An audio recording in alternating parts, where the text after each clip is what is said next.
As the top alchemist in the cultivation world, Feng Yin was tired of her life as a mere tool for pill refining. She originally planned to leave her sect using the domain void pill, but unexpectedly tore through space and fell into an interstellar world. Upon arrival, she was tricked into marrying a mysterious man, thinking she had found a long-term meal ticket, only to be taken to a remote planet to fend for herself. Her daily life involved farming, battling star beasts, and refining pills, until one day, her husband, who had been in a wheelchair, suddenly stood up and said, "It's time to show the main star our strength. Let's start with your solo performance." Feng Yin silently expressed her refusal. Chapter 1. Trying on some quirky clothes. Miss Feng Yin, do you agree? I suppose I agree. The female staff member in a blue tight-fitting uniform flashed a sweet smile and quickly modified the interstellar ID information of the big shot beside Feng Yin. In the spouse section, Feng Yin's name appeared prominently. Since there was no light brain, the staff handed Feng Yin a paper document as long as Feng Yin took the light brain and the document to any interstellar institution for an update. Her marital status could be refreshed. Feng Yin stared blankly at the document in her hand and at the man next to her, who was sitting in a wheelchair, looking quite presentable. Who am I? Where am I? What am I doing? 3 consecutive questions struck Feng Yin's heart. The man tapped the necklace-shaped light brain hanging around his neck, and the light screen retracted, giving Feng Yin just enough time to see a few basic details. Shang Xian, male, 27 years old, fire-type ability user. Shang Xian looked at Feng Yin with a calm and scrutinizing gaze. His penetrating eyes made Feng Yin, a powerful figure in the cultivation world, feel uncomfortable all over to I don't know what the Feng family is thinking, but since you took someone else's money, you should stay by my side and do your part for her. Shang Xian paused, slightly raised his eyelids to glance at Feng Yin, and continued, "You should know where to find me. Don't let me down." After saying this, Shang Xin's electric wheelchair directly took him away from Feng Yin, vanishing without a trace. So suave, so elegant. If it weren't for Feng Yin being inexplicably dragged into a marriage registration. Damn it. Feng Yin snapped back to reality and complained to the Civil Affairs Bureau staff. Who does he think he is? You know where to find me. They'll give him a big nose. Does he think he's something special? Does he really think he's a domineering CEO? The staff member didn't dare to respond and could only offer a polite fake smile. That CEO. Oh no, that guy was indeed quite something. Feng Yin exited the Civil Affairs Bureau and burned the documents issued with a burst of blue flame. Anyway, she didn't have a light brain and wasn't an interstellar citizen, so no one could control her. Want to marry her? Maybe in the next life. Feng Yin angrily walked to the end of Tongxin Street and stood on the teleportation array. The metal-wrapped rock teleportation platform creaked and turned, and a strong blue light burst forth, transforming the scenery before Feng Yin. Countless colorful neon lights shone day and night. Towering glass and metal buildings reflected the sunlight, piercing the clouds, and lined up in rows. Various flying vehicles that didn't require spiritual energy soared through the gaps between the skyscrapers. Feng Yin sighed as she looked at the scene before her. She was originally a genius 9th-grade alchemist from the Xiandan sect, a powerful being in the transformation stage at just 20 years old. She only needed to refine the domain void pill to touch the threshold of a 10th-grade alchemist. But just as the pill was about to take shape, an unexpected incident occurred, and she was pulled into a spatial rift by the pill's spatial power. When she opened her eyes again, she found herself in this interstellar world. At that moment, a heavily made-up woman dressed in revealing clothing landed beside Feng Yin on a floating device. "How's it going, Sister Feng Yin? Have you found any clues about home?" "No." Feng Yin shook her head, hiding the episode of being forced to register with a strange man. Zatina glanced at Feng Yin's face and comforted her. "Don't be sad, Sister Feng Yin. Sister, she will take you shopping to boost your spirits. With your looks, you'll be able to stand on your feet in no time, even in a foreign land." Feng Yin nodded, feeling fortunate to have met Sister Shi. Otherwise, if she had crossed over here without a penny to her name, she would probably end up living on the streets. Zatina took Feng Yin onto the flying vehicle, and when the door closed, she noticed many men casting undisguised glances at them, feeling both proud and envious. These men didn't dare look at her, they were clearly looking at Feng Yin. From her observations, Feng Yin seemed to be a homeless person who had slipped out of the garbage star, lacking common sense, and often saying things that left people puzzled. Always calling her sister. Anyone who didn't know would think it was some special hobby. Feng Yin sat in the soft and comfortable seat, marveling that although the interstellar world lacked spiritual energy, it had developed in unimaginable ways. For instance, this flying vehicle was even more advanced than many of the flying artifacts used by her fellow disciples in the sect. I could see that moment. A familiar-looking building appeared through the window, and Feng Yin straightened up, instantly intrigued. "Sister Shi, what is that place?" Zatina glanced over and said oddly, "That's the Alchemist Association. Haven't you seen it before, Sister Feng Yin? That can't be, right? Even the garbage star should have an Alchemist Association. Such an essential institution. How could anyone not recognize it? I see. So this is the Alchemist Association, and the architectural style feels so familiar. With red bricks and green tiles, it looks quite similar to the houses in her sect." She had previously checked with a public light brain that alchemists and pill refiners shared similarities. Perhaps she could check out the Alchemist Association for potential money-making opportunities. After all, for someone who had long been at the top of the cultivation world's rich list, relying on others was simply too embarrassing. The two drove the flying vehicle to a massive spherical floating building. Even after seeing it several times, Feng Yin still felt that such a large building could float in the air without spiritual energy was truly incredible. "Sister, if you don't pick out a few outfits today, you'll be angry.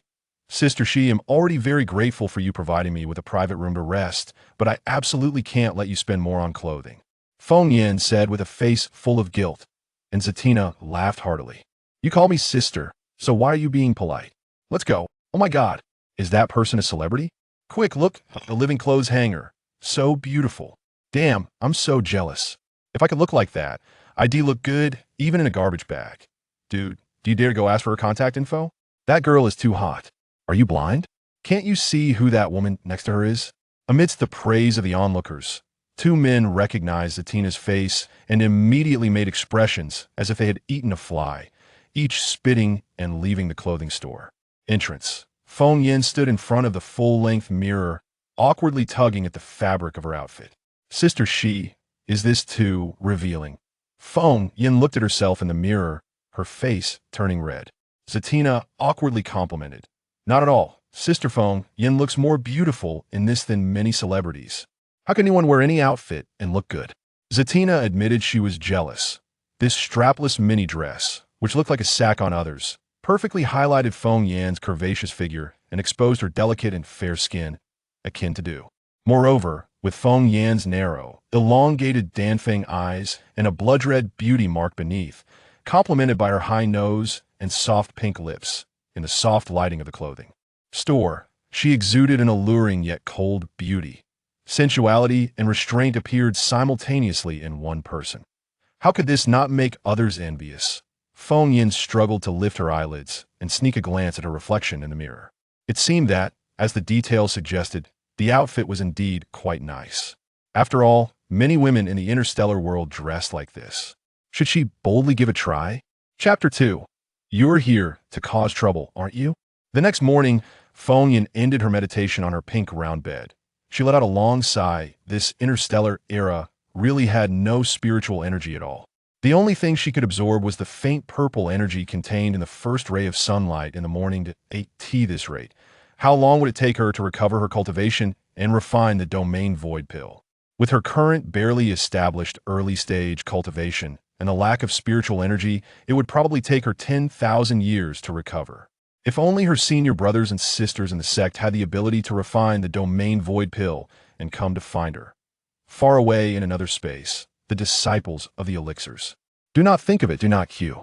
Feng Yin mentally counted the things she possessed. Aside from the light feather robe she wore when she first crossed over and the heart-nourishing jade hairpin on her head, she only had a bag of spiritual herb seeds. This bag of spiritual herb seeds was something she carried as a good luck charm. It either contained herbs that were not very useful but had a pleasant fragrance, or extremely precious ones that wouldn't sprout. As for the universal currency of the interstellar world star coins, she had not a single one. That I am so poor. Feng Yin collapsed helplessly onto her bed, clutching the bag of seeds. "No, I need to go check out the Alchemist Guild." Feng Yin sat up from her bed and stored her things in the aroma pouch. The pouch hung decoratively at her waist, Good thing she had this storage artifact. Shijia, am going out for a stroll. Just as Feng Yin peeked out of her room, she saw Zitna walking towards her with a swaying figure. It must be said that Zitna had a really great figure. Her deep-set eyes and distinctive features, unlike the common ethnicities in Xia country, gave her an exotic charm, and Zitna always maintained her makeup and dressed sexily. It seemed she was always ready for something. Zitna raised an eyebrow. Are you going to meet your lover, Feng Yin? What lover? Shijia, don't joke around. She was still a pure and innocent baby. But for some reason, Shang Xin's handsome face suddenly appeared in her mind. She had gone to Tongxin Street yesterday to look for clues about her crossing and ended up bumping into Shang Xin and a woman who was completely covered up. During their quarrel about divorce, she didn't know how she got caught up in it. She only remembered Shang Xin asking her if she could marry him, with sunlight casting on his knife-like face as if enveloped in a golden mist, like a deity descending. In his calm and unwavering gaze, there seemed to be magic, so that even that seemingly cold and indifferent mouth said, "Don't waste my time." Without thinking, she agreed. Now that she thought about it, she must have been enchanted by that guy's looks. He was clearly a cripple, but still acted like a big shot. She hoped the top alchemist in the cultivation world wouldn't run into him again. Otherwise, she would serve him a sunflower scripture pill, directly send him to the West Factory for employment. Zitna curled the corner of her mouth, revealing an ambiguous smile, looking at Feng Yan's back and nodding towards the person in the corner. As Feng Yin walked towards the Alchemist Guild, she felt a sense of dislocation, as if she were still in the cultivation world. The guild's building, with its red bricks and blue tiles, clashed with the surrounding modern metal and glass materials. It felt like a collision between the old era and the new, giving a sense of being in a different world just by standing there. All kinds of vehicles passing by would slow down and reduce their volume, as if there was some sacred and inviolable presence here, making them express their respect. The doorman at the entrance lazily lifted his eyelids, glanced at Feng Yin, and approached to ask, "Hello, may I ask what potion you need?" Feng Yin noticed the doorman seemed stunned. This guy looked just like her herbalist. Unable to resist, she pinched the doorman's face. "I'm here to buy herbs, not potions." You herbs require an alchemist license to purchase. Do you have a license? I've never seen you before." The doorman's face turned red, but considering that Feng Yin was more beautiful than a star, he let the pinch slide. "License? I forgot to bring it. Can I go in and take a look?" Fine." The doorman stepped aside, admiring his own charm. Female alchemists were rare, and if Feng Yin were an alchemist, he would surely remember her. This woman must be interested in him, which is why she intentionally pinched his face. Woman, you've successfully caught my attention." Feng Yin didn't care what the doorman thought. Once inside, she was captivated by the scene within the guild. Unlike the antique exterior, the interior was still laid out with interstellar technology. Countless small robots scurried about, either transporting items or providing basic guidance to customers. Several portraits of old men hung on the walls, but Feng Yin didn't recognize any of them. That a small robot approached Feng Yin and mechanically asked through its programmed routine, "May I ask what potion you need to purchase?" Feng Yin knocked on the robot's head, curiously replying, "I want to buy herbs." This little thing was so interesting, with its two LED eyes blinking, she wanted to have one. "Okay, I will contact the supervisor for you." Feng Yin? Forget it, she didn't want it anymore. This thing wasn't very smart, it couldn't even understand words. In the VIP room on the second floor of the guild, the vice president of the guild, the supervisor, and several heads of the guild were sitting in front of man. Although the man was in a wheelchair, his aura was so strong that it was hard to ignore. The two sides seemed to be in a standoff when suddenly the call devices hanging on Vice President Li Hui and the supervisor rang. The voice from the robot in the hall said, "Report, leaders, there's a lady causing trouble in the hall. Please handle it." Li Hui was worried about how to respond when the robot's voice felt like a lifeline. "Ahem, Mr. Shang will go deal with it. The vice president isn't good at handling such troublesome matters. Let me go." The supervisor also stood up, and neither of them would back down, both eager to handle the troublesome lady. Shang Xin was too imposing. They could no longer sit still. The vice president swept his eyes downstairs. There happened to be only Feng Yin, the one woman below, and he locked on her at a glance, sliding down the stairs. The supervisor followed closely, determined not to let the vice president get there first, or else the task of dealing with Shang Xin would definitely fall on him. "Miss, you're here to cause trouble, aren't you?" "Miss, you've come to make trouble, haven't you?" The two quickly approached Feng Yin, eyes shining, speaking in unison. Feng Yin, is it, is it, is it really a place that specifically welcomes trouble? Chapter 3. Does this thing get burned? Great. Miss, I'm a supervisor of the pharmacists union in the capital. If you have any issues, just come to me, and I will definitely solve them for you. Supervisor Fu Sheng was as enthusiastic as a mother hen, quickly having a robot bring over a cup of hot tea.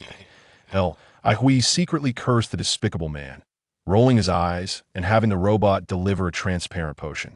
Miss, I am the vice president of the pharmacists union, and I have the final say in all matters related to the union. This physical enhancement potion is our union's apology gift. If you have any grievances, just tell me, and I will help you resolve them all. Li Hui insisted without giving her a chance to refuse, directly shoving the potion into Feng Yan's hands. Supervisor Fu Sheng shot daggers at him from behind. The vice president really knows how to pressure people with money. Just like that, he gave away a potion worth 50,000 star coins. Was it really necessary to go to such lengths to avoid Shang Xian? Li Hui shot him a glance that clearly said, "Young man, you don't understand." Feng Yin half-heartedly followed Li Hui upstairs, and he gestured toward the VIP room, signaling Fu Sheng to continue attending to Shang Xian. He then invited Feng Yin into the adjacent room. "Miss, may I ask what your request is? Please be as detailed as possible. No need to rush, take your time.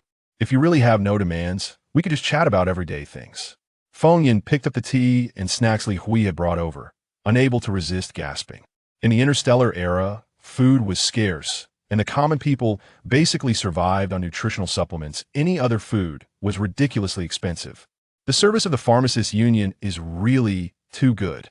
Actually, I'm not looking for trouble. It seems the robot downstairs misunderstood what I said. This tea and these snacks are really nice.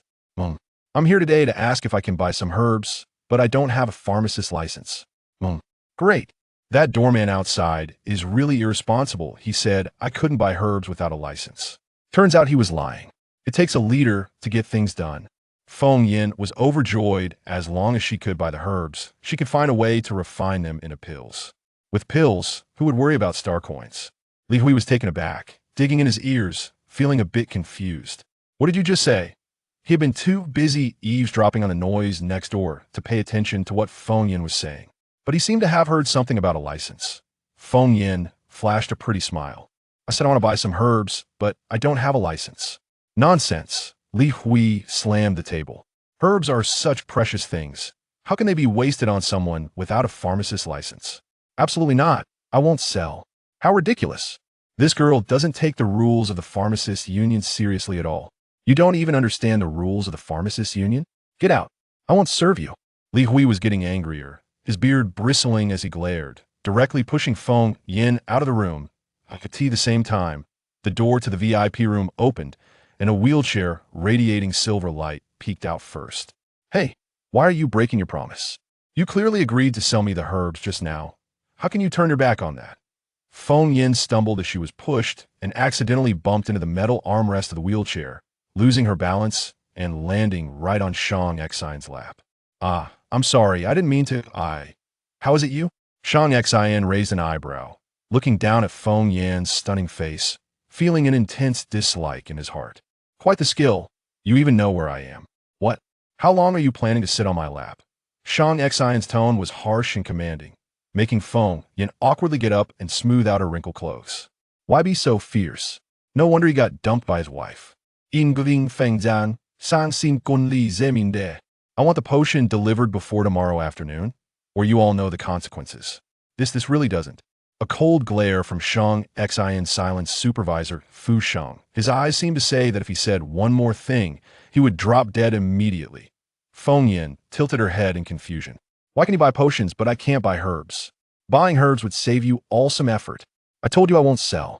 Where did this little brat come from? The first rule of the union is not to waste herbs no matter what you say. I won't sell them to you. You. Feng Yin was furious. She wasn't a pharmacist, but she was a ninth-grade alchemist and could definitely handle potions. As Shang Xian pushed his wheelchair halfway. He interrupted. Can you refine potions? Of course. Maybe. I can. She had never refined potions. How would she know if she could or not? Sang Xin. He was overthinking it. Seeing Shang Xian turning to leave, Feng Yin panicked and blurted out. I bet you that if I can refine a potion, you'll let this old man sell me the herbs. How about that? She noticed that this group from a union seemed to be afraid of Shang Xian. Perhaps they owed him a debt.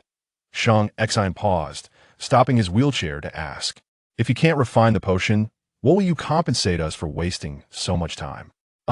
Damn, she was so broke she was eating her sister's leftovers, and this guy wanted her to say compensation.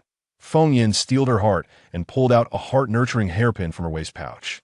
"If I can't refine it, I'll give you this hairpin as compensation." Li Hui leaned in to take a look. He had never seen such a thing and thought it was a plastic chopstick, immediately mocking. "You must not have eaten your breakfast, right? Someone, throw her out." But to his surprise, Shang Xian slightly curled one side of his mouth. "All right, go prepare her the herbs and refining tools." Huh? Li Hui's mouth twisted, almost biting his tongue. Even if he was reluctant, he couldn't afford to offend Shang Xian, so he could only signal his subordinates to prepare the herbs and tools. Once everything was ready, Feng Yin looked at the herbs and nodded in satisfaction. Although these herbs were not as good as the spiritual herbs from the cultivation world, she was a ninth-grade alchemist, just a step away from becoming a divine-level alchemist. This small matter was not difficult for her. However, those oddly shaped glass jars and mechanical refining tools posed a challenge for Feng Yin. She tiptoed over to Shang Xian's side, just about to speak when she heard Shang Xian's mocking voice ask, "What? Now you back down? Why are you so unlikable? I just want to ask if you have something like this, a spherical object with holes on top. If not, a big iron pot would do." Feng Yin gestured the shape of an alchemy furnace with her hands. Shang Xian raised an eyebrow, as if he actually had such a thing. "Are you talking about a crucible? I didn't expect you to be a traditionalist." Li Hui waved his hand for someone to fetch a dusty old crucible from the warehouse. Now he really believed Feng Yin was a pharmacist. The crucible was too ancient. Young pharmacists had hardly ever seen one, and it wasn't taught in pharmacist schools. Just knowing about it was impressive in itself. Once everything was prepared, Feng Yin looked at the crucible, which resembled an alchemy furnace but was only made of technology and tough materials, falling into deep thought. Does this thing get burned? Chapter 4. Unfamiliar. Let's get started, young lady. I will make it difficult for you. According to the exam rules, here are 3 batches of low-level physical enhancement herbs. You only need to refine 1 potion to be considered successful. Not only can I sell you the herbs, but I can also directly award you an F-level pharmacist license. Li Hui's statement did not surprise Fu Sheng, the supervisor. After all, it seemed that this girl was acquainted with Shang Xian. So it was just a favor to Shang Xian to quickly send this pest off. Deal. You can't go back on your word. Those who deceive do not have a good end. Li Hui, go ahead. It had been a long time since anyone had dared to speak to him like that, and he began to appreciate the girl named Feng Yin a little. Feng Yin rubbed her hands on the table, feeling a bit shy, and said, I'm not used to refining pills. Can you all go outside while I refine the potion? It's a bit uncomfortable being watched." A few of them were taken aback, but didn't say much and quickly left the room, leaving Feng Yin alone. Phew. Thankfully these people are easy to talk to. Feng Yin summoned the faint spiritual energy within her and tossed several types of herbs into the crucible all at once. Then, with a light flick of her fingers, a walnut-sized green flame leaped on her fingertip. Although using her innate heavenly fire without spiritual energy would consume more of her own spiritual power, she was willing to risk it for the sake of the herbs and the pharmacist's license. The azure flame floated to the bottom of the crucible at Feng Yin's command. What was only the size of a walnut quickly surrounded the base of the crucible and suddenly expanded into a towering inferno upon contact. Puff! Oh no! This is bad. Feng Yin slapped her forehead. She had forgotten that this was a crucible and not a pill furnace. The sound just now was the herbs being burned to ash. With great pain, Feng Yin cleaned out the inside of the crucible and controlled the second batch of herbs to enter. This time, she was more experienced, adjusting the heavenly fire to its weakest state and then gradually increasing the intensity. When she felt it was about right, she released her consciousness into the crucible. As a 9th-grade pill master, her consciousness was far superior to her cultivation level, and it remained powerful regardless of her cultivation.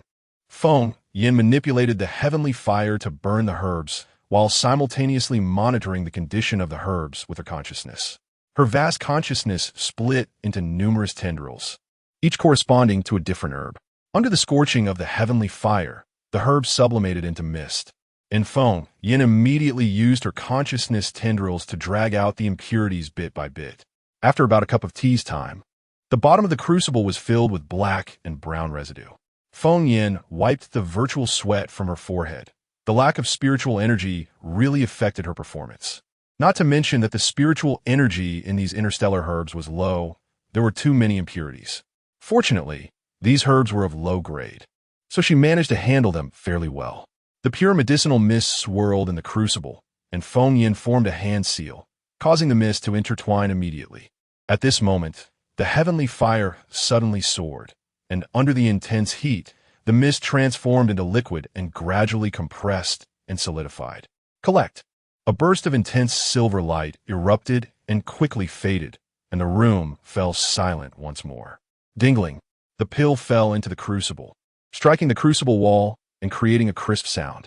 Feng Yin pouted and fished out a small silver pill from the residue. This is so damaging to my image. It's simply too damaging.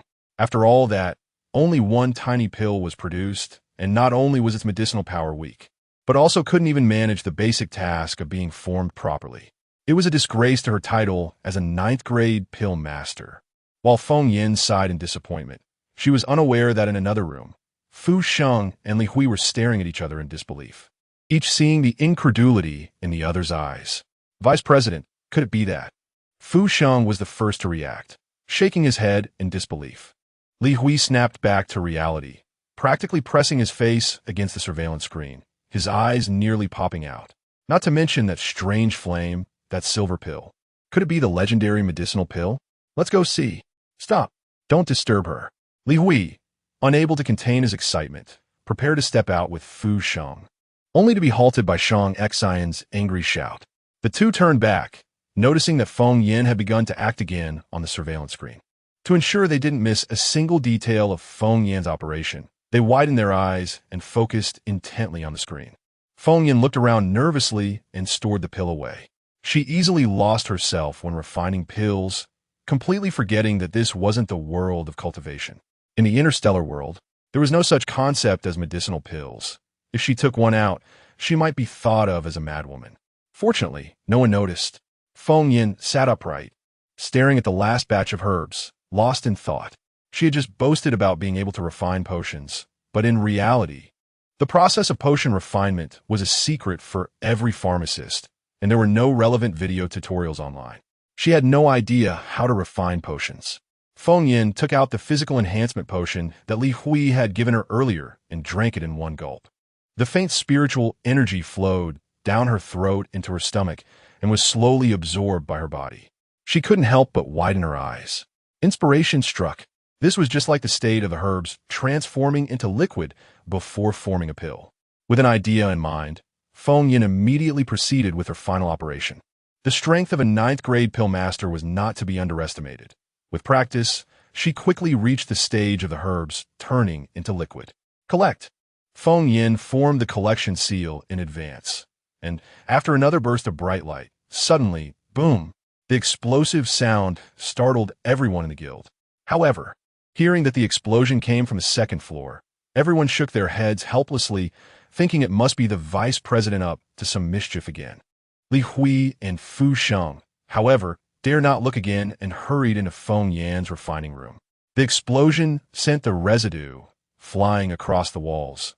Visually, it was quite nauseating, and Feng Yin, at the center of the explosion, had her beautiful long hair turn dark and curly from the blast. Seeing someone enter, Feng Yin spat out the thick smoke from her mouth and quickly tucked away the pills on the table. Sorry, I failed. I accept my loss. Here, take this. Feng Yin nervously handed over the heart-condensing hairpin, praying that her master wouldn't find out. If her master knew, she had wagered her precious artifact just to gamble with others. She would definitely learn the hard way why flowers are red. Girl, what you just refined? Li Hui began, but Shang Xian suddenly maneuvered his wheelchair to block between them, interrupting Li Hui and taking the hairpin from Feng Yin's hands. Let me keep this. Hey, are you a thief? I lost to the Pharmacists Guild, not to you. What gives you the right? Feng Yin was about to explode, but Shang Xian lazily gestured for her to be quiet and turned to Li Hui, saying, Give me the herbs. I'll cover the costs. Feng Yin protested. I lost the bet myself. What does that have to do with you? Li Hui, confused, asked, Yeah, Mr. Shang, what is Feng Yin to you? Unfamiliar. She's my wife. The two spoke in unison, exchanging displeased glances at each other. Li Hui and Fu Shang. What the heck? Did Feng Yin really just refine a medicinal pill? Did we just hear that arrogant General Shang, Xin, say Feng Yin is his wife? How is that possible? Everyone in Xia country knows that the young lady of the Feng family is General Shang, Xin's wife. Chapter 5. This is called a piece of cloth. How could you forget your identity right after registering? Do you need to see my interstellar ID to remind you? Shang Xin's cold gaze was filled with mockery, and the curve of his lips was clearly sarcastic, but to Feng Yin, it was incredibly charming. This icy, stir man was even more outstanding than many male stars she had seen on the Star Network. How infuriating. This dog of man had deceived her with just his handsome face. Since you're so eager to deliver herbs to me, I might as well accept it. By the way, can you also help me pay for the cauldron? I promise to return it to you later. Upon hearing this, Shang Xin raised an eyebrow and glanced at Li Hui, who immediately surrendered. Li Hui tried to shake his head like a rattle drum. Phone girl, this cauldron hasn't been used for a long time. If it's broken, it's broken. No need to compensate. But you just refined. All right. Since there's no need to compensate, let us go. Shang Xin interrupted Li Hui again, casting a sidelong glance at Feng Yin, who immediately understood his meaning and followed suit. Acting all high and mighty, be careful or I'll throw a poison pill at you.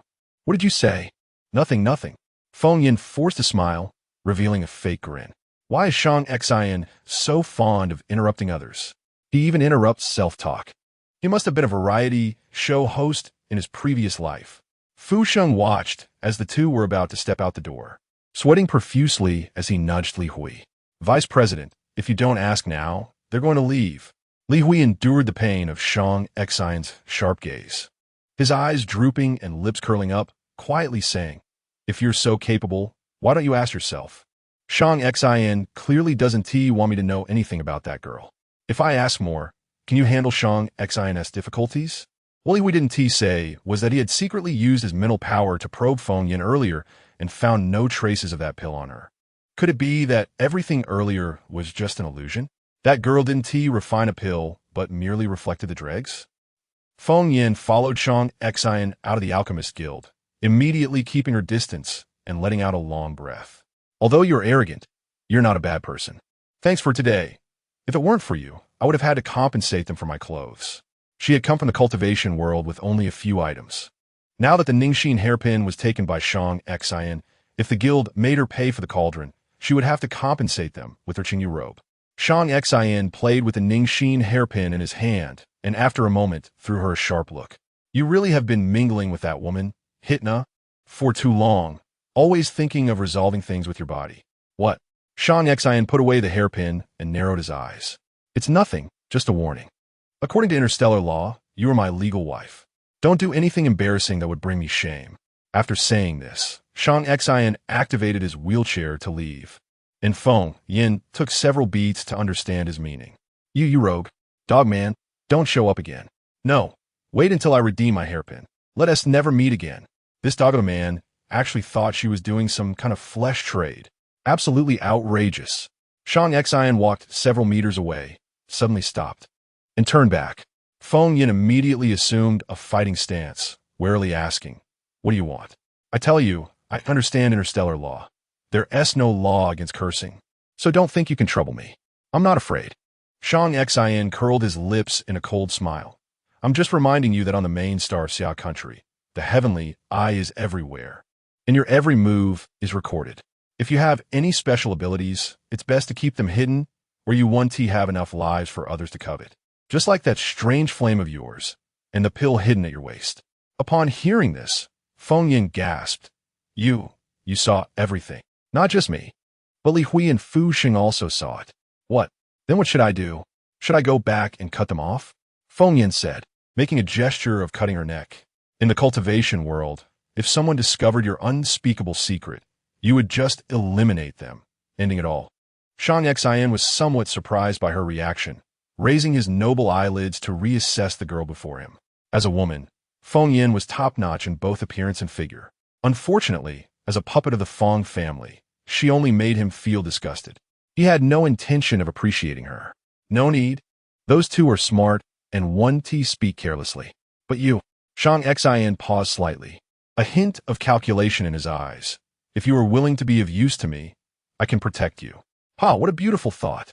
This young lady has a noble identity and will never bow down. Feng Yin tried to express disdain by pointing her nose at Shang Xin. However, with her head full of explosive curls, it looked somewhat amusing. Heh, then wish yourself good luck. Shang Xin tossed a card to Feng Yin, controlling his wheelchair to leave without taking a single cloud with him. Feng Yin glanced at the address written on the card and immediately threw it away. Trying to trick her? No way. It's so late. Feng Yin hurried back to Hitna's residence, but didn't notice that after she left, two dark figures followed closely behind. Sister Shi, why is there not a single light on today? Upon rushing back to the narrow alley where Hitna lived, Feng Yin found that not a single light was on in the staircase that could only accommodate one person. This is broken. I haven't had the chance to fix it yet. Feng Yin, hurry and come in. Hitna smiled brightly, making her enchanting features even more bewitching. Feng Yin couldn't help but sigh in her heart. A woman like sister, she was truly a woman, while she could only be called a girl. Feng Yin, what happened to your hair? Come here, let sister Shi fix it for you. Okay. Feng Yin obediently sat in front of the vanity mirror, allowing Hitna to style her hair. Back in the sect, her master would always braid her hair and tell her that one day a man would style her hair and that man would be the only one in her life. But now, that man hadn't appeared. Instead, a good sister had shown up. If Hitna hadn't happened to be outside Tongxin Street Special District, she would have been homeless. Feng Yin's hair is really beautiful, thick, soft, and smooth, unlike mine, which is dry and coarse. Hitna sighed softly while combing Feng Yin's hair. Feng Yin gently patted Hitna's hand. Sister Shi, don't say that. You're just too busy. There will definitely be a good man to style your hair, and when that happens, your hair will surely be soft and smooth. Hitna's eyes darkened, and she didn't say anything more. After a few minutes of silence, Hitna put down the comb and placed a bag of clothes next to Feng Yin. This is the outfit I picked for you while shopping today. I think it suits you well. Try it on later. I'm a bit tired now, so I'll go rest first. After Hitna left the clothes, Feng Yin couldn't help but admire how good-hearted sister she was as she shook out the outfit. What is this? The sparse fabric immediately gave Feng Yin a vivid image. If this thing were worn, it would probably only cover the key parts while exposing everything else. Can this be called clothing? This is just a piece of cloth. Chapter 6. Unhelpful help sigh. Sister Shi's intentions, I'll just give it a try. Feng Yin sighed and blushed slightly as she put on the piece of fabric. The moonlight, accompanied by the evening breeze, slipped through the cracks of the window, casting a chilly and somewhat shameful glow on Feng Yin. The fitted dress, made up of only two large pieces of cloth, barely prevented her from exposing herself. A large expanse of her fair skin was exposed to the air, illuminated by the moonlight, looking flawless and radiant. It was simply disgraceful, but it was also a bit sexy. Feng Yin tightly closed her eyes, peeking through a narrow slit to examine herself in the mirror.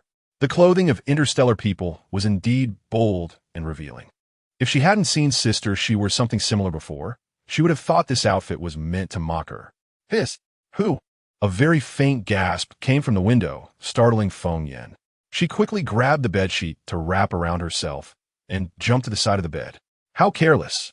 Ever since she crossed over to this place, her cultivation had plummeted, and even her senses had dulled considerably. She and T noticed someone was peeping.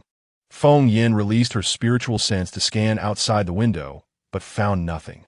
Meow! At that moment, a cat's meow sounded, causing Feng Yin to breathe a sigh of relief. It was just a cat. She thought someone was spying on her. It was all because of this revealing outfit that made her feel insecure. Feng Yin hurriedly took out her own clothes to change back into. But at that moment, a man's cursing voice echoed in the hallway, getting closer to her door. Feng Yin initially wanted to eavesdrop to see what he was saying. Suddenly, her door was heavily banged on. Bang, bang, bang. It seemed someone had fallen against the door. Hearing the commotion, Feng Yin quickened her pace to change clothes. She had no interest in meddling, but the man outside thought otherwise. He knocked on her door again, chanting, "Stinking bitch, open the door. Damn it. Pretending to be so precious. Open up, the Grandmaster is here to play. Open the door, or I'll smash your face." Feng Yin didn't want to interfere, but hearing "smash your face" ignited her anger. Where did this shameless person come from, making such a ruckus in the middle of the night? She yanked the door open, and the man leaning against it was caught off guard, falling right into her. Damn! Seeing a giant, unknown object coming at her, Feng Yin quickly summoned her internal spiritual power and pushed the man against the wall with a slap. Thankfully, she almost couldn't refrain from using heavenly fire. The overweight man winced in pain, and the effects of alcohol diminished. He looked Feng Yin up and down. Although she wore no makeup, it couldn't hide the cold and pure beauty of her face. Her S-shaped figure made even her ordinary sportswear seem somewhat sexy. The combination of chastity and sexiness in one person made one feel as if countless ants were crawling over their heart, tickling and itching.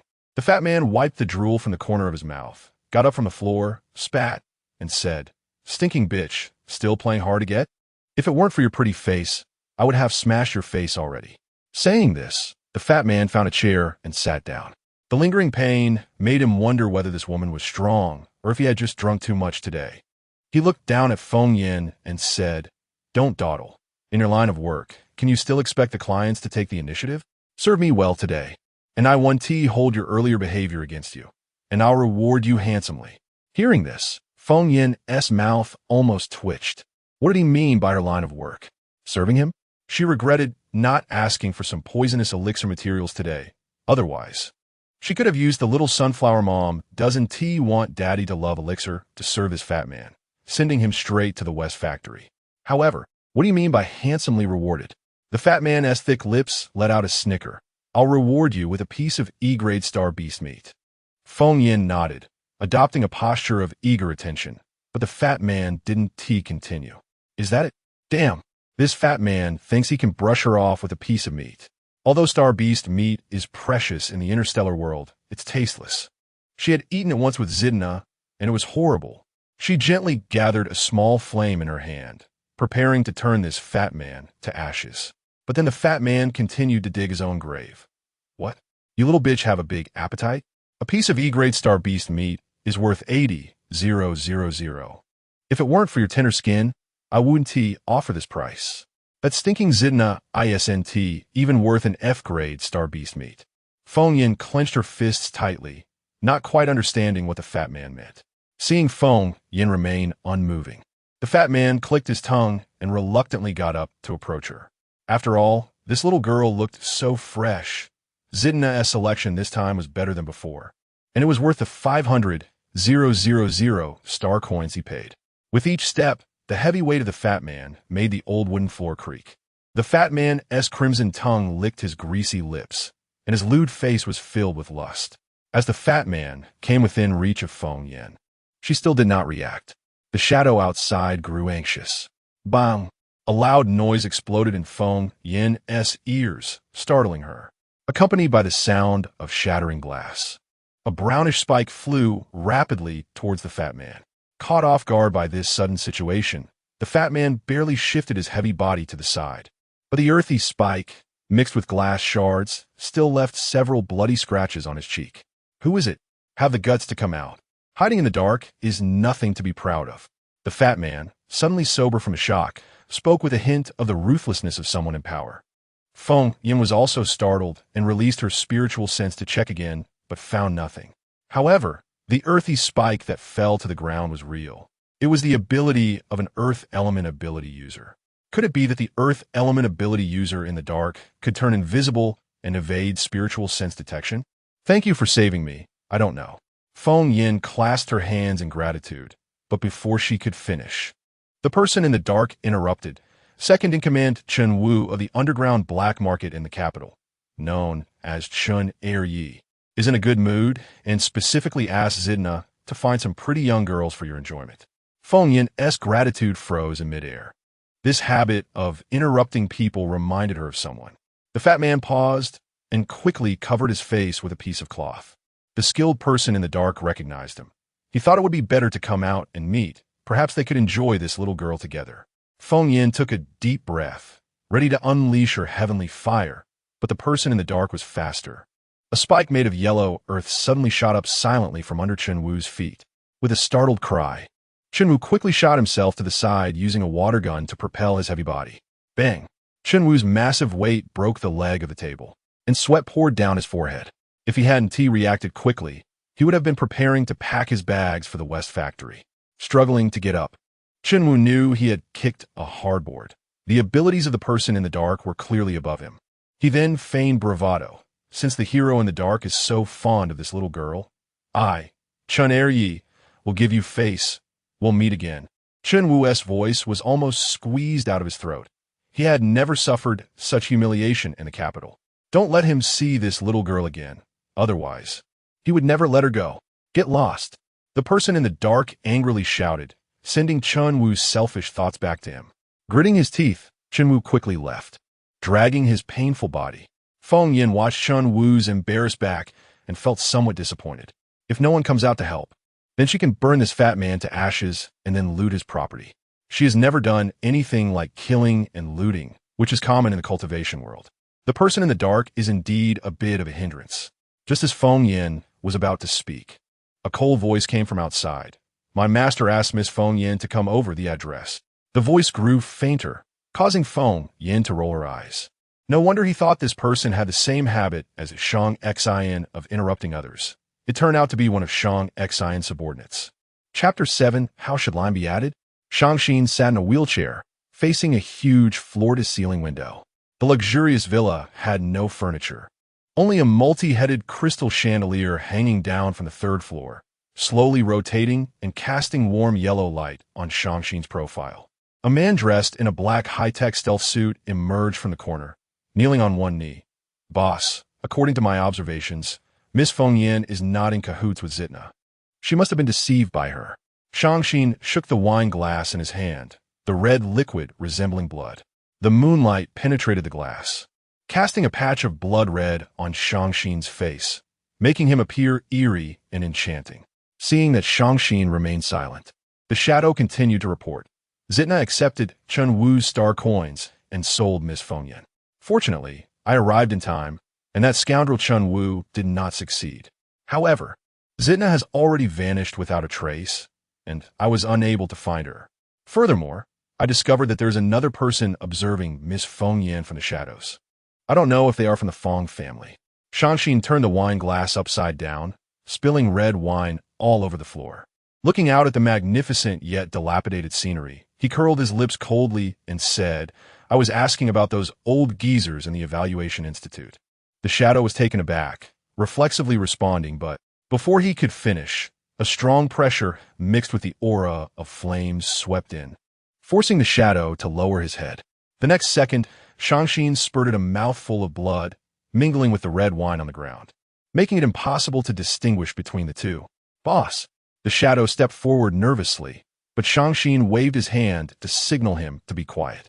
He rubbed his smooth, green hairpin in his hand and slowly closed his eyes.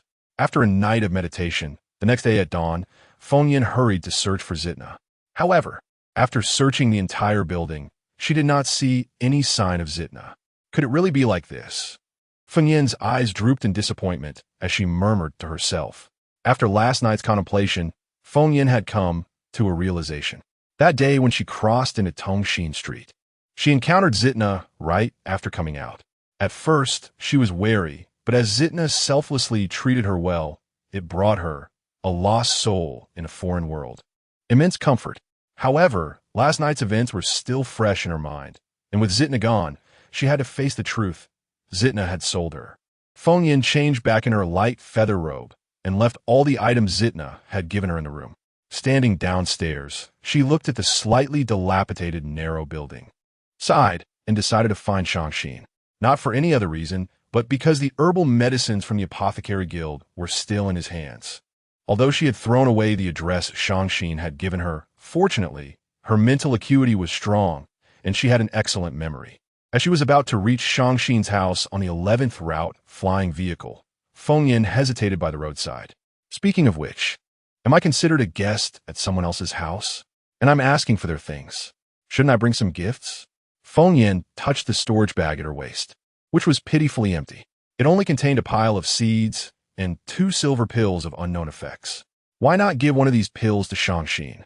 After all, this stuff can't be sold, and the pills made from the raw materials of physical enhancement potions shouldn't be lethal, right? Let's do that. So pitiful. I'll give this to you.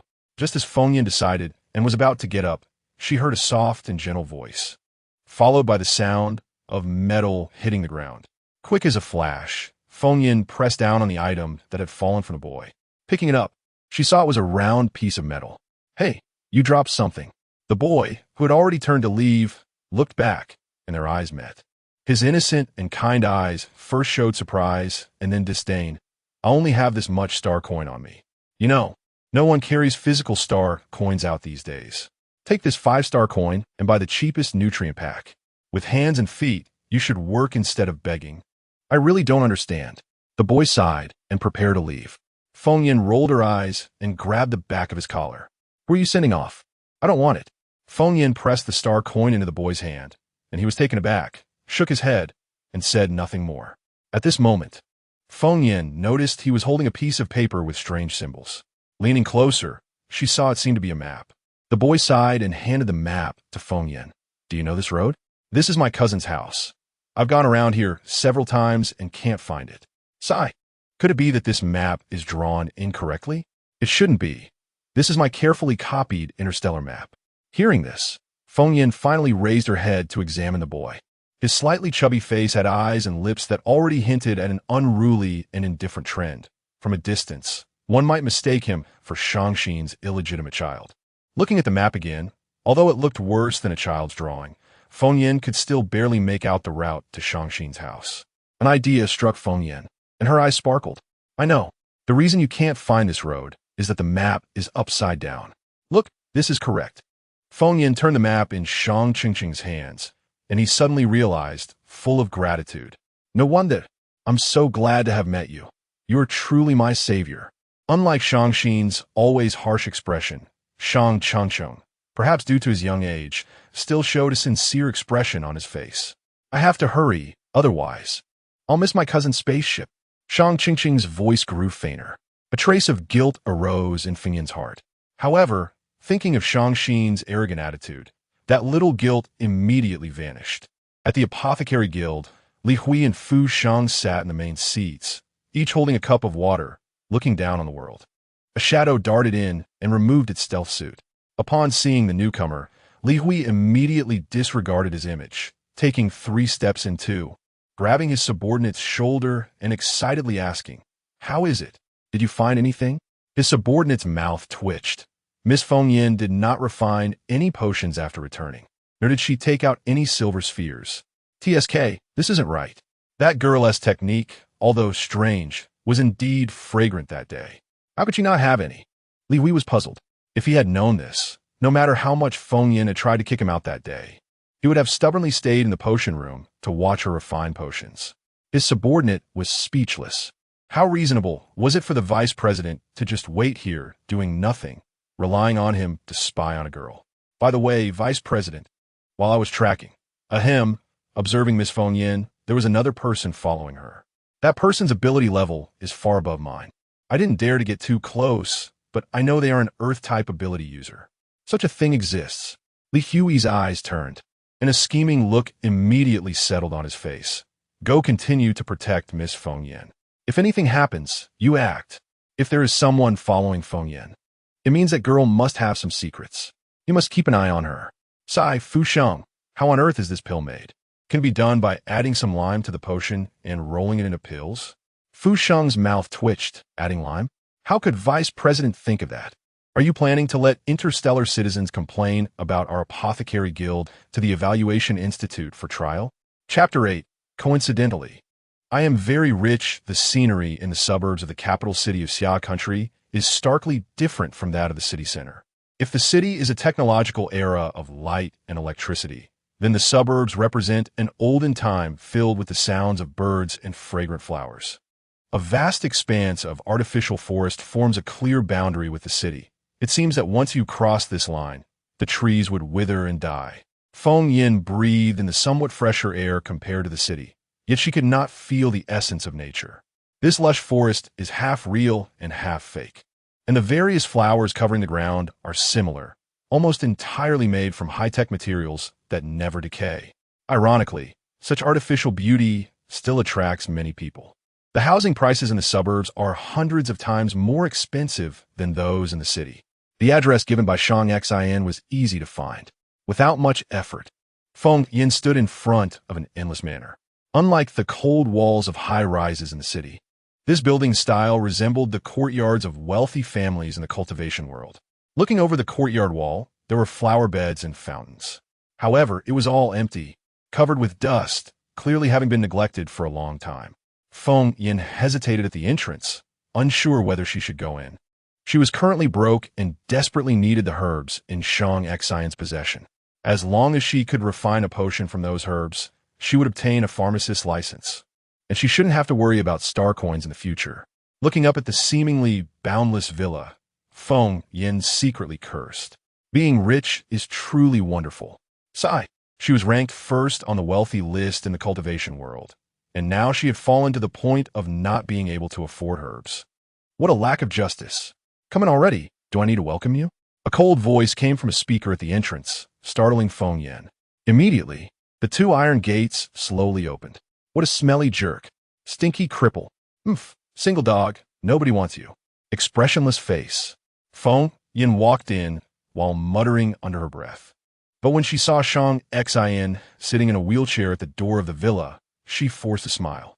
From the outside, the villa looked a bit unclear. But as she got closer, she realized how tall it was, at least 5 stories high, and it wasn't just one building. Several independent lower buildings together formed this manor. I'm here for an appointment, she said. Shang Xin lifted his precious eyelids and glanced at Feng Yin with a cold smirk. Stinky cripple? Single dog? Expressionless face? How did you hear that? I was actually talking about that fat guy from the other day. Luckily, your hand came down to save me. I haven't had a chance to thank you yet. Feng Yin's awkward expression froze on her face. It turned out that what Shang Xin said about the surveillance in Xia country was true. Her every word and action was being monitored. Shang Xion's thin lips curled into a slight smile. He had guessed based on her lip movements. Feng Yin forced a smile, hurriedly took out a silver pill from her storage bag, and handed it to Shang Xin. This is my first time visiting your home, and I don't have much to give, so here is the pill I refined that day. It shouldn't kill you. Consider it a gift. Pill. Shang Xin had heard of medicinal pills. Perhaps they were the same thing. The silver pill felt cool to the touch, and the medicinal fragrance wafted from it, surprisingly similar to that of a high-grade stamina potion. Shang Xion's expression darkened. He put away the pill and replied, I didn't ask you to come here to be a guest. Don't forget, you are my wife. This can be considered your home. You definitely have ulterior motives. I won't live here. Her refusal came without a second thought, clearly touching Shang Xion's bottom line. Ulterior motives? Then I must ask, what methods did the Fong family use to get you out of that trash star? And how many star coins did they give you to get close to me? What are your intentions? The last sentence was pronounced word by Shang Xion, gritting his teeth. If it weren't for the star beast poison in his legs, how could he have been forced to resign from his position as a general in the Holy Guard Corps? How could he have let that woman from the Fong family propose divorce? How could he have married Feng Yin, who happened to be on the scene, out of spite? Wasn't all of this part of the Fong family scheme? Feng Yin frowned. Who is the Fong family? I've never met that person. Pretending, still pretending. Shang Xion's cold eyes narrowed. After a moment, he took out a bracelet from a bag on the side of the wheelchair and threw it to Feng Yin. This is your light brain. The information on it is what I compiled. A metal bracelet shimmering with silver brilliance perfectly traced a parabolic arc in midair, landing right in Feng Yin's hand. The mechanism on the light brain was quietly triggered, displaying Feng Yin, female, 18 years old, no supernatural abilities, no mental strength. Spow, Shang-Xin. I'm already 20 years old. And what is up with the spouse field? ISNT. It's supposed to require her to personally go to the interstellar agency to change marital status? It turned out that Shang Xin was a local tyrant. It seemed everyone was afraid of him. He must have threatened the people at the interstellar agency to change it. Shang Xin raised an eyebrow at her words. but his attractive thin lips could not produce any compliments. You look quite childish. You. Feng Yin pretended to throw the bracelet light brain back at him. But after thinking it over, she decided to keep it. This thing was too important for interstellar travel. Without it, she would be considered a black household. If accidentally caught by interstellar police, she would be deported back to the trash star. No wonder Shang Xian thought Feng Yin came from the trash star, as that was the only place outside the law where all the black households and criminals in the entire universe resided. It was also the only place that did not require a light brain. I'll just take you as a good person. Feng Yin snorted softly, tying her long hair. Her black, soft hair flew up, releasing a waft of fragrance. The light feather robe swayed with the breeze, intertwining with the fragrance around Feng Yin's lower body, as if it could penetrate the skin and dance into Shang Xian's heart. Unfortunately, as long as Feng Yin was related to the Feng family, he would never appreciate even a single strand of her hair. By the way, I wanted to ask, did you use the herbs the guild gave you last time? A wealthy person like you must not care about them, so why not give them to me? I can refine a potion and sell it back to you, a win-win. Shang Xian. This woman really isn't very bright. Are you talking about these pills? This thing is not a potion. No one would dare to eat it. Feng Yin felt a bit embarrassed. That's because I lacked experience. I will definitely be able to refine a potion next time. She was also puzzled. According to her expectations, a potion should be in liquid form before the pill is formed. As long as she collected it early during that stage, she should have obtained a potion. However, during her third attempt at the Pharmacist Guild, despite operating in this manner, she still ended up refining a pill and even blew up the crucible. She almost ended up in debt with no money. Fortunately, under Shang Xian's intimidation, the people from the Pharmacist Guild did not make things difficult for her. Thinking about it, Shang Xian was actually quite nice. With that in mind, Feng Yin revealed a sweet smile. The red mole at the corner of her eye seemed to have a certain magic. Her gentle smile could fly into Shang Xian's chest through that mole. Shang Xian's expression was inscrutable as he took a deep breath, his rebellious gaze glancing at her. I don't do deals I'm not sure about. If you really want those herbs, stay here until you refine the potion. Feng Yin cursed inwardly. What a domineering CEO. But her expression remained very polite. But I don't have star coins to buy herbs for experimentation. Shang Xian seemed to have heard some joke. Coincidentally, I have nothing right now except for star coins. Chapter 9, Rejecting PUA. Taking down dog Shangxin in the early morning, sunlight streamed through the massive glass window, casting a golden glow on Feng Yan's face. The platinum light penetrated every fine hair on her cheek, as if bestowing a layer of gold upon her delicate and cool features. From a distance, she looked like a fairy. Feng Yin finished her meditation and stood up from the ground, stiffly rubbing her waist. Dog Shangxin, so wealthy yet unwilling to buy a bed. Looking at the empty room, she wore the same puzzled expression as yesterday. She couldn't understand why this entire house, apart from a huge crystal chandelier, lacked any furniture at all, not even a bed. Hearing some noise outside, Feng Yin opened the door and poked her head out, just in time to see Shangxin passing by in the corridor. Shangxin, just getting out of bed, was draped in a bathrobe-style nightgown, with droplets of water from his half-dried hair trickling down onto his muscular chest. His usually sharp features seemed softer, likely due to just waking up, making his already handsome face appear more approachable. Feng Yin felt a bit warm in the cheeks and couldn't help but curse inwardly. Why is he dressed like that? So strange. Taking another look, is he good-looking? The sarcasm at the corner of Shangxin's mouth almost formed words, causing Feng Yin to blush and angrily retort, not good-looking, not at all. After saying that, she stomped downstairs. Shangxin's expression changed slightly, but it was impossible to tell what he was thinking. As soon as Feng Yin came down, she noticed an additional dining table with several plates of meat already laid out. A tall, thin man was leisurely arranging the plates. Upon hearing her, the man replied, "This is specially prepared E-grade star beast meat by the master. It's all the tenderest parts." Feng Yan's ears perked up as she looked at the thin man. He was so slender, he seemed capable of slipping through the gap in the door. And his appearance was very ordinary, easily forgettable. The only distinguishing feature was a long scar on his left eye that extended to his temple. Just looking at it made one feel pain. "You were the one who helped me that day." Her statement made the thin man's hands tremble slightly. but he quickly regained his composure. After placing the plates down, he said, "I don't understand what Miss Feng Yin is saying. I am a Master S. butler. My name is Ing." Shang Xin, who had just come down, heard their conversation and glanced sideways at Feng Yin. This woman has too many secrets. The strange flames, her apparent ability to concoct pills, and this talent for recognizing people by sound. None of these are traits of an ordinary person. The Fong family is indeed foolish to send someone like this to monitor him. Thinking of this, Shang Xin's expression darkened again. Ing quickly said, "The two masters can start eating." After speaking, he retreated as he noticed the boss had a displeased expression. Staying any longer would be inviting trouble. Shang Xin coldly said, "Eat." He started eating first. With knife and fork, he cut the pale star beast meat into evenly sized cubes, elegant in his movements. Feng Yin was stunned. This person, how could he be so oblivious? Not only was there no stool prepared for her, but there was also no cutlery. Was she supposed to use her hands? What? Can a wild boar get used to fine food?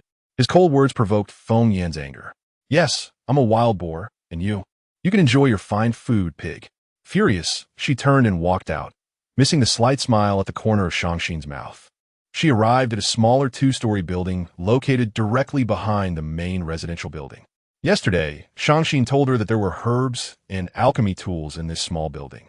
Pushing open the large door, dust fell to the ground in the shape of the door, and a faint smell of decay filled her nostrils.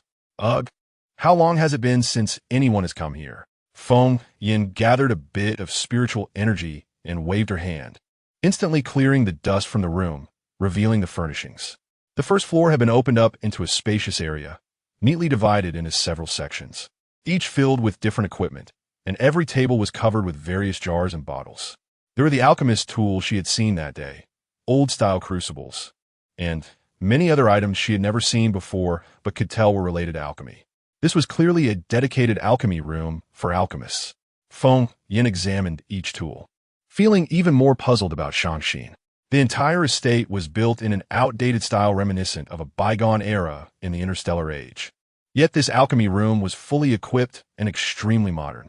Did Shang Xin used to be an alchemist? Feng Yin hurriedly took a simple-looking crucible and rushed upstairs. Opening the room directly opposite the staircase, she saw shelves surrounding the room. Those shelves were neatly filled with herbs, some with fresh soil on their roots, and some with dew still clinging to their leaves. Clearly, they had just been placed there recently. That guy isn't bad, and he has good taste. He could see through her appearance to discover her true talent as a ninth-grade alchemist.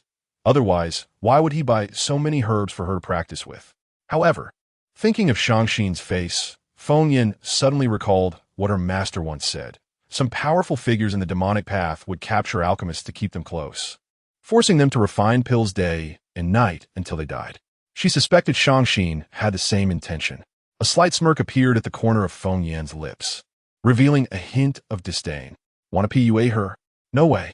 With a flick of her wrist, several herbs on the shelf floated into the air, and the crucible spun into place, stopping right at the center of the room. The herbs swirled above it as Feng Yin sat down cross-legged, her movements fluid and decisive. Shang Xin must want her to concoct potions for some secret purpose of his, but she would not let him succeed. The azure flames circled around the crucible with a snap of her fingers, and several herbs soared through the air, entering the crucible in perfect succession. Boom! The blue flames surged, the herbs sublimated within the crucible, and then transformed into liquid under the heat. Feng Yin skillfully manipulated her consciousness to remove impurities from the herbs. And as the residues settled, she gently commanded, "Collect." A flash of azure light burst forth, and a bubbling sound echoed in the crucible. Feng Yin fished out the pill. It was another successful pill. The herbs in this interstellar realm truly lacked spiritual energy. It only produced one pill from a batch of herbs, which felt rather unworthy.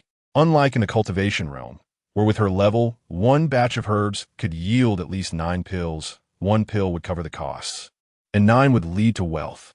Feng Yin casually tossed the freshly concocted milky white pill into her mouth. The pill melted instantly, and a rich spiritual energy flowed down her throat and spread throughout her body. It worked. This was the spirit essence pill. Oh yeah, with the spirit essence pill, Raising her cultivation level and taking down Dog Shangxin would be just around the corner. Feng Yin joyfully jumped on the spot, unaware that in the main building, Shangxin's room, Ying was trembling in front of the light screen, cautiously stealing glances at his boss's expression. To his surprise, not only was the boss not angry, but there also seemed to be a suspicious curve at the corner of his mouth. Dog Shangxin, huh? I've already told that woman that there are heavenly eyes watching everywhere in the Xia country, and yet she seems so carefree. Chapter 10. The Hardworking Alchemist. Turning a deaf ear, Feng Yin felt the abundant spiritual energy within her body and was quite pleased. She immediately sat cross-legged to continue refining her second batch of spirit essence pills. The so-called spirit essence pills are the most popular basic elixirs in the cultivation world. After consumption, they can quickly replenish the spiritual power within the body, making them a great staple medicine for home use. The formula for this pill was created by Feng Yin herself. Therefore, modifying it with interstellar herbs was a piece of cake for her. Although her cultivation had dropped to the early stage of foundation establishment, just one spirit essence pill could replenish her spiritual power. However, to avoid any unexpected situations in the future, she decided to refine a few more as a precaution. Moreover, there were plenty of free herbs available for her use here. Once again, a batch of herbs flew into the cauldron by themselves, blue flames erupted, and the concoction was completed in one go. The more Feng Yin refined, the more skilled she became, and eventually, she even refined 3 batches of herbs at once. However, unexpectedly, even with 3 batches of herbs, only one pill was produced. But this one had some light silver patterns on a milky white base. It was actually a top-tier pill. This had to be kept safe. In the cultivation world, creating a top-tier pill also relies on luck, and she didn't expect to produce such a treasure under these difficult conditions. Indeed, Feng Yin must be the chosen one. So moving. Seizing the moment, Feng Yin once again entered a state of oblivion while refining pills, completely oblivious to the violent sound of an explosion outside. Ying had already gone invisible beforehand, while Shangxian put away his light brain, letting out a light click with his teeth. Those who knew him understood that disturbing Shangxian's good mood would not lead to anything pleasant. Shangxian maneuvered his wheelchair outside and saw a medium-sized military flying ship hovering in the air, continuously emitting a rumbling sound. Heh, some people really can't wait. The people on the flying ship seemed to be waiting for Shangxian to speak first, but after a long pause, Shangxian leisurely sat in his wheelchair, casually rubbing a green stick in his hand, showing no intention of speaking. The man on the flying ship angrily slammed his fist on the control panel. Let's go. I'll meet this former general of the Holy Guard Corps. A woman dressed provocatively twisted her sexy, curvy hips and slipped into the man's arms, her red-painted fingertips drawing circles on his chest. Brother Rand, how could that cripple be your opponent? You're the most valiant general in the entire Xia kingdom. You saucy woman, I like it when you speak the truth, Rand said, heavily slapping the woman's butt. If Feng Yin were present, she would definitely recognize that this sexy woman was Zitna. Zitna followed Rand as they stepped onto a floating device, slowly descending from the flying ship.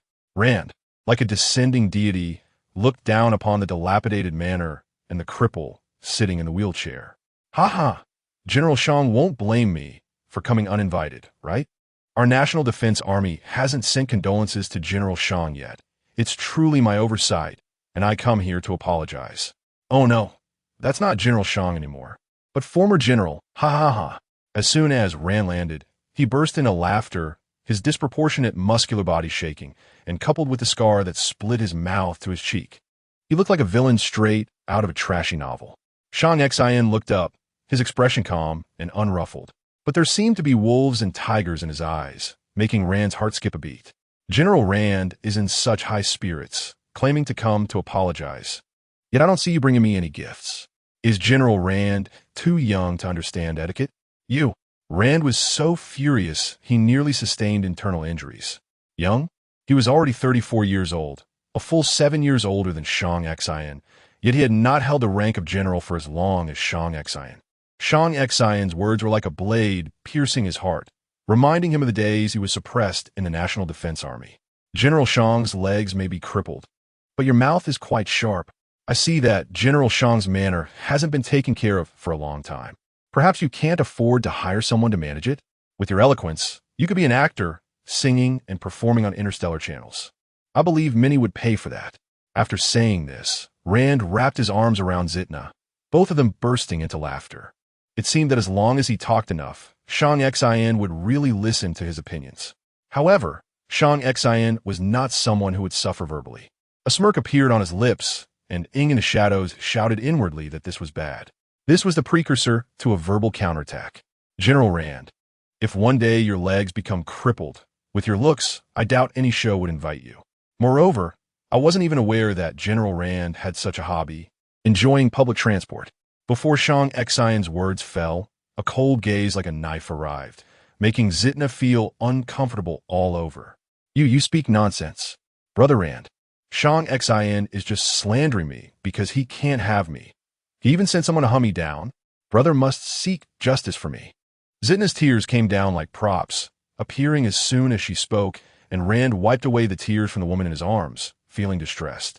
Shang Xian, your tongue is sharp, and I can't argue with you, but I want to see if your skills are as good as your tongue. Before his words fell, Rand tore off his shirt and threw it on Zitna's face, self-importantly revealing his muscular body.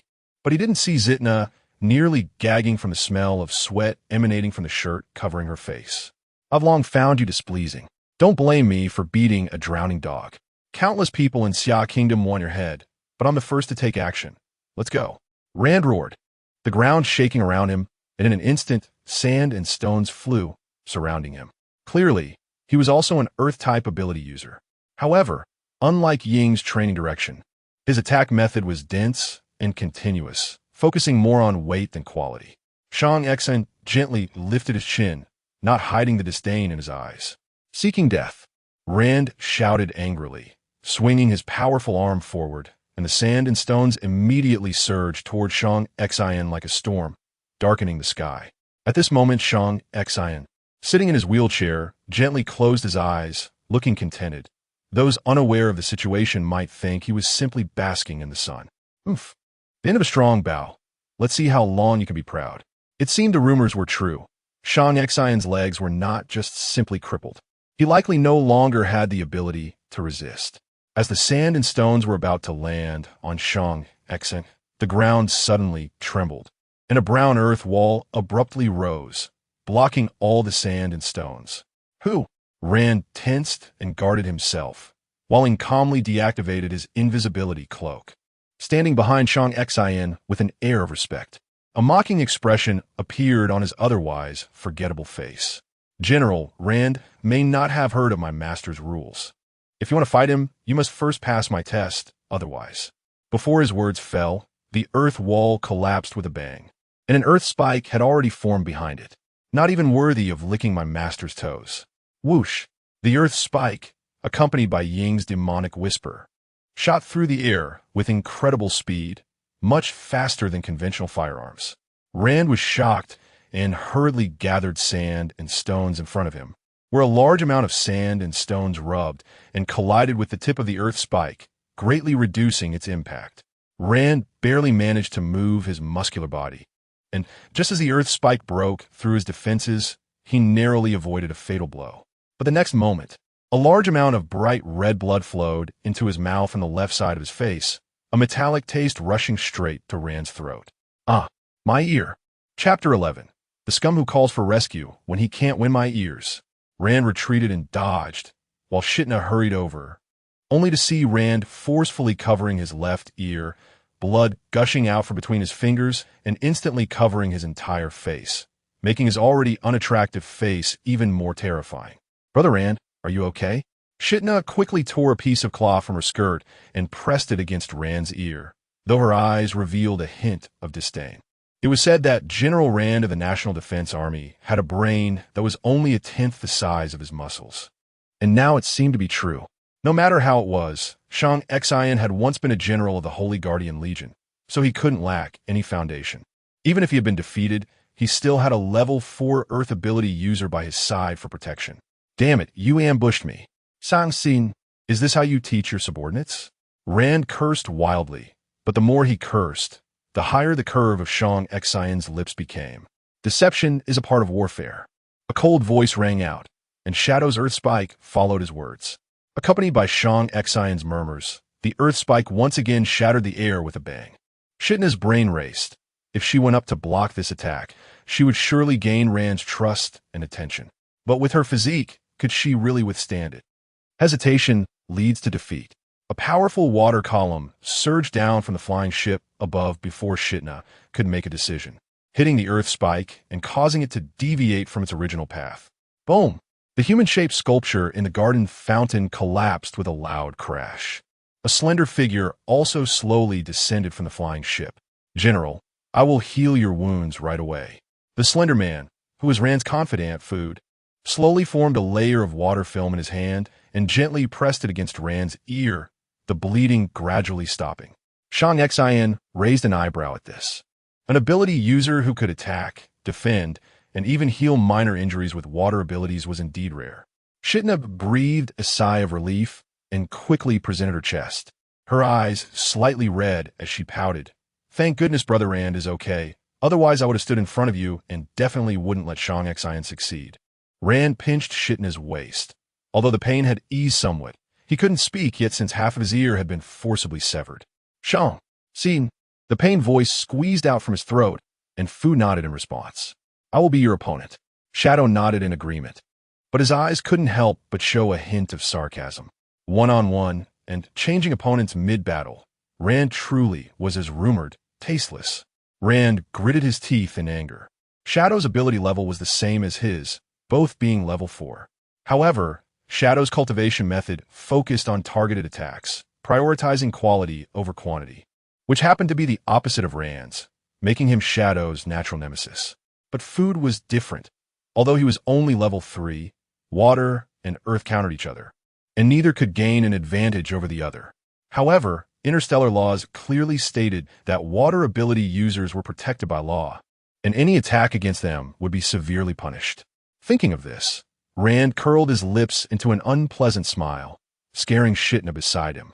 Food lightly nodded, and with a gesture resembling Tai Chi, 2 water dragons appeared out of thin air around him. The water dragons coiled around him, waiting for the right moment to strike. Shadow placed an earth spike in front of him, but dared not attack first. After all, he understood interstellar law. He could not let the opponent find an excuse to trouble his boss. Seeing that Shadow was indeed holding back, Food narrowed his eyes and took advantage of the moment Shadow stepped forward to launch an attack.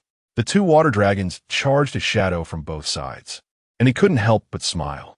These water ability users had a huge flaw. They lived in luxury and had very little real combat experience. Sure enough, as soon as he took a step with a feint, this guy couldn't wait any longer. Shadow pressed his left leg forward and flipped his upper body backward, letting the 2 water dragons rush past his chest without any effect. Suddenly, the earth hammer in his right hand teetered and shattered into dust in an instant. But he already formed another attack in his left hand. Shadow leaped forward, and a massive amount of dirt and sand surged toward Food like a tidal wave. You learned from me. Rand's eyes widened in disbelief. This was clearly his move. Shadow calmly replied, the boss said, deception is part of warfare. Just because our cultivation directions are different doesn't mean I can't do it. Food was taken aback and could only brace himself, placing his hands in front of him to form a water shield several meters away. Rand immediately unleashed his own attack, sending a large amount of dirt and sand flying in retaliation. This group attack was the first time Shadow used it, and naturally, he couldn't match Rand's experience. All that could be heard was the crackling sound as Shadow's attack was completely subdued. Thank you, General. Food was drenched in cold sweat. His water shield had very low defensive power and probably wouldn't withstand Shadow's attack at all. Fortunately, General Rand intervened, where he would have been injured. He certainly didn't want to end up like Rand. At this moment, Shang Xian, who had been acting as a guardian, finally moved. He maneuvered his wheelchair to his side. A cold smirk on his face. General Rand truly cherishes his subordinates and can't bear to see them get hurt even a little. Then I will extend my hospitality and play with General Rand. Boss, you can't. Shang Xian raised his hand to signal Shadow to be quiet. However, I prefer 1-on-2. You two can go together. Hearing this, Shadow clenched his fists tightly. Once the boss made a decision, it wouldn't change. and he could only obey and watch. He just hoped the boss wouldn't get into trouble. Rand and Food exchanged glances. The former stood up. I want to see if you can still be so arrogant later. Food, assist me. Since Shang Xin was seeking death, he wouldn't hold back. The sand and stones swirling around him gradually shrank, becoming less smooth, but Rand was no novice ability user. After a moment, an irregular earth spike began to take shape. Seeing this, Food immediately commanded the water dragons to plunge into the earth spike, and after a few breaths, he manipulated the water dragons to completely withdraw from the earth spike. In an out like this, the earth spike, having been forged by water, surprisingly took on a metallic sheen. I'll let you experience the fusion of abilities. Rand arched his entire body and threw with all his might, a massive sonic boom erupting. The earth spike, enhanced by the water ability, vanished into thin air, clearly breaking the sound barrier. Shang Xian's lips curled into a smirk, centered around him. The temperature in the entire manor suddenly rose, as if it were falling into a volcano.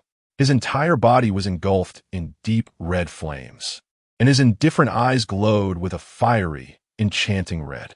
Shang Xian's eyes slowly widened, and the earth spike suddenly manifested, stopping right in front of Shang Xian, as if blocked by something. How is this possible? What trick did you use? My fusion ability level is at least level 5. How could you easily dissolve it?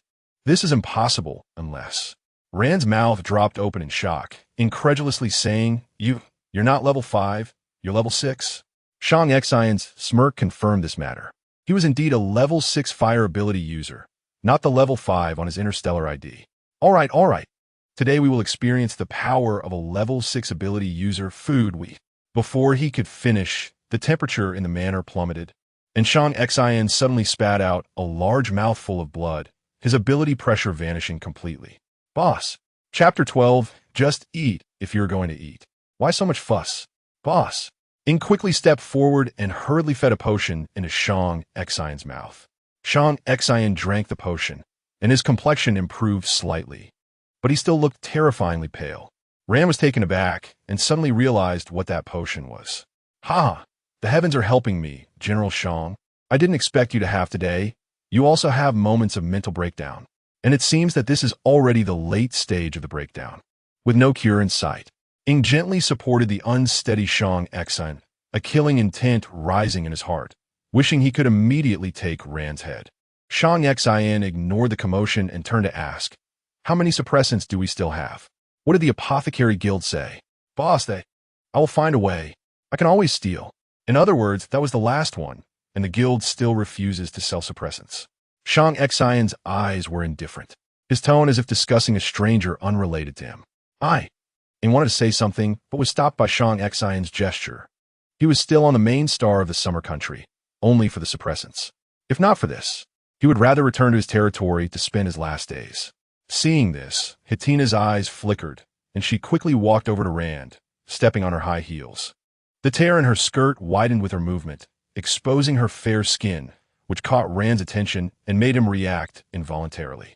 Brother Rand, why don't you take this great opportunity to kill Shang Xian? That way, you would be the top general of the summer country, and no one could shake your position anymore. Hitina flaunted her hot body, not caring about the gazes from others. I'm afraid it won't work. Rand did want to become the number 1 in the summer country, but the person before him, even without the title of general, still had military achievements and a special status. If he killed Shang Xian in front of everyone, what awaited him might not be status and glory. Hitina thought Rand was still not smart enough, but when he didn't respond, her face immediately took on a flirtatious look, pressing against Rand's arm, pouting, saying, Shang Xian is bullying me, and my brother is unwilling to protect me. Are you afraid of him? Nonsense. How could I be afraid of a cripple? Then you must help me seek justice.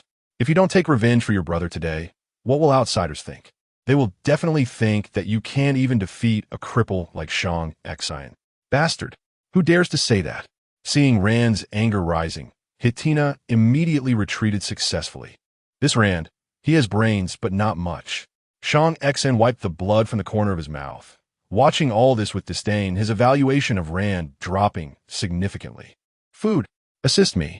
As soon as he finished speaking, The sand and stones surrounding Rand gradually gathered to form multiple earthen spikes, each one crooked and misshapen, but numerous. Food received the order and employed the same technique, causing the many earthen spikes to immediately take on a metallic sheen. Shang Xin, since your leg is already crippled, I'll help you cut it off, and it will be a relief. Several reinforced earthen spikes, under Rand's manipulation, acted like deadly shotguns, each one trying to take Shang Xin's legs. Ing summoned all his strength, standing in front of Shang Xin, a dirt wall slowly rising. But it was shattered by the numerous reinforced earthen spikes in one hit. Boss, you should run. Run? Where can he go? Shang Xin took a deep breath, slowly closing his eyes, his face filled with calm. In the current situation, where could he go that wouldn't lead to death? Shang Xin, you can't run. That once arrogant man, who stood at the top of the summer country, could only wait pitifully for the judgment of fate now, while he, Rand, after today, would have no rivals. Ha ha. After the reinforced earthen spikes shattered the dirt wall, their numbers did not decrease, and Ing stood firmly in front of Shang Xin. Since the boss wouldn't run, he would accompany him to death. Shut up, you dog Shang Xin, you owe me pills. Just as the tips of the earthen spikes were about to pierce through Ying's invisibility cloak, an angry voice rang out, and a torrent of blue flames descended from the sky, forming a fire dragon that quickly surrounded Shang Xin and incidentally surrounded Ing standing in front of Shang Xin. The earthen spikes, reinforced with water-type abilities, made contact with the strange blue flames and instantly turned into a puff of black smoke, leaving no trace behind. Boss, this is your new trick? Ying's mouth dropped open, feeling like his jaw was about to dislocate. What a powerful ultimate move. Could it be that the boss's ability level has broken through? Rand and the others also widened their eyes, their faces filled with disbelief. Fire abilities are typically unified in red, and for someone as gifted as Shang Xin, the flames would be a deeper red, but they had never seen blue flames before. What on earth is this? At that moment, a radiant figure flew out from behind the main building, closing everyone's mouths. Feng Yin angrily threw half-exploded cauldron in front of Shang Xin. Look at the mess you made. Do you know how high the temperature requirements are for refining medicine? Why are you using your abilities for no reason? You burned my pills, and the cauldron exploded. How are you going to compensate me? Shang Xin raised his clear eyes to meet Feng Yan's gaze, only to see a figure with an explosive hairstyle and a face covered in dark substances, seemingly spewing nonsense. If I remember correctly, all the herbs in the pharmacy were bought by me. But I put in the effort, and the pills were almost ready. She almost forgot that she was in a dependent state now. Shang Xin lowered his eyelids, his expression unreadable. If it's ruined, we can refine it again. Ing, surrounded by flames, gradually lost himself in their conversation. Who is he? Where is he? Why does this blue flame have no temperature? Miss Feng Yin, you are a fire-type ability user? But the boss clearly asked him to buy a bunch of herbs back. So Feng Yin should be a pharmacist. You scare me. You're here too, I guess so. She could still use 5-element spiritual power, but fire was the easiest for her to handle. Ing, how low is his presence that he can't even be seen from so close? Your spiritual sense. Is your mental power malfunctioning? Feng Yan's face, close to Shang Xin, made his heart tighten. Although it was covered in dirt, her blood-red eyes seemed to have a magic that struck straight to the soul. For the first time, he felt a sense of not daring to look directly at her, turning his head away, coldly saying, "So what? ISNT the Fong family sending you to investigate this matter? Now that you have the exact answer, you can return to the Fong family to report." With that thought, something suddenly got stuffed into his mouth. What are you doing? Shang Xin opened his mouth to spit it out, but found that besides the coolness filling his mouth, there was nothing else. Feng Yin placed her hands on her hips, her curly hair brushing against Shang Xin's face, a refreshing herbal fragrance wafting over. Why are you acting fierce? What I gave you was a top-grade pill. It takes 3 sets of herbs to make one. You truly don't recognize a good heart when it's given to you. If I had known, I would have given Shang Xin an ordinary pill. Chapter 13. The more you say, the worse it gets. Is the Fong family in such a hurry to take my life? Shang Xin clenched his fist tightly, his thin lips enunciating each word, and a trace of determination appeared on his face. This was the first time Feng Yin saw a person's expression revealing so much emotion. Unwillingness, anger, determination, and a hint of disappointment. She pouted and said discontentedly, "I've already told you I don't know the Fong family. If I knew such a person, I would definitely tell him to change his name. What kind of family name is Fong? I thought it was a general term for a family." She continued, "And by the way, what I gave you was a spirit essence pill, not poison. What are you afraid of? Really timid, getting scared over a pill like this. Just like those little disciples who just joined the sect before. Back then, I gave a spirit essence pill to a little disciple, and he thought it was poison and cried out loud. Where's my heart-condensing hairpin?" Shang Xian's expression was unclear as he took out the emerald hairpin hidden in his sleeve. "Are you talking about this? So this is called the heart-condensing hairpin." Feng Yin didn't take it, but instead silently recited a complex incantation. The surrounding blue flames instantly rose in temperature, but didn't burn, and a warm current gathered from all directions onto the heart-condensing hairpin, slowly seeping into Shang Xian's palm.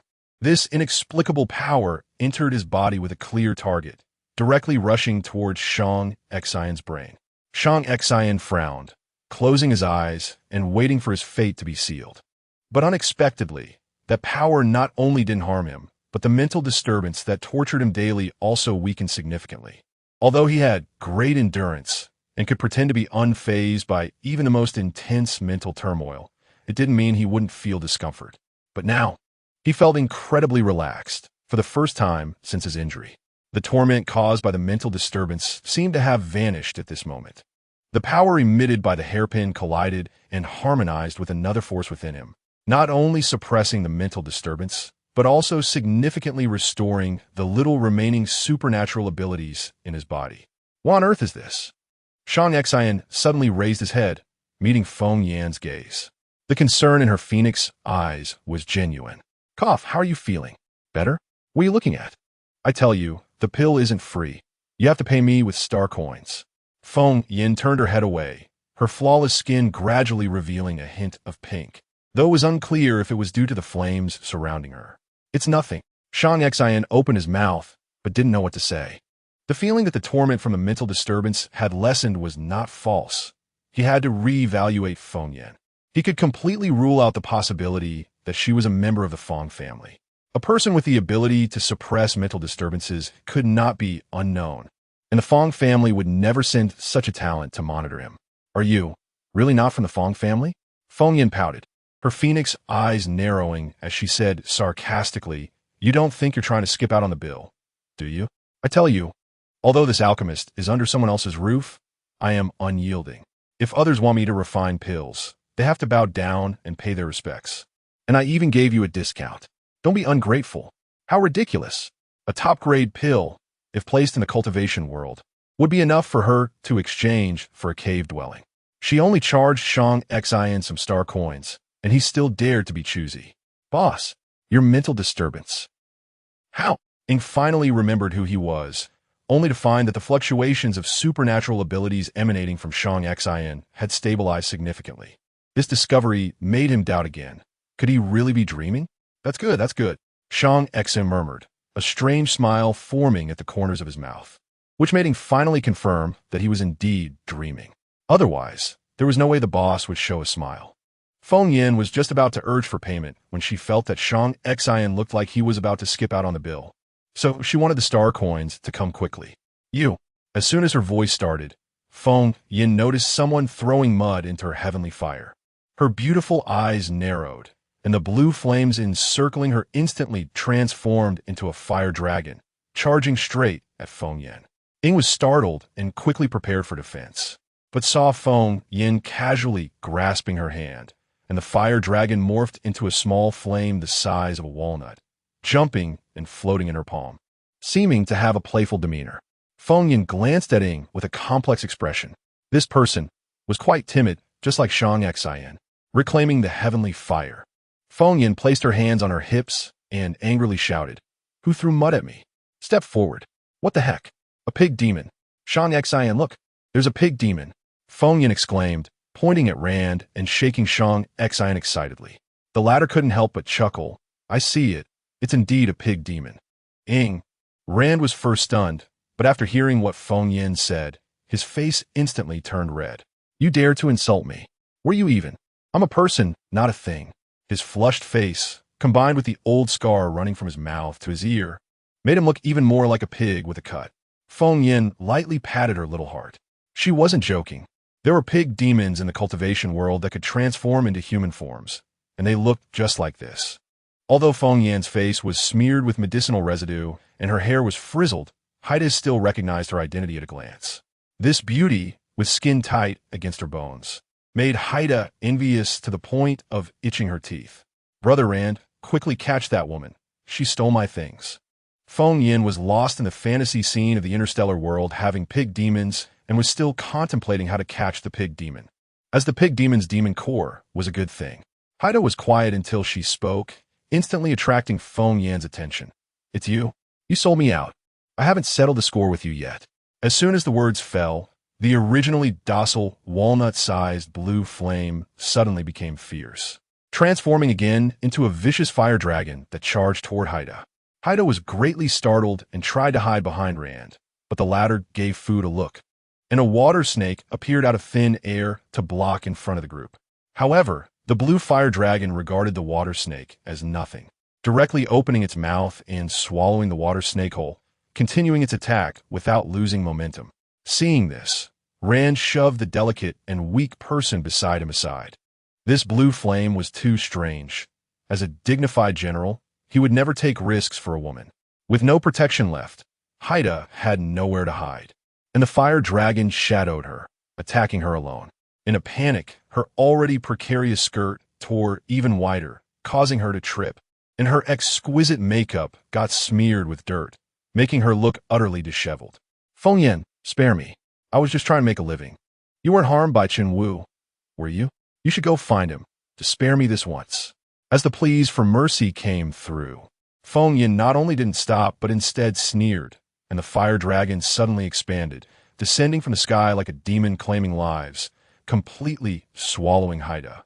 Chapter 14, A Little Revenge in the World of Cultivation. Everyone is selfish and cunning, hiding daggers behind smiles. Feng Yin has known since childhood that one must never trust others' pleas for mercy. Betrayal is a death sentence. The world of cultivation has always been one of deceit and survival of the fittest. A scream echoed across the sky. Zidna originally thought she was doomed, but she saw Feng Yin wave her hand, and the fire dragon instantly vanished. The woman at the center of the flames gradually revealed her form. She was completely naked, her originally fair skin swollen and mottled with burns, her face darkened, and most strikingly, her golden hair was reduced to charred remnants. A gentle breeze blew, sweeping away the last remnants of decoration, leaving only a shiny bald head, reflecting the sunlight filtering through the gaps. Shan-Xin. He suspected that Feng Yin was taking revenge on others for the burnt hair caused by the cauldron explosion. After all, you're the first friend I made here.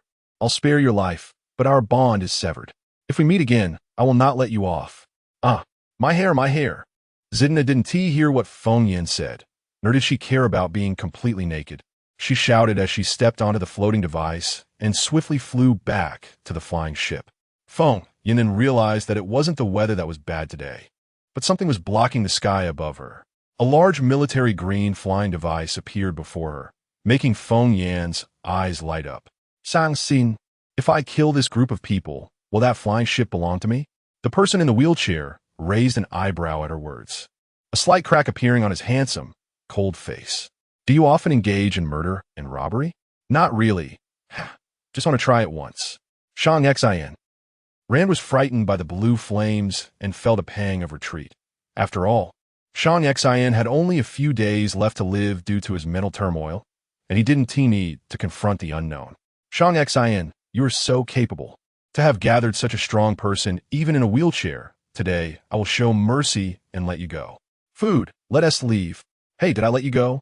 You come and go as you please, and even broke my fountain. Feng Yin was relentless, the blue flames in her palm, swirling and dancing. As if Rand dared to take another step, he would meet the same fate as Zidna. What do you want? The muscular man slowly turned his head, looking fierce. But Food, being his confidant, knew the general was afraid. The woman with the charred face was above all of them in ability level, and that strange blue flame seemed to be completely resistant to water, which was very odd. If they didn't retreat, only they would suffer. Feng Yin calculated in her mind and tentatively said, "How about this? You compensate me with 500,000 star coins, and I'll spare you today." "What? 500,000? Not a penny less.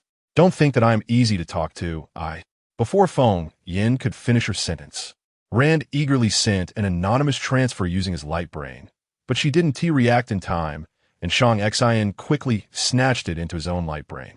Shadow. Why does he suddenly feel that the boss is so dog-like? The boss wasn't like this before. Let us wait and see. The four words seemed to burst from Rand's teeth, but Feng Yin had no time to care about the pig's spirit. She looked at Shang Xian in disbelief. "You are so rich. Why do you need my 500,000 star coins?" Shang Xian's usually indifferent face seemed to soften a bit. He gently stroked the hairpin in his hand and spoke in a cool voice. "The damaged sculpture in my yard, the compensation naturally belongs to me. Moreover, that sculpture is worth 20 million star coins. You only asked for 500,000. I'm at a loss." "What? 20 million? That broken thing is worth 20 million? Why? She, a dignified 9th-grade alchemist, now doesn't even have 2,000 star coins. How can a broken sculpture be worth 20 million? Feng Yin glanced at the half-statue that had fallen to the ground, calculating that this half must be worth at least 5 million, right? Or, no need to think. Art pieces must be complete to be valuable. The cool voice seemed to see through her little thoughts and proposed a suggestion before she could embarrass herself. "All right. I just heard the pig spirit say you are a general. How come I didn't know?" Shang Xian paused in maneuvering his wheelchair, glancing at Feng Yin out of the corner of his eye. "And who are you? Have you ever told me?" Upon hearing this, Feng Yin's face turned pale, and her eyes darted, unable to meet his gaze. Shang Xian's smirk slowly faded, returning to his usual indifferent appearance. The former hesitated for a moment, gritted her teeth, and boldly declared, "I am a #1 alchemist in the cultivation world, a disciple of the immortal pill sect, named Feng Yin, 20 years old." "San Xin Bao Set." And Shadow was taken aback, quickly moving closer to Feng Yin and whispering, "Miss Feng Yin, the boss hates being deceived the most. If you don't want to say it, that's fine, but don't make up nonsense. Isn't this just asking for trouble?" He still remembers that there was a soldier in the army who was imprisoned for reporting injuries while hiding a few casualties. Everyone thought Shang Xian would be angry, but unexpectedly he turned his head, his starry eyes locking on Feng Yin, and extended his hand, standing up straight, reintroducing himself. Shang X, 27 years old. Level 6 fire ability user, former general of the Holy Guardian Corps, now a jobless wanderer. As you can see, I am disabled. I am your husband. For some reason, Shadow felt a hint of pink bubbles emanating from the boss, making him tremble all over and immediately choose to leave this place of trouble. Oh, I understand now. This dogman used this perfect 365-degree handsome face to deceive the pure and lovely her. No. Refuse male charm. Refuse PUA. This guy just wants to use his looks to escape paying. She absolutely cannot let him succeed. My alchemy money. I told you. I am your husband. Shang Xian left behind this ambiguous statement, turned gracefully and left, leaving Feng Yin jumping in place. Husband? Bah! Without going through the marriage ceremony, I don't recognize it. On a military flying ship, Rand kicked his subordinate beside him. Can't find out? What use are you to me? Get lost. Zidna changed into a new outfit, wearing a wig, and approached Rand. Brother Rand, stupid woman. It's all your fault. Is that woman your enemy? You dare to provoke a level 6 or higher ability user. Do you want to die? Don't drag me down with you. His strong arm gripped Zidna's slender neck, nearly causing her to lose consciousness. Zidna rolled her eyes, saliva forming at the corners of her mouth as she frantically beat at his suffocating arm. Rand finally tossed her away when he saw she was about to pass out. Damn it, stupid woman. Don't think I don't know what you're up to. I'm just using you to vent my desires, and you cause such big trouble. Spill everything you know. Although he was clear about the exact level of the woman beside Shang Xian, that blue flame gave him a sense of deadly crisis, far greater than the pressure Shang Xian exerted on him. That woman was at least level 6 or higher. There are very few ability users above level 5 in the Summer Kingdom, and each one is an unshakable existence. If Shang-Xin hadn't been crippled and afflicted with mental turmoil, he would never have dared to provoke her. Provoking a level 6 or higher ability user is far more terrifying than provoking a legion. Chapter 15, don't even think about escaping Miss Feng Yin. All the herbs you wanted are here. Ing placed a large box of herbs neatly in the alchemy room. Watching helplessly as the green flames that originally swirled beneath the cauldron entered Feng Yin's body. His admiration for Feng Yin was evident. Without the need for his boss to instruct him, he willingly became her errand boy. Feng Yin spread out the herbs from the box, inspecting them while asking, "You didn't let Shang-Xin find out, did you?" Ing patted his chest and assured her, "Don't worry, the boss doesn't know." That was impossible. After all, he needed his boss's influence to buy these things from the Apothecary Guild. Feng Yin nodded, internally praising Ying's efficiency. Her delicate fingers gently brushed over the herbs. But suddenly she paused, frowning. "Miss Feng Yin, is there a problem? Are you sure these are the raw materials for the suppressants?" Of course. Although the suppressants are difficult to refine, they are indeed life-saving potions. The formula is public across the entire star sector, and as long as anyone can refine the suppressants, regardless of who they are, they can be accepted by the Apothecary Guild. That's strange. All right, you can leave for now. Ing was somewhat puzzled, but considering that Feng Yin needed peace to refine her potions, he stepped out. Feng Yin took out a herb with grayish-black leaves from the assortment, her beautiful eyes swirling as she fell into deep thought. "Is there a problem with this herb?" A cold voice came from behind her, giving her goosebumps. She turned around and reproached, "Why are you sneaking up on me like your subordinate? You walk without making a sound." "I'm sorry, I wasn't mocking you." Shang-Xin smirked, saying nonchalantly, "It's fine. This wheelchair is worth tens of millions of star coins. It's not something just anyone can sit in." "Feng Yin, I really want to burn that capitalist dog, Shang-Xin." The two returned to discussing the herbs, and Feng Yin furrowed her brows lightly. The suppressant should be a treatment to calm mental energy, but this corrupted soul grass is precisely the opposite. It's a poison that devours mental energy. Without needing to finish her sentence, Shang-Xin understood the reasoning. The effects of the two were completely contradictory. Using something that devours mental energy to treat a mental energy surge would only make things worse. "Can you guarantee that? Are you questioning my professionalism? I'm a 9th grade alchemist. I can refine a corrupted soul pill for you in no time. Just wait." Before she finished speaking, Feng Yin immediately sat cross-legged. Her light feather robe moved without wind, and her long hair, which had returned to its soft state thanks to some hair care product, released a gentle and soothing scent that wafted into Shang-Xin's nose, making him feel completely at ease. Shang-Xin's gaze darkened, his starry eyes fixed firmly on Feng Yin. He had already sent his subordinates to investigate Feng Yin's background. Not only could he not find a matching face from the trash star, but even in prison, there was no one who matched her. The group from the Feng family, who were always fawning over the powerful, had never even heard of the name Feng Yin. The only lead he could find was that Feng Yin first appeared in the Tongxin Street Special District. It was as if this person had appeared out of thin air, leaving him puzzled. If you're not someone sent by the Feng family, then who exactly are you? As he pondered this, the ethereal figure had already begun to work her fingers swiftly, and the cauldron was filled with the sound of clinking. A black-gray pill was pinched between Feng Yin's fingers. "Look, this is the corrupted soul pill. Just one will cause mental energy to collapse completely, resulting in a thorough death." "Shang-Xin, what are you so excited about?" While Feng Yin was still contemplating where to use this pill, a shadow flashed before her eyes, and somehow the pill ended up in Shang-Xin's hands. "This thing is too dangerous. I'll keep it safe." "All right." Shang-Xin's words sounded too reasonable, and Feng Yin, who was obedient, nodded without thinking. Then she heard the cold voice ask, "Do you have any more of that spirit origin pill you gave me last time?" None. You big liar. Just like using your handsome face to deceive me." "There's nothing left." Feng Yin, furious, spoke without thinking. The person in the wheelchair slightly raised his chin, his jawline striking like a blade, hitting Feng Yin's heart. "Damn it. How could someone be so perfectly placed in her heart? Do you think I'm handsome?" His usual cold demeanor shifted, and a teasing tone came from his lips. which drilled into Feng Yan's flushed ears, altering the conversation. I don't like you. Who said I like you? Get lost, get lost.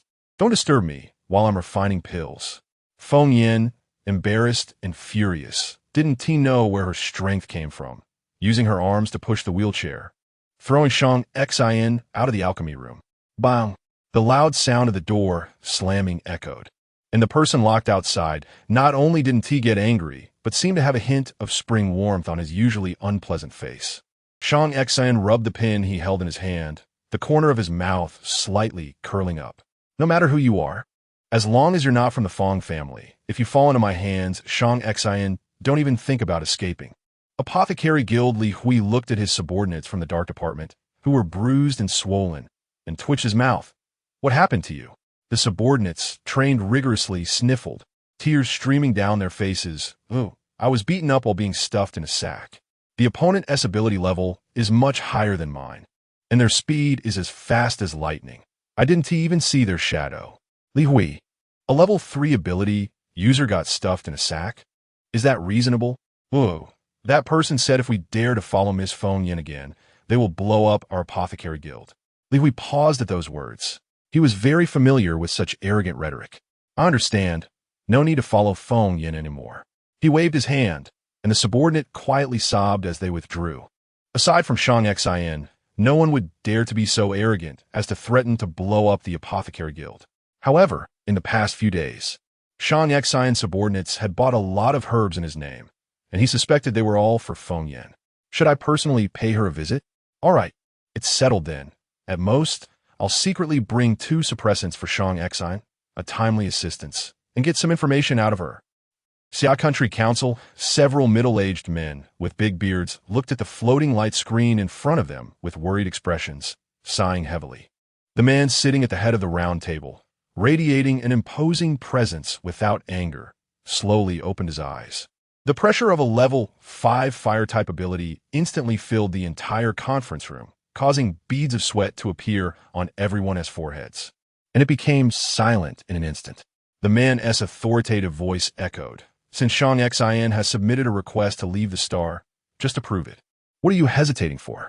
No, Council Chairman. Shang Xin knows too many secrets of the Xia Country military. We cannot let him leave the main star. Yes, he was seriously injured and half pushed to resign from his position as general. He might harbor resentment if he sells those secrets to the Empire. We absolutely cannot let him leave the main star. The bearded men argued back and forth, and the man at the head, Hu Zhu, quickly lost patience. Suddenly, a basketball-sized, deep red fireball appeared out of nowhere, crashing heavily into the center of the round table, creating a large hole in the fire-resistant high-tech material. The conference room fell silent, with even a pin drop being heard. Hu Zhu stood up, glancing at everyone with the corner of his eye. What will you do if I let him go today? He's just a cripple. And you old fools are scared to death, useless. Before he finished speaking, a red circular stamp appeared out of nowhere on the floating light screen above the round table, signifying that the document had passed the council's review. At the same time, far out in the suburbs, Shang Xin glanced at the image on the light screen, a relaxed and joyful curve appearing at the corners of his mouth. Time to go home. Chapter 16, it's very simple, don't you know? That night, Feng Yan stood by the window, carefully observing.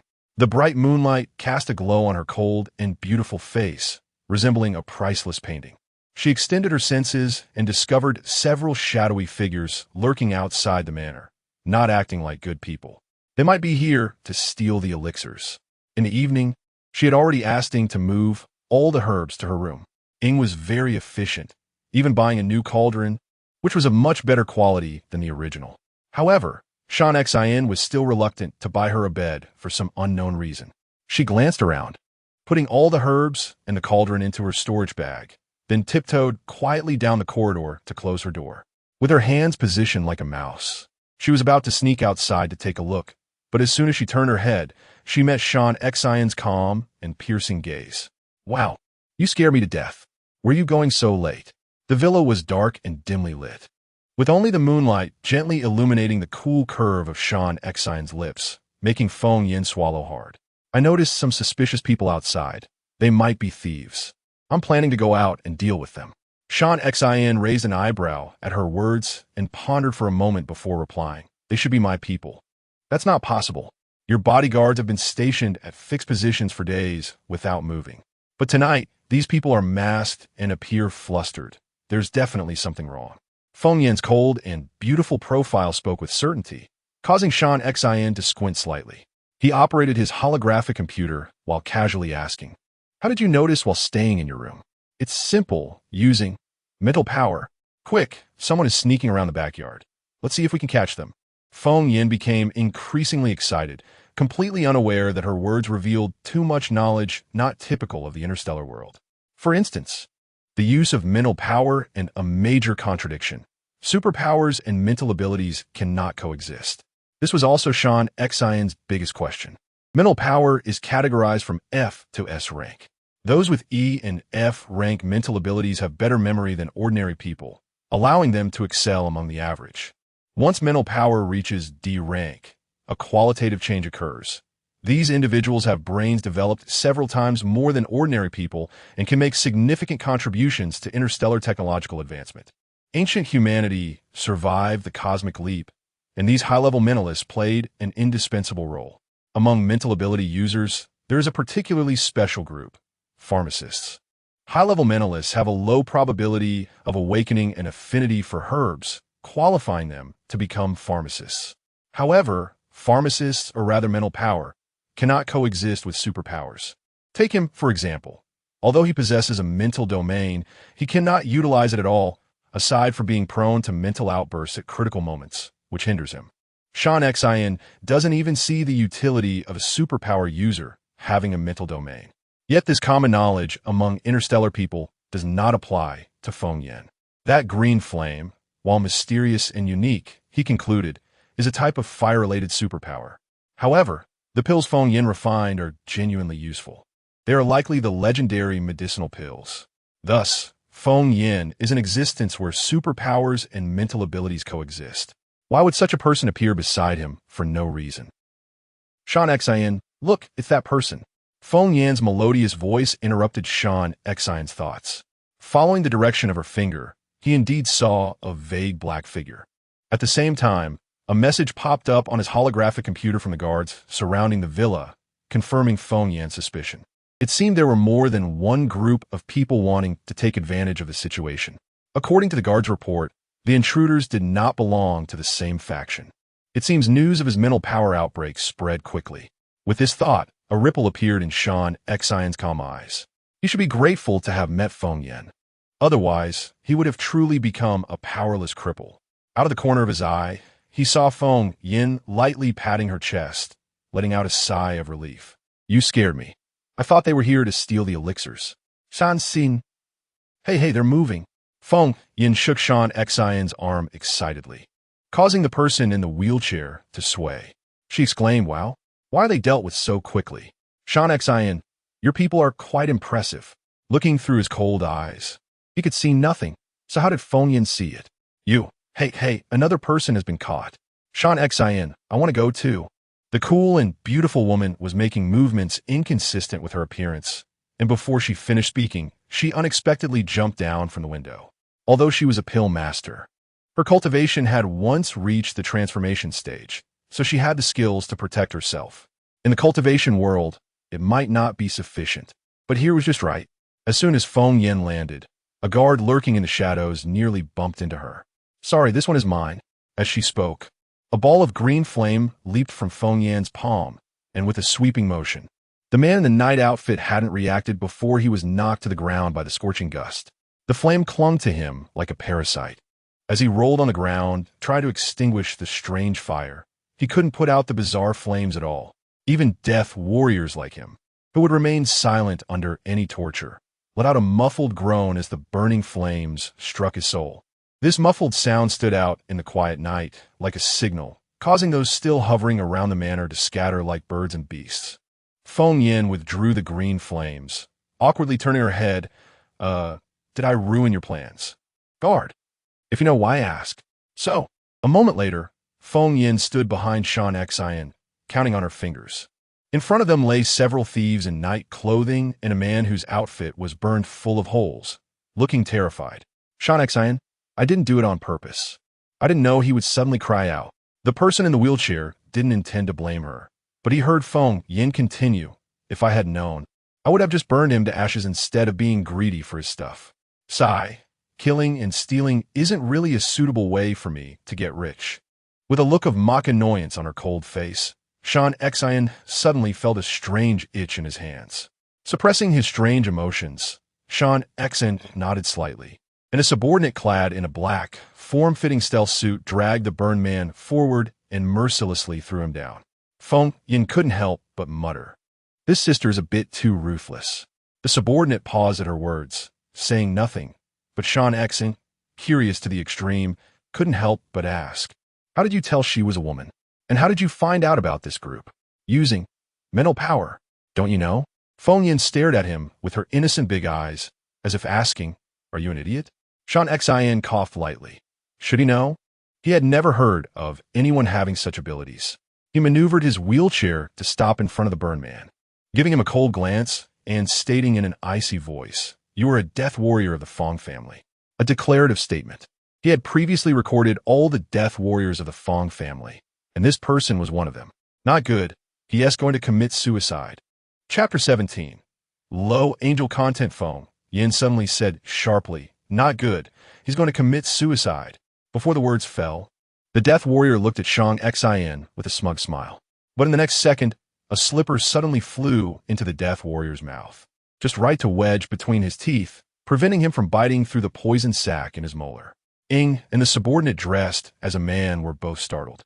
One tightly held the man's mouth, while the other fumbled inside for a moment, and with a forceful pull, yanked out his entire molar. "Boss, there is indeed a poison sac.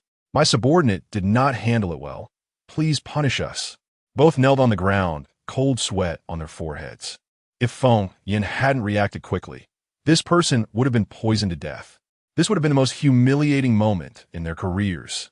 Feng Yin, with one foot twisted, her bright starry eyes accentuated by the tear mole at the corner, appeared somewhat enchanting. She simply took off the other slipper and threw it at the death warrior's head, saying fiercely, "You have the guts to die, but not to live?" Hearing this, the death warrior looked at Feng Yin, whose slightly enchanting face showed a trace of regret. His slightly pursed-thin lips shocked the death warrior. No one had ever cared about whether he lived or died. "She is an angel." That's right, this beautiful girl is an angel. Sean Xian also did not expect Feng Yin to have such interrogation techniques. This method of converting the enemy, combined with her overly cold and beautiful face, somehow carried a great deal of persuasive power. As everyone was astonished, her thin lips quivered again. "If you're going to die, at least tell me where you've hidden your valuable things. You must have saved a lot of star coins doing this line of work, right? Tell me, and I will definitely help you keep them safe." San Xin. He retracted what he had just thought. The death warrior, having experienced the ups and downs of life, suddenly broke down mentally, cursing Feng Yin for not being human, even speaking in the dialect of his home planet. The subordinate dressed as a man quickly pulled him away, while Feng Yin sighed. "It seems this person doesn't have much savings. I must have hit a sore spot for him to be so agitated. Hey, what's the point of this? Doing such a dangerous job and still not saving any money? Being a pharmacist would be great. Just casually refining some medicine can make you rich." Her jade arms hung limply at her sides, and her cold and beautiful face was full of disdain. Ing was momentarily at a loss for how to retort and could only direct his gaze at the boss. Sean Xian's mouth twitched, taking a deep breath, a hint of a smile appearing on his usually indifferent face, but it quickly vanished. He shot Ing a sideways glance, and Ing immediately understood, going to the corner to fetch the prepared ice water. "Are you going to stay here to watch me interrogate, or go back to rest?" Feng Yin swept her large eyes around and shrugged. "Then you go for it. These are all poor ghosts. I estimate you won't be able to extract many star coins from them." The person fetching the ice water nearly tripped over his own feet and spilled the ice water on himself. Lifting his head, he happened to see the smile at the corner of Sean Xian's mouth, and Ing shivered violently, feeling like something had changed. Oh, it was him who had become crazy. Recently, he had been seeing a possible smile on the boss's face, but that was impossible. Feng Yin elegantly turned around, not wanting to see how Shang Xin interrogated these little thieves. Taking advantage of the moonlight, she secretly climbed over the wall and came to the outside of the manor, her graceful and bright figure leaping and exploring in the light. After a moment, she gritted her teeth and crushed a round stone that looked like a star coin. These little thieves were too unprofessional. Could it be they had never stolen from others before coming to steal? Not even a single coin on them. She also wanted to see if there were any stragglers left from the recent scuffle, but in the end, there was nothing. The guards in the dark trembled, realizing that the boss's wife was indeed not an ordinary person. Just her agile skills put them professional guards to shame. Having gained nothing, Feng Yin returned to her room dejectedly and sat cross-legged. The power of moonlight was gentle and soft, harmonizing with the primordial purple qi in the first rays of sunlight, forming a subtle balance within Feng Yin's body. She quickly grabbed a few spirit yuan pills from her storage bag and stuffed them into her mouth. The gentle spiritual energy flowed down her throat into her meridians, and the cold beauty quickly entered a state of comprehension. In a high-end club in the capital city, similar to the KTV entertainment of ancient Earth, a spacious private room housed several wealthy young people. In front of a huge light screen, several virtual AIs danced seductively around a hot-bodied woman. The woman covered only her key parts, and large areas of her white flesh quivered with the music, capturing the attention of the men completely. The woman, the club's top dancer, Marilyn, freely sweated in the light screen, her alluring eyes scanning the lower bodies of the men, then lightly covering her red lips, revealing a light smile that made the men restless. Marilyn passed in front of several men, her sexy figure continuously making enticing moves. But whenever their hands were about to touch her waist, she easily dodged away. The young man sitting in the center slightly raised his eyelids, looking upright and serious. However, Marilyn's target was this seemingly ordinary young man. She perched her voluptuous hips directly on the young man's thigh, her jade arms gently wrapping around the back of his head, her stunning face close enough to smell the fragrance of hormones wafting to his brain. If I'm not mistaken, you're the third prince of the president's family, right? The young man's chest heaved as he nodded slightly. Marilyn's beautiful eyes flowed, and her red lips pressed directly against Wang Xiang's cheek. Isn't your little brother engaged to the eldest daughter of the Feng family? Why is he still coming to a place like this? Just as Wang Xiang's mouth moved, a slender finger pressed tightly against it, bringing a warm sensation. Let me guess. Is it that old woman from the Feng family doesn't meet your little brother's standards? Does your little brother not like this family marriage? With the raging music, seductive lights, and the near fragrance, Wang Xiang completely let down his guard. He grabbed the strong liquor beside him and gulped it down, while his other hand slowly and somewhat awkwardly landed on Marilyn's waist. Seeing this, she revealed an enticing smile and pulled his hand around her waist. Wang Xiang's heart raced, and his mouth loosened considerably. That woman from the Feng family is 5 years older than me and has been married to a general. She's secondhand trash, and she dares to compete with me. Feeling the soft touch in front of him, desire surged to his brain. Wang Xiang downed another glass of strong liquor, and his hand movements became bolder. What is that old woman pretending to be a noble lady for? I don't even fancy her. How dare she not let me touch her? What a filthy thing. Poor little brother, with a fiancé, yet forced to come to a place like this for fun. Sister will make sure you have a great time tonight. Wang Xiang kept making small movements, snorting coldly. Fiancé, it's just an engagement. I haven't decided whether to marry her or not. Little brother, right there. Seeing the two getting more and more carried away. The other few people in the private room were very perceptive, immediately scattering away. They had originally come to curry favor with the third prince, and now that the plan was working perfectly, it couldn't be better. With only the two of them left in the private room, Wang Xiang's true nature was fully revealed. He turned and pressed Marilyn onto the soft sofa, the righteousness on his face disappearing, replaced by lewdness and depravity. Little girl, today I'm going to have some fun with you. Nalin gracefully hooked her leg and said softly, Don't be anxious, Xiang brother, just wait for 5 more seconds for 3. Before she could finish counting to 5, Wang Xiang fainted in response. Nalin disdainfully pushed the lump of meat away, then took a uniform from the corner, wiped off her makeup, and connected to her holographic device. Nalin was suddenly dressed in a dark blue military uniform. and there was no image on the other side of the holographic screen.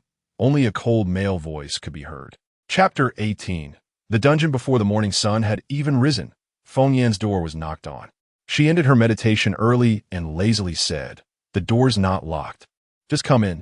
The creaking sound of the door opening revealed a handsome, cold face that looked as if it had been chiseled from stone. "Did you use up all the herbs?" As soon as that handsome face appeared, it froze. The room had been filled with herbs, at least 1,000 plants, and yet, after just one day, it was completely empty. Shang Xian slowly extended his distinctively large hand, the corner of his mouth slightly curling up. "What is going on?" "The spirit essence pills you refined are quite good." Feng Yan's face was filled with vigilance as she tightly covered the storage bag at her waist. "No, this time, there are really none left." Last night, she had inexplicably entered a state of enlightenment, a rare opportunity for cultivators. However, in the interstellar world, the spiritual energy was nearly non-existent. Enlightenment without spiritual energy was like having a high-level aircraft without energy source. Reluctantly, Feng Yan had consumed all the spirit essence pills in her storage bag, leaving none behind. Not even the silver pills that she had failed to refine at the Apothecary Guild. The man in the wheelchair's expression darkened upon hearing this. "Do you dislike me that much?" No, the spirit essence pills are really gone. I broke through my abilities and needed a lot of energy, so I ate them all." She was frightened and almost let slip her secret. She wasn't lying. After her enlightenment, her cultivation had indeed reached the mid-stage of foundation establishment. Although it was still a far cry from her original cultivation level, it was enough to save her life. Shang Xian furrowed his brows tightly. Even if a supernatural being did not deliberately release fluctuations, they would inevitably leak a hint of supernatural energy. However, there was no aura of a supernatural being on Feng Yan at all. If he hadn't witnessed her azure flames with his own eyes, no one would have believed that a seemingly weak woman had any connection to supernatural powers. A hint of worry surfaced on his otherwise calm face. Who exactly is this woman? Since that's the case, let's go to a place together. Huh? Don't be so petty. I just consumed all the spirit essence pills. I can refine more for you. Besides, you still owe me some star coins. Don't think too much. Human trafficking is illegal. This Shang Xian. Did he think she was useless without the pills and wanted to do something foolish like killing the goose that lays the golden eggs? Shang Xin.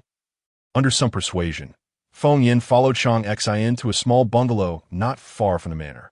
Ying took out a small wooden plaque and handed it to the guard at the door.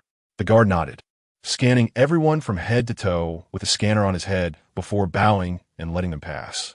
Feng Yan quietly asked, "Did you lock up those people from yesterday here and bring me to destroy the evidence today?"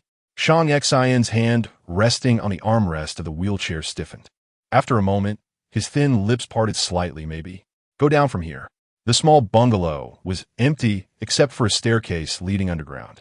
Looking down from the room, it was pitch black and a cool breeze blew up, creating a very ominous atmosphere for burying bodies. "Shang Xian, you're timid. Follow me, and when we get down, I can burn the bodies clean with one fire." Before her voice faded, Feng Yan had already floated down the stairs, completely ignoring Shang Xian still sitting in his wheelchair. The latter's expression was inscrutable. After pressing a button on the armrest, the wheelchair emitted a sound of metal clashing. The steel frame that formed the seat transformed and restructured under the control of an intelligent system. Moments later, it formed a pair of mechanical legs, and Shang Xian was securely strapped onto them. The mechanical legs stepped forward, keeping pace with Feng Yan. Ying, following behind them, fell into self-doubt. Why didn't the boss refute Miss Feng Yan's words? Why was the boss smiling? Could it be that he really intended to kill someone? Thinking this, he shivered and hurried after them. Shang Xian, your secrecy work is really impressive. Just burying a body, and you've dug such a long tunnel. After walking for 10 minutes without seeing the end, Feng Yan couldn't help but marvel. Shang Xian truly deserved to be a former general. His mind was indeed meticulous. That's right. She had already looked up Shang Xian's information on the Star Network. At 24, he became a general in the Xia Kingdom and established the Holy Guardian Corps in the same year, becoming a well-known guardian in Xia. Yet, there wasn't a single clear photo of him on the Star Network. Feng Yan secretly glanced at the man sitting on his flashy mechanical legs behind her, thinking, Fortunately, there are no photos. Otherwise, how many ignorant girls would be deceived by that face? Don't let his good looks fool you. Secretly, he was a stingy guy who took people's pills without even giving them star coins. Ing followed behind the two, feeling miserable. Regardless of whether they were going to bury a body or not, there were clearly transport tools in the tunnel, just sitting at the staircase entrance. It was one thing for Miss Feng Yin not to know, but the boss was also going along with it, resulting in him suffering. He had just interrogated those little thieves the day before, and now he was on a long trek again. Could he ask for a raise? However, the two in front paid him no mind. They chatted casually, already discussing how to burn the ancestors of those little thieves. Shang Xin's slightly lowered eyes concealed the brilliance within them. No matter how terrifying the words coming from Feng Yan's pink lips were, he found them charming. At that moment, he suddenly didn't want to die. If he could go along with this girl in front of him to kill and set fire. That seemed pretty good too. Their conversation was soon interrupted by the dim light filtering through a small exit ahead. Feng Yan shielded her eyes with her jade hand, thinking, Shang Xin is quite elaborate. To bury a body, he actually walked this far. Calculating the distance, this tunnel was almost leading to the underground of the city. There was no time to think more. A huge cacophony of sounds entered her ears. Slowly opening her eyes, a massive underground city, illuminated by various lights, rushed into Feng Yan's view. Shang Xin had seemingly deactivated the mechanical leg mode of his wheelchair and was back in his wheelchair, looking like a patient. This is the place for murder and smuggling. Feng Yan twitched her mouth and looked ahead. The environment, devoid of light year-round, despite various high-tech systems for ventilation and disinfection, could not avoid the cold and decayed air permeating the underground city. In addition, the buildings underground were not as grand and high-end as those above ground. The slightly dilapidated streets were mixed with various mechanical elements. Low houses were distributed on both sides of the street, with all kinds of bizarrely dressed people moving and trading. Those with supernatural abilities were not shy about showcasing their supernatural energy fluctuations to intimidate others. Shang Xin was no exception.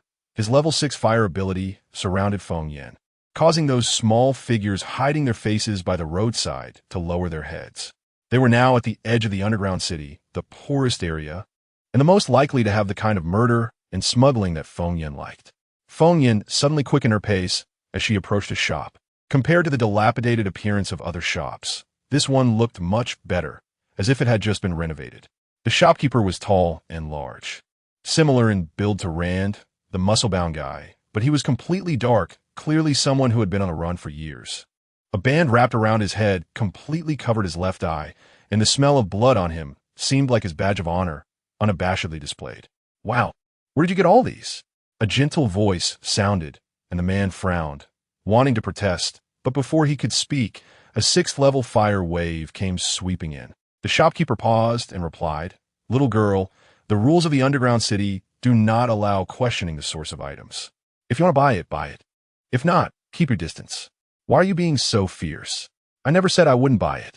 Feng Yan directly grabbed a bloody round ore from the table, wearing an expression that said, "I want this. Do you know what this is?" The man in the wheelchair raised an eyebrow, somewhat surprised that Feng Yan dared to take it.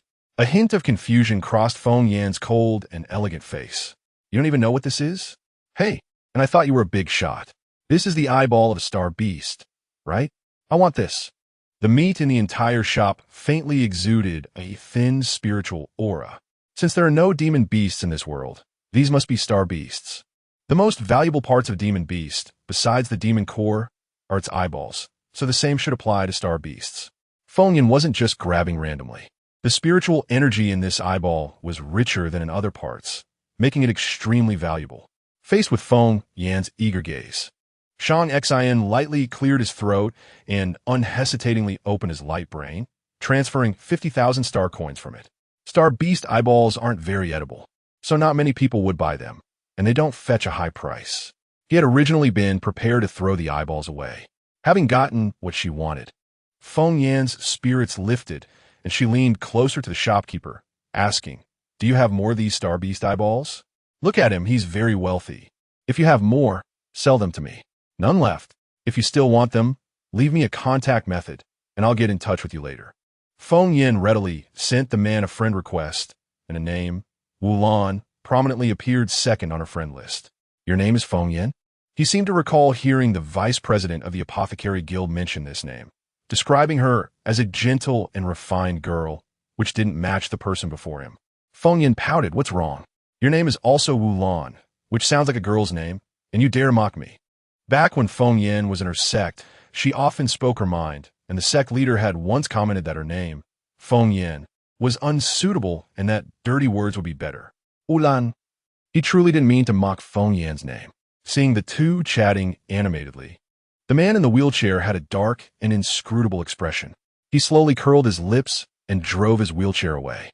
As soon as he left, Feng Yin immediately abandoned Wulan and chased after him, shouting, "Don't run away with my wallet."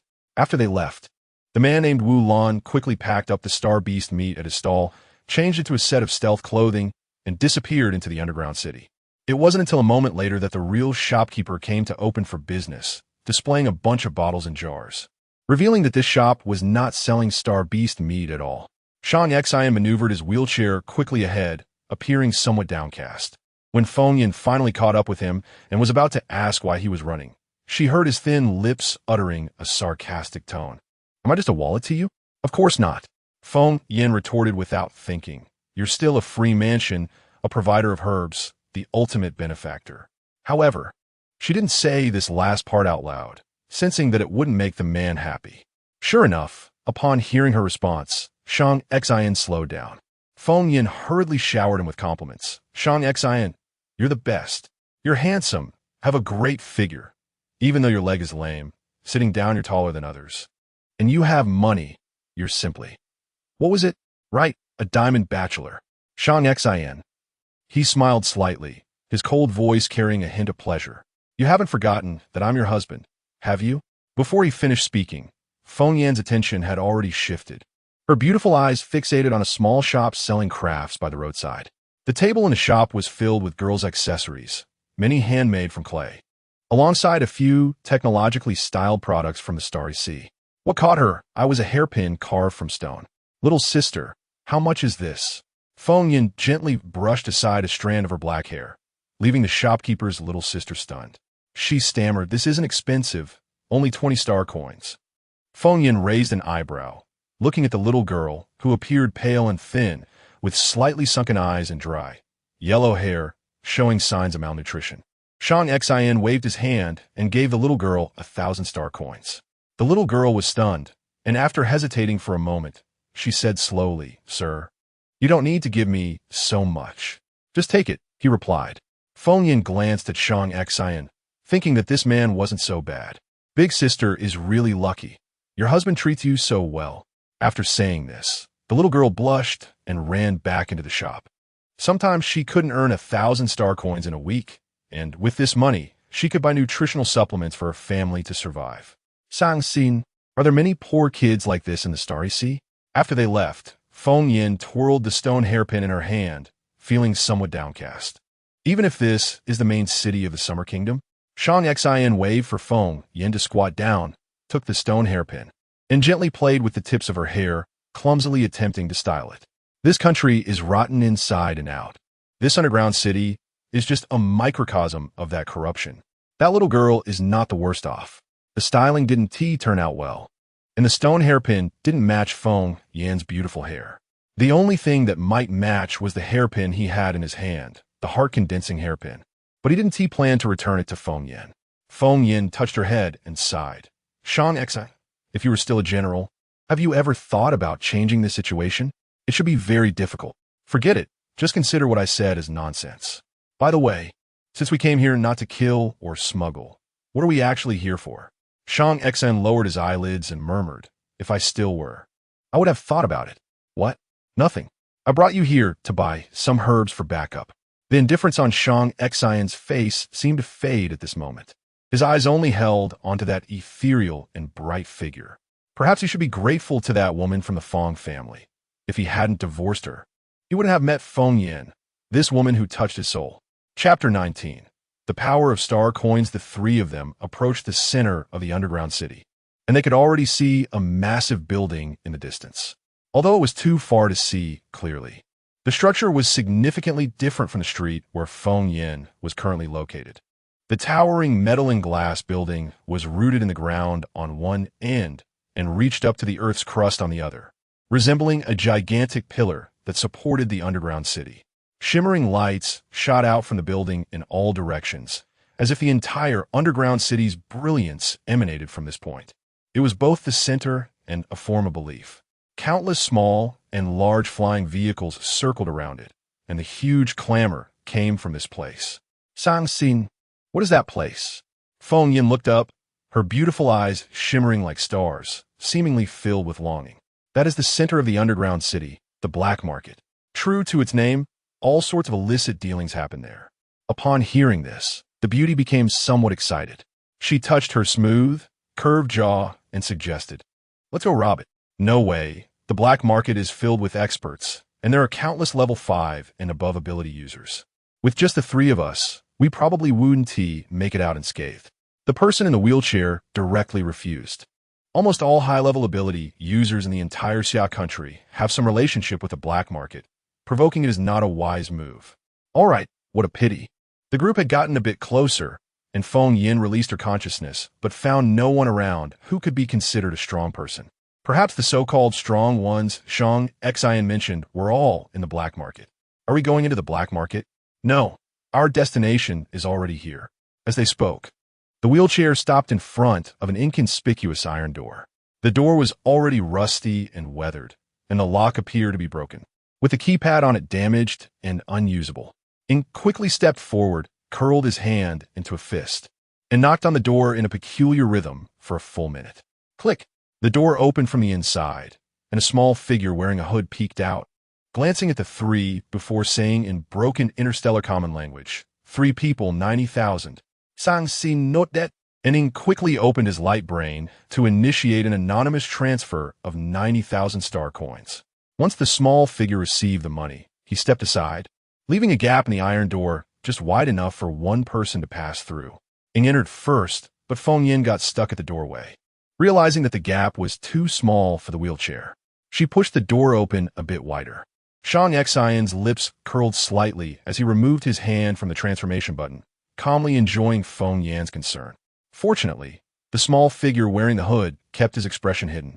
Otherwise, Feng Yan would have been able to enjoy a performance of facial expressions. The person who came to assist them had a mouth that could fit 2 fists, and this iron door was controlled by magnetic force. Without the magnetic control, it weighed about a ton. The strikingly beautiful woman had actually pushed it open with one hand. After they left, the assistant tried to push the iron door and nearly broke his arm. Beyond this iron door was another world. The three followed the guiding lights on the ground, passing through a dim corridor, where a blonde woman dressed in a sexy yet modest outfit was already waiting at the exit. Shang Xian didn't even raise his eyelids as his cold voice rang out. "Private room." The woman's face visibly brightened, and she immediately led the three up to the 2nd floor via a nearby elevator. "Please, the drinks are already prepared inside. I'll be right at the door. Feel free to let me know if you need anything." The woman ushered the three into a spacious private room and very tactfully stepped back. The private room was luxuriously decorated, with a ceiling full of blue and golden lights giving it a high-tech feel, and a soft row of sofas facing the floor-to-ceiling windows. Feng Yin immediately flopped onto the sofa, sinking into the soft material. She had just spent the entire journey on the spaceship and was exhausted. "Distinguished guests, may I ask what you would like to drink?" A sudden mechanical voice startled Feng Yin. She looked up to find a half-meter-tall, small robot standing beside her, its mechanical short arms holding a tray filled with drinks. "Then I'll have this." Feng Yin casually picked a cup filled with pink liquid, awkwardly holding it in her hands. This way, Shang Xian shouldn't be able to tell that it's my first time attending this kind of auction, right? Shang Xian's wheelchair stopped next to Feng Yin, and the robot asked him the same question, but he refused, seeing that Feng Yin had chosen the strongest drink. His expression was inscrutable. Just then, lights outside the floor-to-ceiling windows lit up, revealing a dense crowd of heads surrounding a large stage. While Feng Yin and the others were in the VIP room on the 2nd floor, enjoying an excellent view and top-notch service at a ridiculous price. Feng Yin could be considered a frequent visitor to auctions in the cultivation world, but she had always been a seller. This was her first time as a buyer. She took a small sip of the pink drink, finding it somewhat spicy, and asked in sync with the host's opening remarks, "Does this private room cost money? The view is really clear here, and it's nice not to have to squeeze in with so many people below." Shang Xian's thin lips parted slightly. 500,000. What? 500,000? For this? They don't even provide fruit. We just spent 90,000 to get in, and now we're spending 500,000. We haven't even done anything yet, and we've already spent 600,000? Do they think our star coins come from the wind? Feng Yin instantly felt that the private room was no longer appealing. The smile on the maid's face just now felt like a scam. Shang Xian raised his noble eyelids slightly and said indifferently, "It doesn't matter. I have plenty of star coins." Feng Yin. The host on the auction stage downstairs seemed to have heard Shang Xian's remarks. He raised his hand excitedly. Next up is the first auction item of the day. The host wasted no time and opened the metal box on the display stand, releasing a cooling gas that instantly filled the entire display area, creating an ethereal atmosphere. Intermediate Physical Enhancement Potion. It has 3 times the efficacy of low-level physical enhancement potions. It can not only replace nutritional supplements, but also restore physical strength, making it an essential item for ability users. Starting bid, 100,000 star coins. 110,000. 130,000. The price quickly soared to 170,000. But no one bid higher. After all, the Alchemist Guild only sold it for 150,000 apiece. The only ones willing to pay high prices here were probably those who couldn't trade with the Alchemist Guild due to their status. Sold. The host beamed with joy. While in the private room, Feng Yin pressed her face against the floor-to-ceiling window. Fortunately, the glass was one way. People outside couldn't see in, or they would witness a strikingly beautiful woman with an alluring appearance drooling. My goodness, that one lousy potion sold for 170,000 star coins. I don't even have 1 star coin. It's infuriating. Lousy potion? That's true. Compared to the pills Feng Yin refined, potions were indeed inferior. Previously, the silver pill Feng Yin had given him was already consumed. As he had expected, it tasted similar to the high-level physical enhancement potion, and its efficacy even exceeded that of the high-level potion. But the herbs Feng Yin used to refine the pill were clearly the raw materials for low-level physical enhancement potions. He even had a bold guess that the low-level pill could achieve the effects of a high-level potion. With this thought in mind, Shang Xian glanced at the person pressed against the window. The person seemed to feel his scorching gaze and turned around, a bit awkwardly murmuring, "Shang Xian, that is, could you lend me some star coins first, or settle the star coins from the last time I gave you that elixir?" The 9th grade alchemist spoke, only to see Shang Xian shake his head and let out a sigh, making her feel a bit embarrassed. It was her first time feeling so wronged in life. This annoying man wouldn't settle the bill, and now, when she asked him to lend her some star coins, he was acting all pretentious. How stingy. The shadow, who had been acting like an invisible man, couldn't take it anymore and softly reminded, "Miss Feng Yin, you are the boss's wife." "So what if I am? I was tricked. I don't acknowledge it." Feng Yin put her hands on her hips, absolutely refusing to accept that identity.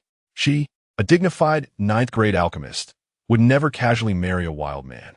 Being handsome doesn't count. If he looks like Shang Xian, the shadow was speechless. His ordinary face was almost twisted. He had to remind her again, star citizens can share accounts between spouses. The boss has already activated the shared permission for you.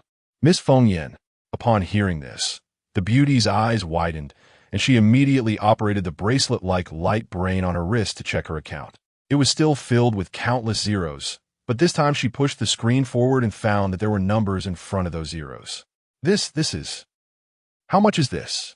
The academically challenged Feng Yin couldn't count anymore. "I already told you before," Shang Xian said casually, glancing at Feng Yin with a proud look. Looking at Shang Xian's face again, Feng Yin felt it was much more pleasing to the eye. "Can I use these star coins?" "Of course, after all, you're my wife." Shang Xian said this without showing much emotion, but the slight curl of his lips betrayed him. So for the next hour, Feng Yin would bid on everything at the auction, even things she completely didn't want. She had a bid to show off, offending everyone bidding in the audience. The host, however, was grinning from ear to ear, almost wanting to bow to the only activated private room upstairs. Today, the total transaction price was inflated by more than 30% solely by Feng Yan. Of course, she also won quite a few items, including several potions and all the herbs that appeared. Why was this auction filled with herbs and potions? There weren't many buyers for the herbs, which was strange. Feng Yan murmured to herself as she looked at the items that had been delivered to the private room. A cold voice from the wheelchair spoke up. This place only sells potion-related items. As for the herbs, there are no alchemists downstairs, so buying them back would be useless. It's more economical to buy potions. This was also his purpose for coming here. This auction house sells herbs every time, but most of them go unsold. After all, alchemists are scarce, and almost all are registered. If you need herbs, you can just go to the guild to buy them. At this moment, the host excitedly opened the next auction item's box and loudly introduced. Next up, this item could be considered the grand finale. He held the grayish-white potion tube along with the box in his palm, and the audience instantly erupted into heated discussions. That's a suppressor. It's definitely a suppressor. Quickly contact home, prepare the star coins. We must get that suppressor. Seeing the excitement below, the host softly said into the microphone, "That's right. As you can see, this is a tube of suppressor. I want to elaborate on its effects. Starting price 2 million star coins. 3 million. 4 million. 8 million. The auction price instantly soared to tens of millions, with bids coming one after another. The increase was astonishing, almost making Feng Yan's eyes pop out. That thing contains corruption soul grass. Are these people planning to commit suicide when they buy it back? Shang Xin stared intently at the suppressor in the host's hand. He had sought it, but failed to obtain it before. The person sitting at the top of the Alchemist Guild wouldn't relent. And he couldn't buy it no matter what. He didn't expect to see it here. However, he didn't need it now. The spirit essence pill Feng Yan gave him and the special effect of that green hairpin were better than the suppressor. Perhaps without the suppressor, he could still live a little longer. Shang Xin, why are these people acting like they're crazy? Is the suppressor that rare? Feng Yan asked in confusion, thinking these people must not know the drawbacks of the suppressor to act so wildly. Shang Xin lightly nodded his chiseled jaw and explained, the suppressor is difficult to refine. Only the guild leader of the Alchemist Guild can refine it, so it's hard to come by. However, there are countless people suffering from psychic surge syndrome. There's a universal rule regarding psychic surges. After 10 eruptions, one will die or become a mindless beast. For those afflicted with psychic surges, it's almost a death sentence. Currently, there is no cure for psychic surge syndrome in the galaxy. Only the suppressor can alleviate the torment of the surges. Therefore, even if the price of the suppressor is exorbitant, it is still in short supply. And for a suppressor, psychics are willing to fight fiercely. Moreover, he had experienced 8 surges. The 9th was the one when Feng Yan was present. Without the suppressor, his psychic surge was suppressed by Feng Yan. Shang Xin's eyes were complex as he looked at her cold, beautiful profile. If those people downstairs knew there was a magical girl here who could suppress psychic surges, who knows what chaos would ensue. But it's fine. Shang Xin is this girl's husband, and he will protect this treasure-like girl. Shang Xin's stern gaze gradually softened, and his look at Feng Yan became gentler, but he saw her narrow her eyes and press the bidding device. 50 million. Shang Xin, winky face, this price isn't how it's supposed to be quoted. The last bid was 23 million, and Feng Yan directly doubled it. The host was so happy he could hardly contain himself. 50 million. Any other bids? At this moment, the last bidder suddenly stood up from his seat, slowly removing his hood, revealing a round face that left the host stunned. This was clearly the second in command of the black market, Chunwu. Chunwu squinted his eyes at the second floor, his fat lips trembling, unsure if the brothers upstairs would retract their bid.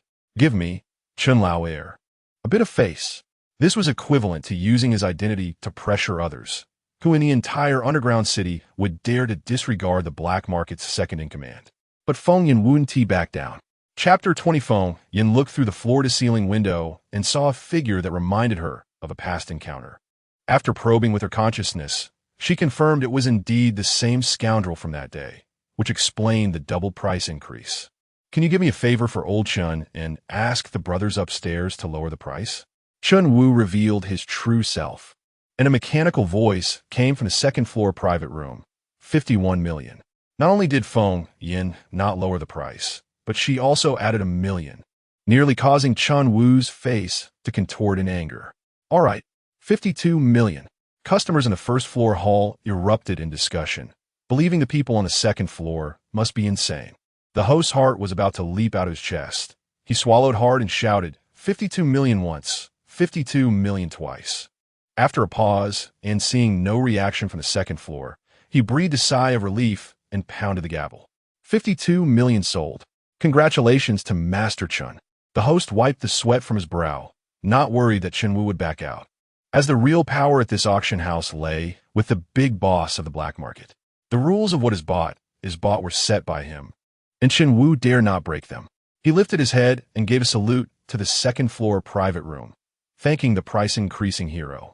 This deal had multiplied his commission several times over, something he couldn't even imagine before the auction began.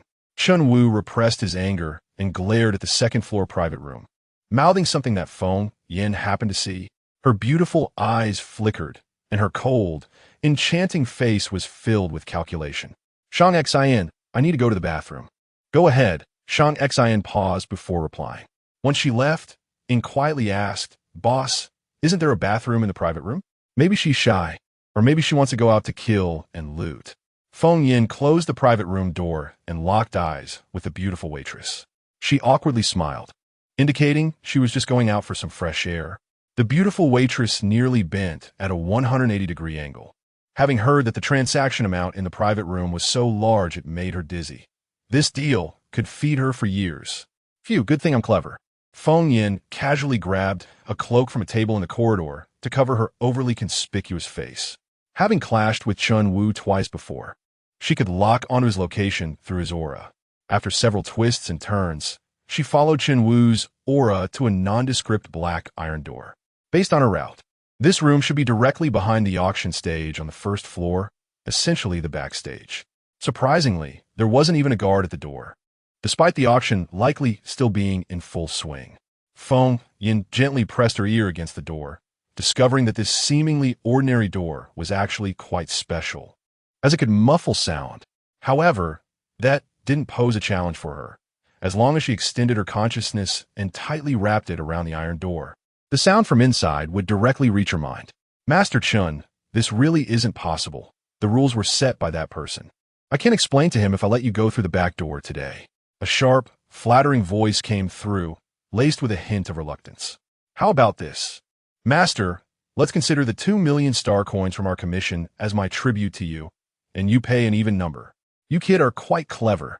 Just as he finished speaking, a prompt sound from an electronic device rang out. 50 million was deducted just like that.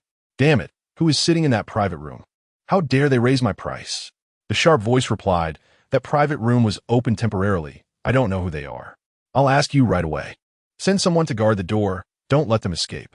Today, I want those people inside to know who's boss. Their conversation was transmitted word for word into Feng Yan's mind, her beautiful eyes narrowing as a small blue flame flickered to life at her fingertips. This wasn't her trying to do anything bad. It was self-defense. With a flick of her hand, the blue flame seemed to gain consciousness, landing on the ground and slowly moving toward the door gap. The flame had no volume and could be stretched and deformed at will. The small blue bean transformed into a small blue slice and slipped through the door gap, instantly projecting the internal situation in a Feng Yan's mind. Inside was indeed Chen Wu and a short, thin man with a sharp face. The two hadn't noticed the small blue bean and were still exchanging pleasantries, with the thin man flattering Chen Wu ceaselessly, praising everything from his hair to his nails, from the food he ate to the pleasures he indulged in. Chen Wu was in high spirits from the flattery, repeatedly saying, "You kid have a bright future. You'll get things done. Once you handle this matter well for me, I'll speak well of you in front of that person, and you won't miss out on the benefits. Thank you, Master Chun. You're like a father to me. If you need anything, just, my butt. My butt." The thin man's flattery was cut off as he suddenly felt a severe burning sensation from behind. Looking back, he found the back of his clothing inexplicably ablaze with blue flames. "Master, help! Quick! The thin man was panicking, slapping his backside with both hands. But the blue flames refused to extinguish. The robots in the room blinked their large bulbous eyes, indicating they hadn't detected a fire and couldn't activate the fire suppression system. The thin man was furious, thinking, how does this high-tech stuff always fail at critical moments? While frantically patting at the flames, he cast a pleading glance at Chen Wu. Chen Wu, somewhat impatient, finally raised his plump and noble Michelin arm just as the thin man was about to pass out from the heat. A jet of water appeared from his palm, and the thin man immediately positioned his backside toward the water stream, creating an awkward scene. While the thin man felt embarrassed, he had no choice but to rely on Chen Wu, as the flames were unquenchable and technology had failed him. However, the cool sensation he expected didn't arrive. Instead, Chen Wu's water jet drenched the thin man completely, but the flames on his backside remained fierce and unchanged. Outside the door, Feng Yan's beautiful eyes sparkled as she devised another plan. Taking advantage of the moment, Chen Wu increased the water jet. She flicked her fingers outside the door and pointed at the iron door. The flames on the thin man's body suddenly flared up, and before Chen Wu could react, they transformed into two fire snakes, coiling around the water jet that emerged from his palm, spiraling upward and instantly climbing onto his hand. Damn it! My hand! My hand! What the hell did you get infected with? Chen Wu kicked the thin man's on-fire backside with pinpoint accuracy, causing him to scream and fall face-first to the ground, unconscious. Chen Wu's hand was now on fire, preventing him from generating any more water jets.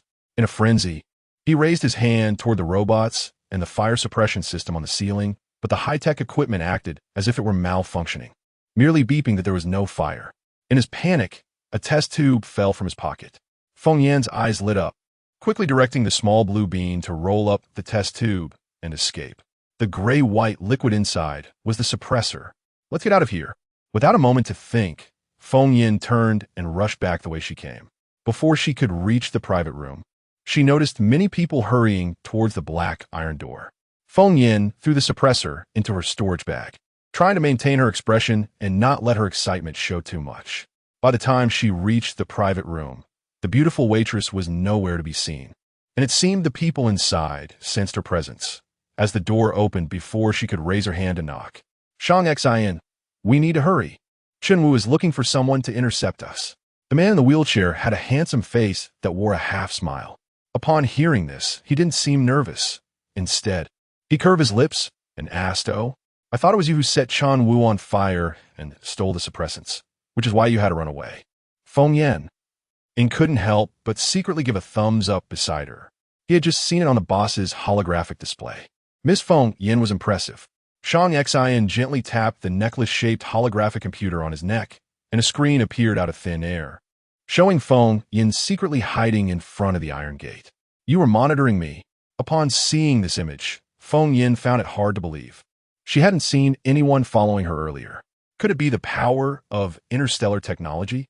Shang Xin shook his head helplessly, his handsome face filled with indulgence and tenderness. "I've told you many times, the Sky Eye surveillance system of the Xia country is everywhere, especially in places like the auction house. Then what should we do? Let's hurry and escape." "No need. This footage is only available to me, so you don't have to worry. We can leave normally." Although he had resigned from the position of General of the Holy Guard Legion, the people under him were all loyal, and erasing some surveillance footage was a piece of cake for him. "But what about the suppressants? That belongs to me. You can't drink that. It's problematic for you." Feng Yan gently covered the storage bag at her waist. She had taken great risks to obtain that bottle of suppressants, and she was counting on it to make money. She couldn't give it to Shang Xin. The latter squinted his eyes, and after a moment, his tightly knitted brows relaxed, and a hint of spring warmth appeared on his face. "Thank you." He hadn't felt such concern in a long time. Perhaps it was because, as a general, the long-term pressure had made him forget how to smile. However, Feng Yan's worry made his lips involuntarily curve upward, and his heart felt incredibly light. "Feng Yan? Forget it. A good woman would never pursue the reason behind a handsome guy's sudden craziness." The auction was not over yet, and there weren't many herbs left to auction, so Shang Xin simply agreed to leave early. The three of them boldly followed the beautiful waitress who had hurried back downstairs, and they overheard some guests talking about leaving early. Did you just see a lot of people running to the backstage? I did. It seems something happened backstage. Is that true? Who would dare to cause trouble at an auction? Don't they want to live? Who knows? This auction is the private property of that person. Causing trouble here is basically asking for death. A cold-faced beauty leaned in closer to the group and said, I heard it was Yi and a short, skinny, sharp-nosed man who were getting it on, and as a result, they had a spat and set that thing on fire. The group was shocked and turned to look at Feng Yin. At that moment, several men's souls were almost taken away by her stunning face, and they immediately felt that what Feng Yin said was true. One of the slim men, feeling a bit scared, said, So Yi has such preferences. No wonder when I asked him for a favor last time, his look at me was so strange. Now that you mention it, I also feel something is off about him. Oh my God, so that's how it is. It's terrifying to think about. Feng Yin nodded, expecting them to unite against a common enemy. Sang Xin. So his cheap wife is such a woman. Feng Yin felt that she had already infiltrated their circle, so she lightly opened her lips and asked, By the way, who is that person you mentioned? This is my first time here, and I've never heard of them. The several men looked at her with strange expressions, but when they met Feng Yin's beautiful eyes, they momentarily lost their focus and forgot everything. The slim man looked around and whispered, It's the big boss of the black market. I heard he is a mysterious big shot. No one has seen his true face, and he has immense power. Right, look at this underground city. It was actually established by that person. Feng Yin nodded and showed them a sweet smile. Thank you.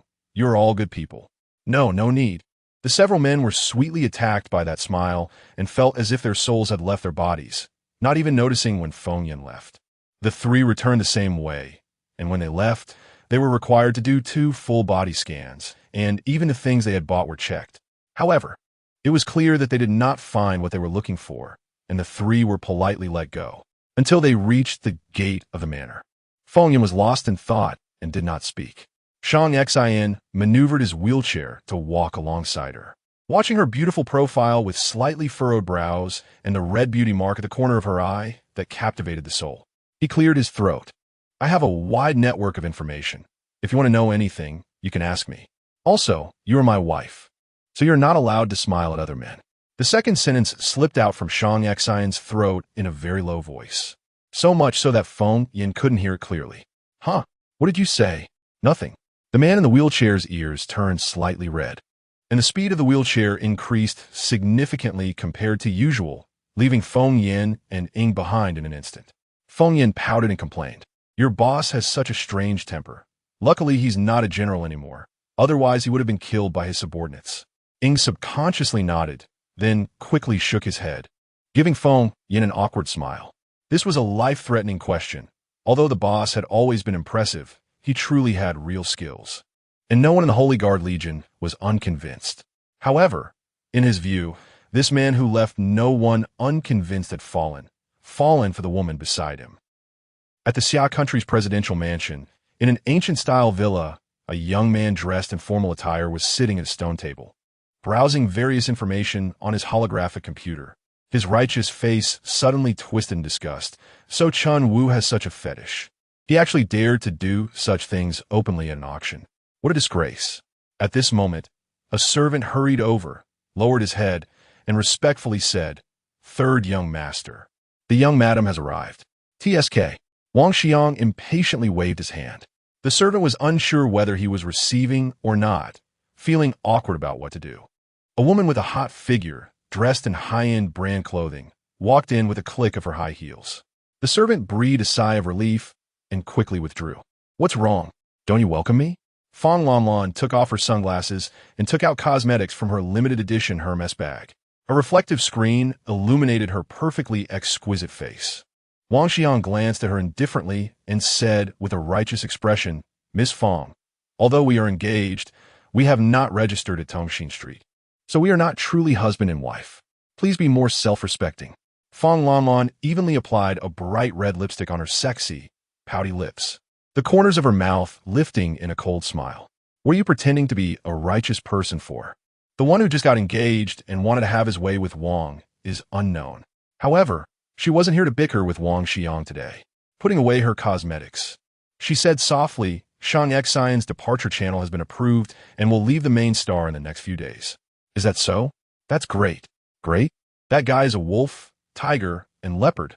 Letting him go might bury a huge hidden danger. How can you say it so lightly? Wang Xiang raised his hand to close the holographic computer, his pristine, unblemished fingers lightly tapping the stone table. Idun Danger, General Shang, as a former general of the Holy Guard Legion, has made great contributions to the national defense of Xia country. Now that he is physically impaired and in the later stages of mental energy turmoil, it is only natural for him to leave the main star and find a quiet place to spend the last part of his life. Mental energy turmoil. Are you serious? Wang Xiang slightly raised the corners of his lips, but did not answer. Fang Lanlan put her sunglasses back on, chuckling lightly, her enchanting figure seeming to ignite Wang Xiang's desire completely. She stepped out with her white, jade-like legs and said softly, since that's the case, my dear fiancé, you don't need to go to the A1 space station to see Shang Xian off, nor do you need to worry about the cosmic route security work on planet A08. After all, you two are not familiar with each other. Before her words faded, her figure had already disappeared. Wang Xiang's expression was inscrutable as he stared at Fang Lanlan's back, not knowing what he was thinking. Chapter 21. The Diligent Alchemist. Aspiring to be the beautiful monkey king, the dazzling sunlight poured into the suburban manor, coating the exterior walls of the luxurious villa complex with a layer of golden light. A cool breeze swept through, stirring up a layer of dust and making the empty flower beds look particularly clean. In the center of the courtyard, the fountain had been damaged, with a massive humanoid sculpture toppled over and a bright figure hidden behind it. Those beautiful eyes, adorned with blood-red tear moles, frequently peeked out from behind the damaged sculpture, their gaze fixed sharply on the manor's entrance. Outside the gate, the guards, now wearing a new high-tech invisibility cloak, shivered in fear. They knew very well that Miss Feng Yin could not see through this new cloak, yet they still felt as if they were naked under their leader's watchful eyes. One of the guards could no longer contain himself and stealthily approached another, asking, "What do you think our boss's new wife is looking at?" The other rolled his eyes and warned, "Don't meddle in the boss's affairs. How can we mere mortals know what these advanced superhumans are thinking?" As they spoke, they casually knocked out a small thief who had come looking for an easy score. Meanwhile, the person behind the sculpture excitedly leaned out, only to let out a disappointed sigh moments later.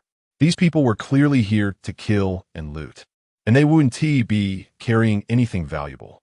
A cold voice suddenly sounded from behind, startling Feng Yin and making her hair stand on end. "Why is your wheelchair so silent?" I'm not here to scavenge. I'm here to protect our home. Your guards seem to be slacking off. Many of them are missing.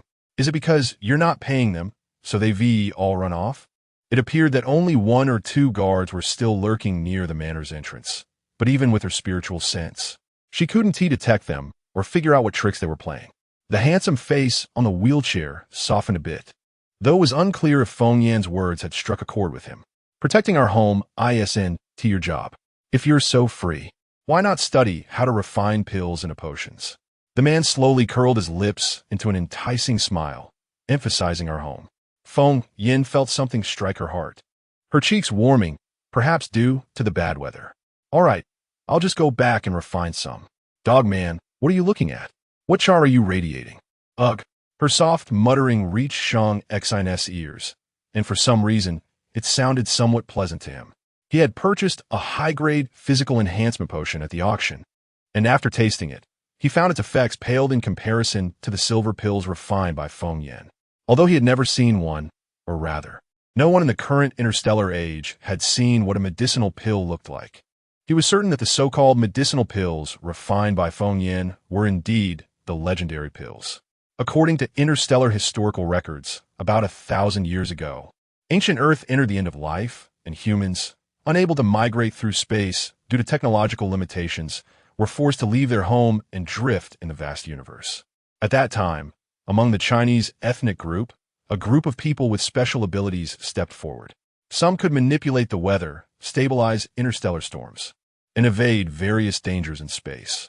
Others could refine a miraculous pill that could stave off hunger, recharge energy, and heal wounds. These two types of people later became known as superhumans and alchemists. It was precisely due to the existence of these two types of abilities that humanity was able to cross the stars and find a new home. Because almost all the early ability users came from the Chinese ethnic group, when humanity found a new home, the Chinese took the lead, establishing the Chinese star domain and occupying the safest and most resource-rich blue star among all planets.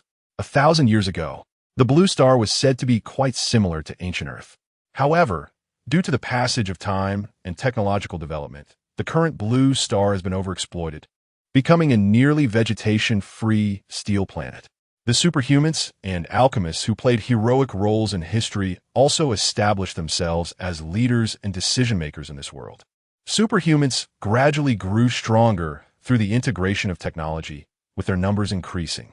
In contrast, the number of alchemists declined year by year, becoming increasingly rare to the point where, a few hundred years ago, no alchemist could refine the kind of medicinal pills once known as the savior medicine. The Xia government even attempted to develop the mental power of superhumans, try to give the more numerous superhumans the ability to refine medicine, but that experiment made no progress. An accident during the development process led to several superhumans experiencing mental breakdowns, ultimately resulting in their untimely deaths. From that point on, interstellar nations determined that superhumans and alchemists could not coexist, and thus, the status of alchemists was elevated to that of a deity. Even Shang Xian, despite his status, often had to bow to the Alchemist Guild. However, Feng Yin, who he initially thought was a woman arranged by the Feng family, this convenient wife, defied this interstellar common knowledge. She was a combination of a superhuman and an alchemist. How could she refine the pills that had disappeared from the annals of history? The cold face on the wheelchair seemed to reflect some thoughts as he smiled slightly, realizing it was time to leave this planet. Back in her room, looking at the herbal rack that had been refilled, Feng Yin waved her hand and stored all the herbs into her storage bag. After all, such storage tools did not exist in the interstellar world, and Shang Xian would never suspect that the herbs had not been used up, but were all tucked away in her pocket. She placed a grayish-white potion and a bloody round ball on the table, hesitating on how to deal with these two items. Let us start with this eyeball. Stowing away the potion, Feng Yin formed a spell with her hands, and a warm whirlwind slowly emerged from her palms, lifting the eyeball into the air. She silently chanted an ancient and melodious incantation, as if it were transmitted from another space. The moment the words slipped from her lips, Feng Yin's entire being appeared to flicker with red and green shadows, becoming extremely unstable. As this language, not belonging to any era, was recited, fine beads of sweat covered her flawless forehead. Moments later, a piece of information entered Feng Yan's mind. At the same time, she immediately released the spell and collapsed to the ground, gasping for air as if she wanted to inhale all the oxygen in the room. Why was even the 10,000 things technique from her ancestry so difficult to cast? Fortunately, she had consumed quite a few spirit essence pills beforehand, and some of her spiritual energy remained unprocessed in her body. Otherwise, she wouldn't have been able to fully utilize her innate inherited abilities. But luckily, it was a close call. She had obtained the basic information of the owner of this eyeball. Speaking of which, the 10,000 things technique obtained from her bloodline inheritance could be said to be crucial for Feng Yan's growth into a high-level alchemist. This technique allowed her to communicate with the divine realm through the recitation of a strange language, thereby learning the basic information of all living beings, including animals and plants. Feng Yin had merely intended to give it a try, but she didn't expect the 10,000 things technique to be so powerful, even allowing her to understand interstellar animals. However, when using the 10,000 things technique in the interstellar realm, she felt as if something was obstructing her, requiring more spiritual energy than in the cultivation realm. So your name is Fire Pigeon, a fire attribute bird-shaped star beast, F rank, not particularly strong individually, but often appeared in groups. Its aggressiveness was low, and it preferred to live around planets with vegetation, its meat being delicious, making it a prime target for interstellar hunters. Feng Yin had an innate affinity for birds, so upon learning that this bird-shaped star beast often graced the tables of the interstellar elite, she felt somewhat displeased. Her narrow phoenix eyes slightly curved, and a hint of malice crept onto her cold, beautiful face. Since you love to eat, then let us make sure you eat your fill. The spiritual energy in the eyeballs of this bird species is not high, and refining them into pills is mostly trivial. But who is Feng Yin? The #1 alchemist in the cultivation world, a 9th grade alchemist who has already touched the threshold of a 10th grade divine alchemist. What she can refine is not just the conventional pills. Setting up the crucible, Feng Yin lightly tapped her fingers, and the Tsong Kong Feng Yin instantly enveloped her, like a spoiled child happily surrounding her.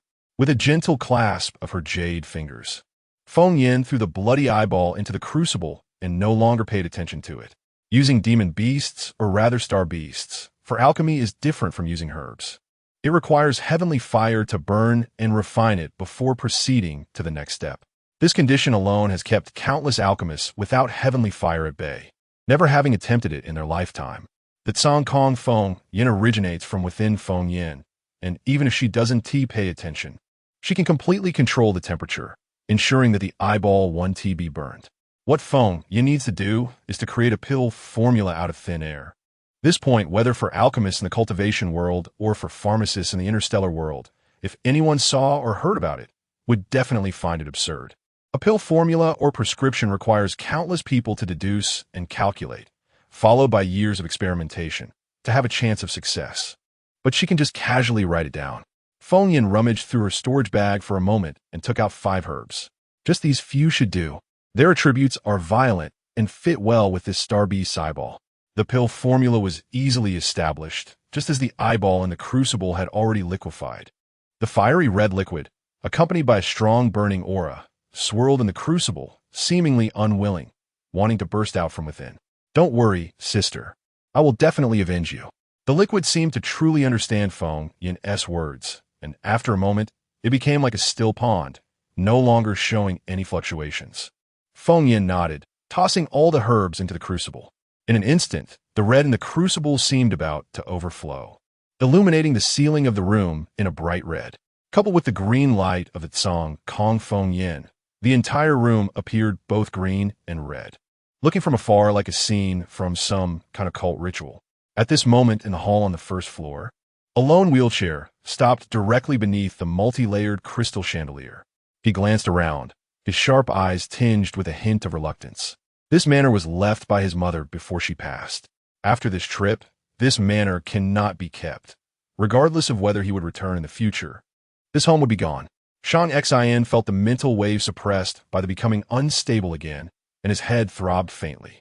He dared to think about resting his eyes for a moment when a thunderous sound came from the second floor. Bang! The loud noise shook the entire villa, and the sound came from Feng Yin's room on the second floor. Shang Xin's heart raced, almost causing him to fall from the wheelchair, but was swiftly caught by the guard who rushed in from outside the manor. Go upstairs and take a look. A cold voice rang out, tinged with urgency. The guard dared not delay, leaping upstairs. When his hand touched the doorknob, he was met with an unexpectedly intense heat that made him instinctively retract his hand, only to get burned. At this moment, Shang Xin had switched his wheelchair to mechanical leg mode and caught up, just in time to see the guards burn. His brows knitted tightly together, and without thinking much, he reached out to open the door. However, before he could touch the doorknob, a dark, unknown object kicked the door in, shattering it. Yes, it was kicked in. The unknown object fell to the ground, leaving behind a pile of charred debris, and spat a few times in annoyance. Shang Xin, the crucible you bought from me is of such poor quality. Did you buy a cheap inferior product? As the voice sounded, Shang Xin finally realized that the dark object was Feng Yin. She stepped out from the debris, spat out a few more black substances, and continued to complain, "My pills are worth a fortune. You always buy me this kind of junk. Be careful, or we'll end up with nothing when the crucible explodes."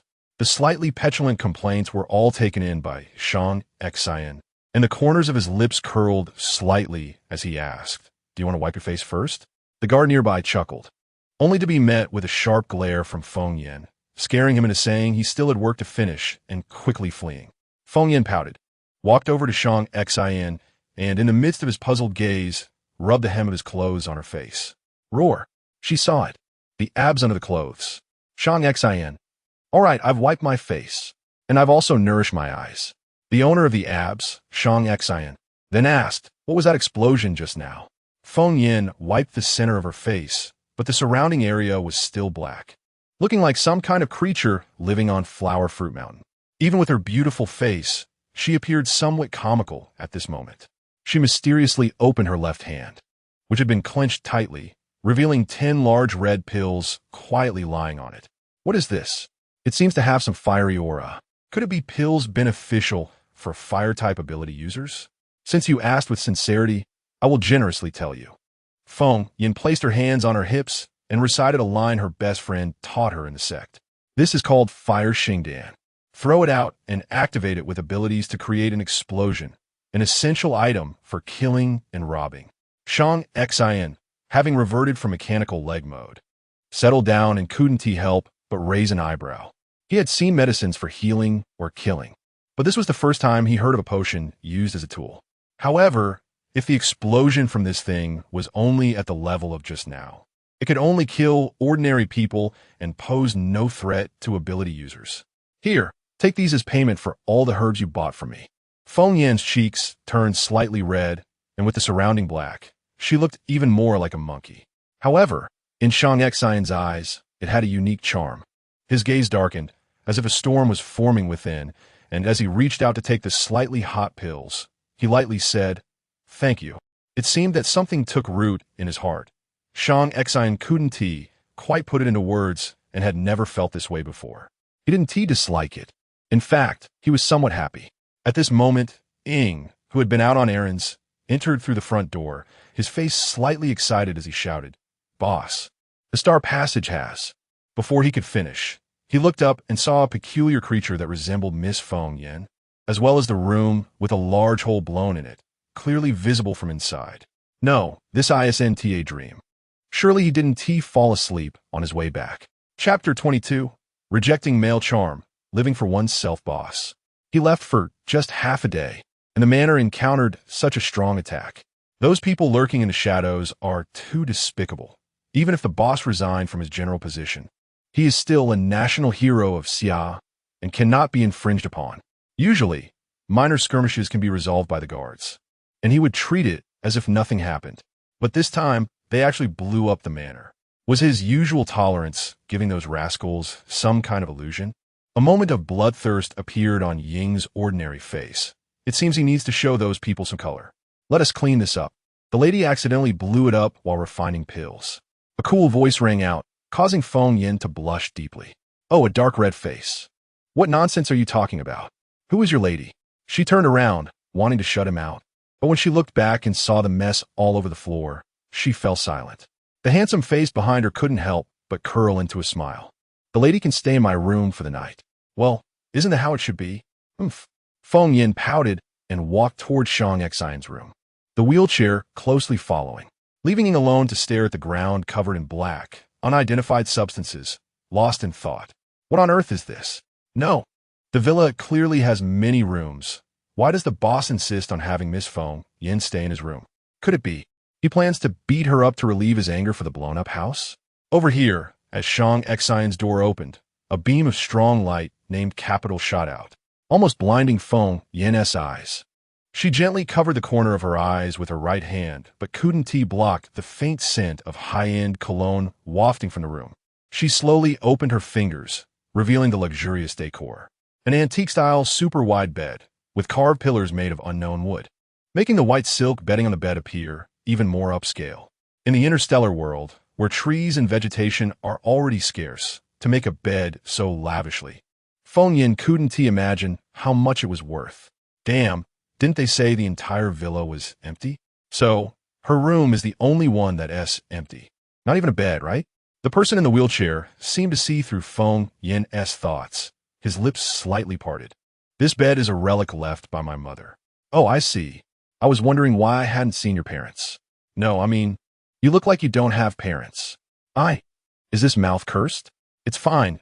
My parents passed away when I was very young, so I don't have any feelings for them. You don't need to worry about it." The man in the wheelchair had a calm expression, his eyes devoid of waves, indeed looking like he didn't care. But who truly doesn't care about their parents' death? Feng Yin immediately organized her words, trying to comfort him, but as soon as she opened her mouth, Shang Xin spoke again. By the way, we're leaving Blue Star the day after tomorrow. Is there anything you need to prepare? I'll give you the whole day tomorrow. Before his words were finished, Shang Xin had already activated his light brain, seemingly dealing with some work. Fengyan, why are we suddenly leaving? You're not preparing to run away because you owe someone money, are you? That won't do. We must repay our debts as a matter of principle. At worst, I'll study how to refine potions and buy potions to help you pay off your debts. After 5 minutes of earnest advice from her pink lips, she saw that the man in the wheelchair showed no shame, even raising his sexy lips, trying to enchant her with his looks. Are you even listening to me? You owe money, and you were just showing off at the auction. Return all of that. Feng Yin's tone had some reproach, as she placed her hand on the pouch at her waist and took out a few herbs. Shang Xin raised an eyebrow and gently pressed down on her hand, saying, "People are unpredictable. If you expose your secrets in front of me, aren't you afraid I'll turn against you?" He had once speculated whether Feng Yin possessed a high-level hidden space, but he thought that idea was too absurd, as the technology for folding space was still in the laboratory and only a few people had seen it. There weren't even any test subjects, let alone something others could use. But Feng Yin so boldly took things out of thin air, it looked like she had a folding space. He really didn't know whether this woman was clever or foolish. The warm touch on his hand made Feng Yin feel like she had been electrocuted, and she immediately withdrew her hand, her eyes flashing. "I don't know what you're talking about, but you're a good person and wouldn't kill me." Right and wrong, good and evil, she could still discern, and moreover, Shang Xin owed money but still bought her herbs, making him a kind person. Shang Xin maneuvered the wheelchair to stop beside the excessively luxurious bed, his fingers gently stroking the smooth sheets, feeling a bit flustered. "A good person. Sang Xin, do you have some difficulties? Leaving the planet is a big deal. You never mentioned it before." "There aren't any difficulties.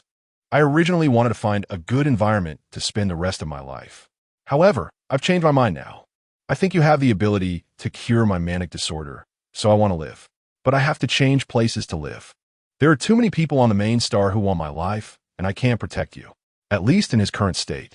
He could protect himself, but couldn't he protect Feng Yin? That cold and beautiful face instantly turned red. "Who needs you to protect me? I'm strong. I could take on 10 by myself." Shang Xin shrugged, non-committal, but the plan to leave the star wouldn't change. Feng Yin naturally had no objections. She was originally from this world, so she had no sense of belonging anywhere in this world. It was the same wherever she went. Instead, being beside Shang Xin gave her a sense of security, so she was naturally willing to follow him off the planet. By night, Shang Xin had no intention of leaving the room. Even dinner was brought in by Ying. Feng Yin sipped the tasteless nutrient solution, very impressed with Shang Xin. Not knowing how he managed to eat that tasteless boiled meat with such elegance without changing his expression. What a tough person. She originally wanted to utilize the flower beds in the manor, planting some of the seeds in her storage bag, but since they were leaving, she decided to wait until they reached the new place to plant them. The fragrant seeds in her storage bag would produce spiritual herbs that could be used as seasonings. And with seasonings, at least the tasteless boiled meat would taste better. She had a strong appetite when she was in the cultivation world. There was no reason to be reduced to eating nutrient solutions every day in the interstellar world. "You're not going to make me sleep in the same room as you, are you?" The knife and fork clattered down, and Feng Yin finally couldn't help but ask. Shang Xin picked up a silk handkerchief, gently wiping his completely unstained mouth, and coldly replied, "What else? We are husband and wife." "Feng Yin, wasn't that a misunderstanding and accident? Why are you taking it seriously?" Shang Xin was indeed not joking. When it was time to sleep, the wheelchair transformed, lifting Shang Xin and laying him flat on the bed, and even kindly covering him with a quilt. "Rest early." His thin lips moved slightly, and his tone seemed a bit pleasant. Feng Yin's face turned red, and she couldn't help but sneak glances at the bed. This dog man is just sleeping. Why is he taking off his shirt? If he is going to take it off, can't he at least cover himself properly? It's exposed. Sleep is sleep. Who is afraid of who? After all, the dog Shang Xin couldn't move due to his legs, so he couldn't take advantage of her. She, the genius ninth-grade alchemist, shouldn't be afraid of such small matters, right? She took off her shoes and decided to lie down like Shang Xian and cover herself with the quilt. The soft and skin-friendly touch immediately enveloped Feng Yan, causing her to involuntarily let out a comfortable moan. It must be said that being wealthy is great. She had been sitting on the ground for several nights and was almost forgetting what softness felt like. This is happiness, wrapped tightly in silk bedding. Feng Yan rarely let down her guard and soon fell into a deep sleep. Shang Xian listened to the even breathing beside him and couldn't help but turn his head. This feeling was strange. He would normally feel uncomfortable with anyone trying to get too close, but with Feng Yan, even when he first met her on Tongxin Street. Thinking she was someone arranged by the Fong family, he didn't dislike her proximity. On the contrary, he felt at ease. For example, right now, with Feng Yan lying beside him, even knowing she was showing off, he still felt pleasure. Could this emotion be affection? He dared not think further, tightly closing his eyes. But that overly cold and stunning face still appeared in his dreams. In the Fong family courtyard, amidst the precious land of the capital, a manor-like complex had been established between towering steel buildings. The design style inside was said to be inspired by ancient Earth and the residences of Chinese nobility. With a serene and elegant environment, comfortable and adorned with many technologically simulated plants that emitted a fresh natural scent. If not for careful discernment, one might think there were real birds and flowers. Fong Lanlan lay flat on a care bed, her face smeared with a mask worth 1,000,000 star coins, while a beauty device diligently worked above her face, trying to restore her already stunning looks to a more youthful state. At this moment, her holographic brain lit up, and she answered in a lazy, hoarse voice. Is everything arranged? Everything is in order. Shang Xian won't leave Blue Star unless it's a corpse being transported out. Very good. Closing the holographic brain, a strange smile appeared on Fong Lanlan's face, causing the expensive mask to fall off, but she didn't care at all. Although she had no grievances with Shang Xian, as long as that man was alive, she, Fong Lanlan, would forever be a second-hand item who had been married before. Once he disappears, she would no longer have this concern. Moreover, her father had been eagerly wanting Shang Xian's life. Sang Xin, you can use your life to fulfill the beautiful future of the Fong family. Thinking of this, a melodious and cheerful tune floated from the corners of her blood-red lips, filling the entire Fong family courtyard. The next morning, before the sun appeared, Shang Xian was awakened by his precise biological clock. He gently double-tapped the necklace-like holographic brain on his neck, and the wheelchair silently approached the bedside. His legs had been numb since the Star Beast attack, and his daily routine now involved being gently lifted by this advanced wheelchair and placed upon it, effectively becoming a substitute for his legs. He originally didn't want to disturb Feng Yan's sleep, but when he slightly lifted his head, he found her beautiful eyes wide open, staring at his bare chest with an ambiguous gaze. How is it? Does it look good? His morning voice was slightly lazy and hoarse, and the person still lying in bed pretending to be asleep didn't react, instinctively replying, looks good. Feng Yan. Oh no. It seems she has fallen into Shang Xian's trap. That dog man didn't wear a shirt to bed last night. Was it a seducer? How annoying. She couldn't help but fall for it. Who told this man to stand in her heart from head to toe? She had stayed wide-eyed all night, hoping to sneak a glance at his 8-pack abs when he turned over, even skipping her training. But this dog man was too honest in his sleep, lying still. Even his breathing was faint, making her release her spiritual sense every little while to confirm he wasn't dead. The dim night light couldn't hide the blush on Feng Yan's cold and stunning face. Shang Xian got his answer, but couldn't read her emotions. He just had a mischievous smile at the corner of his mouth. Tomorrow he would leave Blue Star. He initially wanted to take care of some trivial matters, but now he had changed his mind. He needed to take a shower and come out without drying off, showing his upper body.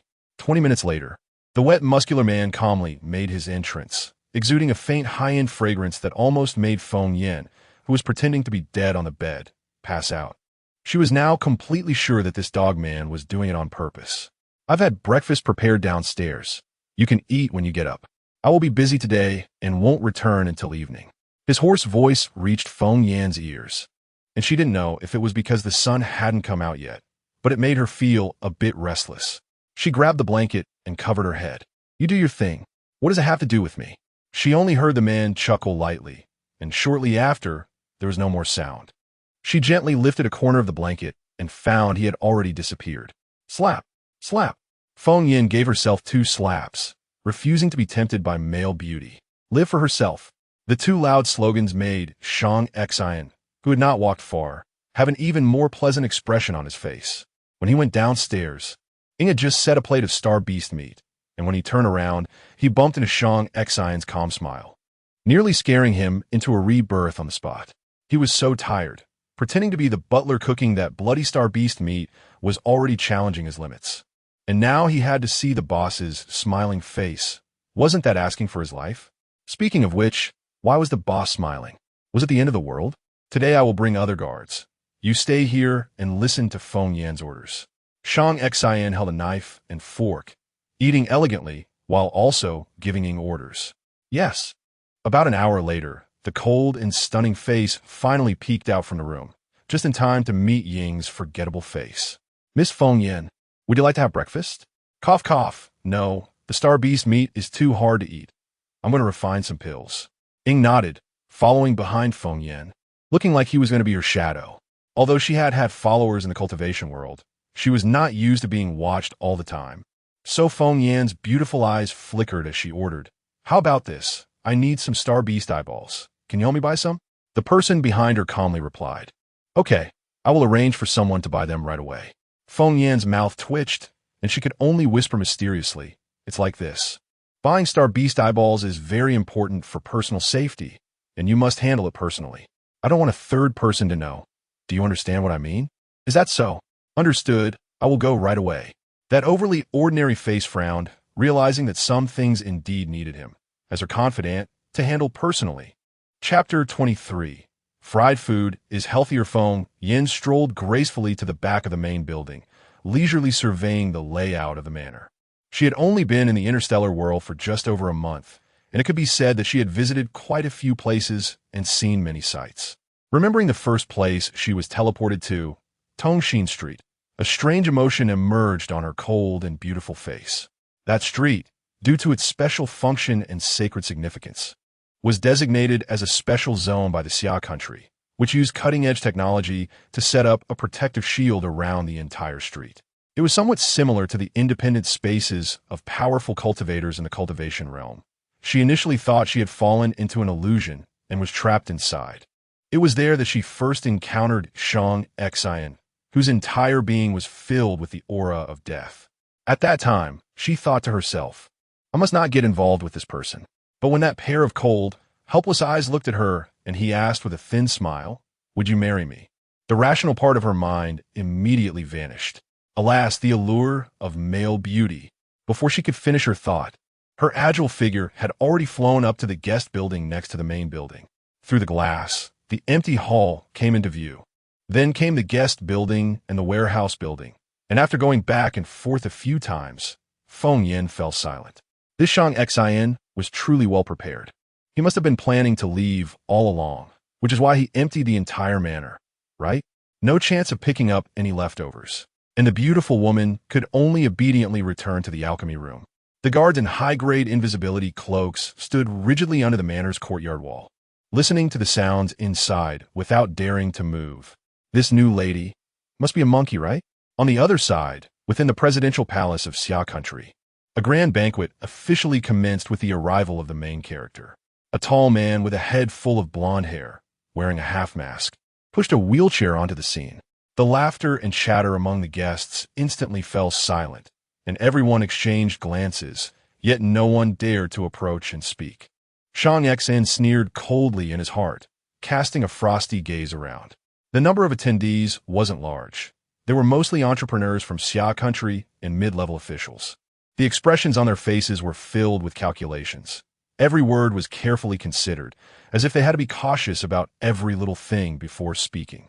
In the past, when he, Shang Xian, attended such occasions, these people were not qualified to appear. "Boss, should I push you to have a drink?" The masked man spoke softly, casually releasing his fire-related supernatural pressure, completely unconcerned that most of the people present were ordinary folks. Sang sin not that, ignoring those who wanted to approach but seemed hesitant and fearful. Just as he raised a glass of wine, It seemed as if the time was just right. As the initiators of this gathering, or rather, the hosts finally made their entrance. Two people appeared, one standing and one sitting. Their arrival was like throwing a bomb into the strangely tense atmosphere of the gathering, igniting the mood. It was actually the first prince and the third prince. Who would have thought these two would attend? Quick, let's toast with the lady. It seems Shang Xian's luck hasn't run out. Having these two show up is quite a surprise. The crowd quickly gathered in front of the two, raising their glasses and wearing expressions of flattery, each taking turns to compliment the one referred to as third prince, Wang Xiang. His seemingly upright and solemn face was meticulous as he lightly raised his glass, softly speaking. Thank you all for gracing General Shang's farewell party with your presence. Each of you is a pillar of talent for our Xia country, just like General Shang, indispensable. I toast you all. At just 22 years of age, he did not seem to match his age in appearance, demeanor, or tone. Rather, he resembled an experienced veteran in the workplace. As soon as he finished speaking, half a glass of red wine was already downed, met with a chorus of cheers.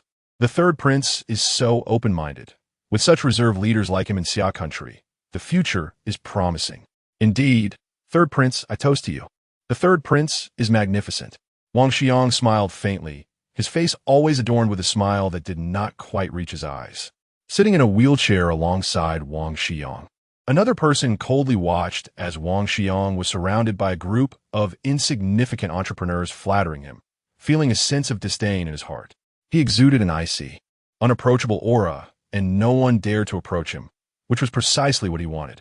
He maneuvered his wheelchair to stop next to another wheelchair, extending his pale, slender arm to pick up 2 glasses of wine from the table, combining them into 1 full glass.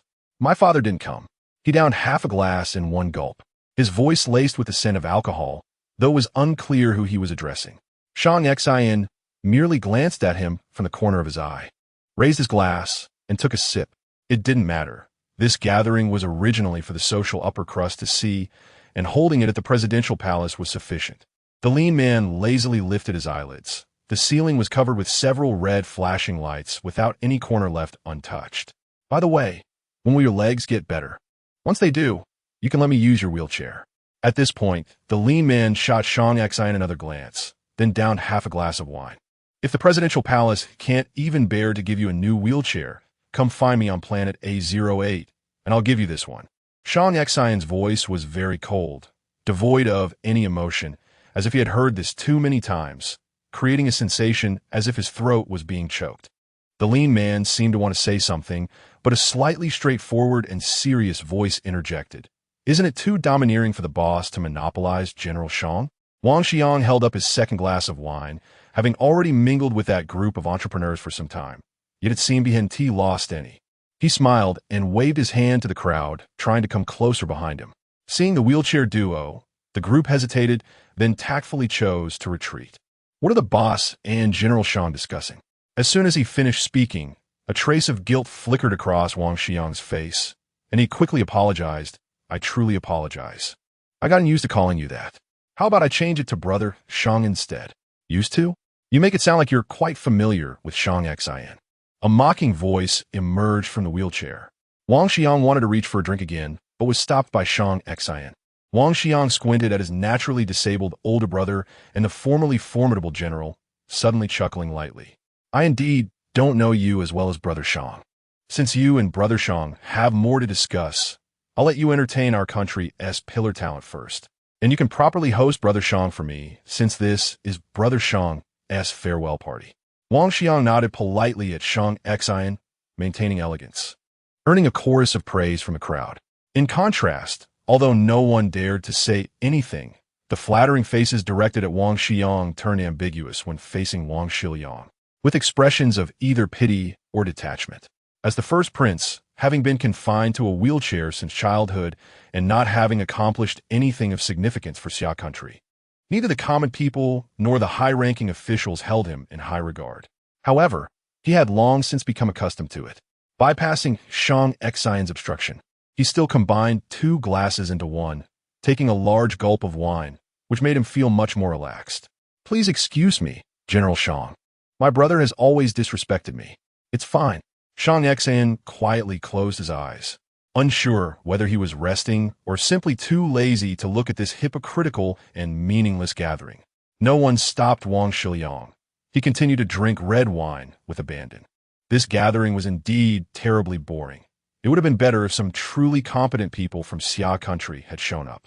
Instead, they were all insignificant characters, making him resort to drinking to drown his sorrows, with not even a bit of fun to spar with others. As his cheeks turned slightly red and his gaze became somewhat dazed from the alcohol, he prepared to reach for his 8th glass of wine when Shang Xian, who had been keeping his eyes closed, finally spoke, his thin lips parting. His voice, as if echoing from space, rang out. "If the presidential palace can't even spare a new wheelchair for you, come find me on planet A08, and I'll give you this one." As soon as the words fell, Wang Shilian's hand holding the wine glass trembled slightly, causing the wine to spill onto his white suit, staining it blood red. "What do you mean?" Shang Xian did not answer, but slightly raised his head to glare around before raising his hand to signal his subordinates to push him away. "You." "Ladies and gentlemen, at this gathering, my presidential office deeply regrets General Shang's departure and is leaving Blue Star. The country will certainly ensure General Shang's future support. General Shang is the eternal glory of our Xia country. Let us send off General Shang." An untimely voice rang out, and the entrepreneurs applauded in response, their faces showing genuine joy. The applause echoed through the gathering hall, completely drowning out Wang Shilian's voice. He clenched his fists tightly, his eyes dark and unclear. Meanwhile, standing on the high platform, Wang Xiang, looking like the host, maintained a proper smile on his face as he faced Shang Xian's back without turning around. Captured by the camera on the ceiling and broadcasted on StarNet, with no flaws to pick apart. At this moment, the crowd watching on StarNet exploded. Is Mr. Shang leaving Blue Star? When did this happen? Why have I never heard about it? No. If my husband is leaving, I want to go with him. Sisters upstairs. Let's form a group to book a spaceship. Can anyone find out which star my husband is going to? The third prince is so handsome. He must be the next president of Xia country. Right, in contrast, the first prince is not capable. Look at his behavior. Drinking nonstop at a gathering and constantly pestering Mr. Shang. So annoying, why doesn't he just die? You upstairs are so vicious. Even disabled people have rights, right? Besides, isn't your Mr. Shang also disabled? Those upstairs should meet face to face. Let's see if our Mr. Shang support group won't beat you up. General Shang was injured while protecting the country. How can that useless Wang Shilian compare with him? Everyone, stop arguing. Quickly find out when my husband is leaving, where he is going. Boom. Another loud noise came from the manor, and the guards outside couldn't help but huddle together, whispering, "Who will go in to see what happened? Why don't you go? Didn't Lording come back? You should ask him." Moments later, the guard's light brain lit up, and as soon as it connected, several people were nearly startled by the charred face on the screen. They heard the dark figure emit Ying's voice. "Don't worry about the safety inside the courtyard. Miss Feng Yan is conducting an experiment. You must ensure the manor's safety and not make any mistakes." Yes. The guards stood at attention in response, but in their hearts, they silently thought, Lording should focus on his own safety first. He is almost deformed from the explosion. Inside the courtyard, Feng Yan, also covered in soot, looked apologetic as she put away the fire spirit pills in the crucible and ran to the poolside to wash her face. The idea of refining pills in the backyard was proposed by Ying because Feng Yan had just blown a hole in the alchemy room, just like the one in the main building. Although they were leaving Blue Star tomorrow, they still had to rest in this manor tonight. No house could withstand such explosions. She silently took out a new crucible and quickly cleaned up the black, unidentified substances scattered on the ground, her movements fluid and without a hint of delay. Well, it's because the quality of these crucibles is too poor. You're right. Next time I refine, it definitely won't explode. You're right. You have to believe me. I absolutely won't explode the furnace again. What you said is correct. Ying's face was very calm, responding fluently. After all, Miss Feng Yan had just said the same thing during the explosion. Feng Yan's beautiful face turned red, feeling that her alchemy career had reached a huge setback. She had never exploded a furnace in the cultivation world. Every time she refined, it was successful, truly a favored child of the heavenly path, a genius in alchemy. It must be that these crucibles are far inferior to alchemy furnaces, and their quality is too poor. Ying watched the beauty, who seemed to have gone mad from the explosions, sit down cross-legged again, blue flames rising, and secretly felt pained. All these crucibles were ones he had bought at a high price from the underground city, averaging 5 million star coins each. In just this one time, Miss Feng Yin had already blown up over 20 million. He didn't even know if the items she refined from those star beast eyeballs were worth 20 million star coins. Sigh, but he couldn't disobey the boss's orders. This job was really difficult. Feng Yin calmed down, took a deep breath, and threw the last star beast eyeball into the crucible. Yin was about to stop her when he heard an extremely faint sound of wheels rolling nearby. "Boss, you're back." Shang Xian nodded, his sharp eyes fixed on the beautiful figure. His subordinate, wearing a mask, exchanged glances with Ying and gave way to him. Shang Xian remained silent, quietly waiting for Feng Yin to refine the pills. He saw that her beautiful face was tightly closed, a blood-red mole illuminated by the blue flames, and after a moment, her jade fingers danced, moving rhythmically. She silently chanted a phrase, "Collect." Ding, ding, ding. The melodious echoes rang out from the crucible, and Feng Yan's tightly closed eyes suddenly opened wide, filled with excitement. It worked, it worked. It didn't explode. I didn't explode this time. Feng Yan excitedly pulled out the fire spirit pills from the crucible, but found that the 10 pills were somewhat dull in color. Just as she was about to complain to Ying, she looked up and met Shang Xian's ink-black eyes. "Congratulations. Why, you're back." Feeling a bit embarrassed, she realized that every time Shang Xian appeared handsomely, she was covered in soot. It was all because of this broken crucible. Thinking of this, the dull-colored fire spirit pills suddenly lost their appeal, and she casually handed the 10 dark red pills to Ying. "Consider these your reward for accompanying me all day." Before her words fell, her figure gradually receded. How could it be enough for Shang Xian to make a handsome entrance alone? She also had to go back and transform back into a cold beauty. "Boss, this." The 10 fire spirit pills felt like hot potatoes in Ying's hands.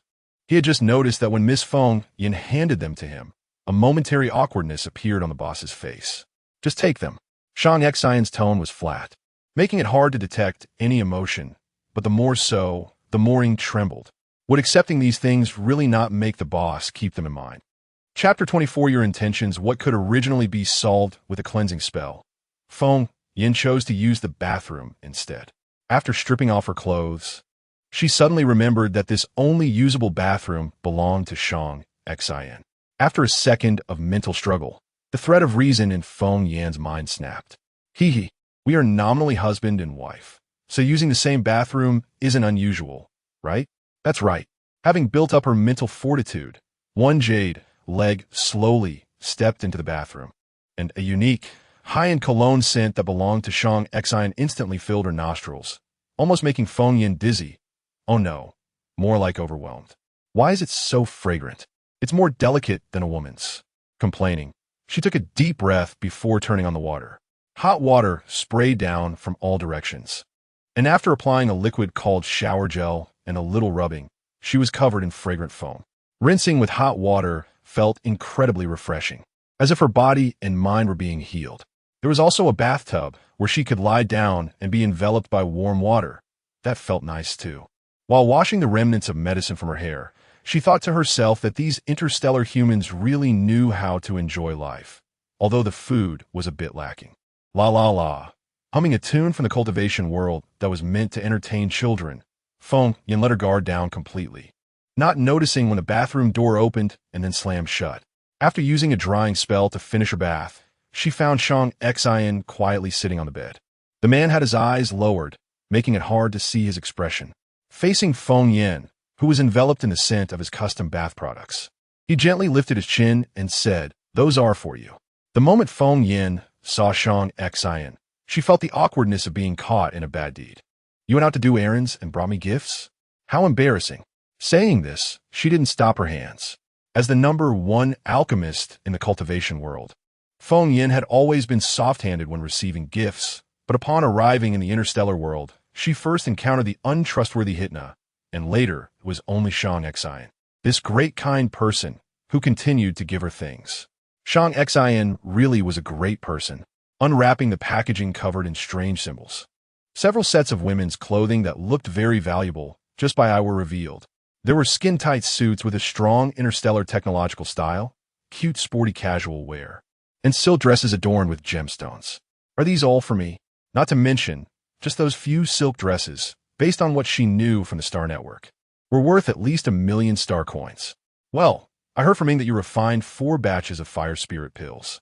The man still had his eyes lowered, but was peeking at Feng Yan's expression from the corners of his eyes, seeing her curled eyelashes fluttering with delight. He couldn't help but curl his lips. Hearing about the fire spirit pills made alarm bells ring in Feng Yan's heart. No wonder he was giving her gifts. He was waiting for this. Based on the value she estimated for the pills she refined, converted into the price of these clothes. I'll give you 5, but you gave him 10. The pressing voice followed closely, and Feng Yan gritted her teeth. Then I'll give you 5 more, a maximum of 5. Taking out several bright red fire spirit pills raised the temperature in the room significantly, causing both their cheeks to flush. Shang Xian's thin lips opened again. But my legs can't move, and if I encounter danger, I can't run. I really need these for my life. His sincere tone, combined with his reddened face, made Feng Yan feel a deep sense of guilt. She had actually forgotten this matter. This man was a cripple. If danger occurred, he would be far more at risk than a normal person like her. She and T thought this through. You have a point. Then I'll give you these. If you really encounter danger, don't hesitate to use them. Just throw them at the enemy. I guarantee one throw will take out a bunch. A total of 40 fire spirit pills, without keeping a single one, all ended up in Shang Xian's hands. The latter glanced at the pouch at Feng Yan's waist, further confirming that the pouch, which resembled a fragrant sachet, was a storage space. But he still didn't know where this thing came from. While he was pondering, Feng Yan boldly placed the clothes in front of him into that fragrant sachet, making them disappear without any attempt to hide it from him. After putting away the clothes, Feng Yan asked, Shang Xian, didn't you say this bed was your mother's heirloom? I'm not at ease leaving it here. Let us take it with us tomorrow morning. How do we take it? Of course, we'll put it in the storage. Her voice suddenly cut off as Feng Yan realized she had revealed a secret she shouldn't have. At a loss for words, the man's expression darkened slightly. He waved his hand, and the wheelchair transformed into a mechanical arm, laying him back down on the bed. Sleep. Tomorrow will be tiring. After saying that, the man closed his eyes, and his breathing became steady and even.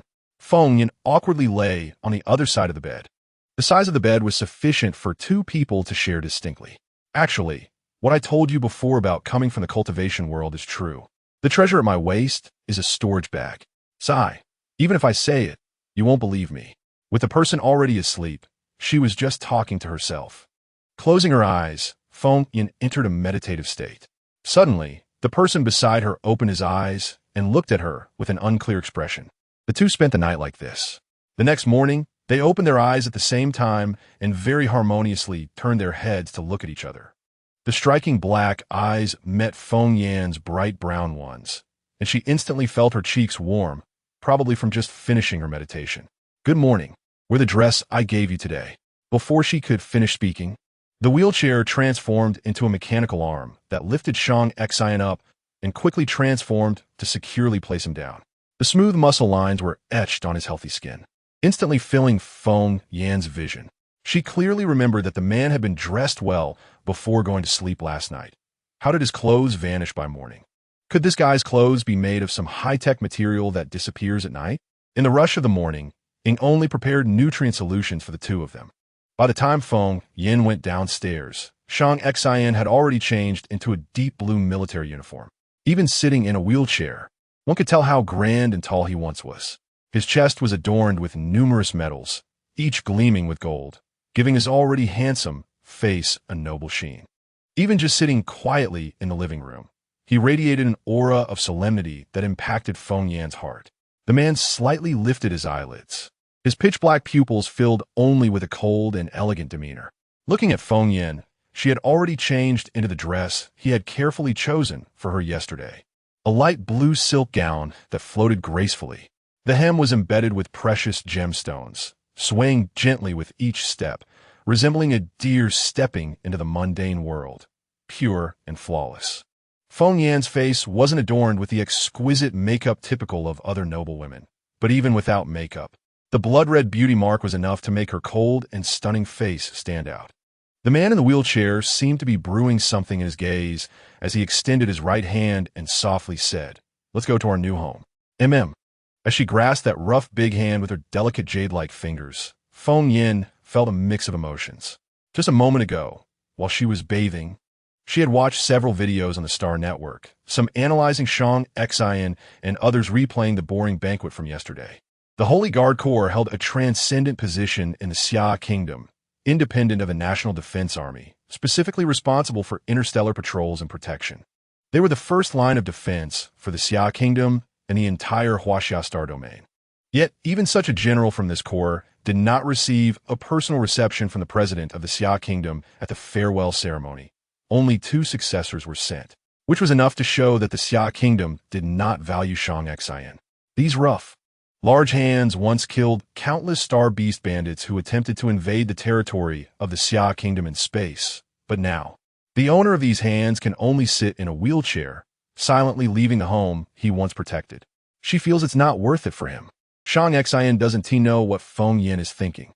He gestures for her to crouch down. "This is for you." Unlike the clothes bought from a mall, Shang Xian pulls out a deep blue hairpin from his military uniform pocket, which emits a star-like glow from within.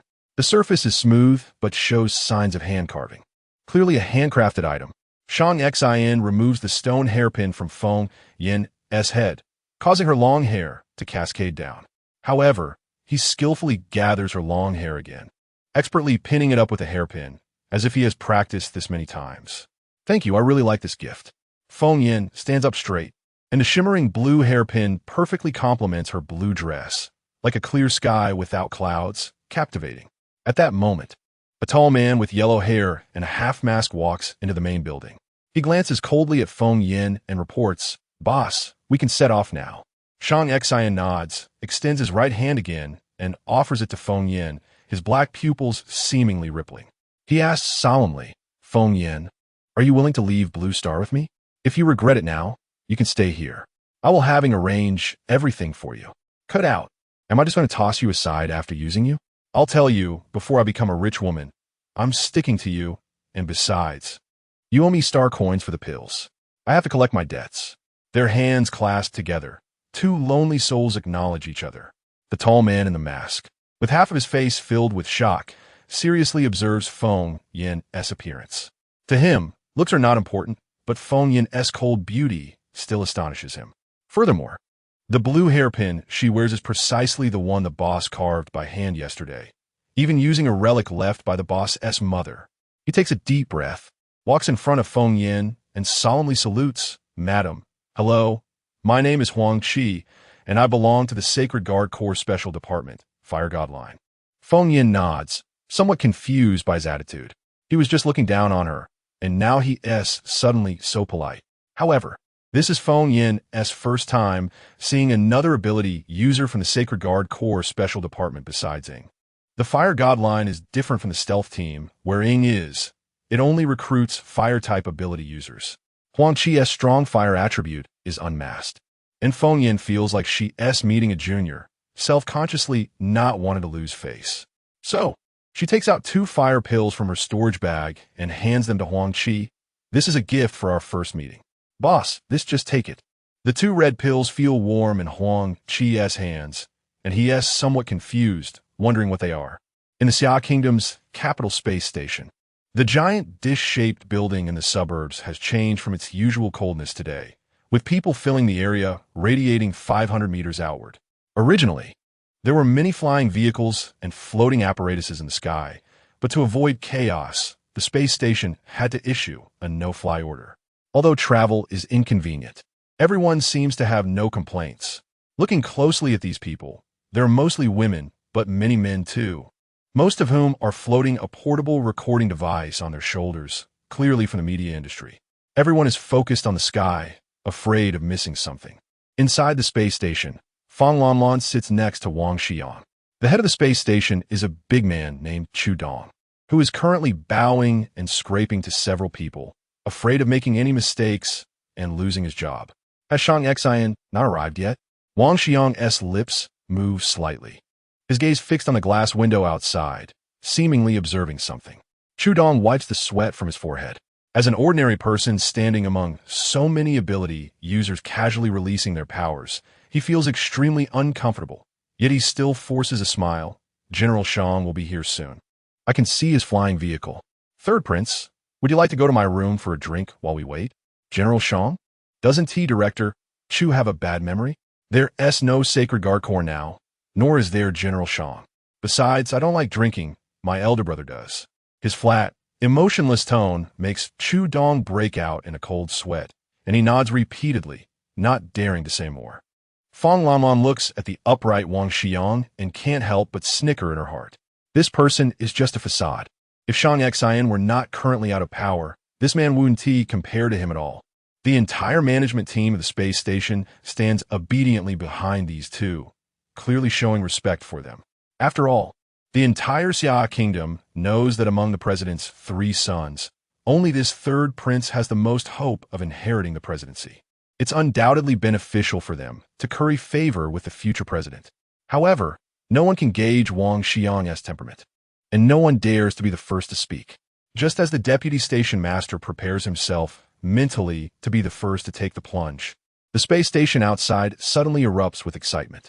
Countless portable recording devices rise into the air, disregarding the no-fly order, and the sound of cameras clicking is continuous. Countless screams from both women and men fill the air.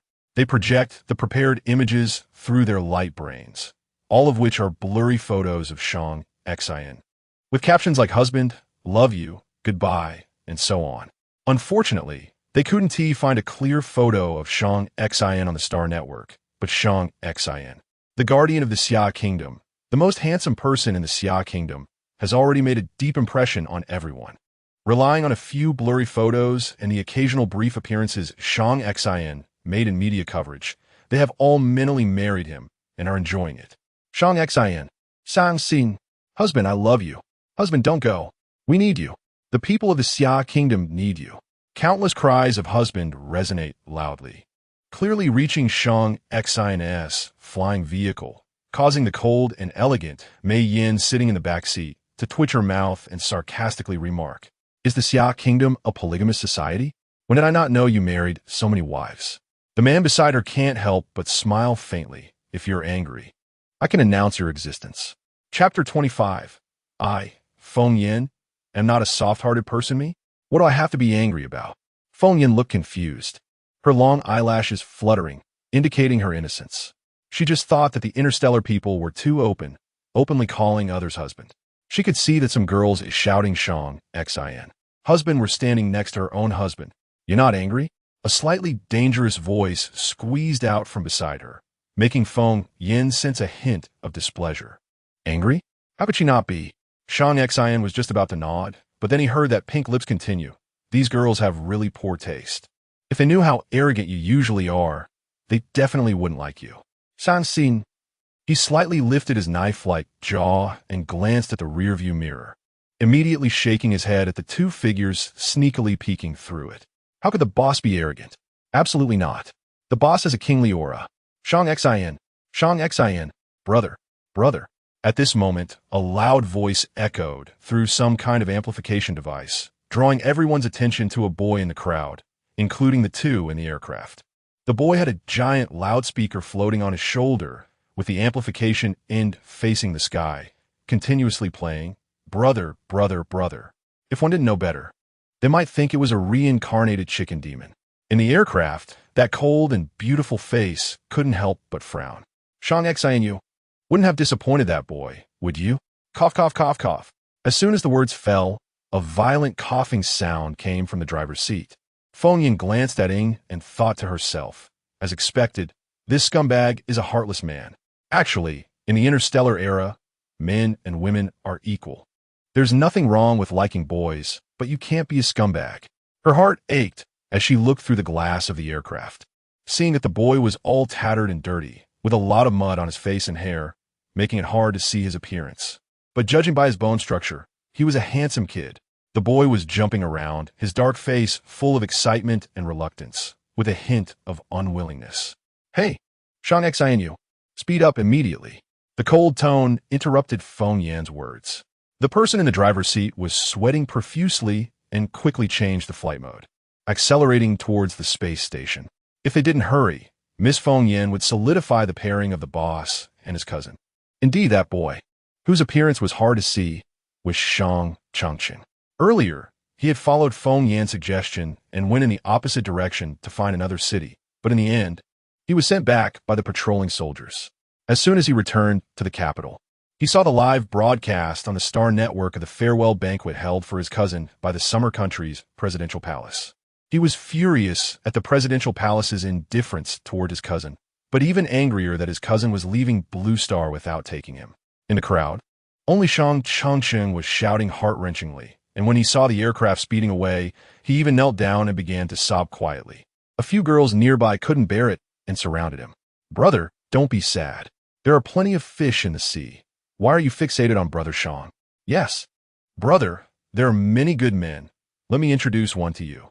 I can totally understand your feelings. Brother Shang belongs to everyone. We all love him." Hearing the crowd's persuasion, Shang Changqing burst into tears. "Don't casually match me with that terrifying cousin. I just want to go play with him on A08 star. Inside the space station, through the huge glass, they could already see the shadow of the aircraft from a distance.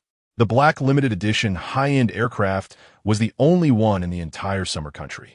The sleek, aerodynamic body, coated in diamond carbon powder, shimmered with light against the black background, both in appearance and performance. It was top-notch. Even the prominent young master Wang Xiang coveted it. He stood in the space station's hall with a polite smile on his face, the flattery from the space station management entering one ear and exiting the other. The station master, Chu Dong, saw the aircraft appear and immediately fawned. "Third Prince, Mr. Shang. Mr. Shang will be here soon.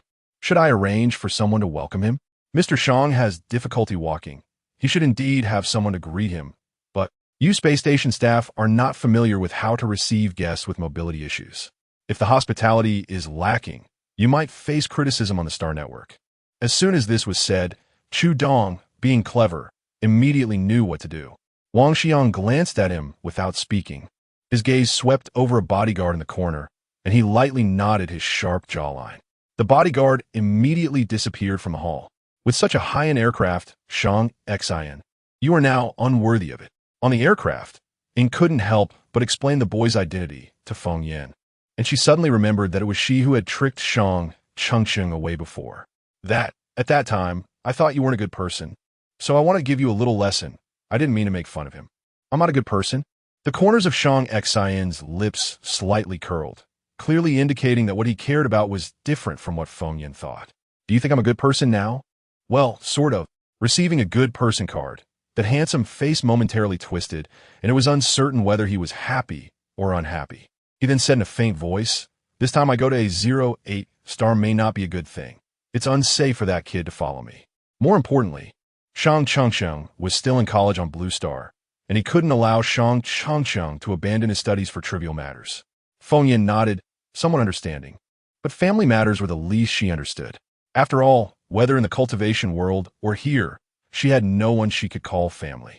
She quietly glanced at Shang Xian, whose dark pupils were also meeting her gaze. Is it a bit hot? Otherwise, why does she feel a burning sensation on her face? Boom! The sound of a fire rapidly spreading suddenly interrupted Feng Yan's thoughts. She turned her head sharply to see that the aircraft's window was already surrounded by flames. "Boss, we're under attack." Ing immediately hovered the aircraft as the flames outside actively attacked the aircraft's exterior. The diamond carbon coating made contact with the flames, producing crackling sounds that clearly reached Shang Xian's ears. The joy on his handsome face gradually disappeared, his eyes filled with indifference. Someone really couldn't wait a second longer. The crowd that had originally been shouting Shang Xian husband erupted into chaos at this scene. "What's going on? Did the aircraft catch fire? Hurry, put out. What's the space station doing? Why aren't they putting out the fire? Husband, hurry. Are there any water-based ability users? Please save my husband." In the interstellar era, especially in critical places like space stations, there were firefighting devices everywhere. If a fire broke out, it usually wouldn't allow the flames to burn for more than 5 seconds before being accurately extinguished.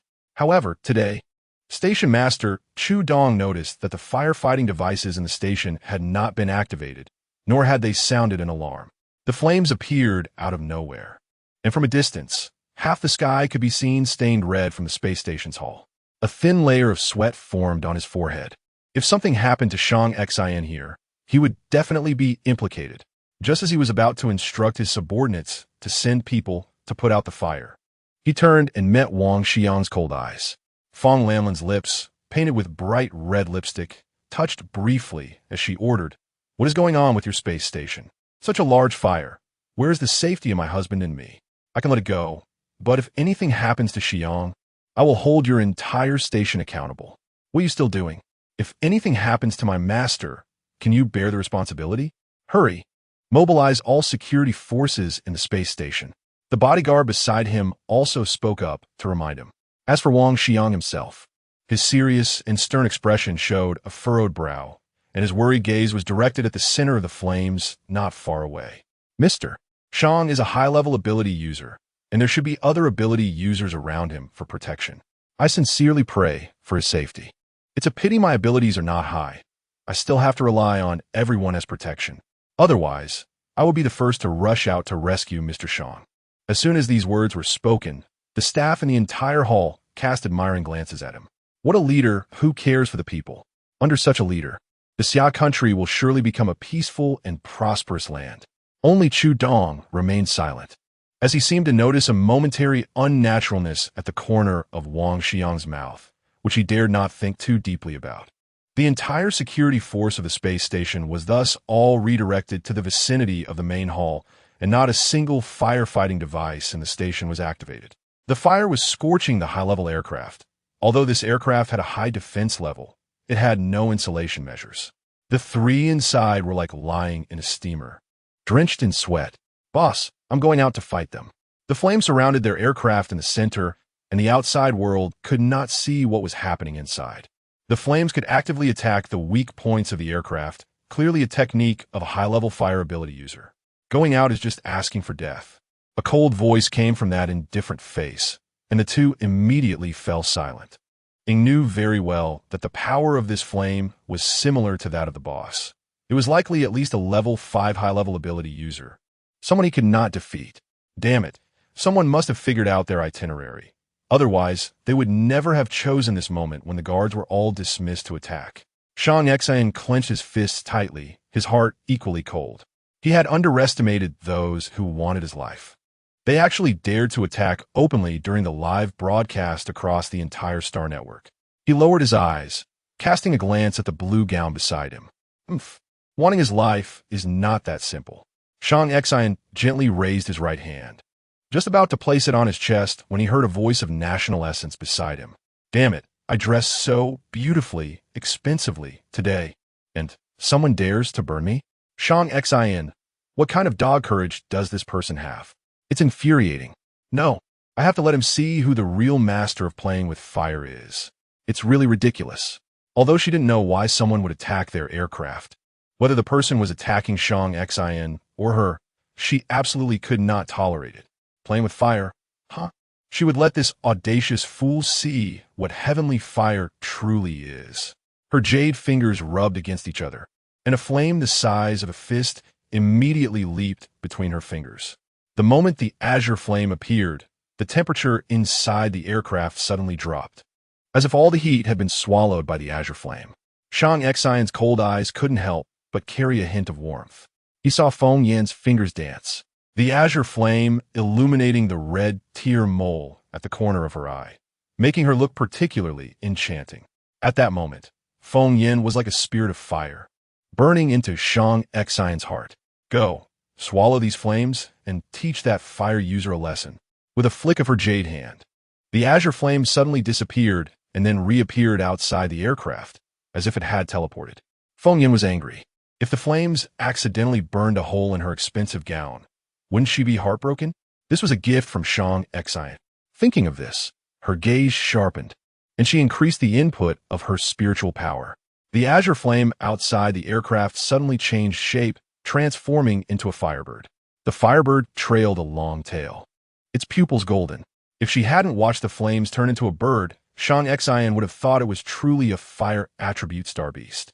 The firebird opened its beak and seemed to let out a cry, but no sound emerged. Its eyes burst with a strong golden light as it charged toward the circle of flames. In an instant, the originally red fire circle was dyed azure, and then the towering flames gradually weakened. Just a few breaths later, the originally massive flames suddenly converged into a point and vanished. At the point where the flames gathered, a tiny azure flame flickered slightly, seemingly expressing joy. Accompanied by a commotion and a scream from the crowd below, the flame reappeared in Feng Yan's hand. Oof, it's that guy. Following the direction of Feng Yan's white jade hand, a figure engulfed in azure flames came into view. What do you plan to do with him? A cool voice rang out, carrying a hint of testing, but the pair of eyes that often exuded an alluring demeanor were now icy cold, clearly intending to burn him to ashes. The cultivation world has always been this way. Those who dare to strike at others must be prepared for a fight to the death. She, Feng Yan, is not someone who shows mercy to her enemies. This answer made Shang Xin raise his eyebrows, and after a moment, he couldn't help but curve the corners of his lips. It seemed he still knew too little about this woman. The fire ability user below had appeared in the database of the Sacred Protection Legion. On the surface, he was an interstellar hunter, but in fact, he had an inseparable relationship with the Fong family. However, it was unclear whether it was the Fong family or Wang Xiang who arranged for this person to attack publicly. After resolving the encirclement of flames, Ing couldn't help but feel a sense of gratitude and even admiration for Feng Yan again. The boss could no longer activate his abilities. Although they also had means to save their lives, without Feng Yan's intervention, they would undoubtedly be in a very awkward situation. Even if they managed to survive, it wouldn't prevent those in the dark from tarnishing the boss's reputation. His eyes darkened, and he tightened his grip on the controls of the aircraft. He must quickly raise his ability level. He would settle these scores for the boss in the future. The crowd on the ground saw that Shang Xion's aircraft was safe and had resumed its journey, and they couldn't help but breathe a sigh of relief.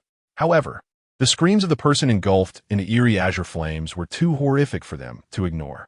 The low-level water ability users who had previously been unable to help Shang Xian due to insufficient range now aimed their water columns at him. But even after exhausting their abilities, the azure flames could not be extinguished. Some had already sought help from the space station, but the rescue was slow to arrive. Some bold individuals attempted to use the portable firefighting equipment they carried to help, but nearly set themselves on fire. The crowd couldn't help but feel a chill, and no one dared to step forward again. This person was burned alive in front of the live broadcast across the entire star network, leaving only a trace of charred marks on the ground to prove he had existed. The star network instantly exploded over this incident. Chapter 26. Green Tea remarks, "Wow. Did you see that? That person was burned to death? I saw it. What is the space station doing? Even my husband's spacecraft didn't activate the fire suppression system when it caught fire, and someone was burned to death without any response. The space station must give us an explanation, or we won't dare to go to the space station in the future." Exactly. Thankfully, my husband's spacecraft is of good quality. If it burned my husband, the station master would have to come out and accompany him in death. Papa, the sister upstairs has a crow's mouth. My husband is alive and well. By the way, isn't anyone concerned about that blue flame? Could it be a special ability of psychic? If that's the case, I feel like the flames around Shang Xion's spacecraft also resemble psychic flames. No way. Shang Xion's live stream from the star was under the control of certain individuals, not taking up much space on the star network. But because it resulted in a death, it was quickly spread by netizens. The live broadcast section was suddenly flooded with a large crowd, all blaming the space station, causing the station's market value to drop several points in just a short time. The station master, Chu Dong, felt bitter but didn't dare to express it. When the eye-catching spacecraft covered in diamond carbon powder arrived at the landing pad, Wang Xiang also arrived with Feng Lanlan. Following closely behind were two military spacecraft. As Ing just got off the aircraft to open the door for the two masters, he caught sight of the two military aircraft that hurriedly arrived. And couldn't he help but squint his eyes. They were from the 1st and 2nd National Defense Forces. "Boss, it's the National Defense Forces." Ing moved the wheelchair out while quietly reminding Shang Xian. The wheelchair transformed and used mechanical arms to lift Shang Xian up and seat him steadily. He didn't even give a glance to the two arriving military aircraft, nor to Wang Xiang and his group coming towards him. The wheelchair rounded to the other side of the spacecraft, and he opened the door, extending his distinctively large hand in a gentlemanly manner. "Please, madam." Her jade-like white fingers lightly rested on it, and the owner of that hand slowly flushed with a rosy hue on her cold and beautiful face. Her pink lips parted. "Who is your madam?" The playful look could only be appreciated by Shang Xian. Stepping out of the spacecraft in high heels she was not used to, a jade leg descended, and the playful demeanor instantly vanished, replaced by an imposing attitude of a superior, leaving Shang Xian stunned. He didn't expect his cheap wife to make such an expression. As Feng Yin appeared, Wang Xiang and the others were momentarily taken aback. The water-blue high-end gown, adorned with gems paired with her flowing long hair and an uncommon blue hairpin, under the sunlight, seemed to cast a halo around her, making her look like a celestial being, untouchable. Even Feng Lanlan, known as the most stunning beauty of the Summer Kingdom, appeared somewhat inferior in comparison. After Feng Yin disembarked from the spacecraft, she followed Shang Xian like a little woman, even pushing his wheelchair behind him, clearly portraying a demeanor of reverence towards him. Not only was Shang Xian unaccustomed, but even he couldn't help but widen his eyes. Was this still the cold-blooded female powerhouse who could kill without blinking? Feng Yin maintained a gentle smile on her cold and exquisite face, making her somewhat unapproachable appearance seem more amiable. Seeing a group of people casting jealous glances at Shang Xian, she sneered softly, feeling this sensation was all too familiar. Back in the cultivation world, her master often had her accompany him to receive distinguished guests from other sects to enhance his prestige. Her best friend once told her that men care about their face. In front of outsiders, she must act as a cold and proud beauty, but always put the man first, which would surely make the outsiders green with envy. Although she didn't know what a 24K titanium alloy dog SI was, this trick had indeed been effective. Whenever she spoke softly and gently in front of her master, then turned to treat those outsiders with indifference, the disciples of various sects, who were supposed to be distinguished guests, would glare at her master with jealousy, wishing they could devour him alive. This tactic still applied in the interstellar realm. Didn't you see that the expression on the leading young man's face had started to look unnatural? At the same time, two groups of people got off the two military spacecraft that had followed closely behind Shang Xian. One of them Feng Yin recognized. It was Rand, who had caused trouble at the manor that day. However, today he was not accompanied by Hitna. The other group was led by a man dressed similarly to Rand, clearly another general. The two parties merely nodded at each other as a form of greeting after disembarking. Wang Xiang smiled and quickly stepped forward. "So it's General Rand and General Li Yin. Your arrival truly honors me. May I ask what brings you here today?" His gaze swept over Shang Xian and his group, who were sandwiched in between, as if he hadn't even seen them, and he enthusiastically walked toward the two groups, clearly playing dumb. "Of course, we are here to see off General Shang." General Li Yin spoke in a casual tone, matching his plain and indifferent appearance, making it hard to decipher his emotions. Rand immediately spotted Feng Yin in her water-blue silk gown, and he was momentarily stunned. He recognized this woman as the high-level fire ability user who had used the eerie blue flames that day. He didn't expect that after this woman dressed up, she could be even more charming than Feng Lanlan. How could that stinky woman Hitna not introduce such good goods to him? Rand, being self-assured, didn't answer Wang Xiang's question but swaggered over to Shang Xian, wearing a face that looked like it was asking for a beating. "General Shang? Oh no, Mr. Shang, I specially came to see you off. You should feel honored." Although he was speaking to Shang Xian, his lecherous gaze was brazenly roaming over Feng Yin's entire body. Before Shang Xian could speak, he suddenly felt a string called Reason snap behind him, and the strength of the hand on his wheelchair became immense. A cold and emotionless voice followed. "Dear husband, tell me if I accidentally burn a psychic to death here. With your capabilities, could you handle it?" "Ha, of course I can." That handsome face couldn't help but chuckle lightly, playing along. Crackle. The sound of flames burning echoed as Feng Yin placed her jade hand on her chest, the blue flames appearing only from Rand's angle. "What if the person I burned is a general? That would be a bit difficult for me, but the whole Summer Kingdom knows that I, Shang Xian, am a mad dog. Who knows, I might actually kill a general out of jealousy." Shang Xian's tone was calm, as if he was casually commenting on the taste of the nutrient solution this morning, but the words he spoke made both parties break into a cold sweat. Stinky woman. How could I possibly like you? Rand's face turned red with embarrassment, making his expression look very terrifying. But he was interrupted by his confidant, Food, beside him. Food gestured towards the now larger blue flames, and Rand instantly regained his composure. Just before landing, he had seen the live broadcast of the high-level fire ability user from the Fong family being burned to death by blue flames, leaving no trace behind. The burned psychic was far above him in rank. Realizing this, he broke into a cold sweat, thankfully concealed by his heavy military uniform, making it hard to see his embarrassment. Umph. With a cold snort, Rand waved his sleeve and left, not even bothering to greet Wang Xiong. As he piloted his spacecraft away, having been embarrassed, Wang Xiong graciously did not mind and turned to warmly inquire about Shang Xian's well-being. Upon closer inspection, several cameras were pointed at the group for close-ups. Mr. Shang, on behalf of the Summer Country Presidential Office, I express my regret regarding your departure from Blue Star. And concerning your aircraft's spontaneous combustion, I will investigate thoroughly and provide you with an explanation. Moreover, it seems that the interstellar flight Mr. Shang has arranged is delayed. Why don't we go to the VIP room to rest for a while?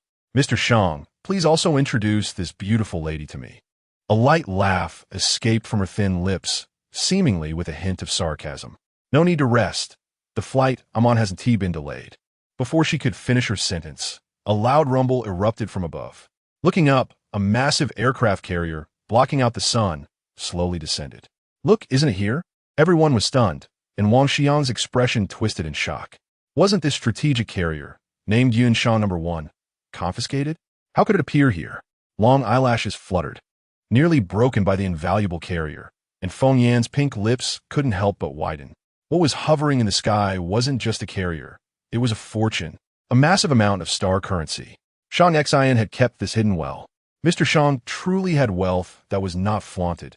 Even in this situation, he could still possess such a strategic carrier, which meant all her worries were in vain.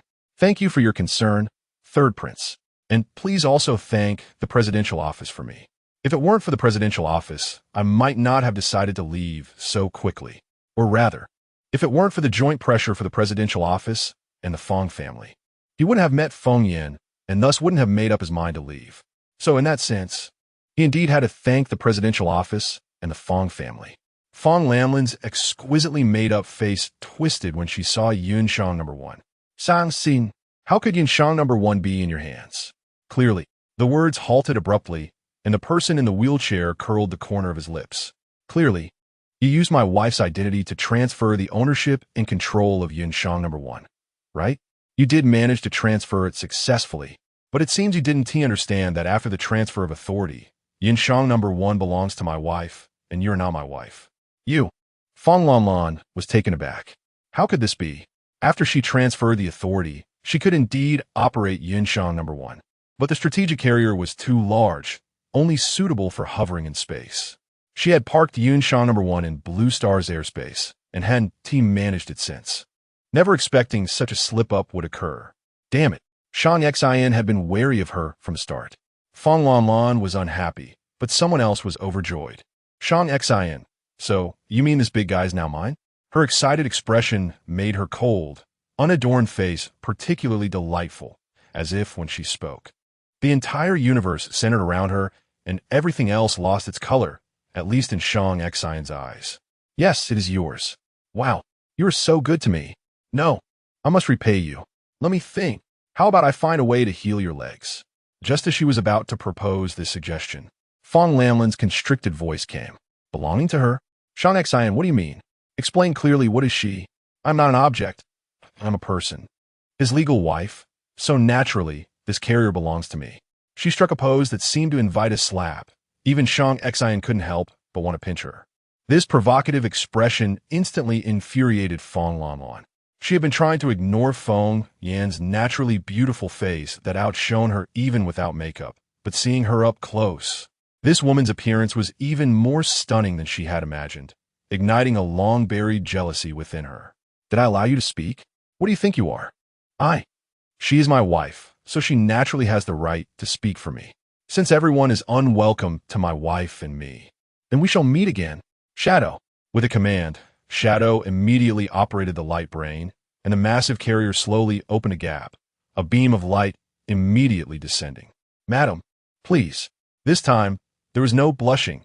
Her jade-like hand naturally rested on Shang Xian's hand. However, Feng Yan's retort was stuck in her throat. She felt anxious. The cultivation world knew she couldn't keep secrets, so it was impossible for her to endure an interstellar girl's taunts. But Shang Xian seemed to have his concerns. She didn't want to cause him trouble, especially at this moment before leaving the star. However, the words of her best friend echoed in her mind. As she passed by Feng Lanlan, she used her spiritual power to send those words in her mind, playing them back in 360 degrees without dead angles. Feng Lanlan's face turned green, and only upon boarding the floating vehicle did she seem to say something to her, but it was too far to hear clearly. The beam of light from the carrier was a certified transmission light strip, scanning over Feng Yan and the others before sucking up the black limited edition aircraft as well. Standing in the transmission light strip, Feng Yan couldn't help but feel emotional. Once she entered the carrier, she would be leaving this planet. In fact, she was anxious because her crossing here might hold the key to returning to the cultivation world. Forget it. She exchanged a bright-eyed glance with the person beside her, both smiling slightly. At least beside this man, she could feel a bit of reassurance. Below, General Yin of the 2nd Military Defense stared at the carrier, lost in thought, and Wang Xiang was the same. Everyone's face was serious. Once Shang Xian left, the situation on Blue Star would change, and it was feared that another bloody storm would erupt. Only Feng Lanlan's expression remained grim. The woman beside Shang Xian actually said to her, "Thank you for letting go of such a good man, otherwise keeping him by your side would ruin him."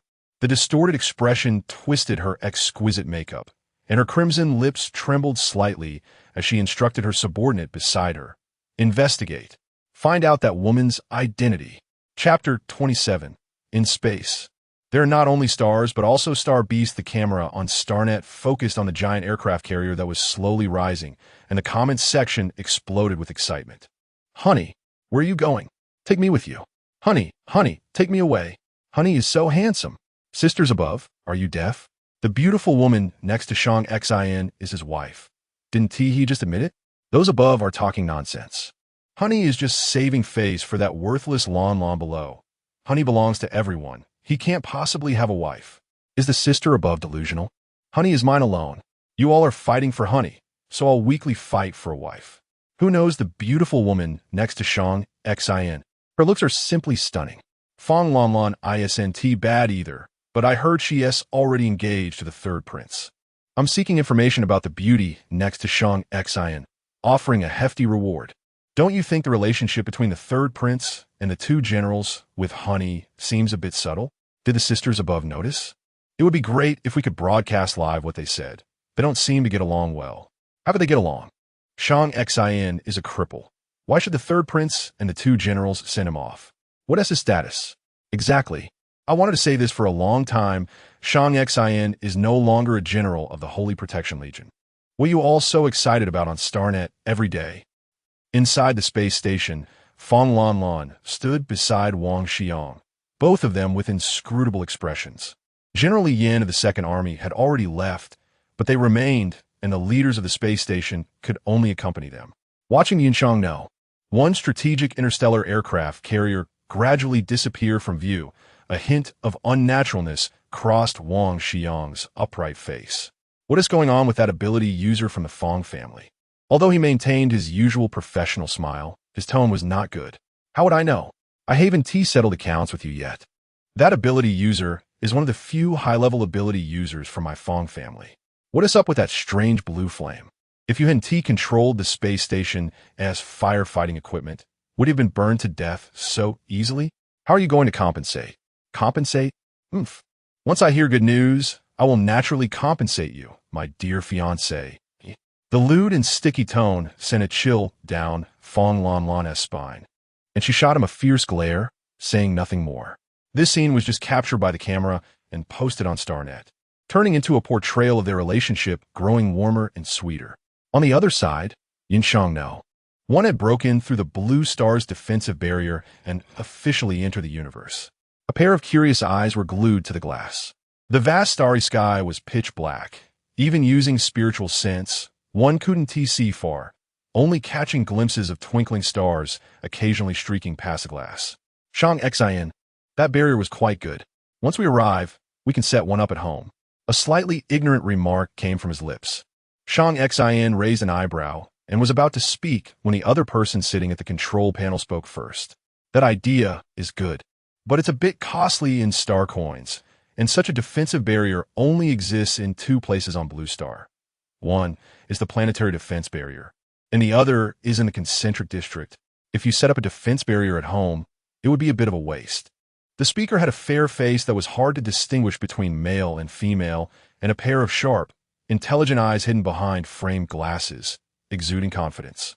He and Shang Xin were both sitting in wheelchairs, but his lower body was completely hollow. This person was the head of the technical department of the Holy Protection Legion. Mill, cut. Once I make a fortune selling pills, I'll find someone to install a defense barrier at home. I want to waste resources. Feng Yin said while her eyes were fixed on the window, fearing to miss a moment. After all, she had never seen such a scene before. Cultivators had to reach the tribulation stage to enter beyond the stars. At her peak, she was only at the transformation stage. She never expected that now. With her cultivation dropped to the foundation stage, she relied on interstellar technology to reach the universe. Her words made Mill raise his eyebrows and look toward his boss, only to see his boss seriously staring at Feng Yan's back, with a hint of a smile at the corner of his mouth. Me? Has he not seen the boss for so long that he's hallucinating? Ing mouthed to Mill, Miss Feng Yan is a pharmacist. He nodded in understanding. Every pharmacist aimed to refine pills, so Feng Yan's talk of selling pills must be her vision for the future. Having ideals is a good thing. At this moment, Huang Qi, wearing a half-mask, walked over with a fiery-haired young man. The fiery-haired youth stood at attention and saluted. Boss, the Fire God Legion member, Fun Tian, reports. The gaze that had been fixated on Feng Yin finally shifted. Shang Xin nodded. Thank you for your hard work. Everyone is boarded, right? All members have boarded except for the interrogation department. After reporting, the red-haired youth was reluctant to leave. Huang Qi elbowed him in the waist, causing him to blush. Boss, this kid was just clamoring to see the big sister. He said he would help the boss keep watch, and absolutely must not let him meet women like Fong Lan again. As soon as he finished speaking, both froze, remembering they had misspoken. Just then, the person leaning against the glass turned around with a satisfied expression. Shang Xin, this space is so beautiful. When my cultivation improves, I want to fly in space in the future. An excessively beautiful face suddenly appeared close by, which was too stimulating for Fentian, a 19-year-old who had been abstinent for years. Hello, big sister. Swish. Fentian's sun-kissed face instantly turned bright red, like a piece of burning coal. He was so embarrassed that he couldn't bear it, let alone say anything about helping the boss keep watch. He should first keep an eye on his own courage. Huang Qi watched the girl escape with the posture of a fleeing maiden, shaking his head. Well, if there wasn't prior psychological preparation. Facing Miss Feng Yin's face all of a sudden would indeed provoke such a reaction. Don't mind it. Fentian is just a bit shy. This one do. Being this shy means he won't find a girlfriend, let alone a boyfriend. Huang Qi. I didn't expect Miss Feng Yin to be so open-minded. Shang Xin watched this scene with a relaxed expression. It was great that Feng Yin could get along with this bunch of kids. Suddenly, his gaze sharpened as he calculated the time. His estate on Blue Star should now be completely surrounded. Although he had destroyed all the furniture he used in the estate before leaving, the bed his mother left behind was still there. He wouldn't allow anyone to obtain even a trace of his DNA information from it. Thinking of this, the corners of his lips curled slightly, and he pressed a button on the light brain. Mills saw the detonation prompt on his light brain and was not surprised, but it was a pity that the estate was left by the boss's parents. Blowing it up like this would probably sever the last bit of the boss's sentiment for Blue Star. Meanwhile, in the suburbs of Blue Star's capital, the estate exploded with a loud bang. Many low-level ability users and even a few ordinary people were torn apart. This incident caused a huge uproar on Starnet. At this moment, everyone suspected that someone was attempting to harm Shang Xin, leading to a wave of searching for suspects who were at odds with Shang Xin on Starnet. forcing the hidden individuals to stay quiet for quite a while. However, these have nothing to do with Feng Yin and Shang Xi anymore. The Yin Shang know. One is indeed a top-tier aircraft carrier that even the presidential palace envies and is jealous of. Its speed is more than twice that of ordinary aircraft carriers. And it only took a little over 4 hours to cover half the distance to the Edge star, which would normally take 20 hours. Feng Yin leaned against the glass once again, her longing expression hard to conceal, which made Shang Xi very confused. Even if she came from a garbage star, she should have at least seen the universe once, not to mention that she wasn't from a garbage star. Interstellar travel is not a rare thing. So why did Feng Yin seem like she was seeing space for the first time? Could it be true, as she said, that she came from the cultivation world and is a pill master? But what kind of place is the cultivation world? He had never heard of it. Never mind, he actually didn't care where Feng Yin came from, no matter who this woman was. The fact that she was willing to accompany him to the Edge star made him feel immensely grateful. Perhaps just drifting the universe and dying at this moment wouldn't be such a bad thing. Just as he was thinking this, Feng Yin's beautifully shaped eyebrows suddenly knitted together. Not good. Several auras are approaching us. It seems to be star beasts. Mill, who had been resting with his eyes closed at the control panel, was about to retort when he heard Feng Yan's words. But before he could open his mouth, the current display suddenly turned red, and the alarm sound of the aircraft carrier echoed throughout. Attention! Danger! Star beast swarm approaching. Estimated level. See what? Mill was taken aback and immediately activated the aircraft carrier's defense mechanism. He couldn't help but glance at Feng Yin a few more times. According to Ing's words, this new sister-in-law was a pill master. He had heard that 1,000 years ago, among the pill masters who led humanity to search for a new home, some had the ability to predict danger. Could it be that Feng Yin also had such an ability? Star beasts are native creatures of space, and their speed in the universe is far beyond any iron contraption made by humans. Just a few minutes after the alarm, several monsters with long, claw-like antennae and extremely slender bodies appeared in everyone's line of sight. Not good, it's the Slim 10 fish. When Mill saw the image transmitted back on the display, he suddenly felt overwhelmed. A pair of beautiful eyes were filled with curiosity. Is the Slim 10 fish that powerful? Do you remember the day and gave you a kind of F-level star beast meat, which you said was very delicious? A cold voice came from the wheelchair, leaving Feng Yin stunned. She had already seen the disgusting appearance of the Slim 10 fish. Could it be that the star beast meat she had eaten was this thing? The cold voice continued to explain, what you ate is called the coarse 10 fish, which looks exactly the opposite of the Slim 10 fish. The Slim 10 fish is a variant of the coarse 10 fish, with only 1 in 10. Its antennae can secrete corrosive mucus, and its attack power isn't particularly strong. But once it grabs something, it won't let go. It's very troublesome. Moreover, the Slim 10 fish is not a star beast that can live in groups.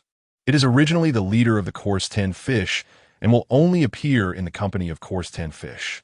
The fact that dozens of Slim 10 fish are attacking at once is truly abnormal. Boss, let me go out and kill them. Fan Tian volunteered.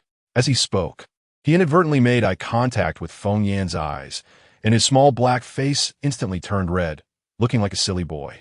Go out? Even if you're an ability user, how long do you think you can last in space? A merciless blow came from Huang Qi, leaving him speechless. But, boss, not good. One Slim 10 fish has climbed up from a blind spot. Mill's warning came in, and the display indeed only captured a few antennae sticking to the aircraft carrier, failing to capture the whole body. Shang Xi couldn't help but narrow his eyes. Dangerous light swirling within, as if brewing some violent storm. He already suspected that these Slim 10 fish were being controlled by someone, able to precisely find the only blind spot in the Yunshang No. 1's monitoring. It could only be that woman, damn Feng Lan. Activate the energy cannon. The cold command came, and Mill didn't dare hesitate for a moment, immediately adjusting the energy cannon. Boom! A blue beam of light flashed, and half of the Slim 10 fish was directly obliterated, leaving no residue behind. Boss, it's no good. The angle of the energy cannon can't completely eliminate this thing. Part of its antennae is still on the body. This Slim 10 fish is too good at finding places. The monitoring can't capture it all, and the energy cannon can't fully hit it. The Yinshang #1 aircraft carrier only has this one weakness. As he spoke, another slim 10 fish filled the previous gap. The one that had half its body blown off didn't stop. Its antennae had already begun secreting corrosive mucus. Warning: the aircraft carrier's outer shell is undergoing uncontrollable corrosive attacks. Please eliminate it quickly. Warning: boss, let me go out. Even if I self-destruct, I won't allow these damn things to harm so many of us. Fan Tian's overly dramatic emotions flared up again, and Huang Qi couldn't help but give him a big nose punch. If anyone goes, it should be me. You aren't qualified yet. All right, everyone shut up. No one is allowed to go out and seek death. A cold voice interrupted the meaningless quarrel between the two. Shang Xian asked Mill, how long until we reach A08 star at full speed? If we use all energy for propulsion, it will take nearly 3 hours at the fastest. But the corrosive mucus of the slim 10 fish would corrode the outer shell into fragments in less than an hour. By then, the entire aircraft carrier would be under negative pressure, and no one would survive, let alone reach A08 star. Mill didn't finish the latter half of his sentence, but Shang Xian naturally understood. His handsome brows furrowed tightly, filled with self-reproach. He hadn't expected the Fong family to be so ruthless, wanting to eradicate him completely. Just as everyone was sinking into guilt and despair, a gentle voice slowly sounded. Well, I think I have a way. All eyes turned to the beautiful woman who spoke. Her cold and noble appearance truly didn't seem like someone who could solve such a life-and-death problem. But he didn't think so. He had personally witnessed Miss Feng Yan's power. I gave you 2 fire shing pills. Just feed that thing to the slim 10 fish. Chapter 28 My face can also be pinched. Miss Feng Yan's words were a bit too light. Although I didn't know what the hell that fire shing dan was. Throwing it away was easy, but why would the Shishir fish take that fire shing dan? Sitting in a wheelchair, the slightly frail person asked what everyone was thinking. If it were that easy, wouldn't they just throw a bomb into the mouth of the Shishir fish? You don't understand this. Any pill made from the eyeballs of star beasts has a certain allure for them. They will instinctively want to obtain it. This instinct, when placed on these not-so-intelligent star beasts, means they will eat it. This is a conclusion she reached after countless studies in the cultivation world. In the cultivation world, it is common knowledge that demon beast cores can be used to refine pills, but few know that other parts of demon beast bodies can also be used for pill refining. And pills made this way have better effects for demon cultivators with greater allure. She was 70% sure that this rule also applied to star beasts. Mill didn't know what Feng Yin was talking about. Although he had S-class psychic power, he wasn't skilled in pill refining. He was more into research. This was really a mess. Boss, I suggest we continue using the energy cannon to at least take out the Shishir fish that isn't attached to the aircraft carrier. He snorted, voicing his opinion. However, he saw that the usually serious and expressionless handsome face seemed to slightly curl at the corners of the lips. Are you confident? Yes. At worst, she would release the Song Kong Phoenix Flame later and burn those ugly things to death. After all, she had refined quite a few spirit origin pills before leaving, enough to squander. The cold and handsome brows slightly nodded, and the clear voice commanded, "Open the teleportation portal." Boss, this is not appropriate. What if the Shishir fish takes the opportunity to sneak in?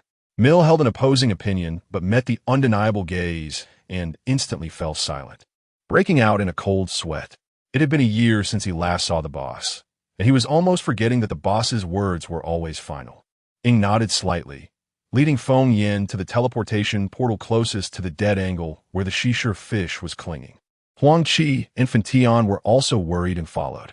Miss Feng Yin, when you throw the fire shing dan later, we will guard the teleportation portal.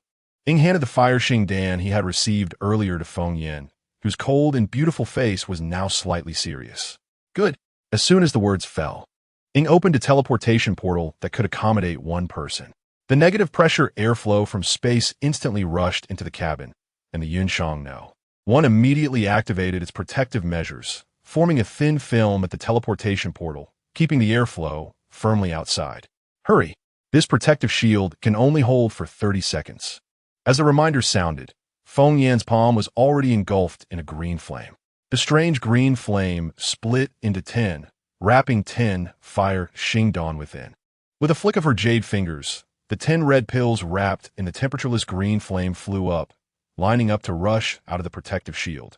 What followed was an even more astonishing scene, as those green flames seemed to have consciousness, each flying towards a Shishir fish. The Shishir fish, faced with the suddenly appearing strange objects, tentatively attacked with the tentacles on its head, but the flames were, as if alive, exceptionally sensitive.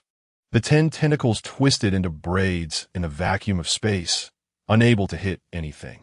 Even more bizarrely, the Shishir fish targeted by the green flame suddenly froze, then went mad, opening its blood-filled mouth hidden in its tentacles and swallowing the Fire Xing Dan whole. On the aircraft carrier, whether it was the 3 guarding the teleportation portal or Mill at the control panel, they all widened their eyes, their faces filled with disbelief. The thing called Fire Xing Dan actually had an attraction for the Shishir fish. The few stared at each other in shock, knowing that to this day, very little was known about these star beasts in the galaxy. They only knew that certain species of star beasts were edible, and beyond that, they had almost no understanding. If there were things that attracted star beasts, wouldn't that mean they could capture star beasts, or even raise them? Unlike the fiery expressions on the trio's faces, Mill's face, which was always difficult to determine if it was pale or sickly, showed dissatisfaction. So what if those star beasts ate it? It wouldn't solve any problems. Boss, I suggest we still. Before he could finish his sentence, they saw on a light screen that a Shishir fish, which had swallowed the Fire Xing Dan from a distance, exploded with a bang. It was like setting off a fish meat firework in space. The entire Shishir fish blown to bits, not a single part left intact, utterly shattered. Moreover, the shattered star beast meat suddenly ignited in green flames. The green light only flashing for an instant, almost like an illusion, and a C-class star beast completely vanished into space, leaving no residue behind. How could this be? Damn! The trio guarding the door were stunned by this scene, then turned to look at Feng Yin beside them. Their expressions completely changed, filled with immense respect. Especially Fun Tian, who thought to himself, could Miss Feng Yin be a high-level fire ability user? Oof. How about that? Are you convinced? My Fire Xing Dan is no joke. 1 pill for a little kid. That cold and beautiful face was filled with pride. Even Mill, who had always doubted her, could only gape in silence. Ing suddenly thought of something and immediately turned his gaze to the silent Shang Xian, who was just staring at the light screen. In a blink, he seemed to see the boss smile, those thin lips slightly trembling, very impressive. Take these and use them too. A delicate little iron box lay in Shang Xian's hand, and Ing eagerly took it, wanting to try the power of this Fire Xing Dan. The boss's Fire Xing Dan was obviously more vibrant in color and of higher quality than the 10 he had received. Perhaps its power was even better. The trio guarding the door rubbed their hands together, for the first time in their lives wanting to follow someone else's orders instead of the boss's. They saw that the light figure floated to the wheelchair and leaned in to whisper, Shang Xian, I remember I refined a corrupted soul Dan for you before. Can you lend it to me? I'll return it to you later. Sure, but how do you plan to use this thing? While speaking, Shang Xian handed the corrupted soul Dan to Feng Yin. He originally intended to have Mill take it back to the technical department for analysis after stabilizing Star A08 to see if it really affected psychic power. It's a secret. As they spoke, for more Shishir fish exploded like fireworks in space, completely disappearing. At this moment, even Mill's gaze towards Feng Yin changed. No wonder the boss treated Feng Yin so specially. Such a capable woman was indeed very worth courting. That light figure stood again at the teleportation portal, and the trio straightened up, each having received several Fire Xing Dan. Report, Big Sister. We are ready. Please teach us how to use the Fire Xing Dan. Fentian's small face was flushed, and he solemnly saluted, which made Feng Yin chuckle, unable to resist pinching his little face. Not to mention, while the color was dark, the texture was very tender. However, now that was good. That originally flushed face turned as red as a boiled crab, seemingly steaming. It's actually very simple. Just wrap the Fire Xing Dan with your abilities and throw it out. Just like that. Feng Yin nodded, just like that. After all, that's how she operated. Fentian was the first to act, eagerly releasing a ball of red flame. Just as he was about to wrap the Fire Xing Dan, he saw another Shishir fish explode into pieces in space. His face was filled with excitement, and he directly increased the intensity of the flame. But little did he know. The next second, bang! Warning. Unidentified explosion detected in the cabin. Already wrapped. Please check immediately. A sudden explosion occurred in the aircraft carrier, but fortunately, the Yunshang No. 1 was advanced enough to quickly implement protective measures, wrapping a protective shield tightly around Wentian, and of course, also enclosing the Huaxingdon. Once the thick smoke from the explosion cleared, Wentian was charred black, his fiery red hair turned black, and with a roll of his eyes, he fainted.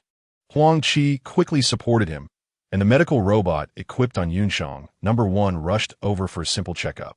After confirming that he was not dead, Huang Qi waved his hand and had the robot carry him on its back, dragging him to the lounge. Big sister, let's continue. Feng Yan. What happened to the teammate, love we agreed on? Feng Yan demonstrated a few times, and Huang Qi, being an experienced hand, quickly grasped the techniques involved.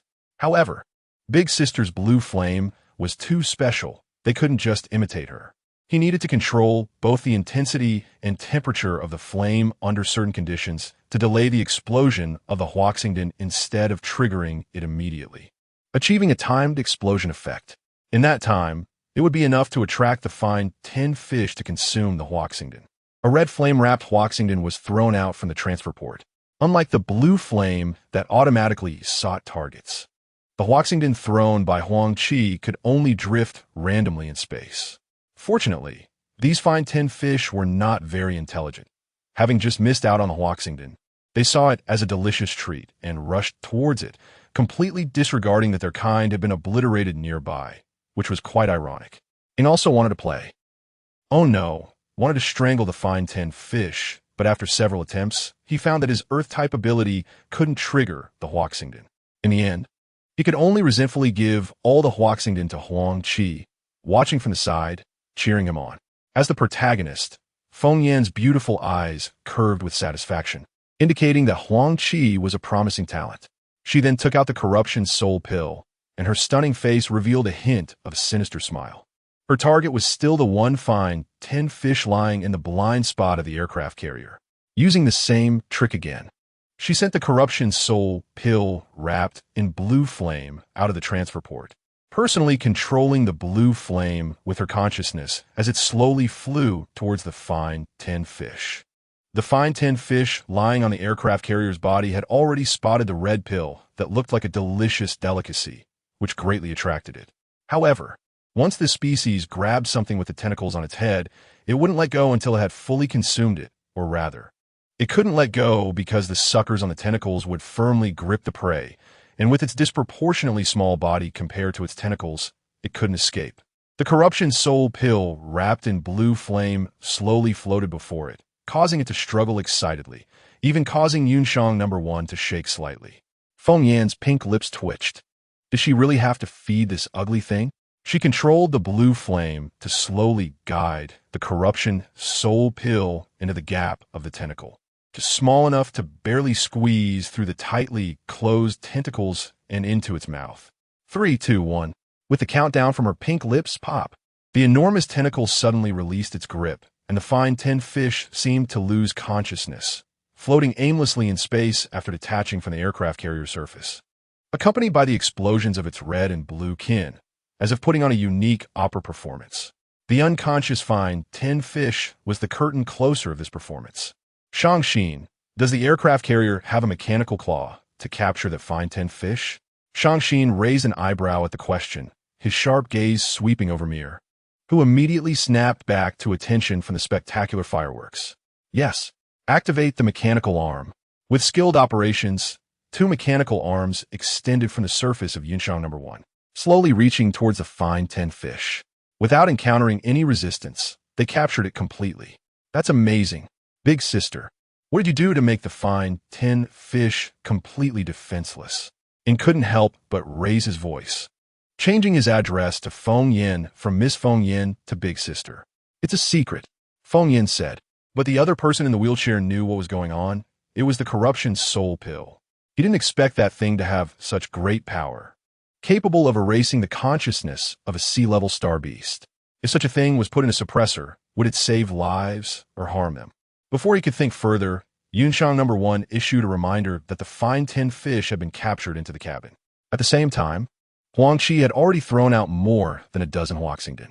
Watching those fine 10 fish crack their heads just to fight over a poison that could cost them their lives, he couldn't help but sneer. Truly a bunch of low-intelligence creatures. Shangxin, let's quickly go take a look at that star beast. With a light figure like a fire sprite jumping among the men, she precisely caught hold of her man, eager to see her harvest. Shangxin in the wheelchair lowered his gaze. His eyes locked onto the hand held by that delicate white jade hand, allowing the fire sprite to lead him in leaps and bounds. No one could see his expression, but everyone could tell the joy emanating from him. Yunshang number 1 had a dedicated space for storing captured creatures. By the time they arrived, the fine 10 fish was lying quietly inside, motionless, no longer the troublesome sight it had been in space. It's so big. This is my first time seeing a complete fine 10 fish corpse. Huang Qi and Ning both stepped forward, their eyes filled with curiosity. They had seen coarse 10 fish before. They were very small, with even smaller tentacles.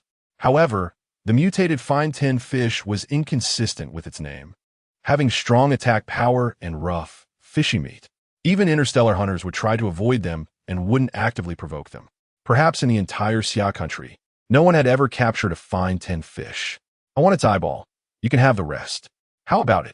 I'm generous, right? Feng Yan's expression seemed to say, quickly thank me. Thank you so much. I'll make good use of this fine 10 fish, and I'll bring the eyeball to you soon.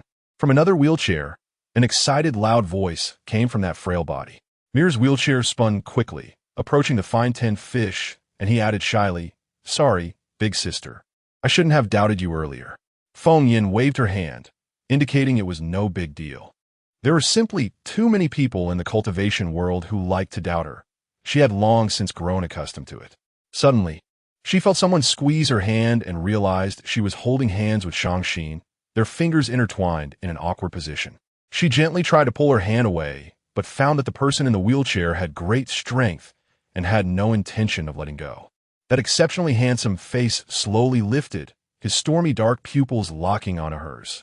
My skin is also quite nice. If you like to pinch, feel free to try. Chapter 29. I am very interested in your body. When a few people heard the boss say this, they felt as if they had been electrocuted in the back and hurriedly found excuses to leave. Even Mir, who couldn't be bothered to study the fine 10 fish, claimed he needed to check the situation in space, wishing he could spin the wheels beneath him to create sparks. After all, no matter how important the research was, it wasn't as important as one's life. Under the enormous tentacles, the handsome men and beautiful women seemed so small. The man in the wheelchair fixed his determined gaze on the elusive figure, who was dodging around, saying, I don't like pinching other people's faces. Though she said that if Shang Xian insisted, her hand was already prepared. That resolute gaze gradually lowered, emotions slowly retracting. Go rest in your room. I'll have Mir send the eyeballs over later. As the words fell, the wheelchair had already moved further away.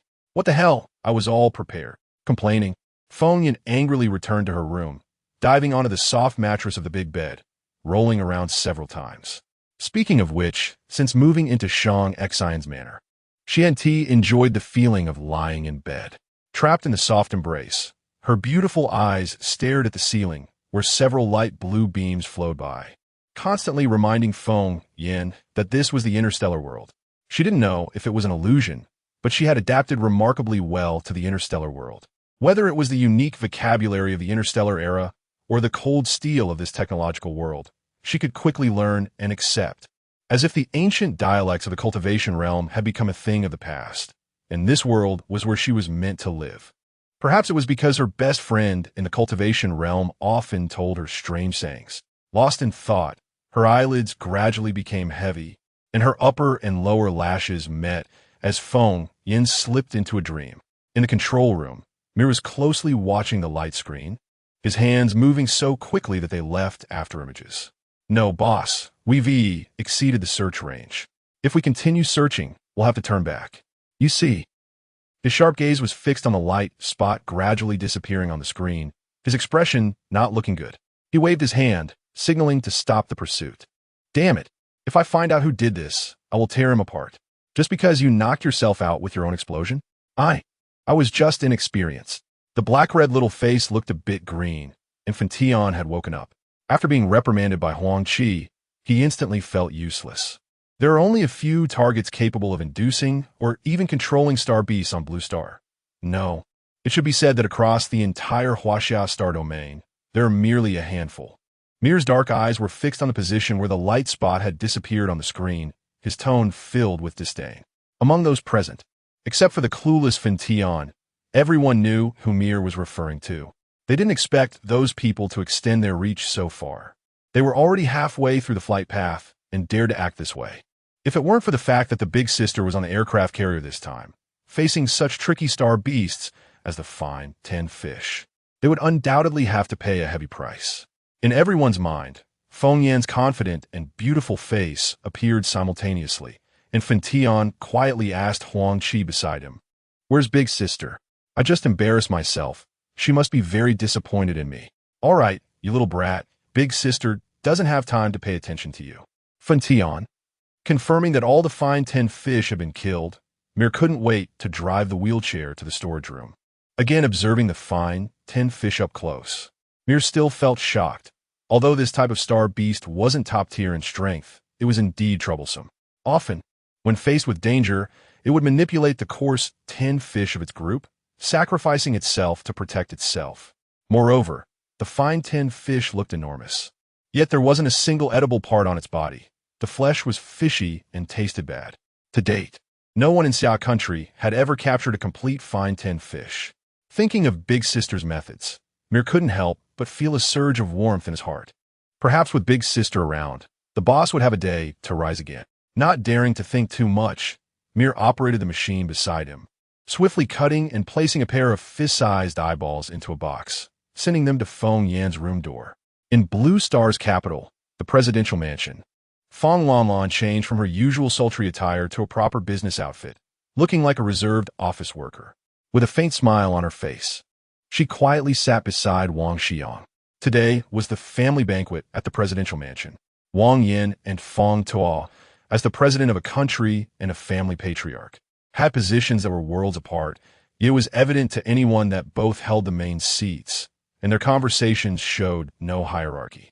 Looking at the various high-grade star beast meats and the individual plates of snacks in front of her, Feng Lanlan felt no appetite, merely symbolically biting a piece of the scientifically synthesized snack. At that moment, a servant from the Feng family hurriedly approached her ear and whispered something, causing Feng Lanlan's expression to change. She waved her hand, signaling him to step back. "Lanlan, what happened?" The president, Wang Yin, in the main seat, had a righteous and kind expression, his face resembling that of Wang Xiang, carrying a hint of elderliness. Feng Lanlan glanced at Wang Shilian, who sat silently beside her, drinking and eating on his own without answering. Feng Tuo casually clinked glasses with the president and said, "This is our family banquet. Just say what's on your mind." "Yes, Father. It's actually nothing serious, just that a group of fine 10 fish suddenly died in space.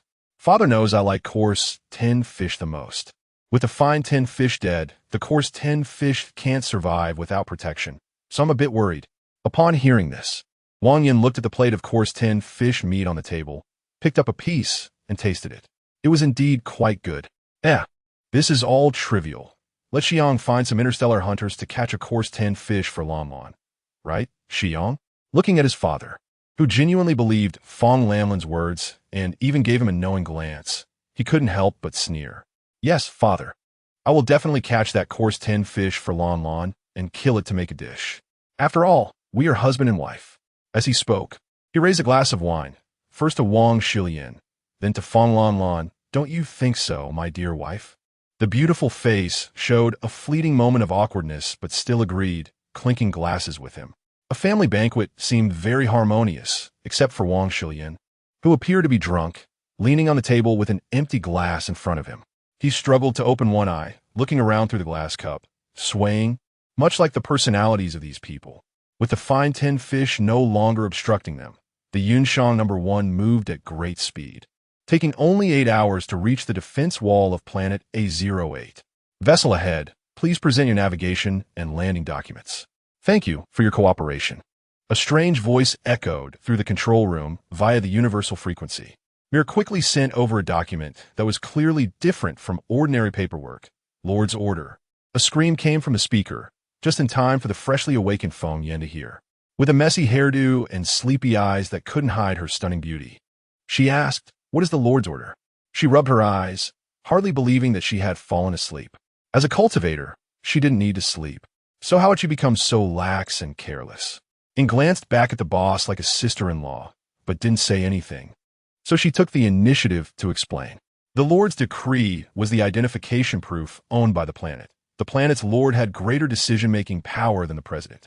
Since humanity conquered the Huaxia star region, a 08 planet had been granted to the Shang family, and now the boss was the Lord of a 08, the actual power holder. Once this was said, everyone wore a proud expression. Their boss was impressive, and this planet's Lord decree was unique in the entire Huaxia star region. That made him the local emperor. Shang Xian's cold gaze swept over Ying, making him freeze in place. Had he said something wrong? Why was the boss giving him a dagger glare? Close enough. That enticing thin lip opened towards Feng Yen, which seemed to say in her eyes, "Kiss me." No, no, no. Men and women should not touch each other. How could Shang Xian ask her to kiss him in front of so many people? He was simply a lecher. This kind of thing should be discussed in private. Shang Xian watched Feng Yen, who suddenly blushed and ran away. A question mark slowly appearing in his mind. Next time, I'll explain this myself. His thin lips parted. This was meant for Ying to hear, but also for everyone else. Others might not understand what the boss meant, but Ying couldn't help but widen his eyes. Could it be the boss wanted to show off? But he beat him to it, so he was angry? The Lord's decree was very useful. The space station director of A08 had confirmed its authenticity and immediately allowed them in. Through the transparent planetary defense shield, the huge Cloud Number 1 aircraft carrier slowly descended. Like a beast blocking the sun, causing a commotion. Oh my god, could it be a star beast attack? What's going on? Why didn't the space station issue a warning? Let's escape quickly. With such a large star beast, wouldn't it swallow a person whole? Inside the Lord's mansion, a middle-aged man with a thick beard slowly raised his slightly murky eyes and sighed heavily.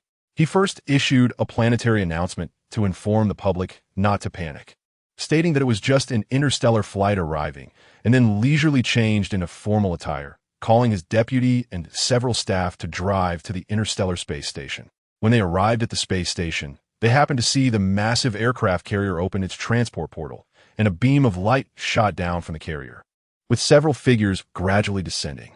Brother, who are those people? Passengers? The deputy, Chu Pang, with his baby-faced appearance, leaned in front of the temporary agent, Fiki, only to see the man with a beard covering half of his face showing rare seriousness and nervousness. When you meet them, don't say anything foolish. They are not passengers. But this planet's Lord, Shang Xian, General Shang. What? Why did he come at this time? What is he here for? Nonsense. Watch your mouth. The Shang family has always been the true owner of this planet. But that's not fair. My brother has been exhausting himself for the planet. Why is he the owner just because he came? Sigh.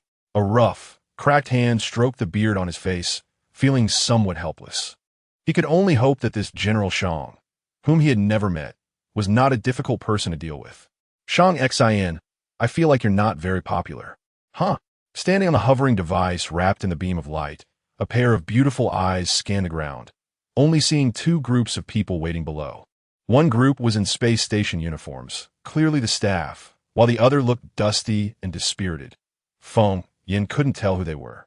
Maybe after all, I've only been here once when I was little. This is my second time on this planet. The man in the wheelchair had an obscure gaze, not knowing what he was thinking. As soon as they landed, the space station director of A08 immediately welcomed them. Lord, welcome, welcome. Your arrival at our space station truly brings us great honor. The director was a slightly hunchbacked old man, and although one could sense the weak fluctuation of his abilities, it was not high level. In contrast to the enthusiastic attitude of the space station staff, the other group of people slowly approached. Their expressions varied, but none looked happy or welcoming. Hello, Lord. I am the agent, Fiki. This is my assistant, Chu Pang. Pang, come over and greet. His murky gaze did not meet Shang Xian's, and his face remained worried. The assistant, named Chu Pang Pang, was, as his name suggested, very chubby. He moved his heavy steps and reluctantly cupped his hands. "Hello, Lord." This little fatty immediately caught Feng Yan's attention. Her penetrating eyes made him feel uneasy. "What are you staring at?" Chu Pang Pang couldn't help but retort, startling Fiki beside him. "Nonsense. This is the Lord's wife. Quickly apologize."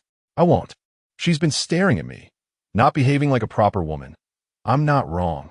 "You, Lord, this child is still young and doesn't understand the rules. Please forgive him." The bony fingers of the man in the wheelchair slowly tapped on the armrest, each tap shaking Fiki's heart. The pressure of his level 6 ability was released freely, expressing his dissatisfaction, scaring Fiki into immediately pushing down Chu Pong Pong's head. Shang Xin remained silent, waiting for his wife to speak, but when her pink lips opened, it made everyone break out in cold sweat. "You come find me later. I'm very interested in your body." Oh my God. This was the inner thought of everyone except Feng Yin and Shang Xin. Ying, standing closest to Shang Xin, nearly fainted on the spot. He had seen husbands being cuckolded before, but never so openly. Should he say something to ease the atmosphere? Lead the way back to the Lord's mansion. A flat, emotionless voice came from the wheelchair, bringing Fiki back to his senses. He glanced at Feng Yin in disbelief before quickly lowering his head to lead the way for Shang Xin. This new lady, the information he could find was very limited. It turned out she was such an open person. "Remember to come later. Don't forget." Passing by Chu Pang Pang, Feng Yin reminded him, leaving him stunned. What did this Lord's wife really mean? Chapter 30. Sexy Shang Xin, specializing in treating children's cries. Planet A08 is located on the edge of the Huaxia star domain. The entire planet, aside from being legal, is almost no different from the garbage planet at the other end of the star domain, both being very barren. This barrenness is evident, for example, when leaving the space station, everything's seen along the way. As the Lord's representative, Fiki, surprisingly, doesn't even have a decent vehicle. It's neither a spacecraft nor a hover car. His mode of transport is an ancient vintage car from a bygone era. This car looks somewhat similar to a magnetically levitated hover car, but it uses fuel and requires manual operation, a product from the last century. It is said to be an old item brought over by the Huaxia people when they fled Earth, and it is no longer in production. On Blue Star, such antiques are meant to be displayed in memorial museums for the mother planet. Shang Xin's advanced spacecraft is thus trailing behind the vintage car at a snail's pace. Looking somewhat odd, a pair of beautiful eyes pressed against the glass window, looking down, and many roads are still at the level of muddy paths. "Shang Xin, it's so poor here. Aren't you the Lord? Haven't you taken care of this place? Clearly, you have so much money.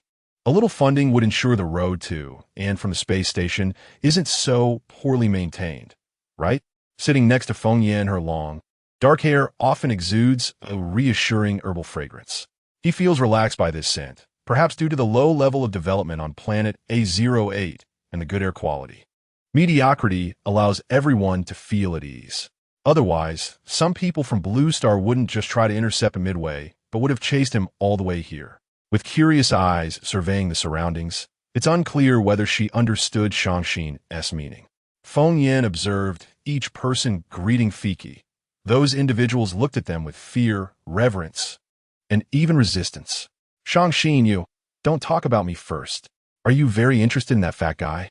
A cool voice sounded, and Ying, sitting in the driver's seat, immediately perked up, anticipating the showdown between the boss and the sister-in-law. Feng Yan straightened up, locking eyes with Shang Xin. Yes, his body is quite special. I've seen this situation before. Before? Chu Pang Pang seems like an ordinary person. If I'm not mistaken, he shouldn't be able to lose weight no matter how hard he tries. Even if he doesn't eat for a month, he would still be this fat.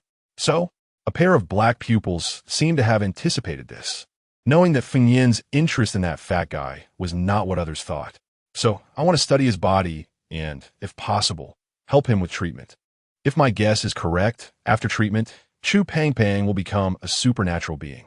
That handsome face, sharp as a knife, relaxed his frown and nodded in agreement, but didn't notice Feng Yan glancing at his legs, her beautiful eyes shimmering as if planning something. Even with the vintage car moving at a turtle's pace, everyone arrived at the Lord's mansion after an hour. unlike the low buildings and shabby houses seen along the way. The Lord's mansion covers a vast area, seemingly endless. Just by size, it is much larger than Shang-Xin's estate on Blue Star. One can tell that a lot of star coins and effort were spent on constructing this mansion. But it is also clear that this splendid Lord's mansion has not undergone exterior maintenance and renovation for a long time. Although it is magnificent, it subtly reveals signs of decay, much like the estate on Blue Star. Aside from Ing, the other members of the Holy Guard remained on the Yunshang No. 1 aircraft.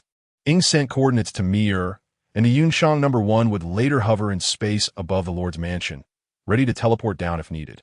The three exited the spacecraft, and Fiki, along with Chu Pangpang and a group of staff, were already waiting in front of the Lord's mansion. "My lord, I have instructed someone to clean the main residence. These two will serve as your servants from now on. If you have any needs, you can instruct them." Fiki pointed to a pair of mother and daughter behind him. The slightly plump mother stood out with her golden hair, looking somewhat flustered. She nervously fiddled with her apron, placing her hands in front of her, clearly very tense. "Lord, I am Luna, and this is my daughter, Sierra. We will be responsible for the chores in the mansion from now on." As she spoke, Luna pushed the girl hiding behind her, whose expression showed fear. "If the Lord punishes." Sien? That's a nice name. When she was in the cultivation world, she had a dedicated spirit plant master named Sierra, too. Fengyan couldn't help but reminisce about her old friends and companions, but then she heard a weak voice from behind Luna. "I am Sierra, not Sierra. Please spare me." "My lord." "Madam, please spare her. Sierra is still young and has never served a noble before. Please forgive her." As soon as that small voice faded, Luna suddenly knelt down in fear, her head almost burying itself in the ground. Seeing a neighbor's aunt kneeling and begging for mercy, Chu Pangpang became unhappy. He used his large body to block the mother and daughter, angrily saying, "I knew something bad would happen when you came. Running the city is already difficult enough for us, and you still want to exploit us. You are simply demons." "Bang bang. My lord, please don't listen to this guy's nonsense." Fiki pulled the hefty figure aside. Chu Pongpong's innocent face was filled with defiance, but he knew he had caused trouble for his boss. "All right, later, gather all the information about the planet and send it to my room. You all can leave now." The person in the wheelchair rubbed his forehead. If possible, he didn't want servants around him, but since Fengyan mentioned liking the girl's name, he would keep her for now. After speaking, Ing led Shang-Xin into the main building, while Fengyan extended her jade hand in front of Luna. "Get up. We don't practice kneeling and begging here. Just say what you need directly." Looking at the pristine, flawless hand in front of her, then at her own rough, cracked hands from years of labor, Luna dared not take it. She hurriedly stood up, repeatedly saying, "Thank you, madam. Thank you for sparing me." She had heard that the nobles on the main star had bad tempers, and if servants made a mistake, they could be lightly beaten or even lose their lives. Thankfully, this madam didn't seem so bad-tempered.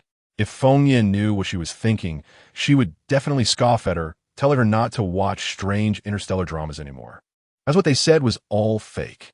As for the little girl named Sierra, she looked very frail and short, and seeing her expression as if she had encountered a man-eating demon, Fengyan decided to ignore her for now. But this Chu Pangpang, lifting her jade leg, she elegantly circled around the big fat man, a unique herbal fragrance rushing in her nose, making her feel tingly all over. "What do you want to do?" "I tell you, I'm not afraid of you." Fengyan stroked her well-defined jawline, pondering for a moment before saying, "Come find me tomorrow."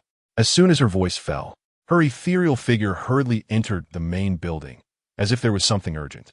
Chu Pongpong's face turned red, muttering something under his breath before following Fiki into a smaller building next to the main one, which served as the residence for Agent Fiki and Assistant Chu Pangpang. "Fengyan, we'll talk later." The graceful figure directly bypassed those who looked at her, eager to validate some ideas in her mind. Completely unaware of the sly glint in Shang-Xin's eyes, she casually picked an empty room, immediately taking out the 3 essentials for alchemy: a crucible, qingyan, and fine-tinned fish eyes. A few gentle herbs were added and tossed into the cauldron along with the eyeballs. With her jade-like hands dancing, she performed the alchemical incantations. Due to time constraints, Fengyan did not deduce the formula, but directly simulated its feasibility in her mind. This skill was unique, unmatched in heaven and earth. Considering the characteristics of the delicate fish, Feng Yin dared not be reckless in her alchemy. Instead, she proceeded meticulously, step by step, like an apprentice. The green flames illuminated her face, accentuating a red tear mole that made her look even more enchanting. Meanwhile, Chu Pang Pang was angrily sorting through the various events that had occurred on planet A08 during their absence, compiling the information into a report that filled several thousand pages on a holographic screen. Let him see.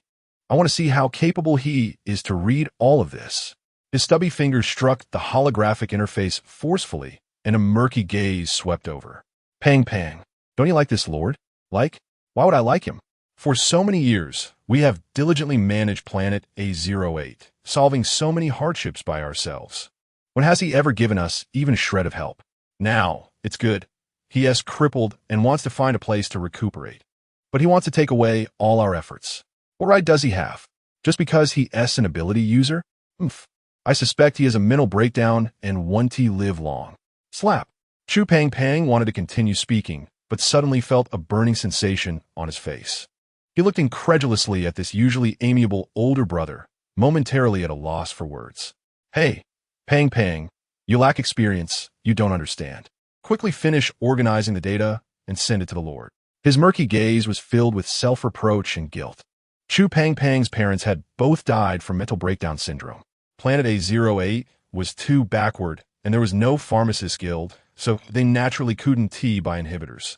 However, the cost of a trip to the main star on an interstellar flight was enough for Pang Pang's family to live for an entire year.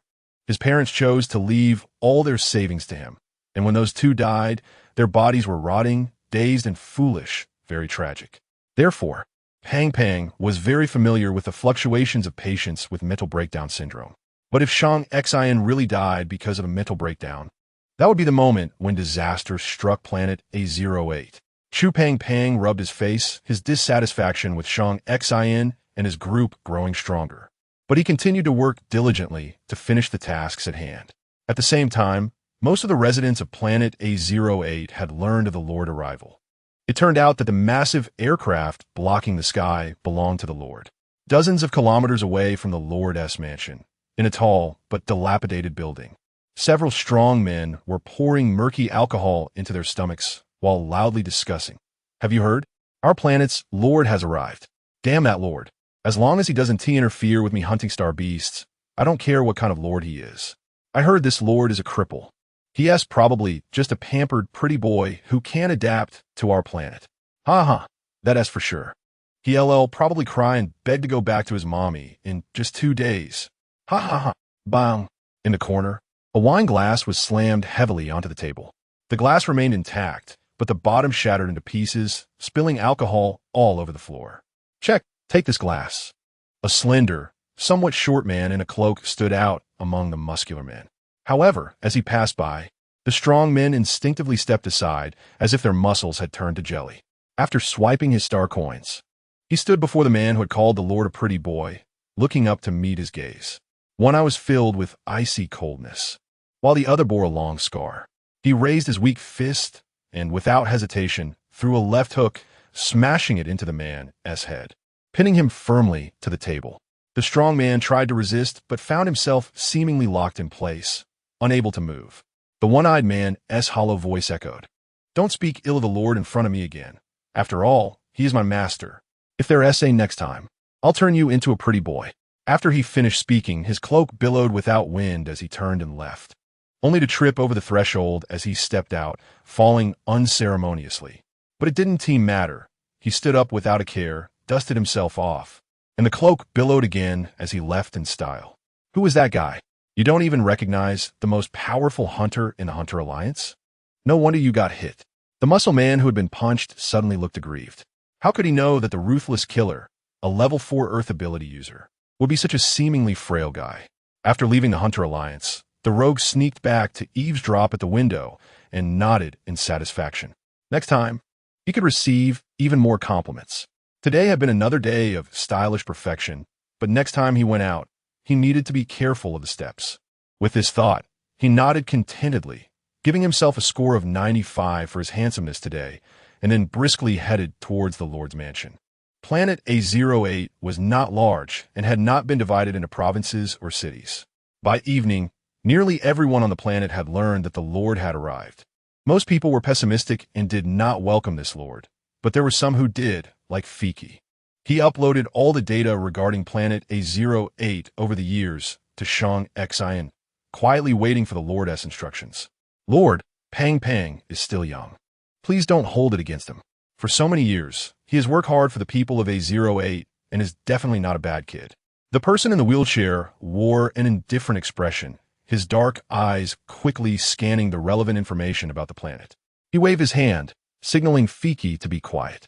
Half an hour later, Fiki stood beside him, feeling as if he were standing on a bed of needles, uncomfortable all over, until finally, the thin lips of the Lord moved. Do I look like a wicked person? Are you afraid of me? No, Lord. It's just that you are too imposing, and I respect you from the bottom of my heart. But to be honest, he was afraid. After all, before scoundrel.Initially's leg was injured, he was known for his decisive killing methods and was even secretly referred to as the bloodthirsty demon. The adults of A08 used to scare children with stories of scoundrel.Initially as soon as a child misbehaved. Just mentioning scoundrel.Initially's name would make them stop crying immediately. How could they not be terrified of someone like that? Chapter 31. The first day in the Lord's mansion in the evening. The Lord's mansion was silent, with only a few lamps lit in the courtyard, indicating that someone lived there. Luna was in the kitchen, using vintage cooking utensils to prepare dinner. To call it cooking was an exaggeration. It was just simple boiling. Sierra tugged at her mother's apron, poking out her golden head that looked just like Luna's, with suspicious stains at the corners of her mouth. Mom, is this star beast meat? It smells so good. This is high-grade, A-level star beast meat, Luna said as she scooped out a large piece of cooked, powdery star beast meat. With a swift motion, she cut it into evenly sized small cubes, just the right size to pop in one's mouth. Very convenient. And obviously different from Ying's simple and rough way of serving. A pair of small eyes hiding behind her glowed as they saw a tiny piece of meat about to fall. She quickly reached out her small hand and stuffed the morsel in her mouth. The E-level star beast meat was soft and fragrant, and as soon as it entered her mouth, she eagerly swallowed it. Brat! A loud rebuke came from above, startling Sierra into a stiffened posture. Following that, Luna mercilessly slapped the back of her hand, leaving it stinging. Luna rarely hit her like this, and the little girl's face crumpled, squeezing out 2 tears. I'm sorry. Sierra, Mom didn't mean to. Mom, it's my fault. I shouldn't have snuck a bite. Despite her teary face, the little one held no resentment toward her mother. She tightly grasped Luna's apron, feeling guilty for forgetting her mother's instructions. Wealthy people are very shrewd and exclusive. Even a tiny morsel of meat lost could be discovered by the Lord. Sierra, be good. After I get paid this month, I'll buy you some good nutritional supplements. The little girl nodded, wiped her tears, and, mimicking her mother, began to carry out plates of star beast meat. At the dining table, Fiki reported on the situation while paying attention to any subtle changes in the cold expression of the person sitting there. Secretly glancing at the star beast meat brought in by Luna and Sierra. To his shame, he was nearly 50 years old, and even according to the average lifespan of interstellar humans at 150, he wasn't a young man anymore. This was the first time he had seen high-grade star beast meat up close. From what he understood, a piece of F-level star beast meat, about the size of an adult's fist, was worth 30,000 star coins. The higher the grade, the more expensive it was. This table full of star beast meat was already worth nearly $1 million. Wealthy people truly lived extravagantly. In a wheelchair, a hand with prominent bones elegantly picked up a piece of star beast meat and brought it to his mouth, while his cold eyes remained fixed on the holographic screen projected by the light brain. With a glance, scoundrel.Initially's seemingly indifferent lips slightly parted. If you want to eat, then eat. There aren't that many rules here. Wow, what did you say? Fiki was taken aback and couldn't help but lift his murky eyes, which had been deprived of rest day and night. Surely he misheard. Scoundrel.Initially disliked repeating himself. Ing, who had been closely attending to his master for years and knew him well, immediately handed over the knife and fork. Looking at the high-end goods on the table, which he had never tasted in his life, Fiki naturally felt tempted. His rough, cracked hands cautiously picked up the knife and fork, and from the nearest plate, he speared the smallest piece of meat, placing it on his plate as if partaking in a grand ceremony. Fiki felt a wave of nervousness wash over him. This bite was probably worth 1,000 star coins, if not more. He gently lifted the edge of the meat with his fork, seemingly afraid of damaging its integrity, glanced up at Shang Xian again, and slowly brought the meat to his mouth. The unique aroma of high-grade star beast meat had already penetrated his nostrils, and he was just about to savor the delicacy when suddenly, bang, a violent explosion erupted from the second floor, shaking the entire lord's mansion. The piece of star beast meat that was just an inch from his mouth fell to the floor due to the tremor. Lord, run. It might be a star beast attack. This was terrible. The lord's mansion had no security forces. Relying on him and a few staff members was insufficient to ensure Shang Xian's safety. With such a loud explosion, it was likely that a high-grade star beast was attacking. In a panic, he opened his light brain, intending to contact the staff for help from the Hunter Alliance. But when he inadvertently looked up, he found that the person in the wheelchair hadn't moved at all. He merely raised his eyelids to glance at the second floor before continuing to elegantly eat meat and browse the light brain. Not only Shang Xian, but even Ying, his subordinate, remained calm and unresponsive. Lord, Ying, hurry. Take the lore to hide. Star beasts often attack A08, and they kill without blinking. They won't wait for us. What are you waiting for? As the planet's representative, Fiki had suffered greatly from star beasts that invaded. Just the thought of those beasts that killed indiscriminately and recklessly destroyed buildings gave him a headache. A large portion of the Lord's mansion's finances had been spent on post-war reconstruction. As soon as he finished speaking, another bang came from the second floor. Then, a peculiar creature that was hard to identify, seemingly human but entirely charred with curly hair, suddenly appeared at the door of the second floor room. It had actually broken in. Ying, you take the Lord and go first. I'll hold them off. Luna and Sierra are ordinary people. Please take care of them. Fiki leaped up, standing in front of the two. At that moment, his face, covered in a thick beard, looked remarkably reliable, though Feng Yin did not think so. Spit, spit, spit. The charred star beast spoke human words, spewing out black residue as it walked down the stairs slowly. You actually say I'm a star beast? Have you ever seen such a magnificent star beast as me? Madam, why is it you? Hearing the distinctive and melodious voice, Fiki instantly realized. This was no star beast, it was the Lord's wife. Had she refined medicine again? What did she concoct this time? Seated in the wheelchair, Shang Xian's icy demeanor finally softened a bit, and he cast a curious glance, as if he had grown accustomed to such occurrences. Fortunately, I set up a barrier, otherwise, our new home would have been blown up. Feng Yin sighed in relief. She hadn't expected the power of the eye of the fine tin fish, or the sea-level star beast, to be so great. While refining medicine, during the liquefaction and solidification phase, the cauldron had nearly exploded due to the immense force. Thankfully, her Kong Feng Yin, a divine fire, had forcibly enveloped the cauldron. Although it ultimately exploded, the medicine was preserved.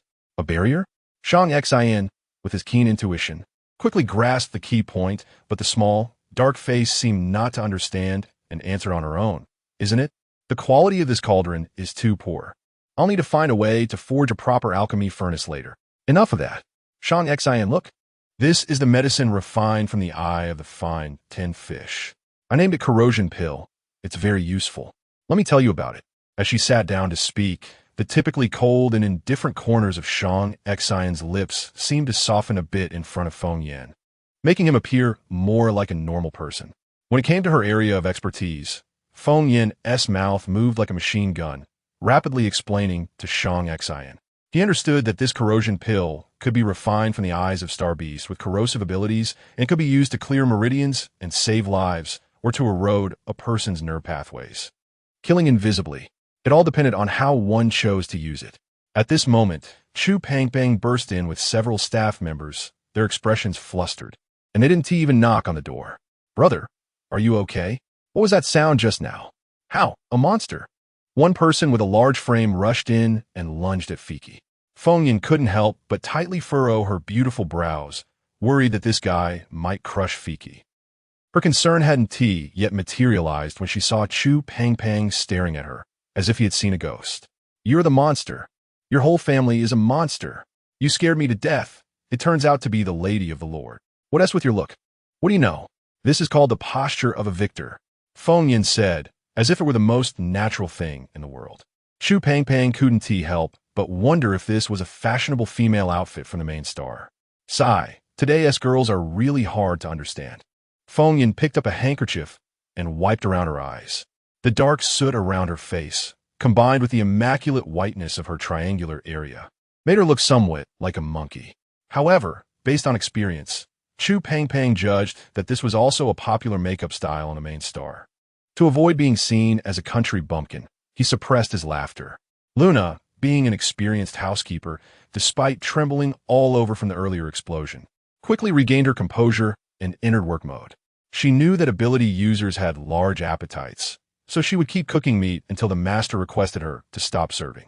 Sierra carefully placed a plate of beautifully arranged star beast meat, which looked prettier than the others, in front of Feng Yin, stealing a glance at her before quickly lowering her head. She thought to herself that this lady of the Lord was truly beautiful, even more so than many celebrities she had seen online. However, her mother had told her that wealthy women often had narrow minds, were petty and calculative, and could easily be offended if not careful. It was best to avoid too much interaction with them to prevent saying something wrong. A plate of tender star beast meat was placed before her, making Feng Yin gasp in shock. The bright gaze of her eyes seemed to be shrouded in a layer of gauze as she tried her best not to pay attention to the nauseating star beast meat. I'm not hungry, Sierra. Oh no, I mean Sierra, you can have this. She lifted the plate and shoved it into Sierra's arms. The little girl subconsciously accepted it, and the near scent of meat made her freeze in place, her eyes filled with a pleading look towards her mother for help. This, Madam, the star beast meat is too valuable. We mother and daughter cannot afford it. Please take it back. Cold sweat quickly broke out on her slightly plump cheeks. Sometimes, the host family would use such methods to test their loyalty. If she accepted the plate of star beast meat at this moment, it would surely lead to terrible consequences. Feng Yin waved her hand, indicating that she didn't want to hear it. The interstellar people were inexplicably enthusiastic about this boiled star beast meat. She admitted that there were trace amounts of spiritual energy in the star beast meat for cultivation. But compared to eating a piece of meat boiled in plain water that emitted a raw meat smell, she would rather work harder and refine a few more spirit pills. Take it. This is a gift from the lady. The corner of the lips covered by a beard opened up, relieving the two women from their predicament. Uncle Fiki was definitely right. Sierra, with a blushing smile, secretly lifted her eyes to glance at the Lady of the Lord, only to unexpectedly meet Feng Yin's smile. That naturally beautiful face, without any artificial decoration, seemed to cleanse her soul even with just a slight smile. What a beautiful person. Looking at the shy little girl, Feng Yin nodded in satisfaction, finally finding a place to dispose of her portion of star beast meat. After all, Shang Xin, that dog of a man, didn't know what was wrong with him. Even after she repeatedly expressed her dislike for star beast meat, he still insisted on preparing it for her. Throwing it away felt wasteful. Sigh, it seems that planting spices needs to be put on the agenda soon. Facing Shang Xin's slightly scrutinizing gaze, Feng Yin's nerves tensed. To avoid him forcing her to eat star beast meat, she quickly changed the subject. Chu Pangpang, here, a pill for you. Take it in the morning tomorrow, and after you take it, come find me, and I'll help you lose weight. Lose weight? Suddenly being called out, Chu Pangpang thought he heard wrong, until Feng Yin handed him a green pill. And then he realized that the Lady of the Lord was indeed talking about losing weight. I don't need to lose weight. Who knows what you gave me? What if it's poison? I don't want it. He raised his hand, ready to throw the pill away, but just happened to meet Shang Xin's dark eyes. Although Shang Xin was just sitting calmly, that gaze seemed to warn him that if he threw away the pill, his head would fall the next second. I understand. Calming his emotions, he accepted the strange green pill, deciding that whether to eat it was up to him. Yes, that's right. Your obesity isn't natural. Your meridians are blocked, which has obstructed your abilities. After taking this pill and practicing slowly, you should be able to go far on the path of ability users.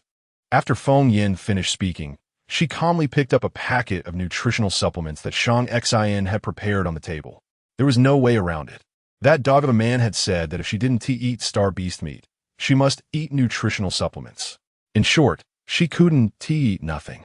But she despite being down and out, was still a foundation-building practitioner, so not eating wasn't a big deal. She seemed calm herself, but she didn't realize the psychological impact her words had on others. Every word Feng Yin said was understandable to them, but when put together, they couldn't comprehend it. "Madam, what do you mean by blocking abilities? Are you saying?" Chu Pang felt his brain lagging and couldn't help but ask what everyone was thinking. It's just the literal meaning. Anyway, just take the medicine tomorrow morning. Remember, tomorrow morning, don't eat it today. After eating, come find me. But, bang, before Chu Pang could finish his sentence, the main building's door was forcefully kicked open from the outside, making a loud noise. "Boss, why didn't you contact me when you arrived? Someone just insulted you as a pretty boy in the Hunter Alliance. I gave him a good lesson. Shouldn't I get a raise?" The cheerful voice came before the person appeared, and couldn't help but twitch his mouth. In the entire Holy Guard Corps, the only one brave enough to speak to the boss like this, besides that somewhat silly middle school delinquent, was no one else. Chapter 32. Ask less about the Master S affairs, boss. I'm here. Did you miss me? Did you bring me any local specialties? The voice arrived before the person did. Feng Yin couldn't help but lift her eyelids, and the loud voice seemed quite out of place with the small figure that could only be described as petite. As soon as the person approached, still cloaked and hidden, Feng Yin felt the eyes beneath the cloak spark with a gleam, directly targeting the star beast meat on the table. The small figure slid and jumped, and in the blink of an eye, was on the table, grabbing the meat with bare hands, shoving several pieces into his mouth, and, after feeling about 70% full, let out a thunderous burp, lazily reclining in a chair, his feet tucked up as he half squatted, half sat, ready to pick his teeth. "Are you a subordinate of Shang Xian? Are you also a member of the stealth team?" A soft, beautiful voice sounded from beside him, startling the petite figure into stiffening up. He mechanically turned his head, and the eyes hidden under the cloak met a pair of beautiful eyes with blood-red tear moles at the corners. It felt as if an electric current surged from his feet to the top of his head, knocking off his hood. Only then did Feng Yin see the figure's appearance, an incongruous face that seemed to have weathered many storms, appearing quite aged, with only his right eye able to see clearly, while the left had a long scar, perhaps the reason he couldn't see Feng Yin sitting on his left side. The discordant face first stiffened. Then he coughed heavily and nearly flew up from the chair, disappearing in an instant. Feng Yin. She only saw the person in the wheelchair smirk, stuffing a piece of star beast meat into his mouth, explaining, "That guy's a bit shy." Shy? With that look, can you call it shy? Saying he has social anxiety is an understatement. After dinner, the local residents of A08 Star began to have different opinions about the new lord and lady. Several of them were invited to taste some star beast meat, a delicacy they had difficulty enjoying throughout their lives. Everyone returned to rest, preparing to welcome a new day. Especially Chu Fatty, who tightly clutched a green pill, his expression changing frequently. Fei Chi couldn't help but comfort him. "Surely the lady won't use any despicable means against us. She doesn't seem like the narrow-minded type." "That is hard to say, bro. Look at this thing. The color is so strange. It looks like it's poisonous. Besides, I've only heard of potions, never of pills. If this thing helps with weight loss, I'll write my name backwards." Fei Chi shook his head. He couldn't say for sure. He had only interacted with the two for half a day, making it hard to discern their personalities. However, he instinctively felt that at least the lady wasn't a bad person. As far as he knew, wealthy women on Blue Star were very averse to widows, considering them bad luck, so they would never hire a widow. His introduction of Luna and her daughter to work was, besides feeling pity for them, partly selfish. At that moment, Feng Yin was pushed by Shang Xian into a very spacious room, her brows nearly knitting into a twist. "You said the other rooms in the main building are moldy?" "Yes. I can manage, it's no problem. Those rooms have holes in the floors. I don't mind. Those rooms don't have bathrooms. I can use the public restroom. Those rooms are old and have mouse holes. Only this one doesn't. Feng Yin. How could there be such a dilapidated place? So the room where she blew a big hole in the floor while refining pills during the day was actually the best room? She regretted it. If she had known, she wouldn't have rushed to refine pills and at least left herself a place to stay. Moonlight quietly illuminated the handsome profile of the man in the wheelchair, the slightly upturned corners of his lips shining alongside the luminous glow, making him so enchanting that one wanted to savor him. Feng Yin averted her gaze, resisting the urge to look at this man who made her heart race. Then, I'll reluctantly share a room with you for the time being. After all, I lived like this in the manor on Blue Star, so I'm somewhat used to it. A slightly childish voice came from those alluring lips, hinting at the man's delight at his success. But I can't get used to this bed. Before Shang Xian understood what Feng Yin meant, she touched the fragrant pouch at her waist against the pre-prepared double bed. And the luxurious bed, large enough for two to roll around on, vanished in an instant, replaced by the old-fashioned luxurious wooden bed he was all too familiar with, complete with the familiar white silk bedding. You really brought it over. Of course, you said it was your mother's relic. How could I leave it in the manor? This bed is very important to you, right? Shang Xian didn't reply, but his bright eyes easily betrayed his emotions. After a long journey, lying on this bed that had been regained, he quickly fell asleep, while the coldly beautiful woman beside him couldn't settle down. The image of Shang Xian's handsome face, which always smiled gently at her, lingered in her mind, refusing to disperse. At some point, holding the heart-consolidating hairpin while sleeping had become a habit for Shang Xian. Listening to the steady breathing beside her made Feng Yin feel at ease. While he had his eyes closed, she freely examined this convenient husband. Surely this man had shouldered a lot alone. A once great general, now unable to use his abilities. Having left his homeland for this remote place, just like her, a lonely soul. Unable to resist, her jade hand gently poked the defined jawline. She raised her hand to channel her spiritual power, activating the heart-consolidating hairpin. Shang Xian's slightly furrowed brows relaxed under the pin's faint glow. The next morning, when Shang Xian woke up, the space beside him was empty, and the warmth had long dissipated. After quickly tidying up, he found Feng Yin sitting seriously on the sofa downstairs, while opposite her, Chu Fatty looked indignant, and Fei Qi was lowering his head, seemingly apologizing. "Boss."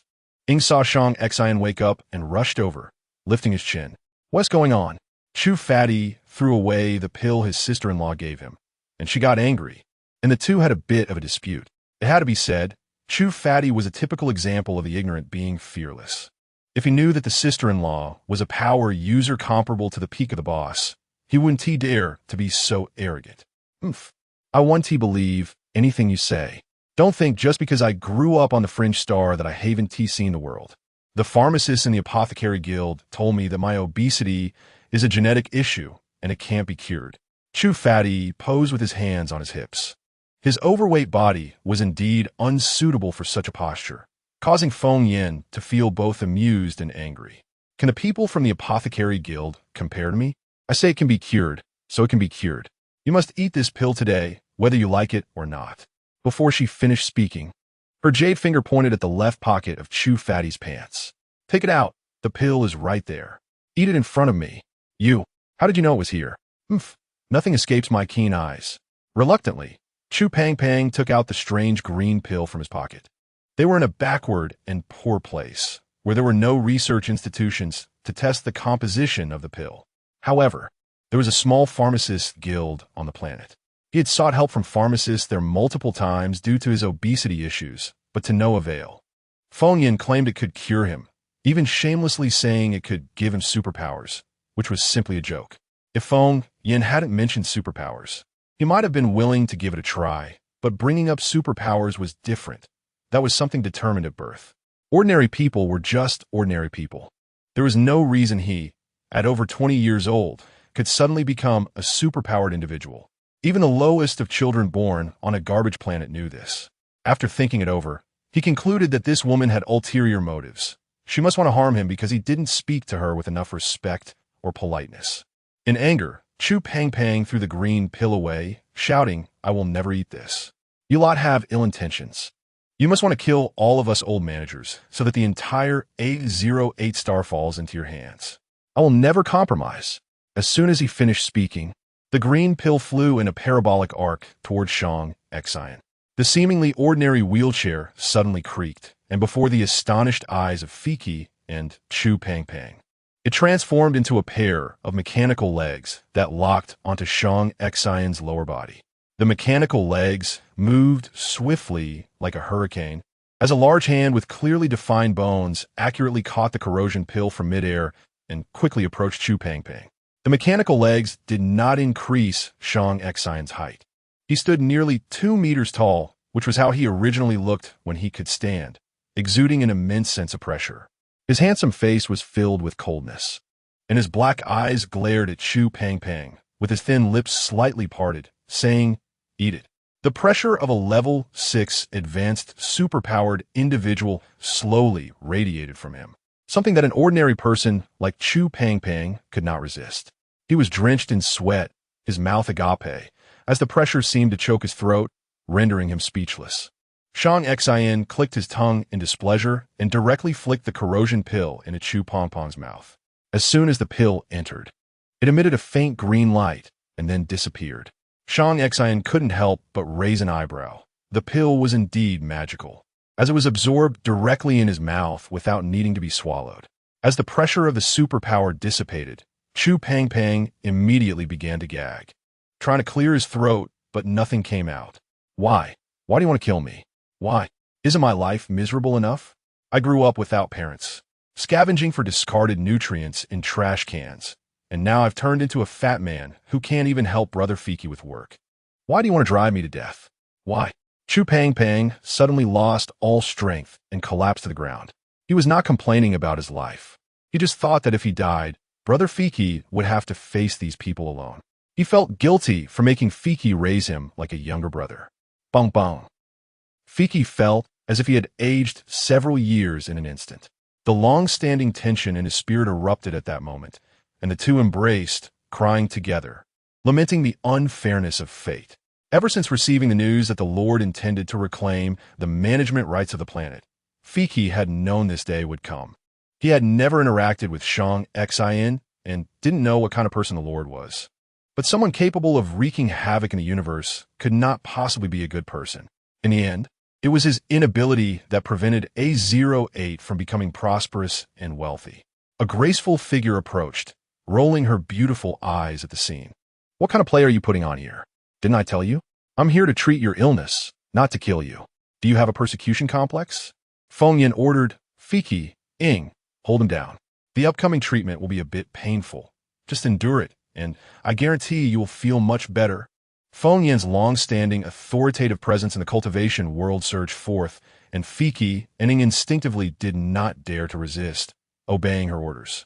It wasn't until Feng Yin sat cross-legged and a blue flame appeared in her hand that Fiki was shocked to discover that the Lady of the Lord was also a superpowered individual. Moreover, this blue flame was quite peculiar. It emitted no heat whatsoever. You will feel a tingling pain all over your body shortly. Bear with it, understood? Chu Pangpang faced death fearlessly, snorting coldly. Kill me or torture me as you like, but I tell you, even as a ghost, I won't let you off.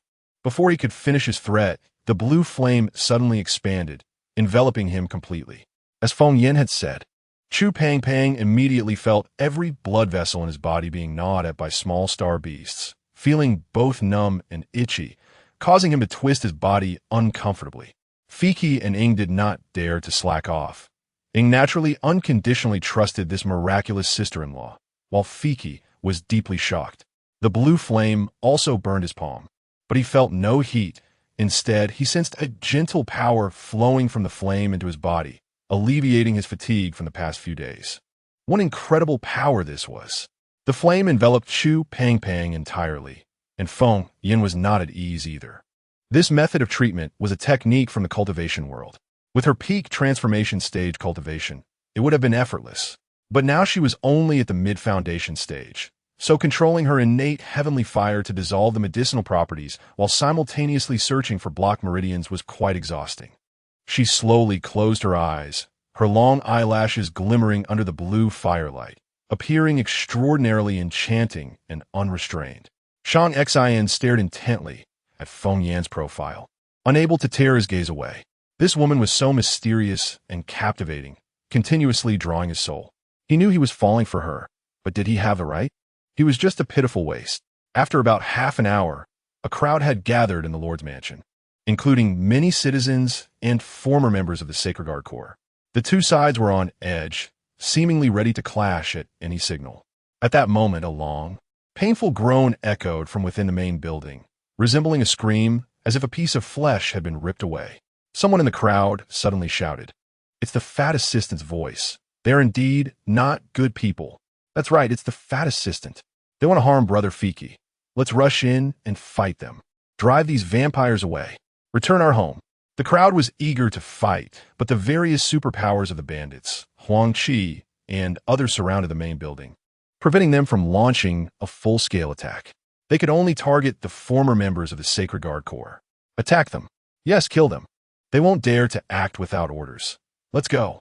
With a wave of Fei's hand, a massive earthen wall rose with a rumble, and his eager expression made Huang Chi furrow his brow. Fei, without the boss's orders, you cannot harm ordinary citizens. Control your wildness. TCH, I just wanted to teach them a lesson. Who told them to be so rude? Fei spat, expressing his disdain for the citizens, then curiously asked, "What do you think the sister-in-law is doing a chew pang bang in there? It looks like she's killing a star beast." About the master's business. Don't ask too much. Chapter 33, the boss laughed, ready to welcome the meteor. The big sister is such a mysterious person that someone like him, an ordinary person, cannot understand her, especially since even the boss doesn't understand her. He recalled how the boss had mysteriously called him over yesterday and asked Huang Chi, "Do you think I'm scary?" "Boss, why would you ask that? You've always been very authoritative, and we all respect you. We don't find you scary." "Then why does Feng Yin always seem a bit afraid of me?" The boss had said this last sentence in a very low voice, thinking he hadn't heard it, but in fact, he heard it clearly. A woman whom even the boss cannot understand must be someone who can uproot willows and smash small star beasts. Perhaps capable of shattering a mountain with one palm. Someone not easily comprehensible by ordinary people like them. Fei couldn't help but curl his lips. But thinking of the big sister's stunning face that made his heart race, he couldn't help but blush. He had been startled by her yesterday and had acted so nonchalantly in front of her, ruining his handsome and dashing image. This simply wouldn't do. He had to regain his dignity. With this thought, he narrowed his eyes and suddenly withdrew the earthen wall's defenses. A few raucous citizens were momentarily stunned, thinking that this group of ability users had exhausted their powers. Then someone shouted, "Charge! Rescue the fat assistant! Rescue Brother Fei! Charge!" In an instant, everyone brandished various tools, some with iron rods, some with hammers, and others holding chairs and tables, shouting slogans and rushing towards the main building. But suddenly, the few people at the forefront halted, causing those behind them to collide into them. "What are you doing?" The people behind were about to express their dissatisfaction when they saw the clothes of those stuck in place instantly drenched, as if they had been doused with a bucket of water. It wasn't that they didn't want to move forward. Rather, a sharp earthen spike had suddenly appeared in front of them, just a centimeter away from their eyes. If they dared to take another step forward, they would be instantly pierced through. "Keep making trouble, and I'll take your lives." Although Fei's rebellious face looked somewhat older, it also carried a hint of wickedness. From just his face, he resembled a middle-aged, charmingly rogue uncle, but this face and his petite stature were too mismatched, no matter how fierce he acted. It was hard to instill fear. His sharp gaze swept over the few people at the forefront, and he couldn't help but sneer.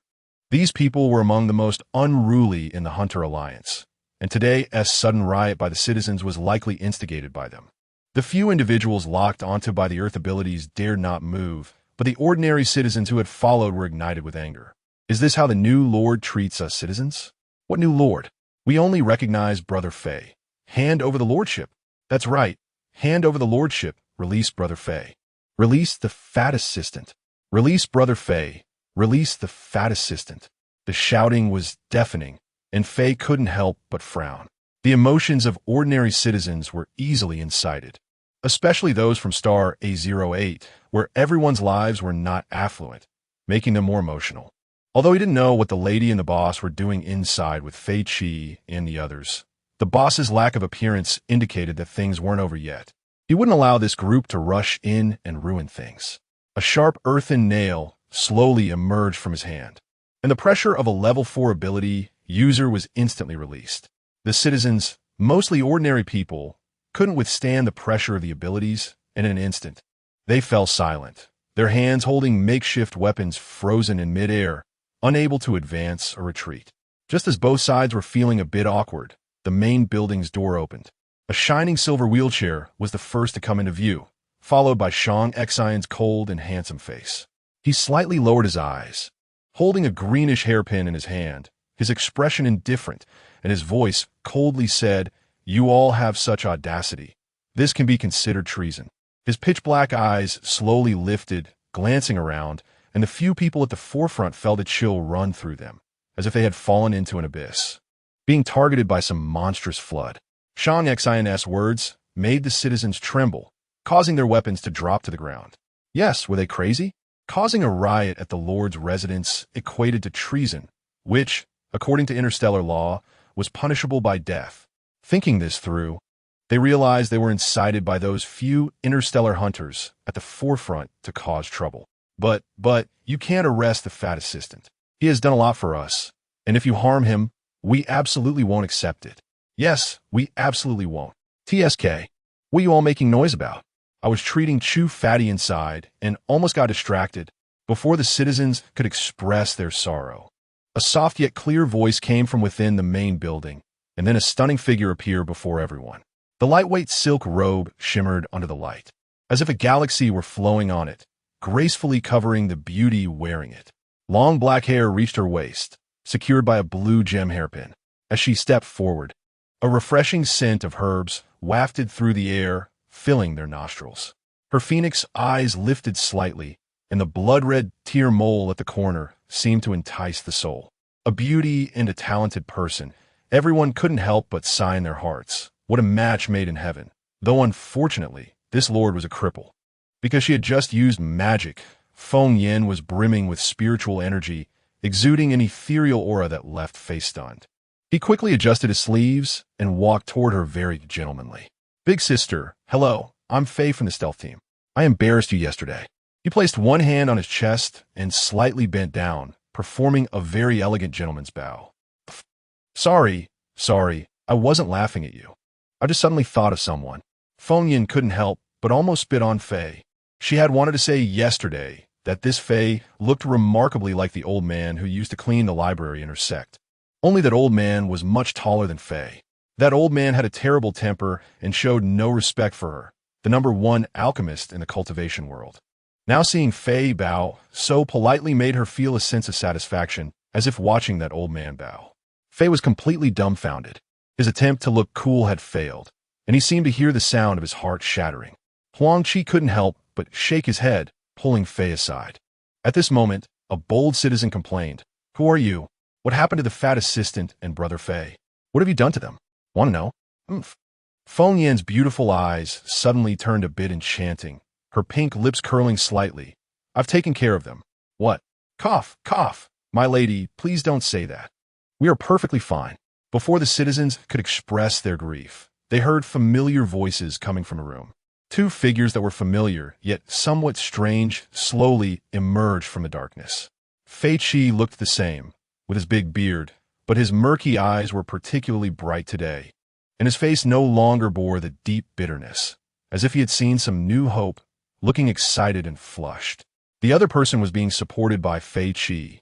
From his appearance, it seemed to be Chu Fatty, but his face had shrunk several sizes. Looking at his body, he seemed hollowed out. His originally loose clothing now hung on him, swaying in the wind as it was filled with emptiness, and his clothes were filthy, giving off a faint stench.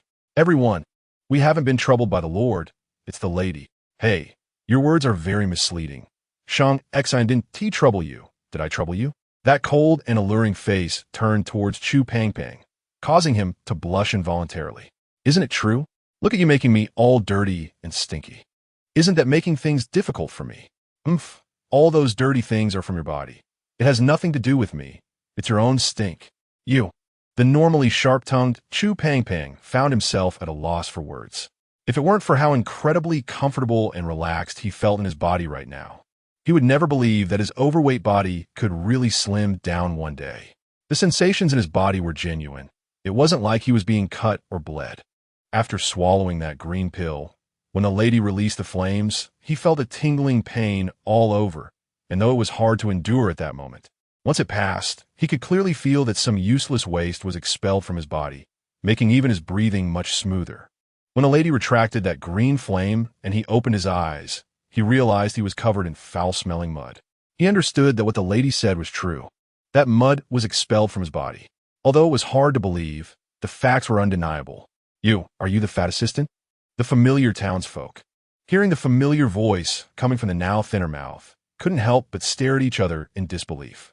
Chu Pangbang turned his face away, his now slightly handsome face blushing as he nodded in response. Oh my God, fat assistant, did you get liposuction? Yeah, fat assistant, how did you suddenly lose weight? You were still a big guy yesterday. Bro fat, please share your experience.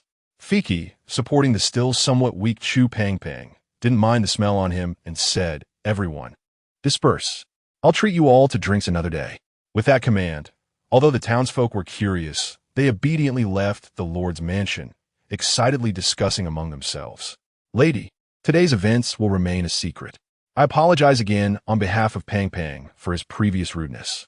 Fiki bent down and deeply bowed. He had always treated Chu Pangbang like a younger brother.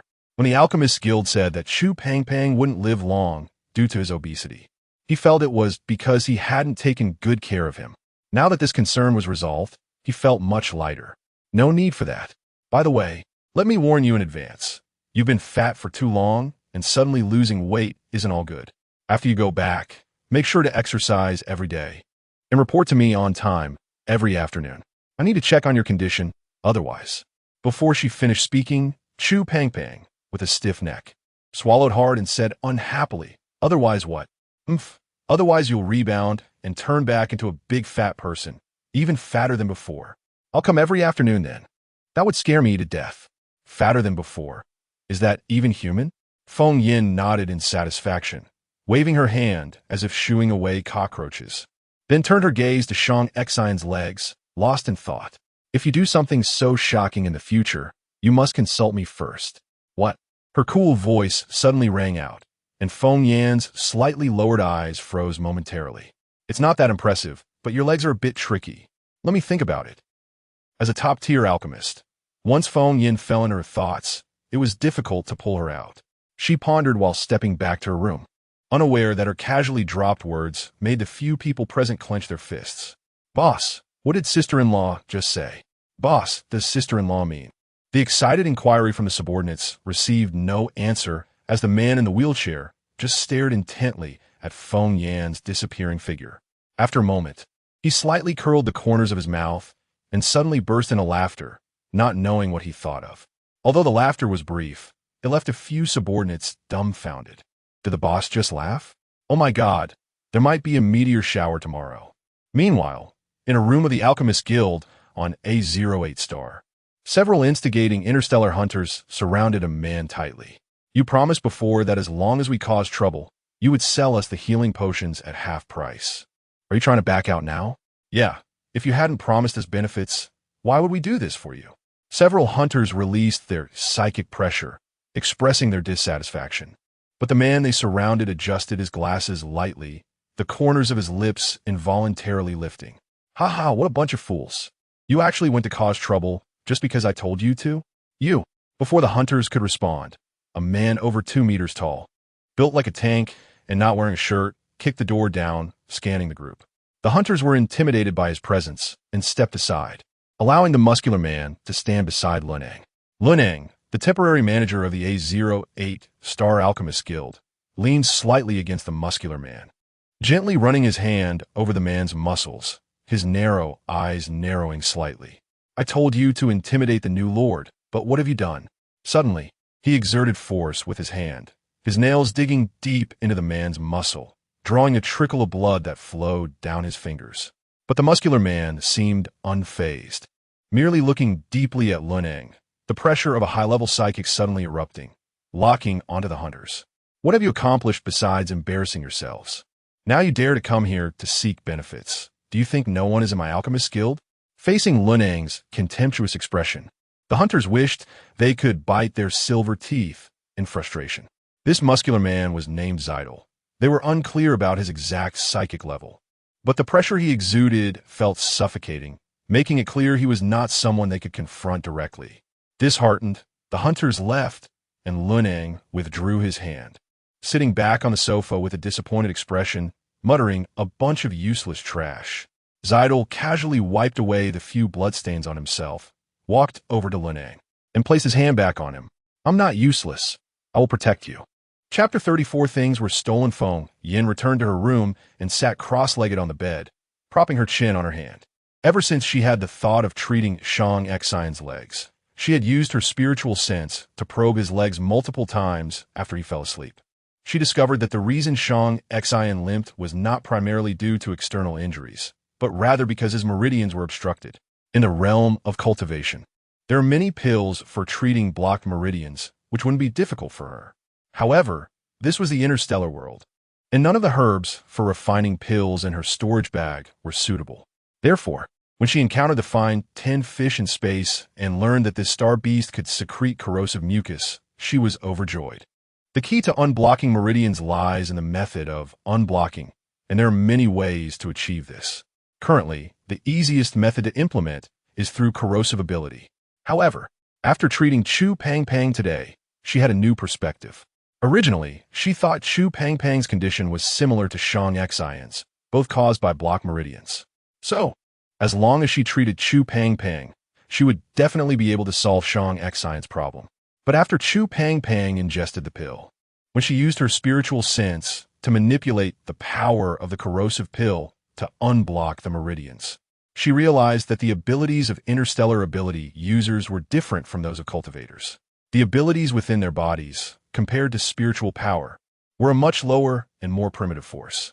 The corrosive pill easily cleared the blocked meridians that had been obstructed for many years in Chu Pang Pang's body, even achieving a cleansing effect. The ability fluctuation within Chu Pang Pang belonged to fire, and she should be able to become an excellent fire-type ability user in the future.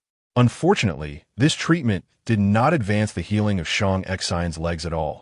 Chu Pang Pang's condition was not the same as Shang Xian's. She had probed Shang Xian's legs with her spiritual sense, and the obstructed force within was a much stronger and more tyrannical presence, completely different from what was blocking Chu Pang Pang's meridians. Thus, she couldn't guarantee that the corrosive pill would have the same effect. To be safe, she had to use methods from the realm of cultivation. However, this made several types of spiritual herbs required for refining pills crucial. This matter fell into a deadlock. Those spiritual herbs absolutely could not appear here, yet they were essential. What to do now?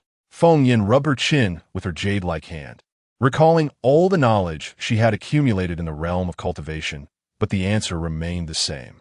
Unknowingly, she fell into a peculiar state, as if the entire world was just herself, and her eyes were filled with strange images. She knew that she had fallen into a moment of enlightenment again. As the daughter of the heavenly Tao, Feng Yin was extremely familiar with moments of enlightenment. Every time she entered this state, she would inevitably gain something. However, this time, the images in this state of enlightenment were too bizarre. A cluster of light spots floated around her, and upon closer inspection, each light spot contained a seed. These glowing seeds were arranged in several rings surrounding her, as if holding some sort of ceremony. After a moment, several seeds suddenly shone with golden light and steadily hovered in front of her. These seeds appeared gray-green, with a curved white mark on their shells, resembling a moon. This seemed to be the seeds from her fragrance pouch, and she had an influence on them because of their unique growth. However, she had already tried to sow these seeds in the realm of cultivation, but unfortunately, no matter what method she used, they would not sprout. But moments of enlightenment were similar to the awakening of the heavenly Tao, and could not be meaningless, so, before she could think further, a strong light flashed before her eyes, forcing her to open them. Strange, how exactly should these seeds be used? As soon as she opened her eyes, she eagerly took the seeds out of her fragrance pouch. But this thing couldn't sprout in the realm of cultivation, and in the spiritually thin interstellar world, it was even more impossible to think about. She clenched her hands tightly, a flash of spiritual light appearing, and shouted, Shang Xian, Sang Xin, I have something to ask you. After a while, there was no response. She opened the door and saw only Sierre, who was trembling and peeking from the end of the corridor, seemingly hesitating whether to come over. Suddenly meeting Feng Yan's bright and captivating eyes startled the little girl, and she turned to run away. Stop! The little girl froze, visibly stunned. Feng Yan lightly trotted over to Sierra, bending down slightly. Am I that scary? No, not scary. Then why do you get so frightened every time you see me? E. The little girl's face turned red, her heart trembling. It was all her fault for not listening to her mother and running out to cause trouble. Don't be afraid. Just say whatever you want. I even treated you to star beast meat, remember? I'm not a bad person. Feng Yan gently placed her jade hand on the little girl's head, slowly releasing a bit of spiritual energy to soothe her emotions. The rough and dry quality of her hair made Feng Yan feel a pang of heartache. This little girl, and even her mother Luna, wore clothes that were already faded and worn out, which was rare in the interstellar world. After all, ordinary clothes in the interstellar world were very cheap, with some costing only 10-star coins, which shouldn't be unaffordable. Sierra trembled and slowly lifted her head, her clear and deep big eyes making her exotic little face look very lovable. Feng Yan felt delighted and couldn't help but pinch the little girl's cheek. Although this Sierra was not the same person as her exclusive spiritual planter Sierra in the realm of cultivation, and not even the same race, she was just as pure and innocent. Sierra was startled and quickly rubbed her pinched red cheek. The closeness of the lady of the house eased her fear significantly. Gathering her courage, she said, Mama said that women with money and power are very vicious and will eat children. So she told me not to talk too much in front of you. Feng Yan, this misunderstanding was quite serious. She had to find an opportunity to talk to Luna again to clear up the misunderstanding. She didn't eat children. Her mouth wasn't that big. She couldn't help but laugh heartily, her beautiful face becoming much more approachable under her smile. Don't worry, I'm not the kind of person your mom said. I'm quite poor right now. I can't even take out star coin. Really? Then the Lady of the Lord and our family are the same. Both unable to take out a star coin. So you definitely don't eat children. The little girl's naive words made Feng Yan's beautiful eyes frown. The little girl continued. By the way, my lady, the Lord and those powerful older brothers went out to do something. The Lord told Mama to let you know when you come out. But Mama is cooking so you're doing Mama's job. You are really great. A simple compliment made the little girl blush immediately, and her fear of Feng Yan dissipated completely.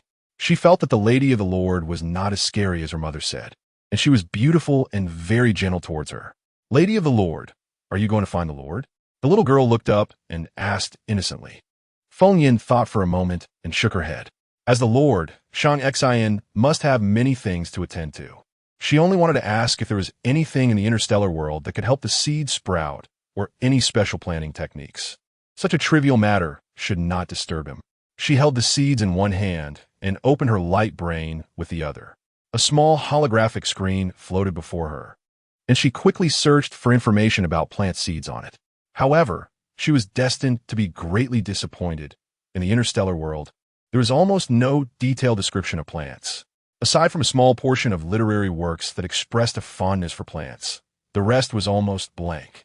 While pondering, she walked outside the building, with the little girl gathering her courage to follow her. Unknowingly, the two wandered to the outside of the Lord's mansion.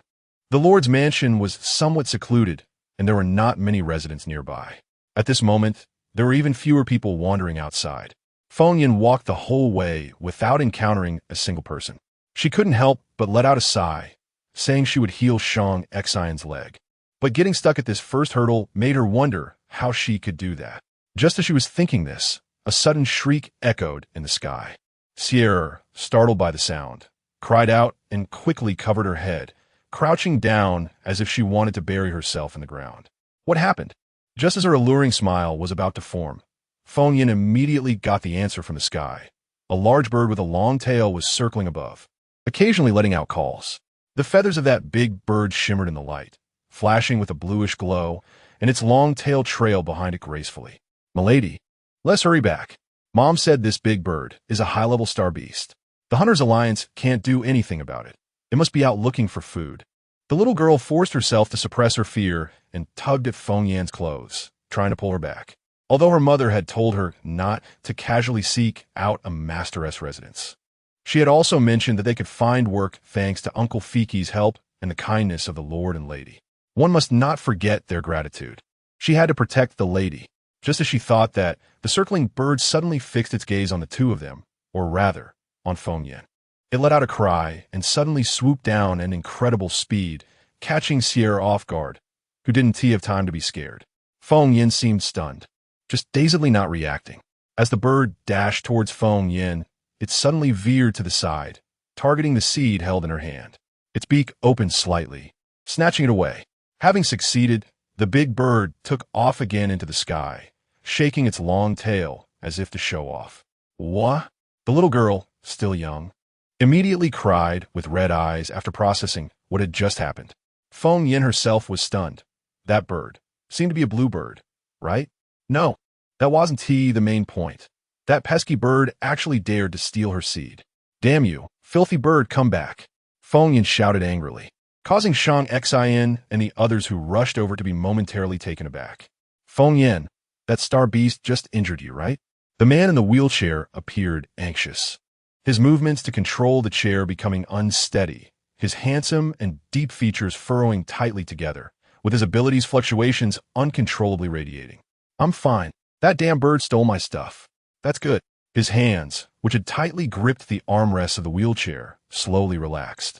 He had just seen that giant star beast dive near the Lord's residence, and his heart nearly jumped out of his throat.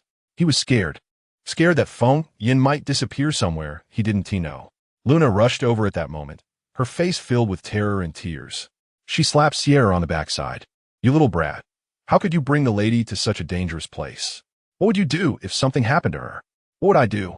Her husband had abandoned them, and she considered that man dead.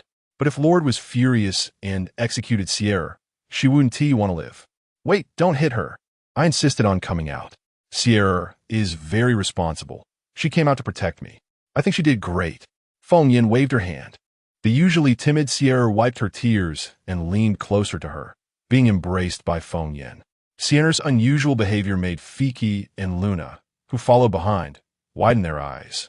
Especially Fiki. Even he had never seen Sierra so close to anyone. What kind of magic does this lady possess? Milady, that big bird is a B-level star beast, and it's a new species that hasn't been fully documented. Its attack power is strong. Are you really okay? Fiki couldn't help but voice his concerns. That big bird had been lurking around planet A08 for many years, and due to its overwhelming strength, no one in the Hunters Alliance could compete with it, allowing it to act with impunity. Fortunately, it rarely showed itself and had hardly ever attacked civilians, so he had let it be. But he hadn't expected it to suddenly appear today and come to the Lord's residence. Oh, do you know where it resides? Feng Yin's beautiful eyes gleamed as if she was planning something. Fiki was taken aback and answered, of course. It lives on that small hill to the north of the Lord's residence. Following Fiki's direction, they indeed saw a small hill not far behind the Lord's residence. Feng Yin's lips curled into a charming arc, followed by a cold laugh. Humph, I'm going to get my stuff back. Not allowed. Do you know the strength of a B-level star beast? Even at my peak, I wouldn't be confident in defeating it. You can't go. The man in the wheelchair's voice was very serious, a tone Feng Yin had never heard before. I have to go. How can I treat your leg without that thing? Feng Yin stood her ground, her beautiful eyes wide open. Her words made the man in the wheelchair pause, his previously stern gaze softening. You are doing this for me? Yes. Their eyes met, and both their hearts skipped a beat. Feng Yin's fair complexion immediately turned a light pink. Why did Shang Xin just speak in such a bubbly tone? It was so alluring. Shang Xin stared intensely at the beautiful face that stirred his heart, unable to help but smile gently. Not a cold smile or a sneer, but a heartfelt smile that warmed his handsome yet indifferent face, making it exceptionally charming. Then if that's the case, I'll accompany you. But if you don't agree, then none of us should go. Feng Yin had no choice but to nod. Huang Qi and Ying Er, who were accompanying Shang Xin, exchanged wide-eyed glances. A B-level star beast? That was an entity capable of destroying a city with just one. Was the boss really willing to risk his life for a beautiful woman? Fiki was even more confused. Did these two mean to go after that B-level star beast? Was that something one could just go after? Wasn't he that courting death? Chapter 35, Alternative War. The barrenness of planet A08 was too evident. Even near important institutions like the Lord's Manor, it was desolate. There were hardly any low buildings, let alone high-rises and floating structures similar to those on the main planet. It was like a savage planet. A group of 5 set off towards a small hill north of the Lord's Manor. Huang Qi flew beside a sleek, all-black luxury aircraft on a hovering device and reminded, "Boss, we're almost there." The 4 people inside the vehicle looked up, and indeed, they had arrived at the foot of a small hill. Fiki sat in the passenger seat, sitting straight as a rod, unsure where to place his hands and feet, even trying to minimize his breathing frequency, fearing that he might dirty the luxury aircraft. "My lord, my lady, that star beast has a terrible temper. Are we really going to find it?" "Of course. How dare it steal my things?" A1T let it off easily. Feng Yan's thin lips curled into a smile. "Let us see who has the worst temper later." Fiki had already explained the general situation of the star beast on the way there. This large bird star beast had broken through the planet's defense barrier about a year ago. At that time, almost all the ability users on the planet had been mobilized, but no one could subdue it because it was an unknown star beast with no records in the star network. Half a year ago, there were almost daily challenges from ability users wanting to make a fortune. Initially, the bird's temper was relatively good. It only repelled the attacking ability users and never attacked or harmed anyone. However, about half a year ago, perhaps due to frequent disturbances, the bird's temper worsened and it killed a level 4 ability user. Since then, no one dared to seek it out again. On planet A08, high-level ability users were extremely rare. Even after a level 4 was defeated, those with an average level 2 wouldn't dare to seek excitement anymore. After all, no matter how valuable an unknown star beast was, one needed to have a life to obtain it. Originally, many low-level star beasts resided on this small hill. But since the large bird arrived, it had claimed the hill as its own, and now there should only be this one left. By the way, my lord, according to hunters who have challenged it before, this star beast seems to be particularly hostile towards fire-type ability users. The level 4 ability user it killed was a fire type. Later, my lord can send ability users of other attributes to challenge it. Shang Xin, shouldn't you have mentioned this earlier? Among the 5, apart from the ordinary person Fiki, only Ying was earth-type. The rest were all fire-type. Dislike fire? Feng Yin immediately grasped the key point, her eyes glinting as she pondered. It seemed this bird was undoubtedly the Qingyao. The Qingyao and Jinwu, 2 divine birds, had always been at odds with each other, despising one another. Perhaps the bird killed because the fire-type ability users reminded it of the Jinwu, which aggravated it. The Qingyao, auspicious beast representing love, also rare in the cultivation world. Thinking of this, she glanced at the man beside her with a blood-colored tear mole, then quickly lowered her head. Feng Yan, what are you thinking? How could the Qingyao possibly appear because of you and Shang Xin? Impossible, absolutely impossible. Yes, that's right, she argued with herself in her heart, lifting her proud head just in time to meet Shang Xin's gaze. The man's eyes were dark and deep, with a strong nose and alluring lips seemingly crafted by the gods, captivating her heart. Feng Yan's little heart couldn't help but thump. That Qingyao might. No, it was definitely appearing for the 2 of them. With such a look, it's no wonder so many people call him husband, but this man is indeed her husband. Your face is so red. Are you sick? A cold voice suddenly rang out, startling Feng Yan. She stammered, I'm not your wife. Just then, as the driver slowly landed the aircraft, Feng Yan realized she had accidentally blurted out her thoughts and hurriedly fled. The heat dissipation capability of this aircraft was too poor. Every time she sat in it, she would sweat profusely. Led by Fiki, the group climbed the hill in a grand manner, with the 2 masters naturally sandwiched in the middle, while Ying and Huang Qi brought up the rear. When they reached halfway up the hill, Huang Qi couldn't help but lean over and whisper what happened between the boss and big sister-in-law. Why does it feel like the atmosphere between them is strange? Adult matters. Kids shouldn't ask too much, Ying said with an air of superiority, causing Huang Qi to squint at the eye that was visible from beneath his mask, and his large hand ruthlessly pinched Ying's backside. You. Caw. Just then, a piercing cry echoed from the mountaintop, seemingly containing some form of energy that swept down in sound waves. The wheelchair immediately disassembled and transformed. instantly reconstituting into a pair of mechanical legs, perfectly restoring Shang Xin's nearly 2-meter height. The man stood in front of Feng Yin, blocking all the impact from his sound waves. Ying and Huang Qi exchanged glances, their movements as swift as lightning as they charged forward. The earlier cry was the most obvious precursor to an avian star beast attack. As seasoned soldiers, they didn't need Shang Xin's command to know what to do. Hey, you two. Don't be impulsive. Before she could finish her warning, their figures had disappeared from sight. The beautiful woman could only pout and rush up the hill. Why did those two suddenly rush up? Preemptive strike applies to star beasts as well. After the wheelchair transformed into mechanical legs, it wasn't as silent anymore. The sound of the mechanical structure's airflow and friction matched the coldness of Shang Xin's tone. Feng Yin couldn't help but glance at his profile, feeling a blush creep up her ears. But the Qingyao isn't going to attack us. It was just mocking me. The two moved at high speed for a few moments, and with her face flushed, Feng Yin decided to speak the truth. What? The mechanical legs abruptly halted, and the handsome face froze, as if he heard something incomprehensible. You can understand what star beasts are saying? Aye. Just as her pink lips parted slightly, 2 muffled groans came from above, followed by 2 parabolas slicing through the air and gracefully landing at the foot of the hill. Feng Yin, Shang Xin.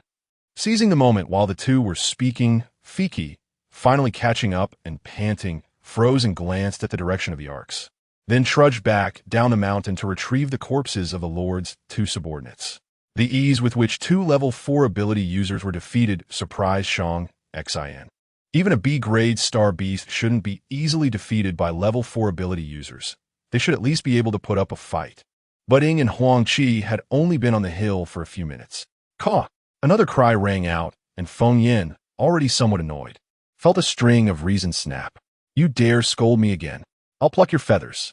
Before her words even finished, her light figure had already charged up the hill, faster than Ying, who was a stealth user. Shang Xin had no time to think and immediately activated the rapid mode of the mechanical legs to follow closely behind. At the top of the hill, there was a massive bowl-shaped bird's nest built from various dry branches, lined with various soft feathers, shimmering under the light. The small hill didn't seem big, but it appeared to be a foundation deliberately piled for the bird's nest. When Feng Yin rushed to the top, the Qingyao was lounging in the nest, comfortably tilting its head, ready to call out again, Caw. You dare scold me again? A fist-sized blue flame had somehow floated beside the bird's nest, just inches away from igniting the feathers in the nest, causing the Qingyao to immediately close its beak and glare fiercely at Feng Yin. It could sense a familiar aura from this human, but it was vaguely uncertain. Caw. I'm not a demon cultivator, but I do have a certain connection with demon beasts. With a slight raise of her brows and a flick of her jade fingers, the blue flame immediately changed shape, transforming into a blue firebird. The firebird trailed a long tail, its eyes shining with golden light, looking vivid and lifelike, even somewhat resembling this blue bird. Caw, caw, caw, caw, caw. The blue bird stretched its neck, and from its small face, one could discern incredible emotions. The bird made of flames circled around the blue bird's head, and the blue bird responded enthusiastically, seemingly very happy. When Shang Xin arrived, he happened to witness this scene. He couldn't help but move closer to Feng Yang, re-examining this impulsively married woman. Can you understand the language of star beasts? I shouldn't be able to. I can only understand the language of birds, but not the others. Feng Yan's jade hand drooped. She completely couldn't understand what the fine tin fish had said when they met in the universe. Shang Xin was very curious about how she understood, but at that moment, his 2 subordinates returned. His eyes darkened. Never mind, there would be opportunities to find out later. Huang Qi saw 1 large and 1 small bluebird star beast and immediately felt overwhelmed. If one was already hard to deal with, how could there be a second one? Sister-in-law, you should retreat quickly. This star beast strength is probably more than B-level. You and the boss should leave. We will hold them off. Huang Qi wanted to rush forward, but was held back by Ying. He frowned, wanted to blame Ying for being timid, but turned to see Ying's eyes wide as saucers, looking shocked to the point of losing his soul. How could he not be shocked? He had seen that blue firebird before, and last time it had easily taken the life of a high-level fire ability user. That was sister-in-law's flame. not the second bluebird. It seemed that the star beast was playing with sister-in-law's firebird. Just now, when Huang Qi released the flames, the star beast didn't have this attitude. Thinking of this, he felt pain, just as Huang Qi released the flames. The bird-shaped star beast immediately spread its wings and sent them both flying. The force was immense and unstoppable. The two level 4 ability users had no power to resist. Before he could finish lamenting, Fiki also reached the mountaintop. Huang Qi lent him to the hover device, originally to help him notice something amiss and escape quickly. But the Lord and his group had brought the umbrella, so it made no sense for him to leave them behind and run alone. When he stood beside Shang-Xian, an unbelievable scene unfolded, causing his brain to crash. The blue bird star beast suddenly called out to the sky, and Feng Yan's mouth twitched as she cursed. "You are the fat one. Caw-caw. You're talking nonsense. I'm 100 times prettier than you. No, 1,000 times. Caw-caw you. I have a husband. And you don't. Caw-caw-caw. I have star coins. See, my star coins can bury you." While speaking, Feng Yan opened her wristband-shaped light brain and displayed the account balance that Shang-Xian had shared with her to the bluebird. The bluebird's bell-like pupils stared at the numbers for a while, then suddenly flapped its wings and called out to the sky, looking particularly angry. "Boss, this." Feng Yan can understand the language of bird-shaped star beasts. She is communicating with this star beast. This explanation was so extraordinary that even Shang-Xian, who had seen a lot, spoke uncertainly. He no longer doubted that Feng Yan could understand what the bluebird was saying. But was Feng Yan really communicating with this bird? Surely she wasn't just comparing notes? After hearing Shang-Xian's explanation, Ying, Huang Qi, and Fiki looked as if they had heard celestial scriptures, all three faces filled with shock and disbelief. However, the star beast that could instill fear and easily kill level 4 ability users was indeed exchanging words with sister-in-law. What else could this be if not communication? One person and one bird chattered back and forth for a few more exchanges, and Feng Yan seemed to grow impatient. The blue firebird was suddenly retracted into her hand, and the blue bird looked astonished, immediately falling silent, even lowering its proud head slowly, seemingly expressing submission. "All right, it submits." Feng Yan placed her jade hand on her waist, her nostrils pointing to the sky. The others looked at each other, their shock turning into daze. What does this mean? Sister-in-law has scolded this B-level star beast into submission? Is this something a human can do? Feng Yan let out a sigh of relief, unable to help but wipe the virtual sweat from her forehead. If we were to talk about combat power right now, she really couldn't win against this bluebird. However, whether it was a star beast or a demon beast, as long as it was a bird, it would inevitably submit to her bloodline power. After all, there was a trace of the bloodline of the ancient divine phoenix within her, which was superior to all birds and revered as a god. It was precisely for this reason that she dared to seek out this bluebird. "Where's the seed you just stole from me?" "Caw. What? How could you eat it?" "Spit it out." "Caw, caw, caw. Quickly take me over there." As soon as she finished speaking, a strong energy fluctuation suddenly emanated from the giant bluebird. Shang-Xian frowned and pulled her close to him. Feng Yan, unprepared, bumped into his solid chest. "Caw, caw. Oomph. What do you mean by men and women should keep their distance? He is my husband." "What? Are you jealous?" "Caw. It's not jealous. No man is a good thing." The male golden crow she was involved with in the cultivation world was a heartless scoundrel, clearly having her but still dared to seek other female birds. She fought with that stinky golden crow for 3 days and nights before finally getting injured and falling into a spatial rift, ending up in this ghostly place. "Caw-caw. All men will cheat. You heal his leg, and he will find another woman." After a strong fluctuation, the blue bird suddenly shrank hundreds of times, turning into a fist-sized little bird that landed on Feng Yan's shoulder. Its cold and beautiful face slightly flushed as it turned its head to glance at the tall man who had wrapped her in his arms. He shouldn't. Receiving Feng Yan's telepathic message, the blue bird shook its head. "Sigh, these little girls who have never tasted the bitterness of love are just like this." As a fellow descendant of divine birds, it would begrudgingly stay by this little girl's side to help her out, lest she get taken advantage of by a scummy man. Is this the star beast? A star beast that can shrink and enlarge its size. Shang-Xian had never heard of such a thing. Chapter 36. The illusion of the bluebird, a B-class star beast of an unknown species that can change its size. The bluebird left everyone present in awe, having never heard of such a thing. Ying and Huang Qi, two young men, were like excited puppies, their eyes glued to the tiny bluebird, which had shrunk hundreds of times in size. Sister-in-law, how did you do this? Did you really tame it?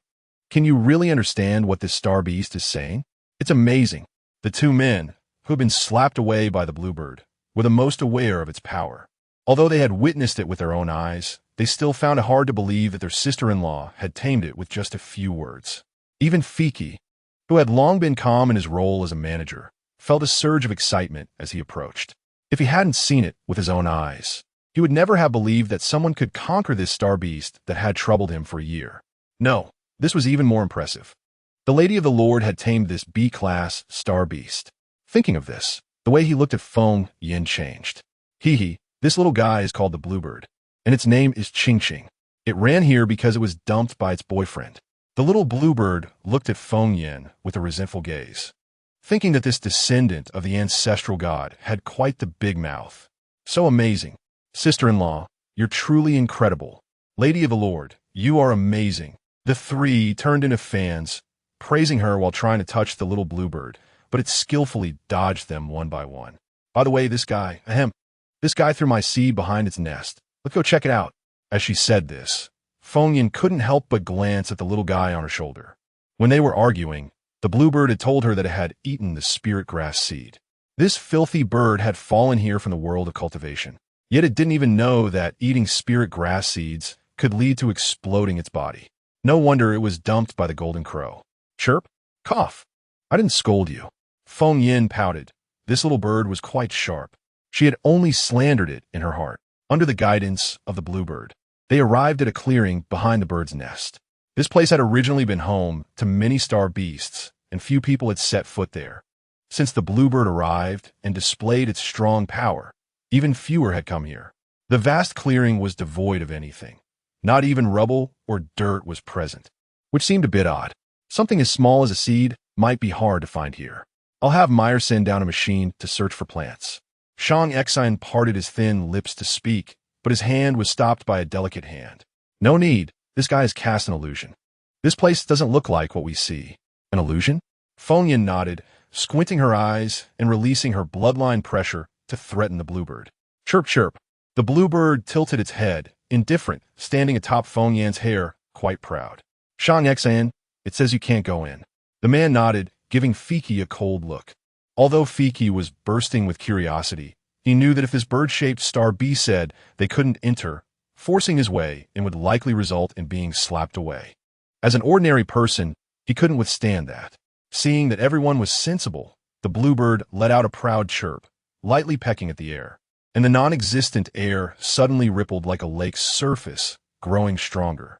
With a gentle point from Feng Yan's jade finger, both she and the bluebird were suddenly swallowed up and disappeared without a trace, their presence vanishing into thin air. Shan Xin. He instinctively reached out to grab Feng Yan's sleeve, but grasped at nothing. The previously friendly atmosphere around him instantly turned cold, and he ordered, seal off this mountain as a controlled area. No other ability users are allowed to approach. You know what to do next, right? His icy tone was completely different from when he spoke to Feng Yan. Fiki knew this was directed at him, and he nodded, carefully sending a message to Chu Pi, then turned to look worriedly at the empty space. Lord, will the lady be okay? She is very capable. As soon as he finished speaking, Shang Xian suddenly relaxed his tightly furrowed brow as if he remembered something. Inside the illusion, a pair of beautiful eyes slowly opened, forced to shield themselves from the intense light. This is the fragrance of earth, the coolness of grass, and the sweetness of fruit all rushed into Feng Yan's nostrils, making her stagger a few steps, as it had been a long time since she had smelled such natural scents. A vast expanse of green intertwined with various colorful flowers and fruits filled her vision, resembling a painting space created by a highly skilled painter, making one feel as if they were still in the illusion. Chirp, chirp. How about that? I grew all of this. The little bluebird stood atop Feng Yan's head, taking a few steps with its small claws, nearly knocking off the blue azure stone hairpin from her hair. Impressive. Ching Ching, How did you grow all this? Wait, where did you get the seeds? With a light body like a sprite, it leaped and danced amidst the surrounding flowers and plants. Feng Yin gently brushed her hand over a small white flower that had been pinned to her ear. It was a beautiful scene, but the sprite-like figure suddenly shone with excitement and flew toward the small patch of bushes. The bushes were covered in dense, sharp thorns, but Feng Yin didn't care, searching through them like a hungry wolf. After a moment, a few shiny, translucent, red glowing small fruits appeared in her hand. Good stuff. It's actually golden fruit. Before she could finish her sentence, the bluebird's eyes gleamed red, and it immediately charged towards the fruit. However, Feng Yin was prepared, and her other hand moved like lightning, grabbing the bird's beak. You think you can have this? You ate my spirit grass seeds, and I haven't settled the score with you yet. These golden fruits were extremely attractive to bird-type demon beasts, capable of enhancing their bloodline power. Even ordinary birds could awaken divine bird bloodlines if they ate too many, becoming noble beings. They were almost considered holy fruit among birds. However, in Feng Yan's inherited memories, this thing was merely a snack for the Phoenix clan. The growth conditions for this fruit were very unfavorable for birds. The bushes surrounding it contained deadly poison for birds. If it weren't for the bluebird having cultivated into a humanoid form, it would never have been able to obtain the fruit. The bluebird looked resentful, turning its back to Feng Yin, making her laugh. All right, I'll give you one. Eating too many of these isn't good for your current condition. Chirp, chirp. The bluebird excitedly swallowed the golden fruit in one bite and then comfortably made a nest atop Feng Yan's head, lying down and closing its little eyes. Feng Yin shook her head and sighed lightly. This little guy was indeed easy to entertain. Putting away the golden fruit, Feng Yin felt a glimmer of hope for her future life. Finally, she wouldn't have to eat that tasteless star beast meat anymore. Perhaps she could use the fruits here to make some delicious food. She had already spotted no less than 5 types of vegetables and fruits existing in a mortal world of the cultivation realm. At this moment, a refreshing and faint fragrance flashed past her nose. Feng Yin was taken aback and quickly followed the scent, discovering a silver-white seedling of spirit grass with glowing tips swaying gently, as if beckoning her to come closer. Yushu, it's Yushu grass. It's actually sprouting. Ching-ching, how did you do this? The cold and beautiful woman widened her eyes, completely losing her composure. She grabbed the bluebird with both hands, nearly shaking it apart. The bluebird, holding back its anger, lifted its eyelids to glance at her, looking quite disdainful. Chirp, eating the seeds and then pooping them out to sprout is nothing impressive. Upon closer inspection, beneath the seedling, there was indeed a clump of yellow-white, unidentified matter. Feng Yin. With a flash of inspiration, her beautiful eyes immediately scanned the surroundings. Could it be that all these plants are the result of Ching-Ching eating the seeds and then pooping them out? Feng Yin's lewd and calculating gaze made the Qing Yao feel uncomfortable all over. It flapped its wings and flew back to Feng Yan's head, looking as if to say, "Don't disturb me while I absorb the power of the golden fruit." The Yushu grass is key to treating Shang Xian's legs. Originally, she was racking her brain to figure out how to make the seed sprout, but now, with someone to bring her a pillow while she was sleepy, the day the Yushu grass matured would also be the day Shang Xian could stand up again. With her jade fingers dancing, Feng Yin silently chanted a spell, nearly exhausting all her spiritual energy as she set up a protective barrier around the Yushu grass. Once ready, her sparkling, beautiful eyes aimed at the other plants in the illusion. Hiya. Boss, Big Sister has been inside for over half an hour. Is there any danger? Ying's face was filled with worry. He was the first person, besides the boss, to know Feng Yin. Although he didn't know much about this woman who suddenly appeared in the boss's life, he understood that as long as Feng Yin was around, the death energy on the boss wouldn't be so heavy. She was like the sun in the boss's life, always illuminating him and preventing him from falling into darkness. Just for that reason, he completely accepted the existence of this big sister. He had been adopted by the boss's parents since he was little and voluntarily became Shang Xian's shadow, but emotionally, he had always regarded Shang Xian as an older brother. He hoped Shang Xian could live well, even if he lost everything. The cold-faced man never lifted the wheelchair's mechanical leg mode, standing in the crowd, the tallest among them. Yet he seemed like a lost big dog, filled with disappointment. Shang Xin opened his light brain and manipulated it, but received no response. This area, which seemed like an open space, was completely isolated from signals, referred to as an illusion by Feng Yan. In the interstellar era, this phenomenon was nearly impossible. There must be something fishy about it. However, he imitated Feng Yan and explored the area, but encountered nothing. Visually and tactily, it was indeed a real open space. Such abilities had surpassed his understanding, making him very uneasy. He slowly extended his clearly defined large hand, trying to feel around in the air, thinking he wouldn't touch anything again, but he felt a soft sensation in his palm. A ripple spread out from Shang Xin's palm, and soon that cold, beautiful face he always thought about appeared right in front of him.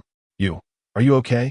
He initially wanted to ask what was in the illusion, but feeling the warmth from his palm, he uncontrollably changed his words. I'm fine. The originally excited expression on her beautiful face instantly turned red, and she immediately pulled away from Shang Xin's large hand as if electrocuted. The Qing Miao perched above him disdainfully raised its eyelids and chirped softly. It seemed that this descendant of the ancestral gods had fallen, and, as one of its kind, it had to keep an eye on things, ensuring that the dogman didn't take advantage of the situation. It then flapped its wings, and the huge nest on the mountaintop shrank 100-fold, becoming palm-sized, flying towards Feng Yan's fragrance pouch before disappearing in an instant. Chirp, chirp. Ahem. Shang Xin. Qing wants to go back with me. Is that okay? Feng Yan averted her gaze, not daring to look directly into Shang Xin's eyes. She didn't know why, but the side of her face that Shang Xin had touched felt particularly hot. Shang Xin's indifferent gaze swept past the Qing Miao and looked down at the people, where spring had already bloomed. Of course. On the other side, at the Pharmacist Guild, several ability users who had come looking for trouble yesterday were now obediently lining up in front of the guild's pharmacy. The price for low-level healing potions was 150,000 star coins. Thank you for your patronage. The salesperson didn't even lift their eyelids, mechanically repeating this phrase. What? Why don't you just rob us? The low-level healing potion had always been 100,000 star coins, who allowed you to suddenly raise it by half. The handsome young man at the front of the line, named Shita, was a member of the Hunter Alliance and a level 3 ability user, somewhat well known on this planet. His words naturally resonated with others, and many protested. Yes, the price of common potions is set by the government of Xia country. How can you just raise it at will? We who risk our lives can't do without healing potions. Aren't you squeezing our lifeblood? Yes. I want to report your branch to the main star. I don't believe the Pharmaceutical Guild will allow you to act recklessly. The previously calm salesperson was now flustered. They were just an ordinary person and couldn't withstand the pressure of so many ability users venting their anger. Soon, sweat covered their body. Lower the price. Lower the price. Yes. Restore the original price. Resist the price hike. As the crowd's protests reached a peak, the steel door of the Pharmacist Guild suddenly exploded with a loud bang. Amid the dust, a man with a bare upper body, muscles bulging, and veins twisted slowly appeared, accompanied by the powerful pressure of a high-level ability user. Clearly aimed at Shita. Do you dare to cause trouble here?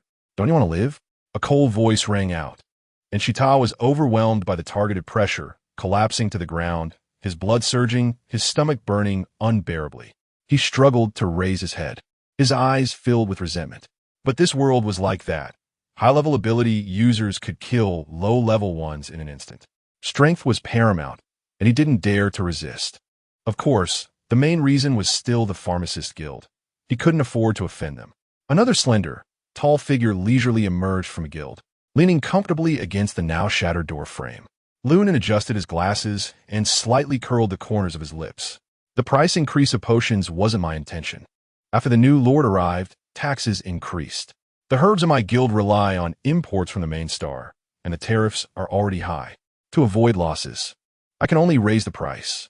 After all, his narrow eyes scanned the crowd, and he continued, after all, you wouldn't want the only pharmacist guild on planet A08 to go bankrupt, would you? Chapter 37. Bird droppings are the end, truly useless in the early morning. Before the A08 planet could receive the light from the central star of the Huaxia star domain, Feng Yan opened her eyes, ending her night meditation. She glanced at the man beside her, still asleep, and quietly closed the door behind her. One good thing about this planet is that due to its barren and backward nature, the traces of interstellar civilization are not heavy. For example, on the main star, there is light pollution all night long, but here there is none.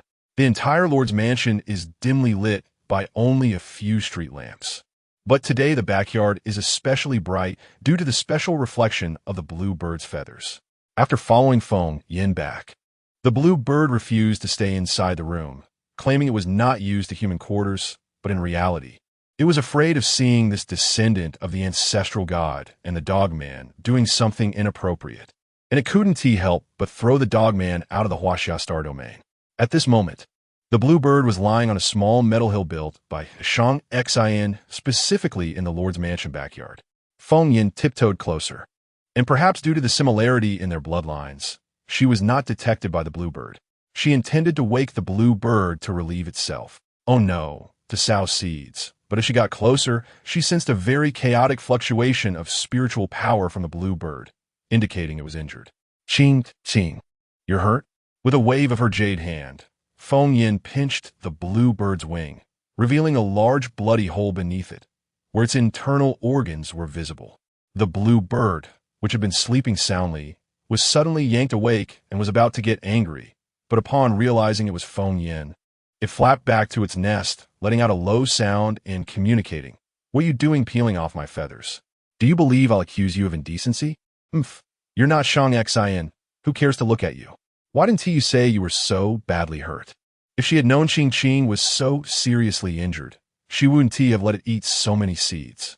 The blue bird rolled its eyes, particularly disliking the guilt on Feng Yan's face. As a descendant of the ancestral god, it should maintain its pride at all times. It's just a little injury. Why are you so scared? If it weren't for the thin spiritual energy in this world, I would have healed long ago. Cut it out. Just keep pretending. Here, eat this. It's a pill refined by the #1 alchemist in the cultivation world. You don't need to thank me. Just make sure to relieve yourself properly. The blue bird. Thanks. After swallowing a few milky white pills, the blue bird's eyes widened. This pill can actually restore spiritual power. Abundant spiritual energy flowed into its veins, bringing back a long-lost feeling of comfort that refreshed its entire body, even making its feathers shine more brightly. This is a spirit essence pill created by a 9th-grade alchemist, which has become popular in the cultivation world. You haven't eaten it before, have you? The contempt in its beautiful eyes made the blue bird suspect it was a bumpkin, but it had truly never heard of the spirit essence pill. It could now be certain that Feng Yin and it did not come from the same cultivation world. A 9th-grade alchemist, just one grade away from a divine alchemist. It seemed it had encountered an opportunity. How did you get this injury? Did your little golden crow boyfriend hurt you? Bah! How could that stupid bird that only knows how to set things on fire hurt me? I was ambushed by a despicable human, but he didn't gain any advantage. That damned human was also a flasher, not wearing a shirt. If it weren't for adhering to the principle of not getting too close to the opposite sex, it wouldn't have been hurt by that human's abilities. I think you're just foolish. Forget it. Meeting me is your good luck. I will naturally heal you, but... With a flash in her beautiful eyes, Feng Yin tugged at the blue bird's long tail. Do you want to relieve yourself now? Caw, caw, caw. A shocking cry attracted the just-awakened Shang-Xian. When he wheeled himself to the source of the sound, he saw the blue bird in a fierce battle with a fluffy monster. The fluffy monster pressed down on the blue bird, which, unwilling, let out a couple of cries and then lay in its nest pretending to be dead. Feng Yin, what are you doing? A cool voice rang out. Feng Yin quickly tidied her hair and turned around, only to find Shang-Xian looking dapper and handsome, exuding a restrained charm. Looking at herself, her clothes were torn by bird claws, her hair was a mess, and her face probably looked just as spectacular. Is this a curse? Whenever they meet, there must be one embarrassing moment, and it inevitably falls upon her. Feng Yin. I just came to see if Qing Qing is awake. Qing Qing, mind your own business. Shang-Xian's dark eyes were only focused on the cold, beautiful figure before him. He reached out a large hand, but paused in midair, then said, I will be quite busy today. Do you want to come with me? I think I'll pass. I don't understand how to manage a planet. I'd only create chaos by going. Of course, the main reason was that she wanted to study Qing Qing's excrement, Ah, no, the spiritual herbs. The expectation on his handsome face clearly stiffened, and he replied, "The back mountain has been sealed off. Outsiders cannot enter. However, this planet is not entirely peaceful. If you go to the back mountain, do not reveal your abilities in front of strangers and come back early, all right?" Feng Yin's face flushed red because Shang Xin was too close. The unique scent of ancient dragon water muddled her brain, and she instinctively nodded. At that moment, Ing arrived, and only then did Shang Xin feel at ease to leave with her. The blue bird maintained its pretense of being dead, sighing inwardly, "Men are a distraction." At that moment, Luna and her daughter began their routine inspection of the Lord's mansion for any abnormalities, and they happened to run into Feng Yin. Luna greeted her from a distance, clearly still a bit unfamiliar, but Hill was different. After a few interactions, Hill felt that the Lady of the Lord was definitely not the kind of bad woman her mother described. So when she saw Feng Yin, she fluttered towards her like a butterfly seeing a flower, and Luna couldn't stop her in time.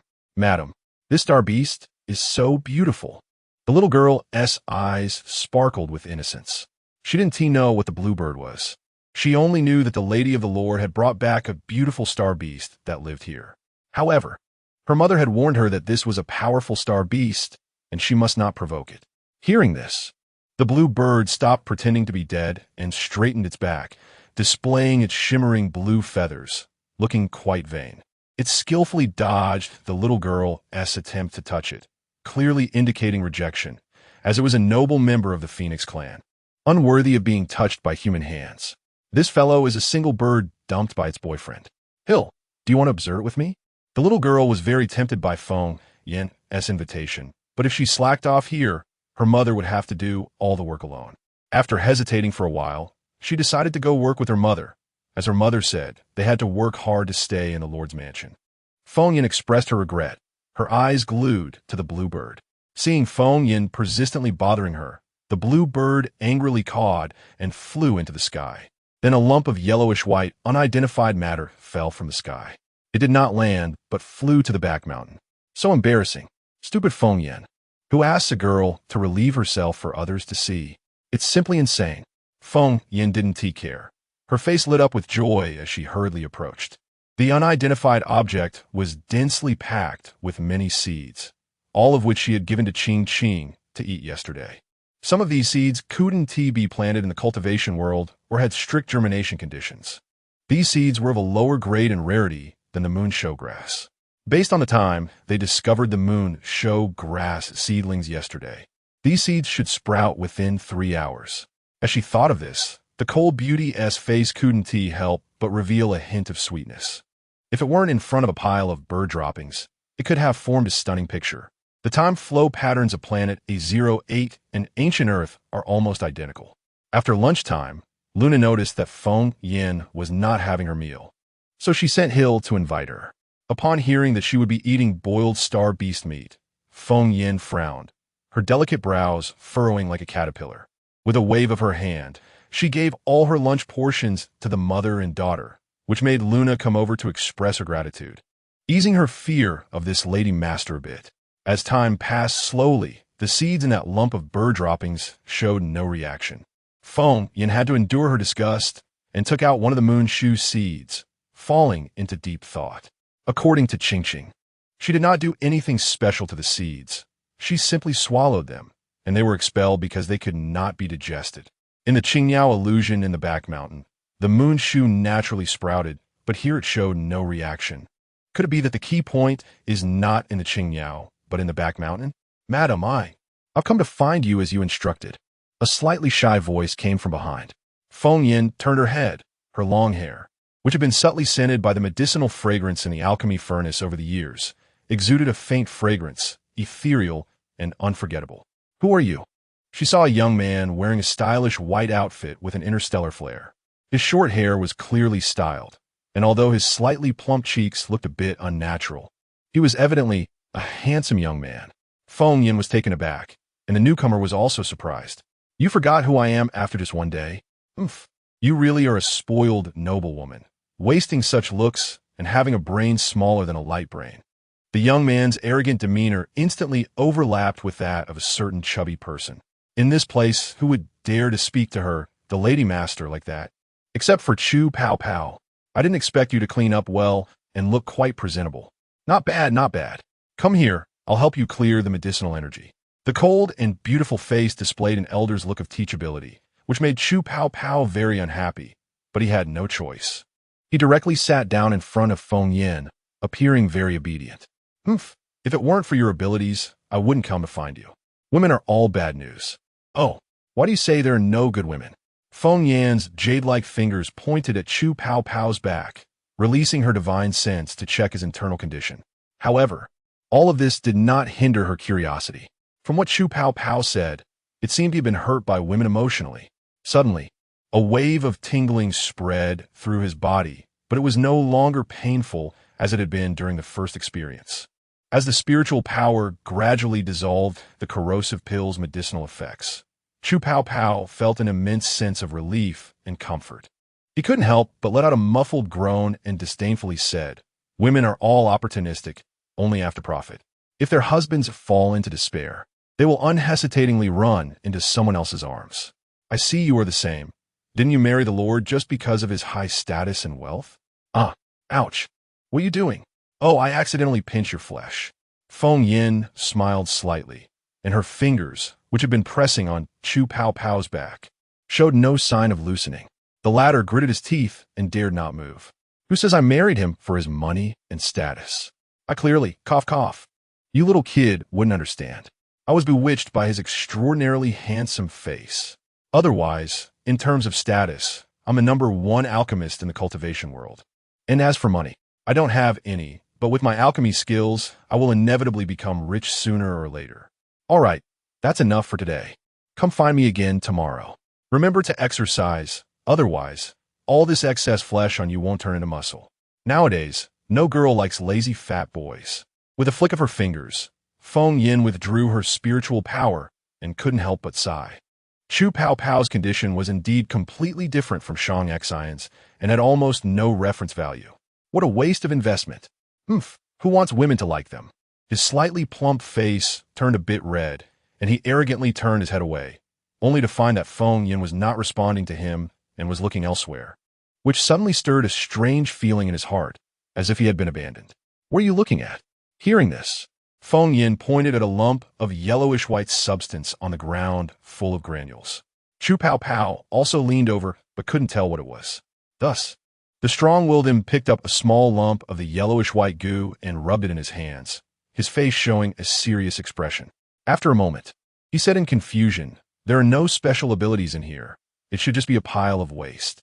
As soon as he lifted his head, he met Feng Yan's face, which was filled with disbelief, and even the latter slowly gave him a thumbs up. After a series of explanations, an utterly bewildered Chu Pow Pow stood there, exclaiming that he couldn't use the hand that had touched bird droppings anymore.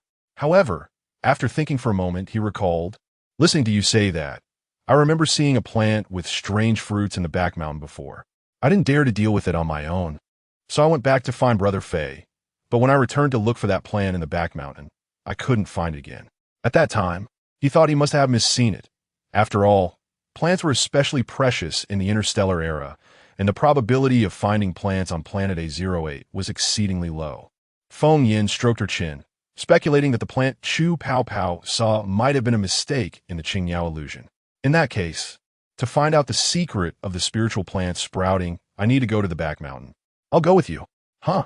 Are you worried about me? Facing Feng Yan's beautiful face adorned with a teasing smile, Chu Pow Pow couldn't help but blush. Who is worried about you? I'm so busy. See you. Chu Pow Pow stormed off in anger, and only then did Feng Yin take out all the unsprouted seed from the bird droppings. She performed the cleansing technique on the seeds 10 times in a row before putting them back in her storage bag. Just then, she recalled that she seemed to have seen a healing spiritual herb in the Qingyao illusion yesterday. She could refine some healing pills while checking the moon shoe grass in the environment, since Shang Xian couldn't use his abilities right now and was still a cripple. It would be quite uncomfortable if he got hurt somewhere. Oh no. I'm doing this to earn star coins for alchemy, definitely not for Shang Xian. Not at all. Chapter 38. What can a poisonous woman feed you? The back mountain was not far from the Lord's mansion. With Feng Yan's current foundation building speed, she quickly arrived at the foot of the mountain. Stop! Who goes there? Several big men in uniform saw someone and rushed over to increase their presence. Thank you for guarding the mountain. You don't need to mind me. Just carry on with your work.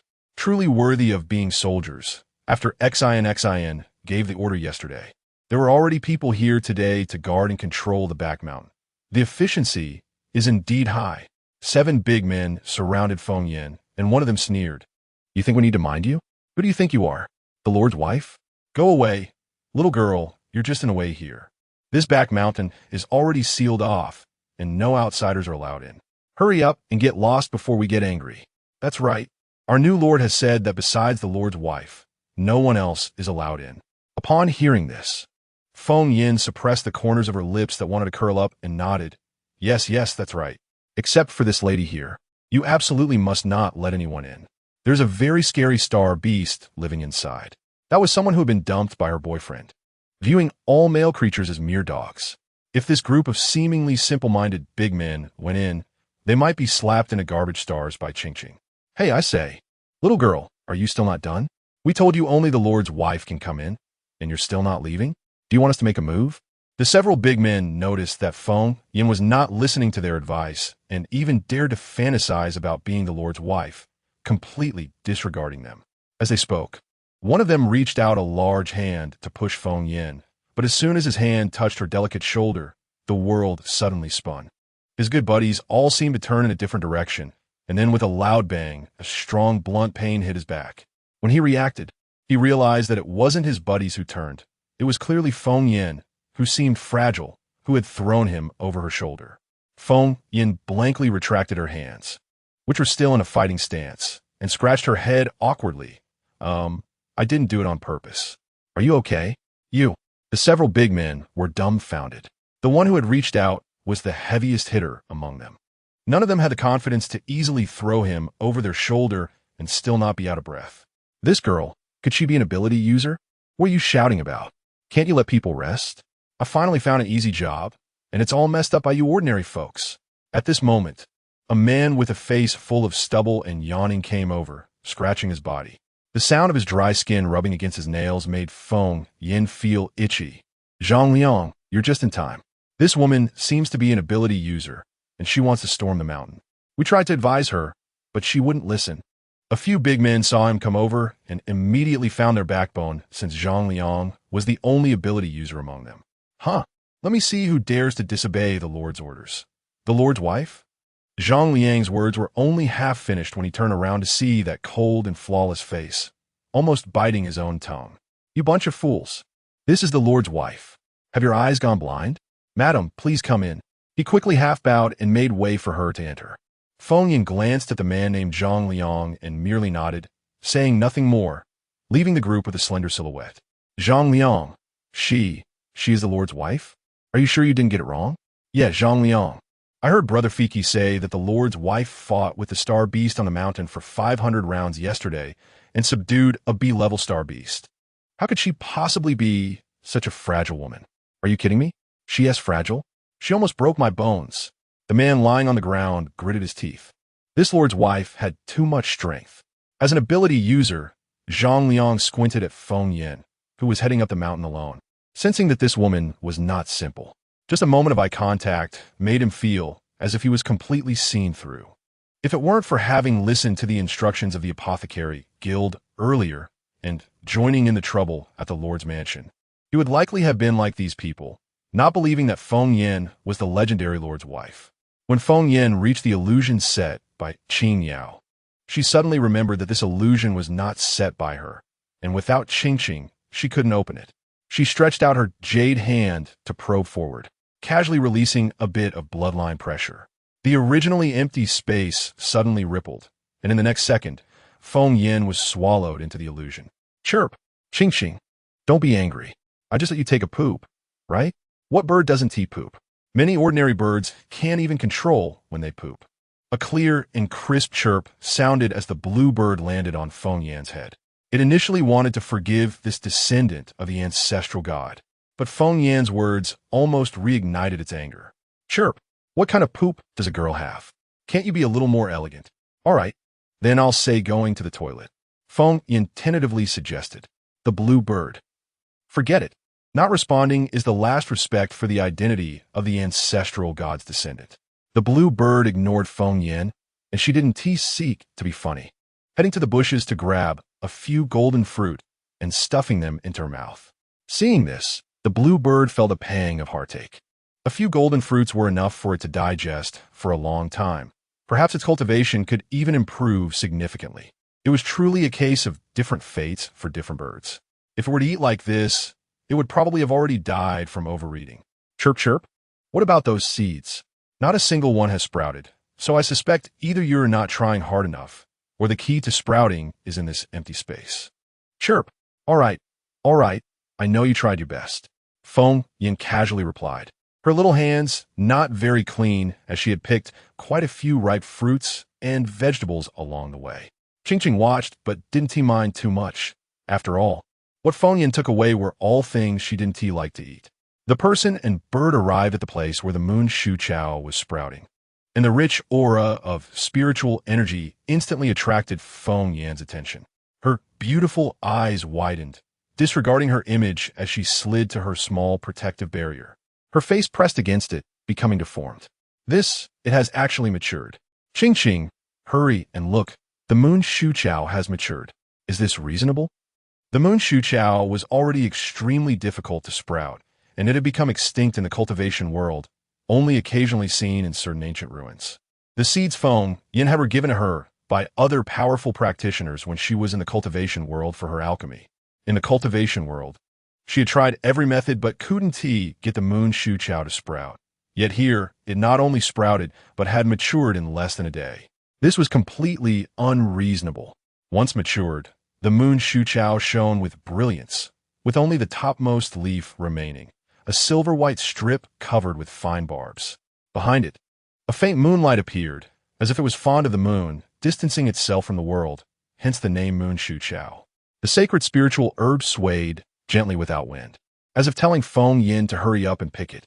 That cold and beautiful face could no longer maintain its expression, revealing a rather unseemly lewd smile, scaring the bluebird into flying away from Feng Yin's head.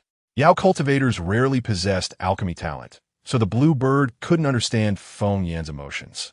Wasn't he the moon shu chow just pretty? If one had to choose, the golden fruit was better, as eating it could enhance bloodline strength. Feng Yin dared not breathe too heavily, fearing that she might accidentally blow the spirit grass to death. She initially thought that the moon shuka would take at least a few years to mature, but unexpectedly, it was so quick. Now, Shang Xian's leg was saved. Thinking of this, a trace of warmth inexplicably surged in her heart. After Shang Xian's mechanical leg restored his height, he was over a head taller than her, and his tall, athletic figure was appealing without the need for a head. His perpetually cold and handsome face would always make an effort to restrain itself when facing her, pulling her close and speaking in a deep voice. Madam. Feng Yin's fair skin instantly turned as red as a boiled crab, burning hot. How annoying. Who is your wife? Smack, smack. Feng Yin covered her face with one hand and suddenly slapped Qing Yao a few times, leaving Qing Yao stunned. Qing Yao, see? This is what it looks like to be confused by a man, with IQ rapidly declining, babbling nonsense, and twitching. There's no saving her. Flapping its wings, Qing Yao hurriedly distanced itself from this woman whose head was muddled by male beauty. Feng Yin coughed lightly, her expression relaxed and composed. Fortunately, there were no outsiders here. Without further delay, her jade fingers danced, and the incantation surged. Feng Yin intended to pick the moon shuka right away. But before she could even remove her barrier, a sound of something breaking through the air echoed above her, followed by a shooting star across the sky. Rumbling, an unidentified object crashed heavily onto the ground, raising a cloud of dust. The man and bird exchanged glances and quickly approached cautiously. Is this illusion even functional? Chu Fatty said he once saw fruit-bearing plants on the back mountain, and now someone has fallen in. Isn't this too unsafe? Caw, please, I'm injured. How can you be so harsh on me? You're not human. Qing Yao instantly burst into tears. The spiritual energy in this world was so thin it was nearly non-existent, and it had just been attacked by the humans from this cursed place. How pitiful. After finally creating an illusion to grow some fruits, it was treated as a backyard by this ancestor god's descendant, and now it was being despised. Caw, caw, caw. All right, it's all my fault. I'll think of a way to help you strengthen the illusion later. Don't cry, don't cry. Look, it's a man. He must be your destined partner, sent by the heavens just for you. Interview. Qing Qing's emotional outburst must be due to being dumped by Jin Wu, lacking a man. She focused her gaze on the person who fell down. The man's clothes were tattered and stained with blood, as if torn by sharp claws. Falling from such a height, an ordinary person would have surely died from the impact. But this person still had a breath left, obviously a supernatural being. Qing Niao, being a symbol of love, believed in fate. So it heeded Feng Yan's words and leaned in for a closer look. After a moment, it spat in disdain. These humans all look the same.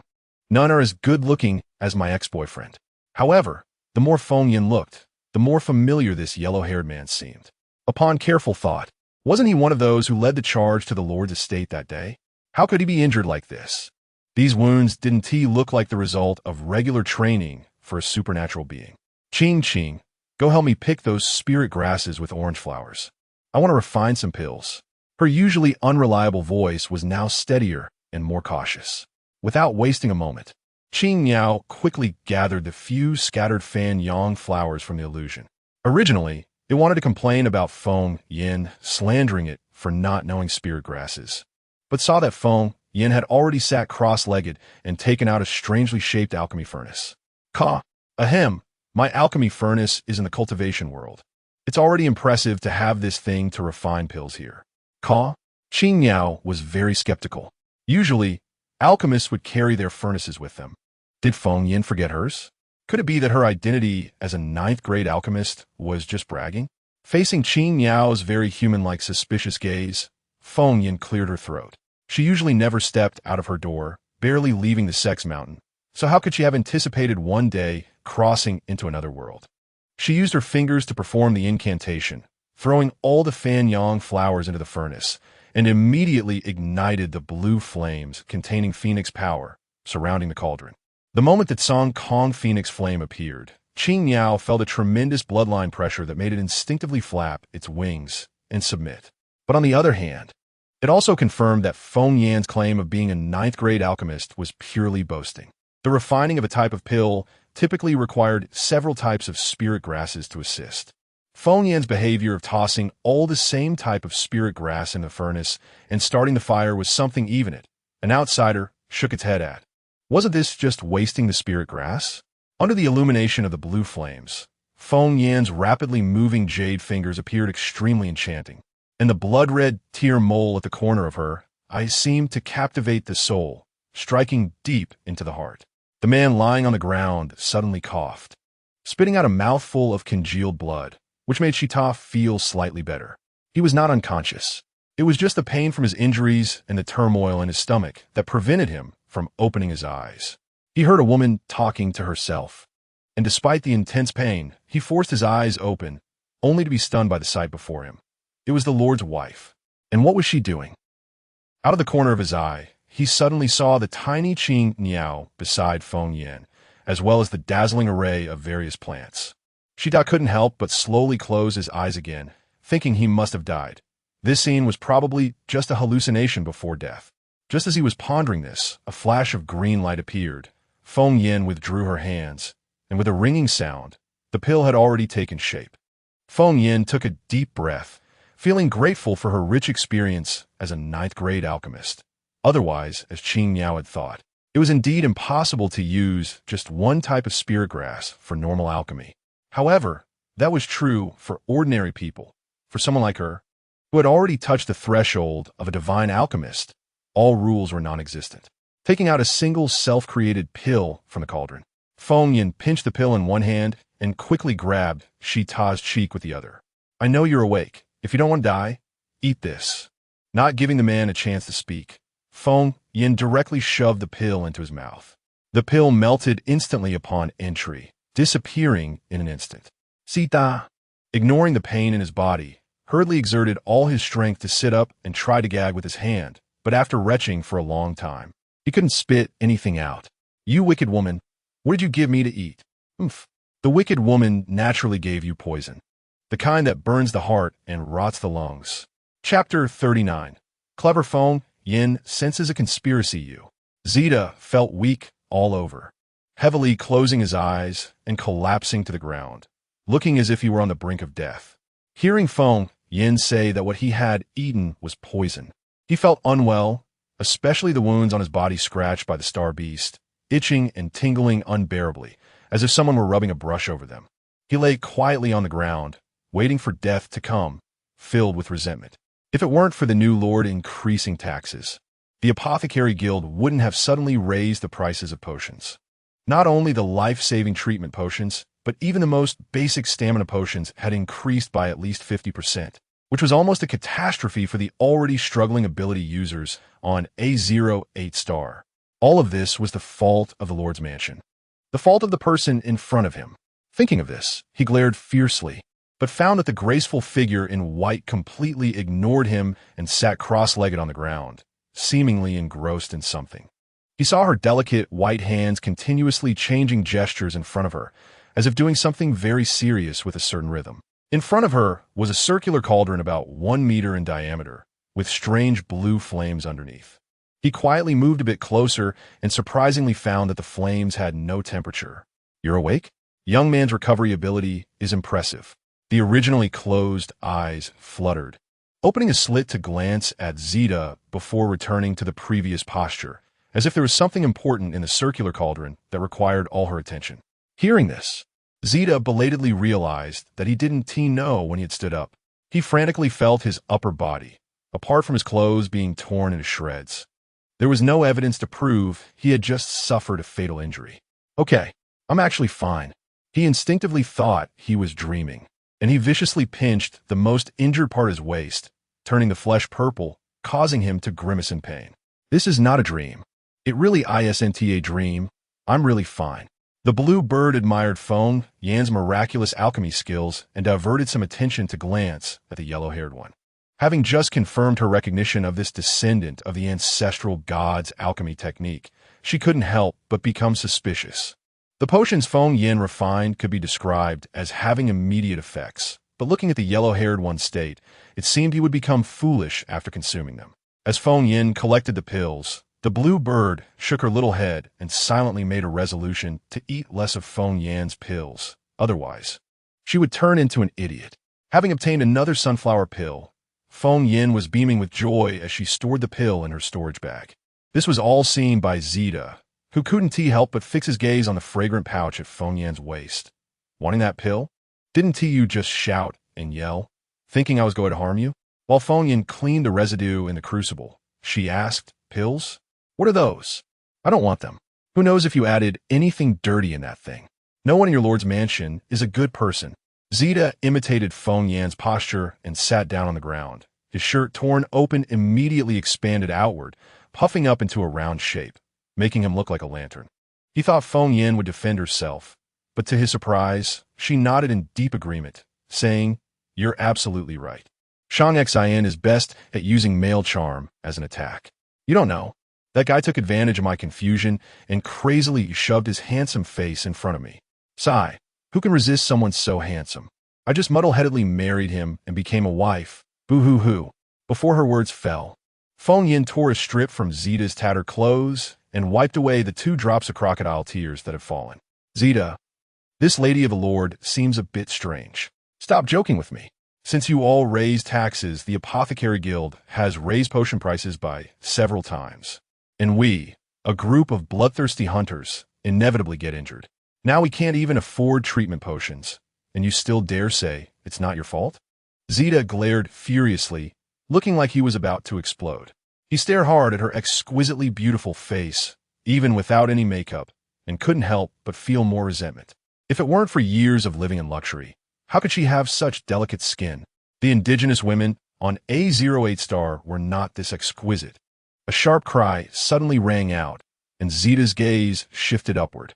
A smaller figure shimmering with a blue light came into view, startling Zeta, who stumbled and fell to the ground. "Star. Star." He trembled, pointing at the blue bird, unable to say a complete sentence for a long time. "Oh, it's named Xing Xing. It was dumped by its boyfriend. Chirp, chirp, chirp. If you don't want to say it, then don't. By the way, how did you get such serious injuries? Are you the type that looks for trouble, itching for a fight? Do you have to get beaten up by star beasts if you don't get hit in a day? The stunningly beautiful features were full of curiosity and gossip. And because she got too close, an older young man who had never been in a relationship couldn't handle it, instantly turning red as if he could bleed. What else could it be? The Lord's mansion raised taxes, and the Apothecary Guild has started to raise prices. After that, other merchants will definitely follow suit. We hunters, who can only spend what we have to take risks and do a few more jobs. Otherwise, we won't even be able to afford nutritional supplements in the future. That is strange. Feng Yin gently rubbed her chin, unable to help but ponder. Shang Xin didn't seem like the type to raise taxes and exploit the people right off the bat. Besides the Apothecary Guild raising prices, were there any other places raising prices? Not for now, but in my opinion, it won't be long before there are. The price of potions has increased by 50%, and other daily necessities will probably do the same. At that time, the entire 808 star will fall into an economic crisis, even into chaos.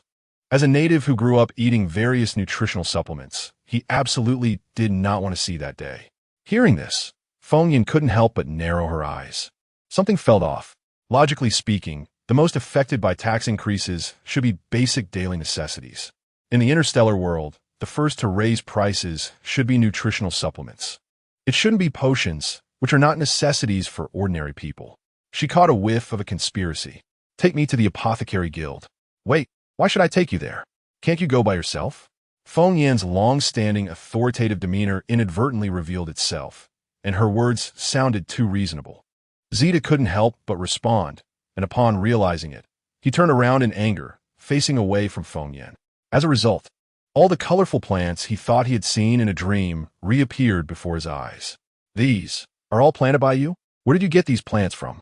These are all technological products, fake, brought from the main star. She casually dismissed Zeta, but her mind was communicating with the bluebird. Ching Ching, do you think Shang Xin would increase taxes for no reason? Of course. No man is a good thing. Your partner doesn't look like a good person. Feng Yan. Forget it. Let us pretend she didn't ask. Zeta was shocked. It turned out that technology on the main star had developed so advanced that there were so many types of high-tech plants that could simulate so many kinds of scents. No wonder wealthy people all wanted to live on the main star. He glanced and noticed a strange plant that had only grown one leaf, with a circle of light shining on it, looking like a little lamp.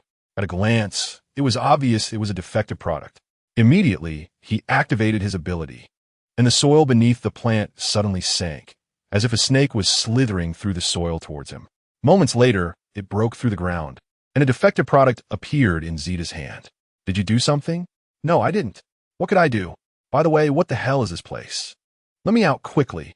I was just about to capture a star beast, and I can't let someone else take it. Feng Yin squinted her eyes.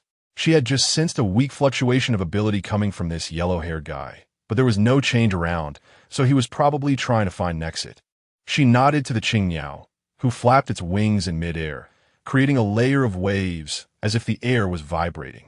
The waves seemed alive, rushing towards them in Zeta's terrified gaze. When she opened her eyes again, all those lifelike plants had vanished, leaving only an empty expanse. This was the mountain in the northern part of the Lord's mansion. Before she finished speaking, Zeta had already dashed several meters away. But then he couldn't help but stop awkwardly and turned his head to say, You should run too. There's a B-class star beast in this place. It looks a lot like that little star beast on your head, but it's thousands of times bigger. It should be out right now. Feng Yin and Qingyao exchanged a glance, confirming a thought in their minds. It wasn't her elixir that had made Zeta foolish, but this guy was just inherently dull. Seeing that Feng Yin refused to leave, Zeta, embarrassed and angry, cursed, You're asking for death.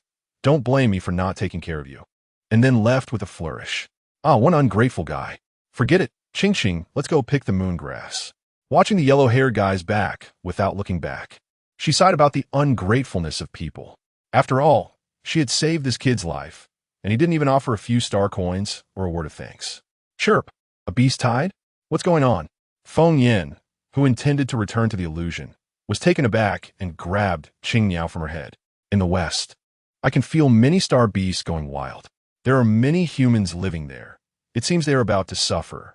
The voice of Schadenfreude echoed in her mind. The west was precisely the direction Zeta had fled. Could it be that he had provoked the star beast group, almost getting killed, and then was thrown back by the star beasts, accidentally landing in the illusion? This is bad. Shang Xian went in that direction today. He said he wanted to check out the residential area. Ching Ching, grow big and take me over there. Hurry. Chirp. Why do you care about that dog man? If he dies, you'll be free. Don't talk nonsense. Hurry up, or I'll never give you any golden fruit again. Chirp. Ching Miao let out a mournful cry. Its size instantly grew. Zeta, who had just fled a short distance, saw the giant star beast blocking out the sun and paused, gritting his teeth, but chose to continue fleeing. Although he didn't know what the Lady of the Lord had fed him to save his life, nor did he understand why she saved him. He wasn't a match for the B-class star beast, and could only pray that the woman had listened to him and left. Xing Yao returned to its original size, carrying Feng Yin as it flew rapidly in the sky. Due to insufficient cultivation, the fierce wind blew Feng Yin, who couldn't deploy the protective barrier, causing her hair to flail wildly, and her face was blown out of shape. Ching, hurry, is it here? The strong wind filled her mouth, making it hard for Feng Yin to speak, and she was laughed at by Qing Yao for a while. Before Qing Yao could transmit a message, Feng Yin had already seen the small figures on the ground, which looked like a swarm of ants. Opposite them were dozens of large beasts.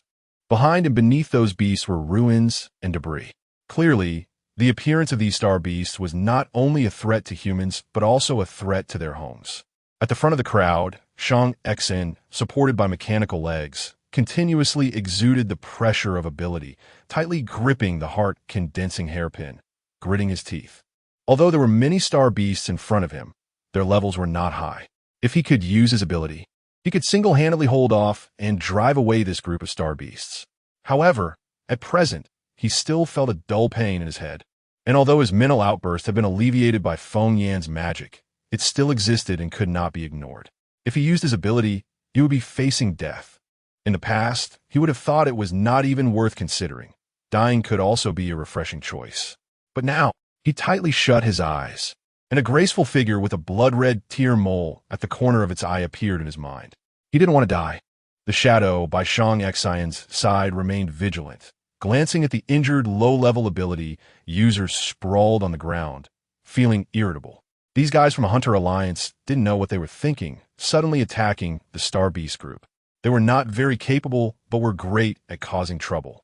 They provoked the Star Beasts, but had no ability to resolve the situation, causing the Star Beast to rage and trigger a beast tide that invaded the residential area.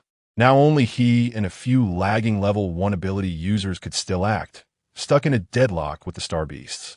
If it weren't for the pressure of the Lord's ability keeping these Star Beasts from daring to advance, given their numbers, they could easily wipe out these low-level ability users in a gang fight. What are you afraid of? Aren't you the Lord? I heard you were once a general of the Holy Guardian Legion, and this is all you can do? Go kill them.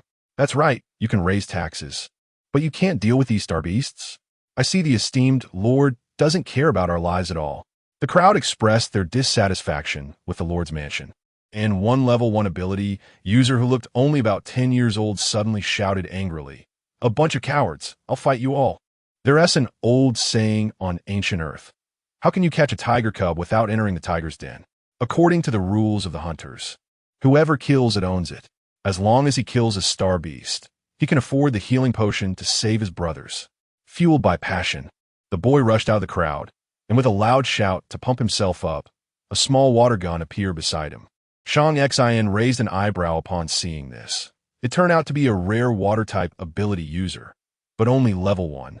Enough to deal with an ordinary person, but too soon to handle these star beasts. With a sharp gaze, he glanced at the shadow beside him, who understood the cue and had already assumed a starting position. Suddenly, the sky darkened, and then an unbelievable scene occurred.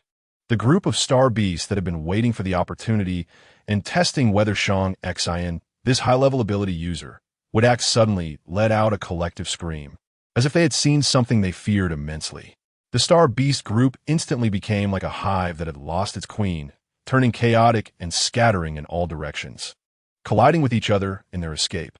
The star beasts, facing a formidable enemy, turned on each other, and in the process of fleeing, several lower-level star beasts were even killed by their companions. The ability users watched this scene in astonishment, completely clueless about what had happened. The boy at the front was stunned for a moment, thinking that he had scared off those star beasts with his prowess. He turned around, about to boast. But out of the corner of his eye, he accidentally caught sight of a huge figure in the sky, which scared him so much that his legs went weak. He pointed at the sky, his voice stuttering, S-star, star beast. B-class star beast. Chapter 40. The day of collecting rubbish for Feng Yan. Becoming a fool at the sound, everyone collectively looked up. Against the sunlight, they could only see a massive black shadow soaring in the sky. The iconic bird-like figure and its long tail indicated that it was the B-class star beast residing on a mountain not far from the Lord's mansion. It's a B-class star beast. Run, run. It must be the star beast that angered that B-class star beast. The remaining ability users were terrified, panicking, and scrambling. Those who were familiar with each other helped lift their injured and immobile companions, while those who weren't familiar simply closed their eyes, waiting for death. From the moment they took on the profession of interstellar hunters, they had already prepared themselves for not having tomorrow's nutritional supplements. In the chaos, people easily lost their way. An older ability user was about to be collided with by a star beast, while the other ability users were too far away to help. Several young people who often receive care from the elder overcame their psychological fear and rushed back to rescue him. However, the star beast was much faster than them. As they saw the beast charging with red eyes, ready to kill the elder, they clenched their fists and gritted their teeth, regretting their low levels and inability to intervene. In that critical moment, even the elder closed his eyes, no longer struggling. Suddenly, a fist-sized blue flame appeared between them. The elder was stunned, and the star beast, unable to dodge, crashed into the flame. The blue flame seemed to have no attack power, dissipating upon impact and bursting into a small cluster of blue fireworks in the air. The star beast shook its head, unharmed. But this seemingly retaliatory act only further enraged it, accelerating toward the elder with the intent to take his life. The elder let out a bitter laugh, wondering where all the miracles in this world came from. But before he could finish his bitter chuckle, he widened his eyes in surprise. The star beast, which had been galloping at high speed, suddenly halted as if something had pinned it in place. Then it let out a mournful cry, as if foreseeing its own fate. Boom! The blue flames instantly engulfed the massive star beast, shooting up into the sky as if to celebrate some kind of ritual, with the eerie flames illuminating the terrified eyes of everyone present. Before they had time to process what was happening, the enormous star beast suddenly dove down from the sky. The powerful impact frightening these low-level ability users into a daze, leaving them utterly stunned, unable to remember how to escape in the face of an unbeatable opponent. Among this large group, only Shang-Xian, standing out from the crowd, and Ying, who was still on guard, seemed to have swallowed a calming pill, appearing composed. As everyone watched the B-class star beast rapidly diving toward them, scenes from their lives flashed through their minds. However, just as they could ignore the backlight and see the appearance of the blue star beast, it suddenly vanished, replaced by a slender white figure slowly descending. The handsome, cold brow gradually relaxed, and the alluring corners of the mouth slowly curled up. The mechanical legs moved, accurately landing on the designated spot. Shang-Xian opened his arms, lifted his head, and his pitch-black pupils were filled with tenderness. Feng Yan, who had intended to make a grand entrance like a magical girl, took only a second to argue with herself in midair before decisively giving up, changing her expression to one of a frightened and pitiful look. Perhaps it was due to Shang-Xian's good positioning, or maybe the wind was favorable, but Feng Yan accurately landed in Shang-Xian's embrace in a princess carry. Thus, their eyes met. Oh no! It was 6 eyes meeting as the blue bird transformed into the size of a sparrow, its eyelids covering half of its eyeball. Staring at Shang-Xian with a look of disdain, thinking to itself, what is so good about this man? With 2 eyes, 1 nose, and 1 mouth. Doesn't he look just like other men? Besides, he's a cripple. Compared to her ex-boyfriend Jin Woo, he was lacking by a mile. Was Feng Yan blind? The originally pleasant atmosphere was instantly ruined by the presence of the blue bird, causing Feng Yan's face to flush red. She lightly coughed, stepping down from that strong embrace. "Are you all right, Elder?" She walked toward the Elder, who had almost been killed by the star beast. The Elder was startled and quickly replied, "Lady Lord, it was you who saved me." Jill, who had lived for so long, wasn't asking Feng Yan. He was quite certain that it was indeed Feng Yan who saved him. He had heard days ago that the Lady Lord was a powerful ability user, but the Hunters Alliance had treated it as a joke. Female ability users were already rare, and a powerful female ability user would not be with the current Lord. It wasn't that the current Lord was unworthy. It was just that strong female ability users could always find better partners. Feng Yan waved her hand, not feeling that she had done anything remarkable. "It's not about saving or not. Even if I hadn't intervened, you wouldn't have been in danger. After all, Shang Xian's ability fluctuations were chaotic, indicating that he was already prepared to act. At that time, Jill would be fine, but Shang Xian might not be. The mental disorder was always a thorn in his heart. If not dealt with, it would eventually lead to irreversible consequences. Thinking of this, Feng Yan lowered her eyes and touched the storage bag at her waist. The suppressant she had snatched at the underground auction on the main star was still stored inside. Shang Xian's issues were not only with his leg, but also with his sea of consciousness, meaning his mental power. It seemed she had to find a way to discover the key to sprouting the spiritual herbs as soon as possible. Jill, the Elder, was momentarily taken aback by Feng Yan's response, unable to grasp her meaning. Suddenly, he felt another pair of eyes staring at him. So he lifted his eyelids to find a small star beast nestled on top of Feng Yan's thick black hair. This star beast was covered in indigo feathers, its battlefield tail draped over Feng Yan's hair, and if one didn't look closely, they would think it was some kind of hair accessory. Its proud little appearance seemed familiar. Wasn't this just a shrunken B-class star beast? Jill was startled by the thought in his mind, but it seemed to confirm his suspicion. The previously chaotic and scattered star beast group all fled in the opposite direction of Feng Yan. Looking at that small blue star beast, it seemed very pleased with the situation, nodding its head. The young people who had barely escaped death were not so contemplative. They didn't know why the B-class star beast had come and then suddenly disappeared, but they knew that the star beast that had unfortunately been killed during the escape now belonged to them. Everyone cheered excitedly, and some impetuous ones had already run off to cut up the star beast corpses, preparing to take them away for star coins. Jill was a bit anxious, not because he was slow and couldn't get more star beast meat, but because he glanced at the squinting Lord and Lady Lord, who didn't seem to know what they were thinking, and shouted loudly, "Everyone, don't rush. The Lord hasn't given the order yet." But before he could finish, the young people who had taken the lead rushed out, cutting the star beast with lasers, angrily shouting, "Why should we wait for his orders? He hasn't done anything. These star beasts should belong to us." "That's right. These all belong to us hunters. The Lord's mansion hasn't contributed at all, so they have no right to share. The Lord should hurry back with his little darling. We don't want you getting scared by the bloody scene when we cut the meat later. Ha! Ha ha ha! You're really something." The hunters were exchanging words, none of them paying any attention to Shang Xian and Feng Yan. Their remarks became increasingly outrageous, even culminating in suggestive jokes. This made Jill, who was only a few steps away from Feng Yan, break into a sweat. He was now certain that the person he was looking at was indeed the Lady of the Lord, as that mysterious azure flame reappeared, quietly floating in Feng Yan's pristine palm, resembling a powerful star beast waiting strike. Its decision to claim a life entirely dependent on Feng Yan's mood. He could sense Feng Yan's emotions, and Shang Xian, who had been fixated on Feng Yan since the appearance of the blue bird, naturally sensed it even more.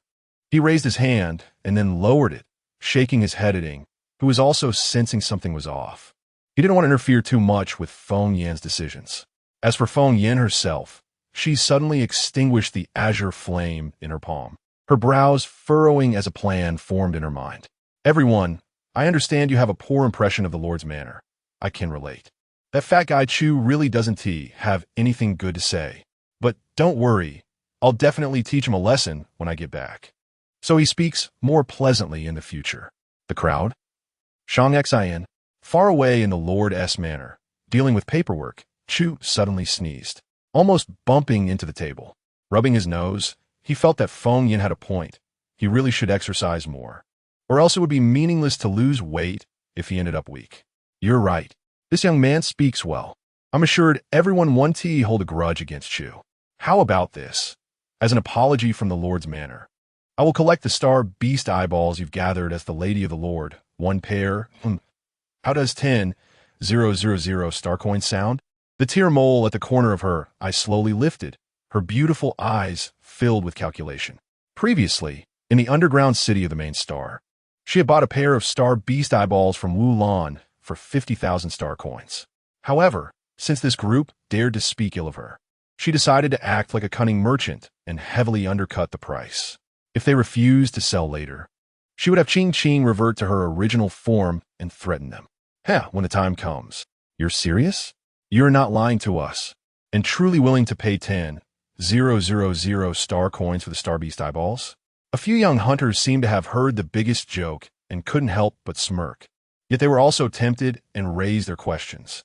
She placed her hands on her hips and nodded, ready to show this group how formidable she was. Little did she know, her nodding seemed to signal the hunters, who exchanged glances and immediately stopped what they were doing, rushing to the heads of the star beasts to dig out the eyeballs, each wearing a crazy grin, momentarily unable to distinguish who the real merchant was.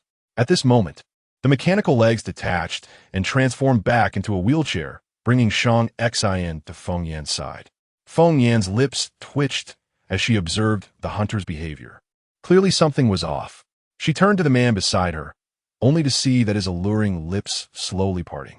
The trade on star A08 is underdeveloped. Star beast eyeballs are basically thrown away as garbage in their eyes, not worth even 1 star coin. What? Such a thing exists? Why didn't you say it earlier? Feng Yan felt numb. Her first attempt at being a cunning merchant had ended in failure. Her stunning and charming face was filled with surprise and a hint of pouting. Shang Xin's dark pupils suddenly constricted, as if a warm current had entered his heart. His thin lips slightly curled, and his deep voice rang out, "It doesn't matter, I have plenty of star coins." The boss's personality is getting more and more dog-like.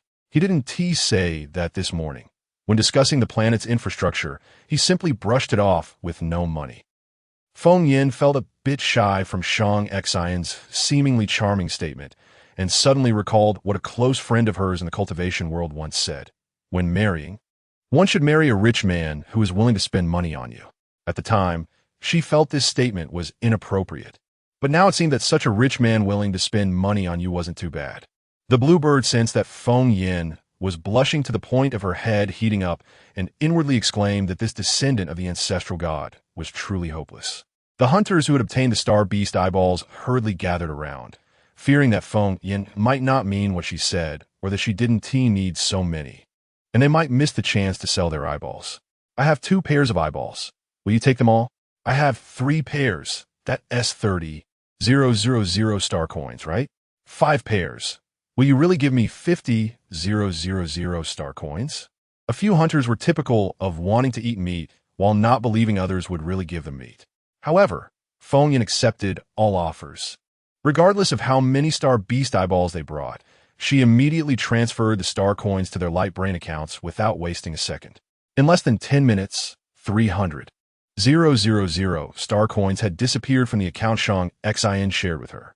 Even though this amount didn't change the number displayed on her light brain, she still felt a pang of heartache. If she had known these eyeballs weren't worth much, she wouldn't have been so talkative.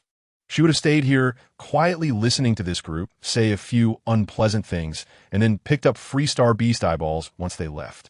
What a miscalculation. All the hunters received their star coins, and this unexpected windfall greatly improved their attitude towards Feng Yan. It was important to note that trade on star A08 was underdeveloped, and the residents were generally not wealthy, so the price of star beast meat was not calculated by the standards of the main star. It was about 1/10 of that. A piece of F-grade star beast meat could sell for 30,000 on the main star, but was only worth 3,000 star coins here. Feng Yan, who was willing to spend 10,000 star coins to buy a pair of completely useless star beast eyeballs, naturally became the financial benefactor in their eyes. At that moment, the boy who had rushed to the front earlier, trying to scare off the star beast herd with his middle school antics, shyly approached. He opened his hands. Unlike the others who brought back bloody, dirty specimens, His pair of crystal-clear eyeballs had clearly been cleaned. I also have a pair of star beast eyeballs. Do you want them? The boy was somewhat shy, lowering his head and not daring to look directly at Feng Yan's face. Feng Yan, numbly opening her light brain to transfer the usual 10,000 star coins to the boy, was suddenly interrupted by Ching, who flapped her wings in excitement. Receiving a transmission, her beautiful eyes widened, and moments later, she exclaimed, I want them. I'll give you 100,000 star coins for this pair. Chapter 41. Can this thing really be eaten? 100,000.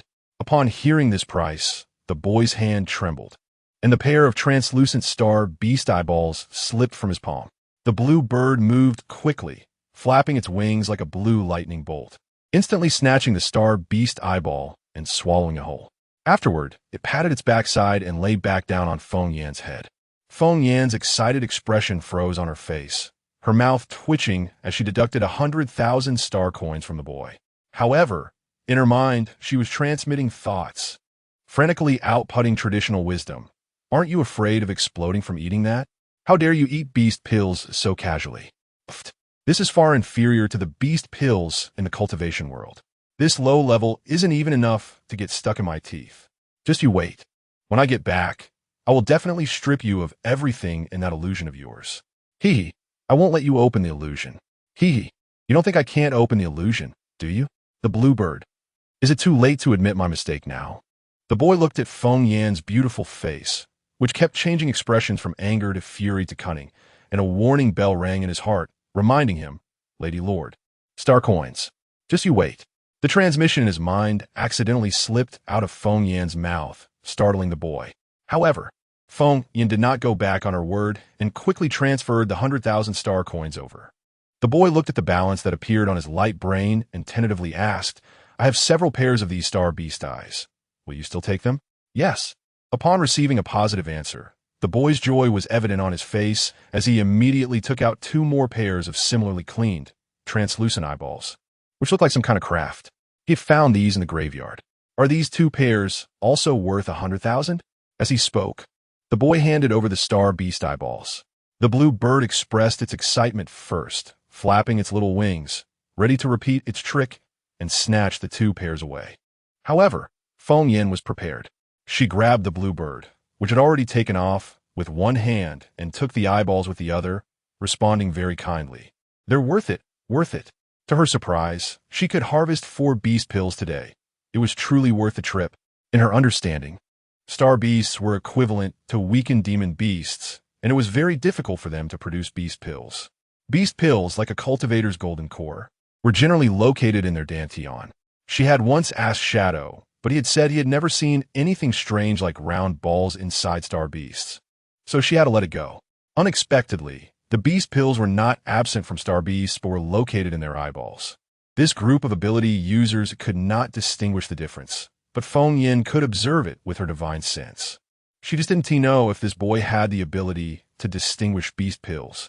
Thinking of this, her beautiful eyes narrowed slightly, carefully examining the boy, as if his brows and eyes resembled someone she had imagined. Who could it be? The boy excitedly counted the balance on his light brain, suddenly looked up, and gave Feng Yan's chin a heavy strike. Hiss. Are you made of stone? In contrast, Feng Yan clutched her reddened chin in pain, while the boy rubbed his head as if nothing had happened. I have a lot more of these eyeballs at home. Wait for me. I'll go get them now. The boy rushed out in a flurry, and before his words had even faded, he was already dozens of meters away. Feng Yan's mouth twitched. This kid really thought of himself as a sucker. What was so special about these star beast eyeballs? A cool voice rang out, and Feng Yan turned her head while holding 2 pairs of beast pills, her face written with excitement. Of course, it's special. This is a beast. These 2 pairs are cleaner, so I'll pay for the tidy little kid. The blue bird flicked its tail and disdainfully said, Don't talk nonsense. Do you think anyone believes what you're saying? Now it made sense. Being clean was indeed a good quality. The blue bird. The man in the wheelchair nodded, his dark eyes sweeping forward, leaving only a cold chill. Let's go. Feng Yan glanced at the hunters who were still desperately collecting star beast meat and asked, What about them? Them? I'm just here to ensure these combatants won't die in large numbers. I'm not here to protect them. Shang Xin did not look back at those hunters who were nearing madness. People die for wealth. These people are those who walk the thin line between good and evil, tasting blood on the blade. As for selfishness, the pride of having once been a general tells him that he can easily erase those who do not put him in their eyes. If perhaps the Holy Guardian Legion still existed, he might have done so, but now this defenseless star needed them. Looking at Shang Xin, who exuded a cool and dazzling aura, Feng Yin rolled her eyes in disdain. Why are you suddenly putting on an act? What she wanted to say was that all that star beast meat was her merit. Was she really going to give it all to these people for free? Just as she was thinking this, an elder who had nearly been knocked down by a star beast approached, dragging a large burlap sack. Lady Lord, these are the tenderest parts of the beast, just cut off. Let me help you carry them back to the Lord's mansion. Ah, how can I accept this? It's all right. This is what you deserve. Before Gil could finish his sentence, Feng Yin waved her hand to the side. Shadow, come carry it. Just throw it next to Ching Ching's nest. Just don't let it go to the kitchen. She certainly did not want to return to find a pile of boiled meat. Shadow, who was waiting beside Feng Yin, felt a twitch in his eyelids as he looked at the burlap sack that was already seeping blood. He felt uncomfortable all over, but had to sigh that his sister-in-law was getting better at bossing him around. Could he apply for double pay?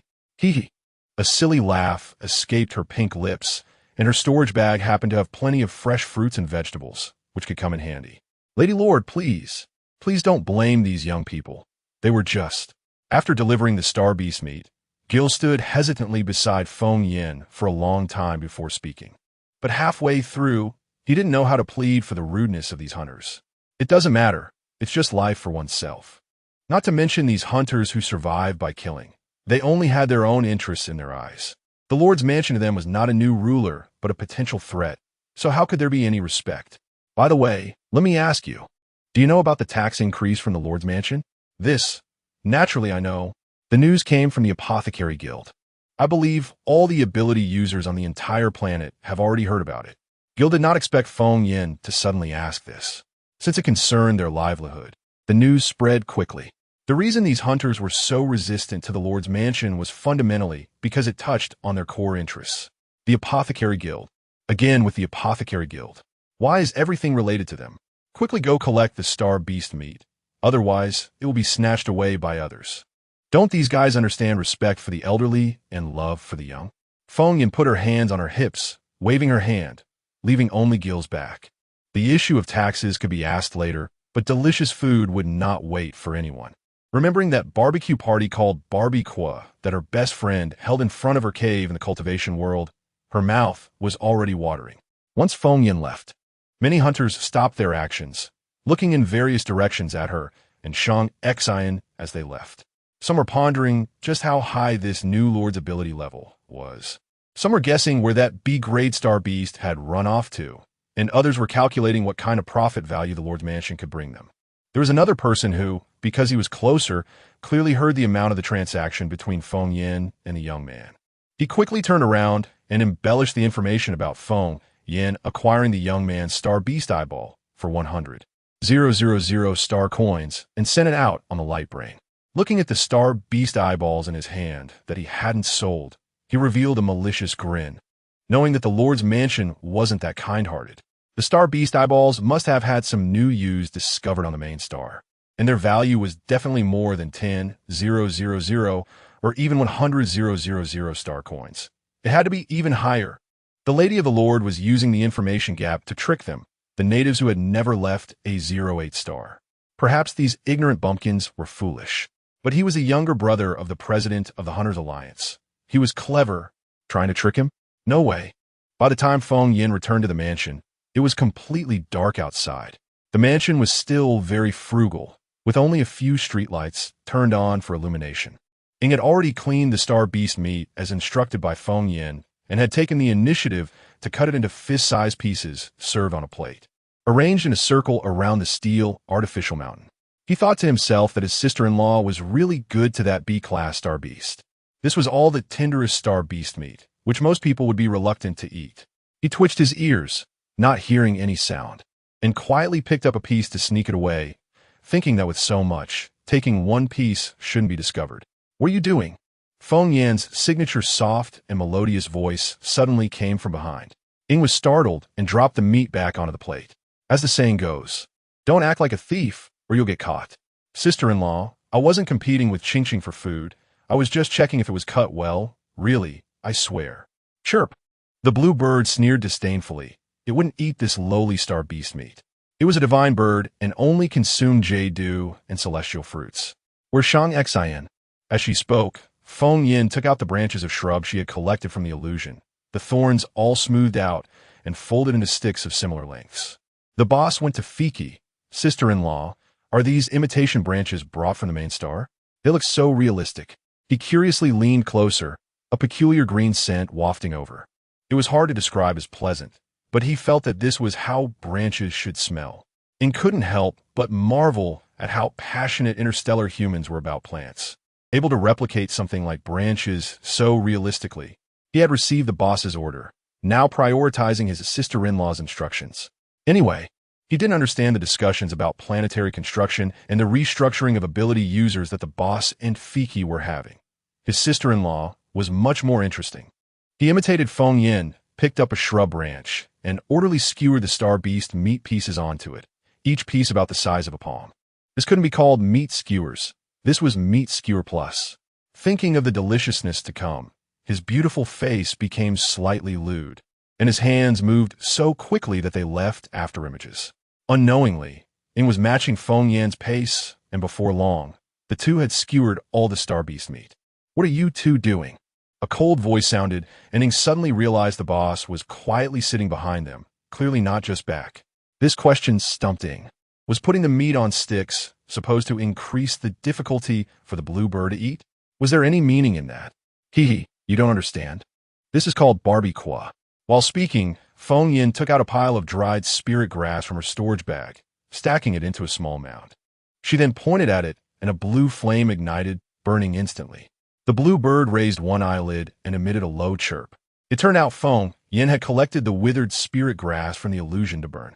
It originally thought she simply liked picking up trash. With everything ready, Feng Yin took out several kinds of berries and threw them on the ground, then crushed one that emitted a sour smell and smeared it all over the meat skewers. Holding one skewer in each hand, she raised them above the flames, the blue flames reflecting on her face, making her lewd smile appear somewhat eerie. Just wait. A delicious dish is about to be born. The moment Shang Xian saw those berries, he felt his heart race. Fruits that could be crushed and sprayed with juice were definitely not something that imitation technology could produce. Taking a deep breath, he picked up the berry at his feet, and a natural, unrefined sweet fragrance immediately entered his nostrils. Shang Xian was stunned, quickly connecting the fruit with the empty space behind the mountain. With his pitch-black eyes shimmering with a green light, he thought, being able to understand the language of star beasts, capable of refining legendary medicinal pills, and now producing extremely rare fruits. Feng Yin, who exactly are you? In the night, the already eerie blue flames illuminated the faces of the few people, but could not reveal the true identity of that beautiful figure. Now, only the joke-like explanation he had could explain Feng Yan's identity, the world of cultivation, an alchemist. He could understand the alchemist part. Perhaps it was just a term for someone who could refine medicinal pills. But where exactly was the world of cultivation? He had searched the interstellar map thoroughly, even checking those gray areas that couldn't appear in public view, and found no place called the world of cultivation. Could it be an unexplored, unknown star domain? Sizzle. The sound of grease dripping into the flames interrupted Shang Xian's thoughts. Feng Yin presented an ominous-looking black object in front of him, her brows and eyes filled with confidence. Try my special, sweet and sour star beast meat. She had roasted it according to her memory and her best friend's method, and it was definitely fragrant and delicious. It was good enough to open a shop. Ying, who had watched the entire process of Feng Yin roasting the meat, was shocked. His sister-in-law directly shoved the star beast meat into the flames, gradually turning it from fragrant to ominous black. He thought it must have some clever use. It turned out it was for eating. Can that thing really be eaten? Looking at the treasure-like expression on her beautiful face, Shang Xian breathed a sigh of relief. He had been too suspicious and overthinking. This woman was his wife, a simple person who burnt the meat and still dared to present it like a treasure. Who she was didn't matter. Her thin lips gently parted, as elegant as ever. Taking a small bite, The charred black powder stuck to the corner of her lips. Delicious. Hee hee, I told you, although the appearance is a bit rough. The taste is definitely not a problem. Chapter 42. Beast poison. I told you it must be delicious. Feng Yin excitedly opened her pink lips and took a big bite of the charred meat skewer. But the next second she sprayed Shang Xian all over. Ugh, yuck. What the hell is this disgusting thing? I bet bird droppings taste better than this. This isn't right. She followed her best friend's method. So how could it turn out to be such a horrible taste? So, how did Shang Xian remain calm and elegant while eating this disgusting thing? Could it be that he has no sense of taste? Faced with Feng Yan's curious gaze, Shang Xian swallowed the last piece of unknown substance from the bush branch without even wrinkling his brows. He then imitated her actions, squished a berry, and spread the precious sweet and sour juice on the star beast meat, feeling a bit regretful. I'll roast this for you.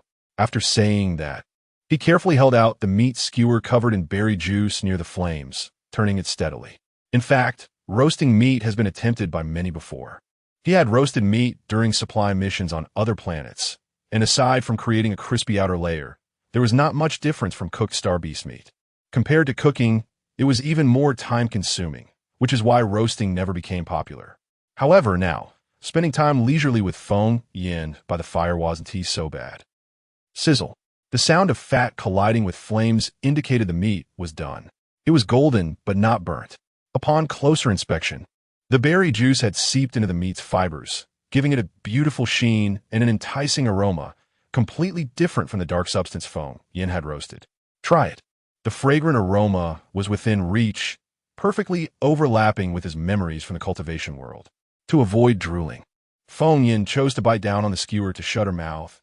The large piece of star beast meat filled her mouth with a unique smoky flavor from the roasted spiritual herb and the sweet and sour taste of the berry. Rushing straight to her head, as if with one bite, she could ascend to immortality. This was the taste. Her best friend had sold this kind of meat for a price comparable to top-tier elixirs, and even so, it was in short supply within the sect.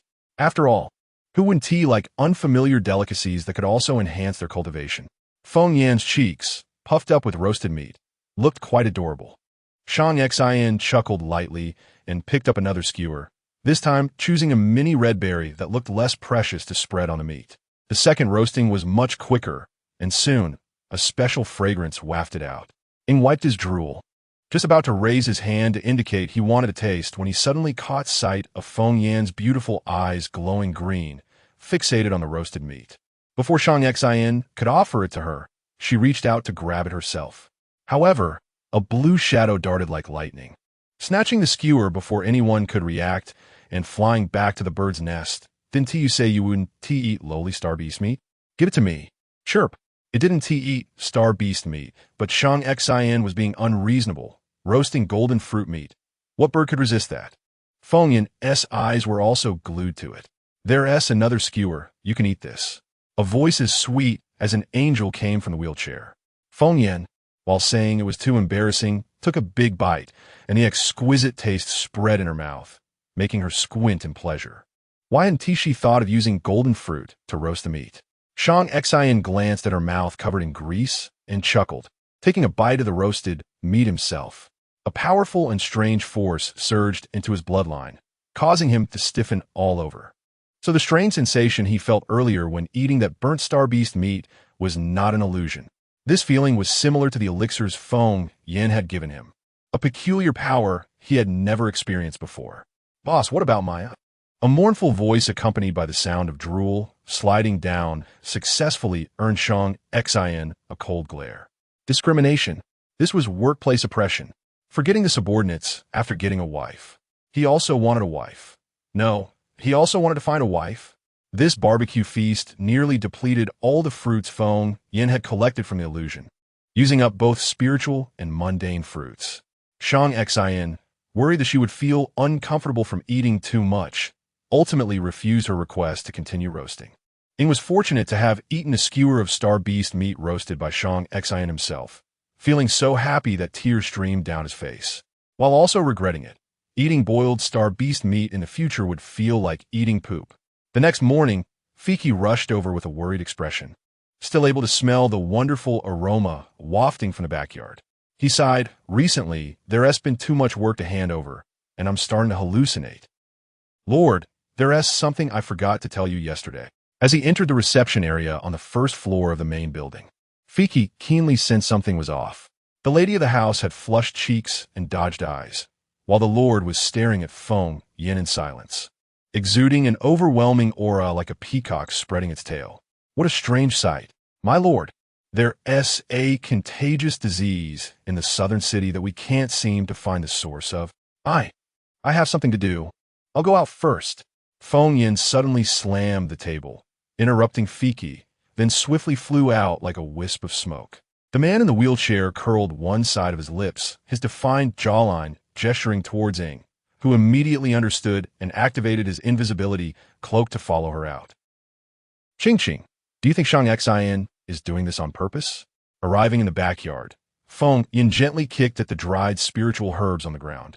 Feeling a bit distracted, last night, before sleeping, the two of them still lay on opposite sides of the big bed, maintaining clear boundaries. However, in the middle of the night, she didn't know if Shang Xian was having a nightmare, but he kept shouting that he was hot. Originally, his pajamas were of a bathrobe style, loose and hanging, but when he turned over, he directly stripped it off, revealing his muscular and evenly toned body, including certain parts that couldn't pass inspection. It was just too attractive. No, it was too distracting, causing her to be unable to enter a focused state all night. Chirp. Oomph. That is a common trick of men. That dead golden crow back then used its shiny feathers to lure me. Otherwise, with my beauty, how could I have looked at it? The blue bird chirped, flying on a Feng Yin's head and comfortably laying down, realizing that the head of this descendant of the ancestral god was more comfortable to rest on than its nest. But your man isn't without his merits. His roasting skills are quite good. Upon hearing this, Feng Yin rolled her eyes inwardly. This guy had boasted that he would never eat star beast meat, yet in the end, he enjoyed it more than anyone. The person and bird discussed going into the illusion to pick moon grass and some fruits. At that moment, a small figure hurriedly ran out from the back door of the main building. In her haste, she tripped on the stairs and fell face first. But the little girl didn't cry or make a fuss, immediately getting up without losing a second, just in time to lock eyes with Feng Yin. "How careless! Did you hurt yourself? Anywhere?" After checking the little girl all around, aside from some dirt on her clothes and tear-streaked cheeks mixed with mud, she wasn't injured. "Lady of the house, I need to go to the Alchemist Guild," the little girl said, choking on her words, clearly still sniffling from just crying. Upon hearing the words Alchemist Guild, Feng Yin felt a headache coming on. Ever since she visited the Alchemist Guild on the main star, it seemed she couldn't escape from this cursed place. There was always something related to it. "Okay, stop crying. What do you need to go to the Alchemist Guild for? It can't be to buy healing potions, right?" Feng Yin wiped the little girl's tears while transferring some spiritual energy to her to stop the spasms. She thought she had mentioned the most unlikely possibility, but to her surprise, Sierra nodded and said, "Mom has contracted an infectious disease. I've heard the neighbors say that if this disease isn't treated, it can be fatal." As she spoke, tears silently fell again. She didn't really know what kind of infectious disease it was, but hearing that it could lead to death made her anxious. "Take me to see her." Sierra nodded and hurriedly wiped her little face from top to bottom, patting off the dust on her clothes, seemingly trying to cover up the fact that she had been crying and had fallen. This girl always exuded a maturity beyond her years, just like her in the cultivation world, seemingly always afraid of losing. The mother and daughter lived during the day in the nanny room on the first floor of the main building. Although it was called a nanny room, the internal space was quite large, essentially a small independent house with all the necessities. When Feng Yin arrived, Luna was busy cleaning up the tableware. "Mom, why are you up?" Sienna's voice came from behind. Luna didn't turn around, her plump figure busy with her tasks. "Sierra, later you should go to the trade merchant in South City and ask if the salty flavored powder crystal I wanted last time has arrived. Also, check with the Lord's guards to see if the Lord will be back for lunch." "Mom, you just fainted." "Shut up. Mom is fine. Don't go out and talk about Mom being sick, otherwise we will definitely lose our jobs. The Lord and his people are nobles from the main star. If they find out I'm sick, they will." "Lady, when did you?" Luna wiped her hands and reprimanded her daughter. not wanting her to reveal her illness. But when she turned around, she met Feng Yan's scrutinizing gaze. "You don't need to worry about when I came." With a narrow glance from her phoenix eyes, she sat down on a chair and waved at Luna. Sierra sensed the atmosphere was off and quickly rushed over to hug her mother, both of them standing beside Feng Yan like criminals, heads lowered and afraid to speak. "Hands!" The stern voice startled both mother and daughter, and they simultaneously extended their right hands. Feng Yan twitched her lips and placed her jade finger on Luna's wrist. As a Dan physician, she naturally had the ability to diagnose illness. The strong pulse transmitted through the meridians reached her delicate fingertips, showing no signs of illness. Her slender brows furrowed slightly as Feng Yan extended her consciousness, and a filthy aura instantly penetrated her mind. She hurriedly released her hand, and a surge of azure phoenix flames erupted from her dantian, enveloping her entirely. This sudden action nearly scared the mother and daughter, as well as the dozing bluebird, into fainting. Fortunately, the flames only burned for a second before stopping. "Lady, are you okay?" Luna trembled as she reached out to support her, but Feng Yan's attitude changed abruptly. "Don't touch me. Stand there honestly and don't move." Luna was startled and froze in place, while Sierra was so frightened that she began to cry loudly. "Why are you being so harsh to two mortals?" "Lady, I'm sorry, Sierra was wrong. Don't scold Mom. I apologize to you." Sienna's face was sorrowful, thinking they had offended Feng Yan. Feng Yan felt somewhat helpless. She didn't expect to encounter the beast poison that had once killed an entire dynasty in the cultivation world in such a place. This beast poison was not just a single poison, but a complex disease collectively referred to as such. It was called beast poison because it was inextricably linked to demon beasts. In order to cultivate and advance, cultivators inevitably clashed with demon beasts, which were often enormous creatures. However, the valuable parts of these beasts were minimal. Unlike the interstellar world, the cultivation world had no habit of consuming demon beast meat. So the corpses of the demon beasts, stripped of their treasures, were left unattended by cultivators. Instead, nobles from mortal dynasties dug deep pits and transported those unwanted demon beast corpses into them, hoping to benefit from a windfall and to proclaim their nation's might, claiming to have powerful cultivators to protect them. Little did they know, this act brought about their own destruction. The demon beasts, each possessing unique powers in their blood and flesh, turned those corpse-filled pits into excellent incubators, with dozens of different decaying and filthy energies gathering to form what was known as beast poison. This beast poison was difficult to treat precisely because it required analyzing all the demon beasts, treating them according to their specific symptoms, and then refining the medicine into a pill for a one-time cure. Otherwise, treating only one type of demon beast poison would be utterly ineffective. Feng Yan rubbed her temples and recalled the time when she was dominated by the antidote for beast poison. Due to her special status as a ninth-grade alchemist, the sect had almost forbidden her from leaving the mountain. During the period of refining the detoxifying pills, every few days a rotting, stinking demon beast corpse would be delivered to her cave dwelling. On the day she successfully refined the pill, her entire cave reeked. Caw! The low call of the bluebird brought Feng Yan back to her thoughts. The blood-red tear mole on its serious face appeared somewhat eerie. If the infectious disease goes untreated, it will continue to spread. You fear losing your job. Do you think that harming us will save your job? Or do you think your life can be preserved? Her narrow eyes became stern, much more forceful than when she was gentle. Hearing this, Luna knelt down with a thud, her voice trembling. "I'm sorry, my lady, it's all my fault. I shouldn't have been greedy for the wages. If you want to kill someone, just kill me.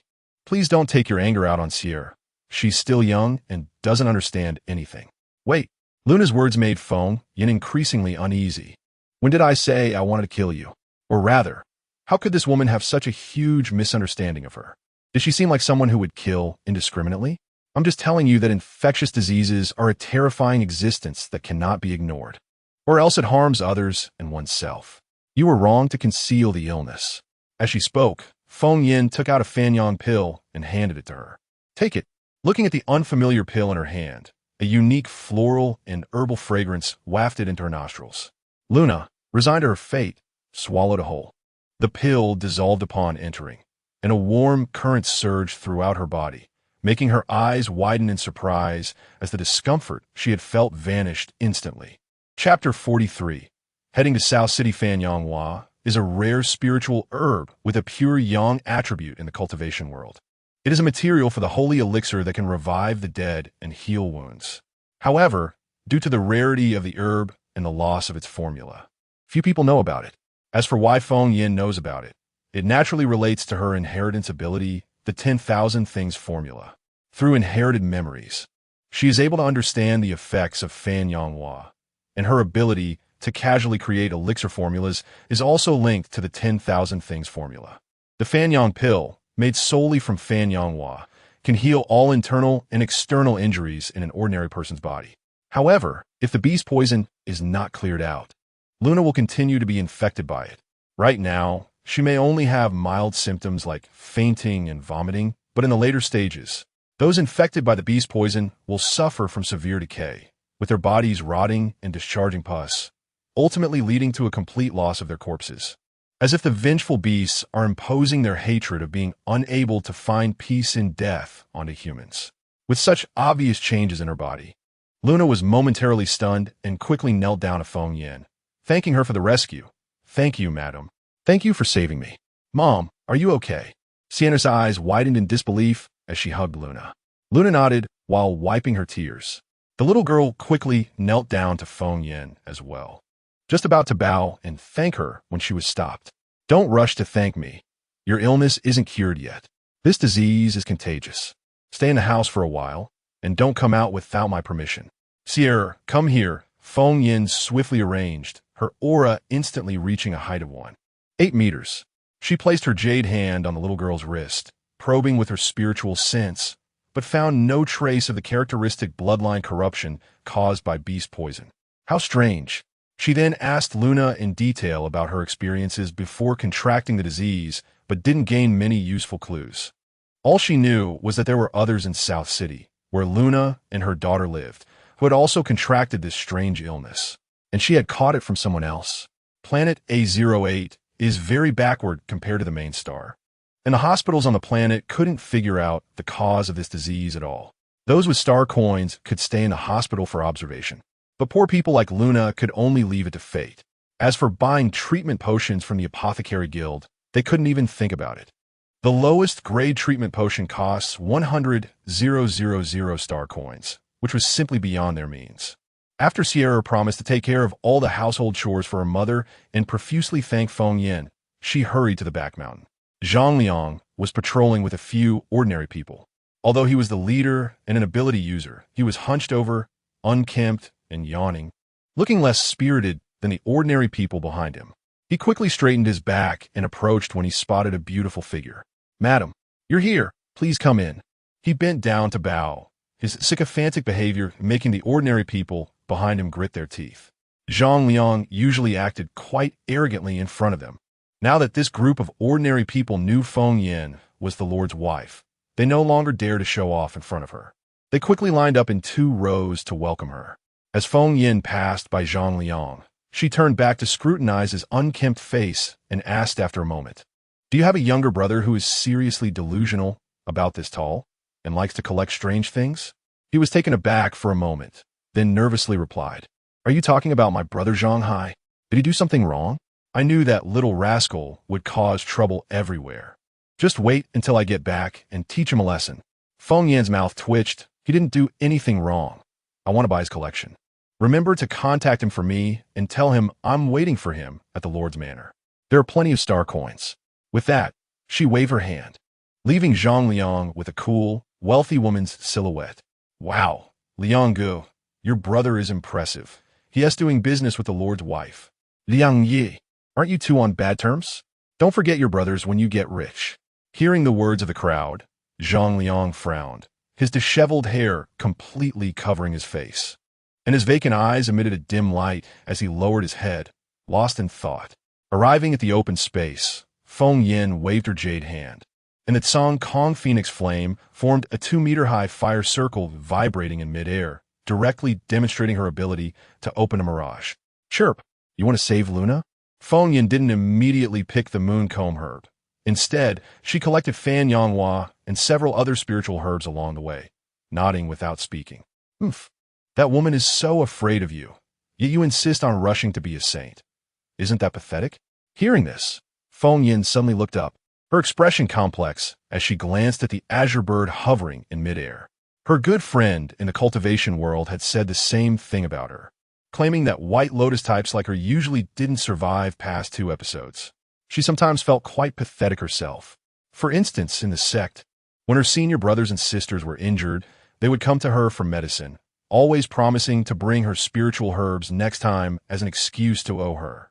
At that time, she thought it was only natural since those senior brothers and sisters would indeed bring her some spiritual herbs next time, even if they weren't enough to settle the debt.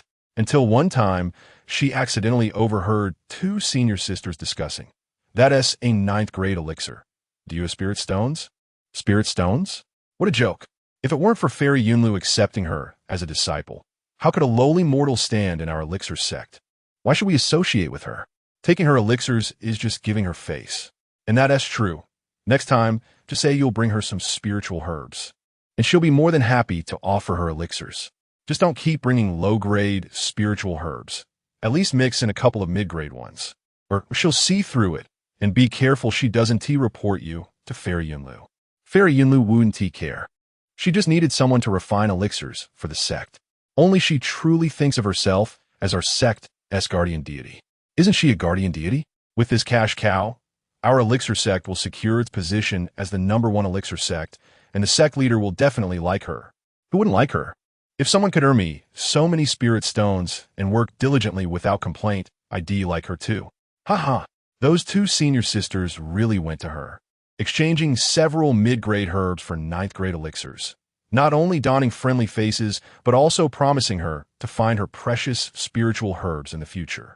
However, this was the first time they had traded low-grade items for high-grade ones, and their promises had never been fulfilled. That time, she still foolishly agreed to their requests. But it was also from that moment on that she firmly decided to leave the sect. However, the elixir sect was now the #1 elixir sect in the cultivation world. Who would give her any face? If she wanted to leave, it wouldn't be easy. Refining the empty pill, the elixir that sent her to the stars, became her only hope. Now, in this place where no one knew her, her pathetic tendencies flared up again. Her hand paused as she picked spiritual herbs, cursing herself for being useless.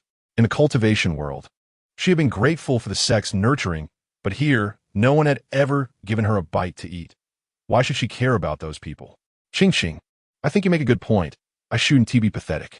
Her beautiful face took on a determined expression as she stopped her actions and walked towards the location of the mooncomb herb. The azure bird followed closely behind, nearly rolling its eyes in disbelief, muttering about not being pathetic while eagerly trying to pick the mooncomb herb. Who was she doing this for? It didn't say. Feng Yin, with her beautiful eyes glancing around, seemingly plotting something, began to form a spell with her fingers, disabling the protective array around the mooncomb herb. She lowered her head and was instantly stunned. Where's the herb? Where's my herb? In that small protective array, it was completely empty, with only a small pit on the ground showing that something had once grown there. Chirp, don't look at me. I have no idea. I have no interest in that spiritual herb at all. Stop talking nonsense. Hurry up and look for it. As soon as the words fell, Feng Yin noticed a faint residual fluctuation of supernatural power in the pit that originally had moon grass growing in it. Upon closer inspection, she found a very inconspicuous bulge on the surface of the soil outside the pit, which stretched for several meters before disappearing at one point. It was the supernatural being who fell in that day. He stole it. Feng Yin suddenly realized that the only supernatural being who had fallen into this illusion before the beast tide was him. Damn it, she even gave that guy a sun fruit pill, and this is how he repaid her? Could it really be as Ching said, that the same must die? Let's go, we're going to catch him. Feng Yin glared angrily. Qing Yao rolled her eyes again. Do you even know where he is? I don't know. But the nearest residential area to this place, apart from the West City that was destroyed by the Star Beast that day, is only the South City. Let's go there to look for him. She didn't believe that with her abilities, she couldn't find a thief. The South City was not far from the Lord's mansion. Qing Yao transformed into her original form, and, in less than 10 minutes, they could already see the town below. Compared to the severely damaged West City from earlier, The South City was clearly much wealthier. Though it couldn't compare to the main star, it was somewhat similar to the underground city on the main star. Although not very developed or advanced, it had everything one would expect from a city. Ching ching, in a moment, you spin Thomas 365 times, then call out twice. And give me a grand entrance. Feng Yin squinted her eyes, thinking, you dare to steal from me. Just wait and see how I scare you to death. Ching ching. What is spinning Thomas? It maintained its original form and swept past the edge of the South City. In the past, when these humans saw it, they would be so scared they would run away in all directions. But today was strange. Not only were there fewer people on the road, but those few who were there just glanced up and then continued on their way slowly, as if they didn't care about its presence at all. Could it be that everyone already knew about it selling skins to Feng Yin? Now, no one respected it anymore. A wave of foul death energy rose from the city, and Feng Yin released her consciousness, swiftly scanning the road, only to find that this death energy had completely surrounded the entire South City. Qingyao retracted its size, and Feng Yin elegantly landed from midair, like a piece of white satin, leaving a blue and white intersecting trace in the sky with a blue hairpin on her head. Though no residents appreciated it, everyone was moving in the same direction, and when they faced the descending Feng Yin, they merely lifted their eyelids. Fully aware she was the Lord's lady, but no one cared. These people are afflicted by beast poison. Qingyao nestled on top of Feng Yan's head, lifting one eyelid with a slightly gloating tone, indicating that it didn't care about the lives or deaths of these residents. Feng Yin quickened her pace to follow these residents and found that they were all headed towards the central square of the South City. Sister, where are you all going? She casually stopped a woman who looked kind, but the moment that woman saw her face, she shot her an angry glare, completely ignoring her existence, and walked away, albeit slowly, just like the others who looked very urgent but walked at a slow pace. Seeing that she couldn't get any answers, Feng Yin quickened her steps and soon understood what this group of people was up to. In the central square, there were 2 tents set up, and a long line had already formed in front of each. At the front of the longer line, there was only one service robot attending to them. Feng Yin raised an eyebrow and moved closer. A total of 100,000 star coins have been credited. The robot's bulbous eyes scanned the items on the table and mechanically gave the price. The woman who received the star coins looked pleased, checked her balance on the light brain, glanced at the other tent, hesitated for a moment, and finally, under the urging of the people behind her, sighed and chose to leave. The man behind the woman hurriedly placed his items on the table. And only then did Feng Yin see that the foul-smelling spherical object was actually a star beast's eyeball. A total of 60,000 star coins have been credited. The robot spoke again, and the star coins were transferred to the man's light brain. Unlike the previous woman, he showed no hesitation and eagerly left, as if he had something urgent to attend to. Seeing this, Feng Yin couldn't help but narrow her eyes. 3 pairs of eyeballs for 60,000 star coins, which was a full double of what she offered. But what were the people behind the robot buying the star beast's eyeballs for? They couldn't possibly have a collecting hobby like that Zhanghai kid. While pondering, another sturdy man sold his for a high price of 200,000 star coins.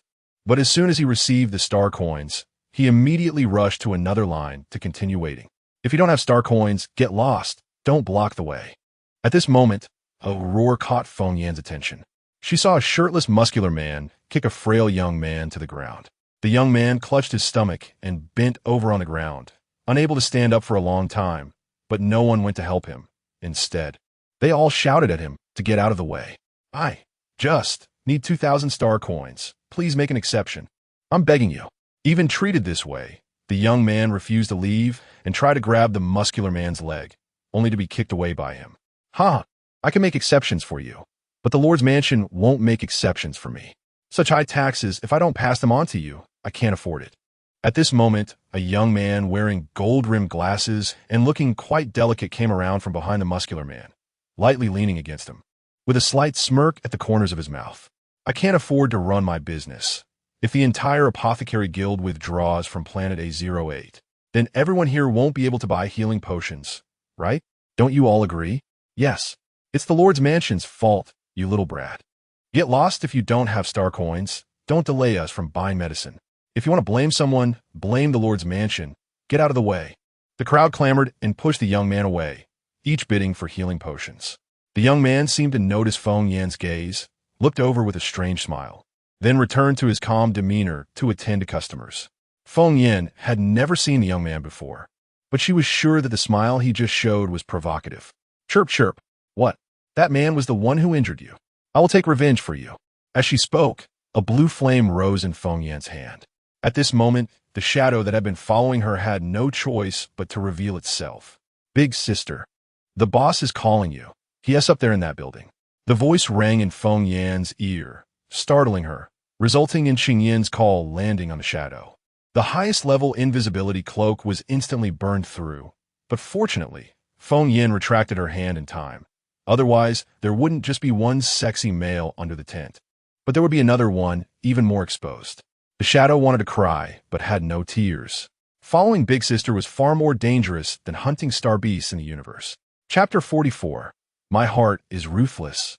I will not treat illness. The central square of South City is constructed in a circular, expansive manner, with a three-dimensional device in the center that projects films onto a light screen at night, serving as a landmark for South City. Surrounding it are many semi-high-rise buildings, all unified in an interstellar steel mechanical style, yet they appear somewhat dilapidated, with each building's facade showing varying degrees of damage and wear, clearly having not been renovated or maintained for many years, resulting in such a contradictory style. Behind the three-dimensional light screen device stands a particularly conspicuous building, taller and larger than the others, and most importantly, much newer, standing out like a crane among chickens. Feng Yan, accompanied by Ying, ascended to this building, where the opulent style inside left her momentarily stunned. Expensive handcrafted chandeliers cascaded from above like waterfalls, casting mottled light that illuminated the decor, blending ancient Earth style with interstellar style, reminiscent of the taste of star coins, making Feng Yan feel as if she had returned to the main star. A round service robot approached, scanning the two with its bulbous eyes, and a mechanical voice announced, "Honorable lady, welcome to the mayor's office." After running a distance of over 50 meters, the man was already panting, wiping the sweat from his forehead, clearly lacking in exercise. "Good day, madam. I am the mayor of South City, Guo Taiming. The Lord has been waiting for you inside. Please, after you." Guo Taiming's eyes, squinted due to his obesity, seemed quite surprised upon seeing Feng Yan for the first time. He never expected the Lady Lord to be such a stunning beauty. He nodded and bowed, leading Feng Yan inside, occasionally sneaking glances at her. "This fat man seems to have an interest in you," Ying remarked. "You're not speaking, so no one thinks you're mute. I can tell he is definitely looking at you, probably already thinking about how to enjoy you in multiple ways." Just as one person and one bird were bickering, Guo Taiming led them to a huge floor-to-ceiling window where a man in a wheelchair did not turn around, accompanied by a tall figure behind him. "Sister-in-law." The tall figure turned, greeted them lightly, and continued observing the happenings in the central square through the window. "You're Lena. Long time no see." Although still dressed in men's clothing, with short hair and seemingly wearing some kind of high-tech mask that obscured her features, Feng Yan immediately recognized her as the woman who had once worked in the interrogation department of the Kobe Legion. They had met once before. Lena twitched her lips, but did not respond, merely nodding slightly to acknowledge her identity. Not only could Feng Yan discern her true gender at a glance, but she could also see through the realistic mask on her face. Such ability was practically the nemesis of her role as an interrogator. Fortunately, her sister-in-law was on her side. At that moment, a clear voice came from the wheelchair. "What do you think about the events happening below?"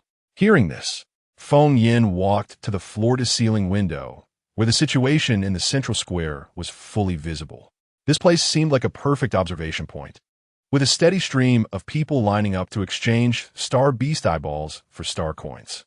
The joy on each person's face upon receiving the star coins was clear, even through the glass, and those who exchanged for star coins hurried away, quickening their pace, making it hard to tell that they had already been infected by beast poison, seeking their own demise. A cold gaze swept over everyone, and Shang Xian couldn't help but raise an eyebrow. "This is a treatment agent." As he spoke, Shang Xian took out a green potion from his pocket and handed it to Feng Yan. "Do you think this potion can cure infectious diseases?" "Not possible." The latter didn't even look and directly concluded. However, she still accepted the treatment agent, having heard that such things cost at least 100,000 star coins. How could that be, madam? Take another look. This is a high-grade treatment agent that the Lord specifically ordered to be brought back. How could it not cure infectious diseases? Guo Taiming's voice rose a few notches, clearly unable to believe Feng Yan's words. Furthermore, Feng Yan was an ability user, not a pharmacist. So how could she judge that the treatment agent couldn't cure infectious diseases? Two pairs of eyes, one big and one small, turned to glare at him. What? Do you have doubts about my conclusion? No, I wouldn't dare. Guo Taiming felt a chill under Feng Yan's small eyes. How could this small star beast resemble the B-grade star beast that dominated the mountain? Could it be the offspring of that star beast? Shang Xin was not surprised by Feng Yan's conclusion. The emergence of this infectious disease was suspicious. He had already contacted Mir to send someone down for research. Half a day had passed, and Mir had yet to provide a result. It was evident that this infectious disease could not be resolved with existing treatment agents. At this moment, in the square, at a stall with fewer people in line, another young man was kicked away by a burly man. Shang Xian's cold gaze passed through the floor-to-ceiling window, seemingly noticed by the burly man, who looked up and made a throat-cutting gesture towards them, with a violent smile on his face. Are you not curious about the tax increase? Feng Yan naturally saw the burly man's provocative behavior. While noting his appearance, she casually remarked, "What is there to be curious about? I believe you are not that kind of person. The tax increase is probably a frame-up by the Pharmacists Guild. You do believe me?" Shang Xian lowered his eyes, the corners of his lips slightly curling up. "After all, you are my husband. I have some trust in you." "Of course," Shang Xian replied, sharing an account number with her that was overflowing with digits. This A08 star was in dire straits. The taxes were so meager that Shang Xian definitely looked down upon them. Not knowing which of Feng Yan's words pleased him, he shot a glance at Lena, who was standing by, and she nodded before quickly leaving. Just as he was about to speak, two figures rushed over. The tired, aged, and distinctive voice of Fiki could be heard from afar. "Lord, this won't do. Even high-grade treatment agents cannot eliminate the virus in patients. Madam, you are here too." The newcomers were Fiki and Fatty Chu, both surprised to see Feng Yan, especially Fatty Chu, who had personally experienced the miraculous effects of the pills Feng Yan had given him. Perhaps those pills could also treat this infectious disease. "Don't look at me. There's no result. The kind of medicine you took is useless against infectious diseases." Facing Fatty Chu's gaze, Feng Yan seemed to possess mind-reading abilities, responding directly. Fatty Chu was momentarily taken aback, appearing somewhat disappointed. However, someone else was even more disappointed. Guo Taiming's pupils dilated, and his voice became hysterical. "Impossible. Absolutely impossible. High-grade treatment agents are. How could they not cure an infectious disease? If that is the case, what will happen to South City? Currently, most residents of South City have been infected, and the few who had not were hiding at home, afraid to go out. The entire city had already fallen into paralysis. And what difference was there from the West City that had been trampled and destroyed by star beasts?" Fiki shook his head, but the fact was as such. The Lord sent people to use advanced equipment from the main star. If it doesn't work, it just doesn't work. But how could he possibly believe it? The advanced treatment drugs are already the best medicine for curing diseases. Common infectious diseases usually don't require such drugs. Ordinary medicine can cure them in hospitals. However, this infectious disease is clearly not ordinary. It comes from the star beasts and can only be resolved with drugs. After reporting this matter to Shang Xian, he immediately sent someone to find the patients for targeted treatment. He and Chu Pang participated throughout the process. The advanced equipment can check the amount of virus infection in the patient's bodies, but even after administering the advanced drugs, the virus levels did not decrease at all. In fact, they increased slightly, as if the virus was being treated as a nutrient, further promoting its reproduction.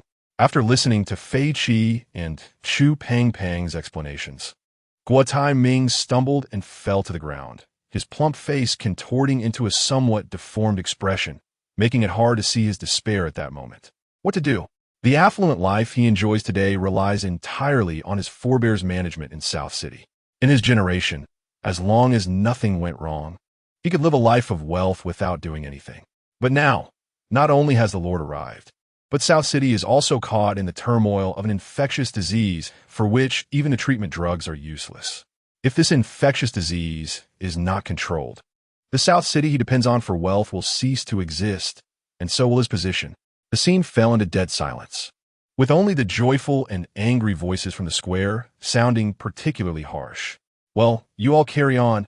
I have things to do, so I'll leave first."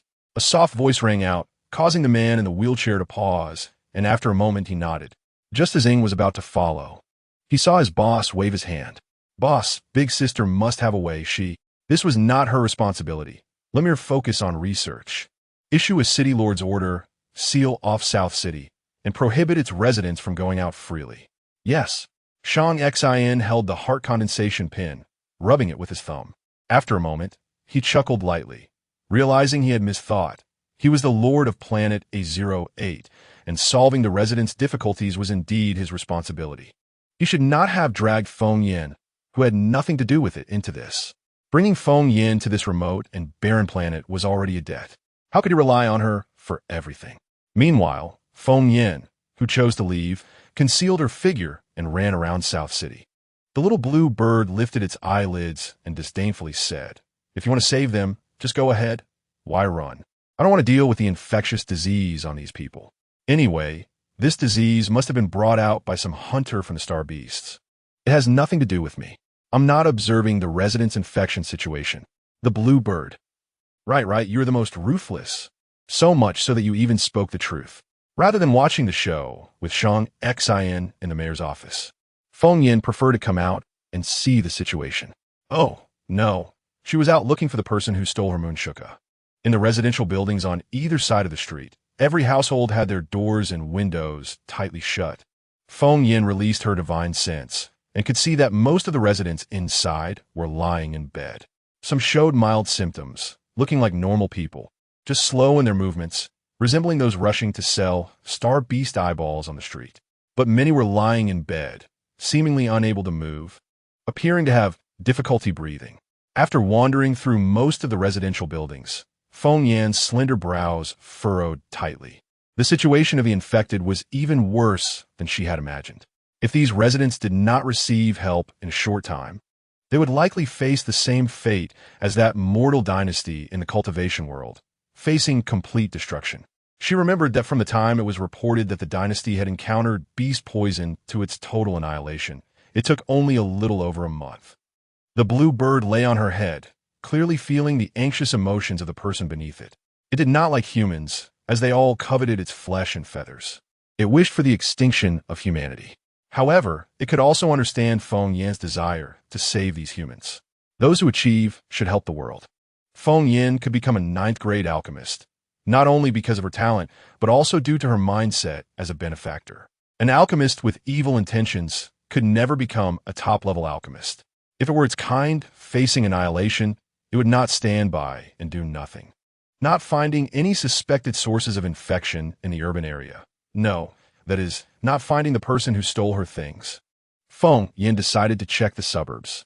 Ha ha ha, he. The sound of children's laughter came from yard. Feng Yan passed by. She looked up and saw many children playing some incomprehensible games inside, laughing and talking, showing no signs of illness. But the filthy aura emanating from them still proved that these children were, without exception, already infected. "Who are you? What are you looking at?" A voice shouted from behind her. Turning around, both were taken aback. "You little thief, I'm here to find you. Hand over my stuff." Shita's signature yellow hair was too recognizable. He was the one who fell into the illusion that day. What stuff? I don't know. Stop pretending. You stole a plant from me. Dare you say you didn't? Wait a minute. You smell heavily of blood. You killed someone. As soon as these words were spoken, Shita's nervous expression instantly turned sinister, with a fierce glint in his eyes. "What evidence do you have? Get lost if there's nothing. I don't have time to chat with you." Shita bypassed Feng Yin and opened the yard's gate. The playful children rushed towards him. "Brother Shita, play with us." "Brother, I'm hungry." "Brother, did you bring delicious food?" "One at a time. Everyone get to share. Today's nutrient agents are all fruit-flavored. No snatching. Everyone gets." His youthful face seemed to have learned the art of changing expressions, becoming gentle and kind when facing these children. While the children received nutrient agents from a bag Shita brought, they secretly observed Feng Yin, having never seen such a beautiful and noble person, leaving them all somewhat mesmerized. "Brother Shita, is that pretty sister your girlfriend?" a bold little boy asked, thinking Feng Yin couldn't hear. "What nonsense! This lady is the Lord's wife, the manager of this planet." The little children, naive, nodded, not understanding what a manager was. After distributing the nutrient agents, Shita sat alone at the door, knowing he couldn't avoid Feng Yin and simply not wanting to hide. "You're right. I killed someone. So what? Are you going to arrest me? You can arrest me, but your Lord's mansion has to take care of these burdens." He was chewing on the nutrient agent bag, as if talking to himself. Feng Yin smiled at a little boy who was staring at her. He immediately blushed and hid inside the house. She sat next to Shita and glanced at the bruises on his neck. These children had already contracted the infectious disease.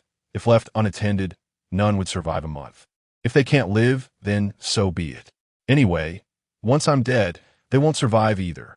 Sita chuka bitoli. He still did not understand the severity of the infectious disease, but he knew that these children were infected because of him. After all, no one else would care for them. Either way, we're all going to die. If we die from illness, then so be it. Perhaps it's less painful than starving to death. Chapter 45. Is the Lord's mansion in great poverty? On this backward planet, there are many orphans like this. Most of their parents are hunters. This profession, with a blade licks blood, can earn star coins quickly, but it is also accompanied by life-threatening dangers at all times. A moment of carelessness can lead to death at the mouth of a star beast, leaving these children without parents to fend for themselves. This courtyard was not bought by Zeta. Rather, he killed the original owner to take possession of it. The children inside are all ones he brought back from various places, many of whom he even picked up from the wild. Each one is a worthless life. If they die, so be it. After all, if he hadn't brought them back, they would have died long ago. The children are sucking on fruit-flavored nutritional agents, their faces beaming with happy smiles, exchanging different flavors of food with each other, unaware that their fates have already been casually determined by the person they trust the most. So you kill for these children?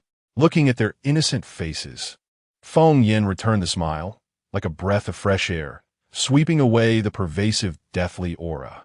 "I kill for myself. These children aren't worth me doing this for them. Star coins, do you understand? I kill just for star coins." Saying this, Zeta threw the bag of nutritional agents at his feet, crushing it hard into the dirt, preventing it from turning over. His eyes were filled with fierce light, but he lowered his head, avoiding the gazes of the children. "The people you've killed have no money. After carrying so many lives, how come you're still so poor? Can't even afford a healing agent?" The harsh words were conveyed in a melodious voice, and they didn't sound that unpleasant. Zeta was taken aback. "So what? It has nothing to do with you." "Oh, so it has nothing to do with me. But you stole my things, so now it does." "I said I didn't steal. I don't know what you're talking about."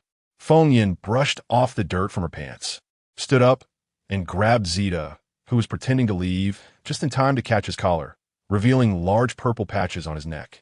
One of the significant symptoms of late-stage beast poison infection. "You have 1 week left to live. Trying to scare me? I just want to tell you that I have a way to save you and a way to save these children. But the premise is that you hand over my things." "What did you say?" Zeta was stunned again. If Feng Yin had only said she could save him, he might not have been so moved, but when it came to the children, he raised his head and just happened to meet the gazes of several little boys watching him, who quietly made a cheering gesture.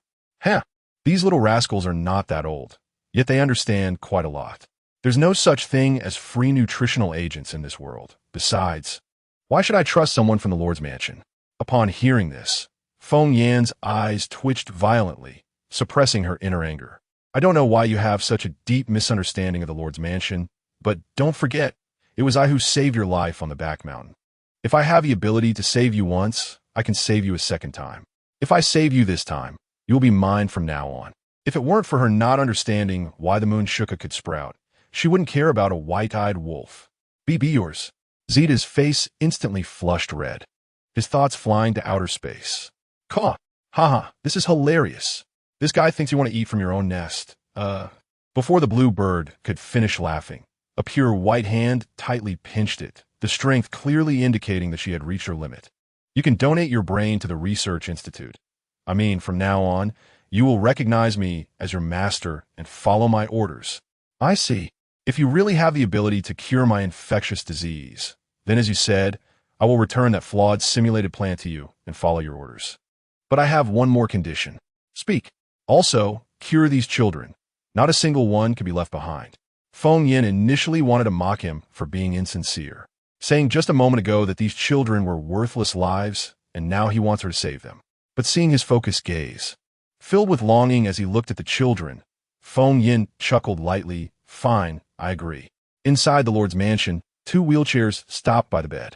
Fiki, Chu Pang Pang, and several researchers looked nervously at the data on the instruments. In fact, Fiki and Chu Pang Pang couldn't understand what the data on the instruments meant. They had never seen a machine that could reflect various bodily indicators in real time. They were just nervously following along. On the small bed in the center, Sierra was staring at the ceiling with her large, bell-like eyes, too scared to move, surrounded by so many important figures. She felt very frightened, but her mother was isolated in another room, and she had no one to turn to for help. The data is out. The little girl indeed has antibodies. The data on the instrument jumped, and Meyer was so excited he almost jumped out of his wheelchair, but he didn't have legs, so he was born without that condition. His shout startled Sierra and also startled Chu Pang Pang. Chu Pang Pang had originally come to find Feng Yin as per their usual routine. But when he couldn't find her, he ran into Fiki, the Lord, and a large group of people gathered together. They were discussing a contagious disease he had heard about, which had a very high mortality rate.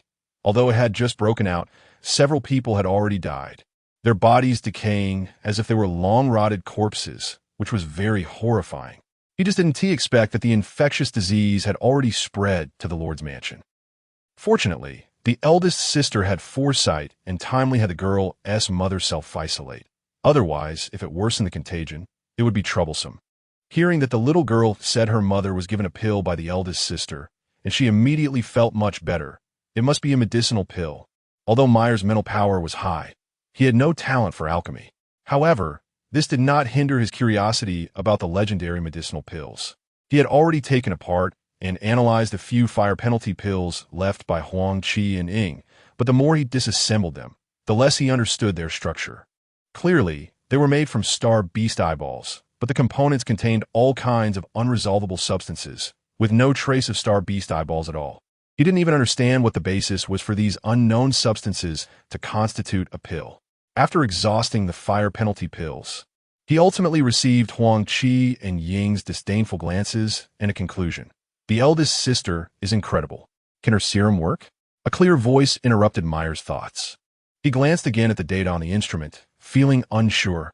I can only try my best. Shang Xian nodded in agreement. He had no expertise in medical treatment.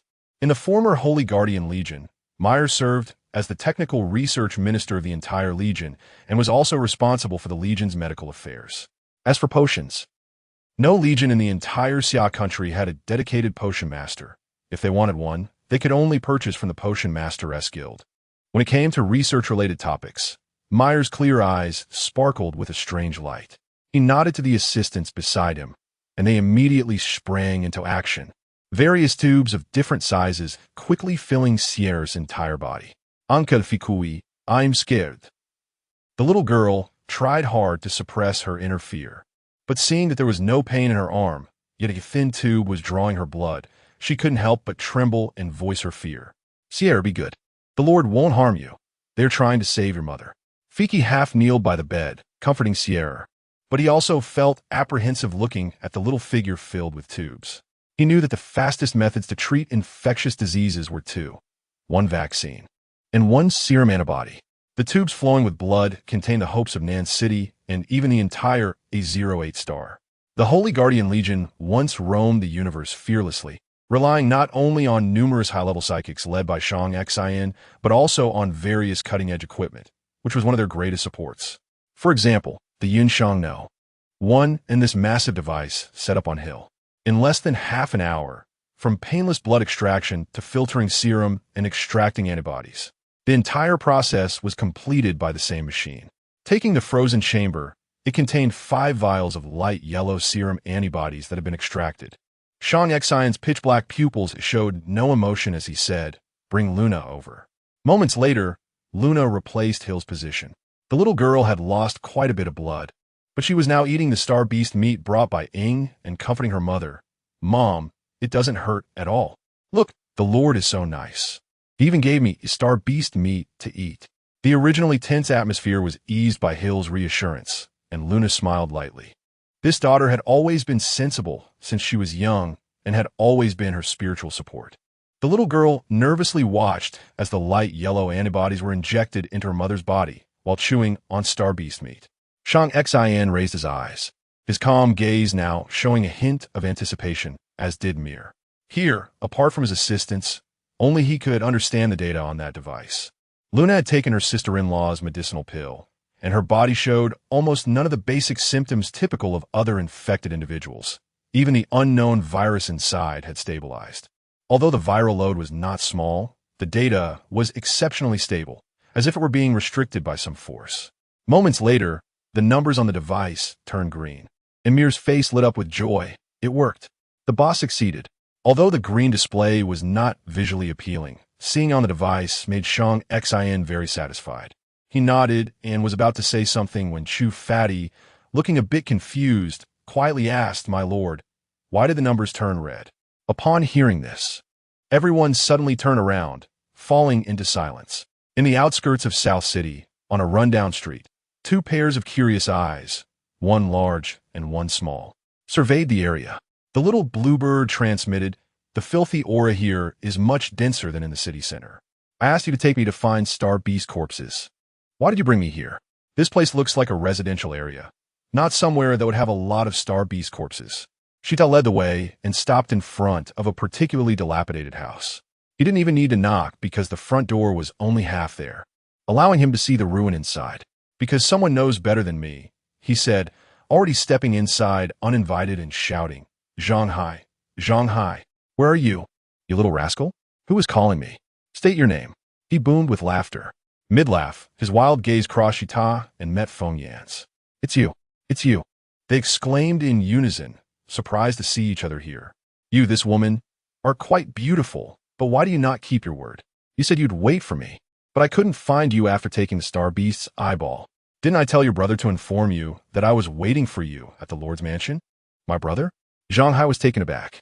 He had heard that his brother Zhang Liang was hired by the Lord's mansion. "Are you also working at the Lord's mansion? I heard that people from the Lord's mansion all have blue mouths and fangs, especially the Lady of the Lord. I heard she has 3 heads and can't be killed even by energy cannons. Is that true?" The boy asked excitedly. Just as he finished speaking, Shita slapped him on the head. "Ouch! Shita, why are you hitting me? This is the Lady of the Lord. Impossible." She was clearly just bragging that day. "You can't be the Lady of the Lord, can you?" He had heard that people from the main star were very arrogant, especially nobles like the Lady of the Lord, who would certainly look down on others. During the beast tide, however, Feng Yin had been very gentle and did not look down on anyone. He thought Feng Yin was just boasting about being the Lady of the Lord. "Caw! Oh no, you really are a 3-headed, 6-armed, green-faced monster. Quickly show your true form. I'll help." The beautiful corners of her eyes slightly squinted. The blood-red tear mole was especially captivating, and a dangerous smile gradually emerged. Feng Yin grabbed the bluebird, her voice tinged with danger. "Who told you I have 3 heads and blue fangs? Since you've discovered my true identity, I can't let you go now. Hey, hey, hey." The two shuddered at her words. "No way." A sudden shout startled the two, almost making them lose their minds, which amused Feng Yin greatly. Shita asked, "Do you know where there are a lot of star beast corpses nearby?" "Speaking of this makes me angry." Zhanghai sat down on the ground, fuming. "The traders in the city are unscrupulous, buying star beast eyeballs at double the price. As a result, the star beast eyeballs I had at home were stolen by someone. I was thinking of going to look for them, but all those eyeballs that no one wanted were dug up. It's infuriating. Those corpse pits were my secret base." "Corpse pits?" Feng Yin released her consciousness and found that Zhanghai was covered in a lot of filthy aura. Strangely, however, he had not been infected. The beast poison merely lingered on the surface of his skin, like flies unable to find a gap. Anyway, those corpse pits have already been discovered by the people in the city, and Zhanghai has nothing left to hide, so he told Feng Yin everything. "Let's go. Take me to see." After a moment of thought, Feng Yin decided to check the corpse pits first, to concoct the beast poison antidote. The first step must be to clarify the source of the beast poison and the types of star beasts. In the cultivation world, she had no chance to see the pits of demon beasts, and now she had the opportunity to witness the pits of star beasts, which made her a bit excited, wondering if she might really stumble upon something valuable. Sure, we can go. Zhang Hai secretly observed the expression on this lady of the Lord's face, puzzled. Could it be that the Lord's mansion is quite poor, and you're planning to pick up some scraps? Chapter 46. This, you understand, the kind that can burn star beasts. Planet A08 is not large, less than 1/10 of the main star, with even fewer cities. The western and southern cities, which are relatively close to the Lord's mansion, are the more developed areas, while other cities resemble uncivilized wastelands. Any resident with star coins has long sought ways to migrate from A08. On such a sparsely populated planet, is the perfect place for star beasts to settle and rest. Just like in the cultivation world, the hunters here only care about killing, not burying. After taking away the valuable parts of the star beasts, they toss the remaining carcasses into a pile, which over time forms a pit of star beast corpses. There are several such pits near the southern city, with the largest one located about 10 miles south of the city. Zhang Hai led Feng Yin and Zita to this star beast corpse pit. Be careful. Ever since the traders introduced a policy to buy star beast eyeballs, there have been frequent fights among ability users over them, he warned. The closer they got to the corpse pit, the more pungent the smell became. Zhang Hai walked ahead, a small water gun floating beside him in constant vigilance, reminding, Lady Lord, you should be more careful. Earlier, when you bought the eyeballs for 10,000 star coins, many people felt cheated by you and said they want to seek justice. What exactly are the traders buying star beast eyeballs for? During the short journey, Feng Yin indeed saw several familiar faces flash by her side, turning back to glance at her with unclear emotions. Zita looked back in confusion. Isn't it popular on the main star to eat star beast eyeballs? Feng Yin. It seems there is some misunderstanding. She had inquired in detail with Shang Exine. Star beast eyeballs were completely useless, and only a few oddballs like Zhang Hai would collect them as decorations. Otherwise, they were treated as garbage everywhere. A08 was disconnected from the main star network, forming a closed network, which led these people to not suspect anything and find a reason for their acquisition of star beast eyeballs, which was that the main star's population has peculiar tastes and likes to eat such things. You lot, stop right there. There's someone here. If you're here to dig, go somewhere else. As they approached the edge of the corpse pit, several muscular men stood in front of the three, blocking their way against the light. The spokesperson in the middle recognized the newcomers and paused before suddenly bursting into laughter. Oh, it's the Lady Lore, my apologies. The man's mocking voice was very unfamiliar, and Feng Yin confirmed she had never seen him before. After all, this man had a pair of rare green eyes, and if she had seen him, she would definitely remember. He was Sidhu Shan, the younger brother of the leader of the Hunters Alliance. Zita timely reminded her, his tone full of disdain. Clearly looking down on this person, Feng Yin sized him up. His aura was not strong, at most level 3. Besides those green eyes, he had no memorable traits and would not stand out among average muscular hunters. So, is the Hunters Alliance here looking for star beast eyeballs? Not necessarily. Sidhu Shan does not have a good relationship with his brother. The three whispered to each other, causing the burly men opposite to lose patience. He strode forward aggressively. Zita hesitated for a moment, but still stood in front of Feng Yin. The two men, of similar height but vastly different builds, suddenly had their noses almost touching, creating a tense atmosphere. When did you become a servant of the Lord's mansion? I advise you to watch your mouth. Oh, quite protective of your master, huh? How many meals of star beast meat does the Lord's mansion feed you a day? Ha ha! Insulting words continuously spewed from Sidhu Shan's mouth, and the small followers behind him laughed along, seemingly cursing Zita, but actually targeting Feng Yin. The killing intent on Zita suddenly surged, but it seemed to diminish again, and he did not retaliate against the servant of the Lord's mansion remark.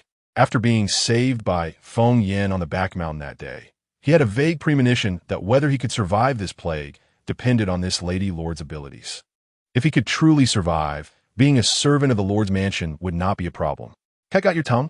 Can't hear me telling you to scram? Sidhu Shan's face was full of flesh, trembling as he spoke, spitting saliva as he slapped Zeta's face twice. Zeta's inexplicable patience only made him more unrestrained. However, before he could finish his sentence, he was suddenly engulfed in a green light.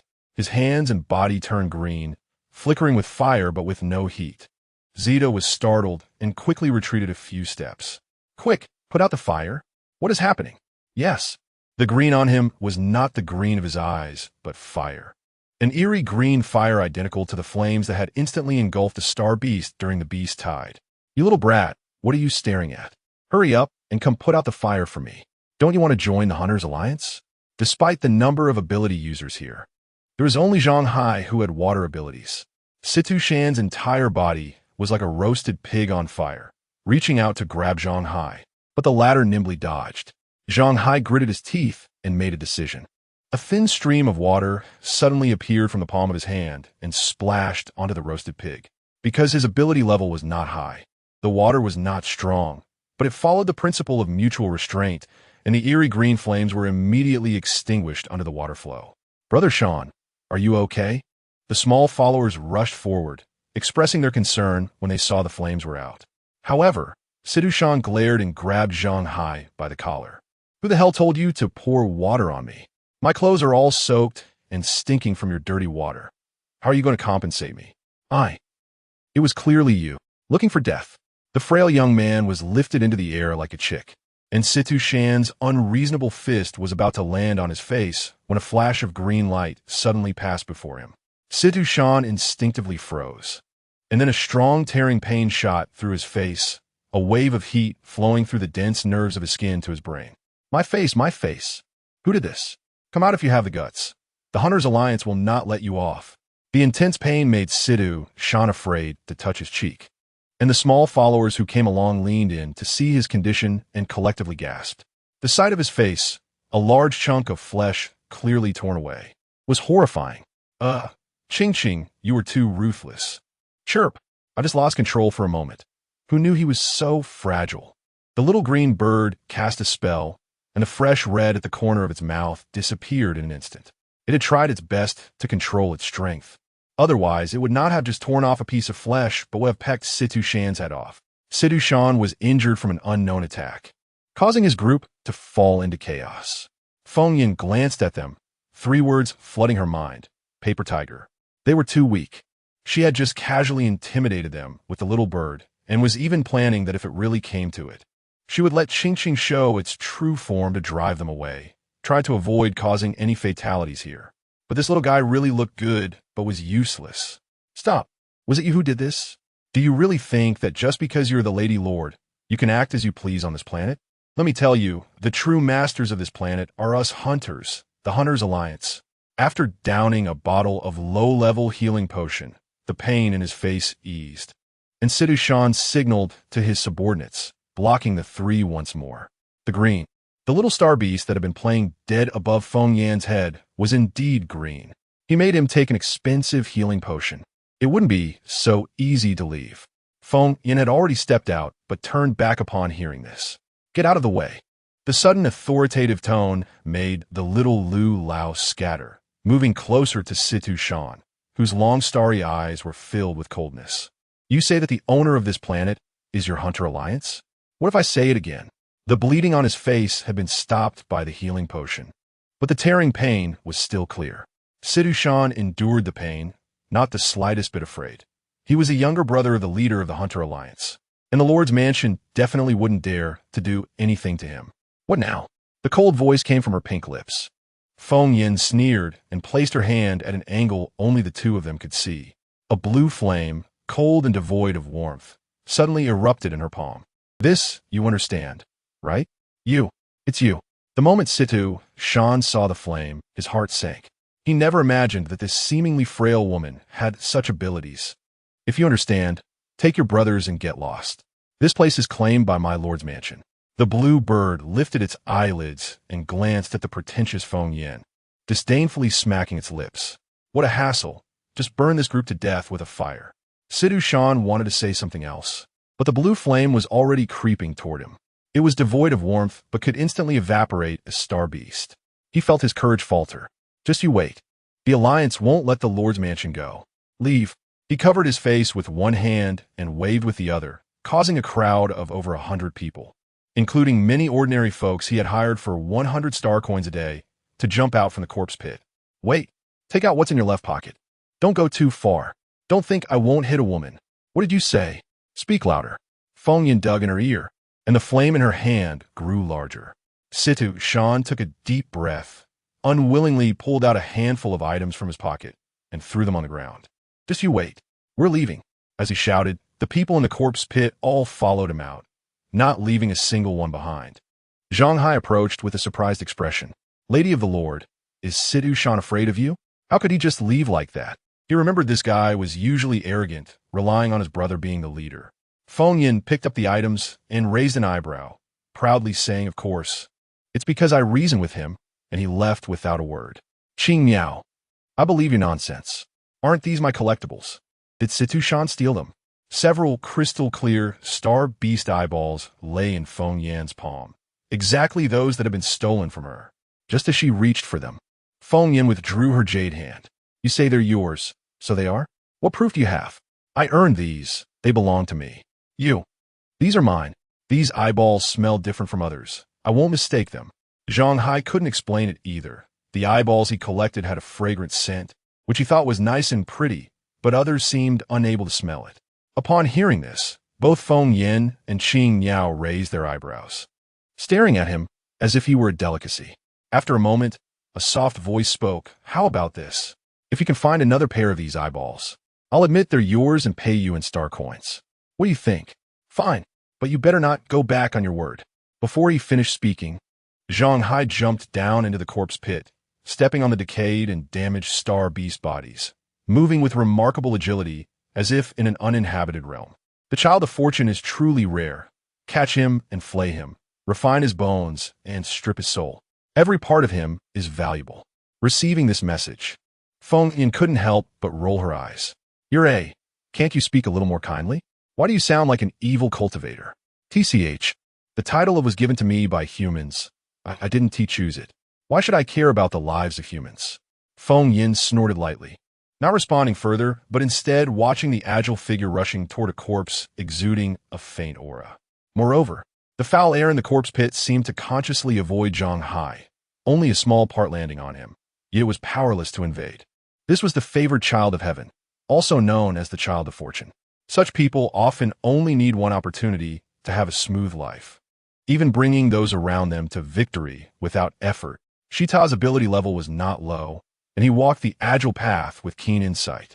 Although he didn't understand the blue flame, it was the little star beast on Feng Yan's head that had torn Situ Shan's cheek, and the moment that star beast erupted, it gave him a deadly feeling, very similar to that B-grade star beast behind a lord's mansion. Moments later, Zhang Hai climbed back up with a pair of star beast eyeballs he had cleaned. Look, as soon as he got the items, Feng Yin knew it was correct. These were indeed beast cores, but you still can't prove these are yours. Feng Yin half closed her eyes, adopting a stubborn attitude, making Zhang Hai stomp his feet in frustration. How about this? I need a steward. If you are willing to work at the Lord's mansion, I will pay you a salary. It's definitely more stable than mining star beast eyeballs. Her coaxing made the young man a bit tempted, but he suddenly remembered something and rejected her. Feng Yin felt a bit regretful, but had already made up her mind to build a good relationship with this kid. She wanted to get a bit of the luck of this child of fortune. Lady of the Lord, the corpse pit has brought you here. Have you found anything? Shita interjected at this moment, suspecting Feng Yin wanted to investigate the corpse pit, possibly related to the recent infectious disease. The foul air swirled in the corpse pit, while the Tsang Kong Feng Yan's energy continuously circulated in her dantian to resist it. Unlike star beasts, she hardly recognized the star beast corpses in this pit and had to start her research from scratch. Fortunately, during her time in the cultivation world, she had already successfully deduced the antidote for beast poison, and she just needed to follow the steps to complete it. The required spiritual herbs happened to be in the illusion of the back mountain, already lying in her storage bag. I haven't found anything for now. You can go back first. I need to collect some things here. Shita nodded, and Zhang Hai, still fuming, prepared to follow him. However, a soft voice suddenly sounded from behind. Zhang Hai, you stay. And Shita, I remind you, even evil people have their destiny. Some matters are not for you to meddle in. Getting involved will entangle you in their cause and effect, so don't create trouble for yourself. Both paused in their steps. Shita's expression darkened, and he quickly left. Lady of the Lord, why do you want me to stay here? My ability level is very low. I can only drag you down. I can't do anything except water the plants. Feng Yan, what happened to your previously cool demeanor? Just quietly be a vase. I don't think your warning will be heeded by that kid. He might continue to kill and rob. Then that's his own choice. As they communicated telepathically, Feng Yin grabbed Zhang Hai's collar and jumped into the corpse pit together. Chapter 47. Instead of thinking continuously. It's better to take action. The Hunter Alliance has a presence on every planet in the Xia star domain. But unlike the Apothecary Guild, it is not a chain organization. Each alliance on different planets operates independently. Although it is called an alliance, it is essentially a business. And the hunters working within it are employees. Planet A08 is far from the main star and appears isolated and unsupported in the cosmic map of the Xia star domain. Trade is underdeveloped. The star network is cut off, and resources are scarce. Compared to the garbage planet on the other side of the territory, it has no advantages except for being legal. In such a place, the poverty of the common people is inevitable. If one wants to be full or even a bit wealthy, the various star beasts inhabiting the planet become the targets of the ability users. Of course, star beasts, which can breach the planet's defensive walls to enter A08, are not weak and easily bullied. Thus, hunters need a powerful leader who can lead them into battle and win their respect, becoming their leader. The highest level ability user on this planet, Situ Sha, is the best candidate. The Hunter Alliance on A08 is located to the south of the West City and to the west of the South City, nestled between the two largest cities. Compared to the Lord's Mansion and the Apothecary Guild, the buildings of the Hunter Alliance appear very shabby, with several low houses surrounding a two-story small building, which is all the fixed assets of the Alliance, ancient to the point of lacking any interstellar features. At this moment, in the largest room on the second floor of the main building, a tall man with black hair and blue eyes sits in the main seat, shaking a wine glass in his hand. The liquid inside is a murky crimson, and the smell is enough to make one frown. He downs the drink in one go and gestures to pour a glass for the man sitting in a wheelchair in front of him. Shang Xian's drink is evidently much clearer and has a fragrant, high-quality taste. He raises an eyebrow, puts down his glass, and then takes a glass of the same murky red wine, also downing it in one go. Ha, my lord, you have a great capacity for alcohol. It's just that this low-grade stuff is a bit of a disgrace for you. Shang Xian gently lifts his eyelids, his expression devoid of any emotion. The Alliance Master is joking. This wine suits me just fine. Situ Sha pauses and then laughs heartily, the atmosphere seeming to ease considerably. Pour my lord another drink. What's on your mind today? Just say it. My alliance may not have much, but we have plenty of manpower. The two exchange smiles, both being clever individuals who can naturally discuss points of interest. After about an hour of conversation, they signed several agreements, with the Lord's Mansion providing star coins and the Hunter Alliance officially taking over the planet's defense work. During the discussion, Shang Xian displayed a maturity and shrewdness that was extremely mismatched with his age, earning Situ Sha's admiration and respect. As a native resident of a marginal planet like him, he originally would never have intersected with Shang Xian in his life. After taking over the Lord's Mansion, he never thought of getting involved with it, yet unexpectedly, it was Shang Xian who took the initiative to seek him out. Regarding the infectious disease, my subordinates are already working hard on research. Do you have any clues? After discussing some cooperation, Shang Xian changed the topic, causing the man in the main seat to furrow his brows. Our planet's medical standards are backward. If your Lord's subordinates have no leads, I can do even less here. After all, my people are just worthless lives. However, you might want to take a look around South City. Those sinkholes filled with star beast corpses might be the key.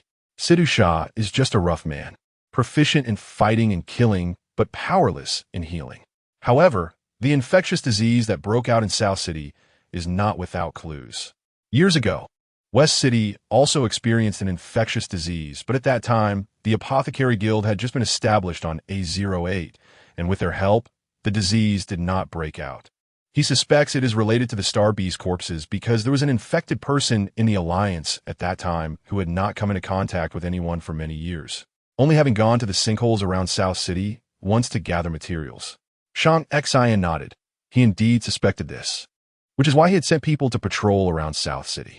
The serum antibodies extracted from Sierra had not been effective. Instead, due to the injection of antibodies, some of the medicinal power of the pills was neutralized.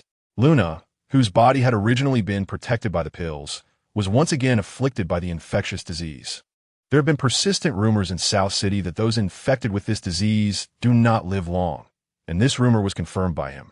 Instrument tests showed that after infection, Luna's organs began to gradually fail, and an unknown force was corrupting her flesh and blood. Even high-level healing potions had no effect whatsoever. A light shadow kept appearing in his mind. If Feng Yan were by his side, she would definitely tell him not to give up, that there was nothing that couldn't be resolved, just like he always knew that girl was trying to find a way to heal his legs and even his mental breakdown, even though neither of these ailments could be cured. After discussing some matters, Shang Xian proposed to take his leave, but just as he walked to the door, he heard a cursing voice. "What a lord's mansion, ruining our good deeds. Just you wait. Is my brother inside? Shoo, be quiet, the lord is inside." The reminder from the person at the door only earned Sidhu Shah's scorn. What if he is in there? Is our alliance afraid of a cripple? My brother is a level 5 ability user. As soon as the words were spoken, a signature silver wheelchair glimmered slightly from within the door. Even sitting in the wheelchair, he didn't appear much shorter than others. His upper body was upright, and his muscles had not shrunk due to his leg disability. Shang Xian raised his cold eyes and glanced at him, his gaze lingering for a moment on the scar on his face. The corner of his mouth curling into a playful arc. Different breeds, indeed, lead to differences in the offspring. As Feng Yan guessed, Sidhu Shah was indeed a paper tiger. Upon meeting Shang Xian's gaze, he froze for a long time and dared not utter a word until the person walked far away, then hurried inside to find someone. "Brother, what did that guy come for? Is it about raising taxes?" Sidhu Shah was browsing some contracts on his holographic brain when he heard Sidhu Shan's voice, and his expression darkened. The issue of raising taxes was originally a rumor spread by the Apothecary Guild. How could the Lord's Mansion discuss such matters with me? But you, tell me what good things the Lord's Mansion has ruined for you. Raising his eyelids, even though he saw the scar on Sidhu Shan's face, he couldn't be bothered to ask more, only giving him a look of disgust. Those eyes, differing in color from his own, made him feel nauseous. They were the indelible evidence left after his mother was violated. Had it not been for his mother's plea for him to spare her life, he had plenty of ways to make her life worse than death. Sidhu Shan chuckled. "Brother, did you hear that? It's that Lord's wife. I took my brothers to the Star Beast corpse pit in South City to collect Star Beast eyeballs. Not only did she buy at low prices and drive us away using the Lord's Mansion's name, but she also cut off our brothers' livelihoods and left my face like this. It's simply too much. He could roam freely on A08, all thanks to this high-level ability user-s brother, so he dared not hide anything from Sidhu Shah. Oh, such a thing? You would shrink back because of the Lord's Mansion's name?" Putting away his holographic brain, Sidhu Shah couldn't help but show a playful smile, his scrutinizing gaze making Sidhu Shan feel as if he were naked and exposed. "Yes, it's because that woman is too powerful. Brother, do you remember the last Beast Tide when that old guy Gil almost got killed?" "I remember. Gil has been an old-timer in the Alliance, always friendly to others, and even a leader like him often receives his care. Last time during the Beast Tide, he wasn't around, and when he returned, he heard that Gil nearly died during the Beast Tide, but was saved by a strange blue flame. Even the B-grade Star Beast from the Lord's Mansion's back mountain had appeared to drive away the Star Beast horde. He asked Gil about it, who only said that he must maintain a good relationship with the Lord's Mansion. It is precisely for this reason that he can calmly receive Shang Xian today." Sidhu Shan, still feeling apprehensive, said that strange blue flame that day was the ability of that woman. "Feng Yan, I saw it with my own eyes. She almost burned me to death." "She? Is there such a thing? It seems she has no intention to kill." "Brother, you should step back. Since the Lord's Mansion wants you to find that Star Beast corpse pit, instead of competing with them, you might as well spend your time looking for other corpse pits. What you want is just the Star Beast eyeballs, right?" Sidhu Shah's tone was somewhat cold, but that was his usual way of speaking. In situ, Sean did not find it inappropriate. "You're right, I understand. Brother, I'll take people to go now." "Wait, the Alliance has other work recently. You go alone for now, and everything you obtain will belong to you." Hearing this, Situ Shan's face lit up with joy, excitedly answering yes. He originally wanted to monopolize those Star Beast eyeballs, but had invited people from the Alliance to go with him, considering Situ Shah. But real brothers are different. His brother's intention was to let him have it all. After Situ Shan left, the man on the main seat sneered and slowly stood up. His tall figure had a long scar on his neck that seemed to have no end, and above it was a handsome face that was completely different from Situ Shan. He summoned his trusted aides and ordered all hunters who had followed to the corpse pit to self-isolate, forbidding them from going out without his orders. Let that fool Situ Shan search for treasure by himself. The more he finds, the better. This is Situ Shan's own way of seeking death. But it's not that he hasn't cared for him. After all, he had given up all the benefits. In West City, the impact of the beast tide cannot be eliminated in a short time, especially the progress of infrastructure. The houses that were trampled and destroyed by the Star Beasts need not only manpower, but also star coins for reconstruction. In the Huaxia Star region, there are regulations that the government is responsible for post-disaster reconstruction caused by Star Beasts. On planet A08 is the Lord's Mansion that is responsible. Stop the nonsense. This is how many star coins there are. Do what you want. Naji, who was in charge of the reconstruction work, was an ordinary person and appeared short and fat among a group of ability users.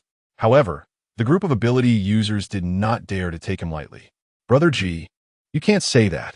We agreed on the salary before, 2,000 star coins a day, and we would find the materials ourselves.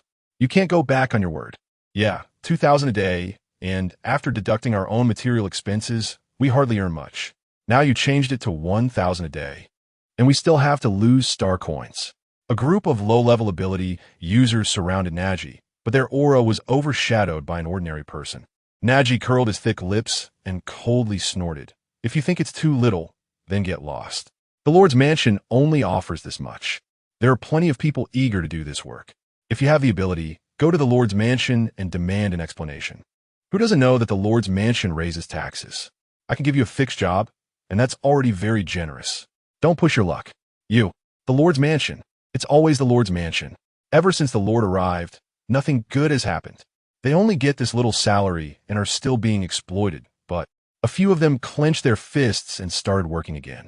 On planet A08, there are not many jobs that can consistently earn star coins every day."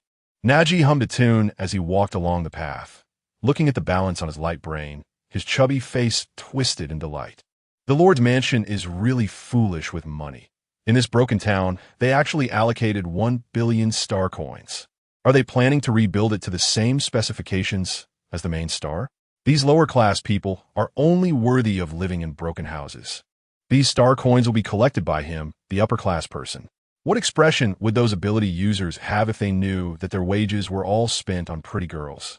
Ha ha ha! Just as his sinister laughter was not yet over, it suddenly changed tone. Naji suddenly froze, his eyes bulging out, unable to make a sound.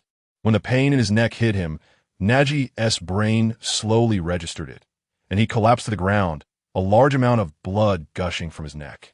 In a short while, he was already completely cold.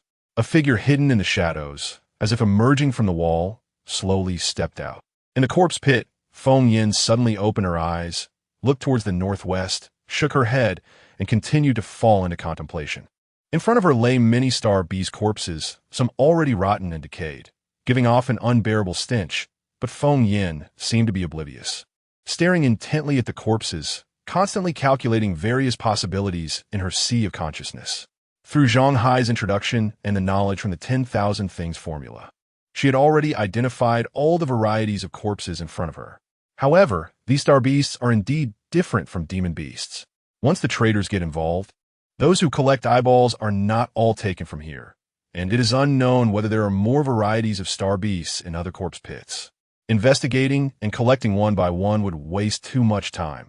By the time she figures everything out, the common people might already be dead or incapacitated. Time is of the essence. Zhang Hai pouted, standing behind Feng Yin. "You said I would just be a vase, but you made me cut a piece from every type of star beast corpse. This is simply unfair. I'm going to be exhausted. The Lady of the Lord is staring at a pile of corpses for so long. I don't know what kind of hobby this is. It's really perverted. At this moment, Feng Yin conjured a palm-sized crucible out of thin air, and a blue flame erupted. With a wave of her jade hand, all the corpses entered the crucible one by one. Instead of thinking endlessly, it was better to take action. According to the process of refining the antidote for beast poison, she would first refine an antidote. The scene of corpses and the suddenly appearing spiritual herbs entering the crucible made Zhang Hai's eyes widen. Where on earth did the Lady of the Lord get these things from? And that strange little furnace, could it be a bottomless pit? How did so many things fit inside? Chapter 48, Last Time is a Vase, still the last time boom. A deafening explosion echoed from the corpse pit, and the people sent by the Lord's mansion exchanged glances, quickening their pace. When they reached the edge of the pit, they were stunned by the scene inside. Two pitch-black, unknown creatures stood in the center of the corpse pit. It sounded like a massive explosion had occurred, but aside from a large crater where they stood, everything else was intact and looked normal. Brother Huang, should we go down? Several low-level ability users hesitated behind a tall man, reminding him. This ability user, with half of his face covered by a mask, was a trusted confidant of the Lord, and his strong ability pressure made it hard for anyone to feel rebellious. However, there was nothing to rebel against. Although Huang Qi was serious and unsmiling, he took good care of them. His powers were strong, and he had led them to inspect so many star beast corpse pits, using his fire abilities to clear the way without letting any of them contract the virus. Explosion. Pitch black. These were practically the specialized terms of the Big Sister. Big Sister, what happened? The familiar tone sparked intense curiosity among the low-level ability users, and they all leaned in to look into the pit. They were freelancers from planet A08, and due to their low ability levels, they were not qualified to join the Hunter Alliance. Therefore, they were very grateful for the Lord's Mansion's employment and were even more curious about their boss. In the center of the pit, the two unknown dark creatures stood dazed for a moment, and one, who was taller, suddenly rolled his eyes and fainted. Cough, cough. I'm Fine. Why are you here? Spitting out the debris that had entered his mouth during the explosion, Feng Yin rummaged through the ruins with one hand while using the other to form seals, casting the cleansing technique to thoroughly eliminate the stains on himself and Qing Yao. Qing, are you okay? Caw. Do I look fine? But no matter how big the problem is, 10 golden fruit pills can solve it. When Huang Qi jumped down, he was surprised to find that the Big Sister, who had just been a little black creature, had already returned to her original state. Still that cold beauty. How did she manage to do that? Big Sister, are you refining medicine? Feng Yin comforted Qing Yao and just happened to touch a pill. Found it. 3 pairs of eyes focused on Feng Yan's palm, which was as white as jade, where a purple pill with a hint of dark blue lay quietly, looking somewhat toxic. Big Sister, this is. If you want to kill someone, I can do it for you. There's no need to go through so much trouble. Halfway through his question, Huang Qi felt that it was a bit redundant. This thing clearly looked like something that would leave no corpse after eating. It had to be something aggressive like the fire punishment pill. Thinking about it, it was normal for the Big Sister to have the idea of taking out a few people, especially since she had been held back here without her boss's authority. Caw, caw. Qing Yao laughed and transmitted, haha, you become a small-minded killer. Feng Yin twitched her eye, glancing at the unremarkable pill. It indeed didn't look like a good thing. However, this detox pill hadn't gone wrong. The beast poison antidote she had refined in the cultivation world looked equally unimpressive. Let's not talk about this. How did you end up here? Did Shang Xin send you to find me? Huang Qi shook his head. The boss asked me to bring people to investigate the Star Beast corpse pit. He suspects that this outbreak is related to the Star Beast corpses. Upon hearing this, Feng Yin couldn't help but raise an eyebrow. She hadn't expected Shang Xin to be so perceptive. During her time in the cultivation world, it took a long time for anyone to suspect the corpses of demon beasts. By the way, Big Sister, the Guy Mill's serum antibody treatment failed, and Luna. Huang Qi explained the situation regarding the antibody research within the Lord's Mansion, feeling embarrassed and wanting to ask for another healing pill. Feng Yin frowned and shook her head. It's useless. The Fanyang pill can't cure beast poison, and the delaying tactic can't be used twice. Then, doesn't that mean that a good intention could lead to a bad outcome? I'll go back and take a look. After putting away the pill, Feng Yin just raised her foot when she instructed, "Take this kid back to the Lord's mansion, and have the fire ability users harvest some meat chunks from the corpses to send over." After giving her orders, Feng Yin hurried back without looking back, stunning the low-level ability users who were watching. From a distance, they couldn't see Feng Yan's appearance clearly, and suddenly being struck by her beauty left them all dumbfounded. "What are you looking at?" "Fire ability users, come down. Everyone else, stay on standby." "Yes." "Caw. You say you won't care about these people, yet you're rushing to refine pills and treat them? I think you're hopeless." Carrying Feng Yin in the air, Qing Niao couldn't help but tease, but at that moment, Feng Yin was thinking about something else and completely ignored Qing Niao's transmission, leaving Qing Niao rolling her eyes in frustration. Despite the teasing, Qing Niao knew that cultivators' destinies were predetermined, and if they didn't want to be bound by fate, they had to change it.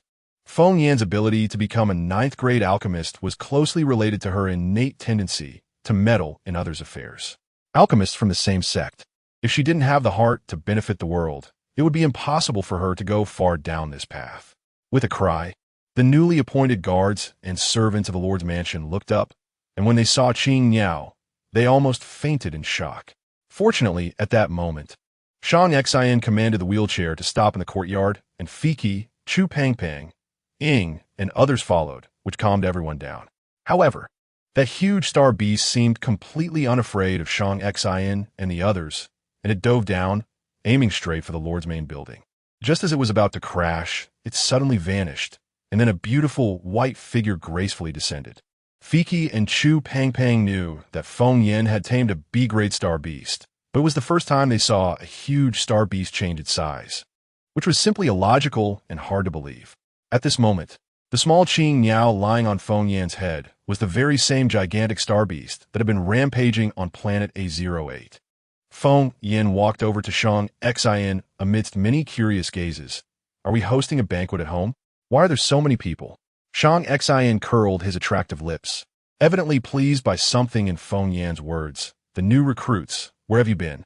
"Let's not talk about that for now. Where's Luna? Is she still in her room?" "MHM. Receiving a positive answer, Feng Yin dashed inside as if she had never appeared. "Wow, is that the Lady of the Lord? No wonder she is from the main star. She is different from people from our peripheral stars. Indeed, the Lord has a good eye. The lady looks like a big star."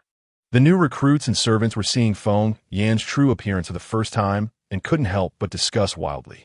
However, one person suddenly got goosebumps. "Do you guys feel a bit cold, all of a sudden?"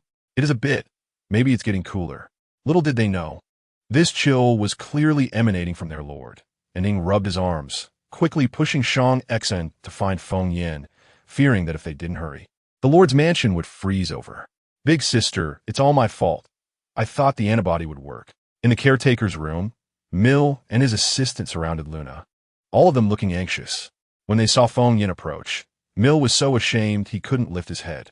It was embarrassing for him, the technical minister of the Holy Guard Corps, to be unable to solve even an infectious disease. His S-grade mental strength was of no use in this situation. Feng Yin waved her hand, placing her jade finger on Luna's wrist, just about to release her consciousness when she heard Mill exclaim, "Big sister, don't touch her. This disease is contagious." "It's fine. I have Qing Yin to protect me." As they spoke, Feng Yin's consciousness had already spread into Luna's body. This time she brought Qing Yin along with her. The filthy aura encountered the Tsung Kong Phoenix Flame, which all avoided it. However, as Huang Qi said, after injecting the antibodies, the Feng Yang Dan she had previously fed her had already lost its medicinal power, and Luna's internal organs had been infected by beast poison, accelerating the failure of her organs. Hearing Feng Yan's words, combined with some data from the investigation, Mir's pupils shook, and he quickly opened the light brain to analyze the data, and it turned out to be true. There are few fire-type ability users among the infected, and the few that exist have low levels and have come into contact with too many star beast corpses. It seems that fire-type abilities can resist this virus. "Sister-in-law, how did you find out?" Before he could finish his question, he saw Feng Yin feeding Luna a pill of extremely strange color, which looked like poison no matter how you looked at it. "Sister-in-law, she is still not certain. She is really hopeless." Mir couldn't bring himself to say the latter part. If the antibodies were not injected into Luna, perhaps that would be the case, but it was already too late. The instrument displaying various data about Luna's body showed continuously rising red numbers as evidence. Mir, feeling somewhat dejected, slowly lifted his eyelids when a strong green light almost blinded him. What is going on? Quickly check it. The sudden change in data startled Mir, and the assistants immediately conducted checks, but found that the instrument showed no abnormalities. Luna's organ failure had stopped, suddenly recalling the seemingly toxic pill earlier. Mir was shocked into speechlessness. Could it be that sister-in-law has already refined a pill to treat infectious diseases? Shang Xin, who had followed in, also saw this scene. His handsome eyes shone with light, and the corners of his lips involuntarily curled into a relaxed arc. It seemed his premonition was correct. The endpoint of this infectious disease was indeed here with Feng Yin. Shang Xin's thin lips moved as he was about to say thank you, but saw Feng Yin frowning. Something was still missing. At this moment, a thought emerged, and Feng Yin fell into contemplation. Although Shang Xin couldn't fully understand the data on the instrument, he could see that most of the data had risen, indicating that Luna had recovered quite a bit. But as Feng Yin said, there were several pieces of data that hadn't changed, and the other rising data was slowly falling back, indicating that something was indeed still lacking. But what could it be? Mir understood what Feng Yin meant. This huge instrument could display all the data about a person's body. Originally, all of Luna's body data was declining, but now, the most critical data had fully rebounded, meaning Luna's life was at least saved. You've done your best. There's no need to be so hard on yourself. A clear, yet gentle voice rang out from those thin lips. Feng Yin glanced at Shang Xin, seemingly having made a decision. Just then, Huang Qi returned with several ability users, appearing before Feng Yin without delay.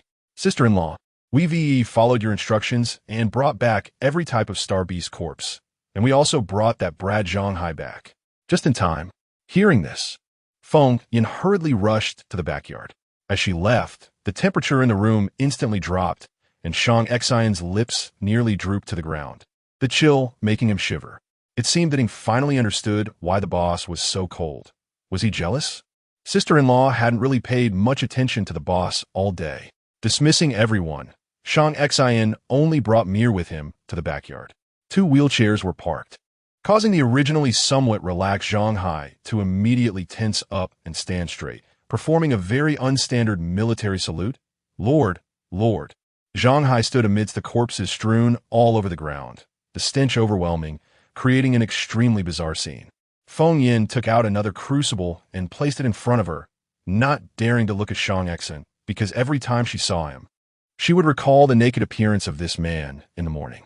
Despite having a limp, little Shang Xin still had so much energy. It was simply shameless. Is there anything I can help with?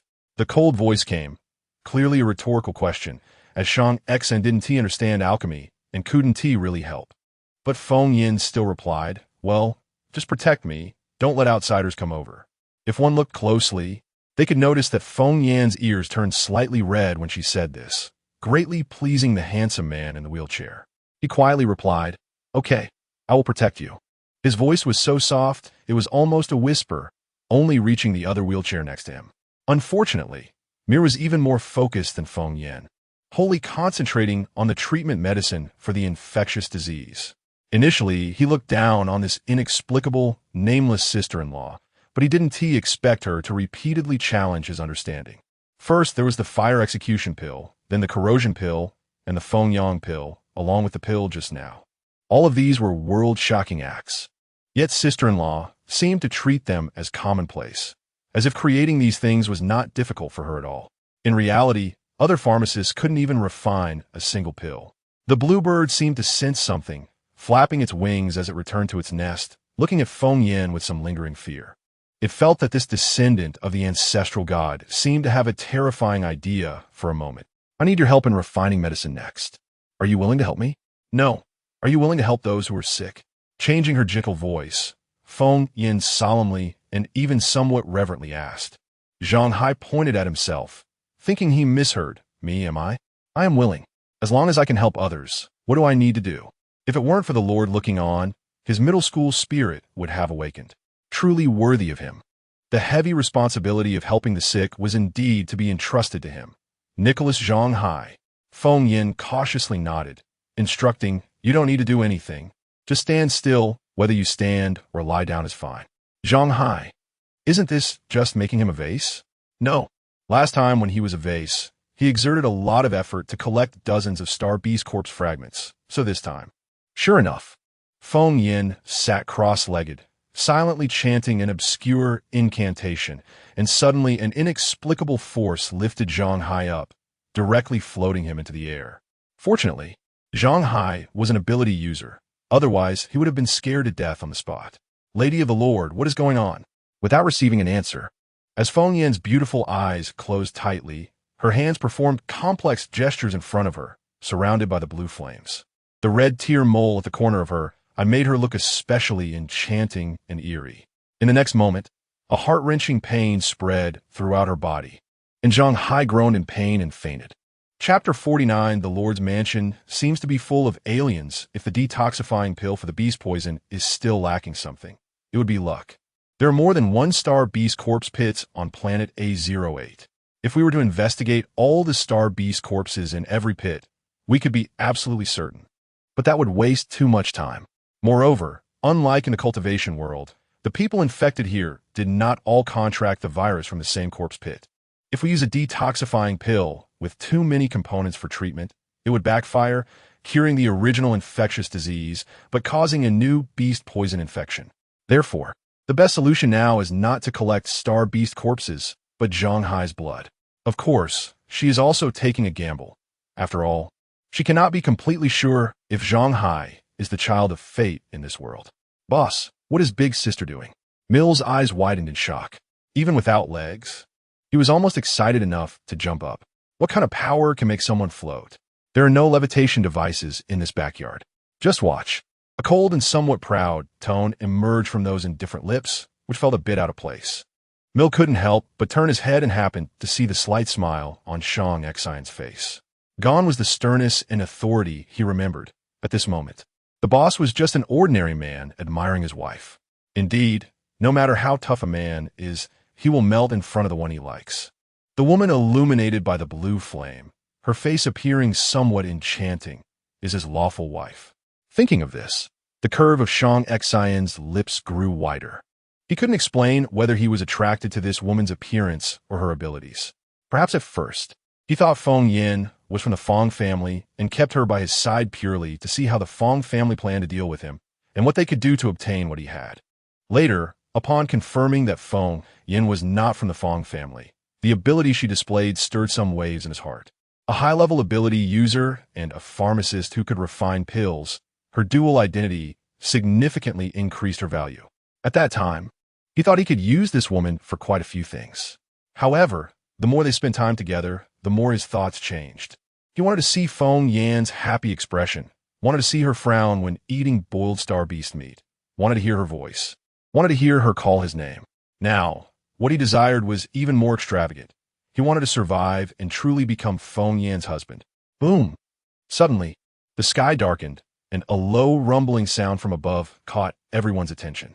Shang Xian looked up and saw that large dark clouds had gathered above him, growing thicker by the moment, with faint flickers of electricity inside, as if something big was brewing. All the planets in the Huaxia star domain had been artificially modified, and without vegetation, it was difficult to see abnormal weather. This dark cloud seemed too strange. Could it be Shang Xian thought of something, and with a click, his wheelchair transformed, and a 2-meter-tall man was ready for battle. Chirp!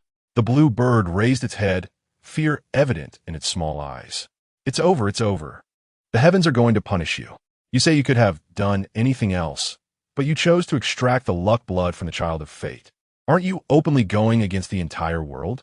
You really are something. Stop talking nonsense. If you have time to laugh at me, hurry up and help. If I die, you'll go down with me. Chirp! The blue bird let out a mournful cry, its size suddenly expanding 1,000-fold. Its massive form unable to curl up inside the Lord's mansion, soaring in midair instead. It might just be the most unfortunate blue bird in the world, dumped by its ex-boyfriend and dropped into another world, and now it had to accompany the descendant of the ancestral god to confront the heavens. One misstep could lead to its soul scattering. How tragic. The blue bird gathered its spirits, its small eyes sharp. Regardless of whether it could return to the cultivation world in the future, it could not let the descendant of the ancestral god come to harm. This loyalty was etched into the soul of every divine bird. Boss, what exactly? Mill's voice, just squeezed out of his throat, was drowned by the thunderous roar.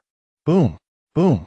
A purple lightning bolt thicker than a barrel suddenly descended from the dark clouds, aiming directly at Feng Yin below. Shang Xian wasted no time.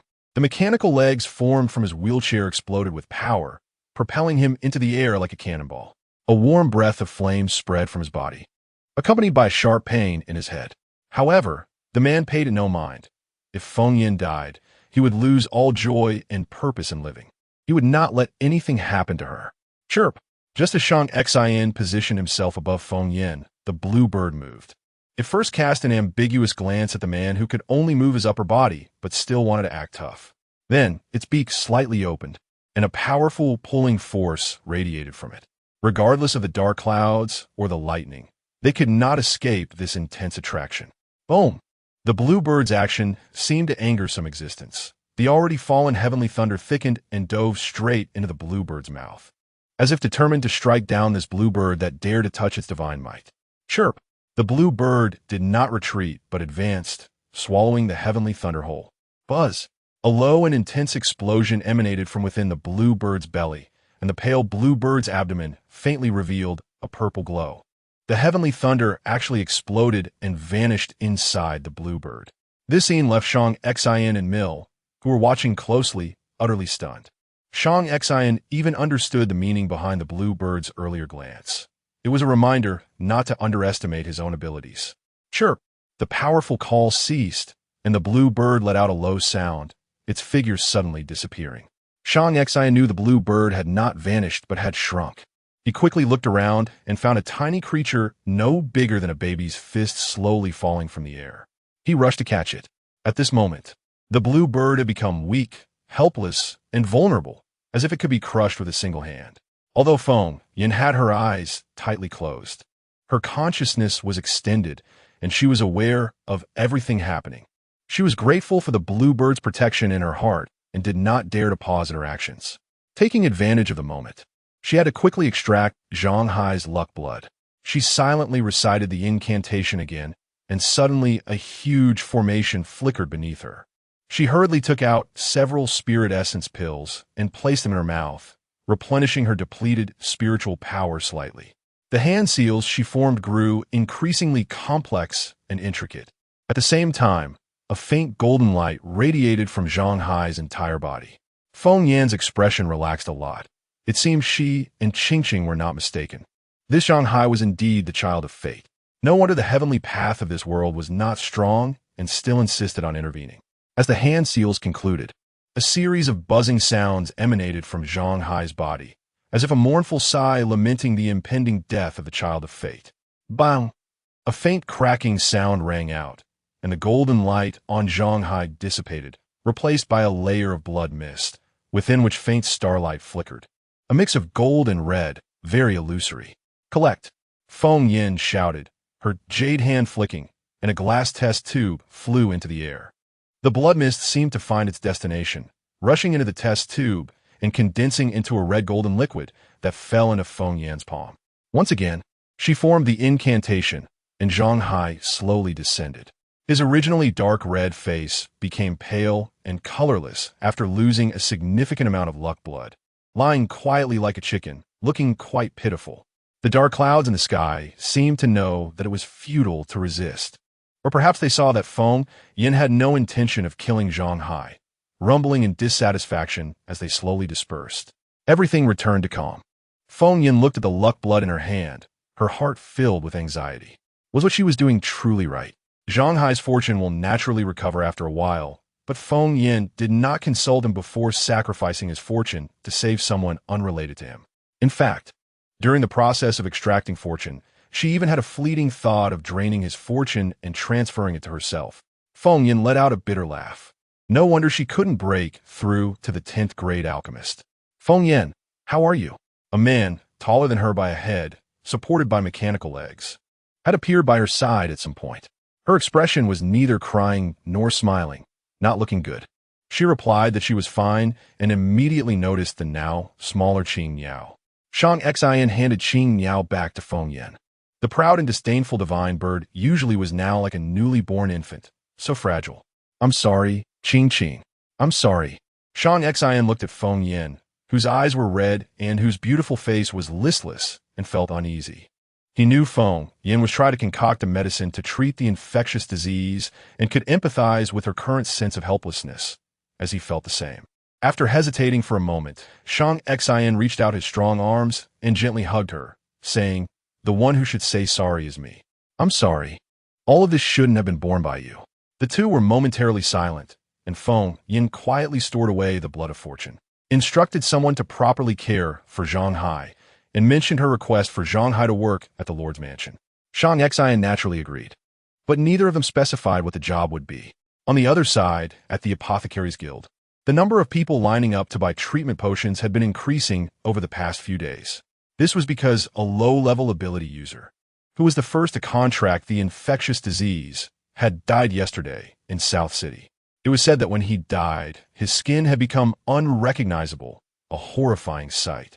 Because the ability users who had made some star coins from the Star Beast eyeballs were originally unwilling to spend their coins this way. But alas, death had occurred nearby, and they were frightened. Even though the Apothecaries Guild had raised the prices of all potions by 50%, they could only grit their teeth and pay up. Sidhu Shan passed by the line, his eyes flickering as if deep in thought. "Where is your president?" He stopped a staff member, who paused for a moment before replying. "Are you talking about Lunan? He is in the office on the second floor. He is not the president, just a manager. There is only one president of the Apothecaries Guild, and that is the chairman. Isn't it just a matter of time? With Lunan's abilities, he'll eventually become president." Sidhu Shan's flattery was so natural that the staff member frowned and shot him a glance without saying anything further. Bang bang. "The door isn't locked." A rough voice came from the office. Sidhu Shan pushed the door open and was startled by the scene before him, quickly stepping back. He hadn't expected that Zidar and Lu Nan had such a relationship. It was shocking that they didn't lock the door while doing such things. "Kumin." Unlike the previous voice, a gentle tone came out, and Sidhu Shan dared to push the door open again. "President Lu, I'm here to buy treatment potions, haha."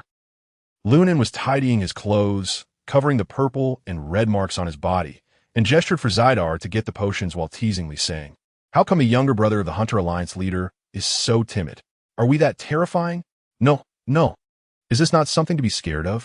What kind of normal person would do such intimate things and invite others in? Here you go." Zidar handed over 2 potions, his expression clearly displeased. It was understandable. His muscles were flushed red, clearly interrupted mid-action. Who could be happy about that? The deep green potion was indeed a high-grade healing potion, but the other dark purple potion was unfamiliar to Sidhu Shan. "Thank you, but what is this one?" Lunan adjusted his glasses, a faint smile playing on his lips. "This is naturally a gift for you, to thank you for informing me about the Star Beast eyeballs." "I see, then I'll accept it." This potion, alongside the healing potion, might also be a type of healing potion. Sidhu Shan's eyes squinted with delight, but the tastes of the people from the main star are really peculiar. Actually liking to eat Star Beast eyeballs. Haha, I wonder how those high and mighty people would feel if they knew those Star Beast eyeballs were taken for corpses. Lunan smiled slightly in response. They might not be able to sleep well. With the potions received, I won't disturb you two any longer. You two continue. Haha, he said while backing away, and Lu Nen only smiled without stopping him. Once Sidhu Shan's footsteps completely faded, Zidar sat down beside Lu Nan. "That potion you gave him, will it cause any issues?" "Potion? What potion?" "I only have a business relationship with Sidhu Shan. He sells me information that makes money, and I give him a high-grade healing potion. I don't know anything else." Lu Nen gently traced the scars on Zidar's shoulder, all of which he had left behind bit by bit. Only this man completely belonged to him. So that's how it is. Meanwhile, Feng Yin had completed the refining of a new detoxification pill. Because she added a drop of fortune blood, the entire pill no longer had the ominous blue-purple color. Instead, it was a red pill with a golden hue, looking heavy and solemn. Moreover, because of refining this pill, all the crucibles Feng Yin had brought with her had been completely used up all exploded, leaving not a single one behind. How to refine pills in the future had become a major problem. I will find a way. Shang Xan whispered comforting words in her ear, and she felt her thin earlobes flush instantly, the warm breath making Feng Yin a bit dizzy. She nodded without answering. At this moment, Zhang Hai had also woken up and was determined to find Feng Yin to settle scores. You used my blood to make such a pill? Could it be that my blood is something miraculous, and the Lord's mansion wants to clone a bunch of little Zhang Hais? He had seen such scenes in some cartoons, like the Lord's mansion being full of aliens who drew his blood for research because they wanted to study him as a human. Thinking about it, the people from the Lord's mansion indeed came from a main star. They were a bunch of aliens. Feng Yin rolled her beautiful eyes and shot him a big eye roll. Do you think this is made from mud? This is the key to treating the infectious disease. Chapter 50. Just say I'm yours to turn on the air, conditioning the blood-red elixir faintly shimmered with golden light. And aside from that, some light golden striped patterns covered its surface, making it look beautiful, but it smelled foul, as if it had been soaked in sewage for years before being fished out. Zhang Hai admired it for a long time and wanted to touch it, but was rejected by Feng Yin, who said that if a middle school boy touched the medicine and then someone else took it, that person would also be infected with middle school syndrome. This reason made Zhang Hai jump in anger, but he couldn't help but fantasize that if everyone had a personality similar to his, it might not be so bad. So next, they needed someone to experiment on. As soon as he finished speaking, a blond young man stood up, somewhat impatiently. Me? I want to try first, Shita said as he reached for the elixir, but Feng Yin twisted her wrist, causing him to miss. What do you mean? Didn't we agree that you would save my life and I would be yours? Before he finished, Shita suddenly felt a chill in the back of his head, as if a knife had been plunged in. He quickly explained, I meant to follow your orders and acknowledge you as my master. Didn't we agree? Are you backing out? After his explanation, the death stare from Shang Xin indeed disappeared. Feng Yan's beautiful eyes twinkled as she chuckled lightly. What's wrong? Do you really want to live? Didn't you say that your life is worthless and that you wouldn't mind dying? Aren't you just worried about those kids being hit where it hurt? Shita pursed his lips. Are you going to give it to me or not? Don't rush. The potency of this elixir is too strong. Your body can't handle it. It must be diluted before it can be taken. Feng Yin was not refusing to give it. On the contrary, it was a good thing that Shita wanted to live. However, this elixir contained the blood of luck and was integrated with the laws of the heavenly way in this realm, making it something that these low-level ability users could not absorb. Moreover, whether it was due to the luck, this was a top-grade elixir, with effects stronger than the ordinary ones. If this one was swallowed, it might directly cause Shita to burst. Zhang Hai, go get some water, Feng Yin ordered naturally. Zhang Hai mumbled that he hadn't even agreed to stay at the Lord's mansion yet, but still obediently brought over a bucket of water. Not enough, get more. Zhang Hai pouted, and after bringing in a total of 20 buckets of water, Feng Yin finally called a halt. In the room, apart from Feng Yin, there were 4 people in total. Feng Yin didn't call Shang Xian to help, but made Zhang Hai do the work, which made her husband feel somewhat displeased. The result of the displeasure was that the air temperature in the room suddenly dropped several degrees, making people suspect that the air conditioning was on. Rubbing his goosebumps, Feng Yin carefully placed the elixir into the water. As the elixir touched the water's surface, it suddenly vanished, like a cotton candy dropped into water. If it weren't for the water turning blood red at that moment, one might think the elixir had disappeared into thin air. After dissolving a bucket of concentrated solution, Feng Yin leaned forward to smell it, her petite nose slightly twitching, making Shang Xian's eyes widen. Next, are we supposed to dilute this bucket of water evenly? Exactly. Shang Xian, you're really smart.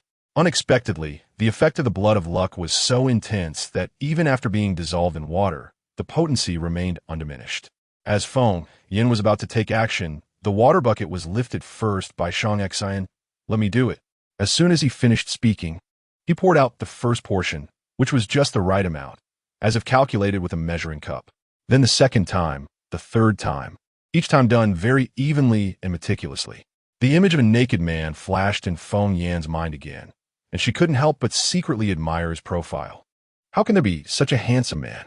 Even those high-level cultivators in the cultivation world who have gone through multiple cleansing processes can't compare to Shang Xian in appearance. Moreover, despite being busy, this man was smiling for some reason. Could it be that he had a masochistic tendency? All right. Huh. Looks good. Oh no. I mean, that's fine. Damn it. She accidentally said what was on her mind again.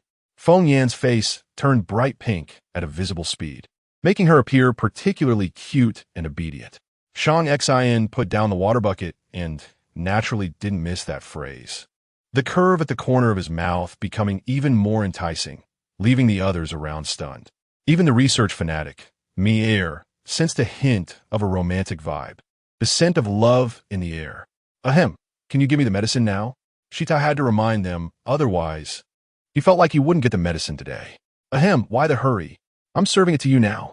Retracting her gaze, Feng Yin took out a spoon from the side, thought for a moment, then switched to a spoon used for feeding infants nutritional supplements, and finally simply grabbed an ear scoop. She scooped a tiny bit out and held it to Shita's mouth. Drink up. Shita. Has this ear scoop been used by someone? Wait, this amount of medicine is too stingy, isn't it? If I sneeze, wouldn't that mean I didn't drink anything at all? Facing Shita's questioning gaze, Feng Yin explained, you're at least a level 3 ability user, and the degree of infection isn't high. This dosage is enough. Shita's mouth twitched, and he licked the ear scoop. After the elixir dissolved in water, the foul smell remained. And even with just that little bit from the ear scoop, it almost made Shita faint. But then, a strong warm current surged from his feet straight to the top of his head, as if his body had been thoroughly cleansed by some force.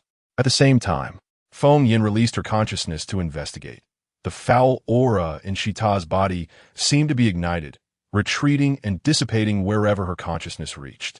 After her consciousness had scanned through, the foul aura was completely cleared away. Feng Yin nodded in satisfaction, feeling it was worth all the efforts of so many people. Is it done? I feel. Halfway through a sentence, Shita suddenly felt another sharp gaze locking onto him, followed by a somewhat crazed voice, sister-in-law. I need to take him for research. Mier's gaze had never left those potions, clearly indicating that his research spirit had awakened, and no one could stop him. After receiving consent, Mier smiled wickedly, taking Shita toward the nanny room where Luna and her daughter stayed, while asking, do you mind doing a slice study? Shita. I mind. It's my turn. It's my turn. As soon as Shita and Mier left, Zhang Hai couldn't wait to jump out. Let him be saved by his own blood power. You didn't contract a disease. You have no part in this. Huh. Boo-hoo, you're heartless. Using it and then throwing it away. Shut up. At this time, Hill should have already cooked dinner. High-grade star beast meat. Go eat. All my portions are yours. Feng Yin waved her hand, unable to help but roll her eyes. This kid's personality is really quirky. One moment afraid of her. The next moment so familiar. Is this how all middle school boys are? Really? Don't regret it. After getting confirmation, Zhang Hai was immediately dismissed, making faces at Shang Xin before hurriedly running out. My lord, I can only help you up to this point. Shang Xin. Thank you. I didn't feel any help. This kid is quite interesting. What do you plan to do with these potions? Saying they are potions doesn't seem quite accurate. Shang Xin tentatively referred to them as potions. This question stumped Feng Yin. Before refining pills, she had never considered this issue. In the past, at the sect, aside from her senior brothers and sisters, outsiders seeking medicine had to go through the sect leader or her master. And she herself had basically never traded with cultivators from outside, definitely a recluse in the cultivation world, even though it wasn't her intention. Her purpose in refining pills had always been very pure, just research and a strange mission. Whenever she saw someone sick, she wanted to study ways to cope. And thus the elixirs came into being, that's all. Otherwise, just distribute them for free to the residents. Feng Yin tried to make a suggestion, but the man opposite her frowned and instinctively replied, no. Shang Xion's tone was not very good, which caused Feng Yin to be taken aback. Thinking she had said something wrong, the man sighed and waved at her. I know you're worried that the common people can't afford star coins, but have you ever considered that free treatment medicine from a lord's mansion with low public opinion is not something many would dare to take? Why wouldn't they dare? It doesn't cost star coins. In the past, the senior sisters in the sect often bought her pills on credit, and no one seemed afraid that the pills were poisonous. Shang Xian shook his head helplessly. This woman was impeccable in her skills, but when it came to handling matters, she seemed like a blank slate, thinking too simply of others and being overly naive herself. It was hard for him to imagine what kind of environment she had grown up in with such contradictory personality traits. However, with him around in the future, he wouldn't let Feng Yin get hurt. Tomorrow, I'll take you to the central square of South City to distribute the medicine. You'll see for yourself. Just then, the sound of urgent wheels rolling interrupted them, and Mill's enthusiastic cheers came. Boss. Sister-in-law, it worked. Before the wheelchair had even stopped, Mill let go of his hands, and the light screen projected from the light brain. The next second, due to the forward tilt, Mill was flung out of the wheelchair. Having sat in a wheelchair for a long time without exercise, Mill was already weaker than the average person, and this fall caused several cuts on his delicate skin. However, he seemed to feel no pain, excitedly raising the light brain to show the data on the screen. Boss, look quickly. Zeta's body data is all normal, and even a few metrics are about to surpass the standard for a level 3 ability user. Sister-in-law's medicine is not only effective, but may even activate the potential of ability users. If only he would let me cut a couple of slices of the brain to study. This is amazing. It's simply a miracle. Boss, hurry, help me up. I want to give Luna the medicine.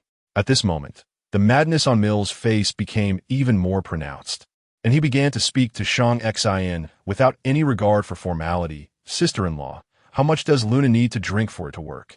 Let me guess. The amount of 3 ear scoops. Yes, Mill, you're too smart.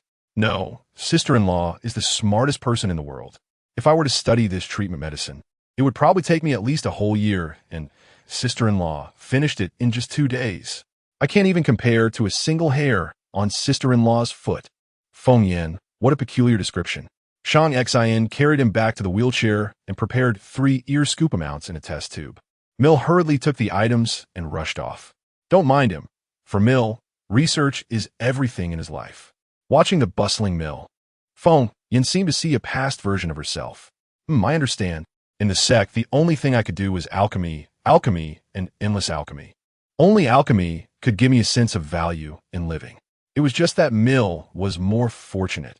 No one had restricted his freedom. Just after Mill left, Zeta wobbled back, hesitating for a while before finally mustering the courage to bow to Feng Yin. I keep my word. From now on, I will be your. Cough, I will obey you. Why does it feel like saying I am yours is like turning on an air conditioner? Once spoken, the temperature around suddenly drops.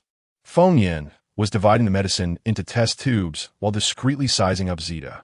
Just like the first time she saw this guy. The heavy smell of blood was something an ordinary person couldn't discern, but she could see through it at a glance. This guy had indeed killed again. She had sensed it in the Star Beast corpse pit. She sighed and advised, from now on, while you work at the Lord's Mansion, you must follow the rules of the Lord's Mansion. You're not allowed to do things in secret anymore. Oh, she didn't know if he took it to heart. Mill's excited voice came again. It worked. Sister-in-law really did it. Long life, sister-in-law. This cheer spread throughout the entire Lord's Mansion, sparking hope in everyone's eyes.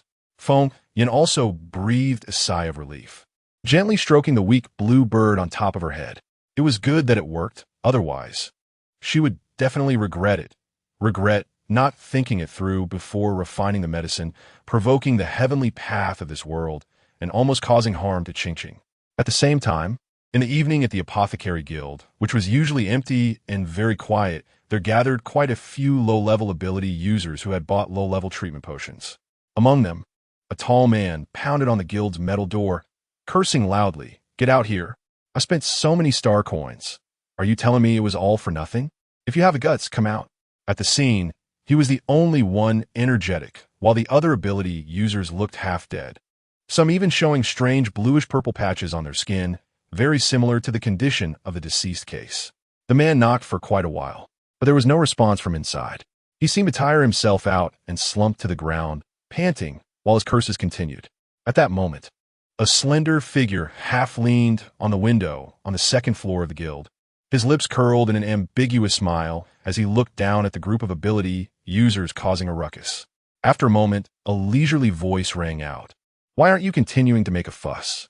You, Lunan, we trusted you so much, but your treatment potions are completely ineffective. You have to give us an explanation. If you have the ability, come down.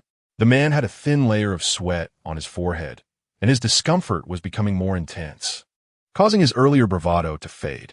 The other ability users echoed, demanding Lu Nin provide them with an explanation. Lu Nin smiled slightly. His pale complexion seemed somewhat eerie under the night. An explanation? The infectious disease you've contracted may be quite severe. Low-level treatment potions are only effective for external blood injuries. Isn't that common sense? You used low-level treatment potions to treat internal ailments. Am I the one who is confused, or are you looking to cause trouble on purpose? Do you think there is no one in my apothecary guild? But what? Did I ever promise that low-level treatment potions could cure infectious diseases? His deep voice sounded harsh in the night sky. Upon reflection, Lu Nin indeed had not promised that low-level treatment potions would be effective. It was them who found them too expensive and refused to buy high-level treatment potions. However, a high-level treatment potion costs 1 million, and after the price increase, it's an additional 50,000 star coins. With the little star coins they earned from selling star beast eyeballs, they simply couldn't afford it. Chapter 51 want to know? I'll tell you alone at night. Bang! The loud sound of the door being kicked open was like an explosion. A specially made metal defense door was kicked open, creating a large hole. A man, towering like a strong bear, retracted his foot from the apothecary guild. You have quite the nerve. As soon as he finished speaking, the man's large foot came crashing towards him, targeting the face of the leading troublemaker and sending him flying dozens of meters away. Just the sound of his skin scraping against the ground made everyone feel a sharp pain. This kick served as a warning, effectively silencing the already weak low-level ability users, who no longer dared to speak. After all, in front of a high-level ability user, their act of seeking trouble was akin to courting death. Cough, cough. Heidel, you're being too much. The big man, holding his head, clearly refused to accept this, but Heidel didn't even regard him. With a cold snort, he scanned the crowd. The Apothecary Guild sells potions. If you want to buy potions, you are welcome tomorrow during the day. If not. Before he finished speaking, several sharp earth blades detached from the ground and hovered in midair, ready to strike. Next time, it won't be my fist landing on your face. Get lost. The angry rebuke frightened everyone, making them tremble. After exchanging glances, they all left. The low-level healing potion costing 150,000 star coins had indeed failed to cure the infectious disease. However, if they stayed any longer, even the 5 million high-level healing potion would likely be ineffective. A thin figure by the window on the second floor smiled faintly, their sickly gaze fixed on Heidel's exposed upper body, lost in thought. This virus really shows effects. The next morning, Feng Yin finished her meditation and hurriedly left the bedroom. The man who shared half of the bed with her slightly curled his lips, only opening a slit of his eyes. Listening to the light yet somewhat flustered footsteps gradually fade away, Shang Xian covered himself with a garment. Yesterday morning, in his dream, he had completely removed his pajamas, likely due to the rich and peculiar power from the barbecue. That power was very dominant, nourishing and strengthening his flesh, while also creating an uncomfortable feeling of heat and indigestion. Thinking of Feng Yan's flustered and shy appearance, he relaxed his brows, a rare look of ease and joy on his face. It seemed his body was quite attractive to Feng Yan. He couldn't help but wonder if there were any of those precious fruits left. He was somewhat eager to eat them again. Otherwise, deliberately stripping down every night would seem a bit forced. Already healed, Luna was unwilling to rest even for a day. At that moment, she was busy bustling between the kitchen and dining room. She couldn't barbecue, nor did she have precious fruits, so she was still cooking boiled star beast meat. However, the pink crystals she had commissioned from traders on the main star had arrived. She meticulously ground the crystals and evenly sprinkled them over the star beast meat that she had cut into uniform pieces. With just a simple seasoning, the monotonous star beast meat immediately emitted a different flavor. Just as Feng Yin came down, she saw Luna sprinkling the unknown powder over the star beast meat. Their eyes met, creating an awkward moment. Ma'am, don't misunderstand, this powder has a special flavor. I absolutely want to repay kindness with enmity. Luna wasn't very good at communicating and couldn't explain clearly in a moment, her eyes turning red from anxiety. Today's star beast meat has a fragrant smell. Let me try. In the midst of her speech, Feng Yin had already picked up a piece of meat and put it in her mouth, proving with her actions that she didn't doubt Luna's intentions. A salty and fresh taste spread across her taste buds. That powder turned out to be salt. The flavor didn't change much, but it was already palatable. Moreover, Feng Yin believed that since they could find salt in this world, there might be more seasonings to discover. Not bad. Luna's cooking is really impressive. Not to mention the taste, Luna's skill in cutting meat was truly remarkable. Each piece was cut evenly and beautifully, as if measured with a ruler. Sierra also ran out holding a plate. She was even more enthusiastic than Luna. After putting down the plate, she pounced on Feng Yin. Starteli Luna. But she didn't step forward to stop it because she now understood that Feng Yin was different from those noble women on the main star and wouldn't look down on any of them. The little girl was grateful for Feng Yin saving her mother and wanted to stick to her completely. She had already told her mother that Sister Feng Yin was a great person. Indeed, the little girl's way of addressing Feng Yin had changed from the distant lady lord to sister, which Feng Yin quite liked. Shang Xin arrived late. The already tidy and handsome man appeared very imposing. If it weren't for the wheelchair beneath him, one wouldn't be able to tell he was any different from a normal person, nor could they imagine he was a patient with a mental disorder. He originally didn't plan to have breakfast, but seeing Feng Yin, who usually didn't eat boiled star beast meat, dining, he naturally sat down beside her, picked up a fork, and helped himself to what was on her plate, moving fluidly. After finishing, he complimented, "Not bad," leaving others puzzled about what he was praising. "Boss, Zeta is here." Just as they were sharing a plate of star beast meat, Ying's voice came through, telling him to wait outside. Shang Xion's tone was somewhat displeased. Taking a bite of the piece of star beast meat that Feng Yin had just lifted, his expression finally relaxed a bit. "Let's go." Holding the fork, Feng Yin was dazed for a moment before returning to her senses. Huh? Where to? Was that situation just now considered an indirect kiss? Does it count? She was just about to put the fork in her mouth. Oh no, she meant to take another bite of meat when she heard a cold voice. Naturally. "We're going to the South City Central Square. Don't you want to distribute potions to the residents for free? Do you support my idea?" Hee hee. Feng Yin was somewhat happy.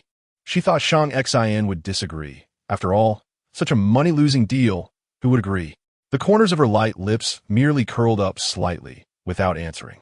When they arrived at the South City Central Square, the other two stalls had already been set up before them. The line at the stall buying star beast eyeballs was evidently not as long as in the past 2 days, and instead of service robots, there were real people beneath the stalls. What do you think this trader is buying star beast eyeballs for? She hadn't even thought of what to use the 31 pairs of star beast eyeballs she collected for, and the trader had purchased at least hundreds of pairs in the past few days. Surely, no one is really going to eat them, right? The man under the stall also noticed Feng Yin and her group, hesitating whether to step forward to greet them, when he was preempted. The mayor of South City, Guo Taiming, was panting as he jogged over like a rolling meatball. "Lord Fu, I've arranged the stall." Feng Yin couldn't help but twitch her lips. This was more exhausting than listening to someone stutter. After catching his breath for a while, Guo Taiming pointed to another stall tightly pressed against those two stalls. "It's right there." Feng Yin looked up and saw that the stall was right next to the Apothecary Guild's position, inevitably making eye contact with the person beneath the stall. She wasn't completely unaware. She had asked Shang Xian about it. The thin man was named Lunan, the head of the A0 8-star Apothecary Guild, while the half-naked muscular man was named Heidel, a high-level ability user of the guild, acting in a protective capacity. Lunan also noticed Feng Yin's gaze, slightly raising his chin and glancing at her with a hint of provocation and disdain in his eyes. "Hee hee, so you dare to provoke her, huh?" It was just right. Today, she was avenging Qingqing. The injury under Qingqing's wing was caused by this man named Heidel. According to Qingqing, it was Lunan who wanted her blood and flesh, which prompted Heidel to act.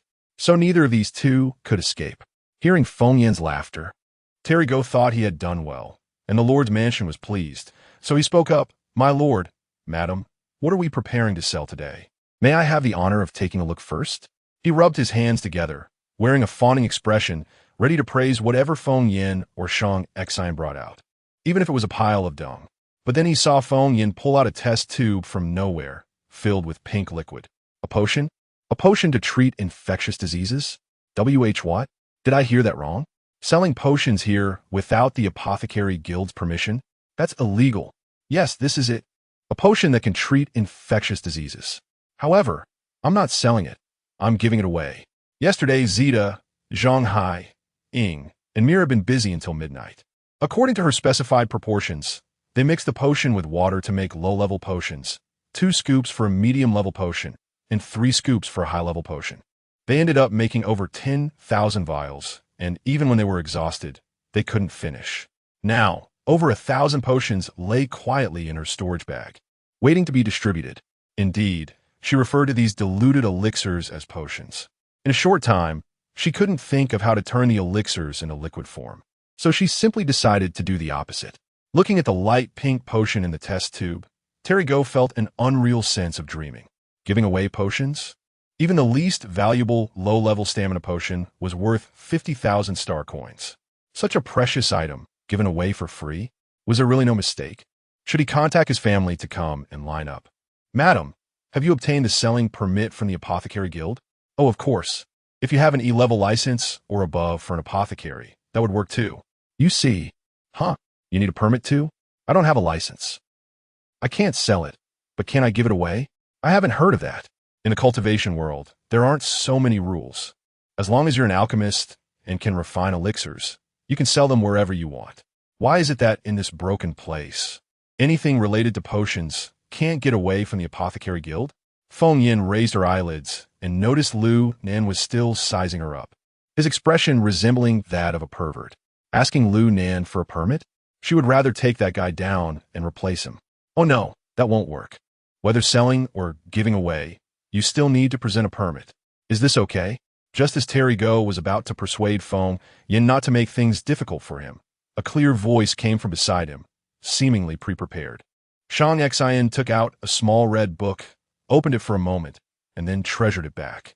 Terry Go didn't react at first, but after a moment, he hurriedly fawned. Very good. I knew the Lord would handle things thoroughly. Everyone, please.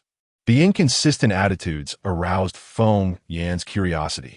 She leaned close to Shang Xian's ear and whispered, "What was that thing you just took out? Why is it so useful? Do you want to know?" The warm breath brushed against Shang Xian's ear, causing a ticklish sensation. He gently lifted his well-defined chin, and their eyes met. I'll tell you tonight. Okay, all right.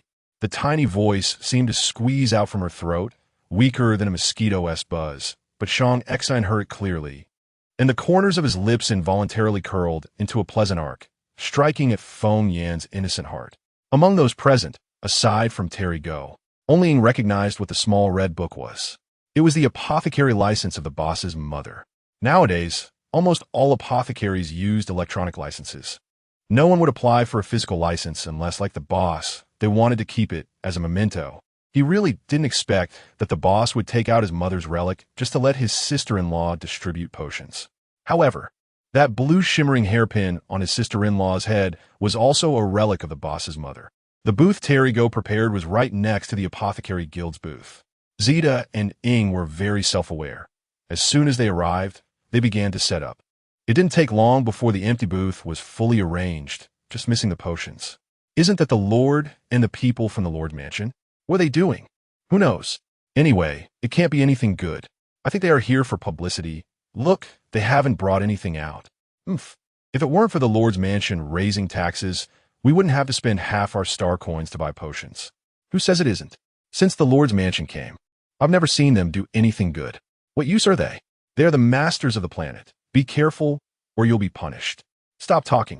The residents of Nan City in line were discussing among themselves, expressing their grievances. But none of them considered that Shang Xian and his crew had been here for less than a month. No matter what they did, it couldn't yield results so quickly. Moreover, even if the Apothecary Guild didn't raise prices, how many of them could afford a high-level healing potion worth 1 million? I'll go shut them up. The resident's words reached Ying's ears. He had just finished setting up the booth, and his fingers cracked ominously, seemingly ready to punch a child. Zita said nothing, but judging by his fierce expression, he also planned to join in. Stop. We are here to distribute potions, to serve the people, not to teach them a lesson. Don't tarnish the Lord's Mansion's reputation. The scolding voice came from Feng Yin, surprising the man sitting next to her. He didn't expect Feng Yin to have such awareness of her position. The two paused, feeling displeased, but could only endure it for now. However, their sharp gazes swept over, silencing the residents. Lu Nin adjusted his glasses, a meaningful smile curling at the corners of his lips as he elegantly walked up to Shang Xin and Feng Yan. My lord, my lady, hello. It's a pleasure to meet you for the first time. I am Lu Nan, the head of the Apothecary Guild. Chapter 52, Brave Youngsters. Unafraid of being a little eccentric, hello. I am Lunin, the head of the A08 Star Alchemist Guild. This is my bodyguard, Heidel.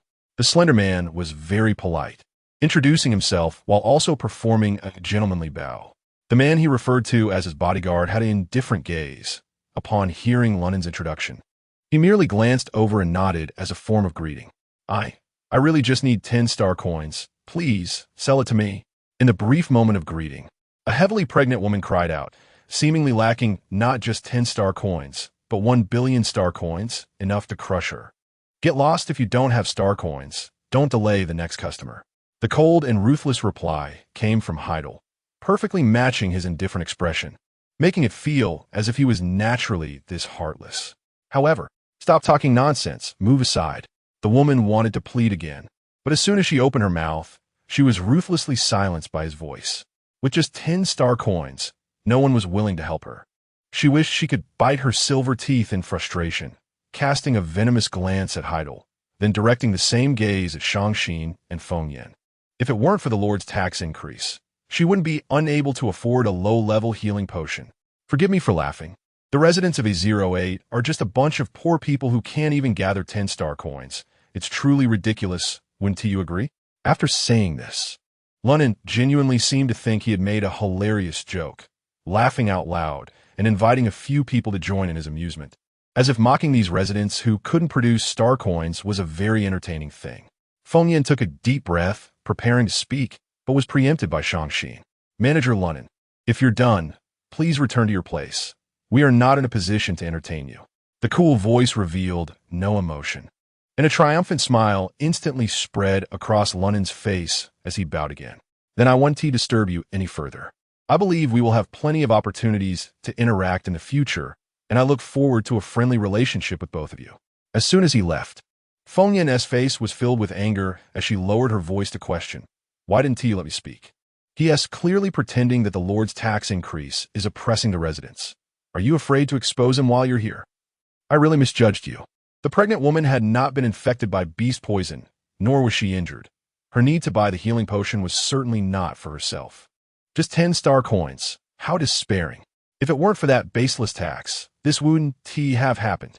Even the shadow guard, Ing, subtly nodded in agreement. He didn't understand what the boss was thinking.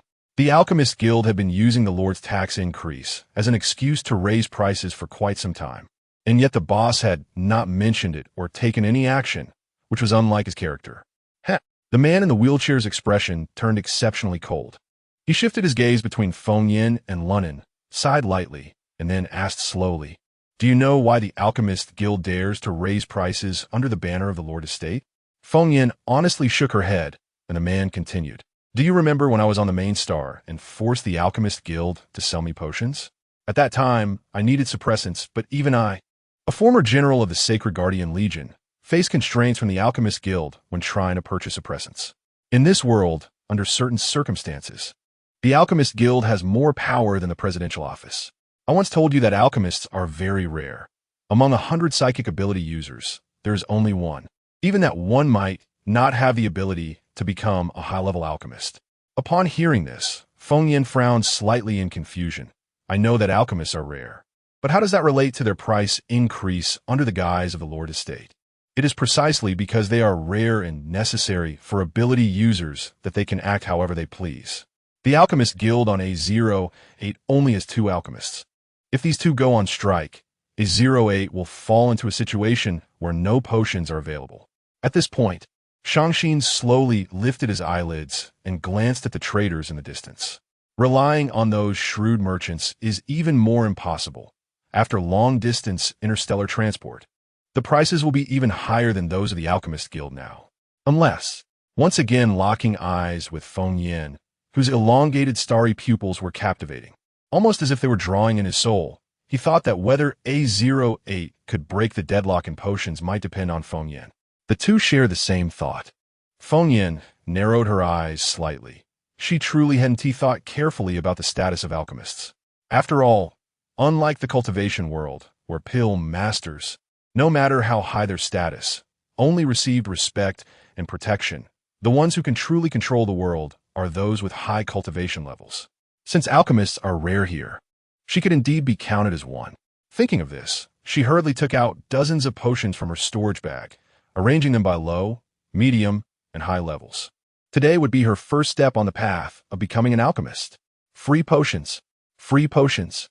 Treating infectious diseases, effective immediately. Don't miss out. Come take a look. After setting up the potions, Feng Yin cleared her throat and shouted directly, attracting the curious gazes of many residents. While Zeta didn't say much, he chimed in from time to time, and Ing initially felt a bit embarrassed, but after a few seconds of inner struggle, he finally joined in shouting. However, after shouting for quite a while, all the residents lined up in front of the Alchemist Guild merely watched, not moving an inch. Even when Feng Yin emphasized the word free, it remained the same. Everyone, come and take a look. These are all targeted potions, absolutely effective. If they don't cure the disease, I'll pay 100,000 star coins. Seeing that no one was coming, Feng Yin started to use her ultimate tactic of compensation, but the residents murmured among themselves, and still, no one moved. However, with the residents not coming, Lunan was drawn over again. He deftly picked up a pink potion, looking puzzled. So the Lady of the Lord is here to be a great benefactor. This potion, how come I, a sea-level alchemist, have never seen it before? If not, could the Lady of the Lord introduce it to me? His voice was loud enough for everyone present to hear, perhaps intended for everyone. Did you hear that? Lunan hasn't even seen that potion. I said the Lord's estate wouldn't be that kind-hearted. Thankfully, I resisted temptation. Otherwise, that nameless potion might just kill someone. And 100,000 star coins wouldn't even be enough to buy a coffin. Exactly. I see the Lord's estate is trying to boost public opinion, even looking down on us as if we're not human. Only a fool would want potions of unknown origin. The residents' whispered comments and Lunan's provocative questions echoed in Feng Yin's ears like thunderclaps. She never imagined that a potion created by her, a 9th-grade pill master, would be unwanted even if given away for free. Manager Lunan has been on A08 for 5 years, right? Feng Yin didn't react quickly, but the man beside her had already spoken for her. In 5 years, the outside world has changed dramatically. Shangxin's voice turned exceptionally cold, and his violent fire-based psychic pressure slowly released, catching Heidel's attention. The latter also responded with high-level psychic pressure, surprisingly engaging in a back-and-forth exchange with Shangxin, neither giving way. Heh! The expression of Lunan, caught between the two, momentarily twisted before quickly returning to normal. He chuckled lightly, so that is how it is. I indeed have limited experience. Then I wish the Lord's estate great success in selling. Oh no, giving away potions, if they can be given away. As soon as the words were spoken, Shang-Xin and Zidar simultaneously withdrew their ability pressure, the latter doing so effortlessly, while Shang-Xin was already sweating profusely. Everyone, today's potions will end here. If you didn't get any, wait until tomorrow. I'm not feeling well, so I'll head back to rest. Lunan had just stabilized himself under the stall and directly gave Zidar a look, who then very cooperatively collected all the remaining potions on the table and stopped selling. As soon as this was said, the queue of ability users protested in unison. Why is it like this? I finally gathered enough star coins. Yeah, didn't Tia just sell out? I already have purple spots appearing on me. I can't wait. Exactly, don't joke with our lives. Manager Liu, don't think that some people's actions should be vented on us. We spent many days gathering star coins. As they spoke, people unconsciously glanced at the neighboring stall, their dissatisfaction clearly written on their faces, but they could not stop Lun Nan, accompanied by healing potions, from leaving. With a high-level ability user like Zidar leading the way, no one dared to stop them. Tomorrow it is then. The Apothecary Guild will close its doors to guests tonight. They were already familiar with this, since the Apothecary Guild on star A08 was entirely at Lunan's discretion. Before leaving, Lunan shot a disdainful glance again, indicating that if they wanted to challenge him, the Lord's mansion wasn't up to it. Once the two left, the residents in line for healing potions naturally rushed over. Murmuring and shooting glances at Feng Yin, their eyes clearly showing dissatisfaction and even resentment. Feng Yin was infuriated and with a roll of her eyes. She took out a dried fruit from her storage bag and crushed it, the spiritual energy wrapped around the remnants, and with a flick of her fingers, it hit Zidar perfectly. Originally, she wasn't sure whom to use the fart fruit she retrieved from the illusion on, but now she had a target. Let's collect some interest for Ching Ching. The three continued to shout, but even with Lunin gone, no one was willing to even take a look. Compared to the Lord's mansion, which they had never seen before and suddenly came to act as their master, everyone trusted the Apothecary Guild more. Although Zeta joined in the shouting, he wasn't surprised by the outcome. If he hadn't accidentally wandered into the back mountain and been saved by Feng Yan, he wouldn't have believed that the Lord's mansion had such good intentions, just like everyone else.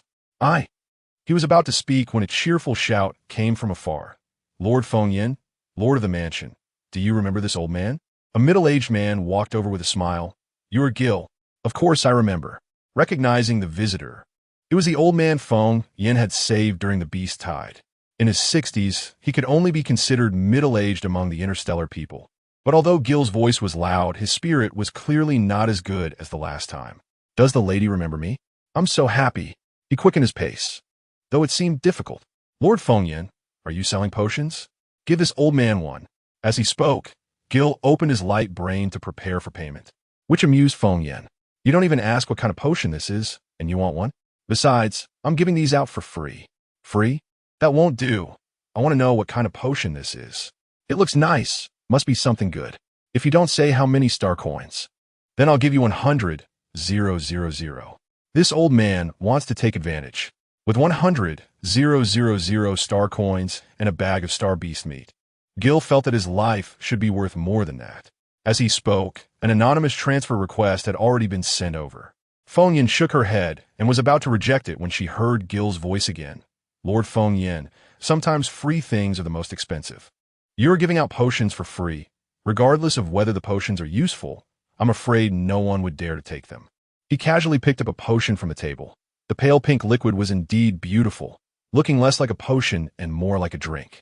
His words made Feng Yin pause, and she couldn't help but blink, silently scolding herself for her foolishness.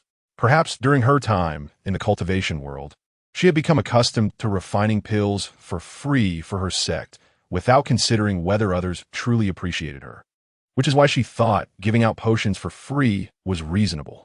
Gil was an elder of the Hunter Alliance. Although his ability level was low, he was very generous and straightforward, always caring for the younger ones in the Alliance like a big brother or even a father, and held a high reputation within the Alliance. Seeing him not wanting it for free and willingly spending star coins to buy that pink potion made some people hesitate and waver, while others wanted to advise him against being impulsive. However, before they could say anything, a loud, exaggerated laugh came from a distance. Muhahaha. Let me feel the power of blood. Please give me a potion. Honorable Lord Feng Yin. Feng Yan's starry eyes turned towards the sound, and she saw Zhang Hai bringing a high stool wrapped in a cloth. Seeing everyone's attention on him, he performed a Thomas jump from the stool, but unfortunately, he had rehearsed too little, and as he turned the second round, his head hit the ground, feeling embarrassed for the first time in his life. However, he attributed this embarrassment to not spending more star coins on a taller stool, thinking that if he jumped from a 10-meter high stool, he would have made a perfect entrance. Honorable Lord of the Mansion, Lord Feng Yin, please sell me a blood potion, as long as he wasn't too embarrassed. Everyone else present was the one who felt awkward. Zhang Hai adhered to this philosophy, kneeling on one knee and performing a clumsy salute to Feng Yin, opening his light brain to send an anonymous transfer. Perfect, absolutely perfect. It was worth practicing for over a dozen times. Feng Yan's mouth twitched. A phrase of national essence lingered on the tip of her tongue for several seconds, but she ultimately held it back. She knew this kid was trying to support her. The potion is for you, but I really can't accept your star coins. After all, you are the biggest contributor to making this potion. Oh, my esteemed Lord Feng Yin, I'm so honored. Those who couldn't get the potion for free will surely be jealous of me. Sigh, forget it. Brave warriors are always envied and excluded. That's my fate. Feng Yin. She dared to bet that Zhang Hai must have watched some new anime yesterday. Chapter 53. Seized the moment to slap the face Jill was willing to pay. and the residents would think that this old man was smooth and wanted to get on good terms with the Lord's mansion. But Zhang Hai was different.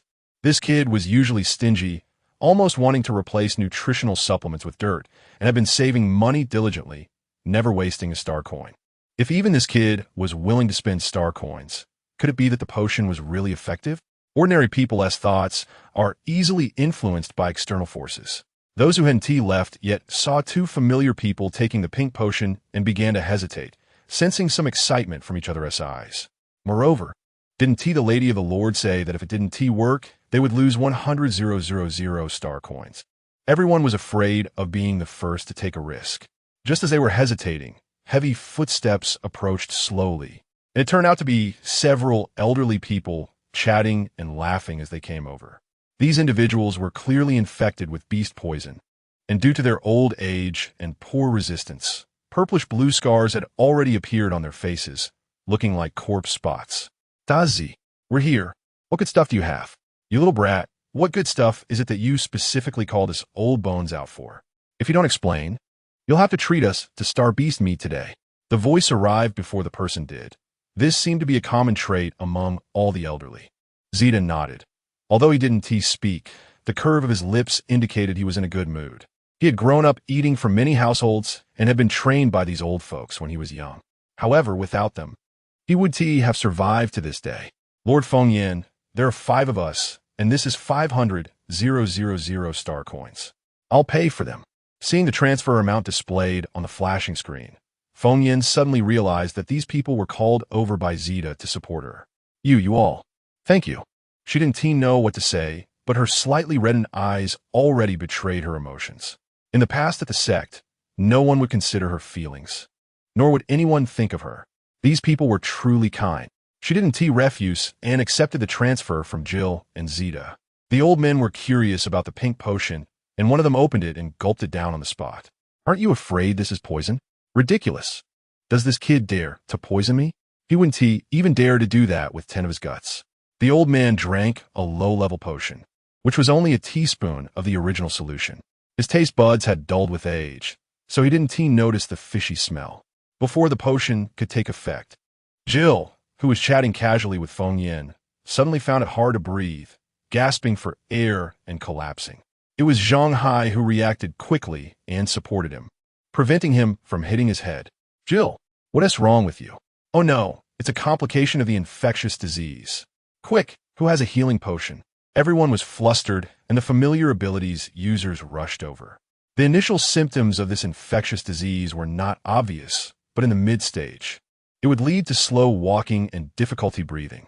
In the later stage, the skin would show purplish-blue mottling, resembling corpse spots. Finally, it would lead to a state of decay and death, as seen in previous death cases. Jill's symptoms had clearly progressed to the mid-late stage. After shouting for a long time, not a single person could produce a high-level healing potion, just as everyone felt helpless and desperate. Fengyan leaped forward from behind the stall's table, her movements very graceful. Step aside. Her soft yet authoritative voice instantly pushed a group of men back. She gently placed her jade hand on Jill's wrist, releasing her consciousness to probe into his body. A violent wave of decayed and filthy energy assailed her. If she hadn't already wrapped the power of the Tsong Kong Fengyan, this corrupt and filthy force could have harmed her. She furrowed her brows, thought of something, and quickly pulled down Jill's collar. Sure enough, below the neck, there were several purple mottles with no visible end, and these mottled marks showed signs of decay and rupture. This was not mid-late stage. It was clearly the final stage. If it dragged on for another 2 days, his life would be in jeopardy. Zeta, give me the crimson potion. Just as Zeta was about to reach for it, a large, bony hand was quicker and handed a crimson potion to Fengyan, giving him a strange look in return. Zeta's mouth twitched. He understood. The Lord was actually a jealous person. Fengyan took the potion, directly pried open Jill's mouth, and poured it inside. The abilities users who were close to Jill were shocked and reprimanded her. What did you give Brother Jill to eat? Even if you're the Lady of the Lord, you can't joke with someone's life. If anything happens to Brother Jill, we the Hunter Alliance 1T let the Lord's mansion go. Everyone was emotionally charged, clearly genuinely concerned for Jill, but what are you all shouting about? What do you think I am? I already said this is a special potion for treating infectious diseases. Even if I wanted to harm him, would I do it in front of you? Can't you think a little? Feng Yan's three rapid questions left those who had shouted at her momentarily speechless. Some realized they were intimidated by Feng Yan and retorted stubbornly. Who knows what you gave Brother Jill to eat? What if you don't follow normal logic and poison him right in front of us? Cough, cough, spit. Jill spat out blood. Before that person could finish, Zhang Hai exclaimed. Those who had complained about Feng Yan's reckless medication seemed to have their words confirmed, casting angry glances at her. But the next second, Jill's weak voice rang out, I'm good now. I'm fine. The wounds on my body don't hurt anymore. Cough, cough, cough. Everyone turned to look. Although the voice was weak, Jill's complexion was noticeably much better. And looking at the ground, what Jill had just spat out couldn't even be considered blood. It was clearly black pus. Jill knew his body best. He originally didn't want to go out. He had already begun to show signs of impending death. Even drinking a low-level healing potion had no effect, and he was prepared to wait at home for death. But hearing that his savior was struggling here, he dragged his sick body out to support her. He quickly pulled down his collar, feeling it wasn't clear enough, so he simply took off his shirt. Having fought with Star Beast for years, his body was naturally not delicate, but the horrifying purplish-blue mottled scars that had been so obvious just moments ago were nowhere to be found. He had clearly returned to his original state, leaving not a trace behind. Truly a miracle. It's really gone. It's really gone. Not a single trace left. How amazing. Everyone widened their eyes, rubbing them several times before daring to confirm they weren't seeing things. Jill, feeling a bit of strength, quickly got up and laughed heartily. Ha ha, old man. I truly am not destined to die. Lord Feng Yan is truly my benefactor. You have saved my life twice now. In the future, if you need anything, just command me. Jill, will never say a word of complaint. There was no need for testing. The deathly feeling that had originally surrounded him had completely vanished. Except for a bit of weakness, he felt great. It was as if he had never contracted the infectious disease at all. If it were someone else, they would think he was a plant of the Lord's mansion. But Jill had known them for many years and was well aware of what kind of people they were. In other words, that strange potion was indeed effective against the infectious disease. As if to confirm their thoughts, the old man who had directly gulped down the potion earlier, without knowing what it was, exclaimed, Old buddy, look, the scars on my body are gone too. I feel so light. It's like I'm rejuvenated. He jumped a few times on the spot to prove his words were not empty, startling his old companions nearby, who feared that he might accidentally fall and become half paralyzed. His statement seemed to become a signal, drawing the eager gazes of those who had not yet left, as well as those at the front of the merchant queue selling Star Beast eyeballs, all targeting the test tubes filled with pink liquid, as if they could ignite those potions with their eyes alone. I want a potion. At this moment, a young man was the first to speak, his beautiful eyes lighting up as he immediately revealed a mouthful of silver teeth. The low-level potion is 100,000. The medium-level potion is 200,000. And the high-level potion is 300,000. I see you need a medium-level potion. Aren't these supposed to be free? TSK, TSK, TSK, they were free just now. But I decided to listen to public opinion and will not let you take them for free, so you can feel at ease. The young man, fine, I'll buy. No one expected the slap in the face to come so quickly. They hadn't even left before their faces were swollen. The young man originally planned to buy a high-level healing potion, having prepared all his savings with 5 million star coins quietly lying in his light brain account. Now, he only needed to transfer 200,000 star coins, handing over the money in one hand and taking the potion in the other. And he actually felt it was a bit of a bargain. After getting the potion, the young man also followed Gil's example and downed it on the spot. But unexpectedly, the strong fishy smell rushed into his nostrils, nearly making him gag. However, thinking that this sip was worth 200,000, he forced it back down and even claimed it was good. The discomfort caused by the infectious disease was quite evident. Even patients in the early stages showed significant lethargy, making it immediately clear whether the potion was effective. The crowd was actually ready with star coins, but they still wanted to see the young man's reaction before deciding. Yet who would have thought that the young man suddenly burst into laughter, like a wild horse breaking free, disappearing in a flash. Only when he was completely out of sight did a voice come from afar. "Thank you, Lord Feng Yin." "Thank you, Lord." This remark completely ignited the crowd's emotions. In pairs of green eyes fixated on Feng Yin, making her swallow hard. "Lord Feng Yin, I want a potion. I want a potion too. I want a high-level potion. Give it to me first. I want 10. The rising voices, accompanied by numerous figures, pushed Gil out of the crowd. Gil shook his head helplessly, humming a little tune as he strolled back home with his now healthy body. The Lord's mansion would have plenty to do from now on. The enthusiastic roar of the crowd drowned out Feng Yin. She had never encountered such a situation before and was momentarily at a loss. Just as she was considering using Qing Yin to scare them a bit, a clear voice cut through the crowd. "Line up." The voice was not loud, but carried great power and penetration, like a general training soldiers, commanding respect and authority. Shang Xian's voice mixed with the pressure of abilities, causing these low-level ability users to quiet down instantly, and they lined up obediently.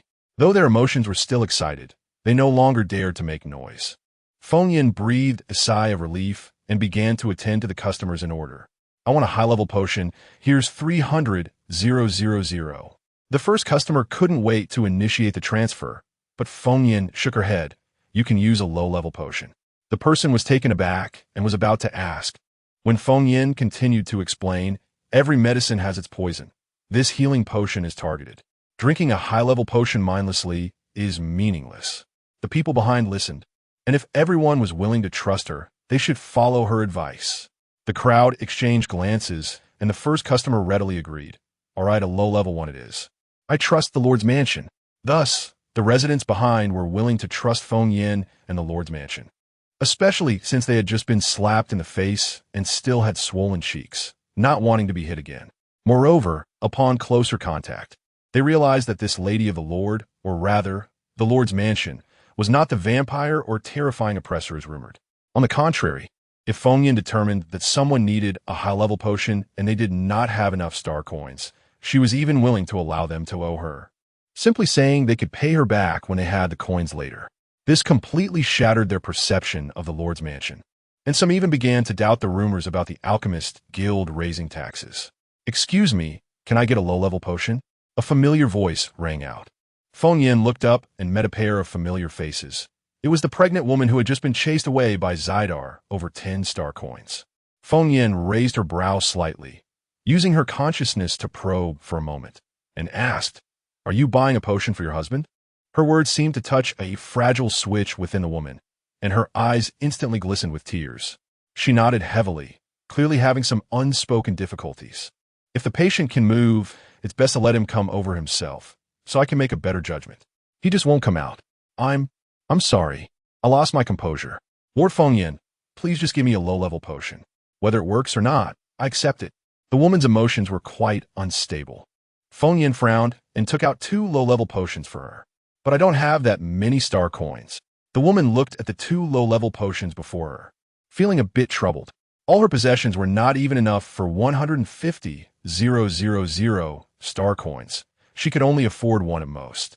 Now that she was pregnant and unable to work, she didn't want to owe money and wanted to leave some star coins for nutritional supplements for her unborn child.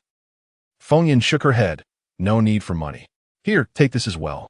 She took out a blue fruit the size of a thumbnail from her storage bag and handed it to the woman.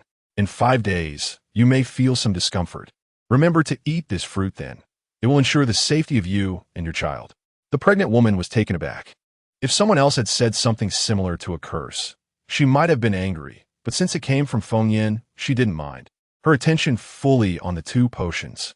She took the potions and the fruit, her tears finally turning into reality, slowly sliding down her cheeks. The pregnant woman kept saying thank you, feeling as if she had lost her soul, not knowing when she returned home. On the wheelchair, the tall man clasped a green hairpin in his palm, gently rubbing it, the unique power seeping through the pin and soothing Shang Xian's brain, stabilizing the chaotic mental energy caused by frequently releasing the pressure of abilities. "Feel sorry for her? I just think she has a connection with me." Chapter 54. My wife.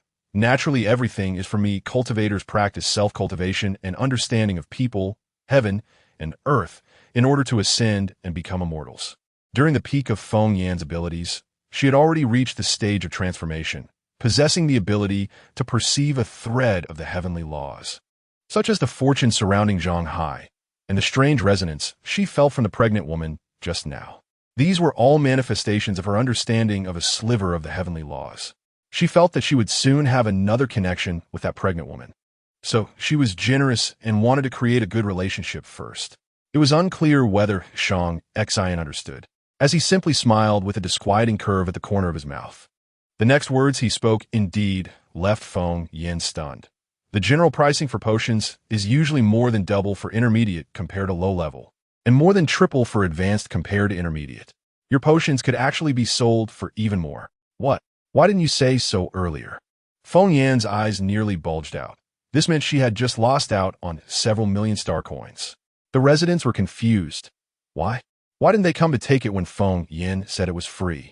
Are they out of their minds? Everyone was afraid that Feng Yan would really take Xiang's suggestion and raise the prices, so they hurriedly surrounded her, loudly praising her from head to toe, using every awkward compliment possible to divert her attention. Of course, Feng Yan had never considered raising prices anyway, as she hadn't planned to charge from the start. After all, no matter how much she earned, the balance that Xiang shared with her wouldn't change. In an instant, among the 3 stalls in the center square of South City, only one remained with a long line in front of it, which was the potion stall of the Lord's mansion. Feng Yan had prepared over 1,000 potions, which wasn't a lot, but because she needed to quickly check each resident, her pace was slow. The other merchants, having lost their business, weren't angry but hesitated as they looked over. Bing Bing, why aren't you thinking of a way? The business has all been taken by the Lord's mansion. However, the girl accompanying Lu Bing had exquisite makeup and a sweet face. In the past, whenever she made such a reproachful sound, Lu Bing would immediately comply. But this time, the opponent was the Lord's mansion. He had already taken their business regarding the star beast eyeballs, and if he clashed with them directly again, it wouldn't be a good thing. But Li Nanan didn't think so. Talking about potions, Lu Bing, as a trader, naturally had quite a few in hand. Originally, they hadn't brought them out considering the reputation of the Apothecary Guild, but now that the opponent was the Lord's mansion, what was there to fear? They were just a bunch of self-indulgent people without real power, not recognized by the public. Don't you want to complete the mission on the main star and go back? Li Nanan reminded him. Seeing the man still hesitant, Li Nanan urged again, the types of potions we sell are different, so we won't clash with the Lord's mansion. Think about it. The Apothecary Guild usually works with us. It's rare they're not here. We can take this opportunity to sell potions without causing any unpleasantness with the guild. That seemed reasonable. Thus, Lu Bing quickly stopped purchasing the star beast eyeballs and instead placed a box of potions on the table, calling out to sell like the Lord's mansion. He sold some common potions, like stamina potions and low-level healing potions, which indeed did not conflict with the Lord's mansion's offerings. Additionally, his prices were significantly lower than the raised prices of the Apothecary Guild, so he garnered quite a bit of business, creating a sense of balance where both sides coexisted peacefully. While potions were being sold in an orderly manner on one side, on the other side, Lu Nan and Shi Dar returning to the Apothecary Guild were not having such a pleasant time. What is wrong with you? Why have you been? TSK. The wide-open window allowed the cold wind to flow through the room endlessly, yet couldn't carry away all the foul smell. Lu Nan was already in a bad mood because of Feng Yan sending potions, and now he was even more irritated. I don't know, Nan. Don't be angry. Just as the words fell, a loud noise erupted from behind, followed by a strong stench that filled the air. Even the flowing wind couldn't carry it all away, as if it were going to drown people. The tall, bear-like man felt extremely embarrassed, wishing he could find a crack in the ground to bury himself. He had eaten and drunk the same as usual, nothing special, but for some reason.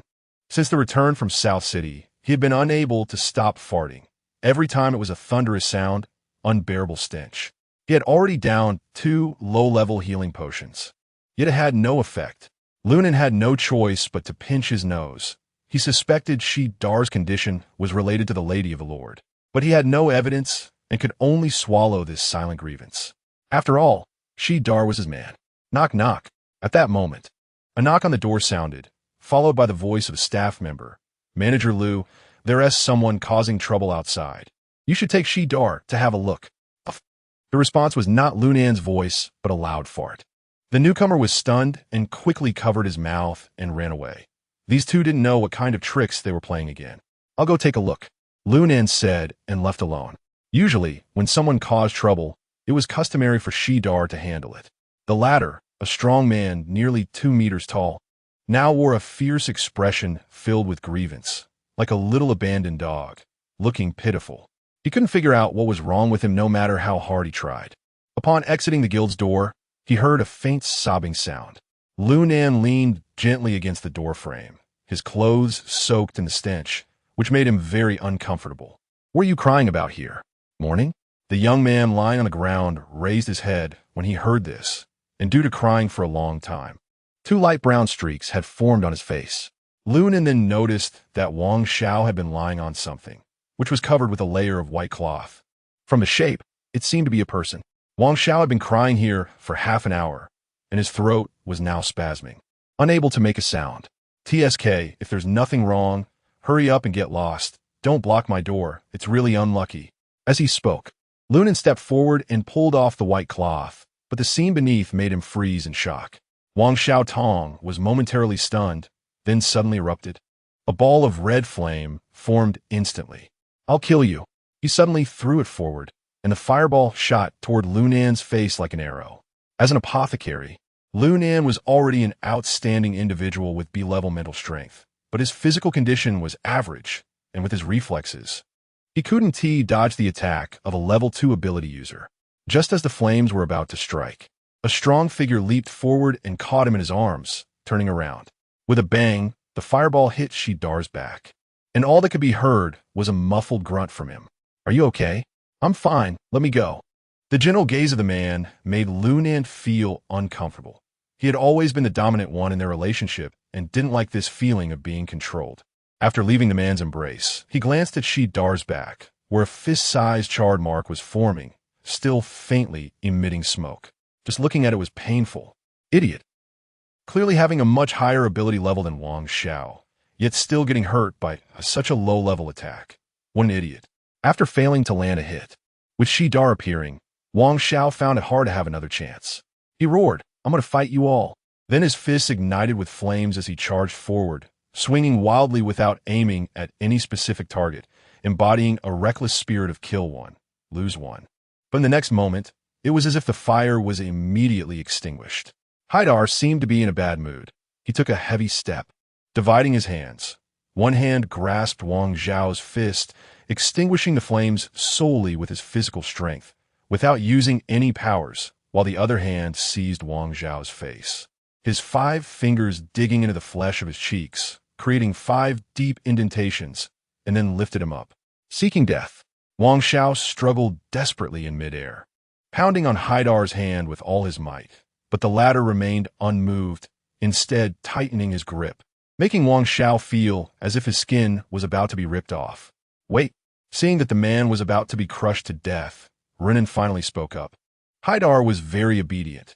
When Runan said stop, he immediately complied and let Wang Xiao down. Wang Xiao knelt on the ground, clutching his swollen, red face in pain, filled with nothing but humiliation and rage. I will not let you go. I will kill you all. Hee. Are you here to seek justice for your father? Runan chuckled lightly, his elegant and refined face filled with mockery. If Wang Xiao saw this, he would surely disregard everything and fight back with all his might. Unfortunately, the pain from his crushed face prevented him from lifting his head. You pharmacists are too much. I spent all my fortune, yet my father still died. You must pay with your lives. I want all of you to pay for it. This is truly interesting, Runan said flippantly. He took graceful steps and squatted beside the thing that could no longer be called a body, only then catching the smell of decay. I remember you bought high-grade healing potions, right? Were they for your father's use? There aren't too many people in A08 who can afford high-grade healing potions. So Runan basically remembers them all. The young man lying on the ground said nothing, his face filled with resentment, glaring with bulging eyes, venting his anger. But I never said that high-grade healing potions could cure infectious diseases, did I? Isn't that just what you all assumed? You. Cough, cough. Perhaps due to his anger, Wang Xiao suddenly coughed incessantly, eventually spitting out a trace of bright red blood. Don't rush. Renan stood up and leisurely walked to Wang Xiao's side, his long fingers brushing across his jaw, lifting his chin with a sudden force. The pitifully disfigured face made Renan involuntarily break into a mad smile. Although your father's death has nothing to do with my pharmacist guild, if you help me with something, I can refund you double the star coins for the healing potions. Renan leaned in and whispered a few words into his ear, his voice like a devil's whisper, disdainful yet enticing. Once you've thought it through, just go ahead and do it. This is your deposit. As soon as he finished speaking, a notification of an anonymous transfer of 1.5 million star coins lit up in front of Wang Xiao. He gritted his teeth tightly, and, after a moment, trembling, he clicked to accept. That's right. Once a person dies, they cannot be revived. You should think more about yourself. I'll be waiting for your good news. The backyard of the Lord's mansion was illuminated by flickering flames, the dancing azure flames casting eerie shadows on everyone's smirking faces. Lord Fengyan, isn't the next skewer mine? Lord Fengyan, shouldn't the next skewer be for me? You little brat, don't you know to respect your elders? I'm at least your elder. Can't you give way to me a bit? Brother Fei, when it comes to delicious food, there's no distinction between elder and younger. Haven't you heard? Besides, I've been losing weight effectively lately. I deserve a reward. Lord Fengyan, who are you giving it to? Fei Qi and Chu Pang Pang squatted beside a fire fueled by dried spirit grass, completely ignoring their brotherly bond, fighting red-faced over a skewer of grilled meat. They didn't even notice that their address for Feng Yin had changed from Lady of the Lord to Lord Fengyan. Sizzle. The sound of fat dripping into the flames signaled that the grilled meat was ready. Feng Yin raised the skewered star beast meat, which was fragrant and crispy, and nodded in satisfaction. Naturally, it's for Shang Xin. She handed over the only skewer that looked decent after 20 failed attempts to the man quietly waiting beside her. Thank you. The man's lips curled into a slight arc. Although his expression was minimal, his whole face radiated warmth. And he even lifted his eyelids to give Fei and Chu a smug look before taking a bite of the meat. So delicious. The man's praise made Feng Yin break into a sweet smile, illuminated by the firelight, resembling a pure fairy, leaving everyone mesmerized. Chu Pang Pang wiped the black marks around his lips, erasing the evidence of having just eaten 5 skewers charred to carbon, feeling somewhat envious and childish, saying, Lord Feng Yin, why do we only get to eat the burnt ones? And you didn't even help me clear my meridians today. I feel like I'm losing weight slower lately. Feng Yin rolled her eyes, just about to speak, when the man beside her cleared his throat, his cold voice ringing out, She is my wife and naturally does everything for me. As for you, you will follow Huang Qi for training in the future, and there is no need for Feng Yin to help you clear your meridians anymore. Do you have any dissatisfaction with my arrangements? The authoritative voice instantly silenced Chu Pang Pang's rebellious spirit, and he mumbled, no. He finally understood what Brother Fei Qi meant. Although they had managed a 08 before, that was only because there was no capable person to take over. Now that the original owner of this planet had taken over, it was the best choice. If Feng Yin was added, this planet would definitely get better and better in the future. He looked forward to that day. Caw. At that moment, a weak bird call came from above the metal fake mountain. Feng Yin thought it was Ching Ching being upset that she hadn't given it the grilled meat first. So she hurriedly extended the other skewer of grilled meat towards it. Here, a little something for you. It has golden fruit added. She placed the skewer in front of it, but the blue bird remained weakly lying in its nest, giving a low chirp in response. But it didn't even open its eyes. Ching Ching? Feng Yin thought the blue bird was just playing tricks on her. So she reached out to pat its little head. But as soon as she touched it, a strong burning sensation pierced through her skin, as if it were going to ignite her. Ching Ching, why are you so hot? Chapter 55. One wave after another, the blue bird is one of the innate divine birds, renowned alongside the golden crow and the vermilion bird. And it is the only one of its kind in the same world. Unlike other divine birds, it has an extremely low aggressiveness, and whenever it appears, there are always coincidental joyous events, leading humans to revere it as the bird of love. Such a divine bird is inherently immune to illness, especially minor ailments like fever and cold, which are impossible for it to experience. Therefore, the intensely hot feeling emanating from Qingqing, as if she were molten lava, could not be due to illness. When Feng Yin mentioned this, the others noticed that the flames today seemed much hotter than usual. It turned out that the temperature they felt was not from the fire pit, but rather the heat radiating from the bluebird. "Don't worry, I'll calm you down," Shang Xian said. He had never seen Feng Yin so flustered, and, as soon as he finished speaking, he used his light brain to contact Mir. Boss, why aren't you speaking?" Since he only connected via audio and not video, Mir couldn't see the situation. But moments later, he heard Shang Xian's panicked voice. "Are you crazy? Let go." The wheelchair transformed into mechanical legs, and Shang Xian quickly pulled Feng Yan's hand away from the bird's beak, but it was too late. The fair and delicate palm had already been burned with red, swollen marks. "Let go of me. I must give Qingqing the elixir." Feng Yan, with an unexpected surge of strength, managed to shake off Shang Xian's hand. Even with the azure phoenix flame attached to her hand, the intense pain still struck her palm. But at that moment, she seemed to feel no pain. She forcefully pried open the bluebird's beak and stuffed a top-grade Fanyang pill inside. "Qingqing, you won't be harmed. You definitely won't be harmed." If one looked closely, they would see faint purple electric currents flickering on the bluebird's body. The burning sensation in Feng Yan's palm was not due to heat, but rather the sting of electric shock. She knew this was the heavenly thunder that Qingqing had swallowed that day. "It's all my fault. It's all my fault." Just then, Mir arrived beside Shang Xian in a beam of teleportation light, shocking Fiki and Xu Pangu. It was their first time witnessing such a capability that could teleport through planetary barriers. Was this the legacy of the former Holy Guardian Legion? "Boss, what's going on?" Shang Xian had no time to answer before he heard Feng Yan's exclamation as she directly lifted the bluebird. "Shang Xian, what should we do? What should we do?"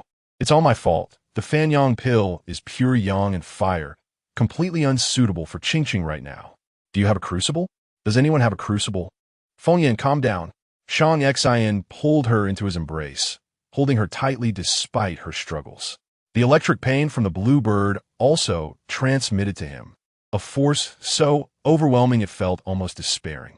"It's all my fault. I didn't consider the consequences when I extracted the blood of luck, causing Qingqing to shield me from the heavenly thunder. And now this, I didn't even think about how severely injured Qingqing was. It's all my fault."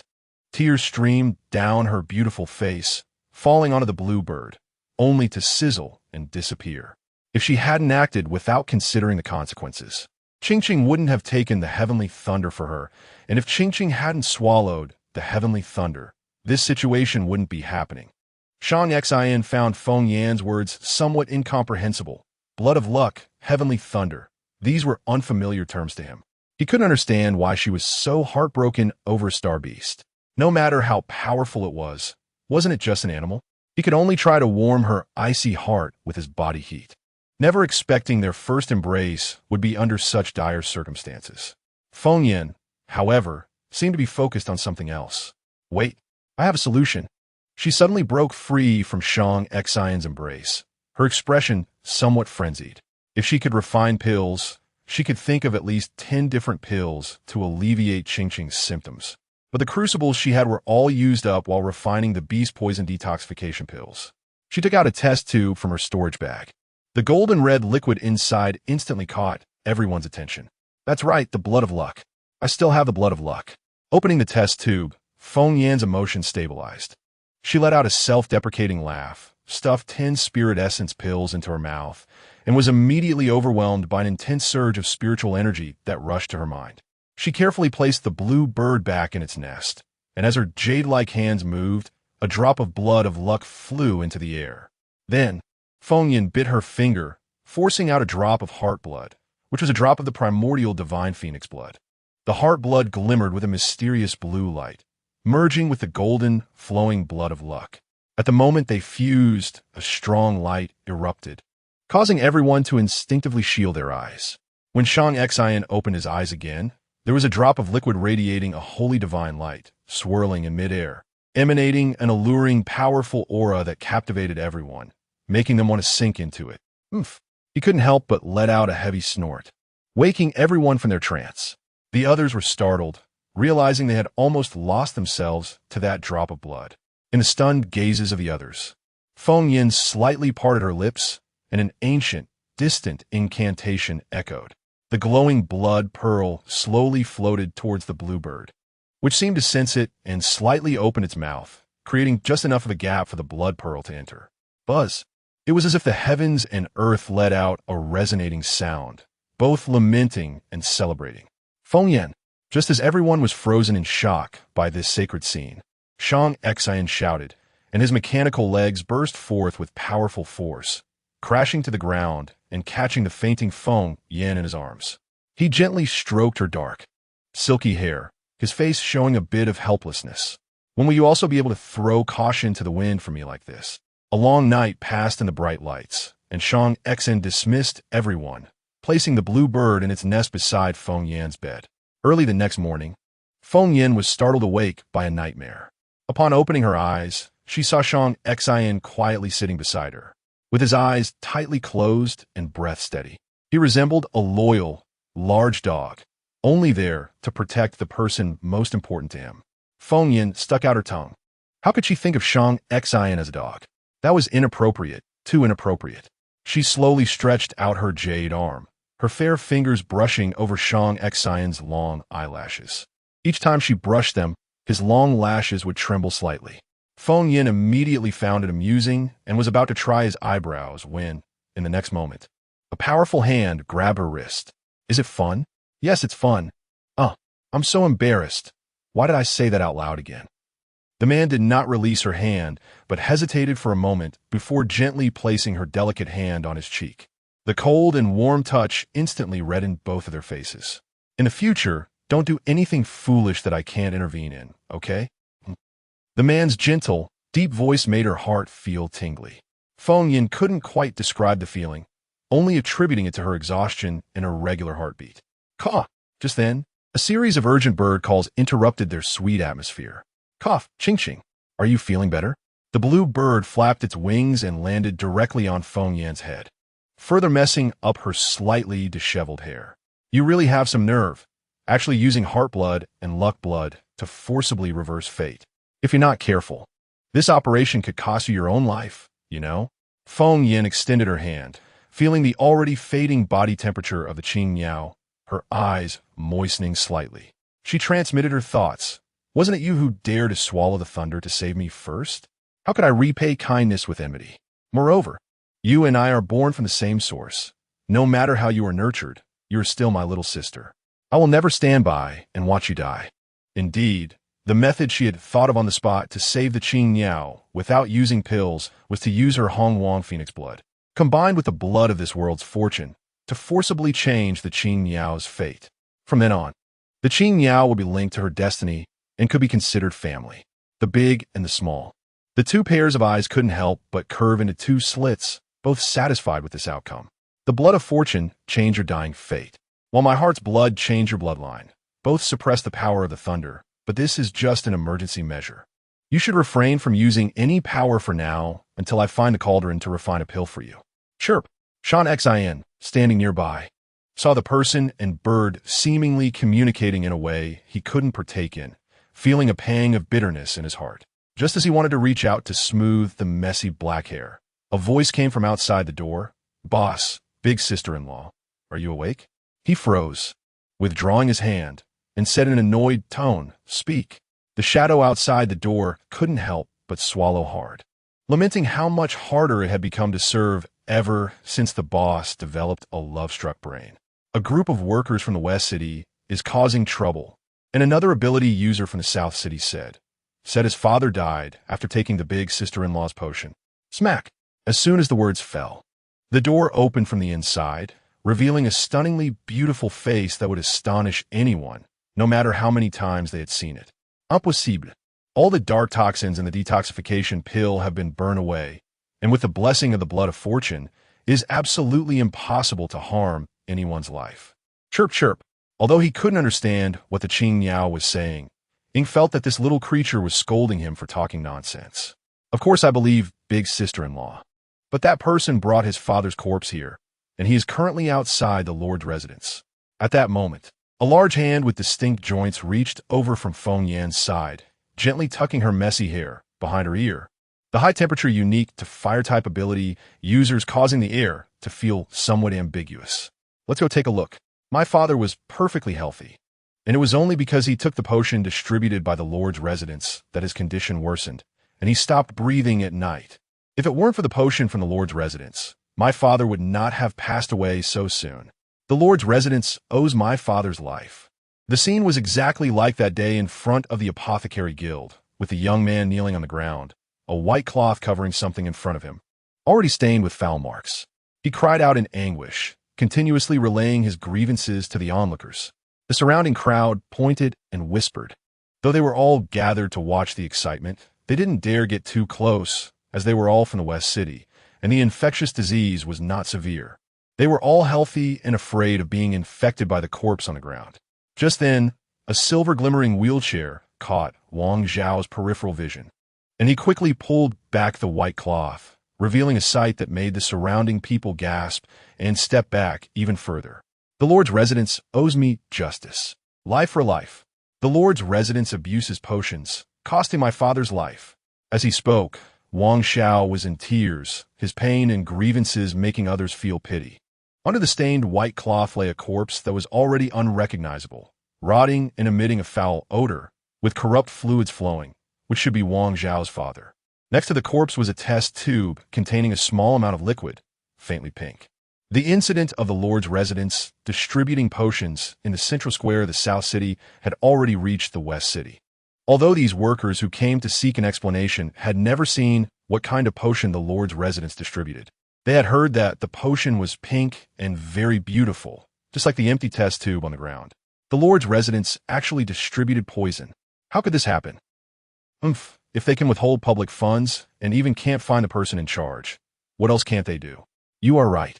This Lord's residence is just a bunch of vampires. The workers from the West City whispered among themselves, the crowd not caring about the trouble, almost forgetting why they had come in the first place. The murmurs of the crowd and Wang Zhao's cries echoed in the air, while Feng Yan's willow-like brows slightly furrowed. She did not refute, but instead stepped forward and squatted beside the corpse, undeterred by its terrifying appearance and foul smell. What do you want to do? Is it not enough that you kill my father? The young man yelled, emotionally handing the empty potion test tube to Feng Yan. If it had been anyone else, they would have hurriedly refuted and unconsciously taken the test tube, but unfortunately, Feng Yan remained unmoved, her starry eyes seemingly able to see through him, making Wang Zhao feel a bit uneasy. When did you get this potion? I was the first in line when you distributed it, getting it before anyone else. I trusted the Lord's residence so much, only to find out you were giving out potions to use people for experiments, costing my family their lives.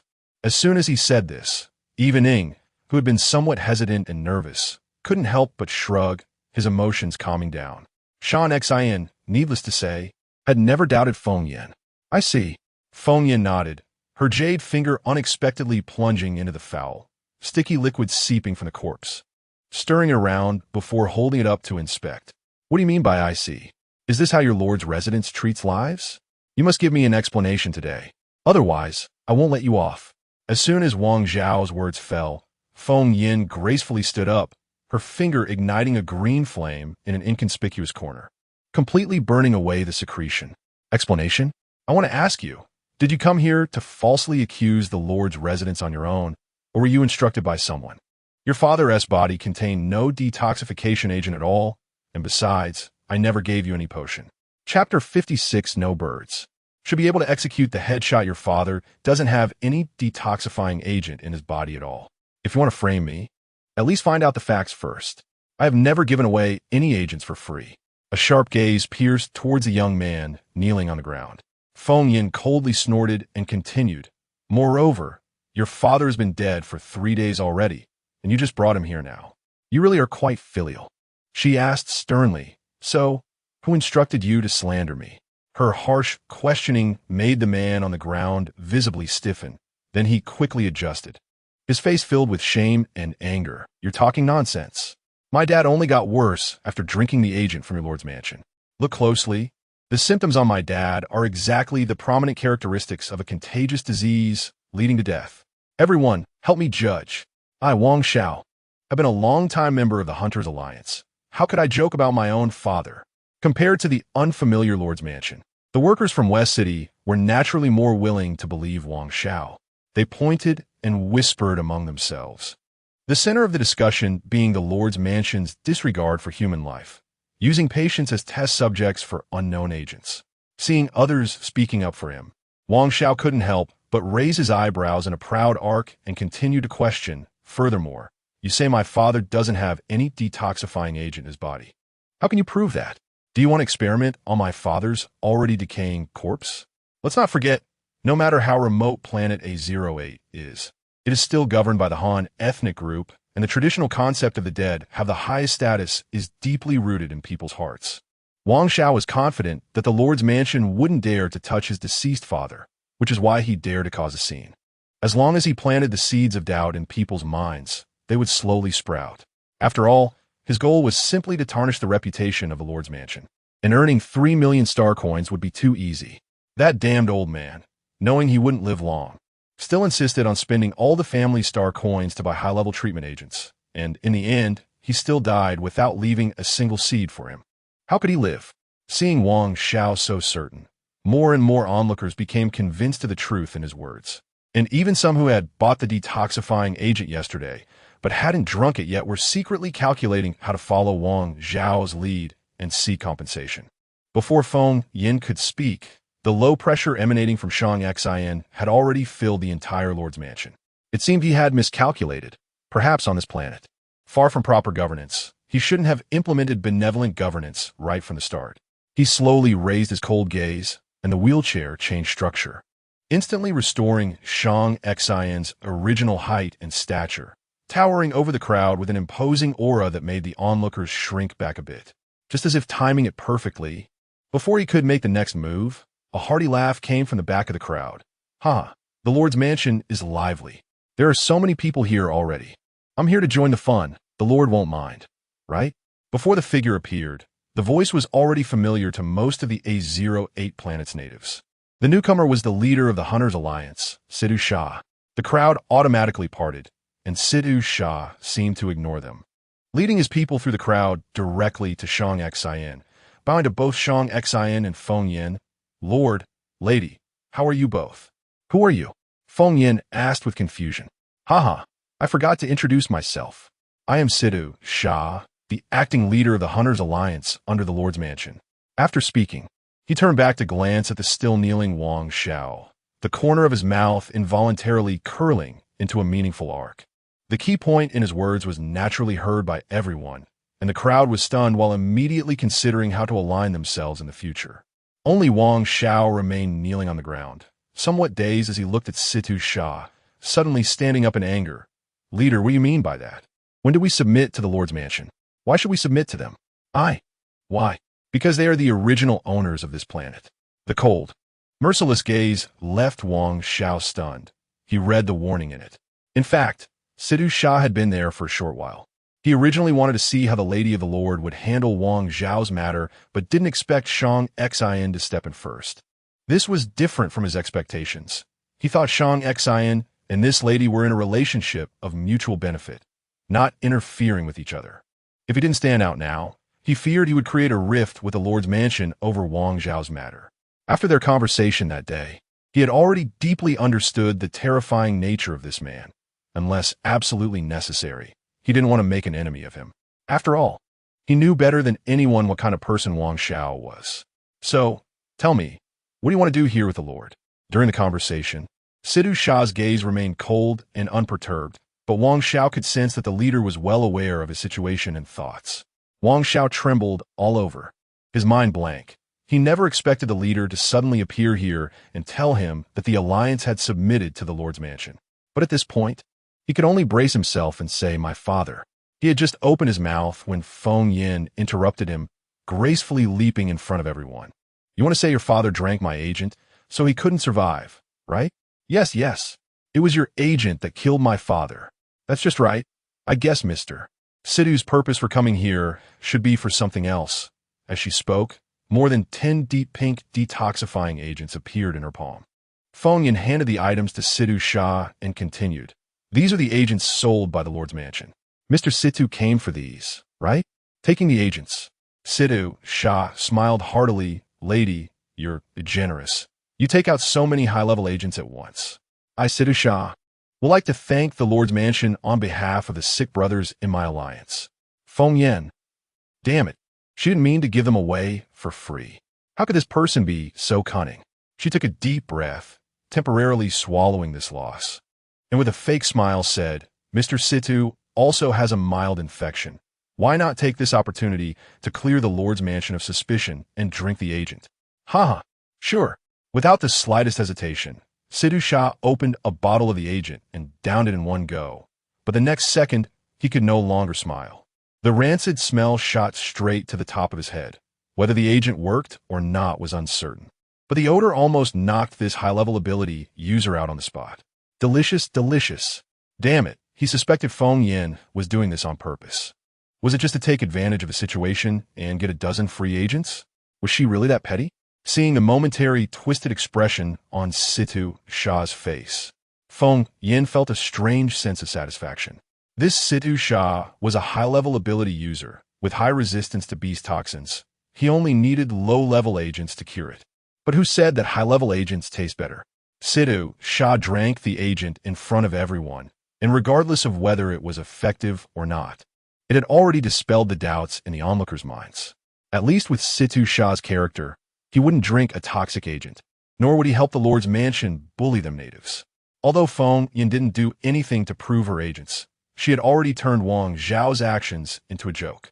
Whether your father drank my agent or not, I have ways to prove it. As soon as the words were spoken, Feng Yin took out a bottle of golden red liquid from her storage bag. Low-level ability users and ordinary people only found the liquid mysterious and beautiful, while high-level ability users like Sidhu Shah could sense a mysterious power from it. Even through the glass vial, this power was captivating, as if obtaining it would grant one everything. Feng Yin activated the blood of fortune, and a faint pink aura immediately enveloped Sidhu Shah's body, making the handsome man, who was not suited for a flamboyant persona, appear even more charming and gentle. Sidhu Shah thought, this is definitely retaliation. He is a domineering man, not cute. At the same time, a few people in the crowd also emitted a pink glow. Anyone who had consumed the detoxification agent would respond to the main ingredient of this potion, and the effect would last for 7 days. Feng Yin held the blood of fortune and moved closer to the corpse of Wang Zhao's father, and the result was obvious. The decaying corpse did not react at all. Did you drink the agent from the Lord's mansion? Yes. After I drank it, my health improved, but I haven't gone to the hospital for a checkup yet. Why didn't you say so earlier? I just didn't have the time. In the crowd, several people radiating pink light immediately became the focus. Without exception, they had all consumed the agent, and some had already gone to the hospital for follow-up checks, with all health indicators returning to normal. Everyone suddenly understood. The agent from the Lord's mansion was not just useful, it was incredibly effective, much more so than even high-level healing potions. What do you have to say now? Feng Yin turned around and questioned sharply. Wang Zhao had nothing to say. He collapsed to the ground, looking like he had lost his soul, further making everyone realize what was happening. It turned out to be true, as the Lady of the Lord said. Wang Zhao had framed the Lord's mansion. Impossible, impossible. Alliance leader, please save me. Save my father. I beg you to save my father. Wang Zhao's emotions collapsed suddenly as he lunged at Sidhu Shah's feet, looking utterly lost. The man whose ankle he clung to sighed, glancing pityingly at the corpse that had decayed beyond recognition. Wang Bingshan, look at your useless son. Even in death, he still has to drag your corpse around. My lord, my lady, may I ask you to let me handle this? After all, Wang Zhao's father had contributed greatly to the alliance and was a kind person. However, a kind father raised a useless son. Wang Bingshan, feeling guilty over his wife's death, overly indulged Wang Zhao, leading him to lack any sense of responsibility, even using his father's death to frame the Lord's mansion for personal gain. Both Shang Xian and Feng Yin nodded. However, when they were about to leave, Feng Yin rejected Sidhu Shah's request to take Wang Zhao's father's corpse. His father had severe infections and had surely come into contact with many sources of infection during his lifetime. The body must be completely destroyed including skin and bones, to eliminate the virus. Otherwise, improper handling could lead to further spread. No, get my dad back. You can't take my dad's corpse now. Hearing this, Wang Xiao struggled to grab his father's body, but suddenly blacked out, collapsing. Sidhu Shah retracted his hand and tossed the unconscious Wang Xiao to his subordinates, shaking his head before leaving with his group. Feng Yin, don't take it to heart. After the alliance left, Shang Xian gently patted Feng Yin's shoulder and gave a resentful look to the blue bird pretending to be a decoration on her head. If that damned little bird weren't there, he could have touched Feng Yin's hair. Feng Yin only responded softly, a cluster of green flames dancing between her fingers. With a wave of her jade hand, the green fire instantly engulfed the corpse on the ground. The temperatureless green flames burned fiercely, but didn't produce even a wisp of smoke. As the flames gradually extinguished, the decaying corpse disappeared from the world. Feng Yin formed a spell, and the green flames shrank to form a marbled green-black orb, slowly floating toward her palm. Give this to Wang Xiao. Shang Xian nodded as he received the mysterious green-black orb. This object was likely the remnants of Wang Bingshan's body, a thought left for Wang Xiao by Feng Yin. This was his wife, who always carried a sense of kindness in her heart, even if this person had just tried to frame her. Feng Yin was unaware of Shang Xian's thoughts. If she knew, she would surely shout injustice. She did not sympathize with Wang Xiao. On the contrary, she was very disgusted by someone who would use their parents to gain benefits, not even sparing the corpse.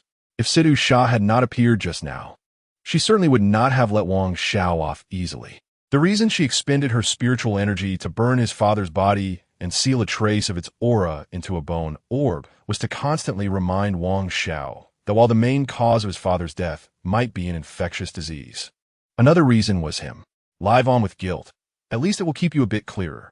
After dealing with Wang Xiao's matter, Shang Xian deactivated the mechanical leg mode of his wheelchair and returned to it, lifting his eyelids and saying lightly, "So, what brings you here?" The workers from the West City knew he was asking them. A few of them nudged each other, and finally, a simple-looking, honest man stepped forward. We are here to demand our wages. That's right. We can't work for free. The person in charge has disappeared, so we had to come to the Lord's mansion for an explanation. The workers spoke one after another, and Shang Xian roughly understood that these workers were paid daily. They had not been able to find the person in charge of the West City reconstruction project for several days, had not received their wages, and had to cover material costs, so they had to come to the Lord's mansion to demand payment. What happened? Shang Xian glanced at Shadow, who shivered and quickly opened his holographic terminal to contact the person responsible for the West City reconstruction, Naji. However, the communication rang for a long time without anyone answering. "Boss, I can't get through."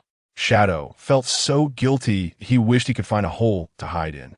He was responsible for the handover of the West City reconstruction project. He had found a relatively well-known engineering team, and the person in charge was named Naji. Although he didn't look very trustworthy, he was experienced, much better than him, an outsider, and being a local made Shadow feel reassured handing the project over to Naji. Plus, he had been busy with other matters these past 2 days and hadn't had time to contact the other party, and now he couldn't get in touch at all. Chapter 57. The path is long and difficult, my lord. We believe the Lord's mansion is not an irresponsible entity. All we need you to do is help us find Naji. He must settle our wages. Yes, we have no other demands. We just want our wages settled. Originally, the workers from West City had a fierce demeanor, but after Feng Yin revealed a glimpse of her skills, and with the acknowledgement from the leader of the Hunter Alliance that they had submitted to the Lord's mansion, their arrogance was swiftly extinguished. They didn't have many demands. Rebuilding West City was also about rebuilding the place where they grew up. As long as they could get their wages, they wouldn't mind if the amount was small. "Are you all from West City?" Feng Yin suddenly asked. The few workers who had been standing at a distance didn't think much of it first, but as they got closer, they found Feng Yin's cold and beautiful appearance increasingly attractive, making several single young men blush. However, just as their faces turned red, they suddenly felt a wave of intense, cold air emanating from a certain direction, instantly extinguishing the heat on their faces. The honest young man who spoke first hurriedly responded, "Yes, we are all from West City." If they didn't speak, they'd soon be frozen to death by the Lord's cold aura. "I see. In the interstellar era, issues with signal interference that would prevent communication with a light brain almost didn't exist, even on a backward planet like A08. Therefore, the reason Shadow was unable to contact the person in charge named Naji was either that he was deliberately not answering or that he couldn't answer for some reason, such as being dead. Upon hearing this, Shang Xian couldn't help but raise an eyebrow, sensing that Feng Yin might know something. Just then, Feng Yin asked Shang Xian, "Did you see Zeta today?" "No, he is not part of the Lord Mansion staff and doesn't need to report daily." Although the man in the wheelchair spoke in a calm tone, there was a hint of sourness in his voice. Unfortunately, Feng Yin was lost in thought about other matters and didn't catch it. After witnessing the brief exchange between the two, the workers from West City fell silent once again, becoming anxious. "My lord, my lady, you have to give us an explanation." "Yes, Naji said this project was commissioned by the Lord's Mansion. So shouldn't the mansion pay us our wages in advance?" After experiencing what happened with Wang Xiao, the workers dared not act recklessly anymore, each looking at Shang Xian and Feng Yin with hopeful eyes. Shang Xian cleared his throat and turned to pass the matter to Shadow, not because he found it troublesome, but because this was originally Shadow's responsibility. Shadow was under great pressure. The special funds allocated by the boss had already been given entirely to Naji. Now that he couldn't reach him, he could only advance the wages for the workers. He nervously opened the light brain and waved, "Come over, show me your work proof, and I'll settle your wages." The workers hurriedly lined up, delighted that the Lord's Mansion was willing to pay in star coins. They hadn't come specifically to cause trouble. "Your wages for 5 days have not been settled, totaling 50,000. "What? 50,000? That's right. Basic workers earn 10,000 star coins a day. I can tell you, the wages the Lord's Mansion offers you are fixed. We won't owe you a single star coin, but we also won't allow you to demand excessively." The worker at the front of the line looked at the suddenly increased balance of 50,000 star coins in his account and exaggeratedly shouted, causing Shadow to think they were trying to extort the Lord's Mansion, his expression turning serious. The worker hurriedly waved his hand, nearly stammering, No, it's not that. You've misunderstood. It's too much. No, it's that what we originally received was too little. No, that's not right. Hey, why can't you speak clearly? This lord, it's like this. The wages we got for Naji were only 1,000 star coins a day, and we had to pay for materials ourselves." The worker who spoke more clearly quickly took the opportunity to explain everything to Shadow. After entrusting the West City reconstruction project to Naji, Naji had contacted these people. Although they were all ability users, their ability levels were too low to qualify for the Hunter Alliance. Usually, they could only hunt star beasts or do some guarding work. Stable and long-term jobs were hard to find, and following Naji for the project had low income, but it was stable, making it the best option for these low-level ability users who had nothing but strength. Not to mention, they had worked on projects that paid 500 star coins a day. As long as they could consistently receive their wages, they managed to get by. However, about a week ago, they suddenly lost track of Naji's whereabouts. Not being able to receive their wages was a matter of life and death for these people. What they didn't expect was that Naji not only owed them wages, but also embezzled and cut corners. After confronting Shadow, several workers gathered together, angrily cursing Naji, saying he might have cut corners on wages in previous projects as well. 1,000 a day versus 10,000. That's a tenfold difference. That guy Naji is really something. To embezzle so many star coins from us brothers. Damn it, if I see him again, he won't know where to run. I said the Lord's Mansion is filled with nobility from the main star. How could they possibly offer such low wages? It turns out Naji was messing around. Everyone in line received their wages, and Shang Xian even distributed the portion that Naji had embezzled, instantly winning a round of cheers and applause. After receiving their wages, the workers were reluctant to leave, gathering outside the Lord's Mansion. A few of them seemed to be discussing something, occasionally stealing glances at Shang Xian and Feng Yin, as if they had something to say. When a few of them finally gathered the courage to approach, suddenly a hasty shadow darted past them, rushing in front of Feng Yin. "My lady, please save him. This child is almost done for." In front of Feng Yin was a boy about 10 years old. He had his eyes tightly shut, his face contorted in pain, and small groans of agony escaped his lips. His face and neck were covered in strange purple and blue patterns, resembling symptoms of beast poison, or perhaps. My lady, please don't just look. The potion. Yes. A high-level potion. Quickly give him a high-level potion. The young man urged anxiously, but Feng Yin remained silent, her delicate hand resting on the child's forehead for a moment. Frowning, she shook her head. It's too late. What do you mean, too late? I warned you many times not to continue doing things in secret. Did you not listen? Her beautiful eyes slightly lifted, meeting Zeta's gaze. He felt as if his soul was being seen through, and he averted his eyes. I don't know what you're talking about. Did you kill Naji, the person in charge of the West City reconstruction project? As soon as this question was posed, all eyes shifted to Zeta. The young man tightly pressed his lips together, one hand holding the gravely ill boy, the other clenched tightly. No? Still being stubborn. This child does not have an infectious disease. This is. I can't explain it to you clearly. In any case, this child became like this because he bore your sins and can no longer be saved. The purple and blue patterns were the same color as the lightning. A curse from the heavenly path of this world. This child was likely the one closest to Zeta. The curse of the heavenly path couldn't take effect on Zeta, who was an ability user, but this child was just an ordinary person and couldn't escape it. Upon hearing this, Zeta's expression indeed changed.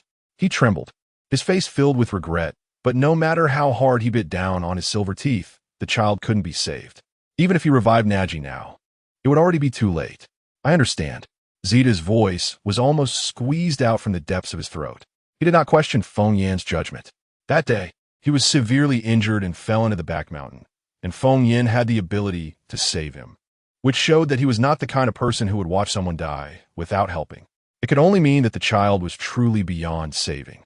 The tall young man held the little boy tighter in his arms, looking up at the horizon where the afterglow from the central star penetrated the defense barrier of a 08 star, illuminating the honeycomb pattern of the barrier. The moisture in his eyes made things appear less clear, but after a moment, he regained his focus. This child was the first he had adopted and, as Feng Yan had guessed, was the one closest to him. The child had once tried to call him dad, but due to shyness, he never managed to say it out loud. Now his child was beyond saving, and it was because of him. Turning around, Zeta's waist bent under the weight of the child, unable to straighten up. He had rushed over with hope, but could only leave with guilt and disappointment. Watching his hunched figure, Feng Yan felt a pang of heartache, but didn't he know how to comfort him? Even she, without a pill furnace and lacking cultivation, could not refine a life-restoring elixir. At this moment, the green bird on her head lifted its small eyelids and glanced at the young man, transmitting a message to Feng Yan. After hearing it, she was overjoyed. Wait. Zeta paused, turning back in confusion, but saw Feng Yan ignoring him as she asked the group of workers from the West City, "Are you willing to be long-term workers for the Lord's Manor? Specifically responsible for the construction tasks assigned by the Lord's Manor?" The workers' faces lit up with surprise. Yes, we are all willing. The Lady of the Lord is truly a noble person. They had just wanted to ask if the Lord's Manor needed a construction team, but were afraid that if they asked and the answer was no, it would be awkward. They didn't expect this opportunity to fall right into their laps. How could they not be happy? Feng Yan nodded and then turned her gaze back to Zeta. What you did is hard for me to judge as right or wrong, but some consequences will definitely fall upon you or those around you. Since you have done it, face it honestly. From now on, you will be in charge of the construction team of the Lord's Manor. Use what you have received in the right places. Feng Yan did not make her words too clear.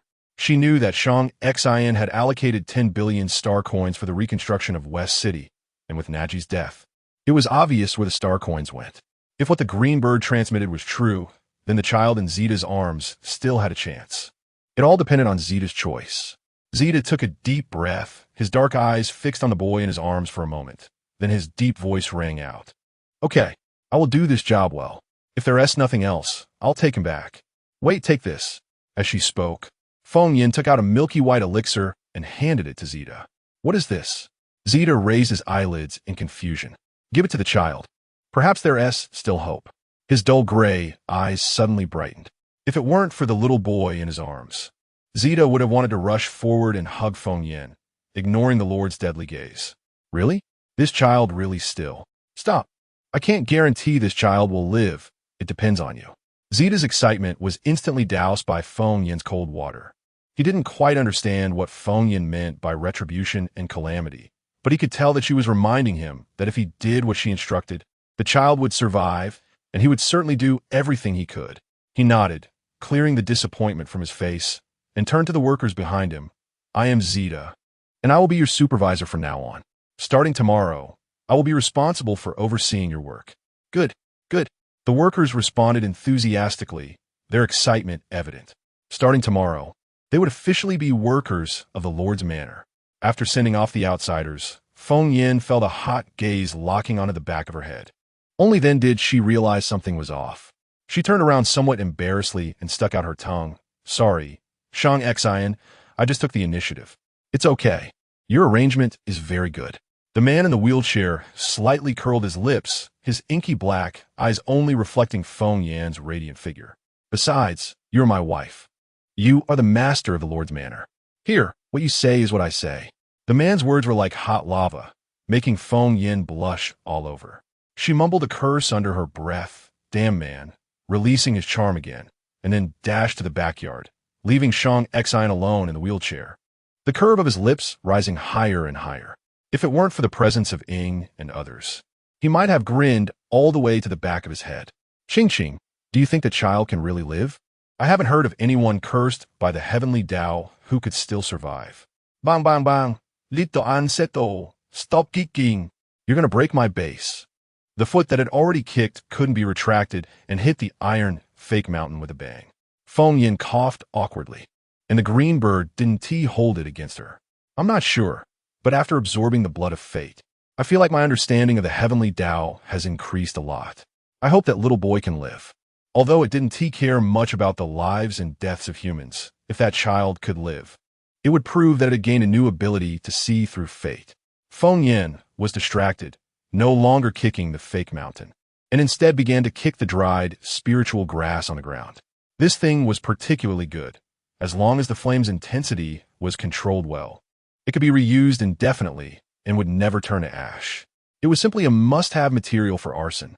The green bird couldn't help but roll its eyes at the sight. Are you in love with that Shang Xian? No, how could I love him? I am a #1 alchemist in the cultivation world, heartless and loveless, and no man is worthy of me.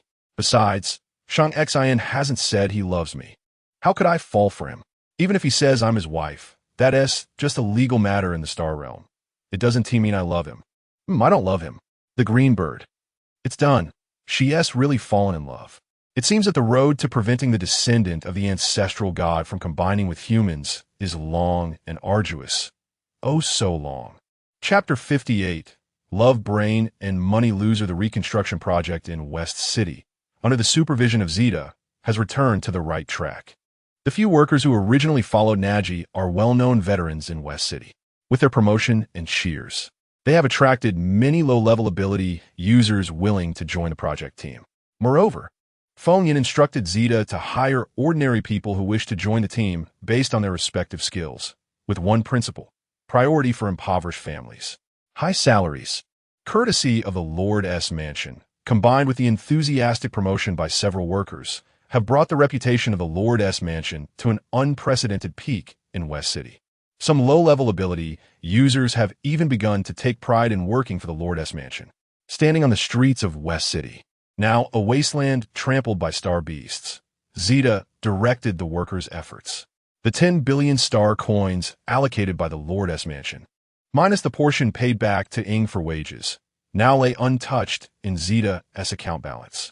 Naji dared to embezzle, but had no life to spend it on. It was a punishment of sorts. He originally planned to use part of the funds to rebuild an orphanage, providing better lives and resources for those children. However, after the incident with TT, the young boy who almost lost his life that day, Zeta decided to wash his hands of it and would never again spend stolen money on children. Lord Feng Yin told him that regardless of whether those he robbed or killed were vicious criminals, he would still be tainted by karma. As an ability user, he might escape retribution, but it would eventually fall upon the children close to him who spent that money.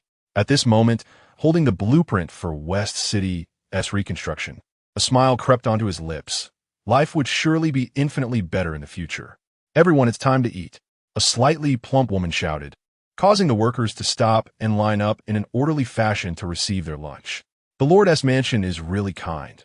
They even provide us with lunch. Isn't it? I used to think the people from the Lord Mansion were just vampires here to exploit us. Hey, you're judging with a narrow mind. What was that saying? Forget it. With your level of education, you still dare to show off.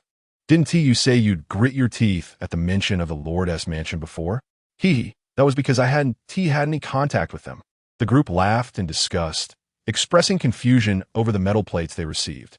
However, the worker at the front of the line rushed past them excitedly, immediately answering their question. The plates were actually for serving star beast meat. These low-level workers were actually getting star beast meat for their free lunch. Everyone was dumbfounded upon receiving the star beast meat, confirming with the lady serving food several times before daring to take it.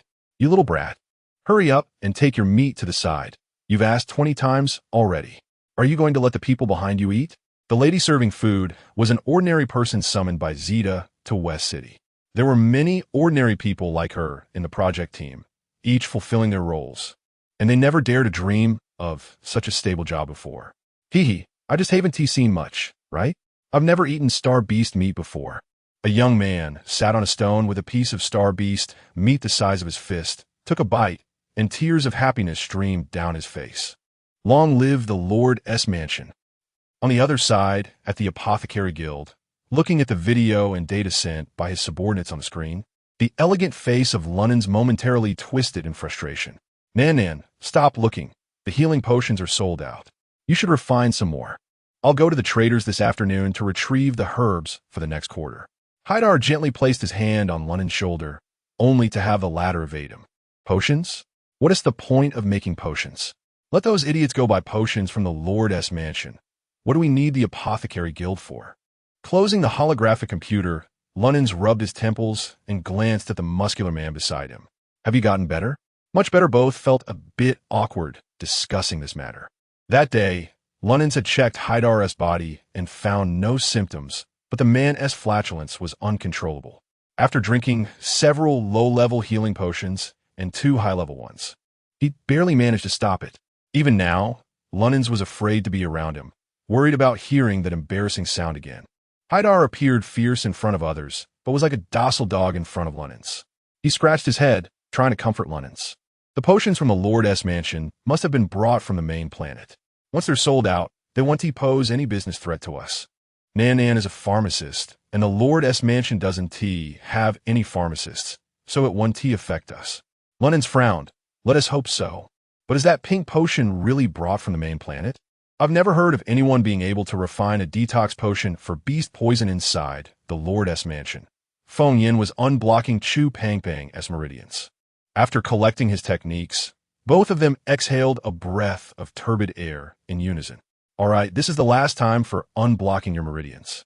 You need to come find me again. Huh? Chu Pang was taken aback.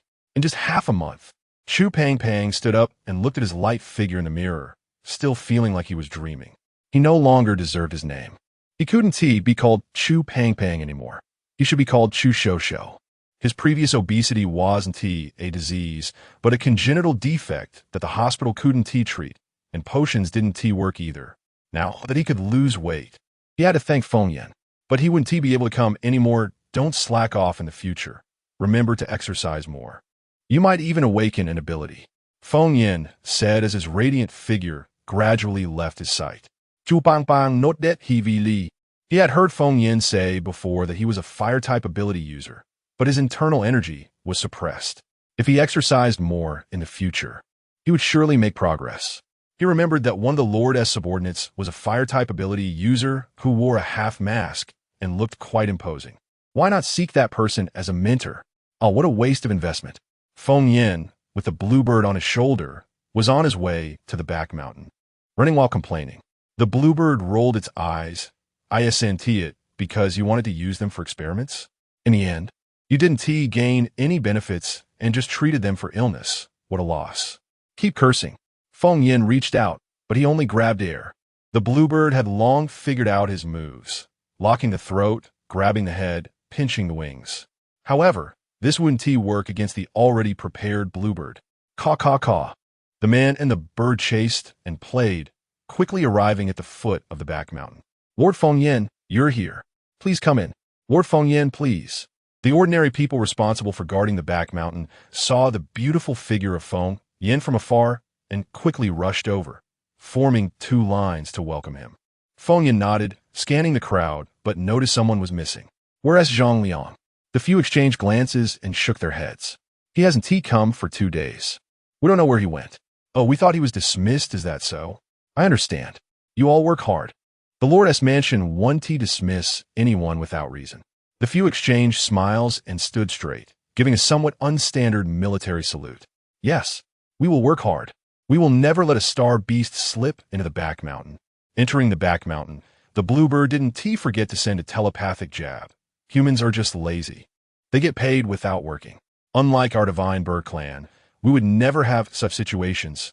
We never lose focus while on guard duty. Feng Yin was non-committal, sweeping the spiritual herbs and fruits on the ground while sighing. Without a cauldron, how am I supposed to refine pills in the future? Am I really going to have to learn to concoct potions? But I've tried it before, and it just doesn't work. Chirp! Ching Ching flapped its wings and flew to a bush bearing golden spiritual fruits, using telepathy to ask Feng Yin to pick some for it. However, Feng Yin ignored it. Her actions of gathering spiritual herbs becoming more fervent, her beautiful eyes fixated on the ground as if she had discovered something. Chirp! Ching Ching! Did you notice that the spiritual herbs in this illusion are not decreasing, but rather increasing? There are even several new varieties that weren't here before. Really? I can't tell. Anyway, I just want the golden spiritual fruit. Can you hurry up and pick it for me? Don't forget, I'm still a sick bird. Your life-saving bird. All you think about is eating. Feng Yin stood up angrily and reached into the bush, but unexpectedly, a strange soft sensation suddenly transmitted from her palm, causing her to pause. Just as she was about to grab it to see what it was, that strange sensation vanished. She quickly changed her angle and reached in again, but found nothing. Changing angles again, she still found nothing. Ka-ching ching. It looked like Feng Yin was jumping around the bush, putting her hand in and taking it out without bringing anything out, making it seem like she was toying with it. Uncertain, it looked again, and then saw Feng Yin suddenly pounce toward the side of the bush as if trying to catch something. However, when she got up and pounced in another direction, Ching Ching clearly saw that there was nothing on the ground. It confirmed that Feng Yin was not toying with it, but had lost her mind. Chirp, chirp. Are you possessed by ghost? You're the one possessed by a ghost. You're the creator of this illusion. And you didn't even notice the other residents appearing. Feng Yin couldn't speak loudly, so she could only communicate with Ching Ching telepathically. In the meantime, she sensed an unknown fluctuation on the ground and hurriedly pounced again, but once again, it was a miss. It was fortunate that outsiders couldn't enter here. If anyone saw, it would be a major social death scene. Residents? I don't feel anything. Is it because you appeared? Before she could finish her thought, Ching Ching noticed a faint spiritual energy fluctuation on the ground. If it weren't for Feng Yin's reminder, it would have thought it was just the spiritual herbs swaying in the wind. After Feng Yin pounced, that strange fluctuation immediately burrowed into the mass of spiritual herbs, making it especially difficult to sense again. Feng Yin didn't catch anything, but instead, her face lit up with joy because after that strange thing burrowed into the pile of spiritual herbs, the aura emitted by these herbs strengthened a bit. This meant that the strange aura might be a type of heavenly material or earthly treasure related to the spiritual herbs. Just the heavenly materials and earthly treasures related to spiritual herbs that Feng Yin knew of numbered over 10, each one being extremely valuable and rare. If they appeared in the cultivation world, it would surely cause a bloody scramble. Why aren't you moving? Hurry up and catch it.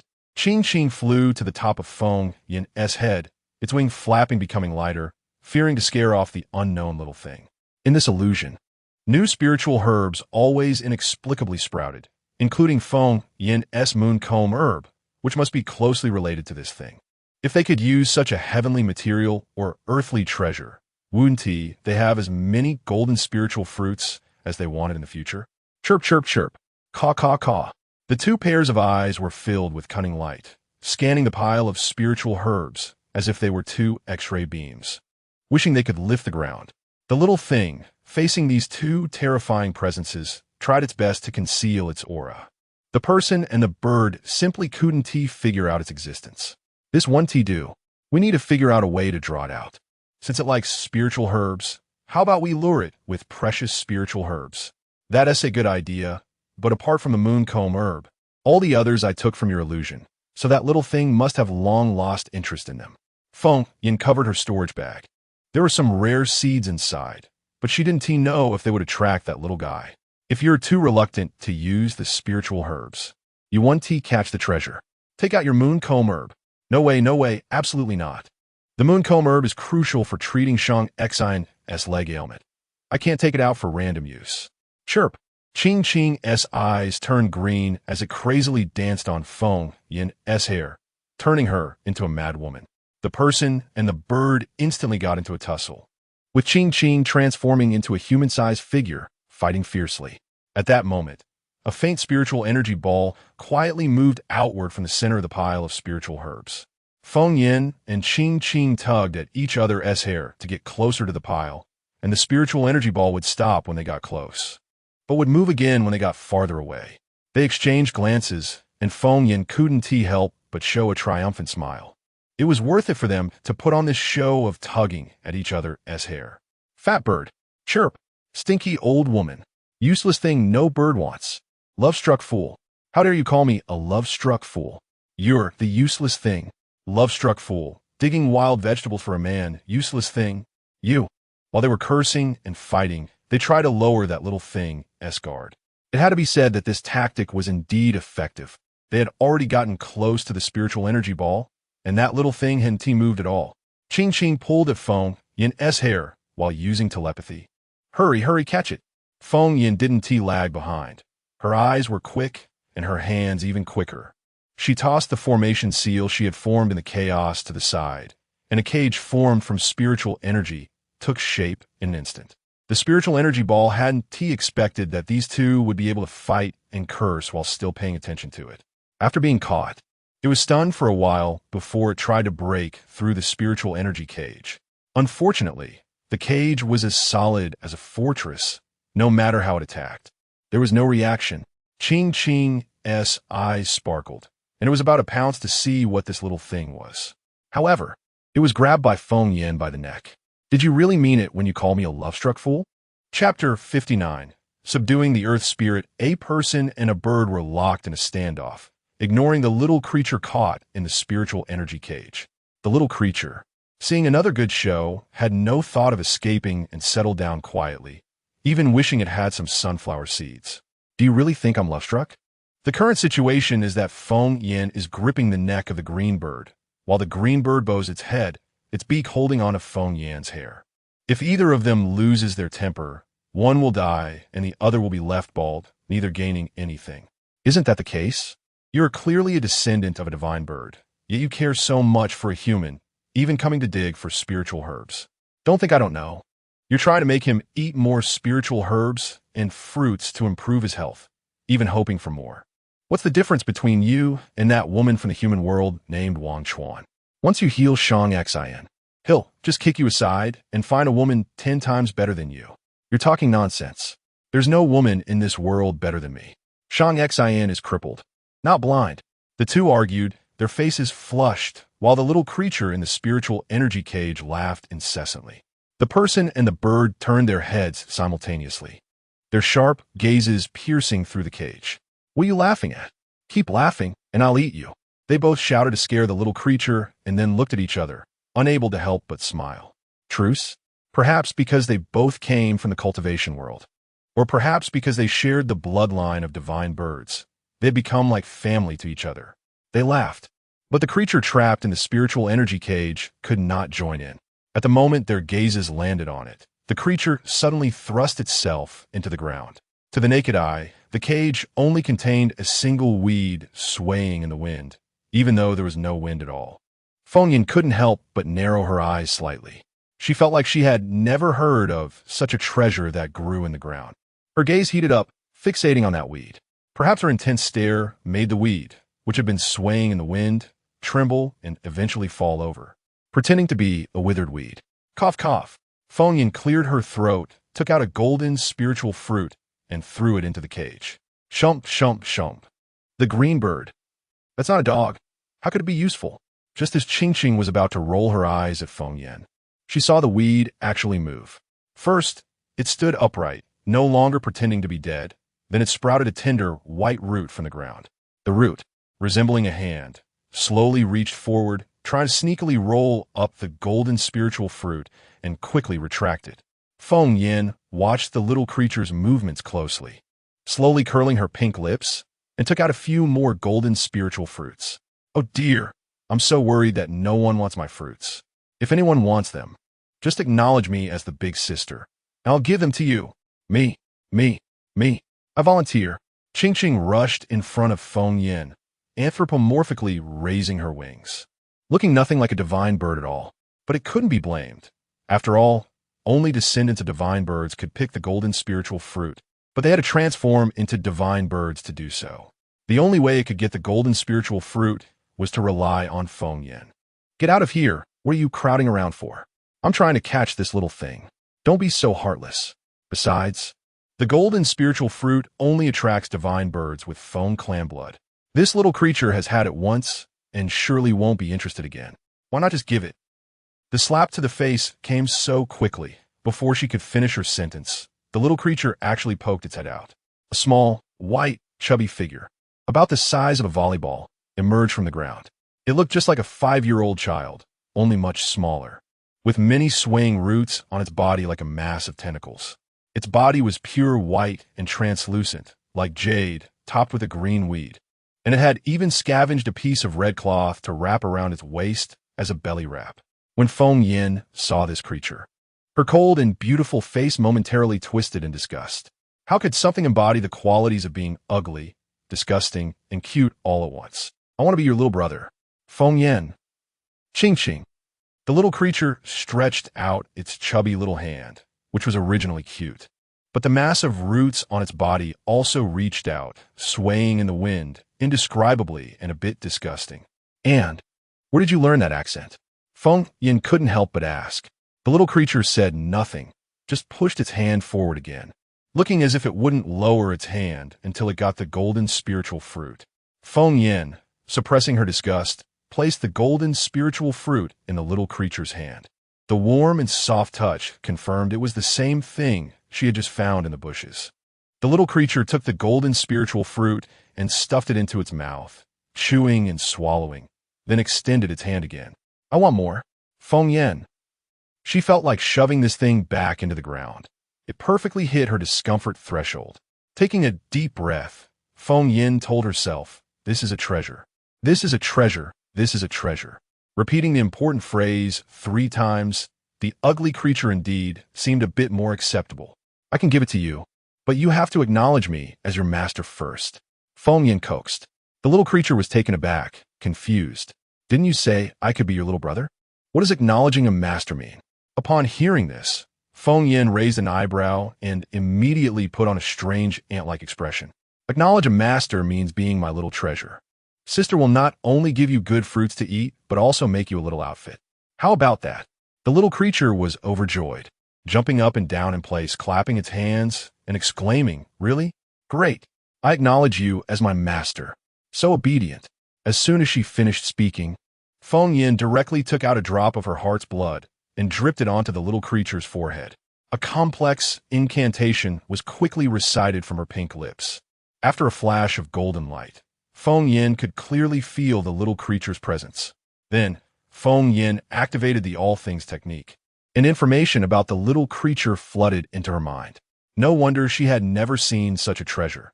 This little creature was actually the rare earth spirit, born of the earth and nourished by its essence. In the cultivation world, there were the 5 elements, and this earth spirit was the most representative of the earth element. Treasures like this usually did not have humanoid forms, so the fact that this little thing could take on human form suggested it was quite an old spirit. Do you have a name? If not, I can give you one. The little creature suddenly felt a mark in its mind that restricted its freedom. Before it could react, it heard Feng Yan already naming it. You look a bit disgusting, so I'll call you Xin. No, you look a bit plump, so I'll call you Pang. But that's not right. Then it would share a name with Chu Pang. Mine is by you. How about Air Dan? Silly names are easy to raise. I am by you. I am by you. By you. Feng Yin shook her head. It really should be called Xin Xin because it was too disgusting. The green bird. It's over. Feng Yin cannot accept such a Cthulhu-like creature. Yet it has such a beautiful name as Bai Yu. So she must be going insane. Forget it. This world is inherently strange. After all, it has never seen a treasure that thinks of itself as a dog and is tricked out with items. Ultimately, Bai Yu was so upset by the name Feng Yin gave it that it cried, sitting on the ground and wailing nonstop. Feng Yin could only reluctantly accept that it was called Bai Yu and, to coax the little creature to stop crying, she agreed to an unequal treaty, promising to make it a few more belly wraps.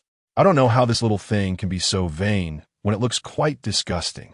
The All Things formula not only allows one to understand the true form of the white jade, but also its function. As expected, the spiritual herbs and fruits in this illusion can sprout all thanks to the white jade. Even the seeds are stored in the white jade's internal space, which makes Feng Yin suspicious about the origins of this little thing. Where did it get so many seeds of spiritual herbs and fruits from the cultivation world? And who named it Bai Yu? However, these can be investigated later. For now, she only knows that she has a source for spiritual herbs in the future, and she no longer has to worry about not being able to grow them. With the issue of spiritual herbs resolved, the biggest problem now is the tools for alchemy.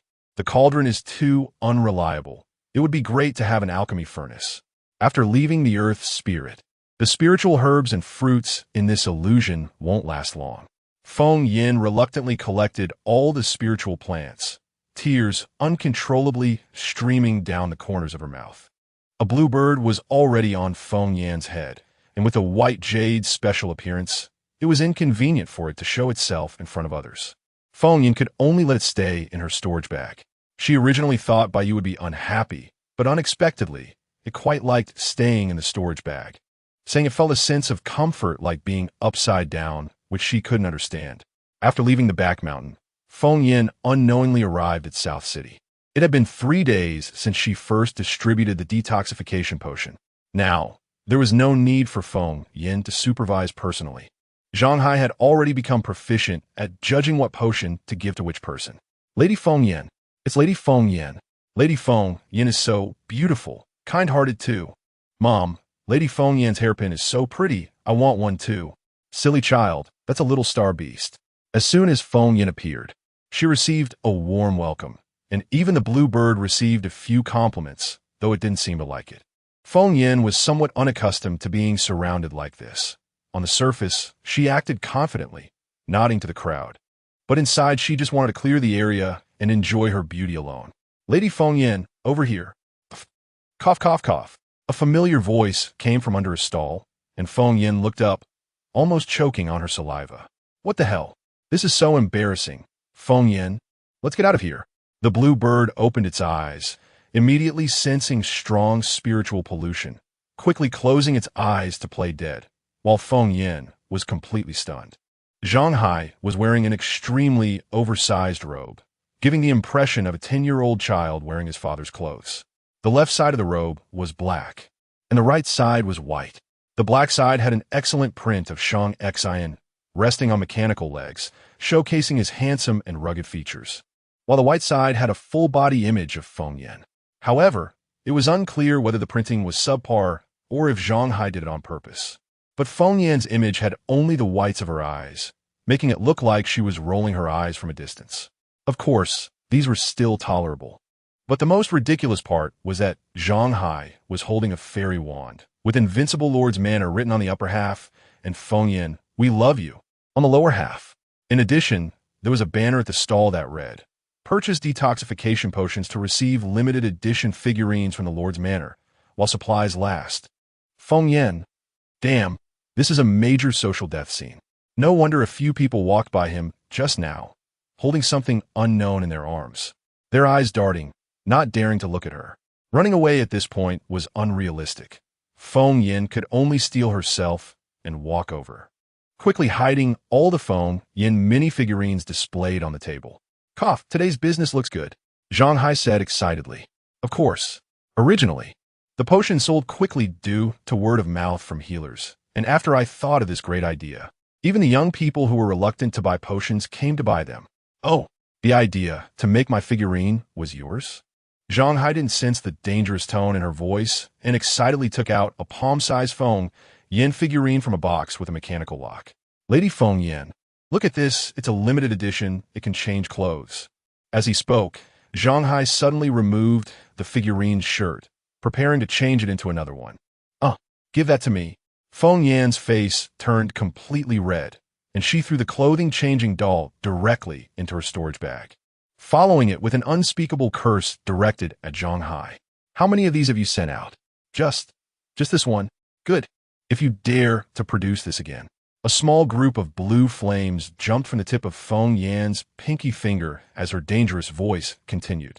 This. Understand? A clear gulping sound was heard. Understood. He didn't want to produce this thing either. It was all at the Lord's lady's request. Ever since that day when Feng Yin invited him to work at the Lord's manor, he had thought a lot. Although there was a possibility of encountering his brother and upsetting him, he really needed a job with a stable salary.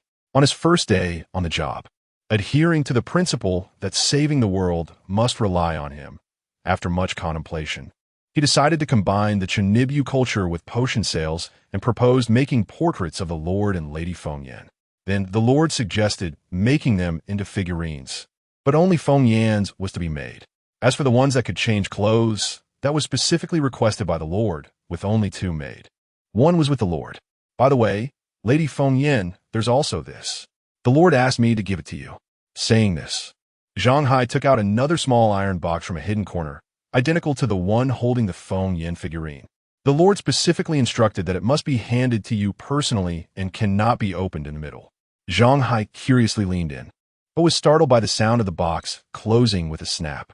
He then saw Feng Yan's face, which was already somewhat flushed, instantly turned so red it looked like it could bleed. Chapter 60. Don't make the taste so stimulating. What is inside this? Feng Yan took the box with some curiosity, opened it, but immediately shut it hard upon catching a glimpse of its contents, feeling her face burn as if it were on fire. Zhang Hai, who had been eyeing her with curiosity, was startled by the sound of the box closing. I don't know what it is. The Lord specifically instructed not to open it. You did very well. You have principles. Keep it up. Feng Yin chuckled awkwardly, tossed the box in her storage bag, and quickly changed the subject. How was the treatment for the residents of South City going? Although Zhang Hai was curious about where Feng Yin had put the box, he prioritized work. The treatment rate has already reached over 90. Only a few young people and some stubborn elderly refused to buy the potions. He really didn't understand. Lord Feng Yin was willing to extend credit for the potions, and hadn't even mentioned repaying in star coins. It was practically giving them away. Those who were seriously ill and still unwilling to buy the potions were truly seeking their own demise. Feng Yin nodded, indicating her understanding. She couldn't guarantee that everyone would be saved or that everyone wanted to be saved. The life-saving potions were right here. Whether they took them was up to them. By the way, do you know where I can find crafting shop? Zhang Hai blinked, indicating he didn't know. He even doubted whether there was a crafting shop on planet A08, as he didn't know anyone who worked in one. If Lord Feng Yin wants to buy any tools, you can ask the traders over there. Zhang Hai pointed to a nearby stall. Feng Yin looked over and saw a young man glancing in their direction. The young man met Feng Yin's gaze, seeming a bit surprised, and immediately straightened his attire, preparing to greet them, but was then caught up by a sweet-looking girl beside him. Just as he hesitated, a loud voice rang out from the back of the crowd. Ha ha ha! Isn't this Lord Feng Yin? Hearing that iconic laugh first then speak voice, people parted to make way, and C2 Sha swaggered through the crowd, standing at the stall. I didn't expect to have such a fate with Lord Feng Yin, running into you every time I come.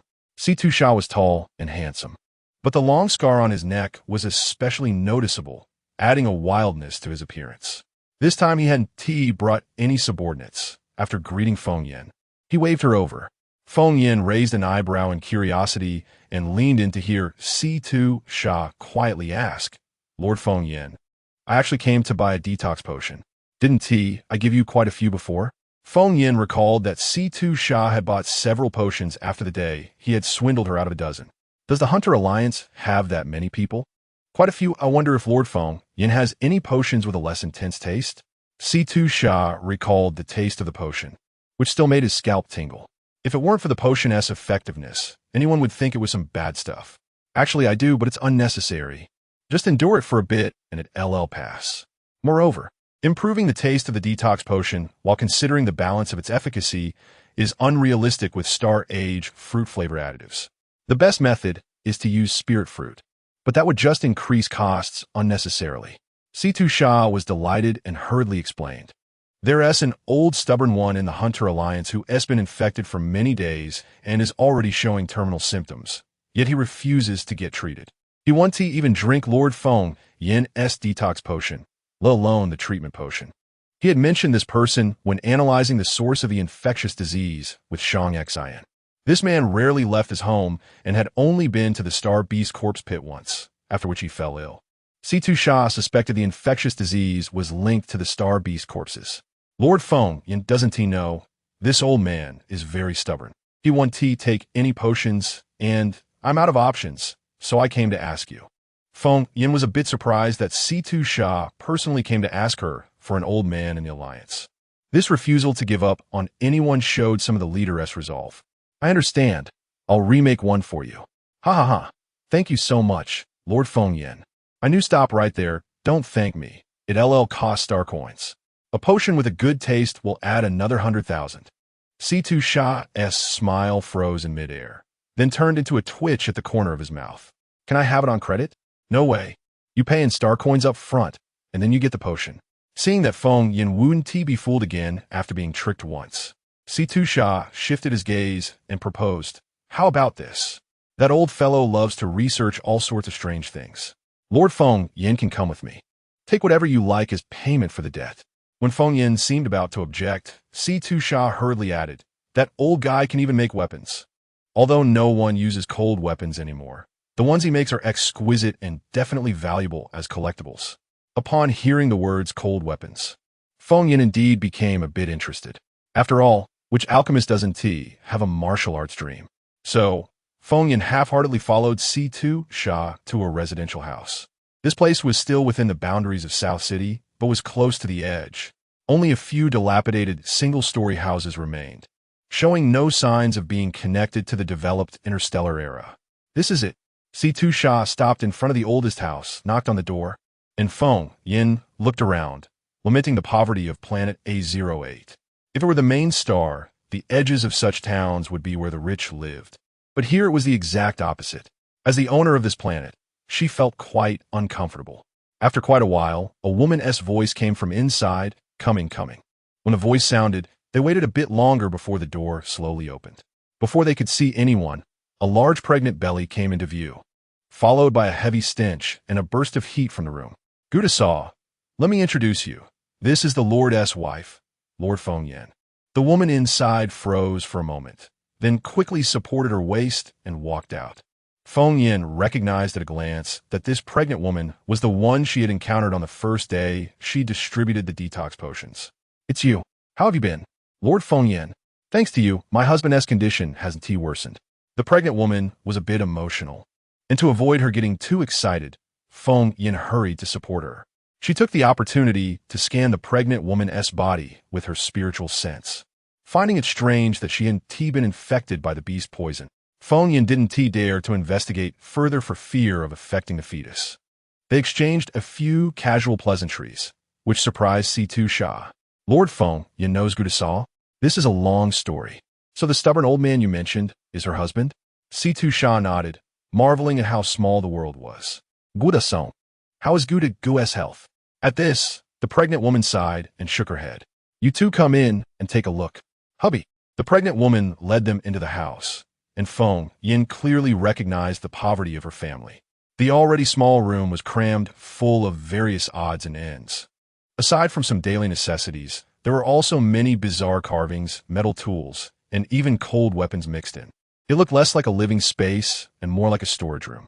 My Lord Feng Yin, the house is a bit small, please don't mind. It's quite awkward for a pregnant woman. No one wants their friends to visit and find there's no place to sit, especially when this person is the lady of the Lord and even her benefactor. It's all right. Ahem. Who did you bring home? Get them out. Ahem. Feng Yin had just chatted a bit with the pregnant woman when he heard an old voice coming from inside the room, followed by a fit of coughing. Honey, it's the Lady of the Lord and the Alliance leader who have come. The pregnant woman gave Feng Yin an apologetic look, quickly poured a glass of water, and returned to the room, while Feng Yin took the opportunity to continue observing the clutter filling the room. My lord Feng Yin, don't mind it.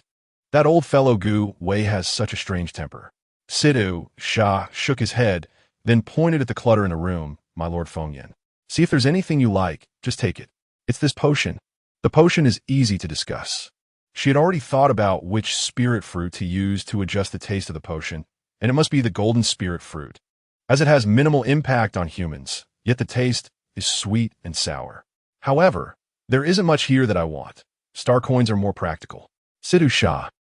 The attempt to shift economic pressure failed, and Sidhu Shah could only bitterly open his light brain. It looked like the 400,000 star coins would vanish in an instant. Crash. Bang. At that moment, there was a sudden sound of things being smashed in the room, followed by the sound of a woman sobbing and a man cursing. I told you I'm not sick. Do you wish I were sick? Hoping I would die quickly so you could find a new man? I tell you, don't even think about it. Even if I die poor, you won't get to live well with another man. If I die, I'll drag you two down with me. Bang. Another sound of a glass screen shattering echoed, and the woman let out a startled cry, seemingly having fallen, emitting a painful groan. Feng Yin and Sidhu Shah exchanged glances and immediately pushed the door open. As soon as they opened the door, a much stronger foul odor than in the living room hit them, and Feng Yin quickly summoned Qing Yin to block the beast poison's invasion. Sidhu Shah raised an eyebrow, not bothering to study the strange blue flame ability, and hurried over to help the pregnant woman up slightly.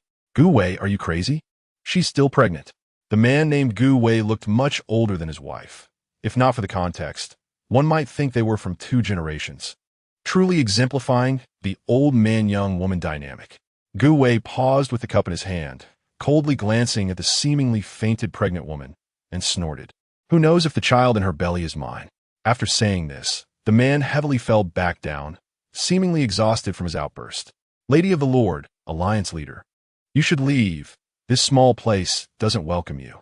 Quite the temper, Feng Yin muttered, and where her Qing Yin passed, it dispelled quite a bit of the foul odor, allowing her to breathe a bit easier.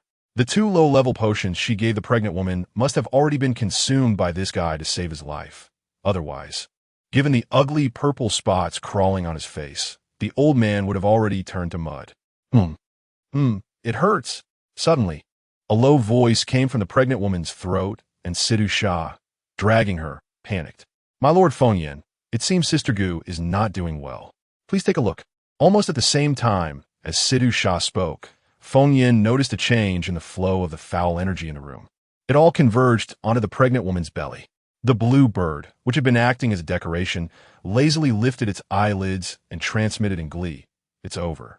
This woman's child can't be saved, but the woman herself still has a chance. Where's the pill I gave you? The milky white pill. The pregnant woman, after being pushed down, did not lose consciousness. Instead, she couldn't stand up due to the pain in her belly. She used all her strength to point at her shirt pocket, and Feng Yin immediately pulled out the top-grade spirit essence pill and stuffed it into the pregnant woman's mouth. At that moment, the pregnant woman suddenly began to bleed heavily, shocking Sidhu Shah, the big man. My lord Feng Yin, I'll go call a doctor. As he spoke, he was about to get up to contact the hospital, but Feng Yin waved her hand to stop him. There's no time. Help me prepare hot water. As much as you can. Sidhu Shah didn't dare delay and quickly went to find containers. Feng Yin then picked up the pregnant woman and sternly shouted at the man lying on the bed, "Get down." Faced with the pressure of Feng Yin's cultivation level, the man, though dissatisfied, could only give way to the pregnant woman. The man weakly got up and fell back to the ground. Feng Yin shot him a cold glance, then settled the pregnant woman before forming a spell, the blue flames instantly surrounding her. The man's hand trembled slightly before retracting again. This cheating woman deserved to be burned to death. This was all her own doing. My lord Feng Yin, the hot water. Sidhu Shah, being a water-type ability user, found it easy to fetch water. He returned with a large bucket, staring at the 2 people engulfed in flames for a while. Still watching? Get out. Oh, I'll take Gu Wei out too. No need. I want him to witness the whole process of his child dying. This statement sounded like a demon's whisper, and Sidhu Shah, who had never felt so terrified even in front of high-level star beasts, immediately dared not say more and retreated. My baby. How can the Alliance leader use my baby to fetch water? Hearing the first half of the sentence, Feng Yin thought Gu Wei had gained some awareness. But upon hearing the second half, she realized this guy was talking about the water bucket Sidhu Shah brought. Stay put. The blue bird couldn't help but give the man a look of disdain. It didn't tea like humans. But it hated this kind of useless waste who used his wife's child as a toilet. The man was bound by Feng Yin's magic, unable to take his eyes off his wife on the bed. Feng Yin's jade fingers danced, and the blue flames surrounding the pregnant woman transformed into streams of light that drilled into her body. Just watch. This is the whole process of your child being killed by you. Chapter 61 about the green hat me, my child? How could it be my child? Just look at how old I am. How could I possibly have a child? This woman must be disgusted by my age and has gone outside to have a child with another man. Bastard! Bastard! Feng Yin restrained the man's body, but did not seal his mouth. At this moment, he was screaming frantically. His face, which was covered in stubble from not being groomed for a long time, was filled with despair and madness. Shut up!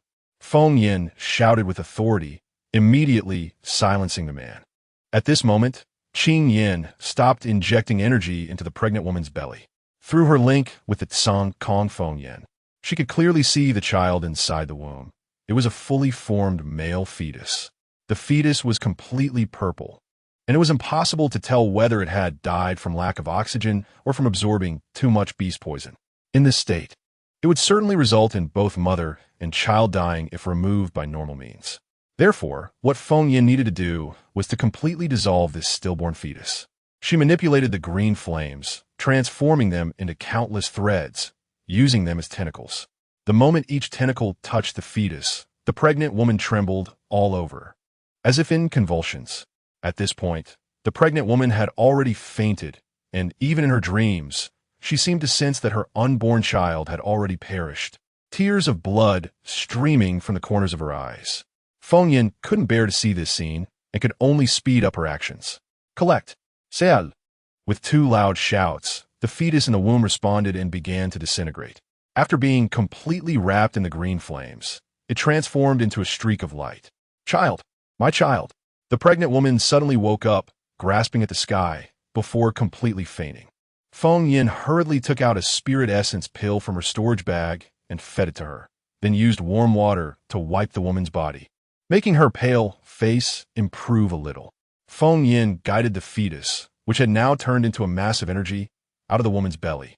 After hesitating for a moment, she ignited a fierce fire to completely burn it, leaving not a trace behind. At this moment, Feng Yan's heart was filled with shock. No wonder this woman spent every day with Gu Wei without being infected by beast poison. It turned out that her unborn child had been absorbing the virus from her body, which had kept her unharmed. If it weren't for Gu Wei pushing her just now, this child might have had the chance to open its eyes and see its mother. The woman's belly deflated like a balloon, going from swollen to flat in less than 10 minutes. Gu Wei, restrained by Feng Yin the entire time, had to witness this change. At first, he felt no ripple of emotion, even hoping that this cheating woman would die quickly. But when Feng Yin summoned a streak of golden light, Gu Wei was stunned. The streak of light transformed into the shadow of an infant in midair, the infant sucking its finger, looking at him with the purest gaze. That glance awakened the blood connection between him and the child. It was an indescribable feeling, and the man felt an unbearable sorrow rising in his heart. A feeling that no matter how many of his creations were ruined, he would never experience. It was his child. That was his child. There was no mistake. He believed in this blood instinct even more than a paternity test. Gu Wei felt as though his throat was blocked by a piece of cotton. He wanted to call out his wife's name, to shout for his stillborn child, but could only emit a sound of desolation. Feng Yin also saw the golden light transforming into the shape of the infant, her heart filled with emotion. If this child could be born, it would surely grow into a powerful supernatural being. But at this moment, it had all turned into foam, no longer existing. Gu Wei's spirit was too greatly impacted. His eyes rolled back, and he fainted while still kneeling. Feng Yin then called out to Situ Sha outside the door. When the man entered, even without seeing what had happened, he could feel the desolation in the air. Lord Feng Yin, the child, did not survive. From the moment this man doubted the child's identity, it was already doomed. Perhaps without this beast poison. A man as paranoid as Gu Wei would not have allowed a suspicious child to be born. Situ Sha sighed and let the doctors waiting outside come in to take the couple away. It was his dereliction of duty. He should have predicted that someone with Gu Wei's personality would eventually cause great trouble, but he never expected that this great trouble would first fall upon himself. That old thing won't die anytime soon. Just give him this. There's no need to give him any flavorful potions. Just force it down his throat. Feng Yin took out a high-grade detoxification potion and glared at him. Make him drink it. Yes. Situ Sha swallowed hard. The low-grade potion he had drunk before had already been unbearable. He didn't want to think about what the high-grade potion would be like. Lord Feng Yin, look at the things in this room. I told you there was nothing I needed. Why did you? The impatient words had just begun when Feng Yin suddenly saw a stack of familiar items in the corner. A Dan furnace? Feng Yin picked up the one on top, but immediately dismissed her guess. This wasn't a Dan furnace because it wasn't made of spirit materials, and the design didn't match any school of Dan furnace characteristics. This item more closely resembled a substandard Dan furnace made from crucible materials. However, as it stood, this thing had no practicality. It couldn't be used as a Dan furnace, and due to its shape, it couldn't be used as a crucible either, purely a decorative item. Qing Yao lifted her eyelids, feeling her feet go numb, and shifted her esteemed backside. This Gu Wei is quite a talent, aside from the Dan furnace. There are many creative ideas in this room. If suitable materials could be found to craft them, they should yield unexpected results. Oomph. The trash made by scum is also trash. Lord Feng Yin, what are you saying? What Dan furnace scum trash? Cough cough, nothing. Just keep an eye on him. Don't let him seek death. How embarrassing. She accidentally let her true feelings slip. Feng Yin had no good feelings for this scum who abused his wife and caused the death of his own child. However, this guy's ability to make Dan furnaces was indeed real. For now, she would spare his life. In the end, Feng Yin took away all those fake Dan furnaces and did not collect any star coins for the potions. Situ Sha was very grateful and took the initiative to search through the room, taking some things that Feng Yin couldn't understand, among which was even a half-finished figure that looked just like the doll in Feng Yin's storage bag, albeit without the face being carved. Feng Yin's mouth twitched, and she destroyed the item on the spot.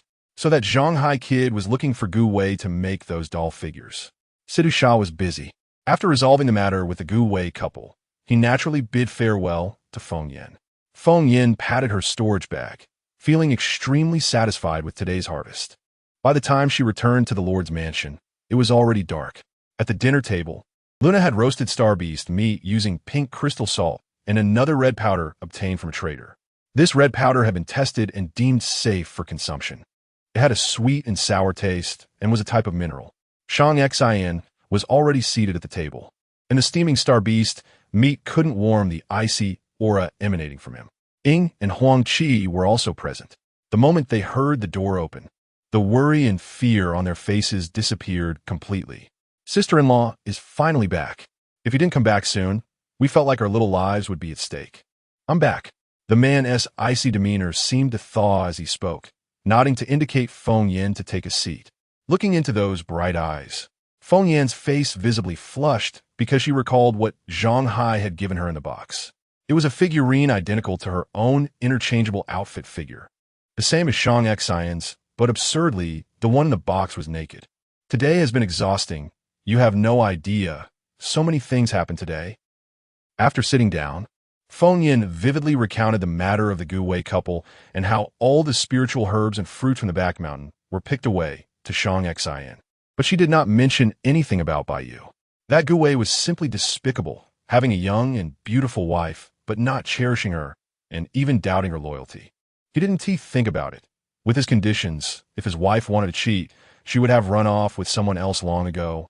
Why would she still be by his side taking care of him? Scumbag. Trash. While listening to Feng Yan's complaints, Shang Xian served her star beast meat. This kind of life was really nice. Unfortunately, with his identity, it was difficult to maintain such a simple life for long. Those who wanted something from him on the main star had already begun to take action. However, as long as Feng Yin was there, he had the belief to keep living, and he would never let anyone disrupt their current peaceful life. Don't be angry. Try Luna's newly developed barbecue.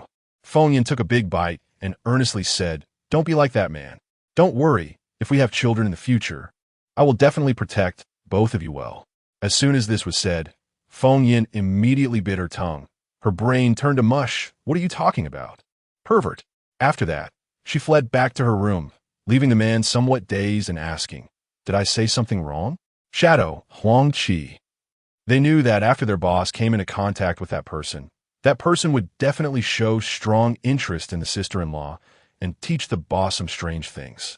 According to their observations, the boss should not have even reached first base with the sister-in-law yet, and now to talk about children, who wouldn't feel embarrassed.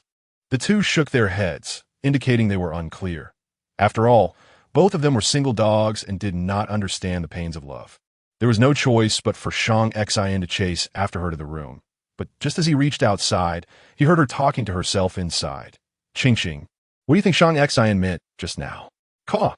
By you. Why are you wearing Shang Xin's clothes? Didn't I promise you to make you a belly band? Take it off quickly. Shang Xin.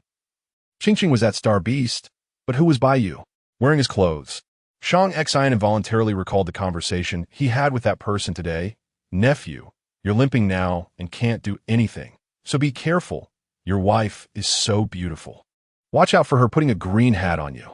That Feng Lan just had a grand wedding, and you can't wear another green hat. Thinking of the green hat, Shang Xin suddenly pushed open the door, startling the people inside. Why didn't you knock? Were you hiding? In nothing. Feng Yin tightly hugged by you, along with the naked little Shang Xin figurine. If Shang Xin saw by you, she really wouldn't know how to explain it. But the more Feng Yin refused to show it, the more Shang Xin wanted to see. He was silent for a moment, his dark eyes gradually deepening. Are you seeing someone outside? You're talking nonsense. How could I? What is this? Feng Yin nervously tried to clear her name, momentarily forgetting about the two small figures in her hands, and hurriedly waved her arms in an exaggerated manner. Bai Yu and the naked figurine were immediately exposed to Shang Xin's eyes. Shang Xin was very pleased with Feng Yin holding his mini doll, but the other ugly thing seemed to be wearing his clothes. This is a defective product. Yes. This is a defective product doll I got from Gu Wei. Shang Xin's mouth twitched. Forget it. He would just pretend he didn't see this little thing, just now picking its nose. Bai Yu. How could he, a dignified earth spirit, be called a defective product? This is intolerable. Bai Yu extended his antennae to poke Feng Yin, while Shang Xin tried his best to ignore Bai Yu's little actions. Being wheeled to the bed, he patted the bed and said, "Rest." The bluebird responded first, flapping its wings to pick up Bai Yu, while Bai Yu showed no awareness of pretending to be a doll, flapping and transmitting, "What are you doing? Let go of me. Let go of me. I want to be with my master. Little kids need to learn to be independent. Staying here will give you styes." Main star. Outskirts of the capital city, Industrial Special Zone as the only specially approved industrial administrative area in the entire Huaxia Star domain. This place had always been quiet. However, it was different in recent days, as the ability user guarding the gate had become numb from seeing big shots. All of this was because the actual owner of this special zone had returned from interstellar travel. The giant metallic gate with interstellar features suddenly opened, blue lights flashing, welcoming the big figures walking out from inside. Director Shang stopped. "About our cooperation, are you really not going to reconsider?" The man following the shrewd, middle-aged man looked indeterminate in age. He could be middle-aged or perhaps just in his 20s, and on his handsome face, maturity and childlike innocence coexisted. Shang Yunxiao smiled slightly, causing the women present to be mesmerized and moved. "I have received the good intentions of the presidential palace. But you also know that I'm just a wild man, accustomed to idleness. I can't handle big projects, and besides, I just got back from traveling. I'm out of touch with things in the group. If you have something to discuss, it's better to talk to my deputy another day. Don't say that here. I brought you some local specialties from the border star. Take care." The middle-aged man wanted to say something else, but was blocked by Shang Yunxiao pulling out a package of items. The man looked down and saw that it was indeed local specialties, just a bag of dirt. He took a deep breath and had to accept it happily before daring to take his leave. However, not far from there, thinking about Shang Yunxiao's attitude just now, he became angrier with each thought and tossed the bag of local specialties away. The handsome man, standing in front of the giant metallic door, sneered and asked his assistant beside him, "How is the transfer base coordination going?" "Director, Jun Sang no. 1 and number 2 have already been synchronized for transport. Before long, all the machinery in the special zone will be transferred." "Very good." Shang Yunxiao lifted his eyelids and saw another wave of people approaching with smiles, and he put on a cold expression again. If he had known, he would have come back this time. Dealing with these fools every day was truly troublesome. Chapter 62, Ugly. Yet a treasure after about half a month of door-to-door sales and even forced medication distribution. The infectious disease in South City has been effectively controlled, and the Lord S Manor has firmly established its presence there.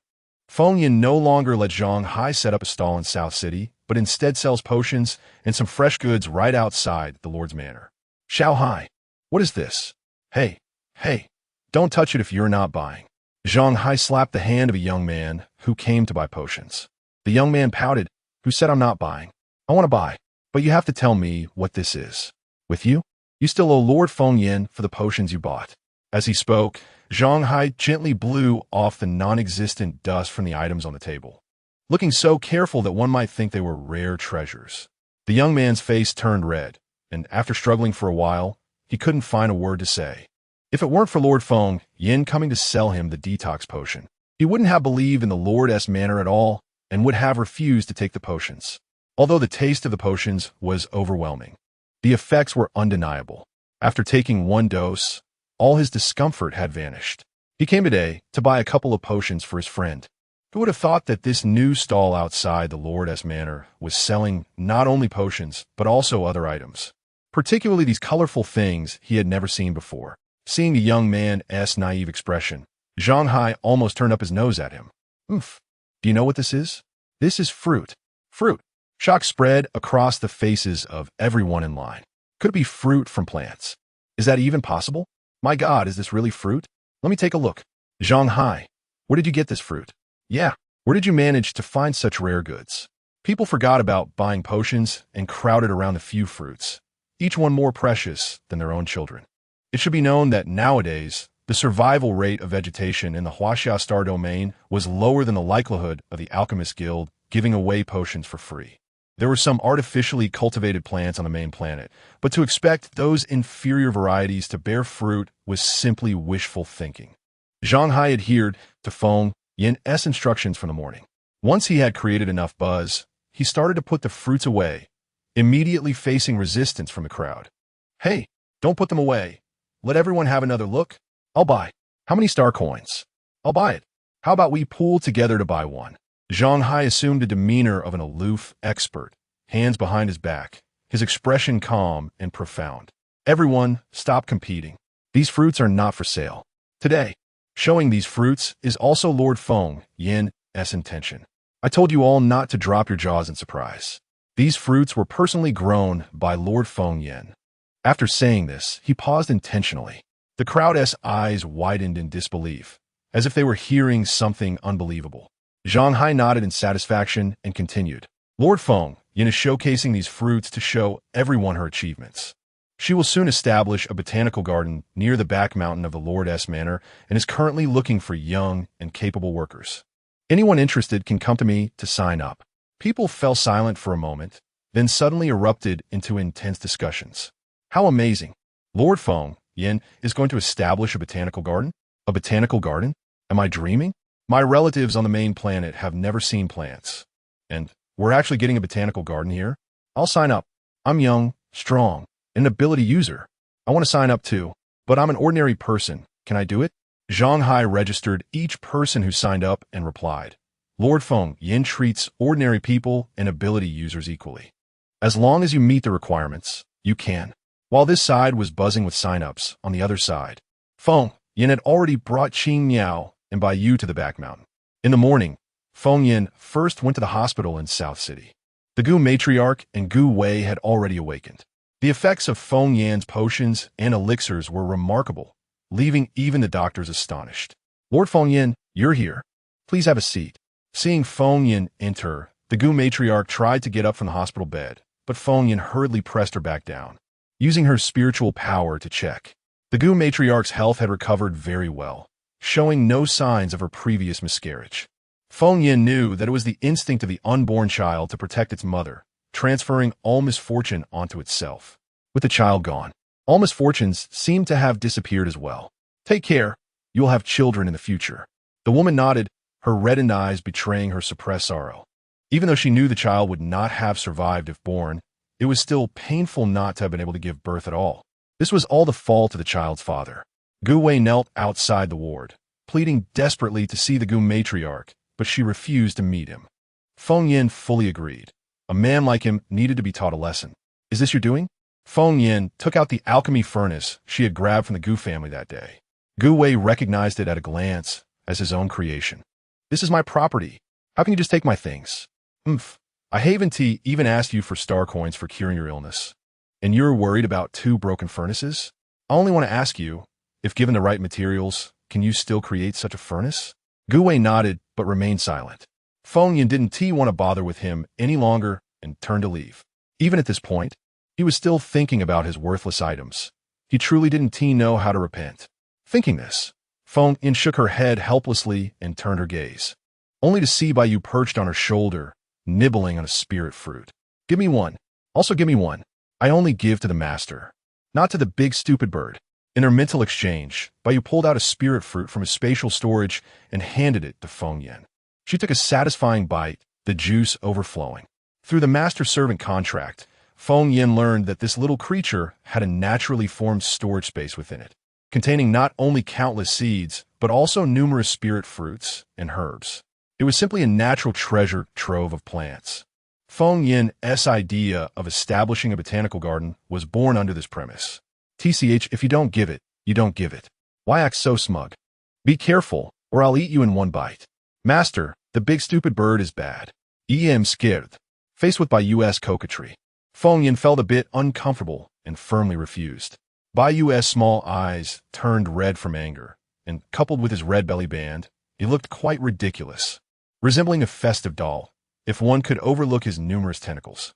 This little creature, though ugly, was a treasure that alchemists dreamt of obtaining. With it, one could get any spirit herb desired, and its speed was faster than one could dream. Originally, Feng Yin wanted to clear a piece of land in the Lord's manor to plant spirit herbs, but Qing Niao absolutely refused, saying that if she did, there would be no place for her nest. Reluctantly, Feng Yin had to shift her focus back to this piece of land on the back mountain. This small hill wasn't very high, making it suitable for planting spirit herbs. Moreover, with the illusion set up by Qing Niao earlier, she would have to worry about precious varieties being discovered. In the morning, she had also consulted Shang Xin's opinion, asking him if he could buy a piece of land for her to make full use of. However, that dog Shang Xin, exuding charm early in the morning, had told her that all the land on this planet could be used freely. She could use whatever land she wanted. He even showed off his chest muscles to tempt her. What was there to show off? It was as if he had nothing in front of him. Entering the illusion, Feng Yin sat cross-legged. The blue bird and white jade ran off to play. Feng Yin took out the suppressor she obtained earlier from the underground city on the main star, opened the vial, and took a small sip. Immediately, her mind became clear. The effect was quite similar to the awakening elixir, but after a moment, an obscure and unclear aura rushed in her mind, attempting to attack her sea of consciousness. However, she was well prepared. The Congcoct Feng Yin immediately transformed into a firebird and burned that unknown aura to ashes. It was indeed the corrupted soul grass. At the moment Feng Yin drank the suppressor, she also activated the 10,000 things formula. The other components of the suppressor were indeed effective in alleviating the discomfort of mental turbulence syndrome, but they could not cure it. However, with the addition of corrupted soul grass, it could corrode and devour a portion of the mental strength. If mental strength were consumed, how could there be turbulence syndrome? But this mental strength, like divine consciousness, was an indispensable part of a cultivator. If this part were forcibly stripped away, the outcome could only be either death or severe injury. Even so, the Apothecary Guild still dared to sell the suppressor openly, partly because it was limited in quantity, as only the president of the Apothecary Guild could refine it, and partly because there were precedents on the main star of people who had cured their mental turbulence syndrome after taking the suppressor. When Feng Yin heard about this, she couldn't help but sigh. That person was indeed lucky. Even for her, drinking this thing would require relying on Tsang Kong Feng Yin to defend her sea of consciousness to avoid being disturbed. However, although this thing was unusable, it provided her with some ideas. There was a spiritual herb in the cultivation world that countered corrupted soul grass, called the Other Shore grass. This spiritual herb looked extremely similar to the Other Shore flower and often mixed in with it, making it hard to detect. However, they were completely unrelated. The Other Shore grass was green, grew only leaves, and did not bloom, in contrast to the Other Shore flower, which sent people to the underworld. Rather, it was a spiritual herb that welcomed spirits into the human realm. It was known for its ability to bring the dead back to life.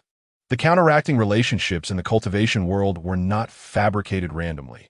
Since the Other Shore grass and corrupted soul grass countered each other, there must be an unavoidable connection. It was worth a try. Originally, this spiritual herb was the most difficult hurdle, but now with white jade, there was no need to worry. Through the connection of the contract, Feng Yin directly opened white jade's personal space and searched inside. Sure enough, she found seeds of the Other Shore grass. White jade, grow this, and these as well. Upon hearing the command, White Jade, who was digging in the nearby ground, ran over, stretched out her small hand, and opened her palm. Master, I want 5 little pouches. You promised to make them in various colors. All right, I promise you. She had completely forgotten about this matter. Originally, the clothing size on Shang Xian's minifigurine was quite suitable, but White Jade's tentacles were restless every time she wore a piece. It would poke holes all over the little clothes, ultimately ruining all of them, leaving Shang Xian's minifigurine without clothes to wear. With no choice, Feng Yin could only use glue and red cloth to make a little pouch for White Jade.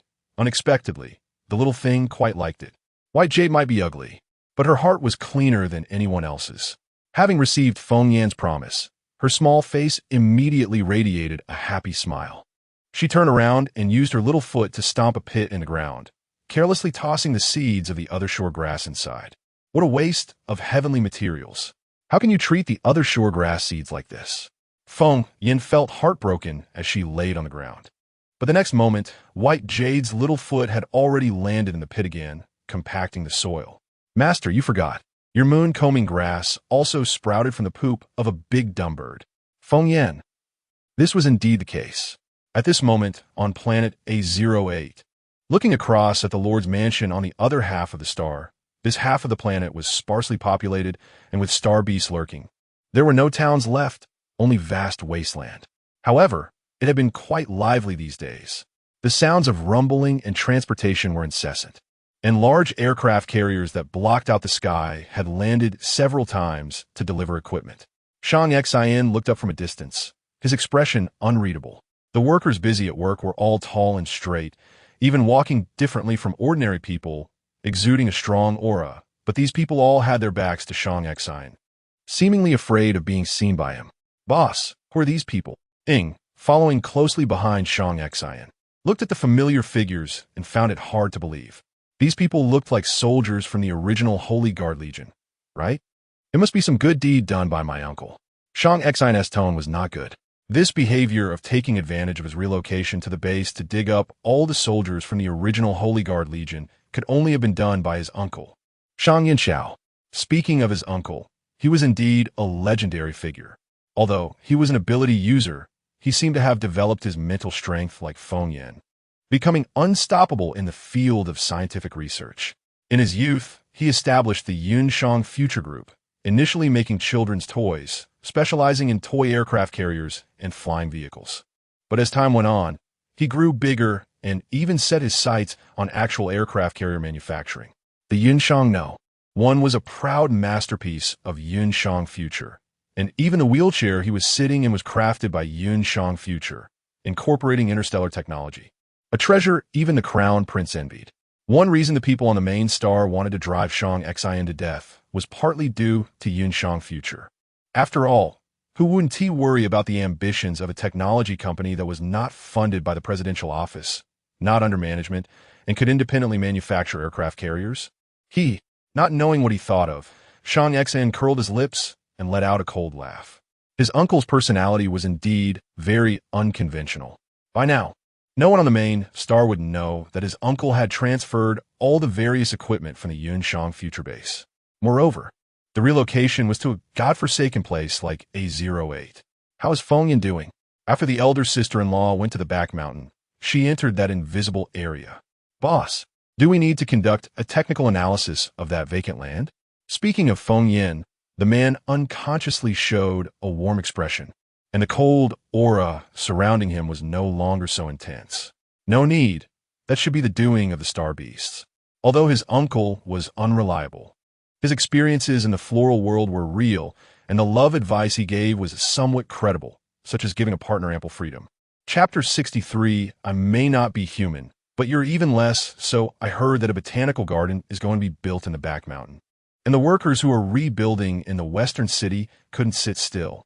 They insisted on helping with the construction for free, even bringing their own materials. As for the reason, don't ask. Just know it's a matter of mutual benefit. The engineering work provided by the Lord's Manor was something they could never have dreamed of before. 10,000 star coins a day, plus a meal. If anyone had told them about such a good deal in the past, they would have thought it was a scam. These people originally had low ability levels. Ordinary jobs wouldn't hire them, and the risks of working as ability users were high. Now, finding a job with such high pay and stability. They were not just waking up to being showered with star coins, but feeling ashamed for doing so little work for such high wages.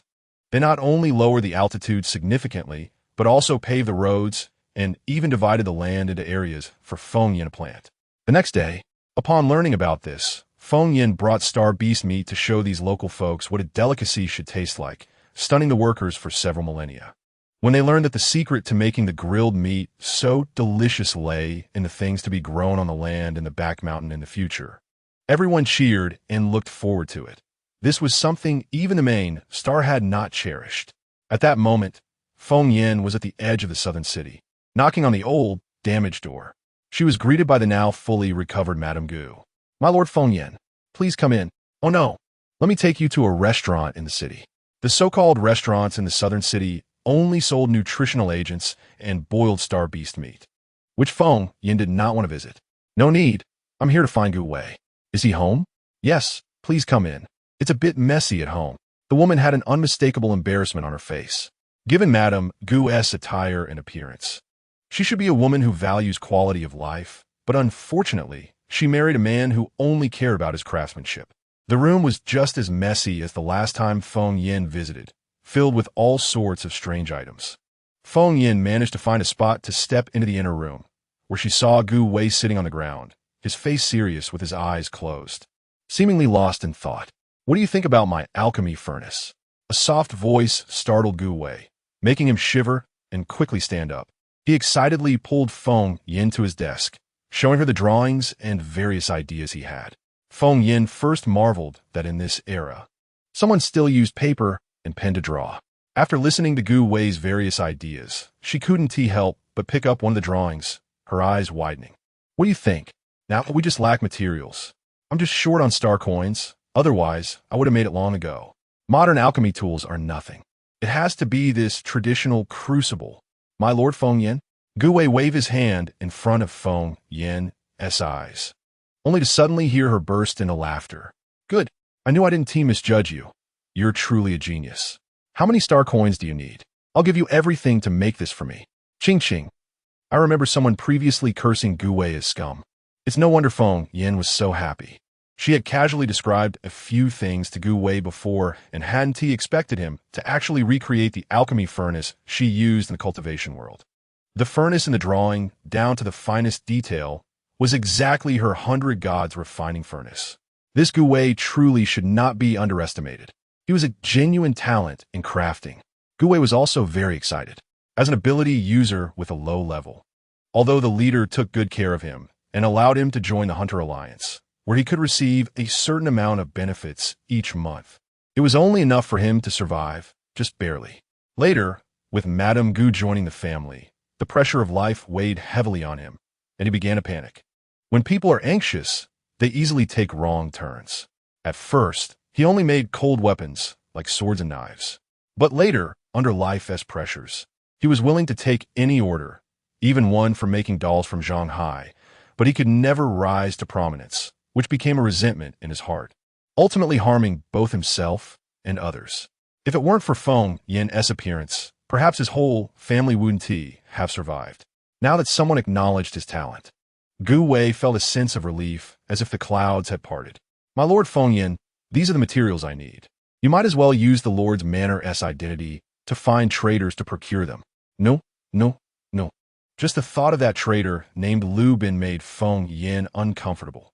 Every time she appeared at his stall, he would look at her with a strange expression. You go ahead. I'll transfer you 100 million. Buy whatever you need. Okay, 100 million? Gu Wei instinctively agreed, but then realized and almost dropped his eyes in shock. 100 million star coins. Was Feng Yin really not afraid he would run away with the money? Feng Yin waved her hand nonchalantly, feeling like she had actually given him too little.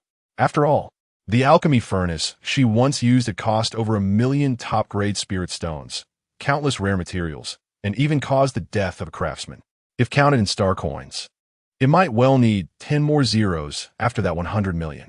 Seeing Feng Yin so wealthy and trusting him, Gu Wei was full of determination, sitting back down on the ground to continue his calculations for making the alchemy furnace. Feng Yin knew that such a focused state was hard to come by. As an alchemist, she empathized and chose not to disturb him. She stepped outside and initiated an anonymous transfer of 1 million star coins to Madame Gu. My Lord Feng Yin, what are you doing? Take it. Your husband's salary. He seems unreliable. It's better for you to hold onto these star coins. Madame Gu looked at the unclear zeros on the holographic screen, her heart racing. No, my Lord Feng Yin, I can't take this money. Both our lives were saved by you. It's our honor that Gu Wei can do something for you. We absolutely cannot take your money. As she spoke, she was about to click reject, but Feng Yin was quicker and clicked accept for her first. This is what Gu Wei deserves for his skills. As for the life-saving grace, I'll count everything on Gu Wei, and he can repay me later.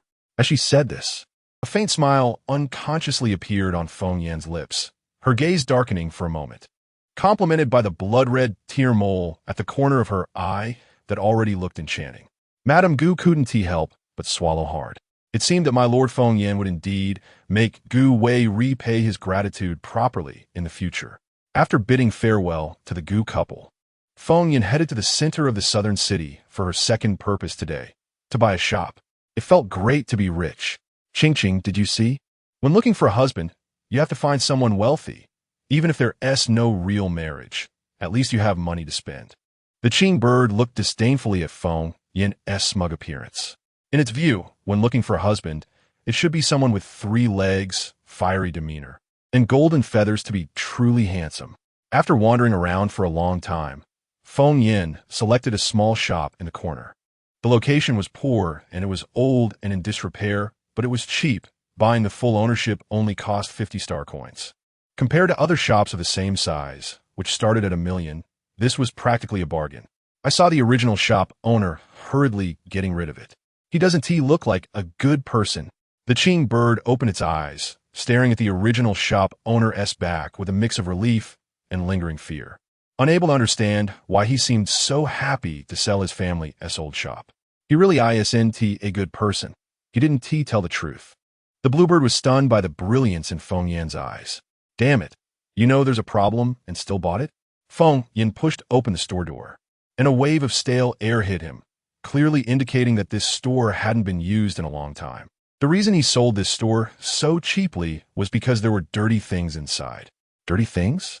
It's visibly dirty in here. Enough for you to clean for a long time. It was obvious that I wasn't talking about this kind of dirt. Suddenly, as if to confirm Feng Yin's words, the store door slammed shut on its own, and the temperature inside the store dropped to freezing point, followed by eerie laughter echoing in the air. The bluebird raised its eyelids in surprise. It truly hadn't expected such things to exist in the interstellar era. No wonder the previous owner lowered the price so eagerly when Feng Yin expressed interest in buying the store, fearing that Feng Yin might change his mind. I'm so miserable. A sharp female voice brushed past Feng Yin's ear, repeating the same sentence over and over again, playing back and forth between his ears like a stereo. After a moment, Feng Yin asked Qing Qing in surprise, "This female ghost can't just be a tape recorder that only knows this line, right?" Qing Qing. "Oh, I want her life." The female ghost would not allow a human to mock her like this.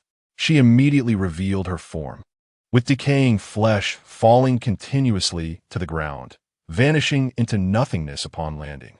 Her face was unrecognizable, with bulging eyeballs, a nose reduced to a hole, and lips seemingly torn off, leaving just a tongue dangling outside. Extremely terrifying. The female ghost's black hands, with sharp claws, reached out towards Feng Yin. Just as the claw, emitting black mist, was about to slash across Feng Yin's face, in the next second, Feng Yin casually slapped it down, saying, "How long has it been since you washed your hands? They're so dirty, and you still want to touch me?" The attack was easily resolved, leaving the female ghost momentarily stunned. Feng Yin summoned the Azure Sky Phoenix Flame with a flick of his finger, and the blue flame immediately engulfed the female ghost. She screamed, "Spare me, spare me. I won't dare anymore. I really won't." Just when the female ghost and Qing Qing thought Feng Yin was going to destroy her, he suddenly withdrew the flames. It looks much better this way. Under the scorching of the Azure Sky Phoenix Flame, the female ghost actually changed her appearance. Although she wasn't exactly beautiful, she could be considered delicate, with a round face that bore a hint of naivety, clearly not very old. The female ghost noticed the changes in her body, extending her hands to find her skin had returned to its former fair complexion. This. Damn, I've seen a ghost. Just as the female ghost and Qing Qing were both shocked, Feng Yin bit his finger and lightly pointed at the female ghost's forehead, silently reciting a long incantation. Suddenly, a golden magic circle lit up beneath the female ghost's feet, and she sensed Feng Yan's presence. "From now on, you'll be called Liao Liao, and the security work for this store will be handed over to you." The female ghost, Liao Liao, blinked in confusion, still seeming detached from the situation. However, the bluebird had already figured out what was happening. "Awesome. You knew about this female ghost all along, and got a free laborer." No wonder Feng Yin had refused so many good stores and insisted on this one. She had her eyes on the dirty things inside. Feng Yin chuckled. In fact, the low price was the main reason for her choice of this store, and the female ghost was merely a bonus. At this moment, the female ghost finally realized what had happened, her face filled with uncontrollable anger. She was actually forced to accept a human as her master. "You." The female ghost's harsh words had just begun when she met the calculating gazes from Feng Yin and the bluebird, instantly intimidated into silence by their powerful aura. Feng Yin thought of her as a free jack of all trade for monitoring, security, errands. Any job could be assigned to her. Qing Qing thought that since Feng Yin had taken in a third subordinate, she would be the boss too, now having two little subordinates of her own, feeling quite proud. Caw. The female ghost. "I might not be human, but you guys are even less so." On the other side, at the Alchemist Guild, Heidel's eyes were bloodshot as he slammed his fist on the table, creating a large dent in the metal surface. "Those old geezers are just bullying people. Nan, I'm going back to the main star to teach them a lesson." Meanwhile, London remained elegantly composed, looking at the reply on the light screen with indifference. There's no need to be so angry. Those alchemists on the main star always think they are superior. Wasn't he sent to this godforsaken place precisely because he didn't fit in? Moreover, if they wanted to complete the guild's objectives here, they were still counting on the herbs from the main star. But the beast venom potion was clearly extracted by you. London waved his hand, not allowing Heidel to continue, and instead stood up to caress the bulging muscles on Heidel's body, helping him relax. "It's fine, after all. The effectiveness of that thing has been verified in this godforsaken place. Besides, those old geezers on the main star wouldn't think he had no one on the main star, right? The beast venom potion he sent back wasn't just the one given to the guild. Heidel wasn't as clever as Lunnan and didn't want to think about these things. But he had another worry. Nan, the antidote sold by the Lord's mansion. Just as he finished speaking, Lunnan took out 2 vials from the cooler. One vial was purple and black, extremely similar to the beast venom potion, while the other was the potion made from Feng Yan's elixir. This potion should have been refined by Shang Xian, not from the main star. As long as they didn't interfere, everything on the main star would be under my control. He gazed with some envy at the half-filled vial of pink potion, feeling frustrated that as a C-grade alchemist, he couldn't analyze its components. Not a single one. This made him feel defeated while also unable to help but suspect whether Shang Xin had an A grade. No, even an S-grade alchemist. An S-grade alchemist. Why? Just because they have a naturally high level of mental strength, they can easily surpass him and reach a height he can never attain in this life. He wouldn't accept it.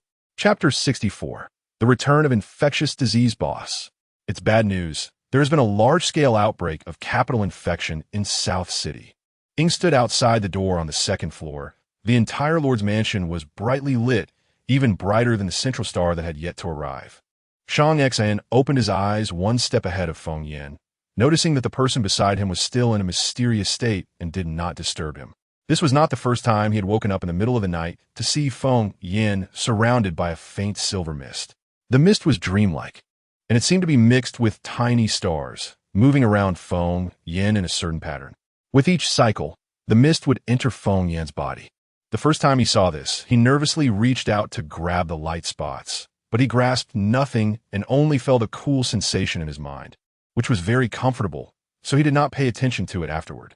After all, his Feng Yin had always been this special, dressing up as quickly as possible. He also adjusted the wheelchair to silent mode. Shang Xin glanced at the sleeping beauty in bed, whose legs were already stretched to the other side of the line, and couldn't help but smile with pleasure. Let's go. Fiki and Chu Pangpang had recently been busy with the construction in West City and the mysterious buildings on the other side of the planet. And just when they finally managed to get a good night's sleep, they were pulled up by Ing in the middle of the night. Both of them, sporting panda eyes, dozed off on Shang Xion's flying vehicle, and it was the sudden feeling of weightlessness from the rapid descent that startled them awake. How do we arrive so quickly? The Lord's advanced flying vehicle is indeed fast. As they flattered him, they noticed the bright lights outside the vehicle, yet it was clearly 3 in the morning. Following Shang Xion down, the sight of the corpses laid out in the South City Central Square instantly scared away any remaining sleepiness. One after another, the decayed and rotting bodies were arranged neatly, each covered with a white cloth on their heads to preserve a final shred of dignity in death, among which were several children's bodies. Standing next to those children's bodies was also a familiar face, Shita. A large number of deceased family members were kneeling beside the corpses. Some had cried until they were weak, while others were still hoarsely shouting. What's the situation? A low, hoarse voice squeezed out from Shang Xion's throat. His usually gentle face, immersed in love, turned cold and sinister. His sharp gaze scanning the crowd as if searching for prey, taking in every expression on each face. It was tense all over. The boss's aura was one that seemed ready to kill. Tonight, at nightfall, the first death case appeared. Unlike the previous infection symptoms, this time the patients seemed to experience an accelerated version of the disease, going from infection to death. In just about an hour, the arrival of the few of them naturally attracted the attention of the South City residents. As they spoke, Ing, Fiki, and Chu Pangpang subconsciously tightened their fists, feeling not only sorrow for the many dead, but also anger at the discordant voices coming from the crowd. I think all of this is a conspiracy of the Lord's mansion. We didn't tea by the potions, so they poisoned us to make us die. There's an old saying on Earth, it's to kill the chicken to scare the monkey. But didn't T the neighbor's wife take an antidote? A voice spoke softly, pointing to the covered female corpse on the ground, which was the person they were referring to. How would I know? All I know is that my husband is gone, and it must be the Lord's mansion's doing. Just as the woman finished murmuring, she met Shang Xion's sharp gaze, and in her fright, she mustered the courage to throw a flirtatious glance at him. The man beside her, who had initially found some sense in her words, immediately frowned and distanced himself. Among so many bereaved family members, this woman, dressed up and carefully made up, hardly looked like someone whose husband had just died. Although the woman was notorious for being a harlot in South City, her words were not entirely without merit. It was not unheard of in history that those wealthy and powerful would trample on the lives of ordinary people for their own interests. Once suspicion takes root, it is easy to grow, especially in matters of life and death. Fiki and Chu Pangpang knew that it could not possibly be as those people whispered, but they had been busy with other matters recently and were not clear on the details. They could only turn their gaze to Shang Xion, who had unknowingly become their true leader in their hearts. After all, this man had done too many jaw-dropping things behind the scenes. And when those results were revealed one day, they would surely shock the entire Huaxia star domain. However, the divine leader in their eyes was currently worried that this group of commoners would tarnish Feng Yan's reputation. He had already heard more than one person discussing that it was Feng Yan who sold the medicine and did something he shouldn't have. At this moment, two figures approached from a distance, clearly differing in size. The tall man was bare-chested, making it easy to identify him as a deity. When Lunan arrived, he first showed a shocked expression, then walked gracefully to Shang Xin and casually greeted him, turning to the man beside him to mutter, "I knew it would be like this, sigh." This sounded like a self-talk that touched the fragile nerves of the many bereaved family members kneeling on the ground. Was Lunan's remark implying that the pink potion from the Lord's mansion had problems? Upon hearing this, Shang Xin turned his face, his cold gaze locking onto the face that showed an innocent expression. The latter shrugged, seemingly unsure of what to express, and then signaled Heidel to put down the large box on his back. He walked into the crowd, clapped his hands, and his abrupt voice immediately attracted everyone's attention. "I, Lunan, empathize with the feelings of all who have lost loved ones, but this virus is contagious. No matter how sad you are, you must protect yourselves." As he spoke, he opened the box and took out a row of deep green potions, continuing, "The Apothecaries Guild will stand with you through this tough time. I, Lunan, will personally fund the distribution of advanced treatment potions to everyone. While I know that the treatment potions may not necessarily cure this infectious disease, at least they can have a preventive effect. This is a small token of my appreciation from the Apothecaries Guild to you all." As soon as he finished speaking, the scene erupted in a thunderous applause, but one person, Shita, walked over to Shang Xin, holding two children's corpses. These people disgust him. The deep green glow of the advanced treatment potions shone in their greedy eyes, seemingly more precious than the lives of their own family members. He gently placed the two almost disintegrating bodies of the children down, knelt on one knee, and pleaded, "Lord, please find out the true culprit and give justice to the deceased." Shang Xin lifted his eyes, slightly parted his lips. "Do you also believe it was man-made?" "Absolutely. Sita ansua famili." There is definitely no problem with Lord Feng Yan's potions.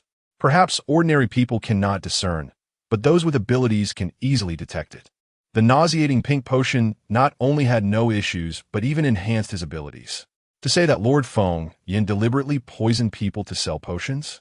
That is even more impossible. Although the selling of potions was later handed over to Zhang Hai, he feared that the boy would only focus on showing off and not keep proper records. He had checked the sales records a few times, and Lord Feng Yan's credit sales far exceeded the cash sales, and behind those credit sales, there were no amounts written at all. When he asked Zhang Hai, he said it was specifically instructed by Lord Feng Yan that those who wanted to pay could pay, and those who didn't want to pay could let it go. And it wasn't necessary to keep track of how much was owed. Just being able to give was considered enough. Such a person, to say she intentionally poisoned for money? That is simply a joke. Hee hee. Shang Xin sneered, although he still did not know who had released this sudden virus. He had long anticipated that such a day would come. Although Planet A08 is barren, it has long established a system. The Lord's Mansion has been trying to integrate into it, which is not something that can be achieved in just a day or two, whether through bestowing favors or through military suppression. Feng Yan's high-profile distribution of detoxifying agents has already touched the interests of certain individuals, and naturally, she will be remembered by them. Originally, Shang Xin did not stop Feng Yan's actions. He even intended for her to grow from this experience. But now, he no longer thinks that way. Watching these people, who had at least somewhat benefited from Feng Yan, now turn against her and whisper accusations. He even thinks it might be better to clear out all these residents. The corners of his lips curled into a sinister arc. Just as he opened his holographic computer, a huge phantom suddenly cast down from the sky. After the giant shadow disappeared, a pure white figure slowly descended. Without thinking, Shang Xin turned off the holographic computer, switched his wheelchair to mechanical leg mode, soared up, and caught the person in his arms, the movement smooth and graceful. Unfortunately, the beauty in his arms was blowing bubbles from her nose. Pop! The bubbles suddenly burst, waking the sleeping beauty. As soon as she woke up, she fell back into her dream. This face is so handsome. Gagaga, this is my husband, Gaga Gaga. Oh, the feel of these chest muscles is so real. This dream is great. I've decided not to wake up today. As she spoke, Feng Yin transformed into a seductress, fiercely rubbing against the two areas that matched her own. That's the feeling. Who would have thought that absorbing the power of the moonlight at night and going straight to sleep could lead to such a vivid dream? She had no idea before. Have I rubbed enough? If not, I could go home and rub some more. A deep, alluring voice suddenly sounded by her ear, startling Feng Yin so much that she jumped out of the man's embrace. The pure white beauty suddenly radiated heat, and wherever her skin was visible, it turned bright red. Shang Xian even inexplicably thought that if that star beast meat were placed on her, it might just cook. After landing, Feng Yin immediately felt countless pairs of eyes on her, each filled with different emotions. So just now, in front of everyone, did she really attack Shang Xian's chest? And so boldly without a care? Xing, do you have the ability to take me invisible or to take me directly off this planet?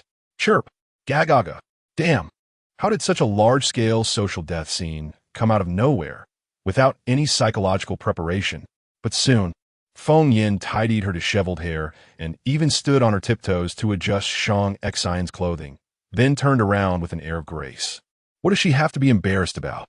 This person is indeed her husband in name. If she doesn't suffer social death, then it's others who will.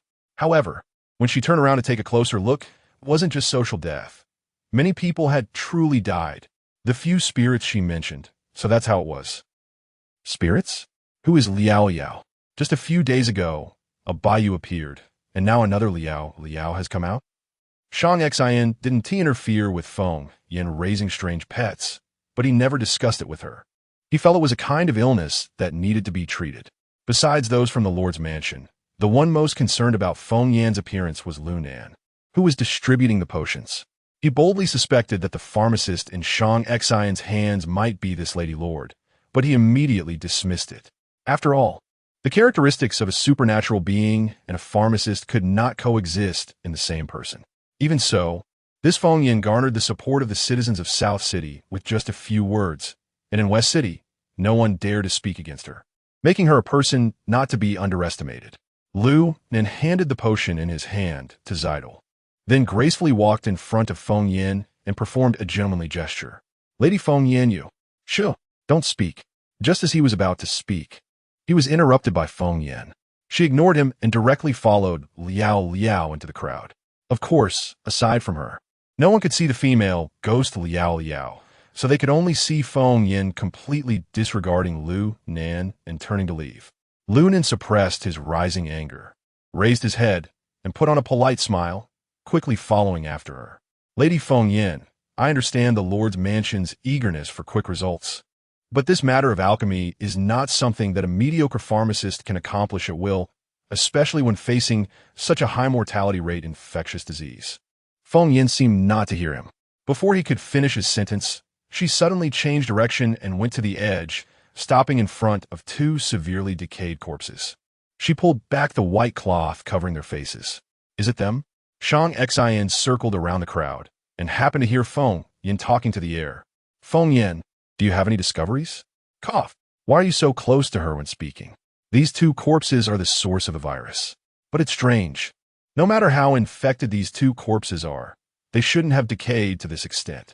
If it weren't for their skeletons barely pieced together into human shapes, one would think they were just two piles of mud. Oh, this person's face. This person is Sidhu Shan? Really? A sudden gasp came from the crowd as a tall man pushed through the people and stopped in front of the corpse, kneeling suddenly. I'm sorry, Ashan. It's all my fault for not taking good care of you. The man cried out in deep sorrow, and from his voice, it was clear he was Sidhu Shah. However, Feng Yin was a bit puzzled. How could she just declare this person to be Sidhu Shan when his corpse was already a pile of mud? Doesn't he need to confirm his identity? Lady Feng Yin, I am guilty. Feng Yin. Suddenly, Sidhu Shah seemed to become a bit agitated, standing up abruptly, deeply bowing to everyone, lowering his proud head at a 90-degree angle. I'm sorry, everyone. I think this infectious disease was caused by my foolish brother. I, Sidhu Shah, am willing to pay for everyone's lives. Chapter 65. Remove the roots of the weeds, Seema Shah said. and then bowed deeply to the residents of Nanchang gathered in the central square. Sima Shan had done evil a few days ago and ended up with a scar on his face. He somehow got a potion that he was certain was for treating scars. At that time, I didn't pay much attention, but the more I thought about it, the more something fell off. So, while he was sleeping, I took some and handed it to the Lord for analysis. But as soon as the results came out, who would have known it would lead to such a huge mistake? The potion Sima Shan obtained turned out to be a whole vial of purified virus. What? How could this happen? How despicable! Who would go to the trouble of purifying a virus? Who on earth could have done something so reckless as to purify a virus? The people were outraged, hardly believing what they were hearing. Ever since the Lord's office announced that the source of the infection was the corpses of star beasts, they had gathered various fire-type ability users to clean up the star beast carcasses around the world, aiming to eliminate the source of the infection at its root. But now, someone had artificially extracted a virus, attempting to create panic. This was utterly insane. Everyone, please listen to me. Sima Shah removed his outer garment and stood in the center of the crowd, looking somewhat desolate. The virus that Sima Shan obtained does not have contact transmissibility, which is the conclusion drawn from the most advanced equipment brought by the Lord. So everyone, there is no need to worry about being reinfected. As soon as he said this, a relative of one of the deceased seized on a loophole. Wait, Sima, Alliance leader, if it doesn't have transmissibility, then how did my old man get infected? So many people were infected. How did that happen?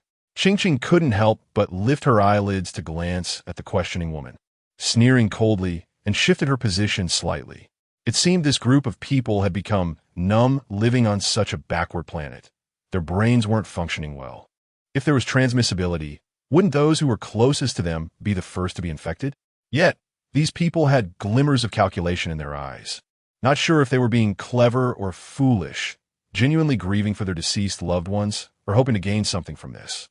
Sima Shah gestured for the questioning woman to calm down. His gaze sharpened as he turned to look at the other corpse that Feng Yin had uncovered. Feng Yin felt something was off and was about to ask, but her jade-like hand was suddenly gripped by Shang Xian's large hand. The high temperature of the fire-type ability user burned against Feng Yin's throat, causing her to retreat and stand beside the man, continuing to listen to Sima Shah's speech. Shang Xian calmly looked toward the center of the square while using his pinky to hook the back of Feng Yin's hand. It seemed casual, but it made the woman instantly flare up, yet she obediently didn't pull her hand away. He couldn't help but curl one corner of his lip. The trick that his uncle, that old fox, taught him was indeed effective. Now, let's talk about this individual.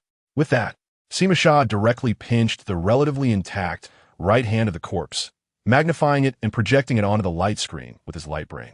Anyone who had dealt with this individual would surely recognize who this was. This relatively intact right hand, aside from being fatter than average, had nothing particularly special about it. Wait, the index finger of this right hand wasn't rotting and broken off halfway. It was originally only half a finger. Is this the mayor? Yes, it's Mayor Gua. The crowd erupted into chaos, only to be silenced by Sima Shah's ability pressure. Yes, this person is indeed our Nanchang mayor, Gua Taiming. Lord Feng Yin, you just mentioned that these two corpses are the sources of the virus, right? Feng Yin nodded, increasingly unable to understand the direction of events. She had an impression of Gua Taiming. He was sycophantic, but she had only seen him once or twice, and after that, she never encountered him again when she returned to Nanchang. Receiving a confirmed answer, Sima Shah continued to explain that Sima Shan obtained the potion for treating scars, thinking that instead of using it himself, he might as well sell it for star coins. So he sought Gua Taiming to help him sell the stolen goods. Later, even telling Gua Taiming that this potion might allow his severed finger to regenerate. The rest, I need not elaborate, right? What Sima Shah meant was that all the deceased had purchased that scar removal potion, and Gua Taiming and Sima Shan had naturally consumed the most, resulting in the most severe decay of their corpses, thus becoming the source of the infection. Oh, why is my fate so bitter? That damn Gua Taiming, utterly inhumane. As the mayor, he couldn't tell right from wrong and did such a thing for a paltry profit. He deserves to die without a complete corpse. That damned Gua Taiming. My son is dead. How am I supposed to live now? My poor husband. Why would a big man buy scar removal potions? Among them, several were also examining the corpses beside them, wondering if their deceased relatives had any scars. They didn't quite remember. Those guarding the corpses were either causing a ruckus or crying. Seema Shah immediately made his stance clear, still stating he was willing to take the blame for his brother. Alliance leader, you are being too hard on yourself. We in Nanching faced an attack from Star Beast before. It was you who charged to the front.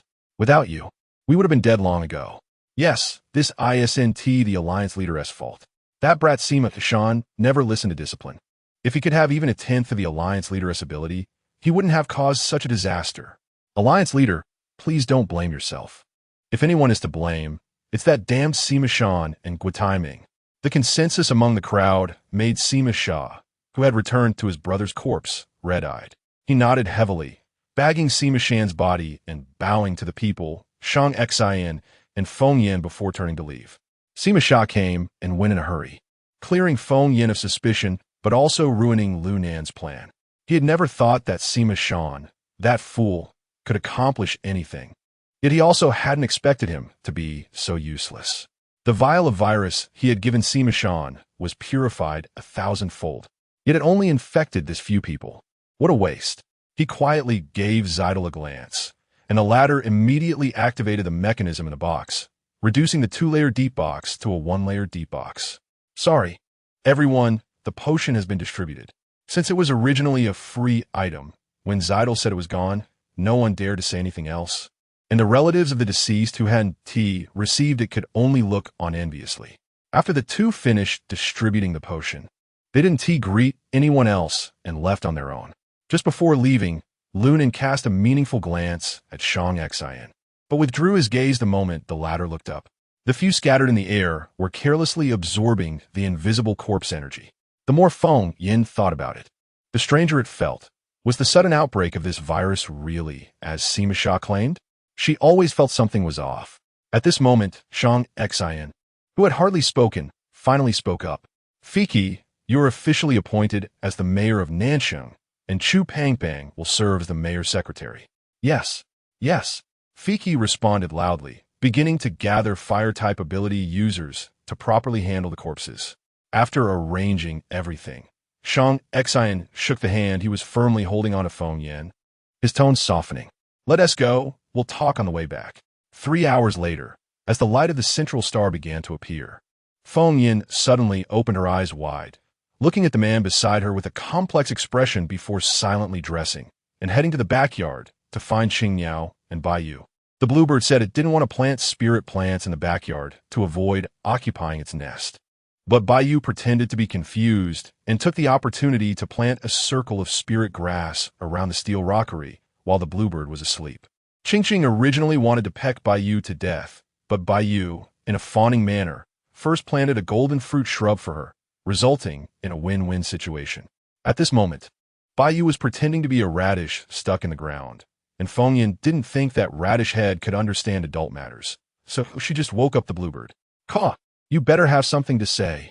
Qingqing, I always feel that Shangxin's actions are too ruthless. At least give them a chance. A chance? To let those people rebel? Do you really think Shangxin is a cute little limping guy? Don't forget how people on the main star called him before he was injured. Bloodthirsty demon. Some others on the main star still use Shangxin's name to scare disobedient children. But after so long together, she didn't think Shangxin would do something so ruthless, nor use such brutal means. On the way back, although Shangxin reported after the fact, he told her everything that had happened without any concealment. The group in Nancheng did indeed die from a virus infection, but all of this was planned by Situ Shah and Shangxin. Situ Shan obtained 2 vials of the drug from London, and Situ Shah already knew about it from the very beginning.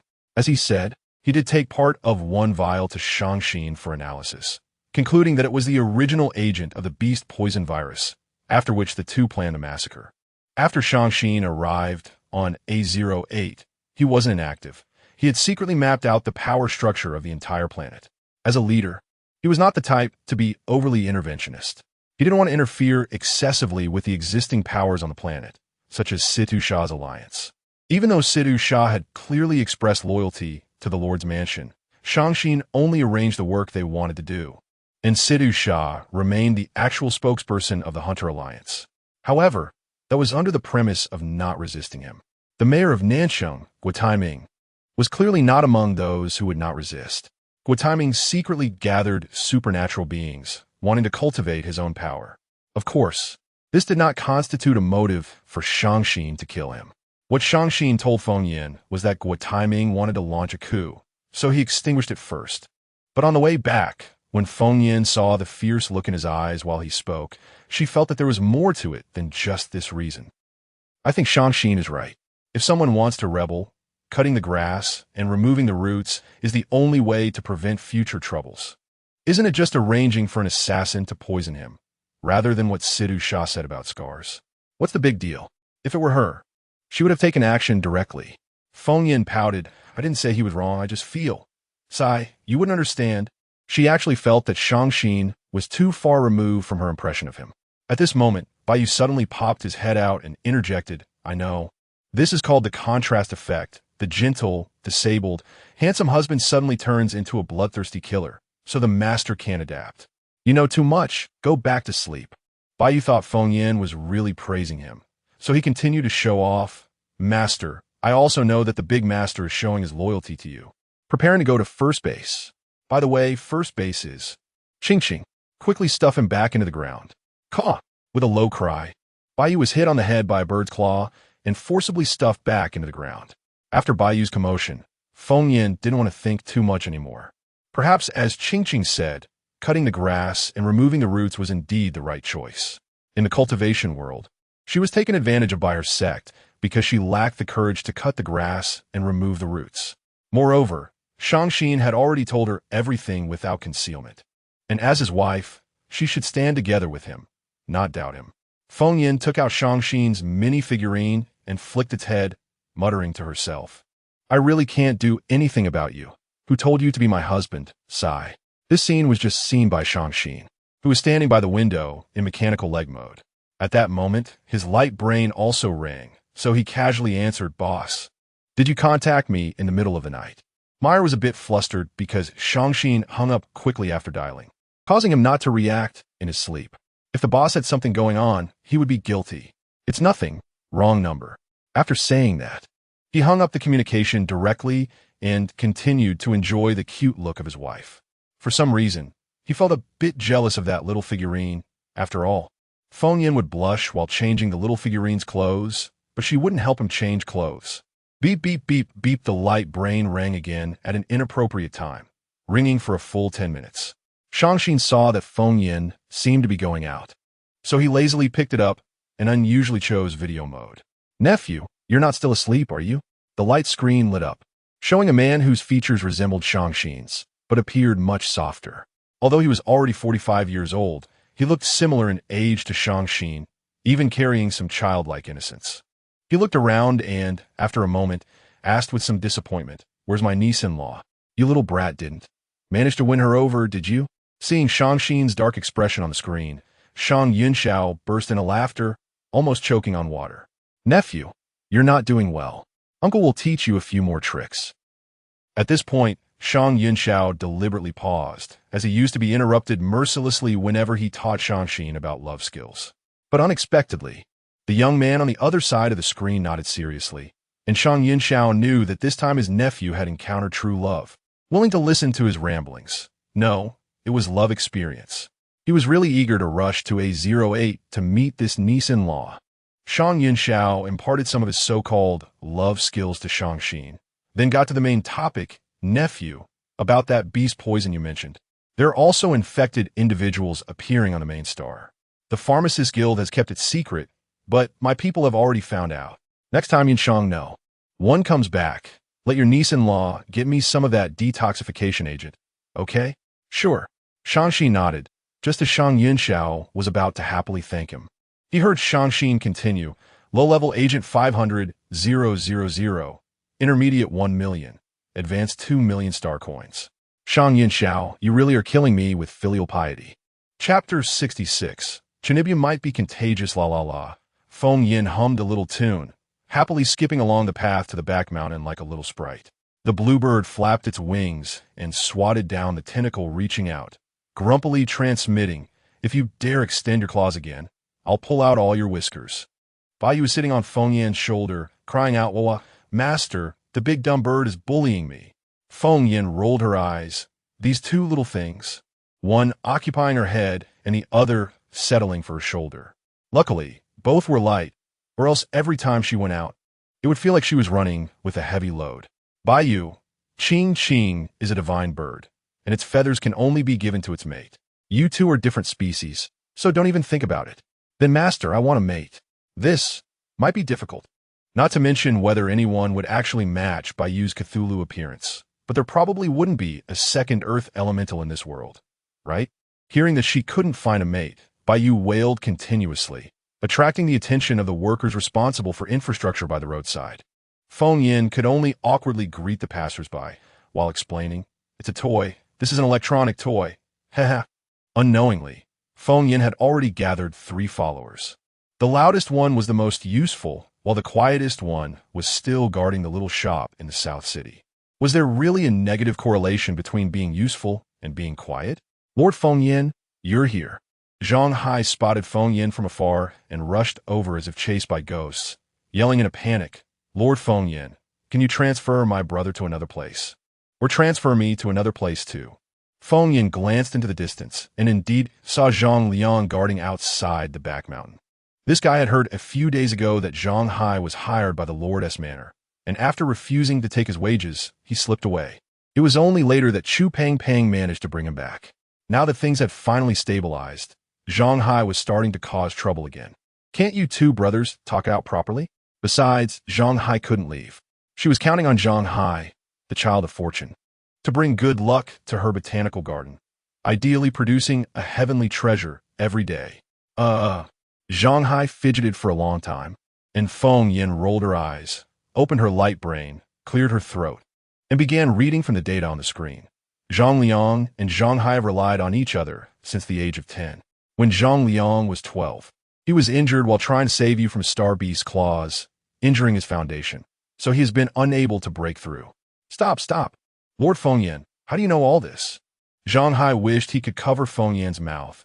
His brother was right there, after all. Feng Yin raised an eyebrow, not expecting the information collected by Shang Xin to be true. Yesterday, Shang Xin had given her this, saying it contained data on everyone she had come into contact with.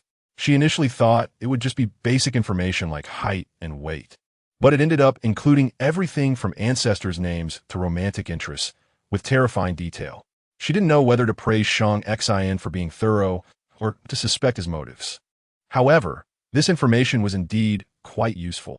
For example, Zhang Liang had developed a health issue when he was young while trying to save Zhang Hai, and his ability level had been unable to progress since then. Those who awakened their abilities at the same time as him were now at least level 3, while Zhang Liang, despite his high talent, was still stuck at level 2, just like when he was 12. No matter how hard he tried, he couldn't break through. This was also the direct reason he had been drifting through life waiting to die. So you've been saving star coins to buy your brother a potion to enhance his ability level, right? Feng Yan's words directly pierced through Zhang Hai's little secret. He scratched his head and stole a glance at the person behind him, but the enhancement potions were too expensive, and he didn't know when he could save enough star coins, even though he was now officially employed as a staff member of the botanical garden. Saving up 50 million star coins to buy a high-level enhancement potion was still too tough. Since you have this idea, then just be honest with your brother. Stop being so awkward every day. It's uncomfortable. Lord Feng Yin is a high-level ability user. How could you understand this feeling? Zhang Hai's voice involuntarily rose. But thinking that Zhang Liang was still behind him, he lowered his voice shyly. My brother became like this because of me. I don't dare to tell him. In fact, Zhang Hai and Zhang Liang hadn't been in contact or seen each other for a long time.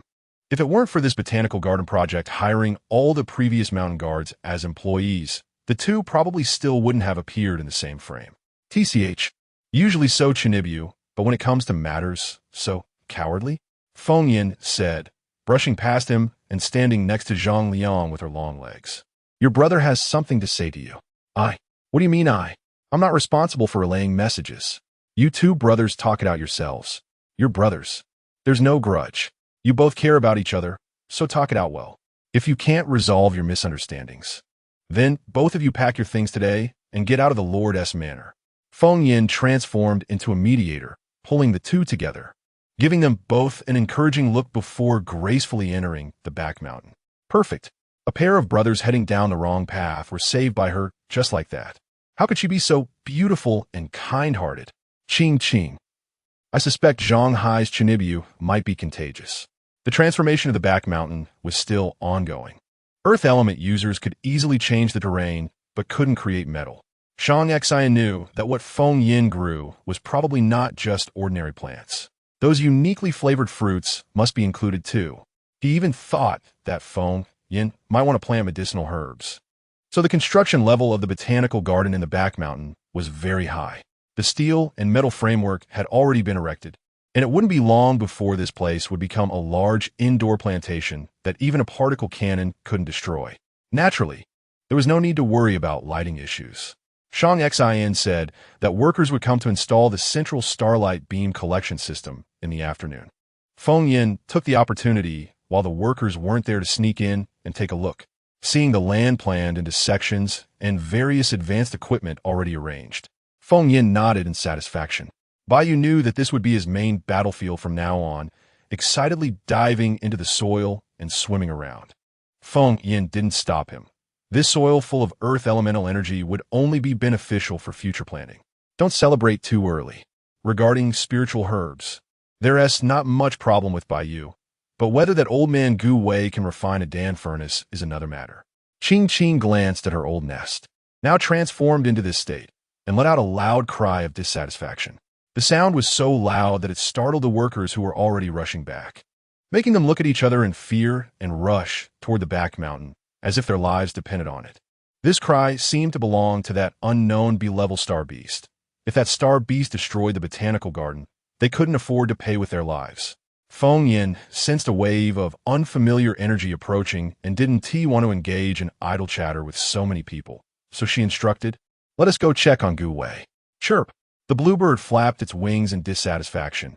It was an injured bird, always being used as a tool. Didn't Feng Yin feel guilty about it? Before the workers could return, they saw a giant blue star beast crying out to the sky, seemingly flying out from the botanical garden. Oh no, it's a B-level star beast. It won't flatten the back mountain, will it? This is bad.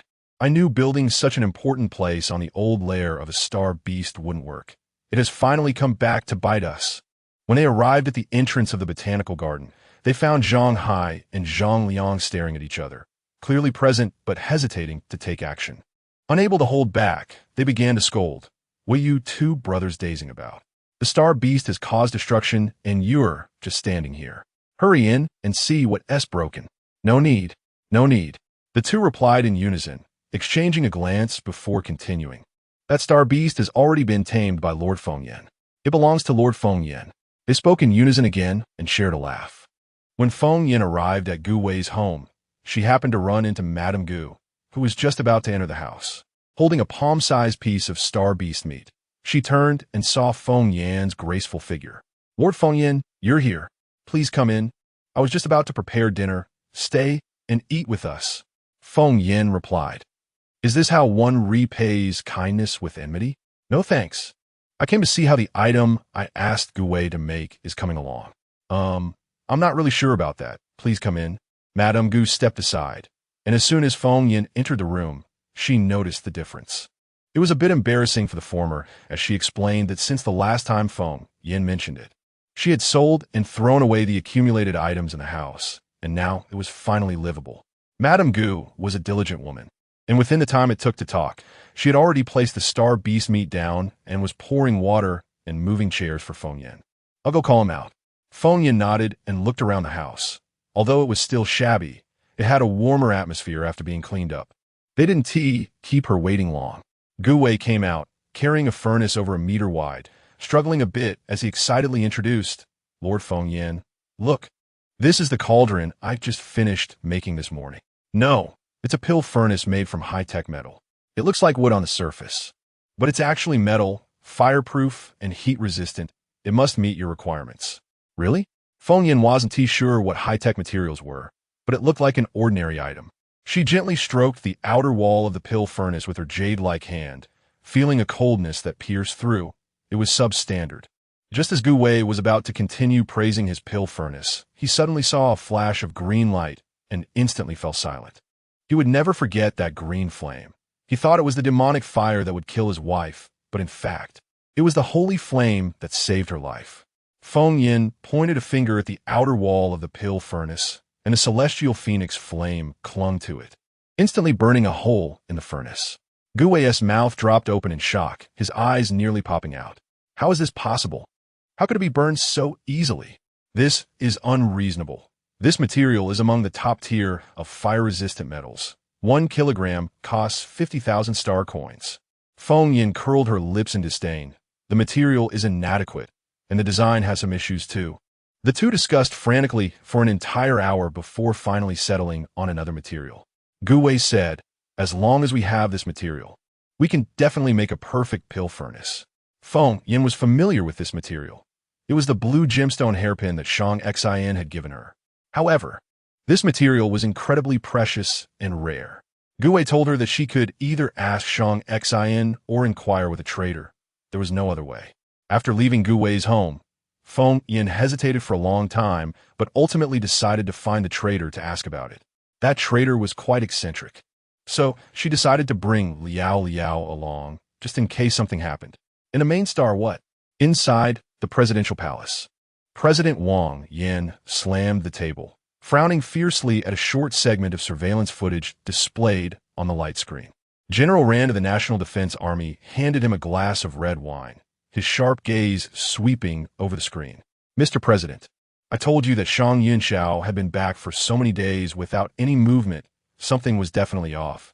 It turns out he is secretly relocating the future base of Yunshang." At this moment, Wang Xiang also stood up and interjected, "Father, Shang Yunxiao might just be clearing out scrap machines." Nonsense. In the video, he is relocating a vibration accelerator. And there are hardly a few in the entire Huaxiastar region. Where would he find scrap machines? Wang Yin was furious and waved to his aide. "Immediately send someone to intercept and block the relocation route of Yunshang." Wang Xiang slowly curled the corner of his lip, not saying anything further. He certainly knew that it was a rare vibration accelerator. After all, the video was recorded by his own people. If they had this vibration accelerator, the presidential palace could produce an aircraft carrier at the level of Yunshang No. 1. Shang Yunxiao, that old fox, had such great skills to evade so many eyes of the presidential palace. His father should listen to him, retract the administrative independence of the industrial administrative district, and quickly bring Yunshang under the control of the presidential palace. He picked up his wine glass and gently swirled it. Through the glass, he saw the annoying, deadpan face of Wang Shilian. It seemed his father was getting old, unable to keep up with many things. Cough, cough, cough. "Father, I'm feeling unwell. I'll head back first." At this moment, Wang Shilian was coughing incessantly, and Wang Yin impatiently waved his hand, having no good feelings towards his sickly eldest son. "Mr. President, we should." Wang Shilian, in his wheelchair, closed the conference room door, leaving the scheming voices behind the door, and leisurely made his way to his chamber. Halfway there, a male attendant blocking his path with a tray full of wine. Wang Shilian sneered coldly, his voice turning icy. "What? Are you so eager to take my life? Unfortunately, you're still lacking in skill."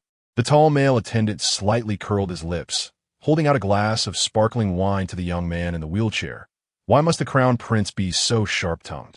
We're all in the same boat. I'm not here to do anything uncertain, but to make a deal with you."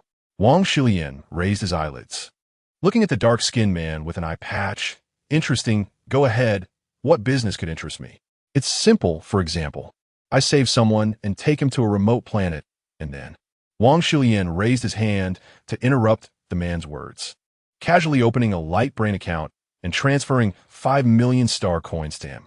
If one looked closely, this light brain was not the one Wang Shilian usually used, and the account name was not his either.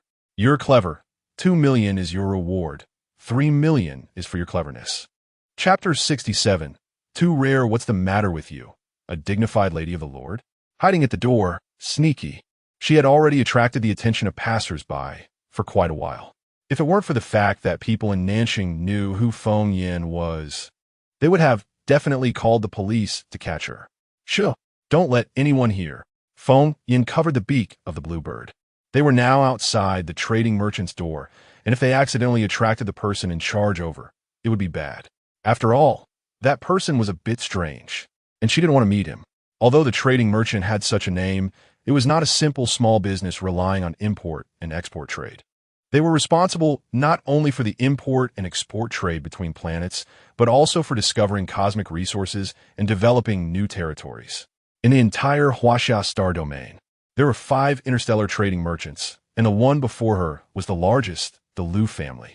The trading merchant was located near the central street of Nansheng. Of medium scale, aside from the special signboard, there was no obvious difference from other buildings. Feng Yin looked up at the strong handwritten characters on the signboard and couldn't help but exclaim, "What beautiful handwriting!"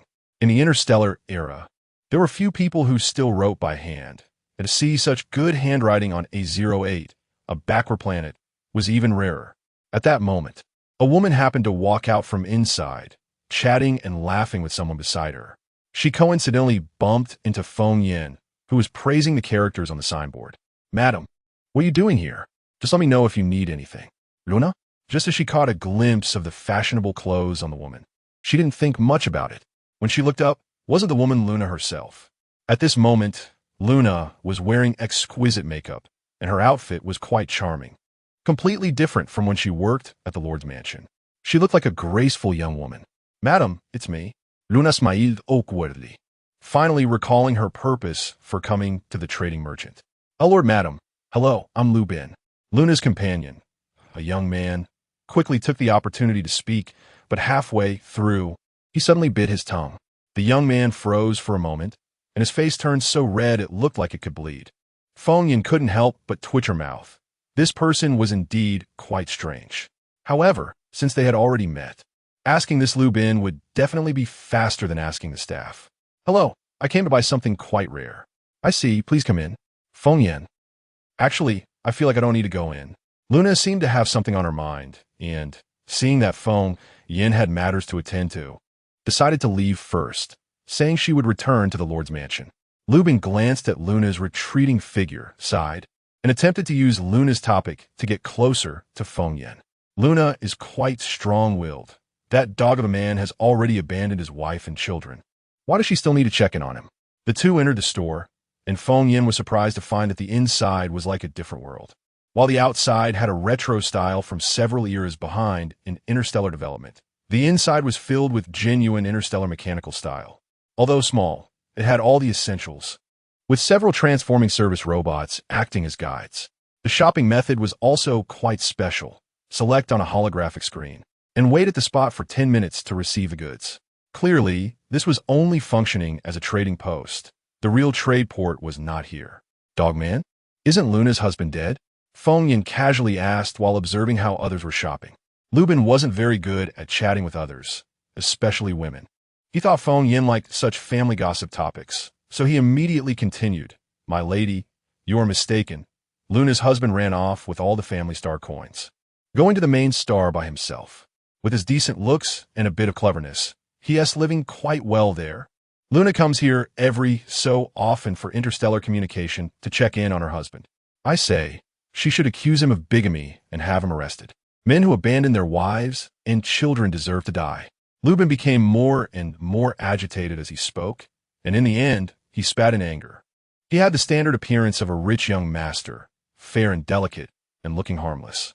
Upon closer inspection, one could see a hint of innocence on his face. But combined with his words, Feng Yin could only give him one evaluation, an old woman. She rarely saw a boy so bizarre, although she enjoyed listening. "I had no idea. You're right, that dog man deserves to die."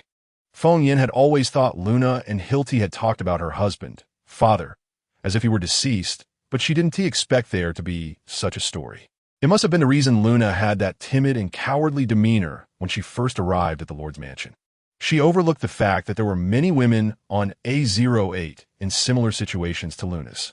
Even if their husbands weren't like Luna's, abandoning them for the main star, they could be neglecting their wives for various reasons, such as poverty or suspicion.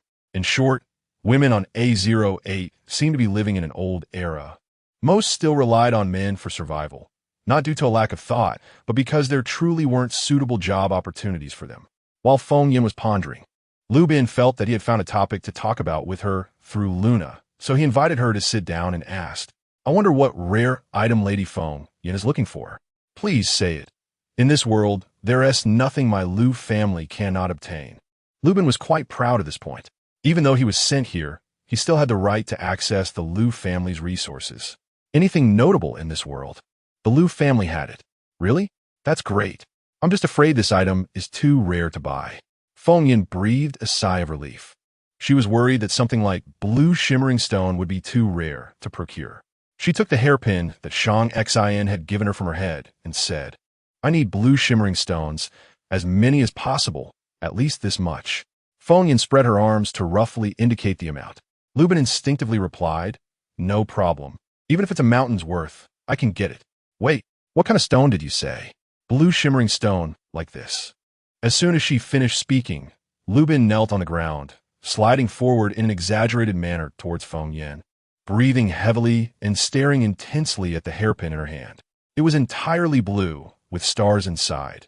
It was indeed blue shimmering stone.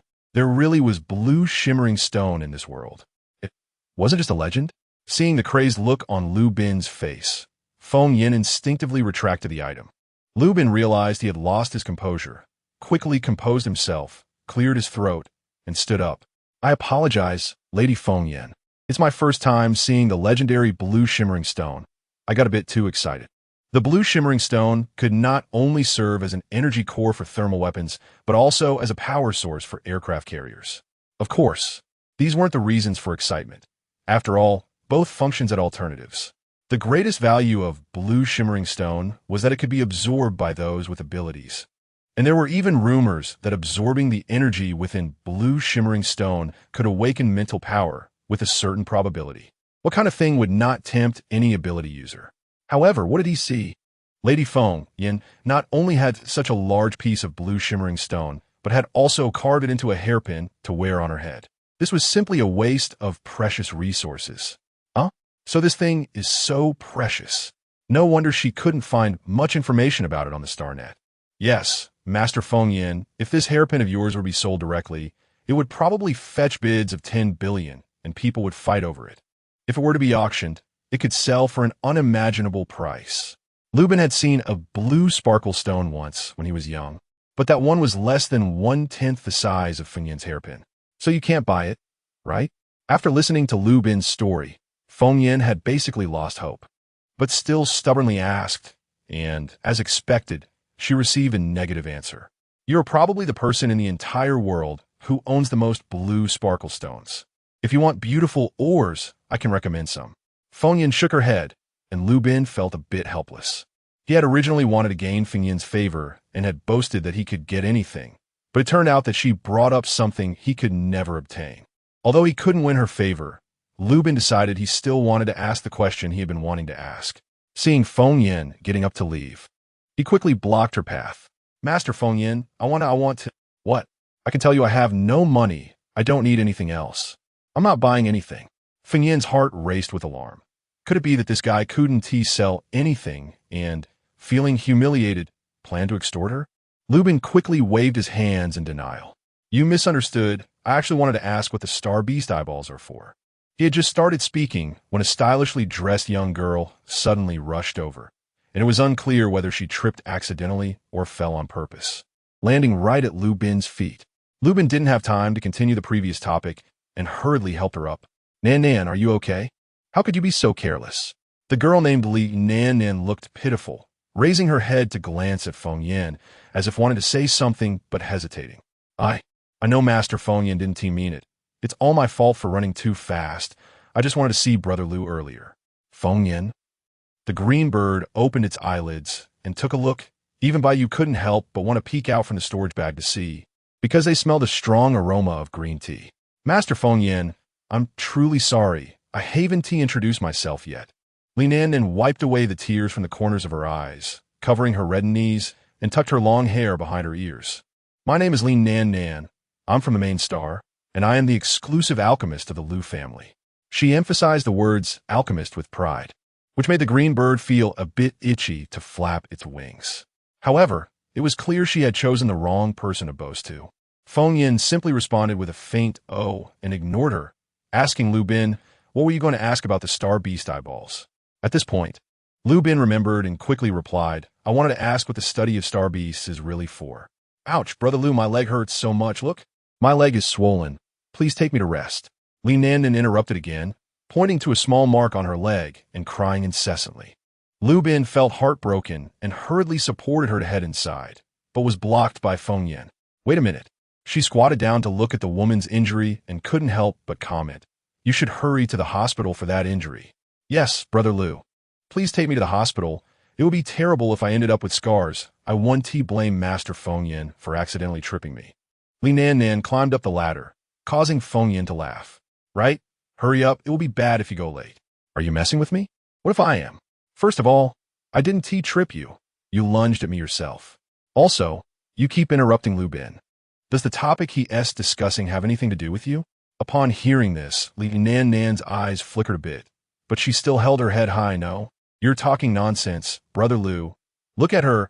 She's bullying me just because she's the Lord's wife." Li Nandan is not a native of planet A08.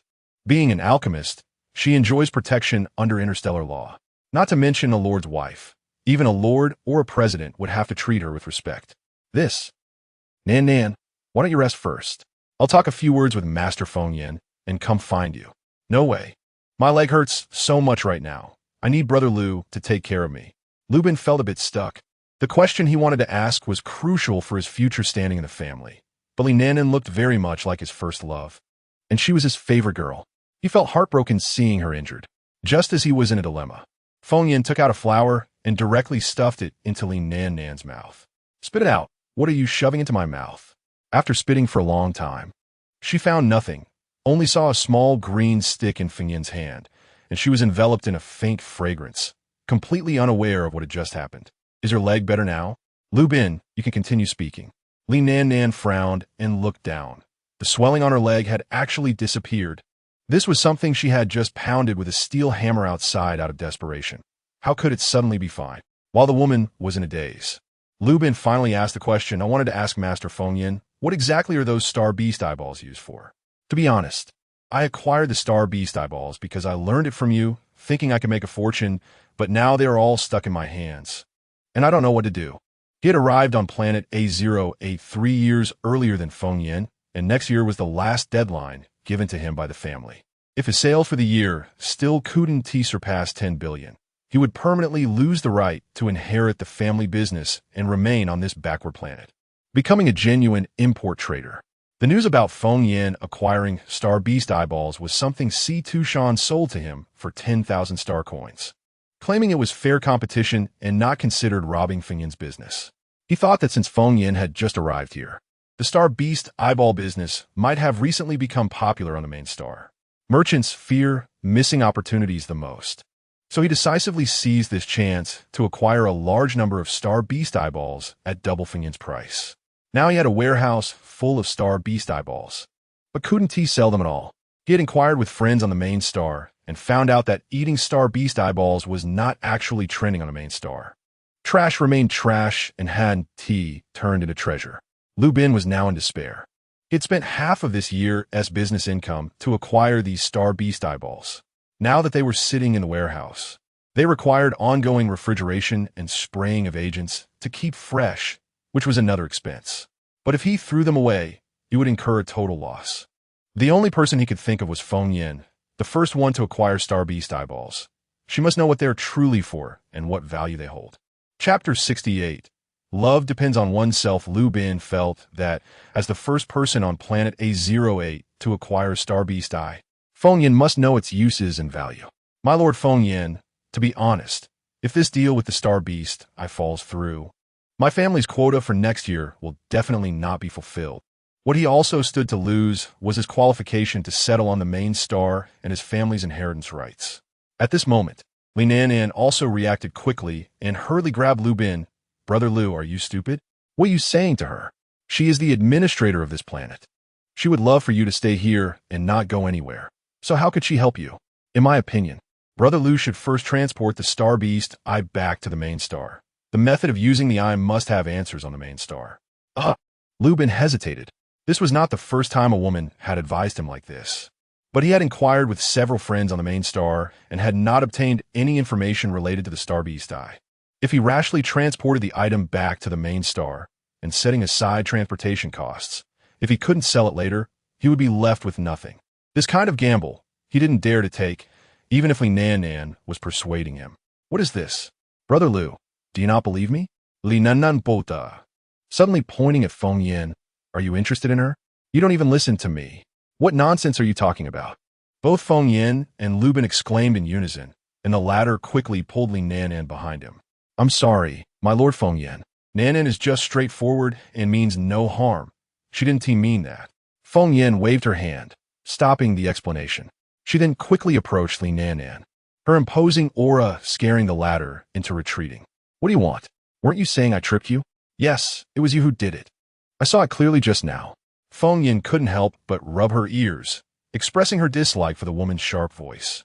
Originally, I gave you flour to shut you up, but since your delusions can't be cured, I'll make them a reality.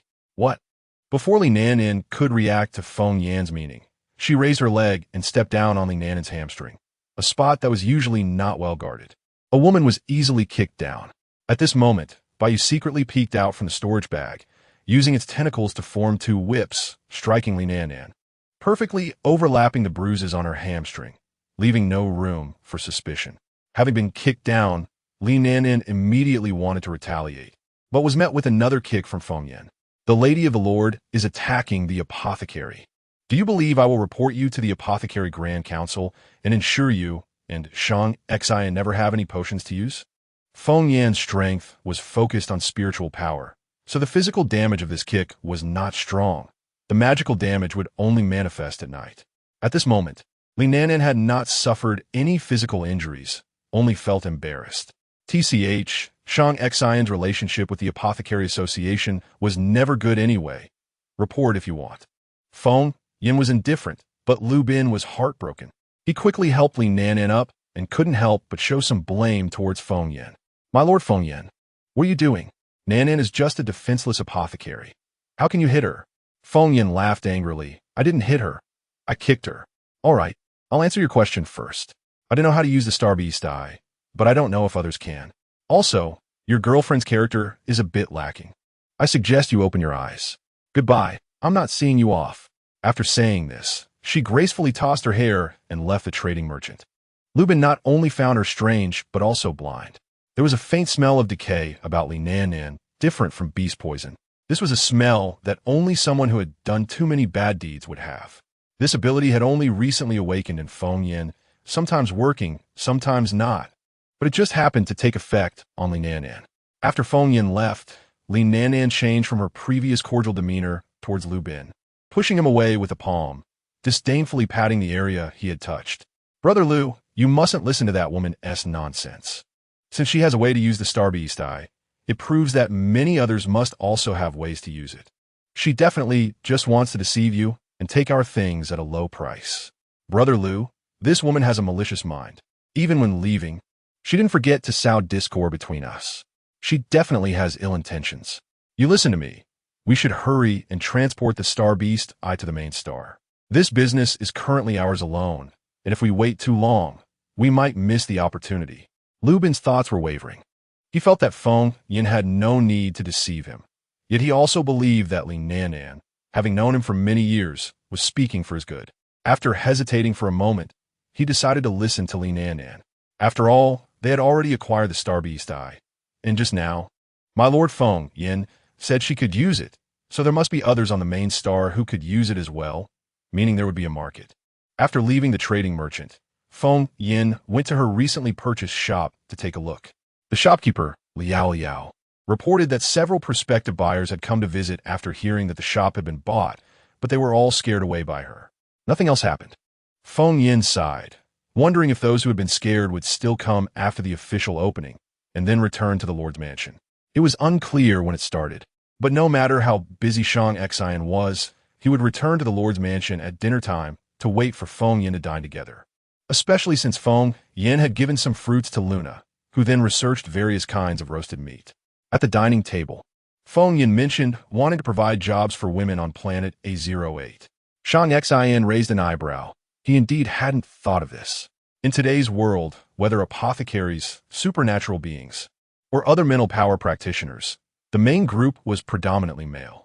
The idea of specifically providing job assistance for women was outside his scope of understanding. As long as it's something you want to do, I support it. Cough, cough. Aren't you afraid I'll sell all the women on the planet? What is going on? Why does she feel like this guy, Shang Xin, is becoming more charming, always saying things that are so alluring? Something fell off, very off. The more she thought this way, the more Feng Yin unconsciously noticed Shang Xin's small actions.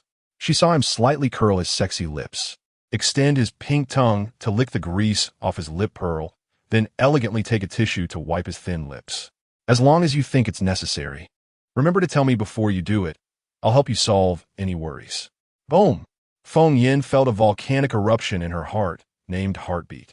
Cursing pervert under her breath, and flew back to her room, leaving the man with a dark face who took out his light brain and dialed number. On the holographic screen, a smug face quickly appeared. Shang Yinxiao leaned in to scrutinize Shang Xin's dark face, and after a moment, burst into laughter. Ha ha, nephew. Have you been dumped by your niece-in-law? Why does your face look so dark? Shang Xin calmly nodded, somewhat annoyed. The dating advice you gave me doesn't seem to work.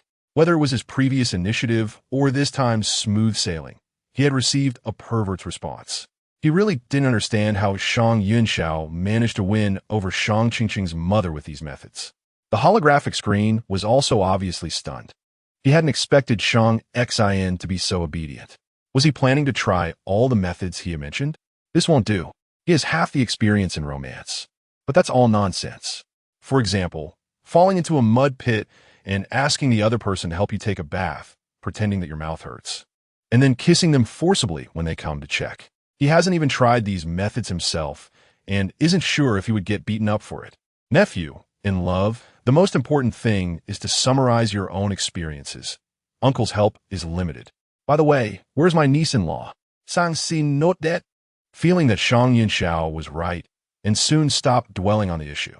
The two began discussing the future relocation of Yinshang.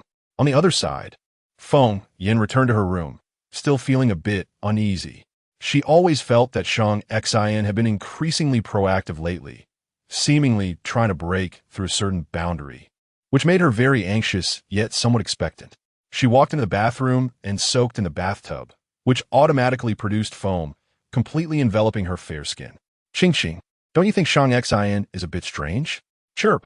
The bluebird was also soaking in the bathtub, its comfortable little eyes almost unable to open. It had to be said that although it didn't like humans, it really enjoyed these hedonistic creations made by humans. Aren't you strange too? People grow, and Shang Xin might have discovered your good qualities, so he wants to pursue you. Speaking of strange, Feng Yin didn't know when she had gradually shed the character of being at the mercy of others in the cultivation world and started to have her own self. Feng Yin was growing, and so was Shang Xin. The once indifferent Shang Xin, under Feng Yin's influence, was no longer so cold. Huh? No way. You mean he wants to pursue me? What should I do? Feng Yin's nervous appearance earned her a big eye roll from the bluebird. They were already married. Why pretend? Feng Yin thought that Shang Xin would do something that night, but he remained proper. After being wheeled onto the bed, he quickly fell into a deep sleep, leaving Feng Yin feeling a bit disappointed, or rather, lamenting that she was overthinking. The next day, Shang Xin was as busy as ever with the planet construction matters, leaving the Lord's mansion early, while Feng Yin lazed in bed for a while. She only rolled over to Shang Xin's side after hearing the sound of him leaving. She buried her head in the blanket, and Shang Xin's unique high-end fragrance immediately filled her nostrils. Chirp! Just as she was squirming on the bed, a bird's chirp startled her, as she quickly popped out, her hair all messy. Cough, what did you see? I saw someone being captivated by Shang Xin and not even realizing it, secretly smelling his scent in the early morning like a pervert. I'm not a pervert. He's my rightful husband. Is that so? Then why didn't you just lie on him at night and smell him directly? Why sneak over to his side of the bed when he left? You're a child. You wouldn't understand. The bluebird. Forget it. Being called a child by a 20-something, it will just take it as a compliment for being youthful. Feng Yin blushed as she finished getting ready and headed out early to the back mountain. Today was the day the infrastructure of the Back Mountain Botanical Garden was completed, and as the one in charge, she had to be there. From a distance, Zhang Liang saw Feng Yan's divine beauty and hurried over to greet her. "Lady Feng Yan, you are as beautiful as ever. Please come in." "Where's Zhang Hai?" "He's inside. Our responsibilities are different." Speaking of Zhang Hai, Zhang Liang, this older brother, no longer seemed as awkward as before, thanks to Feng Yan. The two had different work responsibilities. As an ability user, he had guarded the mountain before and was hired as the security head of the botanical garden, while Zhang Hai, although also an ability user, had a lower level and wasn't suited for combat with his water-type abilities. Feng Yan said he was just lucky to have a different job. So the brothers were now one outside and one inside, but their hearts felt closer. That day, Feng Yan told the two brothers that if they didn't clarify things, they should just pack up and leave, which indeed had an effect.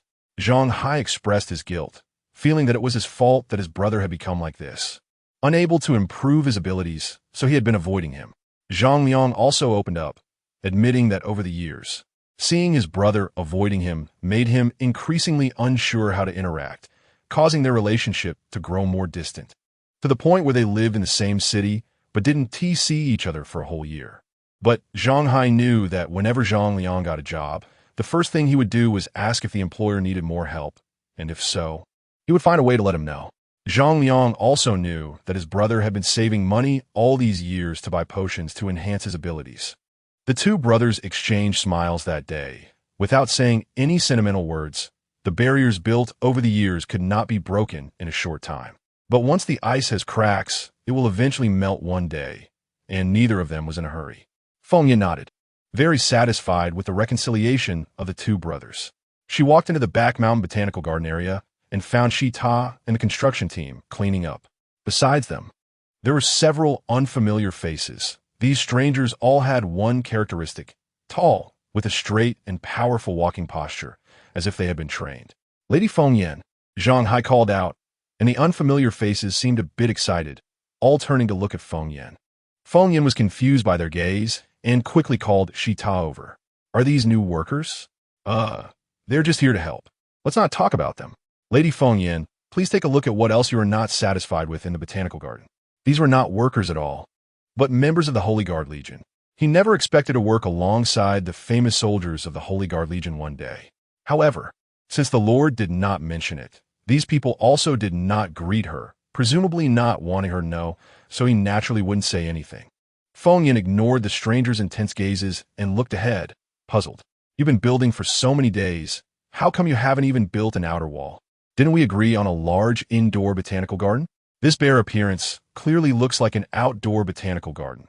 What did the steel framework I saw yesterday disappear to?" Am I still asleep? Chapter 69. Unfavorable start. All that could be seen in the vicinity were some automated watering machines. Nothing else was visible. Feng Yan was somewhat bewildered. Just yesterday, she had seen many steel reinforcements set up in the land behind the mountain, clearly intended for support and external walls. How could it be said to be completed today, only to find it all dismantled? She didn't mind an outdoor botanical garden, but future security would clearly become a major issue. Shita noticed Feng Yan's confusion and couldn't help but chuckle, handing her a round controller. "Press the top button to give it a try, Lady Feng Yan." Despite her doubts, Feng Yan pressed the white button at the top. Immediately, a shocking scene unfolded before her eyes. Something flickered in the sky above the entire back mountain. Upon closer inspection, it appeared to be a grid formed by regular diamonds, spanning across the air. Then, those grids gradually changed from a light silver color to black, and soon the gaps in the grid were filled with blackness. This black substance seemed contagious, rapidly flowing down and, in the blink of an eye, covering the entire back mountain. The once clearly visible scenery of the mountain was now entirely obscured by this unknown black substance, creating an airtight barrier that resembled a city wall. Wait, a city wall? This? Feng Yan was extremely shocked. This scene felt somewhat similar to a protective array in the cultivation world. Usually invisible, it would encompass the entire mountain gate once activated, protecting the interior from threats. Just as she was in awe, a light curtain suddenly popped up in front of her, asking if she accepted the identity of the botanical garden's owner. Instinctively, she clicked accept, and immediately, the round controller emitted a prompt. The bracelet-like light brain on her wrist automatically activated, and data was transmitted between the two devices, completing everything without requiring Feng Yan's intervention. Lady Feng Yan, now your light brain has the full functionality of this controller. This controller can now only control the lighting mode of the botanical garden's outer wall, Shita explained, his gaze still fixed on the defensive wall above the botanical garden, which was still shockingly impressive. Even after seeing it several times, Shita was still amazed by this advanced technology. If someone had told him there was such a giant building on planet A08, he would have thought they were joking. The invisibility feature of this defensive wall was not as simple as it appeared. In its invisible state, it would collect central starlight to meet the lighting needs within the botanical garden and could selectively hide the contents inside from external views. For instance, if the plants inside the botanical garden were chosen to be hidden from the outside, it would appear completely empty, a clever theft prevention technique. After all, if there was nothing inside, even thieves would leave in tears. Zhang Hai was excitedly shouting, completely invigorated by this high-tech invisibility device, igniting his youthful spirit. He wanted to be invisible too. Feng Yan walked over and gave him a light bump on the head, bringing the delusional boy back to reality. Otherwise, she worried he might try to climb onto the botanical garden's outer wall to sleep at night. Rubbing his head, Zhang Hai complained, Lady Feng Yan, why did you hit me? I might get stupid from that. How would I earn star coins then? Feng Yan sarcastically thought to herself that he was already not very clever, so what did it matter if he became a bit more foolish? She handed the round remote control to Zhang Hai, saying, Here, you take this remote. From now on, you're in charge of controlling the central starlight collection for the botanical garden. Zhang Hai took the remote solemnly, an uncontrollable excitement on his face. He suddenly stood up straight and gave Feng Yan a very unstandard military salute, declaring, I will complete the task and absolutely not let you down, Lady Feng Yan. Look, isn't this the task of protecting world peace? It all depends on me, Brother Hai. The bluebird lazily lifted its eyelids, glancing at Zhang Hai, unable to help but shake its head and its heart. This Zhang Hai was truly the most foolish child of fortune it had ever seen, nearly being fooled by Feng Yan. If this were in the cultivation world, he would definitely have no way to survive and would have long been skinned and stripped of all his fortune. Feng Yan strolled around the botanical garden. Although today was merely the completion day of the infrastructure, the supporting facilities were mostly in place. Many of the devices were unfamiliar to her, but she didn't need to know them. After all, she had Baiyu. No matter what she planted, she didn't have to worry about any issues. Baiyu was also very happy and immediately scattered a pile of seeds across the divided land. Feng Yan couldn't stop him in time and let him sow, since the botanical garden was basically ready for use. This place was originally hers, so using it in advance wasn't excessive, right? After touring the botanical garden, it was time for another important matter. Since she intended to help the women on planet A08 find jobs, she would not just talk about it. The first step was to conduct research. Half an hour later, Feng Yan appeared in the central square of the South City. With the beast poison gone, the Lord's Mansion and the Pharmacists Guild no longer set up stalls here. Lubin had purchased too many star beast eyeballs. And with the Lord's Mansion announcing the capital's infection source and destroying the star beast corpse pits on planet A08, people had momentarily found it difficult to locate so many star beast eyeballs, causing this business to slow down. I haven't even refined the star beast eyeballs I previously purchased. As for that Lubin, it was uncertain whether he was clever or foolish. He didn't even understand the value of the items or how to use them. Yet he went on a buying spree, deserving to be exiled by his family here. Last night, she had talked to Shang Xian about Lu Bin, and Shang Xian had told her quite a bit about the Lu family. The Lu family had been engaged in trade since the ancient Earth period and, after 1,000 years of development, had become the largest trading family in the Huaxia star domain, which was precisely why they could establish a business on such a backward planet. The current head of the Lu family was not young anymore and had begun to delegate business to the next generation. Their method of choosing heirs was also very traditional, even to the point of being similar to ancient Earth customs, which involved competition among brothers. Lubin had an older brother who constantly overshadowed him. Shang Xian speculated that Lu Bin was here largely due to that older brother's influence. The day Lu Bin said he didn't know if he could go back was likely related to this mode of competition. When choosing an heir, the Liu family would allow the eligible descendants to choose a planet or region, and after 5 years, the one with the highest revenue would obtain the inheritance rights. During this period, any means were permissible. Only the results mattered. A true portrayal of a heartless merchant style, but it was effective. The heirs chosen by this method could lead the Liu family into their next capital dynasty. However, in Feng Yan's view, Liu Bin was definitely out of luck. He was foolish and wouldn't listen to advice, collecting a pile of star beast eyeballs, only to end up losing everything. But that was none of her concern. What she needed to do now was recruit workers. Feng Yan arrived at the small shop she had purchased, and Liao hurried out to greet her. "Master, recently no one has come to sneak a peek here. I'm a bit lonely." This small shop was infamous as a haunted house. There were no ghost cultures in the interstellar world, but every tenant would encounter strange occurrences here. Over time, it became impossible to rent out. So when the shop owner learned that Feng Yan wanted to buy it, he confirmed several times, moved to tears, and even voluntarily lowered the price. Fearing that Feng Yan would change her mind, the surrounding neighbors, knowing someone had bought this strange shop, had only recently come to see who the buyer was. However, they never saw the buyer, and each time they sneaked a look, they encountered strange incidents, leading to no one visiting anymore. Feng Yan placed the handwritten sign at the entrance of the shop and sat beside it, assuring herself that someone would definitely come by soon, and she wouldn't feel lonely. Qing Miao glanced at the words on the sign and couldn't help but snicker. Why does this sound like you're recruiting for human traffickers? What honest recruitment for female workers? Age not limited, as long as they are hardworking and have a skill, with excellent treatment, only for women. With it written this way, anyone who doesn't know would think it's for some dubious job. Just wait, someone will definitely come. Feng Yan's confidence led to an entire afternoon without a single inquiry, let alone anyone looking for a job. This isn't right. I clearly wrote that age is not limited. Isn't there a woman willing to come out and earn some star coins? Qing Miao shifted her expensive backside and thought it was hard to say. Perhaps the long-term numbness of life had made women on planet 08 used to taking care of the home and not going out. It could also be that Feng Yan's wording resembled a scam too much, or maybe those women saw it and were hesitating, weighing the pros and cons, unable to decide. After all, this is real life. There are very few like Feng Yan and her husband who have the capability and don't lack star coins. Most women still prioritize family, even in the interstellar era.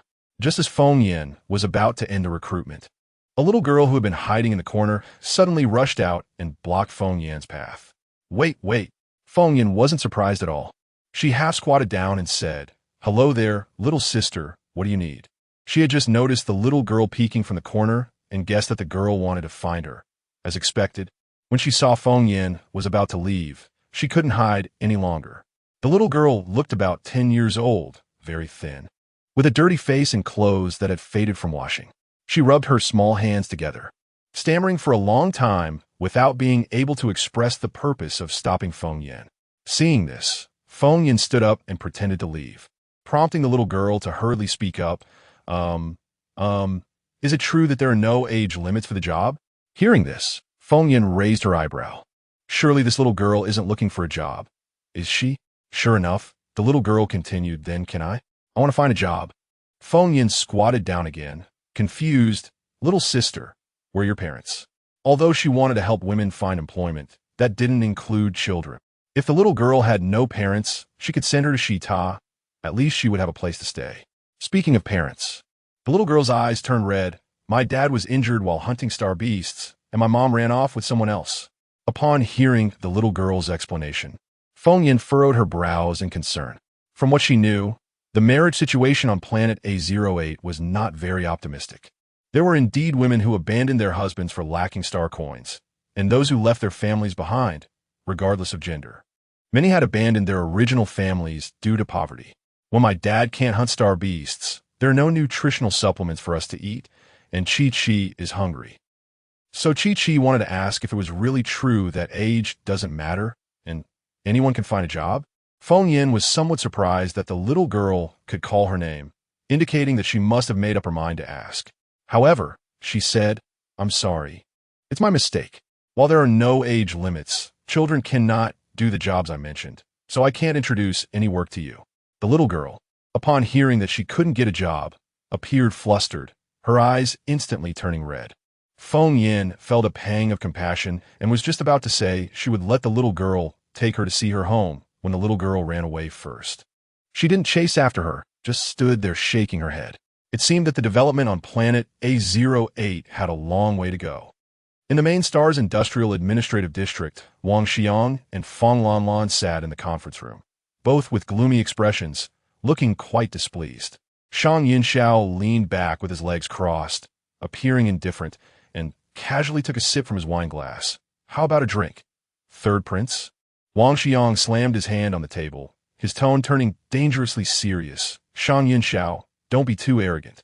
The industrial administrative district can approve things for you, but can also revoke them. Oh, Third Prince has quite the temper now. That's not good. A bad temper can easily lead to tyranny. And Miss Feng might not find happiness then. Shang Yinxiao was being flippant, and his words were equally unrefined. The Feng family was incredibly powerful, and Feng Lanlan had been pampered since childhood, never having anyone dare to insult her to her face. She couldn't tolerate this anger. You, watch your mouth. Or are you not afraid that the Feng family will cancel Yunshang's future orders? Shang Yunxiao, Aktudrond, Aimrond. I have to entertain a group of Tibetans today, and I have to wash my mouth several times a day to keep it clean. How is it not clean? Look, it's very clean. As he spoke, Shang Yunxiao flashed his big white teeth at Feng Lanlan, which made her so angry that she almost wanted to slap him. At this moment, Wang Xiang spoke again. Since Mr. Shang has this attitude, then we have nothing more to discuss. He stood up, taking Feng Lanlan with him as they prepare to leave. I hope Mr. Shang won't regret this decision today. Take care, both of you. I have some local specialties to send you off. Don't be shy.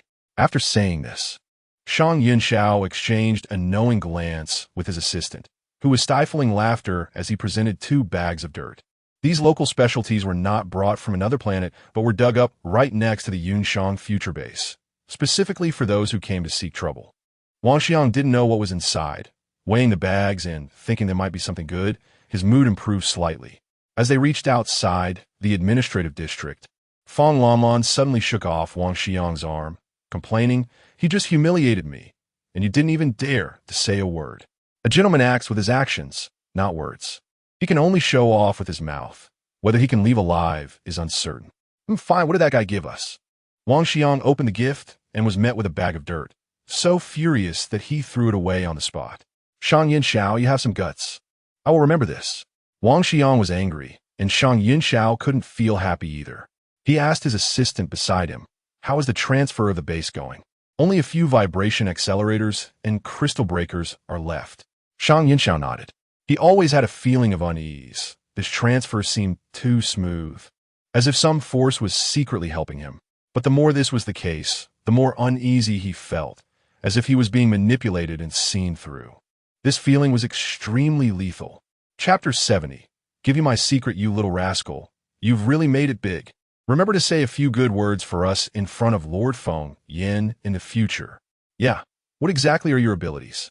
Why does Lord Feng Yin trust you so much, even giving you the remote control?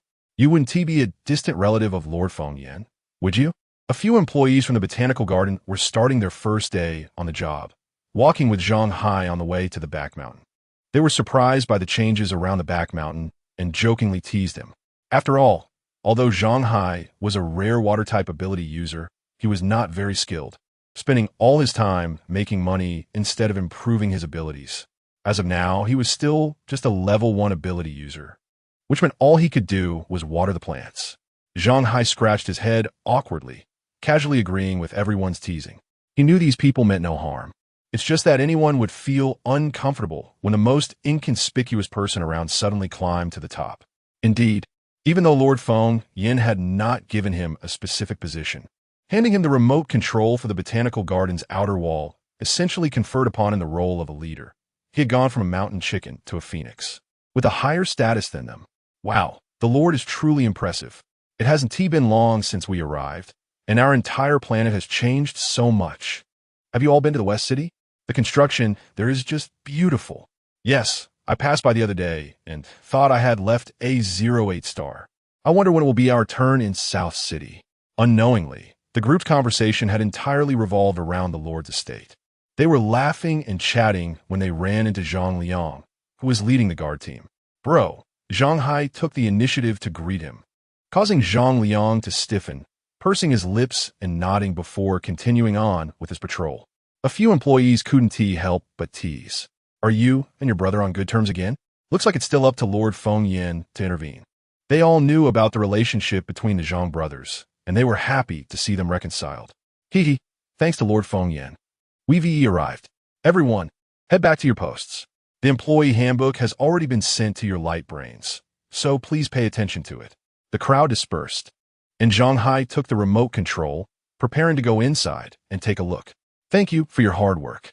Zhang Hai greeted the security guard at the botanical garden, who returned a standard military salute and stepped aside.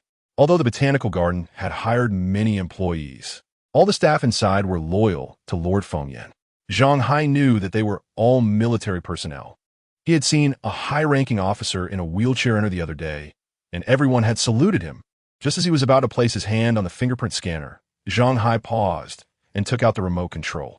As the person in charge, checking the operational status of the equipment was not too much to ask, right? Hee. Zhang Hai pressed the button hard, even making the guarding soldier glance over with interest.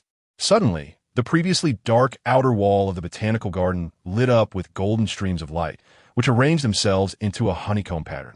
Then, in an infectious manner, the wall began to turn transparent piece by piece.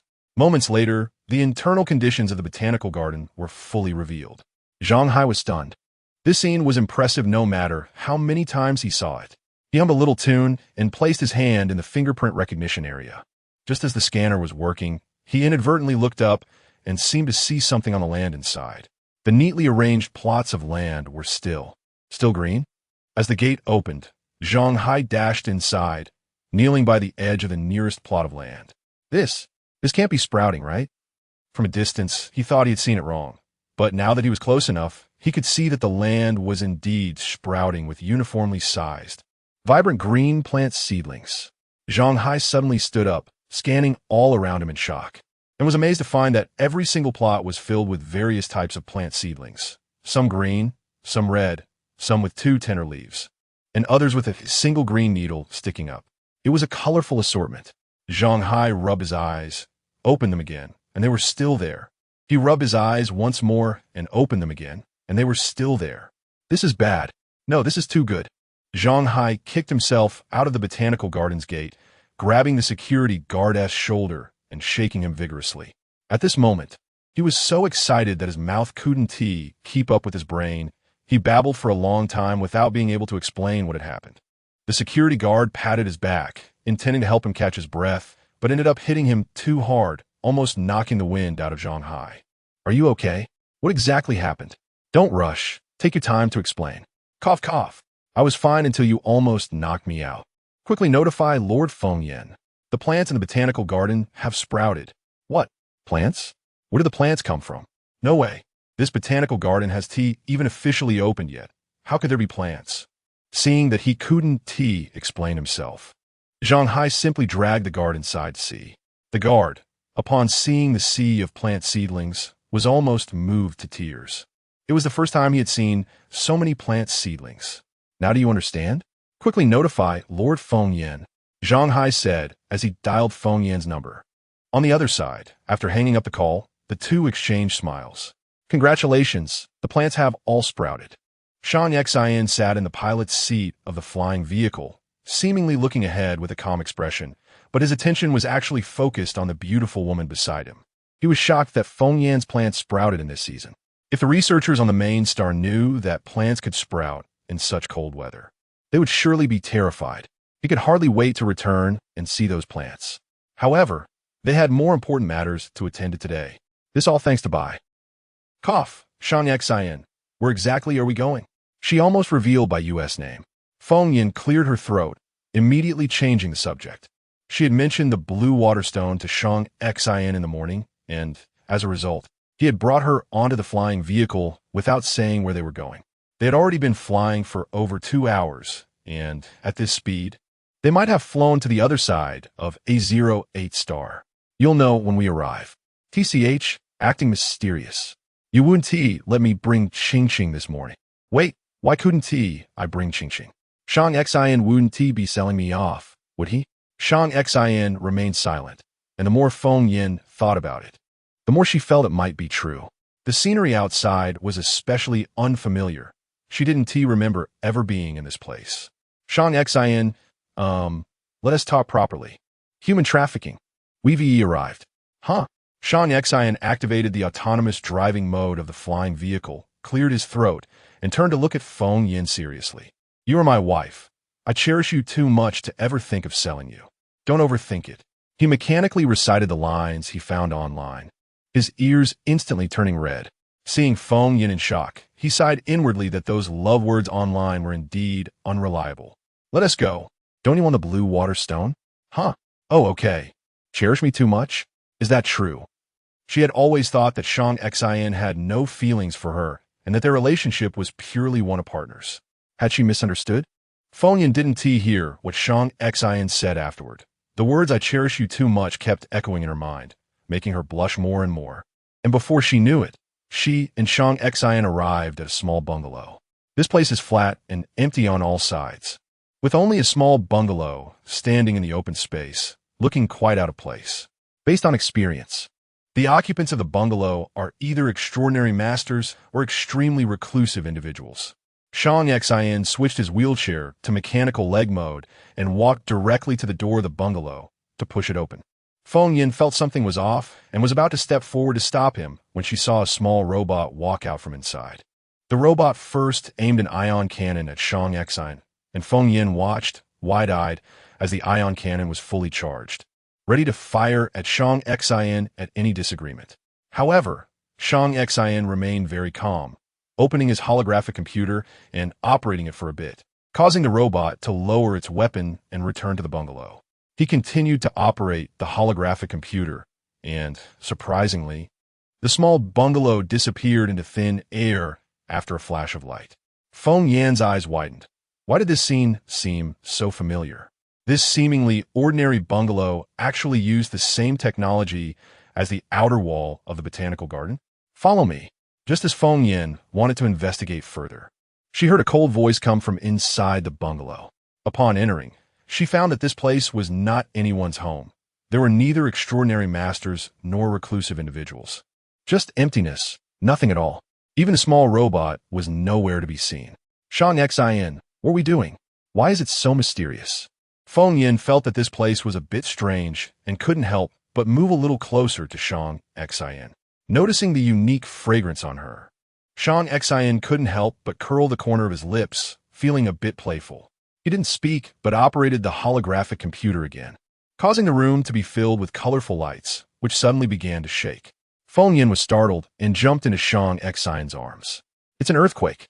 Shang Xin, let's run. Shang Xin instinctively caught her in his arms, tapping the holographic computer, and the ground beneath them suddenly gave way. With Feng Yan's scream, they landed safely. To be precise, Shang Xin landed smoothly, as Feng Yin was like a koala hanging onto him, with no chance to touch the ground. Shang Xin, let's run. It's an earthquake. Open your eyes and look. Shang Xin's cold voice was right next to her ear, and the warm breath made Feng Yin break out in goosebumps. She opened her eyes and found everything was pitch black. There was no earthquake, and she was still clinging to Shang Xin. Feng Yin felt as if she had been struck by lightning and hurriedly got down from him, realizing why she felt something at her waist. It was Shang Xin's hand. Cough, cough, where's this place? Just as Feng Yin wanted to look around, she was pulled back by the man, and due to inertia, she bumped into his arms again. You, don't move. There are many mechanisms here. After saying this, Shang Xin didn't let go and continued to hold her while operating the holographic screen. Soon, a small robot of the same model as before walked out from the darkness with two large, glowing eyes, scanning Shang Xin and performing various authentications. Then it aimed at Feng Yin, and without even scanning her, it directly issued a warning. Unauthorized personnel prohibited from entry. Humane destruction will commence. As soon as the small robot finished speaking, it extended a charged ion cannon. Feng Yin thought, this little thing just wants to blast someone, right? She is my wife. Shang Xin spoke up at this moment, opening his personal information on the holographic computer. The small robot scanned it and indeed retracted the ion cannon, retreating into the darkness, disappearing from sight. After completing all this, the originally dark space suddenly lit up and the light spread into the distance. This place turned out to be a tunnel. Feng Yin noticed that there was a circle drawn on the ground where they stood, seemingly indicating that stepping out of this circle would trigger some catastrophic event. The small robot that had just threatened them now obediently stood on either side of the tunnel, and looking further down, there were densely packed hundreds of robots. Moreover, every certain distance along the wall had a regular square hole, and Feng Yin felt that there were probably some lethal weapons inside. The security level of this place was extremely outrageous, even ruthless. She suspected that if Shang Xin moved slowly outside, he would also be attacked. Do you know why the Fong family and the presidential palace want my life? Shang Xin said while walking, using the holographic computer's spotlight mode to illuminate the path. The sound of his mechanical legs was especially prominent in the quiet tunnel. Feng Yin put on an attentive expression, pretending not to be curious would surely be a lie, especially regarding the Fong family. Even if Shang Xin could not be called family, they wouldn't go as far as to eliminate him completely, even controlling Starbeast to chase him into space, right? What she could think of was that Shang Xin must possess something valuable that drove people to kill for it, which was common in the cultivation world. However, she had been with Shang Xin for some time and had never seen him produce anything remarkable. Feng Yin shook her head and heard Shang Xin continue. The presidential palace was originally established on the current main star because of its rich resources, especially energy ores. However, no one knows that this remote A08 planet has even richer mineral resources, more than 5 times that of the main star. While speaking, Shang Xin walked into a dead end. He operated the holographic computer for a moment, and the stone wall in front of them split open, revealing an entrance. As the stone wall opened, bright light shone out like daylight.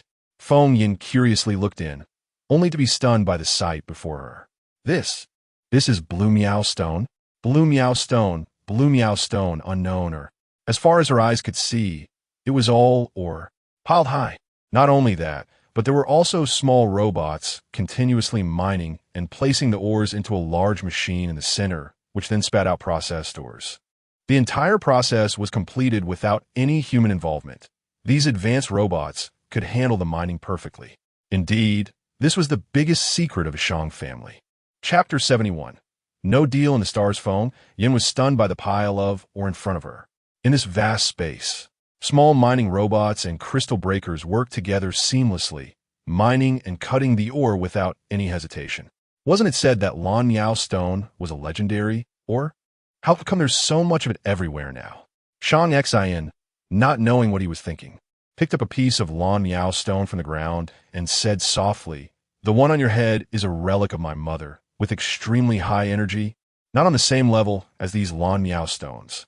Feng Yin was taken aback, and upon meeting Shang Xion's serious expression, she understood what he meant.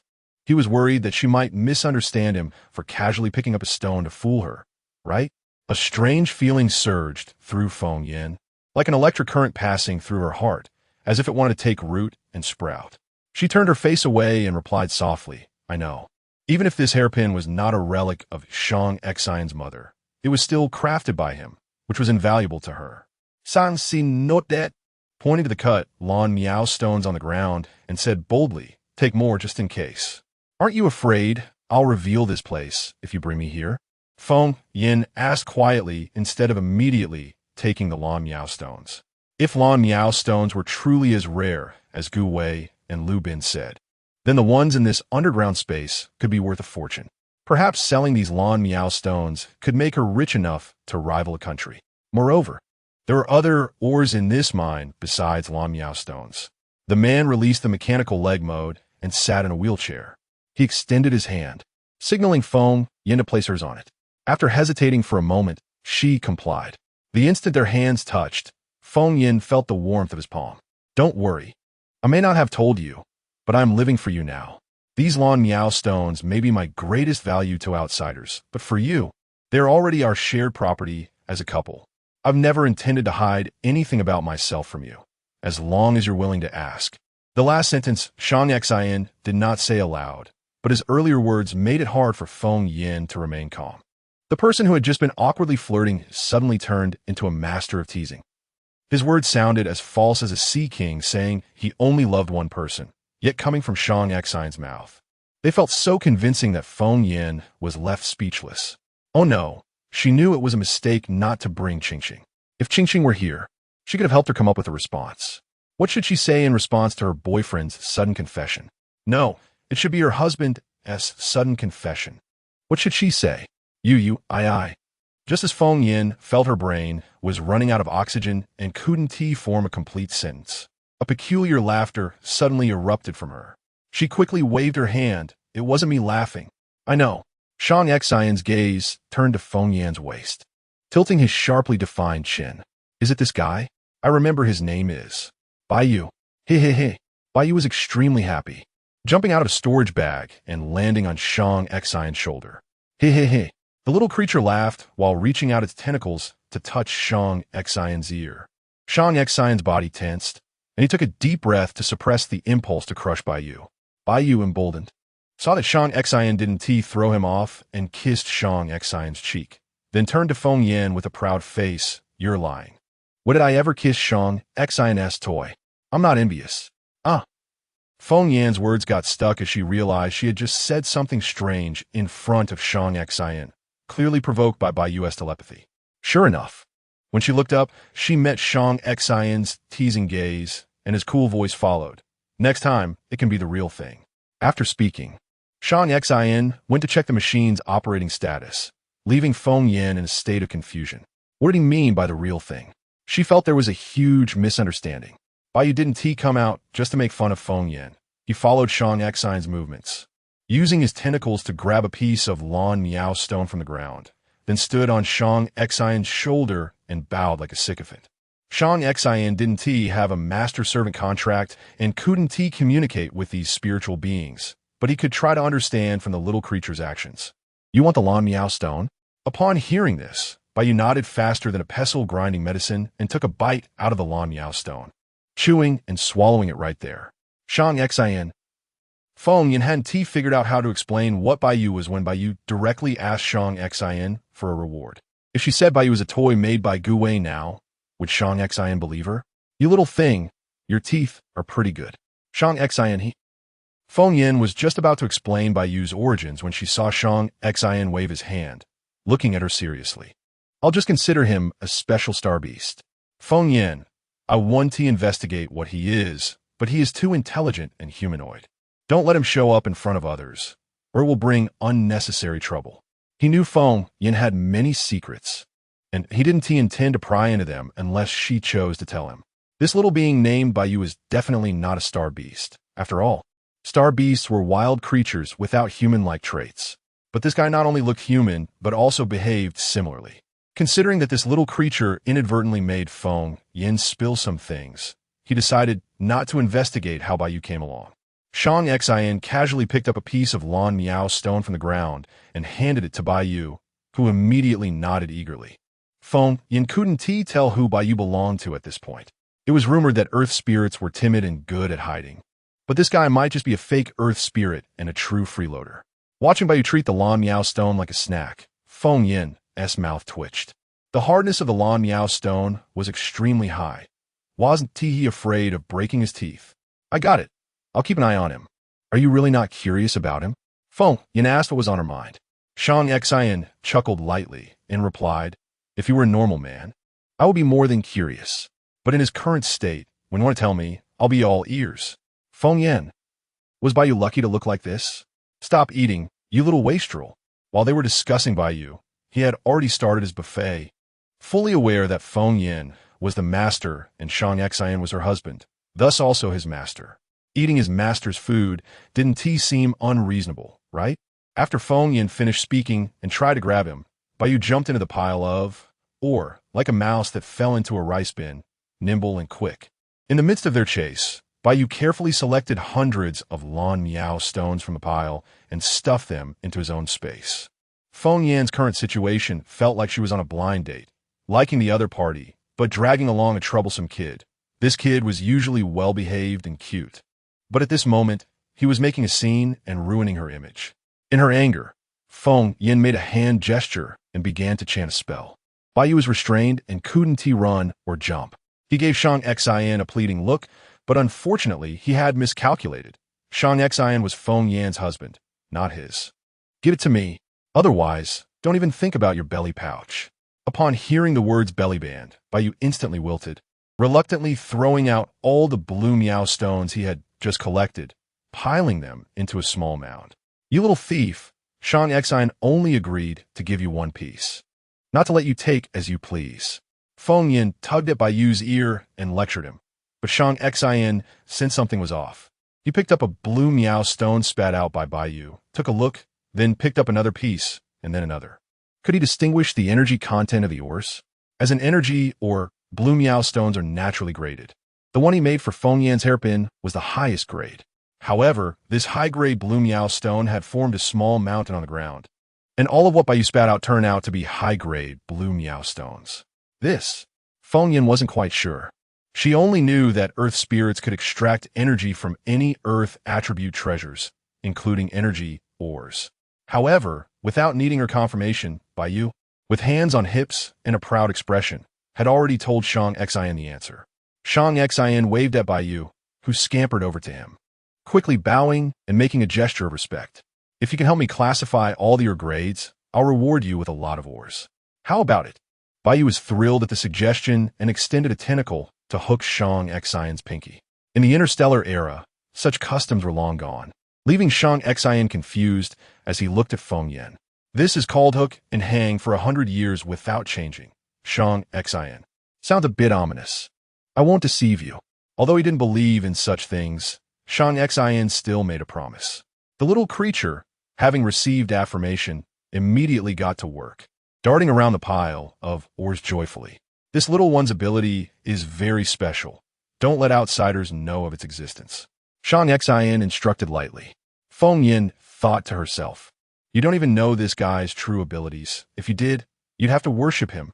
Bai Yu moved quickly and in no time had classified the ores and ran over to Shang Xian to claim credit. Shang Xian didn't scrutinize too closely and picked up a few high-grade blue meow stones from the ground and tossed him. Bai Yu jumped up like a mad dog snatching food, even performing a few backflips to entertain Shang Xian. Feng Yin, if this guy weren't an earth spirit, I want to throw this embarrassing thing away right now. Shang Xian smiled faintly at Bai Yu's antics, then pointed at the classified high-grade blue meow stones on the ground. Feng Yin, do you think these are enough? If not, just wait a while. These mining robots will continue to extract. That's enough, that's enough. All these high-grade ones are for me. Feng Yin was somewhat taken aback. Previously in the sect, what she could get was always the low-grade items that her senior brothers and sisters didn't care for.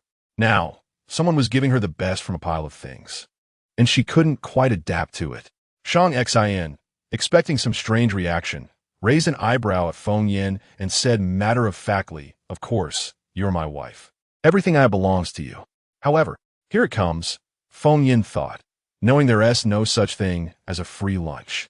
But after your alchemy furnace is ready, the first pill you refine has to be given to me. Huh? Feng Yin was taken aback and momentarily didn't react, only to see Shang Xian stretch out his hand and offer his pinky finger. Hook and hang.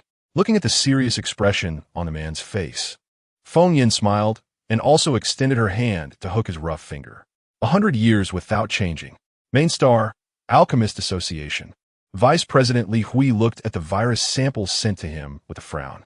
How could it not be analyzed? Is the analyzer broken? Supervisor Fu Xing opened the holographic screen of the analyzer, pointing at the hundreds of rows of data on it. No matter how broken it is, it shouldn't fail to analyze even one component, right? Wait, can this machine analyze the cellular components related to star beasts? Li Hui suddenly thought of something while looking at the data, getting a bit excited. Go put the sample into the machine that can analyze star beast cells. Fu Sheng suddenly understood and hurried to do it, leaving Li Hui pacing back and forth, sighing repeatedly. Although this strange virus had not yet spread widely, it was not to be ignored. The initial case discovered had already reached a terrifying level of viral load. The patient exhibited multiple fatal symptoms, including weakness, ability degradation, and mental turmoil, along with horrifying rotten purple spots on their body. The most frightening part was that this virus was not afraid of any existing medications, whether already available or those stored as last resort solutions in the Alchemist Association. None had any effect, not even able to suppress the symptoms. Of course, if it were just that, he wouldn't be so anxious. What worried him was that this virus had contact transmissibility, although there had been no reported deaths yet. If this continued to develop, relying solely on human immunity would not be able to defeat this virus. Death was inevitable. Such a terrifying thing. Where did it come from? And what triggered its emergence? With his abilities, he couldn't figure it out. But just now, he had contacted the president, and it was still in a state of being unreachable.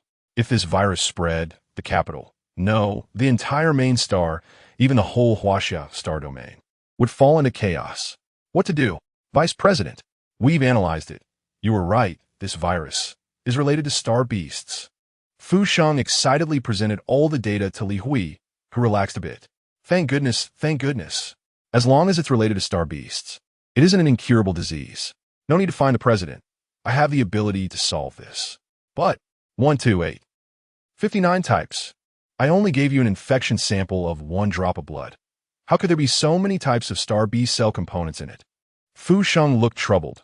Upon seeing the data, he had the same reaction as Li Hui, so he did a second analysis, and the result was still the same data.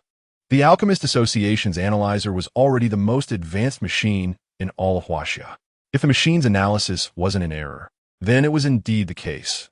1 drop of blood contained 59 types of star B cell components. Chapter 72, The Birth of the First Master Craftsman in the Galaxy, the Botanical Garden, has officially been put into use. Although everything was done secretly, many people still came that day, including the A08 Star's indigenous security personnel hired by Feng Yin, as well as various staff members outside the Botanical Garden. However, none of these people were allowed to engage with anything related to the main body of the Botanical Garden. All employees inside were found by Shang Xian. Sister-in-law, you are simply a goddess. Please allow me to stay in the Botanical Garden permanently. Mill had come once a few days ago, mainly to discuss the detailed division of land and its planned use. After all, among the entire Holy Guardian Legion, he was the only one who had research plant cultivation. When he came that day, the place was still a wasteland, but to his surprise, when he returned, the land was already lush and green. He didn't even want to question how Feng Yin managed to do it. He only knew it was a miracle. Only a deity could make such precious plants take root and sprout in such a short time. Feng Yin was equally shocked by the scene before her.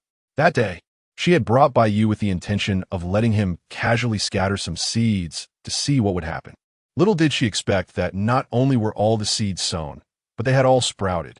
Although she had received a jumbled message from Zhang Hai in advance saying that the plants in the Botanical Garden had sprouted, seeing it in reality still made her sigh in amazement. Bai Yu really is a divine object.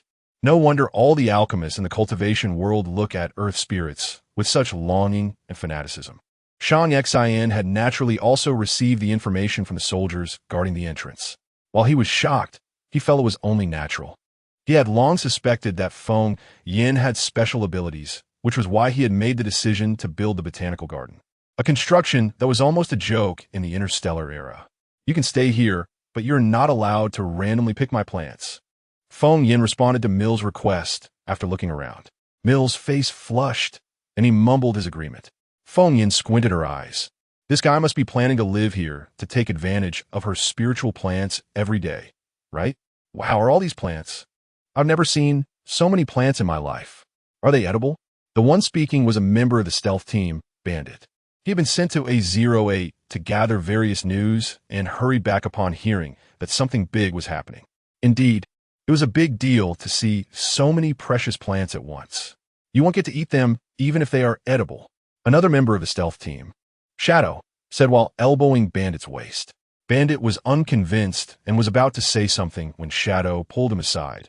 The boss is still here. It's not your turn to speak. Can't you see the atmosphere? Hearing this, Bandit widened his eyes at the two, sensing a strange atmosphere, which he deeply disliked, the sour smell of love. Congratulations, everyone here are from the original Holy Guardian Legion. Their mouths are very tight and will help you keep the Botanical Garden secrets. But this kid, Shang Xian said, looking at Zhang Hai, who was trembling in the corner. The latter noticed the Lord's gaze and rushed over. My lord, I swear to keep all secrets of the botanical garden. He opened his mouth to pledge loyalty, fearing he might be killed, to keep quiet, just like in cartoons. So scary. Shang Xian frowned.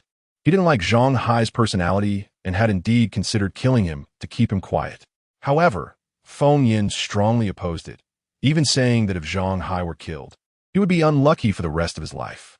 Although he was displeased, he had no choice but to keep Zhang Hai around. He truly couldn't see what special quality Zhang Hai possessed. He was just a level 1 water ability user, not tall, not good-looking, and his figure was like that of a boiled chicken. There was no comparison. Feng Yan's mouth twitched fiercely. She had recently noticed that Shang Xian was getting increasingly jealous. Not just about her, but even about Baiyu. Last night, he specifically stipulated that when they went to bed, Baiyu was not allowed to stay beside her and had to go out with Qing Qing. She could only lean down and whisper in Shang Xian's ear to explain, "This kid is lucky, so I'll let him stay in the botanical garden to increase the survival rate of the plants. He definitely won't go out and talk nonsense." Shang Xian raised an eyebrow, feeling the heat from Feng Yan's breath tickling his ear. He nodded, tacitly agreeing to Feng Yan's obviously fabricated reasoning. If a person's luck could increase the survival rate of plants, the researchers on the main star would be racking their brains to improve plant survival rates. They could just find a few lucky people to live with the plants, right? However, the principle of pampering one's own wife, he had heard from his uncle. As the plants in the botanical garden had already sprouted, the originally planned simple celebration was also canceled. Even though Feng Yin said that these plants were not that fragile, Shang Xian still took precautions to avoid any uncertain factors that could lead to the plant's decline. Thus, the original opening ceremony of the botanical garden ended hastily under the visit of several soldiers from the Holy Guardian Legion. The soldiers from the Holy Guardian Legion were indeed well trained by Shang Xian. Even the most unruly bandit, once stepping out of the botanical garden, stopped mentioning anything related to plants. After repeated pleas from Mill, Shang Xian agreed to his request to stay, but set 3 rules. Any plants Mill wanted to study must be formally applied for with Feng Yan. Mill's eyes flickered. He didn't know if he understood clearly, but he agreed verbally anyway. After visiting the botanical garden, Feng Yan planned to find Gu Wei. Whether it was Shang Xian's legs and mental disorder, or the risk of Qing Yao devouring the thunder, she needed to refine the corresponding pills as soon as possible. Otherwise, if either of them encountered an accident, she would regret it for the rest of her life. Baiyu, what about me? Love really does disappear. Shang Xian initially wanted to go with her, but was refused by Feng Yan. She knew that Shang Xian was usually very busy. Managing a planet was not like managing a company, and there were countless things to do. Feng Yan didn't dare to keep Shang Xian with her all the time, especially since she had noticed various messages and communications popping up continuously on Shang Xian's light brain screen when she asked him to come to the botanical garden that morning. When Feng Yan arrived at Gu Wei's house, she happened to see him standing on a ladder, repainting the exterior walls of the house.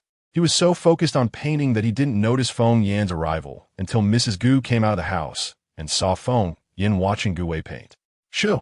Mrs. Gu was about to greet her, but was stopped by Feng Yan. They stood side by side, and Feng Yan curiously asked, "What is he painting?" "Mrs." Gu looked up and saw that Gu Wei was doodling on the roof. Gu Wei had only painted half, and Mrs. Gu couldn't tell what it was. So they both silently waited for Gu Wei to finish. As the final stroke was laid down, Feng Yan was about to ask Mrs. Gu if she recognized what it was, but she saw that the person next to her was already in tears, silently crying. It turned out he still remembered. Mrs. Gu wiped the traces off her face and looked at Feng Yan with some embarrassment. "My lord, he painted a doll. That was what he gave me when he proposed to me years ago, saying he hoped we could have such a lovely child in the future." As she spoke, Mrs. Gu took out a discolored wooden carving from her waist pocket. Feng Yan compared it with the doodle on the roof. It was indeed the same as what Gu Wei had drawn. This was the doll Gu Wei had made the first time he crafted one. Its shape was somewhat odd, and it was hard to tell it was a doll. However, it was made from extremely precious wood from the interstellar era, making its material worth a fortune. This item had never left Mrs. Gu's side.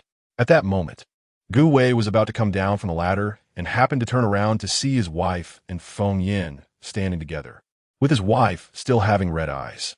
He was so excited that he lost his balance and fell off the ladder, landing hard on his backside. Fortunately, their house was just a low bungalow, so he didn't get hurt. Madame Gu rushed out to help him, and Gu Wei, holding his waist, said a bit embarrassed, "Lord Feng Yin, you're here. Please come in." Feng Yin nodded and followed him into the room. This time, she noticed that Gu Wei's home had changed again. Last time, Gu Wei had cleared out and sold all the useless dolls and tools, and this time, there were obviously a few more pieces of furniture in the house. They were not high-tech smart home devices with an interstellar touch, but simple sofas and coffee tables. Looking plain yet warm, at least it was no longer the case that there was nowhere to sit. "Lord Feng Yin, please have a seat. I'll go get the results of my trial work," Gu Wei said, still impatient when it came to talking about his creations. Madame Gu chuckled lightly with red eyes. Still the same, he forgets everything when talking about his works. She shook her head and poured a glass of water for Feng Yin. Feng Yin was actually very curious about how these two, an older husband and a younger wife, ended up together. Moreover, she had a question. "Haven't you thought about using the 1 billion star coins I gave you to escape?" Upon hearing the 1 billion, Madame Gu instinctively gasped. The couple had been unable to sleep well because they were worried someone might steal the money in their account. "Lord Feng Yin is joking. Gu Wei isn't that kind of person. He promised to make the alchemy furnace for you, and he will definitely do it well," she said. The 1 billion star coins had not been spent by either of them. All the trial products Gu Wei made were out of his own pocket. Of course, neither of them had any complaint about this. Lord Feng Yin not only saved their lives, but also rekindled their relationship to its original state. They felt they had no way to repay Lord Feng Yin's kindness and felt guilty in their hearts. At this moment, Gu Wei came out holding 5 alchemy furnaces stacked together. Madame Gu hurried over to help, and when their hands accidentally touched, both of them couldn't help but blush. Feng Yin chuckled lightly. "That's right, you should treat your wife better in the future and not just think about crafting all day." Crafting? Gu Wei heard this term for the first time. Feng Yin blinked, somewhat puzzled. "Yes, crafting. Someone who can produce various weapons, and even alchemy furnaces like you, is called a craftsman. Craftsmen are common in the cultivation world, but a good craftsman is rare. Someone like Gu Wei belongs to the top tier of gifted individuals. If he were in the cultivation world, he would surely become a master craftsman." Gu Wei felt a surge of excitement in his heart. In the past, he had only been called a doll maker, a blacksmith, or someone who made junk. No one had ever given him a title. But today, when he heard Feng Yin mention craftsman, he felt that he was indeed a craftsman, and he liked this title. "Lord Feng Yin, please take a look at these alchemy furnaces. How are they?" These were materials he had scavenged from a trader. Although they couldn't compare to the legendary blue Miao stone, they were still excellent materials, with stone and metal that had great strength and toughness. As Feng Yin touched these imitation products made of Bai Shun Lian, she couldn't help but feel astonished. Bai Shun Lian is a treasure found in ancient ruins, almost reaching the level of divine artifacts, with countless details on the furnace body. Even if the best craftsmen in the cultivation world were to try to replicate it, it would be hard to achieve this level. Moreover, upon careful inspection, although the materials were still not perfect, the 2 furnaces made of stone were already usable. They were true alchemy furnaces. Feng Yin could hardly believe her eyes. The last time Gu Wei presented his finished product, it was just a FAAD. She didn't know much about crafting, but had casually shared some alchemy experiences with Gu Wei, not expecting him to integrate them to such an extent. This was simply a genius among geniuses. Seeing that Feng Yin had been silent, both Madame Gu and Gu Wei felt a bit nervous. Madame Gu couldn't hold back and asked, "Lord Feng Yin, are these still not good enough?" "No." As soon as Feng Yin said a word, Gu Wei instantly wilted, and Madame Gu felt a bit hot in the face, especially since Gu Wei had boasted to her that it would definitely succeed and that Lord Feng Yin would be satisfied, and she had even praised him several times. But before they could wallow in despair, Feng Yin casually formed a hand seal, and the alchemy furnace with the highest completion rate suddenly shrank, landing steadily in Feng Yin's palm. Its original diameter of about 1 meter now reduced to the size of a palm. Is this divine magic? No, wait, this may be the ability of earth attribute powers. But that is not right. Lord Feng Yin should be a fire tribute power user. What is this exactly? This is great. This is amazing. Feng Yin held the small alchemy furnace high, her expression brimming with excitement. Gu Wei, you're simply a genius. You're incredible. Seeing Feng Yin's genuine excitement, the couple exchanged glances and saw the light in each other's eyes. Honey, congratulations. Gu Wei felt a surge of excitement in his heart, but his throat felt like it was stuffed with cotton, and he couldn't say a word. Perhaps others wouldn't understand, but for so many years, he had only made cold weapons, household items, and even dolls. What he wanted was just recognition. And today, he achieved it. He was recognized by the noble lady, and he was acknowledged by the benefactor who saved both him and his wife. This was far more important to him than any recognition from anyone else. This was a huge step forward in his life. From today onwards, he decided to publicly announce that he was a craftsman, not a maker of junk. While the couple was excited and happy, they heard Feng Yan's gentle voice again. If I give you blue Miao stone, can you replicate Bai Shin Lian? No. Do you have the confidence to do even better? Chapter 73. A life oath required. If I give you blue Miao stone, do you have the confidence to refine a better Dan furnace? Feng Yan's serious expression made Gu Wei realize that she was not joking and could indeed produce blue Miao stone. He couldn't help but swallow, his gaze drifting to the hairpin on Feng Yan's head. My lord Feng Yan, this hairpin is too small. It's not enough to make a Dan furnace. Just tell me if you have confidence. You don't need to worry about anything else.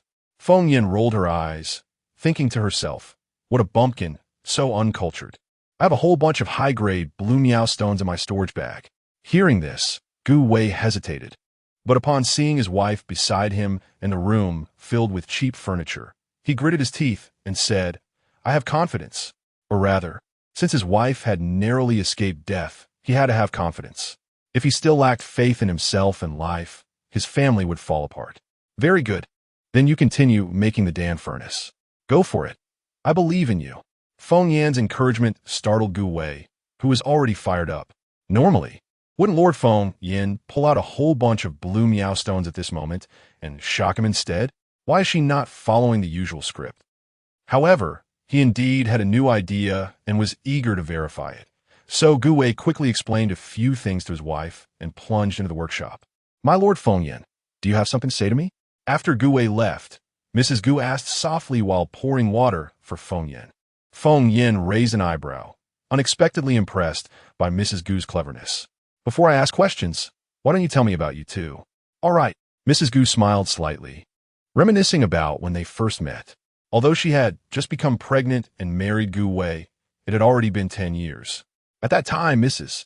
Gu was just under 30, while Gu Wei was already over 50. Although according to the average lifespan of 150 years for interstellar humans, Gu Wei was still considered young. The nearly 30-year age difference, possibly due to the genetic traditions brought by the ancient Huaxia people, was not well regarded back then. But so what? Mrs. Gu couldn't resist her family's greed. The Gu family were natives of A08 star. Both her parents were ordinary people, and it was difficult to find decent work on this barren planet. They couldn't live off hunting star beasts like ability users, and the family lived in extreme poverty. Due to her family situation, Mrs. Gu hadn't even had a romantic relationship by the age of 30. That year, while working odd jobs, Mrs. Gu encountered a star beast tide near the West City. She had initially kept her distance, and with the Hunters Alliance present, she wouldn't be dragged into it. However, some unruly star beasts in the tide charged recklessly and targeted Mrs. Gu. The bloodthirsty star beast didn't care whether you were an ability user or not. The wolf-like star beast swept the dust off the ground with its front hooves and prepared to strike at Mrs. Gu.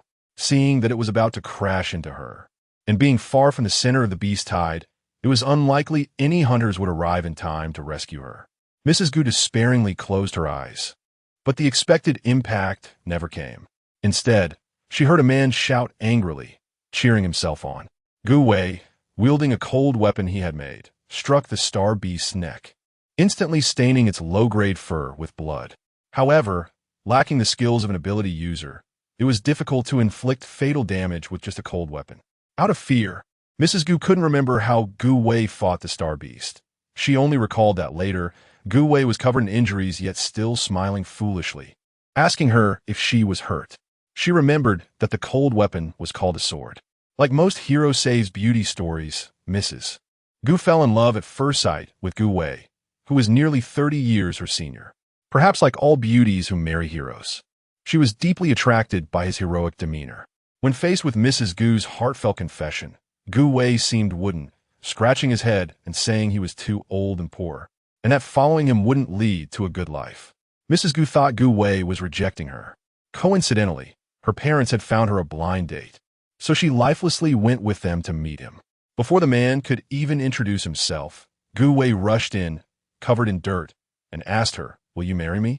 The prospective date was furious and got into a fight with Gu Wei before storming off. Mrs. Gu's parents scolded her harshly, berating her for being shameless and for being interested in a man so much older than her. Mrs. Gu was so upset that she cried, and Gu Wei, feeling distressed, asked her parents what conditions they required to let their daughter marry him. Mrs. Gu's parents were the type to be swayed by money, and since they had a younger son, they wanted to save money for him. They demanded Gu Wei provide 1 million star coins, promising that if he did, they would immediately let their daughter marry him. Gu Wei nodded seriously, said nothing, and turned to leave. Mrs. Gu still remembered the look he gave her before he left. It was a promise to wait for her. That night, Mrs. Gu's parents scolded her thoroughly, and she cried all night, feeling deeply apologetic toward Gu Wei. In Nansheng, there was indeed a custom for the man to give star coins to the woman when marrying, but no matter how precious a girl was, it was unheard of for a man to offer 200,000 star coins, let alone 1 million. Mrs. Gu even began to think that she wasn't worth 1 million. Moreover, letting Gu Wei take out 1 million to marry her was no different from selling herself. She originally thought their fate would end because of that 1 million, but unexpectedly, before dawn the next day, she heard a knock on the door.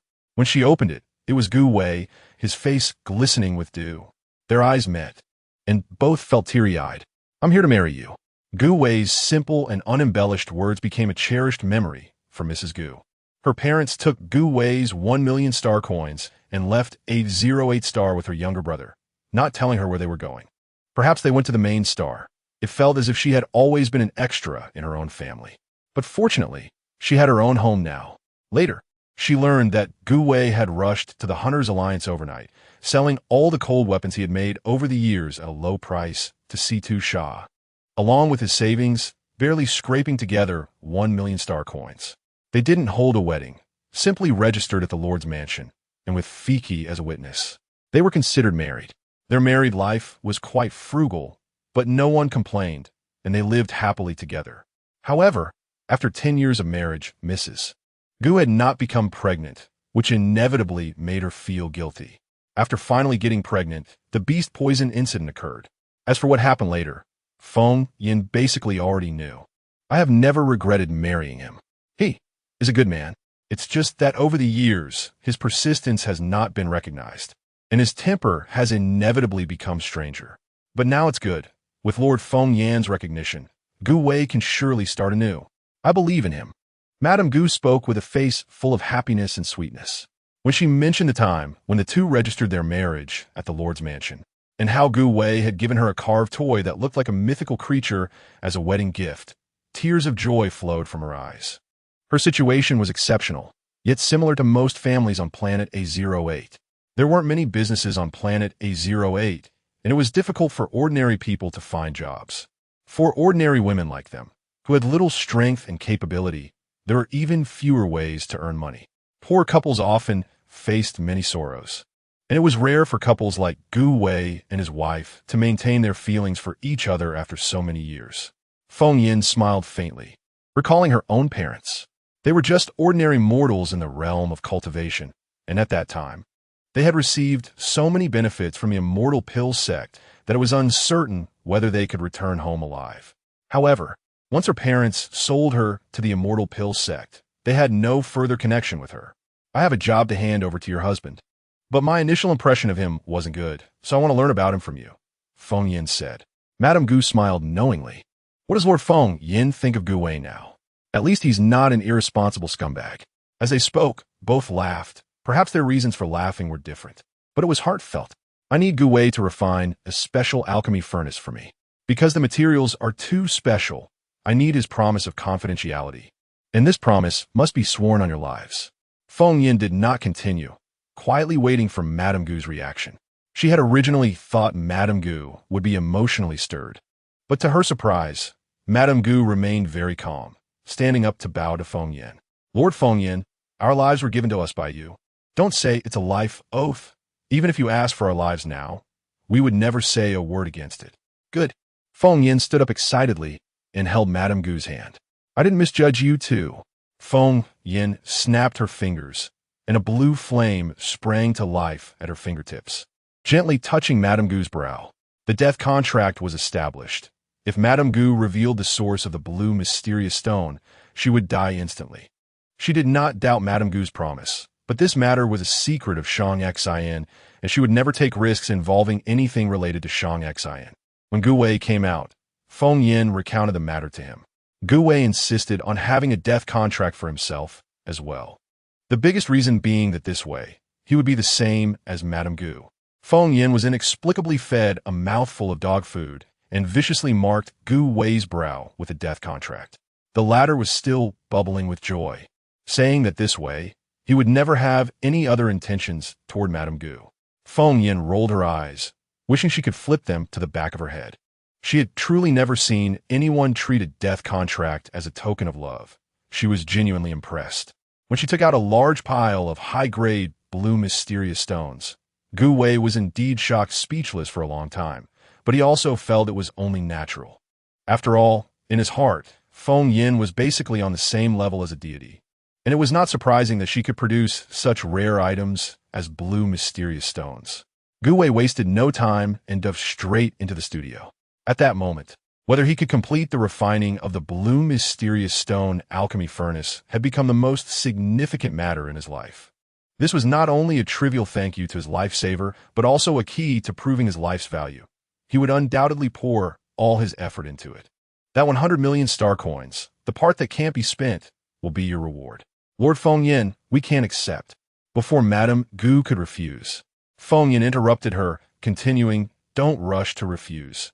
This is what Gu Wei earned with his skills, and he deserves it. Moreover, star coins are not given for free.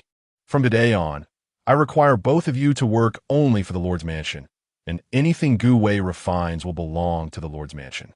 Of course, I will pay the corresponding star coins. Are you willing? Aye. Madame Gu's eyes reddened as she nodded heavily, her throat feeling as if stuffed with cotton. In this world, besides Gu Wei, no one had cared for her like this. To refuse now would be to show ingratitude. Feng Yin left the Gu family with a serious and cautious expression. Once far away, she burst into laughter, excitedly bouncing in place several times. This is such a bargain. 100 million star coins bought out a promising genius alchemist.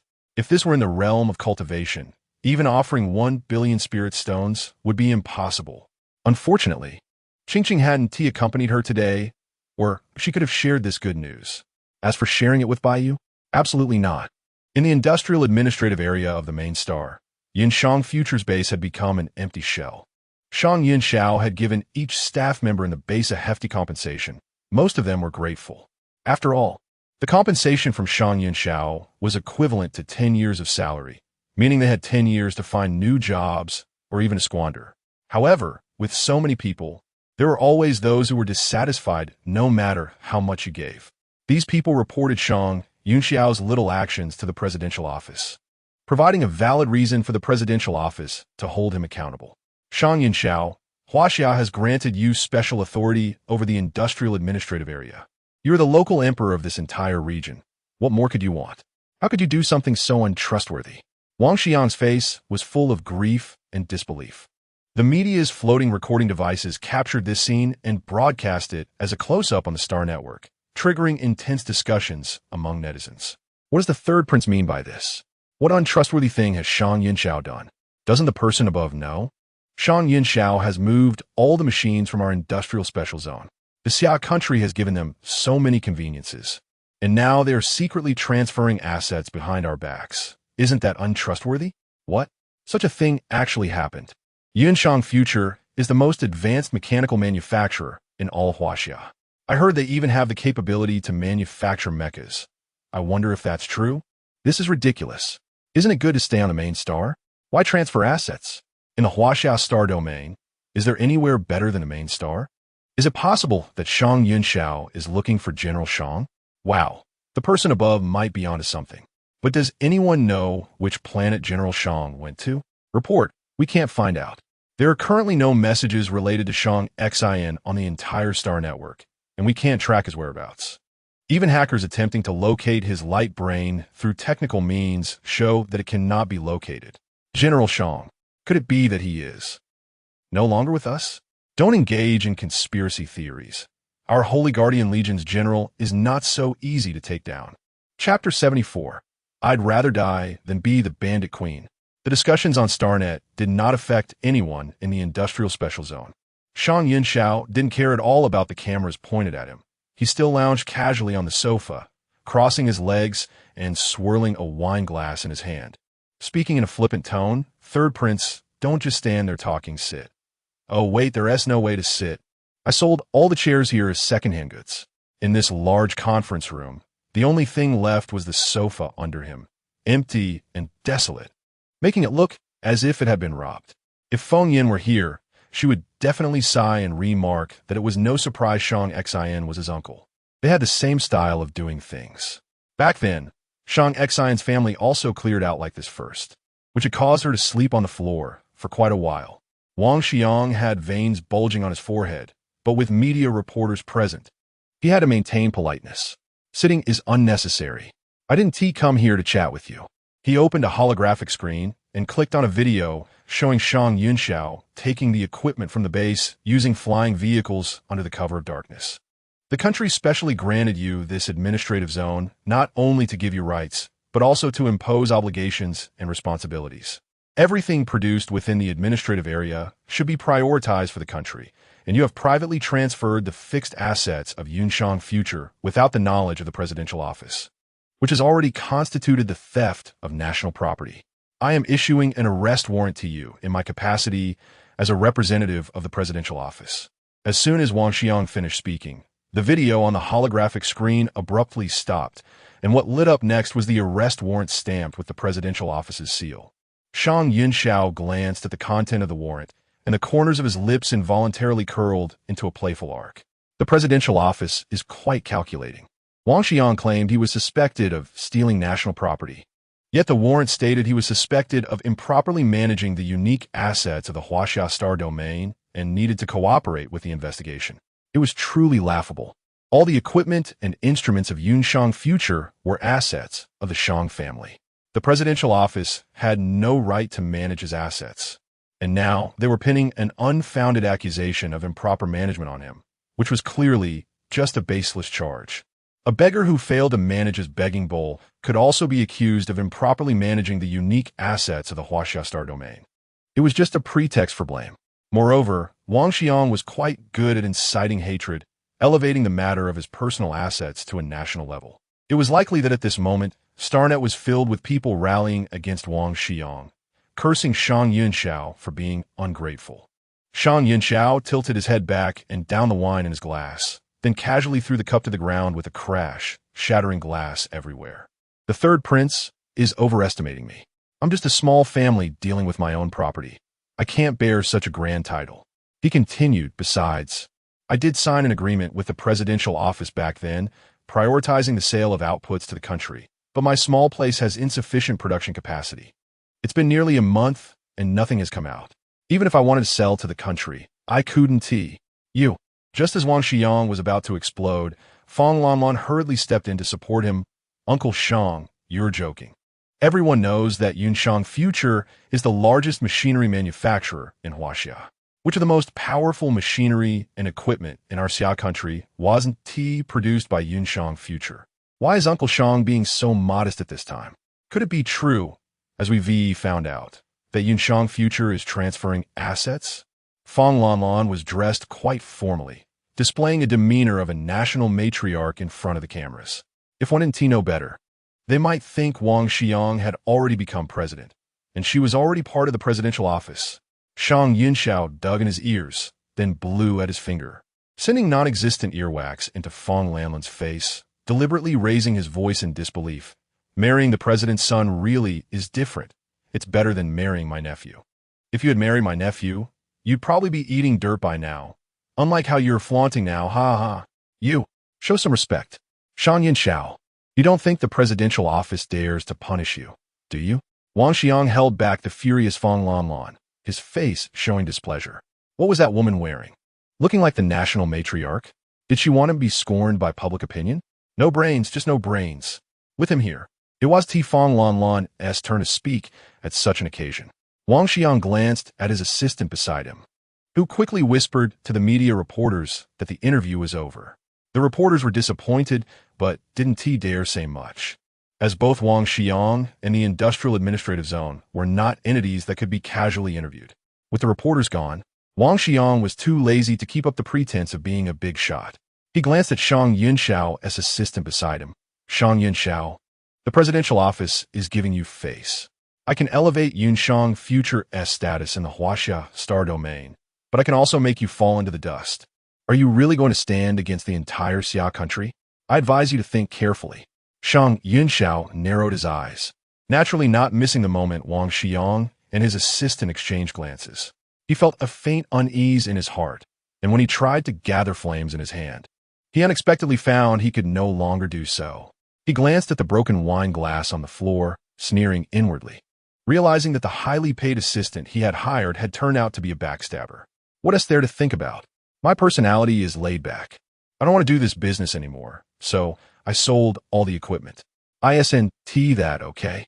Wang Xiang, you don't think Yunshang Future is under the management of the presidential office, do you? If you really think so, why doesn't your presidential father come to find me himself, hiding away and sending you, his son, to face me? Is he afraid of me? Ha ha ha. Shang Yinxiao, in these years of interstellar travel, you haven't learned any other skills, but your ability to talk is impressive. Wang Xiang sneered. Let us see if you can still laugh later. Arrest him. Wang Xiang waved his arm, and suddenly, the presence of over a dozen ability users appeared outside the conference room, each presence not weaker than Shang Yinxiao's. The third prince is really putting in the effort. It must be hard to find so many intermediate ability users. No wonder the expenses of the presidential office are so high. It turns out they're using it to hire ability users to catch lawful citizens. Wang Xiang was too lazy to talk any further. As long as they could capture Shang Yinxiao, he didn't need to investigate where the equipment had been taken. Someone would rush to return the items. Catch him. Wang Xiang shouted angrily, and several ability users immediately broke through the window, surrounding Shang Yinxiao in an instant. Fire, earth spikes, and water spears. The three types of ability users were all gathered. Shang Yinxiao revealed a mouthful of white teeth and laughed loudly. How could he not be prepared? The sofa he was sitting on was actually a modified mechanical armor, an upgraded version of Shang Xion's hard seat wheelchair, equipped with a small ion cannon. Let us see if I can blow this group of idiots to pieces. As he thought this, he tried to reach for the switch on the sofa, but unexpectedly found that his hand was unresponsive and numb. When he tried to stretch his legs, he realized that, aside from his mouth being able to move and his brain still being clear, all his limbs were completely numb. He couldn't move his head, only glaring sideways in frustration, his temples bulging, his face turning red. You bastard, what did you make me drink? The assistant, who had been silent, sneered and walked behind Wang Xiang. Boss, people rise to higher places. Yunshang Future ISNT doing it anymore. I have to find a good place for myself. You say that's right, don't you? I've been following you for so many years. You should consider it a favor to me. Wang Xiang didn't even look at the assistant, only relishing the shocked and pained expression on Shang Yinxiao's face. This person never dreamed that the assistant he valued would one day betray him, right? The potion he handed to his assistant was not the usual stock for interviews, but rather a special concoction developed by the Pharmacists Guild specifically for the presidential office. It had no name, but its function was quite practical. It not only suppressed the abilities of superhumans, but also restricted their physical bodies, rendering them immobile and unable to use their powers, effectively turning them into useless beings. Haha, good indeed. I, Shang Yinxiao, have never mistreated you. In the end, there are leaked videos and drugs have been administered. I truly am a failure. Shang Yinxiao tried to use his powers again, but still couldn't mobilize any energy within his body. He knew that today he was done for. As long as there were green mountains, he need not fear the lack of firewood. He had to preserve his life first. Wang Xiang smiled triumphantly and glanced at the superhuman beside him, who immediately understood and conjured a soil nail, walking towards Shang Yinxiao. He had heard that Shang Yinxiao was extremely cunning and very cautious, but he had guessed wrong this time. Shang Yinxiao had left behind that mechanical sofa and his own level 4 fire abilities as his greatest reliance, and he really had no other backup plan. Boss Shang, my apologies. The Earth-type superhuman suddenly swung the soil nail forward, aiming directly at Shang Yinxiao's limbs. He had to disable this guy's limbs to feel at ease. Just as the soil nail was about to embed itself into Shang Yinxiao's flesh, a half-circular earth wall suddenly appeared out of thin air, blocking the attack. Wang Xiang saw the earth wall and thought nothing of it. After all, the superhuman he sent out was an earth type, so being cautious and using some unusual methods was acceptable. The superhuman was taken aback, and he quickly gathered more soil nails in his hands, striking them forward with both hands. However, the earth wall remained unmoved. Wang Xiang noticed something was off and hurriedly ordered the other superhumans to attack. Under the combined assault of fire, water, and soil spikes, the earth wall made cracking sounds and then collapsed. But there was no trace of Shang Yinxiao left. Only a lonely, two-person sofa lay in the conference room. Useless. You bunch of useless fools. Wang Xiang was furious and immediately slapped the nearest superhuman, shouting, "Chase after him.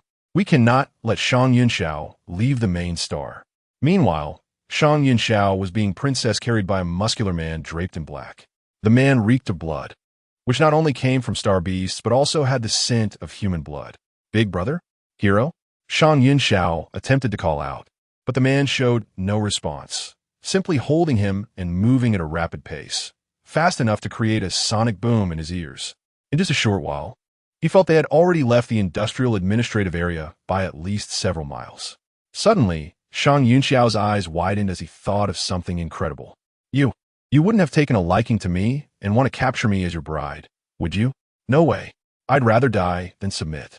As soon as he finished speaking, Shang Yinxiao felt the man's muscles tense up, and he indeed stopped. The man released his hands, causing Shang Yinxiao to fall to the ground in a vertical position. "Ouch. Can't you be a bit gentler? I never said I wouldn't be your bride. If you were a bit more handsome, I might even consider it." It seems you were fine. The man's voice was rough, matching his physique. As he spoke, he removed the hood from his head, revealing a dark complexion and a fully covered left eye, coupled with his exaggerated muscles. "You are Wulan." The man raised an eyebrow, squatting down, his size completely overshadowing Shang Yinxiao. "It seems the Shang family's information network is indeed impressive. Even someone like me is recognized." He pulled out an ion gun from his waist, pressing the muzzle against Shang Yinxiao's head, and coldly said, "Since you know who I am, you might as well keep your mouth shut. If you say my name, I will have to kill you." Shang Yinxiao was unable to move, but he was not afraid. The expressions and actions he could make were limited, so he could only roll his eyes. "If you're going to kill me, you would have come for me. However, I really can't guess who sent you to rescue me." After saying a few names, Wulan showed no reaction, his face cold, so he knew he guessed wrong. He wanted to continue guessing who had foreseen the third prince's plan and could summon a killer like Wulan, but Wulan shook his head and asked, "Where do you plan to move Yunshang's future?" "Wow, that's a sharp question. Even if you were to take my life, I couldn't tell you. Besides, I've already said I don't want to do it anymore. There's no moving involved." Facing Shang Yunxiao's flippant attitude, Wulan fell silent for a moment, then stood up and started fiddling with his light brain. As Shang Yinxiao felt some sensation return to his hands, he wanted to secretly message Shang Xin.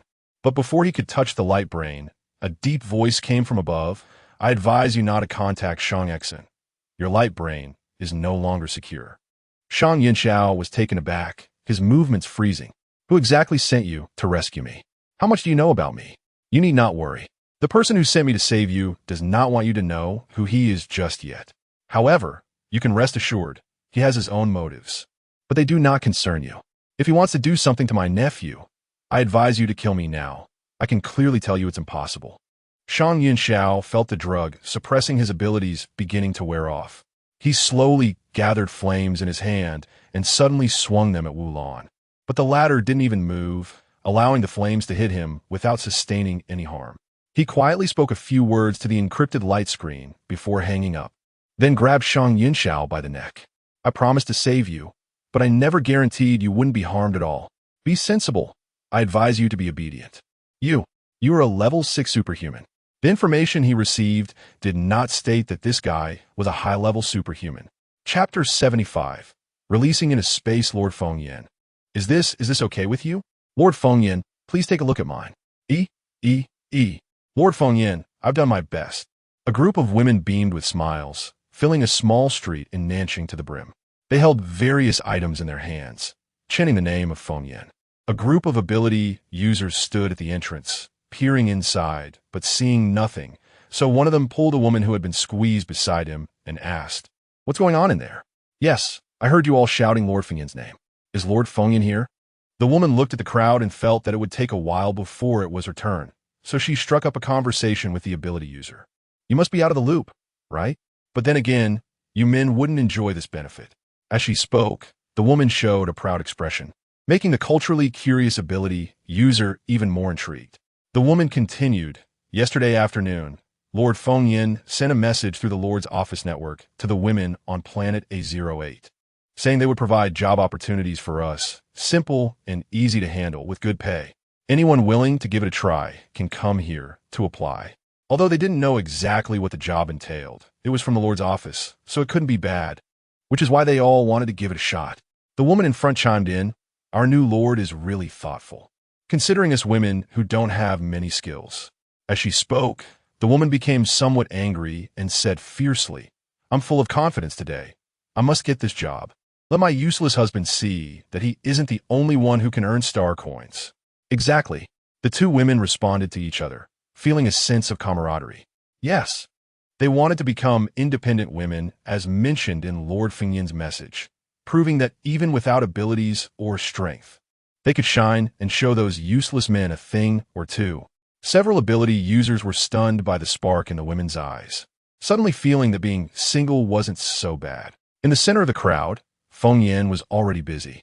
She had casually mentioned to Shangxin yesterday that recruiting female workers here wasn't going smoothly, and Shangxin had suggested using the Lord's office public network to distribute the message to the entire star population. She thought it was a good idea and agreed. She even personally wrote the message, filled with passionate rhetoric that made it sound like women were coming to fight for her. Ultimately, she was worried that not many people would come, but now it seemed that all the women in Nanjing had shown up.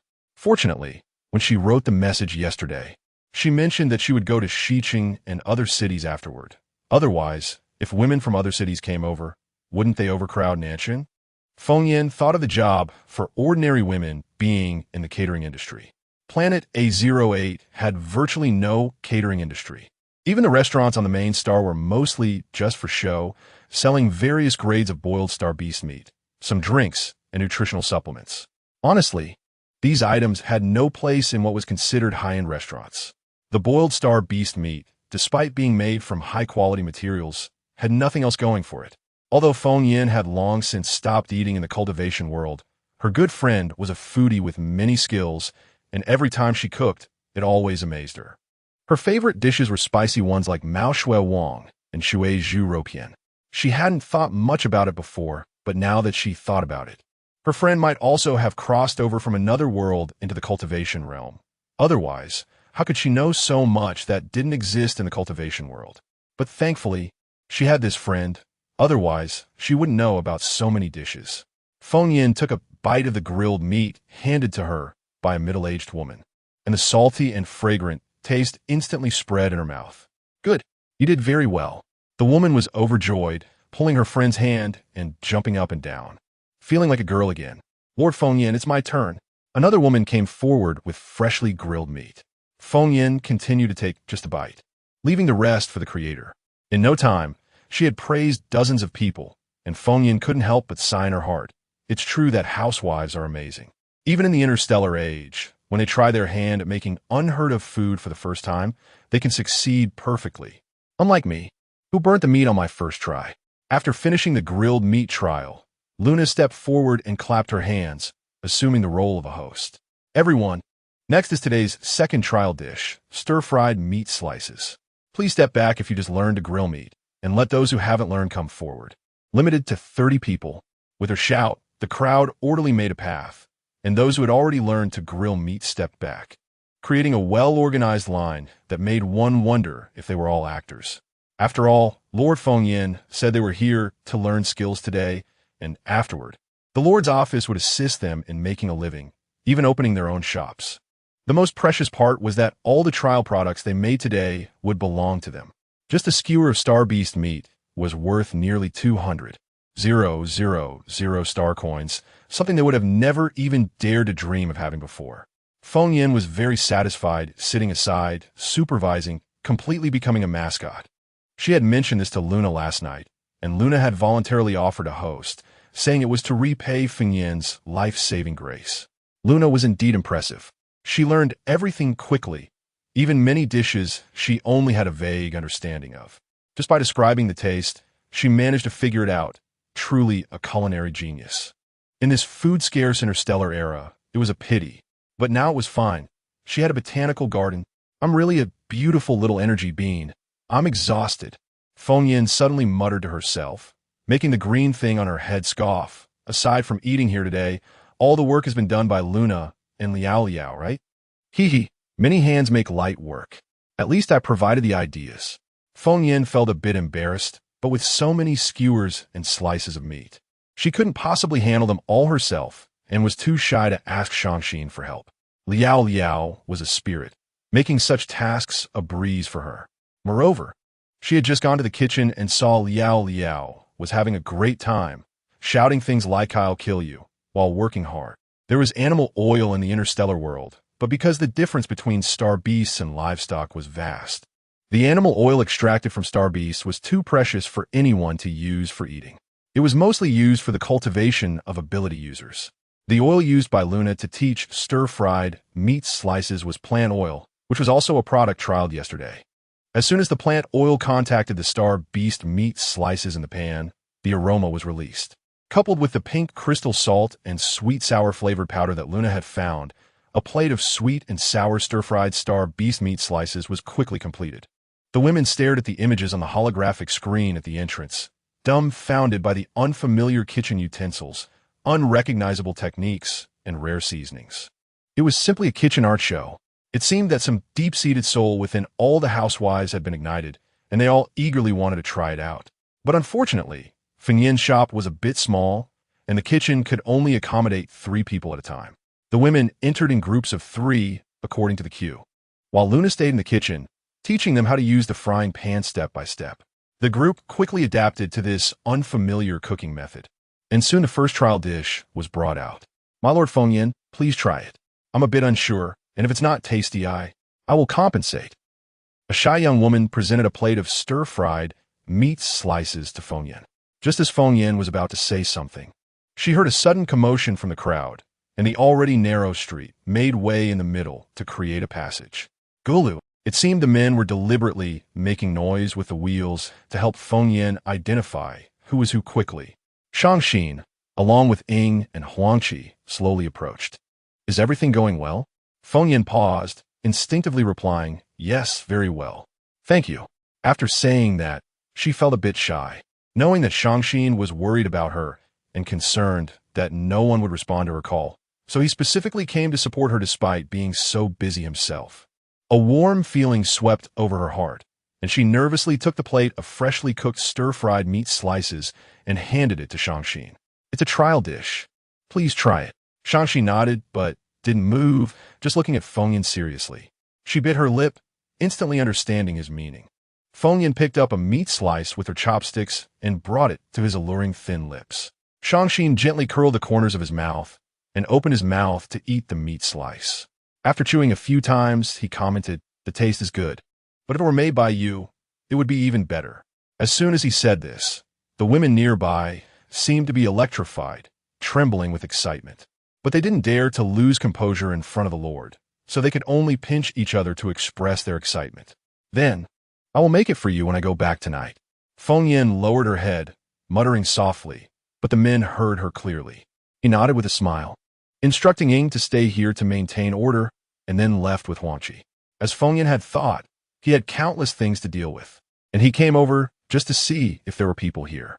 If there weren't, he planned to use some small tricks, like offering 10,000 star coins for a person. However, it seemed he had overthought it. Feng Yan was doing very well. As they left, Huangqi looked at Ying with a face full of resentment, while Ying wore a proud expression. Recently, the boss had been too busy, and he had been reassigned from his sister-in-law, feeling exhausted. But being near the sister-in-law was different. There were delicious foods and new experiences, plus it was easy. Now, everyone in the Holy Guardian Corps knew that following the sister-in-law was a good job.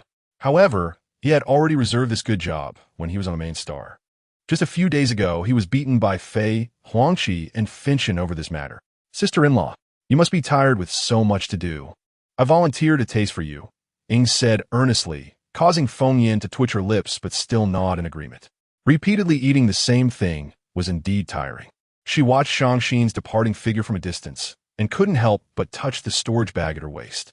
Yesterday, when she discussed the employment issues of the residents of planet A08 with Shangxin, it wasn't just about women's employment.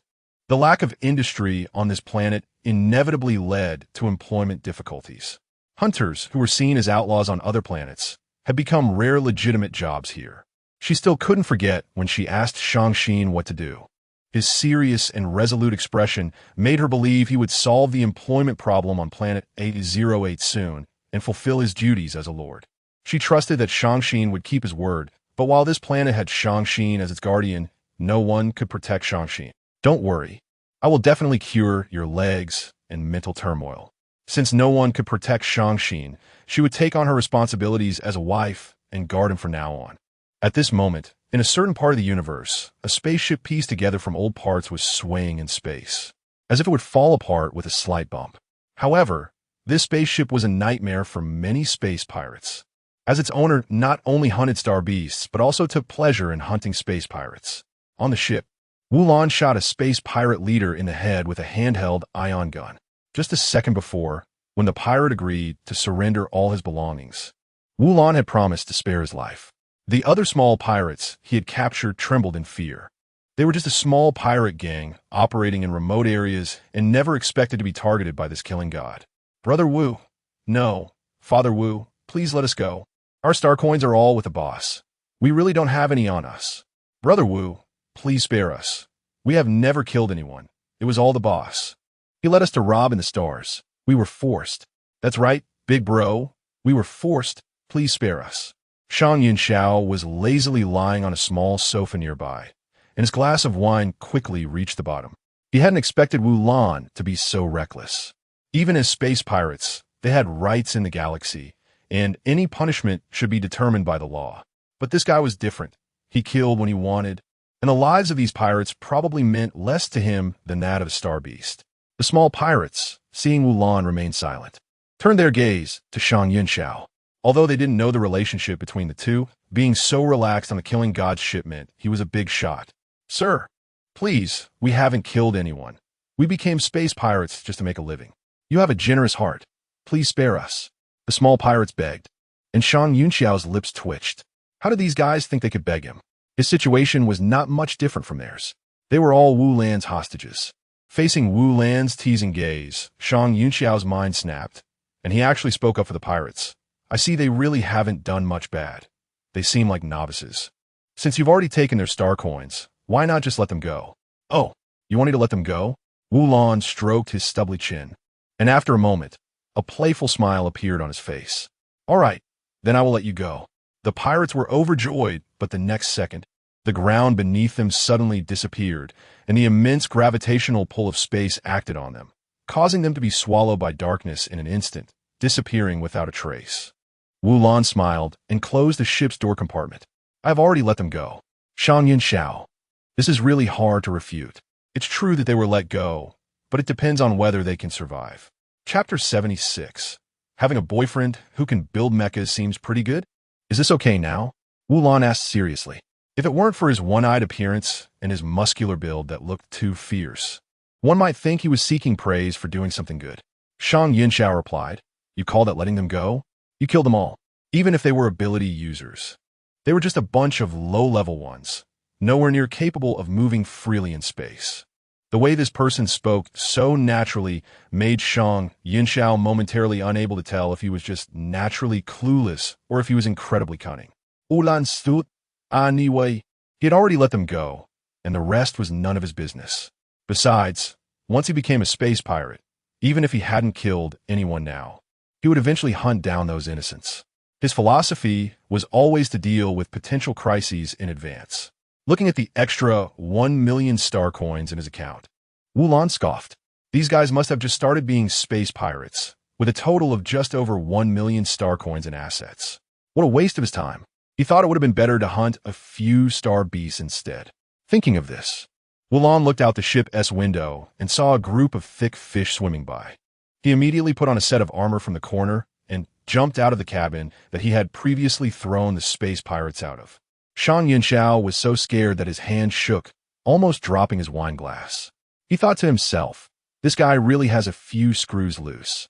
Did Wulan just suit up in a bunch of scrap metal and jump down? Was he feeling guilty for killing someone and wanted to pay with his life? Curiously, Shang Yinshao looked out the window and was instantly wide-eyed. Was that the shabby robot outside, just now Wulan? Even though sound couldn't travel in space. Shang Yinshao felt as if there were clanging noises ringing in his ears. As Wulan threw a punch, flames exploded in space with the force of his fist, instantly claiming the lives of several thick fish. Then, a slender mechanical arm extended from the rickety mecha, hanging the thick fish up like skewers behind him. The group of thick fish, which hadn't mutated into thinner fish, scattered in panic after Wulan's strike. Looking at his haul, Wulan felt it was enough for the two of them to eat for several days. So he dragged several large, thick fish corpses back to the ship. Wulan's spaceship was already small, and putting one thick fish corpse inside was almost enough to squash the two of them. He simply hung the star beasts outside the ship, and from a distance, it looked like a group of star beasts was attacking a shabby spaceship, creating a rather bizarre scene. You can build mechas. As soon as Wulan entered the spaceship, Shang Yinshao rushed over impatiently, his eyes sparkling as if he were about to devour Wulan. Wulan pointed at the mechanical armor he was wearing, looking puzzled. Yes, this is it. You made this yourself, right? Shang Yinshao used a declarative statement, as this armor looked too shabby, feeling like it would fall apart if he kicked it. If any business were to launch such a product, it would surely be a broken pot, not intending to continue.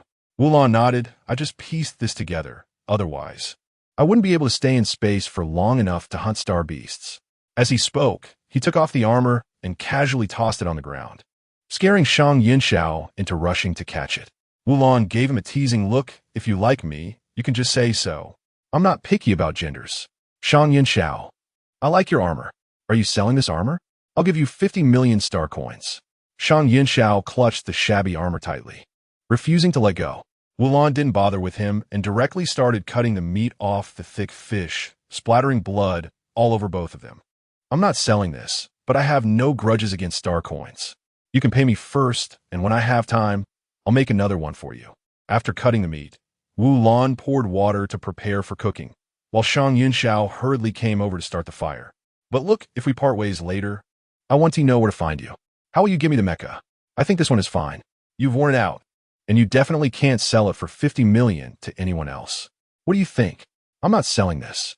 The mecha was indeed pieced together from various mechanical scraps, and while it didn't look good, it helped him escape death multiple times. Wulan had deep feelings for this mecha in his heart. Its value couldn't be measured in star coins. Then, I'll add another 10 million. A mecha, if calculated based on production cost, would exceed 20 million star coins at most. However, unfortunately, even if Shang Yinshao had a bright future, mechas only existed in concept. He couldn't build one at all. This kind of wearable mecha wasn't just a suit of steel armor. Its precision, the balance of mechanical muscle strength, durability, strength, and compatibility with the operator were all essential. Wulan not only solved these difficult problems, but even installed weapons on the high-precision mecha. He didn't believe Wulan when he said it was just casually pieced together. If something like this could be casually assembled, he would seriously consider getting together with Wulan. A boyfriend who could build mechas didn't seem like such a bad idea. I said I'm not selling it, but Hearing the but, Shang Yunxiao's eyes widened. He knew that in this world, star coins were omnipotent. But if you're willing to trade for something from Yunsang Future, I can build one for you at the next destination. What do you want? Products with space, folding technology. As soon as he finished speaking, the only sound left in the spaceship was the bubbling of boiled star beast meat. Shang Yunxiao re-evaluated this person, finding him increasingly incomprehensible. A rare 6th-level high-level ability user in the entire Huaxia star region, who could build mechas and spaceships, and even knew the secrets of Yunsang Future. How could such a person be a space drifter? You really are well informed. I can give you space storage props, but I must first see my mecha. Deal. Both were smart individuals and didn't need much of a testing process, or rather, there was no need to test each other. After all, Shang Yunxiao's life was in Wu Lan's hands. Wu Lan could save him or turn against him. Since this person knew that Yunsang Future already had the results of space folding technology, there was nothing to hide. It would be better to exchange for something he couldn't do. If he could pull this person into the team, that would be even better. Thinking of this, Shang Yunxiao gritted his teeth and asked, "What do you think of my looks?" Wu Lan. He was joking when he said he wasn't picky about genders. This guy couldn't possibly be serious, right? Shang Yunxiao refused to reveal where he wanted to go, so Wu Lan could only take him flying randomly in space. However, since the two had reached a deal, Wu Lan decided to advance his plan to meet an old friend. Wu Lan adjusted the spaceship's course, and while Shang Yunxiao was imagining the mechas that Yunsang Future would produce in the future, he felt a strange sense of familiarity with the cosmic coordinates along this route. Star A08 for several consecutive days. Feng Yin had been teaching cooking techniques to women in South City. Those willing to come had at least mastered a new cooking method to dispel the concerns of women about opening a store. She first opened her own small shop as a restaurant. Originally, the residents of South City were just curious and came to support, thinking they would go bankrupt after this meal. However, all the customers entered trembling but left feeling satisfied and excited.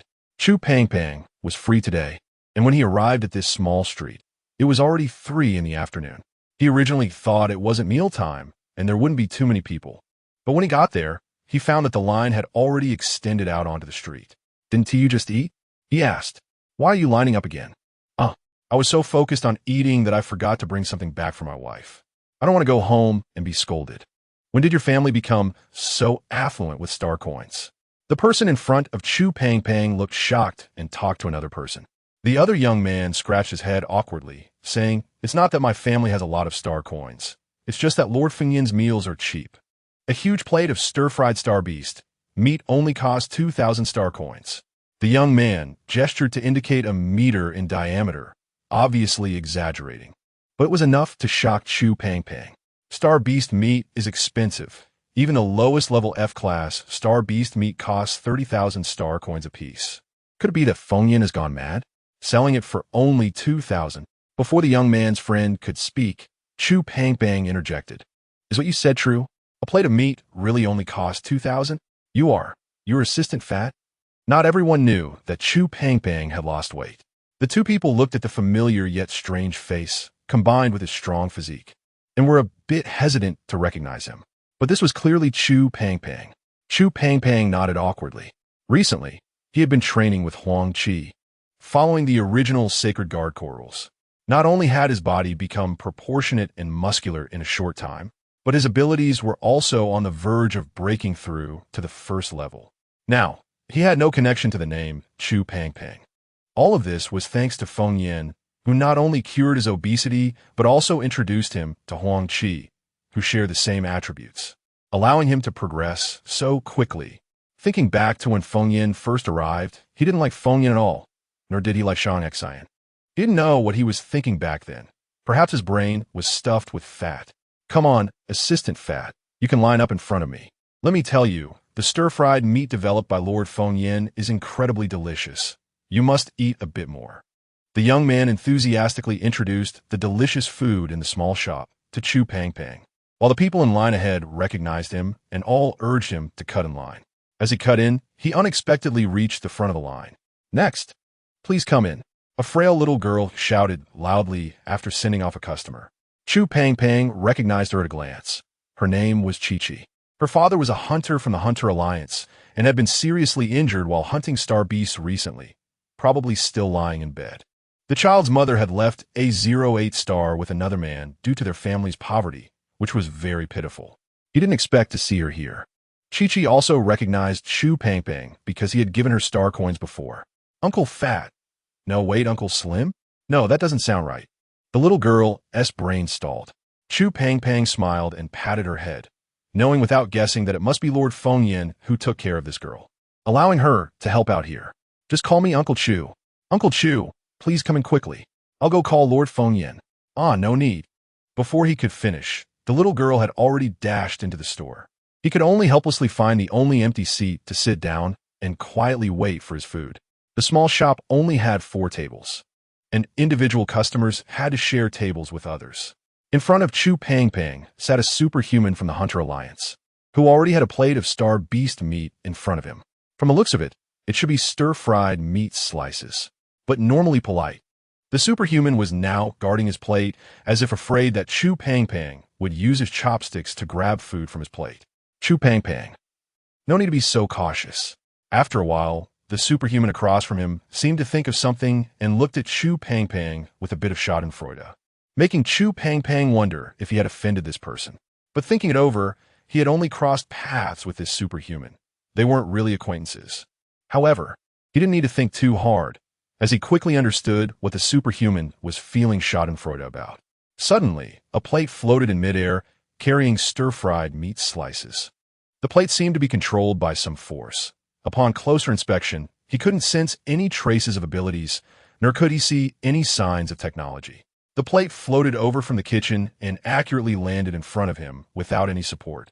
The superhuman opposite him wanted to see Chu Pang's surprised expression, but was disappointed. Chu Pang calmly picked up his chopsticks to eat the meat. Based on the young man's description of the star beast meat, he had a vivid sensory experience. The meat was abundant, cheap, and indescribably delicious. One could say it truly lived up to the quality of Lord Feng Yin's products. Compared to the shock that this plate of meat brought him, Chu Pang found the flying plate quite normal. After all, this was a shop run by Lord Feng Yin, and some extraordinary occurrences were to be expected.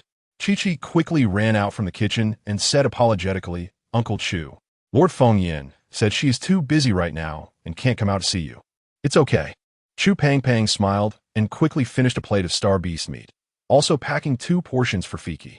Although he felt a bit regretful not seeing Feng Yin, he didn't want to disturb the ever-growing line outside.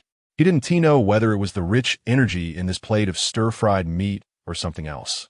But Chu Pang felt a surge of passion within him. Lord Feng Yin and Lord Shang Xin had both made A08 star change tremendously through their silent efforts. Not only in the West City and South City, but the changes on the other side of the planet were also incredibly exciting. He could not lag behind and must improve his abilities as soon as possible to contribute more to the Lord's mansion. Meanwhile, Feng Yin, who was thought to be busy in the kitchen, was actually eating sunflower seeds. Lord Feng Yin had 5 more portions of stir-fried meat slices and 20 skewers of grilled meat. Chi-Chi's voice came from outside. Feng Yin spat out the sunflower seed shells and commanded, Did you hear that, Liao Yao? Keep it up. Chirp. The bluebird couldn't help but scratch Feng Yin's head with its claws, cursing Feng Yin for not being human, while also being glad that it didn't have a duplication spell. Otherwise, it would be like Liao Yao getting thoroughly exploited by Feng Yin. Chapter 77. Listening to Lord Feng Yin's words is never wrong if someone were to come into the kitchen at this moment. They would find a 4-burner stove filled with frying pans, all of which were stirring and grilling by themselves, with ingredients jumping into the pans on their own.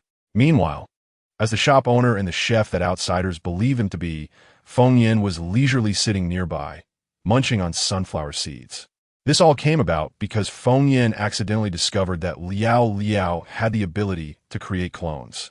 The day before, while collecting fully grown spiritual plants in the botanical garden, she noticed that in 2 fields, Baiyu had thrown down many strange seeds, such as the sunflower seeds she was currently snacking on, as well as rice, wheat, corn, and beans. Among them was a type of seed known as the love bean, which contained energy. When she asked Baiyu, he said that this love bean was not a product of the human world but came from the underworld. He had no specific purpose for planting it. He simply planted seeds that were of no value to him in the same field. At that time, Feng Yin couldn't help but complain, saying that if Bai Yu weren't a soil spirit with a unique ability, it would be a miracle for so many plants from different seasons and even different worlds to sprout together. Seeing so many crops made her eyes widen, and looking over at other plots of land, she saw that many spiritual plants that took hundreds or even thousands of years to grow had also sprouted. She was so excited that she almost wanted to roll around in the dirt, but unfortunately, with Shang Xian present in the botanical garden, she had to refrain to avoid losing her self-image. However, unlike Feng Yin, Liao Liao was different. No one could see her except for Feng Yin. With no image to maintain, Liao Liao dove into the soil where the Yin energy love beans grew and happily rolled around. Liao Liao, do you like these love beans? Feng Yin asked. Wait, how did you get here when you're supposed to be in the shop? Liao Liao raised her face, her round little face showing a hint of shyness. Master, I came here using my cloning technique. There's still me in the shop. In truth, Liao Liao was quite unhappy after being forced to recognize her master. But one day, she suddenly looked in a mirror and found that she had regained the appearance she had in life. No longer a horrifying sight of rotten flesh and blood. At that moment, she thought being forced to recognize her master was quite nice. However, since Feng Yin rarely visited the shop after buying it, Liao Liao had no chance to interact with her. After several attempts, she discovered that she could use the cloning technique. And perhaps because she recognized Feng Yin as her master, her powers became very strong. She could create 2 clones, or even 8 or 10, without any problem. Although the strength of each clone will be significantly reduced, this way, she could stay by her master's side. Liao Liao simply wanted to be with Feng Yin, but Feng Yin, transforming into Feng Pa Pai, immediately thought of hundreds of clever uses for Liao Liao. She picked all the love beans rich in Yin energy and gave them to Liao Liao, coaxing her to the point of tears, regretting not having met Feng Yin earlier. Thus, the current situation in the kitchen arose, with Liao Liao playing 4 chefs and 2 waiters, making the whole shop more Liao Liao's than Feng Yin's. At first, Liao Liao had her concerns, but Feng Yin encouraged her, saying, "Think about it, we are both women. We should live confidently and brilliantly. Even if you are my ghost servant, you must shine with confidence, be independent and self-reliant. Your performance in the shop will be recorded as merit, and when I have spiritual herbs that can help you improve, you will not be left out. At that time, while other ghosts are robbing and killing, you will have all your resources earned through your own efforts. Don't you feel powerful?" Liao Liao thought about it and indeed felt powerful, and she willingly got carried away by Feng Yin's words. After 3 days of trial operation, customers initially screamed in shock when they saw plates floating over, but soon they became accustomed to it, and it became a trend for regular customers not to remind newcomers, just waiting to see the surprised expressions on their faces. After finishing a handful of sunflower seeds, Feng Yin sighed, remarking how delicious the seeds cultivated by Bai Yu were. Then stood up. Liao Liao, keep it up. We must run our little shop successfully. Okay, master, I will do my best, Liao Liao said in unison, then continued flipping the frying pans, muttering things like "I'll burn you all" in a magical tone, to avoid being watched by customers. Feng Yin jumped out of the kitchen window, where Ying happened to be waiting. When Feng Yin landed, she bumped right into him. "Sister-in-law, where are you going? I'll take you," Ying said, secretly giving Shang Xian a thumbs up in his heart, thinking how astute the boss was to tell him to wait by the kitchen window for Feng Yin. And he indeed caught her. Feng Yin patted the blue bird on her head and chose to sit on the flying device to go to the West City. In fact, Qingqing could transform into her true self and get to West City faster. But Feng Yin knew that although Qingqing hadn't said anything, the hidden dangers from blocking heavenly lightning were becoming increasingly evident. Qingqing went from not complaining about her to being taciturn and rarely moving, which was actually due to serious injuries. It could not repair the damage from swallowing the heavenly lightning by itself. An hour later, the flying device landed on the specially built helipad. Feng Yin got off the device and thought she was dreaming, rubbing her eyes to confirm that everything in front of her was real. Skyscrapers, various floating buildings, and mechanical structures, looking from the helipad. The tall buildings were arranged in a staggered manner, interspersed with various warning lights. The entire West City was visibly expanded several times compared to before. Even the roads were consistent with those on the main star, suitable for flying devices to pass through, resembling a mechanical fantasy city. This appearance even seemed more advanced than the capital of the main star. The only difference was that the billboards on the roads were all blank, and there were hardly any flying devices or floating cars on the streets. In such an advanced and dreamy city, residents still walked out. Sister-in-law? Ing waved his hand in front of Feng Yin, taking out 2 floating device pads from a flying device. Sister-in-law, although West City has been completed, the residents' economic level has not yet improved, so driving a flying device in the city is too conspicuous. Let's switch to floating devices. Huh? Okay. Feng Yin was stunned for a while before coming back to her senses, then opened her light brain to study a map displayed on the light screen. Ing leaned over, recognizing the marked location on the map at a glance. Are you going to find Gu Wei? Do you know where his new home is? Feng Yin raised an eyebrow. Indeed. The light brain displayed Gu Wei's new home. A few days ago, he mentioned buying a new house in West City and invited her over, but during those days, she was busy promoting entrepreneurship plans to the women in South City and didn't have time.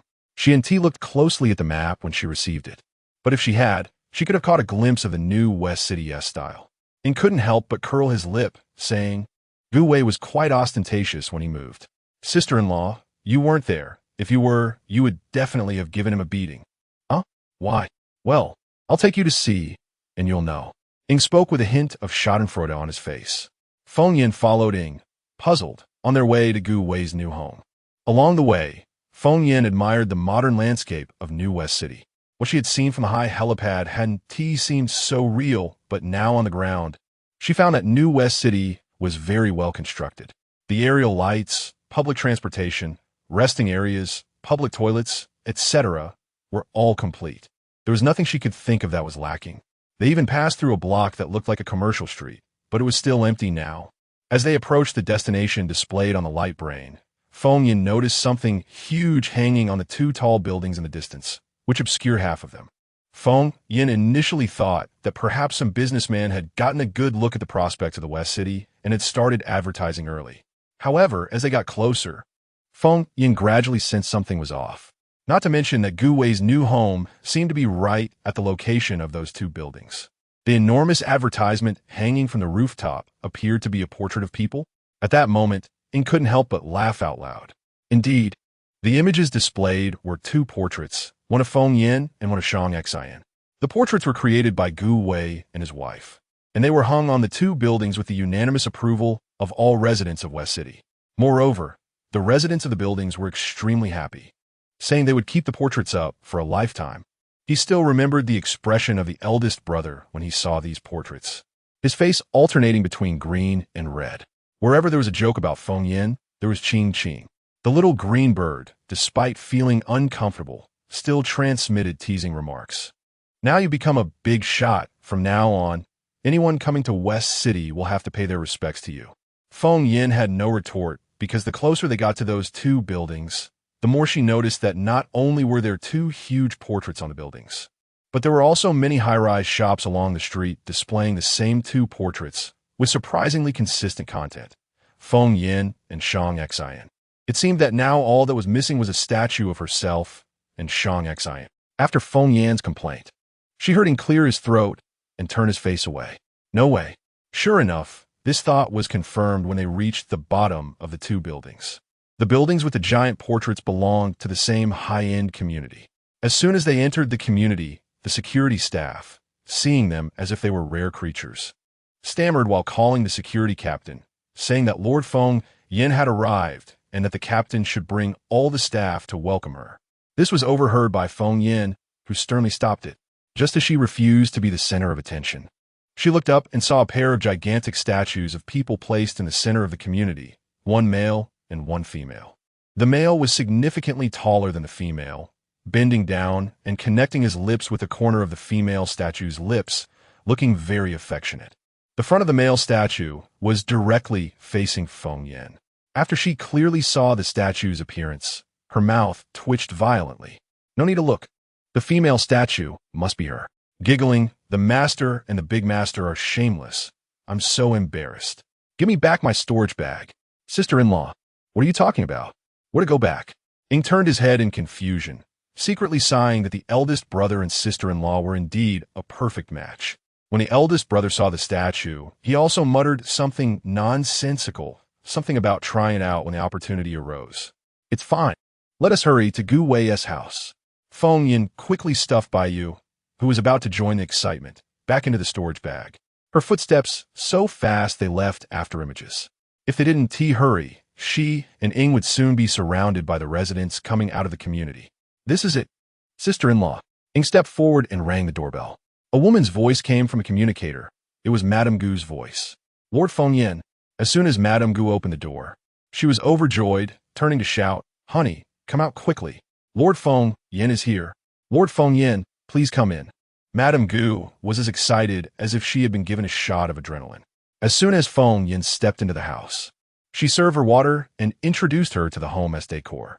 Feng Yin was also very pleased. The house that Gu Wei bought was quite spacious, and the interior decoration was not the technological style characteristic of the interstellar, but warm and ordinary. It was clear that this decoration was proposed by Madame Gu. After calling for someone, a clattering sound came from one of the rooms, and Gu Wei stumbled out, still carrying the scent of flames and steel. "Lord Feng Yin, you're finally here. Come over quickly. I prepared the alchemy furnace. Please see if it meets your expectations." Gu Wei got straight to the point. For him, the greatest value in life now, besides taking good care of his wife, was to earn Feng Yan's recognition. He remembered the few words Feng Yan had said to him before she left, which he kept in mind. Refine people before refining tools. If you can't take care of those around you, or even yourself, no one will recognize you as a refiner. Gu Wei realized that all these years, his wife had not lived a good life with him, and he had not fulfilled any of the promises he made to her. Therefore, when his wife told him that Lord Feng Yin wanted him to be the exclusive refiner for the Lord's mansion, and even paid him the 100 million star coins as compensation in advance, the first thing he thought of was to let his wife live in a big house, and he would give her more love in the future, no longer focusing solely on refining. Unexpectedly, after thinking this way, he felt a sudden clarity in his mind. He had not been entirely sure about completing Feng Yin's alchemy furnace, but at that moment, he felt an overwhelming confidence. He closed himself off for 2 days and perfectly completed the task Feng Yin had entrusted to him. Gu Wei carefully carried the alchemy furnace from the refining room and placed it in the center of the room. He pulled off the cloth covering it, and a blue glow seemed to fill the entire room, instantly flowing out from beneath the cloth. "Lord Feng Yin, this is the alchemy furnace I made from blue shimmering stone. Please inspect it." Feng Yan's eyes widened in astonishment, and the intense energy fluctuations drew her to place her hands on the surface of the alchemy furnace. This energy was not spiritual power, but a different kind of force. Just looking at Ying's intoxicated expression made it clear how alluring this energy was for abilities users. However, that wasn't important. What mattered was that this alchemy furnace was exactly the one she used in the cultivation world, the Baishan Lian. Even if the material was different, Feng Yin instinctively felt that this alchemy furnace could at least exert 80 of the true Baishan Lian's power. Incredible. Gu Wei, you're simply amazing. Chapter 78. Refining the 100 Gods. Gu Wei, you are truly my god. Feng Yin excitedly hugged the alchemy furnace, disregarding her image as she rubbed her delicate cheeks against it, with suspicious moisture seeping from the corners of her mouth, looking like a lovesick girl seeing a handsome man. Fortunately, everyone here was familiar, or else Feng Yan's image would have collapsed today. If it weren't for Madame Gu being present, Feng Yan would have even thought about kissing Gu Wei while holding him. A good alchemy furnace is as important to an alchemist as life itself. She admitted that part of the reason her previous furnace exploded while refining alchemy was due to her dissatisfaction. But now it was different. With this furnace made of blue shimmering stone, she could happily refine alchemy again. As long as Lady Feng Yan was satisfied, that was enough. Gu Wei was very excited in his heart, but after all, according to the average lifespan of people from ancient Earth, he was already an old man. His temperament had become stable after years of accumulation, and he was no longer good at expressing emotions. Madame Gu smiled gently, tightly holding her husband's hand, and the two exchanged glances, everything unsaid between them. Today was very important for Feng Yan, as it was the birth of her new alchemy furnace. and it was equally important for Gu Wei, as it marked his official status as a tool refiner. Feng Yin pricked her fingertip, squeezed out a drop of blood, and silently recited a spell to recognize the alchemy furnace as her own. The outer wall of the furnace, made of blue shimmering stone, instantly absorbed the blood, with deep red spreading outward to become a light pink. The pink halo rippled like waves on the surface of the furnace, and the deep blue shell was also dyed a blue-pink color, giving a youthful vibe. Once the recognition was completed, Feng Yin waved her jade hand, and the furnace instantly shrank to fit in her palm, looking more like a toy for a girl. Satisfied? I'm absolutely satisfied. She couldn't even imagine how Gu Wei, without spiritual power, managed to forge the blue shimmering stone into a furnace. If he could find the original materials used for the 100 gods refining, could Gu Wei perfectly recreate it? Thinking of this, Feng Yin opened her light brain, fiddled with it for a while, and then directed the light screen at Gu Wei. This thing, do you have the confidence to make it? Is this a fan? That's right. Feng Yin didn't expect Gu Wei to recognize something that no longer existed in the stars. The fan she drew on the light brain was called the soul-breaking feather, which was the treasure of the first dark sect in the cultivation world. She hadn't carefully observed this weapon, but she had witnessed its power. When opened, it could take lives by the thousands, and when closed, it could break souls by the millions. The higher the cultivation level, the more lethal it became, making it the top-ranked divine weapon in the cultivation world. Gu Wei was immediately captivated by Feng Yin's drawing and pulled her into his refining room to discuss it. They ultimately decided that Gu Wei would forge the fan's body, while Feng Yin would personally refine the needles that would be launched from it. After the discussion, Gu Wei dove into the refining room and immediately began his new round of refining. Madame Gu shook her head helplessly yet happily, sending Feng Yin and Ying off on behalf of Gu Wei. Once outside Gu Wei's house, Ying was too curious, so he followed Feng Yin like a little dog, asking questions. Sister-in-law, that feather thing, is it custom-made for the boss? You talk too much. You're not allowed to tell Shang Xin, okay? Feng Yin rolled her eyes. If it was for Shang Xin, would she use it herself? That seemed possible. You must guarantee not to tell the boss. You're so thoughtful, sister-in-law. A couple of days ago, I overheard the boss talking to himself, saying that sister-in-law seems to not like him. I told him he was overthinking it. Did Shang Xin say that? Ying quickly covered his mouth. Oh no, if the boss finds out he secretly gossiped with sister-in-law, he might have to do several hundred more sets of training as punishment. I'm urgently seeking a mouth that won't gossip. Looking at Ying shaking his head and nodding while desperately covering his mouth, Feng Yin found it amusing. She didn't expect Shang Xin would think like that. Speaking of which, she also didn't know if she liked Shang Xin. It was just that no matter what she did, she would always think of him. Sometimes, when she saw Bayu secretly playing with Shang Xin's figurine, wearing its clothes, she would blush and her heart would race. If that was called liking, then she must like Shang Xin. The more she thought about it, the redder her face became and her steps inevitably quickened. But before she could walk far, she bumped into someone. Sorry, it's you. The tall, thin man with gold-rimmed glasses, looking like a refined but morally questionable person, was none other than Lu Nan from the Apothecary Guild. So, it's the Lady of the Lord. It seems she is buying a house here. Indeed, good houses are all kept for herself. Today, Lu Nan wasn't out with the muscular man Zidar. Instead, when he was alone, his aggressiveness increased. Feng Yin hadn't said anything yet, but the disgust and disdain on Lu Nan's face were almost tangible. After all, the Lord's mansion funded the construction of the West City. It was impossible for them to make a loss. Building a few more high-priced houses to recoup star coins was only natural. But do the citizens of West City really have star coins to buy such good houses? I think the Lord's mansion's plan is likely to fall through. After he finished speaking, he shrugged and was about to leave without looking back. Feng Yin was unhappy. Wait. She swiftly blocked Lu Nan's path, scrutinizing him up and down before narrowing her eyes and retorting. First of all, the Lord's mansion has already arranged relocation houses for the original residents of West City. Although they're not as upscale as this community, they are definitely much better than their previous houses. Moreover, such high-end communities are voluntary purchases. We haven't forced anyone to live here. Besides, How do you know that the citizens of West City 1T become wealthy in the future? How do you know that no one from other planets will move here? When West City was completed, Shang Xin had already assured me that he would ensure all residents were settled properly. I believe Shang Xin keeps his word. Furthermore, a city cannot only serve ordinary people.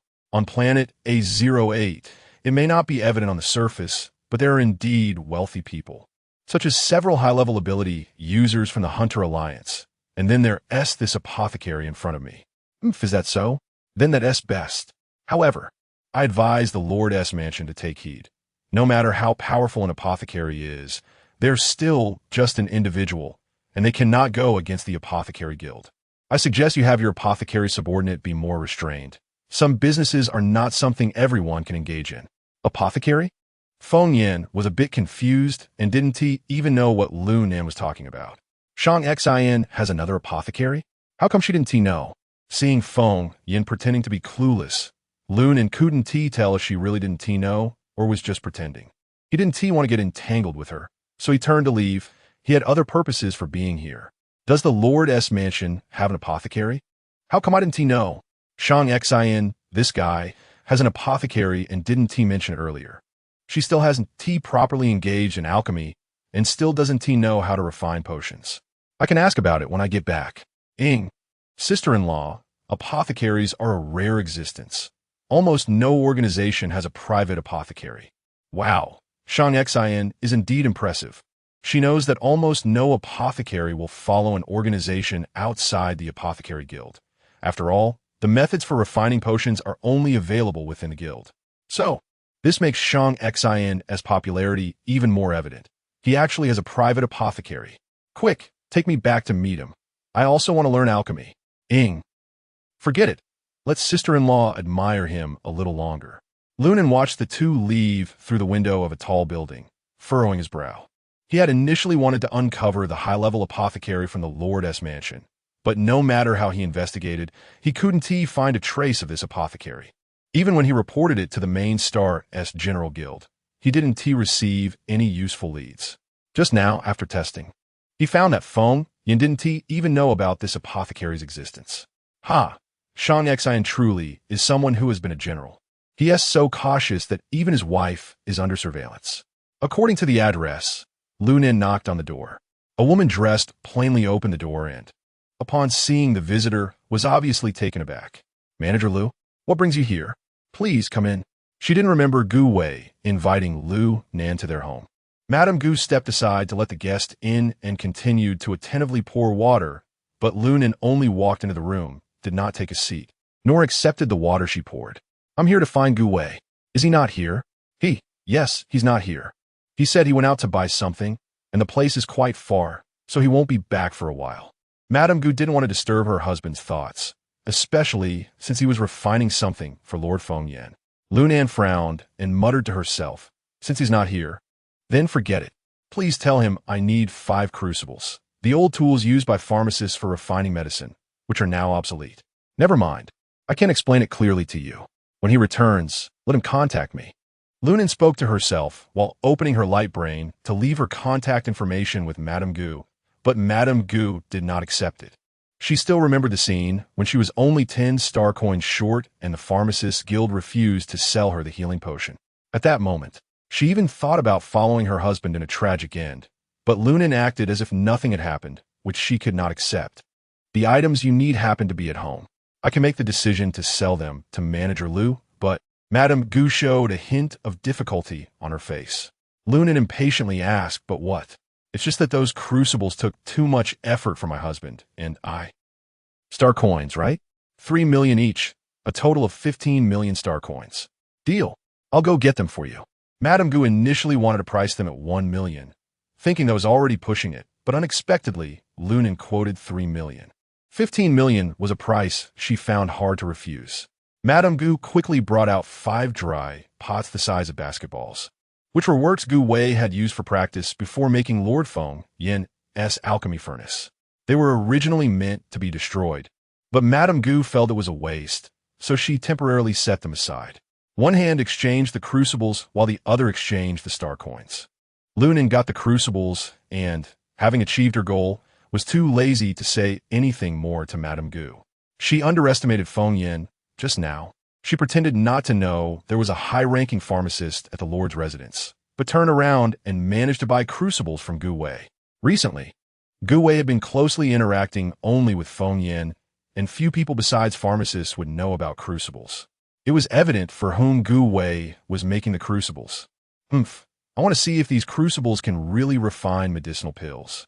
Lunan muttered to herself, recalling the words of the vice president of the General Guild. Xiaonan, can you use crucibles? I saw someone refine medicinal pills with them not long ago. Although I only saw it once, it's worth a try. If you manage to refine a medicinal pill, the president will definitely recall you to the main star ahead of time.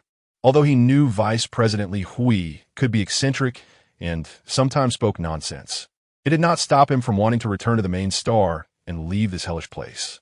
Just after Lu Nin left, Gu Wei came out of the refining room to fetch something. Madame Gu seized the opportunity to tell him about Lu Nan's purchase of the crucibles and even showed him the balance on her light brain.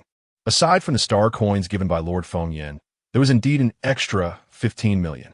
Wife, you've made a mistake. I'm really going to criticize you this time. Those crucibles are trial products for Lord Feng Yin's alchemy furnace, and their design is similar to Lord Feng Yin's alchemy furnace. How can you casually sell them to others? Originally, Madame Gu felt she had cleverly used the ways to get a profit from Lu Nan, somewhat avenging the grievances of that day, but hearing her husband's words now made her panic. What? What should we do? It's all my fault for being greedy. I'll go to the Lord's residence and apologize to Lord Feng Yin.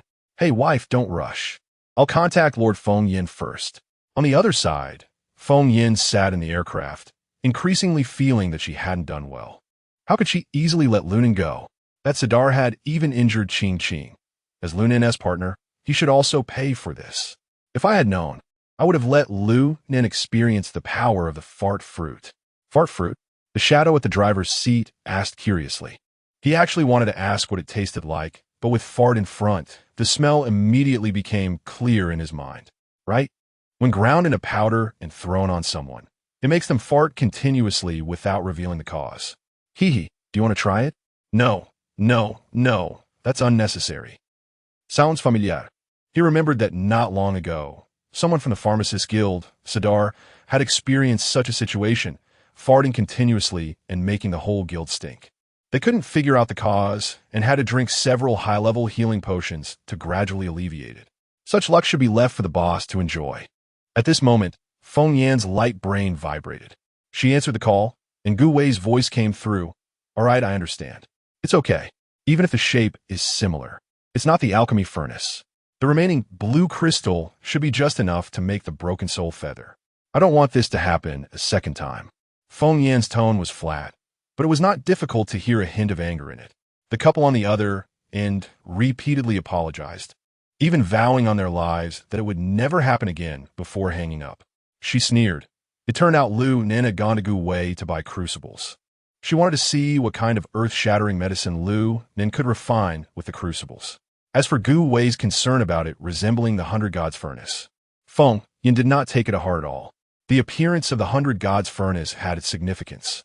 She was satisfied with Gu Wei's work precisely because the appearance of the blue crystal 100 Gods furnace was indistinguishable from the real 100 Gods alchemy furnace. While other trial products had slight differences, she had already explained this to Gu Wei long ago. Gu Wei did not understand why Feng Yin required the trial products not to completely match the blueprint, but thought that as long as the patterns and holes were different, it wouldn't affect the feel of the final product, so he didn't mind.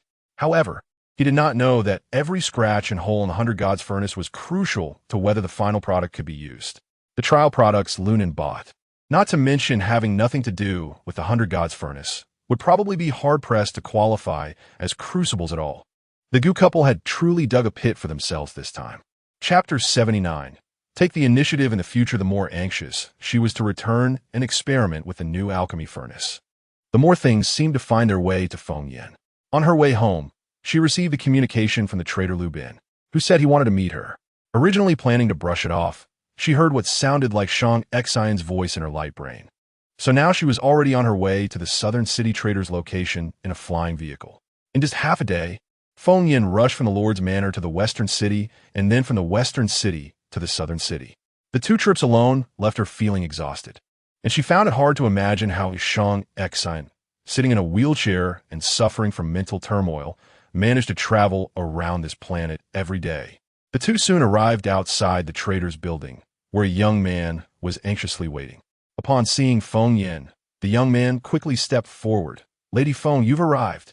I am Master Lu's assistant. He asked me to wait for you here." The assistant hurriedly led her inside to a conference room on the 2nd floor. Sure enough, the main chair had been moved aside, replaced by Shang-Exine, sitting in a wheelchair. "You really are here." Feng Yin felt a bit happy to see Shang-Exine outside the Lord's Manor, almost like seeing her husband returning home from business trip. Thinking this, she seemed to ignore Lu Bin sitting next to her, walking over to Shang-Exine with a flushed face. "Are you happy to see me?" "Well, a little bit," Feng Yin whispered.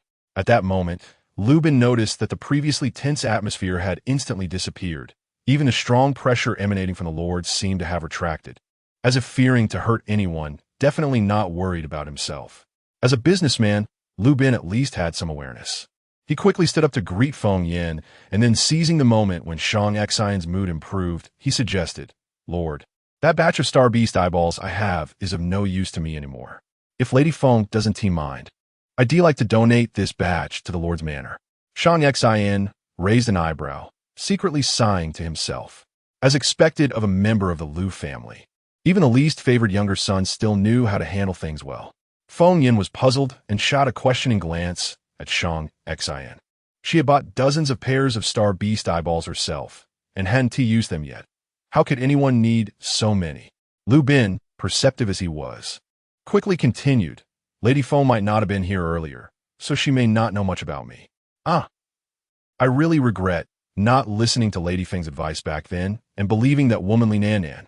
Lu Bin began to recount his experiences again, but was interrupted by Feng Yin. She took out a bag of sunflower seeds and quickly taught Shang-Exine how to crack them, then pulled up a chair to sit next to him.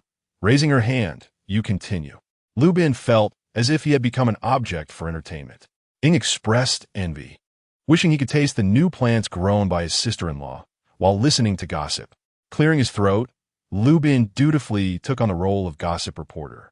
After Lady Feng left that day, Li Nan kept urging me to take that batch of Star Beast eyeballs to the main star for sale. At that time, I thought it was a bit excessive for Lady Feng to beat Li Nan without discrimination, and I felt a bit resentful towards the Lord's Manor.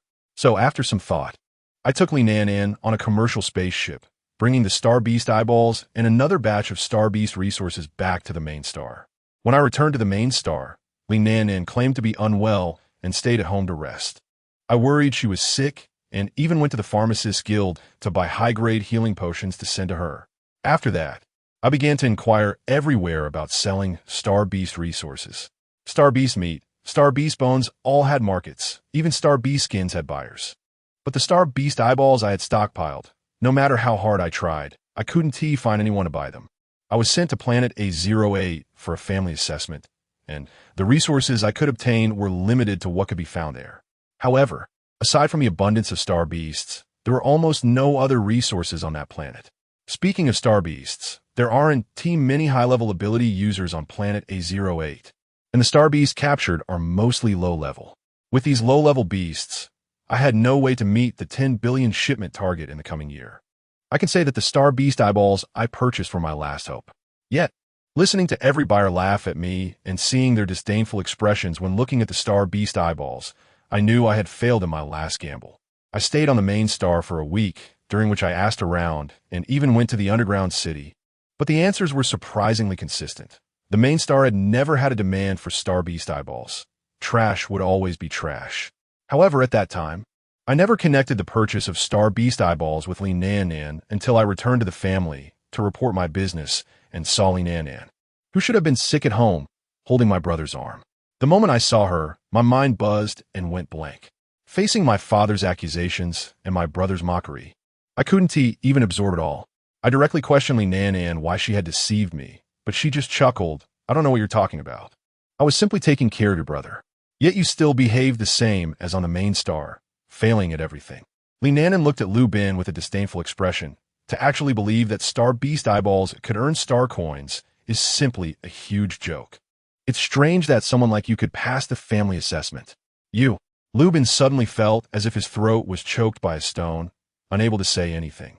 Faced with the ridicule of his family and the betrayal of someone he liked, Lubin knew he had lost completely and utterly. He still remembered his father's disappointed expression. His father said, "Being able to discern the market is the most basic quality a businessman should have." Indeed, his failure might have had some relation to Li Nan, but ultimately, it was his own fault. Because he lacked the ability to discern the market. He took everything at face value. Seeing Feng Yin purchase star beast eyeballs, combined with a few words from Li Nan, he put in a lot of effort to do something without thorough research. Today's failure was deserved. It was also that day he learned that the woman he had been pursuing and idolizing, Li Nan, had long been in a marital relationship with his brother. Coming to planet A08 with him was merely to ensure he had no chance of a comeback. Staying by his side solely to prevent him from competing with his brother for the family assets. Sigh, it's my fault for not seeing through people's hearts. I still have nearly 20,000 pairs of star beast eyeballs here. Lady Feng can take them from my cold storage anytime she needs. Lubin sighed and sent Feng Yin the authorization to use the trader's cold storage via the light brain. Feng Yin looked at the authorization coming through the light brain, but hesitated to click it. She glanced at Shang Xn, whose eyes showed a look of affirmation. There's no rush on the authorization. I have a question for you. Please go ahead, Lady Feng. If given the chance to turn these star beast eyeballs from waste into treasure, and I can guarantee that this treasure will be valuable enough for you to pass the family assessment, what would you do? As soon as Feng Yan's question was posed, Lubin appeared surprised, while Shang Xin slightly curled his lips, thinking to himself, as expected of my wife. Can I know how Lady Feng plans to turn the star beast eyeballs into treasure first? Lubin hesitated, sensing the question in his heart. But Feng Yin shook her head. No, and I'm not giving you an opportunity. You are the one seeking an opportunity. Lubin suddenly clenched his fists. He had heard his father say this before. A businessman should never wait for others to give you opportunities, but should actively create and seize them. He gritted his teeth, filled with thoughts of his own incompetence and failure. Just as he hesitated, Feng Yin shook her head, placed her delicate hand on Shang Xin's wheelchair, and said with disappointment, "Let's go." Shang Xin gently nodded, looking as if he would do whatever his wife said. Just as the two were about to step out of the conference room, Lubin took a deep breath and called out loudly, "Wait." Since he had nothing to lose whether he succeeded or failed, he might as well take a gamble. He quickly walked up to the two of them and said through clenched lips, "If I can get this opportunity, I will definitely sell these star beast eyeballs for a good price and complete the family assessment." Feng Yin shook her head. "Not enough. I will also make the product famous, turning it into my signature product and expand my commercial empire. Still not enough." This was Shang Xin speaking, and after he finished, he seemed impatient to leave. Lubin nearly bit his back teeth in frustration and said loudly, "I will compete for the family business and become the next head of the Lu family." After saying this, Lubin's entire face turned beet red, but surprisingly, he felt an unexpected sense of relief, as if years of pent-up emotions had been released, filling him with endless motivation. "I also need you to guarantee that if Feng Yin helps you ascend to the position of head of the Lu family, the Lu family must adhere to Feng Yan's words as the standard." Shang Xin's tone was cold, not a negotiation, but a command. Lubin faced him calmly, nodded, and quickly drafted a contract on his light brain. The wording was almost equivalent to selling himself, and there was no fairness to speak of. But Lubin felt that this was fine. If the Lord and Lady helped him unconditionally today, he would find it inappropriate, even suspicious. Instead, he thought it was only natural to accept the conditions set by the Lord. If Lady Feng Yin could truly help him meet the family criteria, even help him secure a place in the Lu family, and perhaps compete for the position of head of the family in the future, then it would be only right for him to serve Lady Feng Yin in the future. "Very well, you're quite clever. You're not beyond saving." Shang Xin turned the wheelchair, and Feng Yin prepared to leave with him. Between clever people, there was no need for more idle talk. Their previous conversation had already established the terms of mutual assistance. However, Lubin still stopped Feng Yin, as he was genuinely curious about how Feng Yin intended to utilize those star beast eyeballs. The Liu family had no records of such things. For thousands of years, star beast eyeballs had been discarded as garbage. Well, just wait and see the finished product. After all, I'm probably the only one in this world who can make use of those things, Feng Yin said casually, not even looking back as she followed Shang Xian out of the trade building. Ing followed closely behind, patting Liu Bin on the shoulder. Just wait to be blown away. My sister-in-law might be a deity. What she creates is beyond our understanding. Liu Bin, it would have been better not to say anything. It only made him more curious. How did I perform just now? Did I have the demeanor of a lady of the Lord? As soon as they came out, Feng Yin excitedly grabbed Shang Xian's arm, her tone a mix of excitement and a hint of playfulness. The latter's gaze darkened as he lowered his eyes in response. Yes, very much like a lady of the Lord. Hee great. Just in time. I want to practice alchemy more. This batch of star beast eyeballs came just right. Feng Yin was very pleased. The new Baishan alchemy furnace was made from materials from the interstellar world, which was different from the Baishan alchemy in the cultivation world. Before refining the pills that Shang Xian and Qing Qing would need, she had to warm up the furnace first. Only by fully understanding and familiarizing herself with the characteristics of the new alchemy furnace could she refine pills that could be used on those she cared about. As she thought about this, Feng Yin couldn't help but reveal a sweet smile. In the past, when she was in the cultivation world, she refined pills to improve her alchemy skills and gain recognition from her peers. Now, she refined pills simply for herself and for those she cared about. At that moment, Feng Yin suddenly felt clarity in her mind, as if some of her doubts about alchemy had found answers. At the same time, the air around her began to vibrate violently, and the supernatural energy contained in the air converged into fine streams, all drilling into the alchemy furnace that flew out of her storage bag.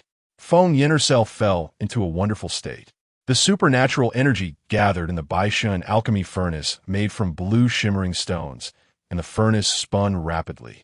After a moment, it let out a muffled sound, and then the supernatural energy was transformed into spiritual power, flowing into Feng Yin's body like a baptism. When everything quieted down, Feng Yin woke from her epiphany, and she was surprised to find that her cultivation had improved by a small stage, from the mid-foundation stage to the late foundation stage. My cultivation has improved, Feng Yin exclaimed in shock as she retrieved the alchemy furnace floating in the air, her face filled with disbelief. She looked at Shang Xian and then at the furnace, momentarily unsure how to explain and share this joy with him. She never expected that the Baishan alchemy furnace made from blue shimmering stones would have the ability to convert interstellar energy into spiritual power. This truly confirmed the rumors about the Baishan alchemy furnace, refining 100 gods, refining 100 medicines, refining 100 energies. This furnace was undoubtedly the Baishan alchemy furnace. Congratulations. Shang Xian smiled slightly, his stern face filled with curiosity and intrigue, but he didn't ask any questions. Perhaps this was what Feng Yin had previously mentioned to him about the cultivation world and cultivation levels. To him, it only seemed like Feng Yin suddenly spaced out, as an unknown power converged into her body, and then her aura changed, appearing stronger yet more restrained, which was in stark contrast to the typical increase in ability for supernatural beings. It was only then that Feng Yin remembered they were still on the streets of South City. She suddenly looked around, only to find no one around.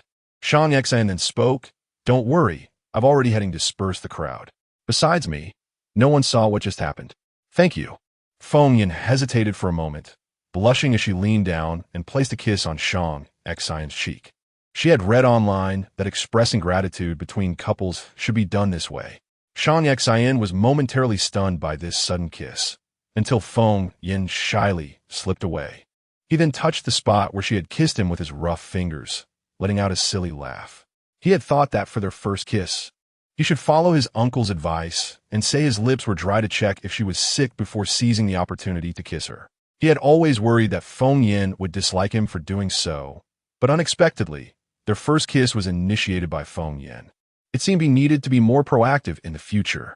Chapter 80. Definitely something to do at night with the sound of clanging. The elixirs fell to the bottom of the furnace.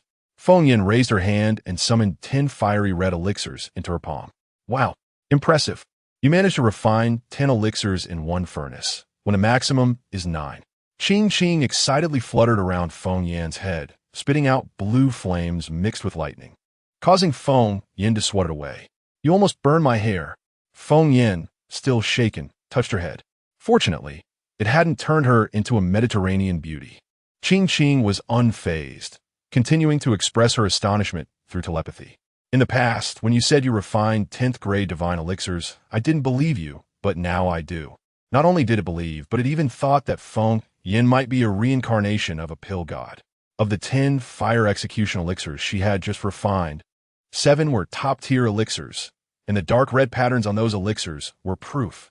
With such skill, in the cultivation world it once inhabited, she would surely be worshipped like a deity. Feng Yan was indifferent, placing the 10 fire execution elixirs into a nearby box. So tiring. Why are all the elixirs I refined offensive ones? What's the difference between this and the ion cannons on the monk spaceship? What use do I have for these? Hearing Feng Yan say she was tired, Bai Yu thought it was over. Peeking out from the storage bag, he saw the room still ablaze and quickly retreated.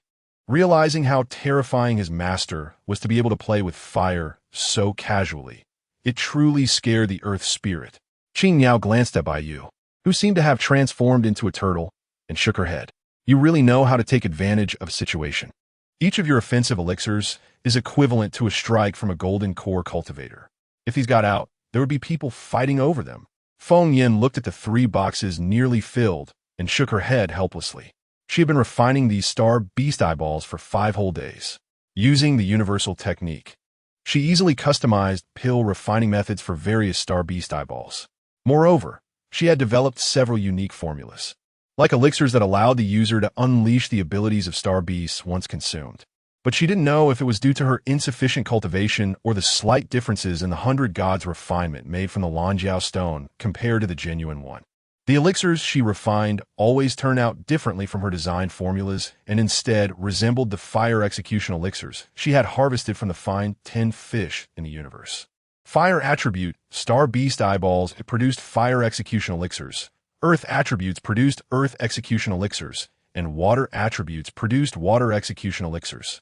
This conveniently corresponded to the 3 types of elemental users. Hey, you think this is star currency that everyone loves? There's nothing like that in the galaxy. Trying to sell these is virtually impossible. Back on Cloud Shaw number 1, when I took out the fire execution elixir, I was mocked by Mir for a long time. If this were the cultivation world, these things would sell like hotcakes. I think you're just worrying for nothing. The one who should be worried about selling these elixirs is Lu Bin. You just need to count the star currency. Your husband must love you to death with you being such a money god. What are you talking about? Feng Yan blushed at Qing's teasing. I'm not talking nonsense. The night before last, I wanted to thank you, but then I saw something unbelievable. This led to a discussion about how Feng Yan refined elixirs for Qing. After obtaining the 100 Gods refinement from the Lanjiao stone, the first thing she did was refine elixirs using 30 pairs of star beast eyeballs she had previously acquired. After refining hundreds of offensive elixirs, she also used spiritual herbs collected from the botanical garden to create various types of elixirs. Of course, these elixirs weren't her goal. The warm furnace was.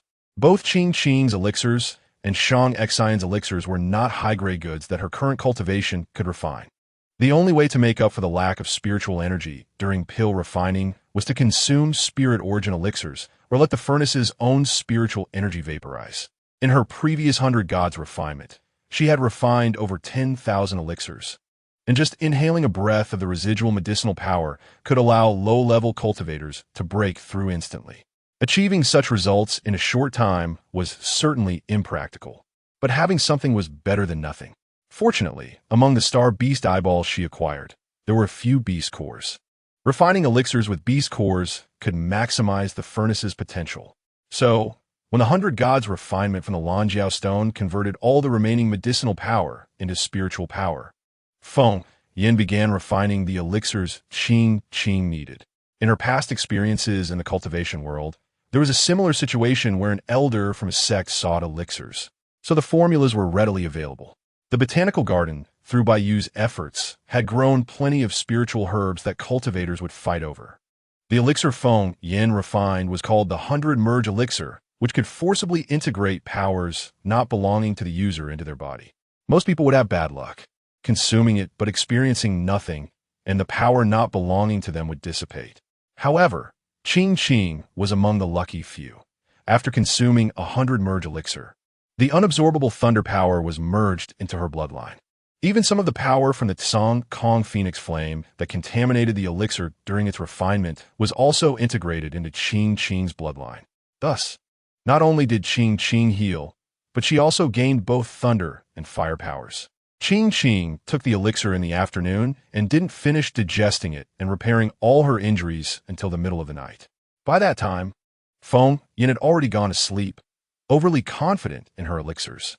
Qing, unable to contain her excitement, couldn't wait until the next day to thank Feng Yin.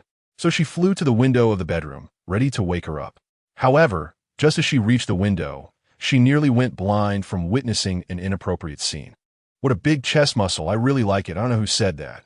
As soon as Qing Miao finished speaking, Feng Yin threw out a ball of blue flame. But it wasn't he afraid of fire now and casually swallowed the flame. Did I hit a nerve? Too shy to admit it. I was unaware at the time. Really? I saw your lips curling up. Feng Yin pressed her lips together, the blue flames illuminating her face a bright red. She didn't do it on purpose. Who told Shang Xin to keep making small moves while she was meditating late at night? At first, Shang Xin only occasionally played with her hair. Then he would trace her cheek with his rough fingers.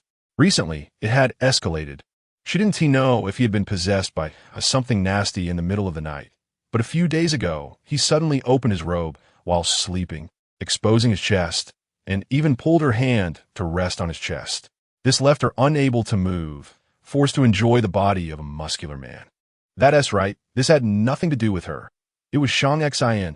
It had to be Shang Xin who was possessed by something dirty. Qing scoffed, looking down on Feng Yin's self-deception. Just admit you like him. A few days ago, you even took the initiative to kiss him. And now that he's being a bit proactive, you're starting to turtle up again. At this rate, you two won't get anywhere in 100 years. She had to think of a way to bring these two together. Otherwise, she wouldn't get what Shang Xin promised her. Feng Yin was blushing furiously. Wasn't she just a little attracted to Shang Xin's looks? She just wanted to ask if there was a man who was tall, handsome, rich, and actively invited you to touch his chest muscles. Which woman could resist? Moreover, this person is still her nominal husband. The more she thought about it, the redder her face became, and the faster her alchemy became. Almost as soon as the eyeballs of the star beasts were thrown into the furnace, they instantly turned into pills. Qing, watching from the side, felt numb and even thought that alchemy was actually an easy task. In the past, there were few alchemists in the cultivation world she was in, and it was probably a case of scarcity marketing. Hundreds of star beast eyeballs were quickly consumed. And Feng Yin handed the various attribute attack pills she had refined to Ying, who was waiting outside. When Ying saw the 3 large boxes overflowing, his jaw almost dropped in disbelief. Sister-in-law, these are all the pills you just refined? Yeah, I've been a bit out of practice lately. If it weren't for that, I would have finished refining them long ago. I'm sorry for the trouble of handing these over to Lu Bin. Ying, if I express shock again at this moment, will it make me seem unknowledgeable? Ying took the boxes filled with pills to find Lu Bin. Feng Yin wanted to check on her little shop, so she took a ride on a flying vehicle. Looking down from the aircraft, she saw that South City had also started renovation and reconstruction projects under Shang Xin's orders. South City was already more developed than West City, and since it hadn't suffered from star beast destruction, there was no need for large-scale reconstruction. Instead, it was gradually renovated, allowing residents to remain in their homes. Feng Yin did not follow Ying to the trading company, but got off the flying vehicle at the edge of South City. She hurried to her little shop and found that several small restaurants had already opened on this small street, and they had moved quickly. They were already in business. Feng Yin was very happy. The opening of these shops was thanks to Shang Xin. She had only thought about passing on the skills of the women from a 08 star, but hadn't considered that these people wouldn't have the capital to open shops after learning the skills. Unexpectedly, Shang Xin had already made preparations. The Lord's Mansion had specifically launched support loan services. And there were special benefits for those opening restaurants and a few other livelihood industries, which included unlimited repayment dates. This policy, equivalent to a gift, encouraged many women to take their first steps, and they had very tacitly chosen to open their shops on the same street as Feng Yan. Lady Feng Yan, you're here. Come in quickly. I've developed new dishes, and I need your feedback. Just as Feng Yan was about to leave the entrance of small restaurant, she was stopped by the excited proprietress running out from inside. While speaking, she gestured to her son to help, and he quickly brought out a freshly cooked dish. Unable to resist her enthusiasm, Feng Yan followed her into the shop. It wasn't mealtime, but customers were still coming in and out. When they saw Feng Yan enter, everyone greeted her warmly. Feng Yan felt a bit unaccustomed. In her previous cultivation world, even as a ninth-grade alchemist, she had never received such treatment from sect disciples. She returned the greetings one by one, sat down, took a bite, and couldn't help but exclaim, "Delicious. It's actually spicy," the proprietress explained, a bit excited and shy. "A few days ago, when I was stocking up at the trading company, I found a kind of mineral powder that was spicy, so I thought about whether I could use it to cook." The proprietress became more and more bashful as she spoke, like a student waiting for praise. Chapter 81. Something happened to Shang Xin, so amazing. You're incredibly creative, Feng Yan generously praised, and the other party was overjoyed. After finishing this plate of food, Feng Yan left with a warm send-off from the restaurant owner. However, the owner of another nearby restaurant had long been waiting at the door, staring at Feng Yan with gleaming eyes. She twitched her mouth and looked over, only to find several women with the same gleaming eyes looking at her. Could it be that her androgynous appearance in the morning had suddenly attracted female attention? "Lord Feng Yan, please come in." The owner of the second restaurant half-pulled Feng Yan into her establishment. Like the first one, this restaurant owner had also developed unique dishes. Thus, before reaching her own little shop, Feng Yan was pulled into 7 different restaurants in total. The reasoning was consistent. She couldn't favor one over the others. Unable to argue, Feng Yan had no choice but to enter and taste each one. By the time she entered her own shop, she hadn't even looked around. She slumped onto a chair at the door, gasping for breath, looking like a pregnant woman. "Lord Feng Yan, you're pregnant? How could it happen so quickly?" No wonder she is the child of the Lord. So gifted, just getting pregnant and already this big. When born, they would definitely be a powerful ability user, and the task of saving the world would fall to them. Feng Yan looked up speechlessly, only to find Zhang Hai and Zhang Liang, the 2 brothers. Talkative. "I just had too much food on the way here, burp." In the restaurant, aside from Zhang Hai and Zhang Liang, there were also Zita and a few workers. Hearing Feng Yan burp without caring for her image, they exchanged glances and smiled relaxedly. Although they already knew that Lord Feng Yan did not carry herself like a leader, it was the first time they had seen a leader treat ordinary people so amicably. Even Fiki and Chu Pangpang could not do this. Under Lord Feng Yan's management, Nan City had changed a lot. Zita sighed while eating the dishes on the table, and Feng Yan, still feeling uneasy, replied, "Who says it isn't? I almost got stuffed to death." "Zita, I feel like we're not talking about the same thing." Feng Yan truly admired the women of a 08 star. She had only taught Luna a few cooking methods, and these locals had unleashed their imagination, creating all sorts of dishes. Although they were just made from star beast meat, they had been transformed into delicacies. She could hardly imagine how far things would develop once the vegetable crops from the botanical garden hit the market. She envisioned the various delicious scenes in the future and even felt a bit impatient. These locals only lacked an opportunity and a good leader. As long as someone helped them a little, they would grasp opportunities more easily than the main planet residents who lived in wealth for years. At this moment, a few avatars came out of the kitchen with dishes, and upon seeing Feng Yan, one exclaimed, "Master, I earned over 6 million star coins today. That's impressive. All these star coins belong to you. You can buy whatever you want." "Not fair. I protest," Feng Yan casually said, which immediately drew the dissatisfaction of Qingqing and Baiyu. In terms of seniority, both of them were seniors of Liao Liao. Why did Liao have her own star coin account while they did not? Unfair. All right. I'll set up individual accounts for both of you, but the star coins you earn will be yours. Seeing the 2 kids eager to work and earn money, how could Feng Yan, as their master, not pamper her own children. The two kids nodded in satisfaction, unaware that in the future, they would be tasked with earning star coins and would wish for freedom instead. In the small restaurant, almost everyone present was someone Feng Yin had seen before. They couldn't see Liao Liao, couldn't understand Ching Ching's calls, and hadn't seen Bai Yu show up. They only saw Feng Yin talking to the air as if she were speaking to someone. The few of them exchanged glances and silently lowered their heads to continue eating. It seemed that Lord Feng Yin really was pregnant. They had heard that pregnant women sometimes had unstable emotions and would talk to themselves. Suddenly, a commotion erupted outside. A worker under Zita rushed into the small restaurant, shouting, and just happened to meet Feng Yin's cold and beautiful face. He froze for a moment, hesitated, and didn't continue speaking. Zita frowned and asked sternly what happened. Speak. I heard that Lord Feng Yin was seriously injured and might not make it. What? Feng Yin felt as if she had been spring-loaded. And regardless of her almost bursting belly, she grabbed the man and shouted, What nonsense are you talking about? Shang Xin is guarded by high-level ability users. How could he be seriously injured? I heard. On the other side of the planet, there was a large beast tied, and Lord Feng Yin was injured by a B-level star beast. As he spoke, the man glanced at Ching Ching above Feng Yin's head. Almost everyone who had interactions with the Lord's mansion knew that the little star beast above Feng Yin was the giant bird-shaped B-level star beast that had once occupied the back mountain of the Lord's mansion. When they learned that this star beast had been tamed by Feng Yin, they were all very happy, as it reduced many threats to a 0-8 star. But who knew that another B-level star beast had appeared on the other side of the planet? Feng Yin could no longer remain calm. She lifted her leg to leave. But the workers shouted from behind, Lord Feng Yin, the Lord hasn't returned yet.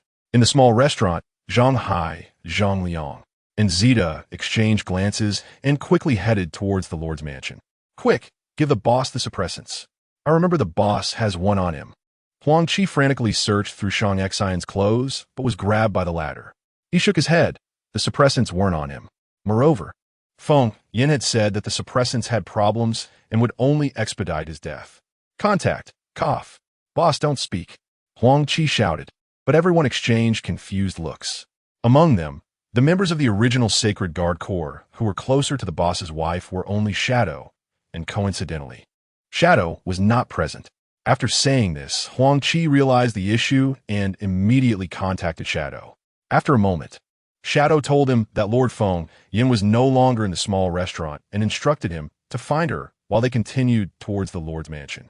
Huang Qi hung up the communication, and on another flying vehicle, Sidhu Shah's voice came through. You guys should hurry and get the Lord back to the spaceship. No, Huang Qi said, directly hanging up the communication. He didn't have time to explain to Sidhu Shah.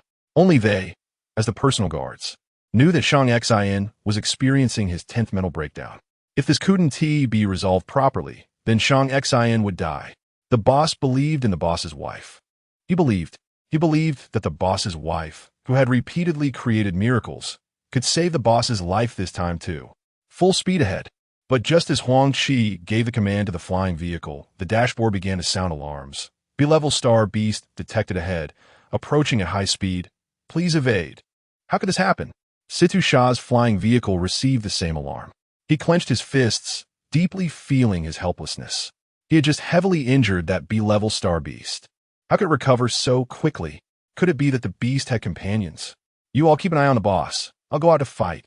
Huang Qi shouted angrily, leaving the care of the injured to Fentian and Fei, while he jumped out of the window. Along with him, Sidhu Shah also jumped out. This is my fault. I'll organize this star beast. You all hurry and leave. The water-based spear of Sidhu Shah appeared out of thin air. He lifted it and swung it fiercely, charging forward immediately. At that moment, Shang Xian in the aircraft coughed heavily, uttered a no, and then could no longer make a sound. His voice was inaudible outside, while Huang Qi was enveloped in flames, stepping on the floating device to accelerate upwards. They knew that this high-level star beast could not escape. Today, either they would severely injure the star beast and leave safely, or they would perish together with it. Regardless, they had to ensure Shang Xian's safety. Water spear, fire gun, the two shouted angrily, and a long spear made of water shot through the air, while a long snake formed of flames surged upwards. The two opposing abilities intertwined, erupting with even greater power. However, the star beast, still indistinct in the distance, simply opened its mouth, and a bolt of lightning accompanied by flame struck forth. Bang! The clash between their abilities and the star beast's attack stirred up clouds of water vapor, with scalding steam raining down. Huang Qi and Sidu Sha did not dare to relax.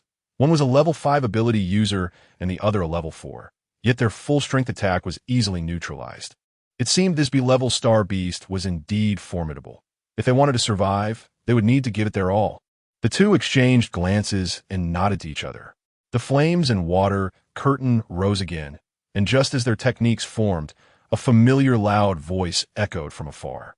"Are you two crazy? Dare to attack me?" It was indeed the voice of Lady Feng Yan. They were stunned, and the figure of the star beast gradually became clearer. Wasn't it the big green bird from the back mountain? Qingqing's speed was quick, and in the blink of an eye, it was before them. Upon seeing Feng Yan, the aircraft immediately descended, and Feng Yan jumped down lightly. She shot a glance at Huang Qi and Sidu Sha, her tone unfriendly. "I'll settle the score with you two later." The two trembled. Could they leave this planet now? It felt like the debt that Lady Feng Yan was going to collect would be hard to endure. Feng Yan rushed to Shang Xian's side, said nothing, and hurriedly took out a top-grade Fanyang Dan and a top-grade Lingyuan Dan, stuffing them into his mouth. Then, she sat cross-legged and gave a fierce look to Fenshin. The latter shivered and quickly supported Shang Xian in the same posture. When he saw Feng Yan nod, he finally breathed a sigh of relief.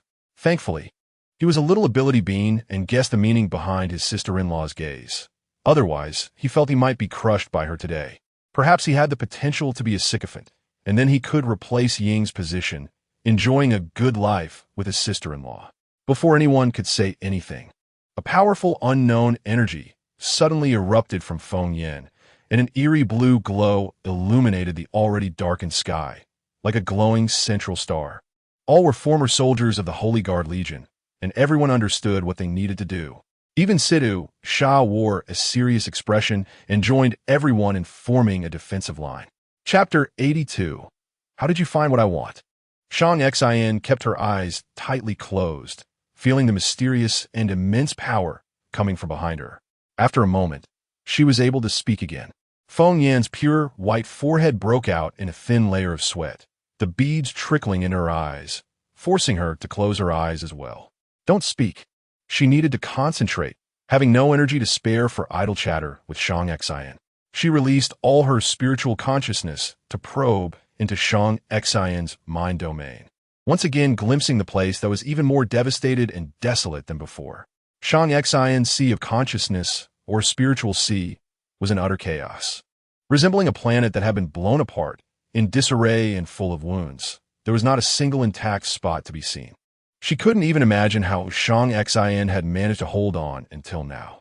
Even for a cultivator, with a spiritual sea in such a state, they would either die or become an idiot. At this moment, Feng Yan's superiority as a high-level alchemist, just a step away from becoming a divine alchemist, became evident. Not only had she just stuffed 2 top-grade pills into Shang Xian's mouth, but she also had precise control over her spiritual consciousness. Feng Yan scattered her spiritual consciousness like fireworks, transforming it into thousands of fine threads that entered Shang Xian's mind domain. The vast power of her spiritual consciousness took on a tangible form, shimmering with a blue divine light, enveloping the two of them like a giant firefly. The fine threads of spiritual consciousness slowly pulled the shattered spiritual sea back together. In a world of the broken spiritual sea, capturing all the tiny fragments of the spiritual mind one by one was impossible. But who was Feng Yan? In the cultivation world, she made many impossibilities possible. In her dictionary, there was no such thing as impossible. Moreover, the man before her was her husband. Controlling spiritual consciousness was inherently challenging, let alone splitting it into thousands of pieces. Feng Yan not only had to endure the pain of this division, but also faced difficulties that multiplied 1,000-fold. Her already limited spiritual power quickly depleted, and with her hands full, she could only seek help from Baiyu in her storage bag. "Quick, give me the spirit origin pill." "Master, then I need 10 pieces of Blue Miao stone. Do you believe I'll take you down? Hurry up." Feng Yan was furious. If she weren't so occupied, she would have certainly given this opportunistic fellow a good beating. Master, I'm just a soil spirit. I don't know which one is the spirit origin pill. You. At this moment, Shang Xian, who was sitting in front, spoke in a deep voice. I'll give it to you afterward. Feng Yan and Bai Yu were both taken aback. Shang Xian felt innocent.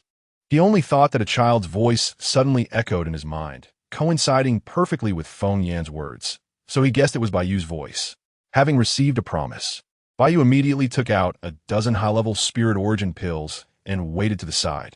When he saw Feng Yan frown, he stuffed one into her mouth. Feng Yan mentally deducted all of Bai Yu's small allowances for the next year and doubled his workload. But the little guy was unaware and happily fed Feng Yan the pills, even dreaming of chewing the blue meow stones after getting them, causing him to drool all over the place. Even with the spirit origin pills replenishing her spiritual power, the process of repairing the sea of consciousness remained arduous and painful. Feng Yan was tormented by the fragmented work, her mind aching and feeling nauseous. However, Shang Xian in front of her remained completely still, not even letting out a grunt. While she admired Shang Xian's strong physique, she also felt troubled. Shang Xian's spiritual sea had shattered due to forcibly activating his abilities, exacerbating the damage. This meant it was self-inflicted. This situation was not due to external damage and was thus harder to repair. Moreover, the spiritual sea would resist self-repair. Although Feng Yan had gathered all the fragments together, she could not restore them into a whole. At that moment, Qing let out a cry, and Shang Xian felt less pain, unable to help but open his eyes, just in time to face the transformed giant bird. Are you crazy? He's human. If you use the blood of the primordial divine phoenix to forcibly repair his spiritual sea, the one who will get hurt is you. Besides, how do you know your blood will work? I still have the blood of fate. You. No, I won't allow it. I absolutely will not allow you to go this far for a human. Then what is your solution? Right now, Shang Xian's spiritual sea relies entirely on my spiritual consciousness for support. If I leave, he will die immediately. Tell me, what other way is there? Qing was rendered speechless by the questioning. As an alchemist, Feng Yan had no solution, so what could it do? Feng Yan took a deep breath, preparing to take out her heart's blood, but the man before her moved. He turned his head and saw Feng Yan's appearance, first stunned for a moment. Then his stern face slowly turned blood red. He quickly took off his shirt and covered Feng Yan with it. You are soaked. Huh?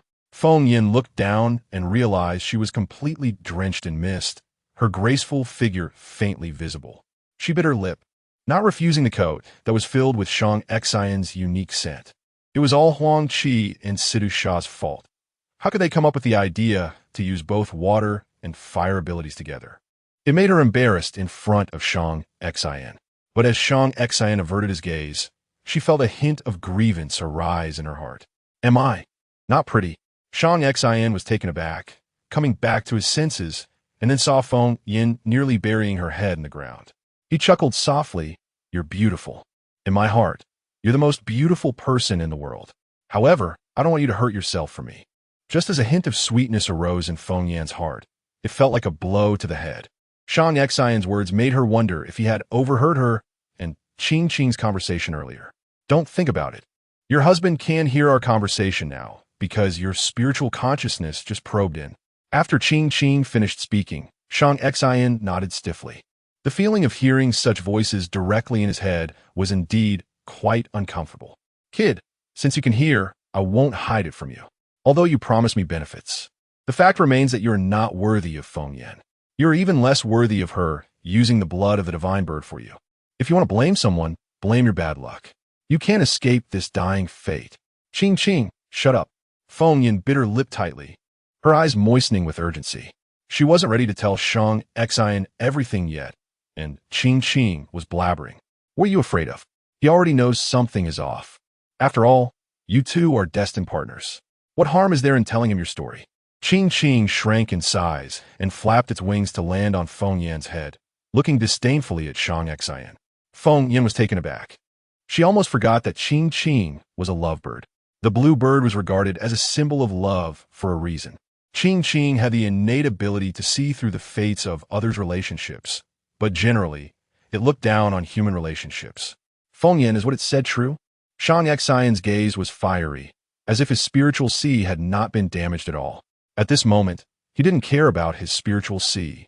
He only cared about what the destined couple meant. Why, yes, it should be true. Qing was not a star beast, but a divine bird, symbolizing love. Feng Yin wasn't sure why she felt compelled to explain this. Perhaps deep down, she was also looking forward to something. Shang Xian nodded, the dark depths of his eyes flickering with starlight. He slowly lowered his head, his handsome face just within reach. I also feel that we are fated to be together. After finishing his words, a light kiss fell on Feng Yan's lips, and his cold voice sounded again. Meeting you has made my life without regrets. After I die, please read carefully what's inside, Shang Xian said as he took off the necklace-shaped light brain from his neck. Looking at the light brain in her hand, tears as big as beans immediately fell from Feng Yan's eyes. No, I don't want it. I don't want a light brain. I only want you. I want you to live. Without thinking further, she rushed into the man's embrace. The man's broad chest could not stop his accelerated heartbeat at that moment. She didn't want to hide her feelings anymore. She liked Shang Xian. He was unwilling to let them be separated by death before they had developed more feelings for each other. Wasn't Shang Xian the same? The beast tide happened suddenly, and that B-level star beast that injured him must have suddenly appeared by breaking through the planet's defense barrier. On this planet, the only one who could confront the B-level star beast head-on was him alone. That star beast in its beast form was completely different from Qing. It had no rationality and could not distinguish between friend and foe. It was purely focused on destruction and killing, not even sparing its own kind, which made it a mad existence. If he didn't take action, not only would Shang Yunxiao's newly moved base suffer immeasurable damage, but the entire A08 star would also face irreparable devastation. Thus, he would rather expend all his strength to fight against it, even if it meant mutual destruction. He would not consider his efforts wasted. Unfortunately, he underestimated the severity of his mental riot syndrome. In his battle with the star beast, he only injured one of its legs, but he could not withstand the mental riot and ended up in his current situation. If it weren't for Situ Shah fighting desperately to drive away the already injured star beast, perhaps they would all have lost their lives at that moment. He never imagined that death was so close to him. He hadn't even had the chance to see the full view of this planet with Feng Yin or even kiss her, which had become a struggle before dying. How could he accept that? Qing, protect me. I must save him. Feng Yin made up her mind and immediately pierced her fingertip, forcing Qing to protect her. Before Shang Xian could refuse, he heard Qing's cold voice. Do you really think a human can withstand the power of the ancient divine phoenix bloodline? What do you mean? Feng Yin furrowed her brows tightly, a bad premonition suddenly rising in her heart. The Phoenix clan has always been hostile to humans. This is engraved in their bloodline.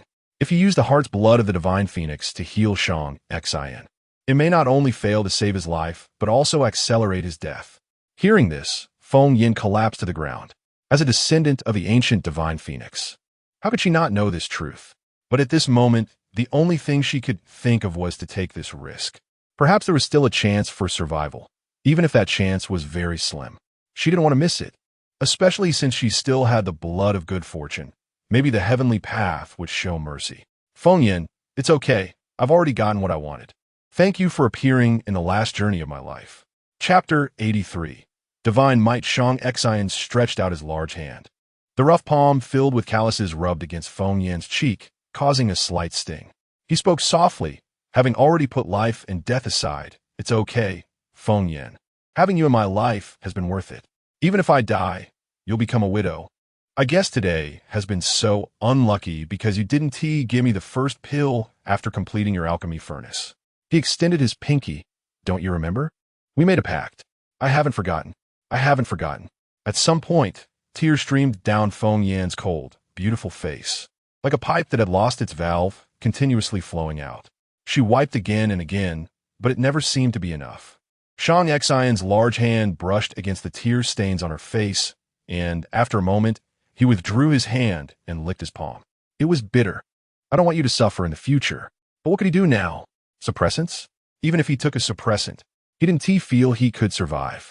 He had taken them before, and as Feng Yin once said, they were not only useless, but would also speed up his mental collapse. Besides suppressants, what else could he do? Humanity had researched for thousands of years and had not found any method to resolve mental eruption syndrome. At this moment, Feng Yin appeared dazed. To outsiders, it might seem like she was consumed by her emotions and had lost her rationality, but only she knew that she was dividing her focus.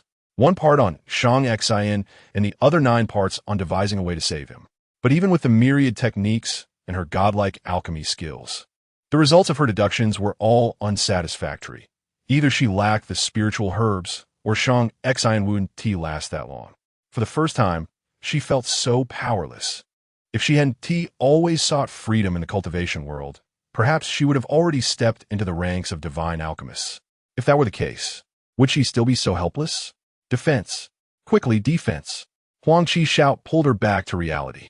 As his voice echoed, a protective barrier immediately formed above Feng Yan's head.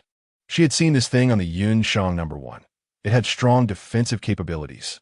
She had once suggested to the Lord's mansion to get one, but Mier told her that it was extremely expensive and generally only used for planetary defense, so she gave up on the idea. Now, she was willing to use such a thing. Could it be? It seems to be that B-level star beast you didn't deal with before. Qing Qing's cold voice came, squinting towards the distance. Judging by the tense expressions of the surrounding defenders, Qing Qing guessed correctly. Feng Yan, let Qing Qing take you away quickly. You have the master control of Yun Shang No. 1. When you return, take as many people as you can and leave this place. He estimated that the rampaging B-level star beast combat power was already infinitely close to A level, and that beast was already injured, and the wound looked like it was inflicted by a human. But he had no strength to pursue who had harmed the star beast. He could only be certain of one thing, that this star beast viewed humans as mortal enemies and would not stop until it was dead.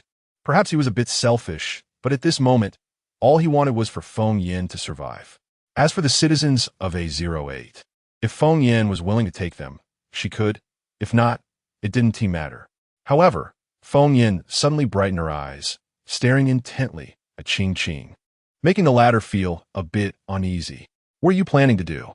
Qing Qing, do you have confidence in defeating that star beast? Without waiting for Qing Qing to respond, Feng Yin continued, I believe you can do it. Extract the beast core from that star beast. I need it. Remember, it must remain intact, not a single bit of damage. You really believe in me. Qing Qing retorted with a sigh, looking up to the sky and letting out a cry, then fixed her gaze ahead with determination. But your trust is well placed, that low-level thing. Just watch me take it down. After saying this, Qing Qing shot off like a cannonball, her size instantly magnifying 1,000-fold. The tense defenders Huang Qi and Sidu Sha and the others saw Qing Qing suddenly rush out. Their bodies stiffened, and then everyone erupted into cheers. Yes, this bird-shaped star beast was also B-level and wouldn't drop in rank just because it was tamed by Lady Feng Yin. They were saved. Shang Xian clenched his fists, feeling a bit sour inside.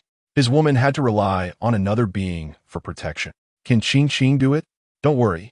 She is not just any B-level star beast. Feng Yin was very confident. After Qing Qing digested the special pill she had refined, she possessed both the powers of heavenly thunder and heavenly fire. Now, according to the interstellar strength ranking, Qing Qing was at least S level. At this moment, Shang Xian wished he could stand up and see what was happening in the distance, but unfortunately, without that wheelchair, his legs were powerless to move. His gaze darkened.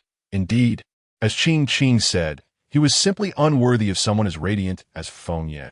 Qing Qing hadn't moved her muscles and bones for a long time, and this was her first strike after healing, so she was determined to show that beast a thing or two. Even injured, a B-level star beast was still incredibly fast.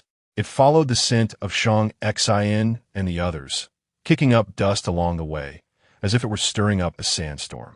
However, no matter how fast it was, it couldn't match Qing Qing's speed. Qing Qing released her full pressure, looking down at the ground from the air. Upon seeing the rampaging star beast, she let out a fierce cry, directing her entire pressure towards it. Although the crazed star beast had lost its rationality, its basic survival instincts remained. Faced with the sudden and enormous threat, it promptly halted its steps, and the ability users standing merely 100 meters in front of it breathed a sigh of relief. They weren't afraid of death, but facing an opponent they couldn't defeat, their fear was hard to hide. They all knew that the reason the rampaging star beast had stopped was undoubtedly due to Lady Feng Yin's Qing Qing. Everyone looked up at Qing Qing, standing in midair like a deity, and those brought by Sidhu Shah were even more astonished, nearly dropping their jaws to the ground. They had never noticed before that this bird-shaped star beast was so majestic and beautiful. Hand over the beast core, and I'll spare your life. Qing Qing tried to communicate telepathically, but received no response. The star beast merely took a defensive stance, preparing to attack. Qing Qing shook her head. She had tried many times to communicate with star beasts, but all had failed. It seemed these star beasts were just wild beasts with a bit of power, fundamentally different from the spiritual beasts in the cultivation world, and communication was impossible. In a way, this was good. Since they weren't the same kind, there was no need for mercy. Moreover, not being of the same kind and lacking intelligence had an advantage. This large B-level star beast, resembling a wolf, couldn't discern its strength as a divine beast. If it were a smarter creature, it would probably have run away with its tail between its legs, failing to complete the task assigned by Feng Yan.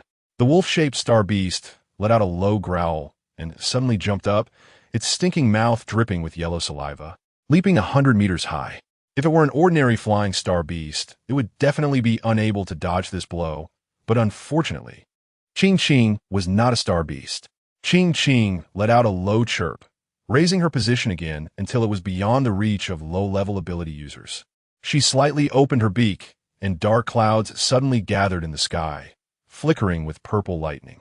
The wolf-shaped star beast, having failed to attack, did not turn its target to the other humans, but continued to roar at the sky. To it, the star beasts on this planet were all inferior and should submit to it, allowing it to bully them.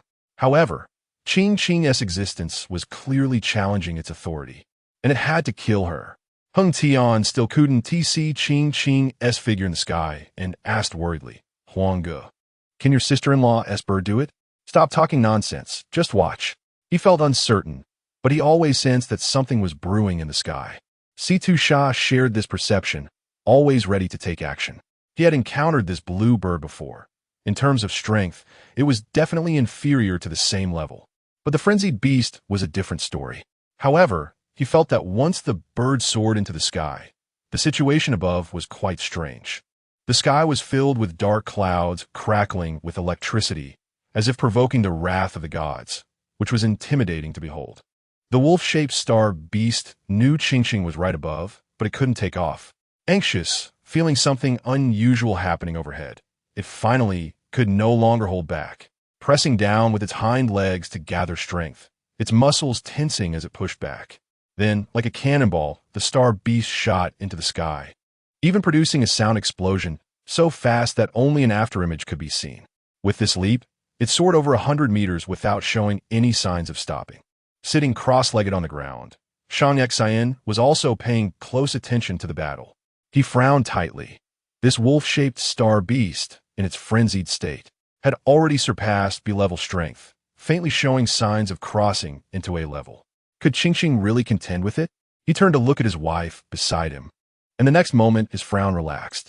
The unwavering expression on Feng Yan's face was a testament to her infinite trust in Qing Qing. Feng Yan trusted him, and he trusted her as well. The wolf-shaped star beast had all four claws exposed outside its fur, sharp steel claws glinting coldly. As the star beast leaped to an unseen height, a tremendous sound echoed through the air. Boom! A blue-purple beam, resembling thunder and fire, descended from the sky, piercing straight through the wolf-shaped star beast's belly. The beam did not stop after penetrating the star beast. Instead, it accelerated downward, targeting the herd that followed the wolf-shaped star beast. Rumble!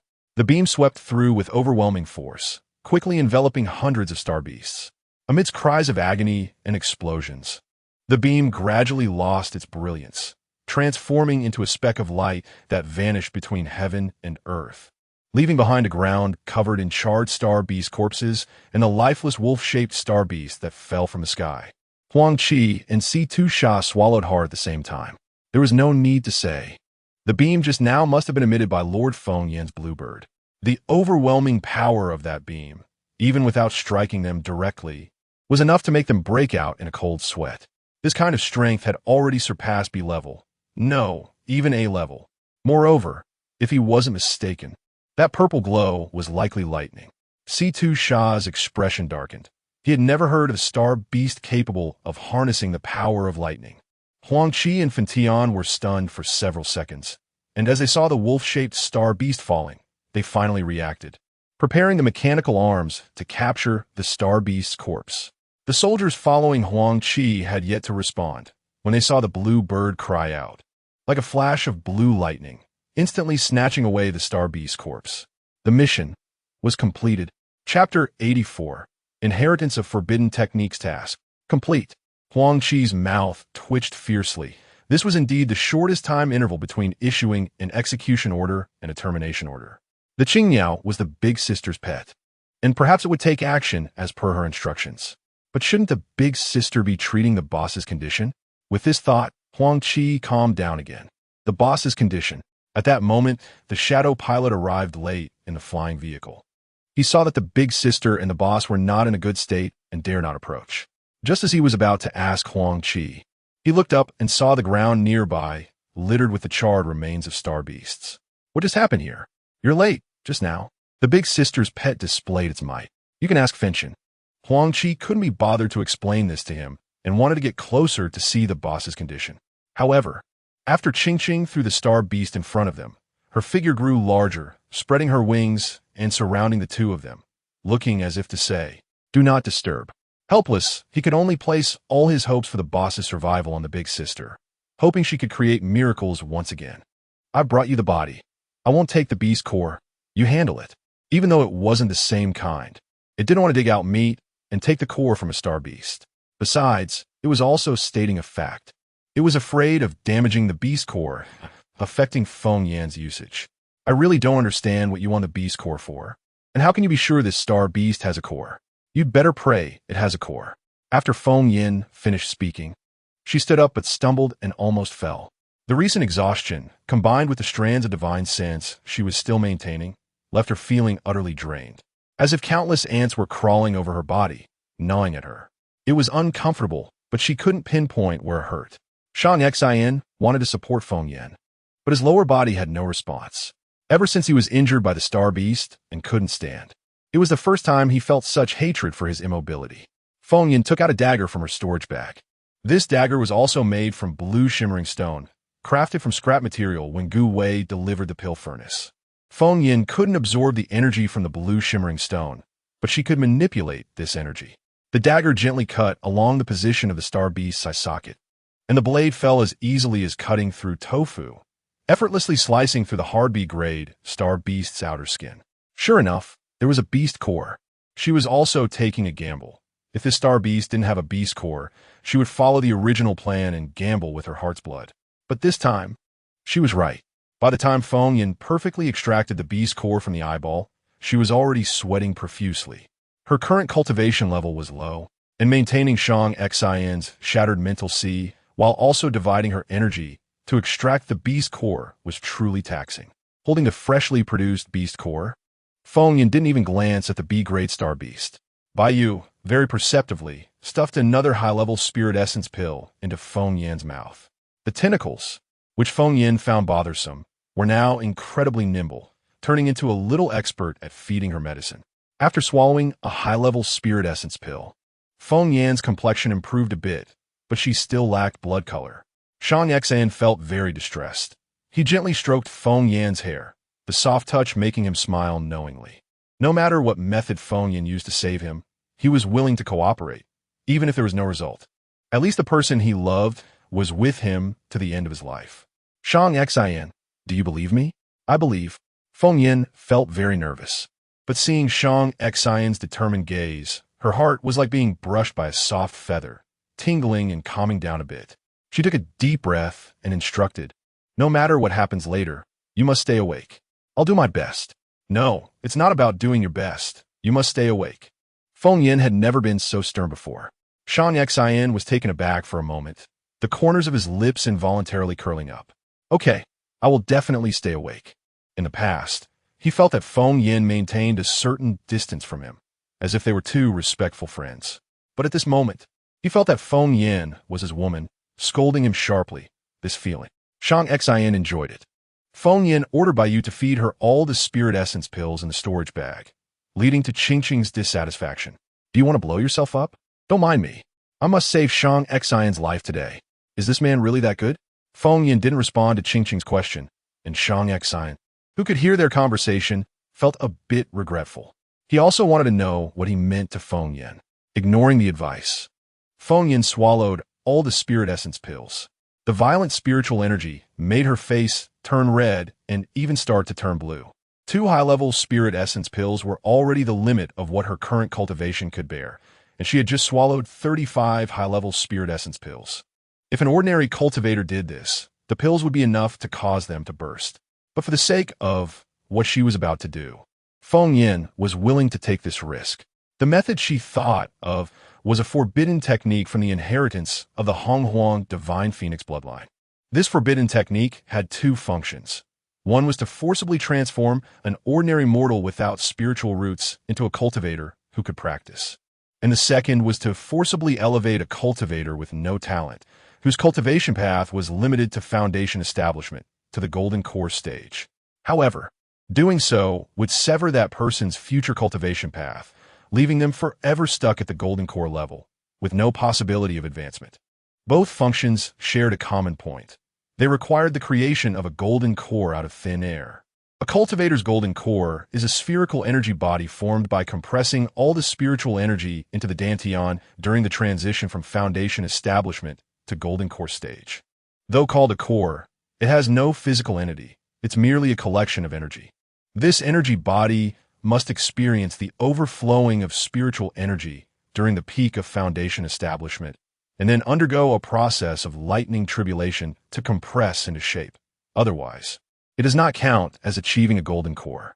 However, Feng Yan's forbidden book of inheritance broke this rule and directly used the demon core of a spiritual beast to create a golden core. The demon core of a spiritual or demon beast is a similar existence to a human's golden core, but the former has a physical entity and is fundamentally different from the golden core.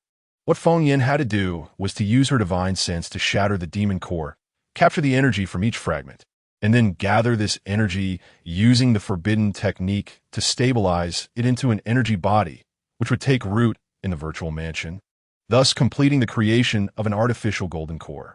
In the starry world, there were no demon beasts, let alone spiritual beasts, as a substitute. Star beasts were the best choice. If there had been time, Feng Yin would have preferred to hunt a higher-level star beast in the cosmos as Xian's foundation. But now there was no time. This method sounded easy, but in practice, it was nearly impossible. Just shattering the beast core and capturing the energy in each fragment was not a task that could be completed. But for Feng Yin, it was arduous yet feasible. However, her divine sense had already been divided into countless strands to maintain Xian's mental sea. Now, to shatter the beast core, she had to split these strands of divine sense again. The splitting of divine sense was already a pain that ordinary people could hardly endure, and Feng Yin was splitting it repeatedly, with her mental sea bearing immense pressure, showing signs of collapse. The veins on Feng Yin's flawless forehead bulged, and the capillaries burst one by one, blood slowly seeping from her face.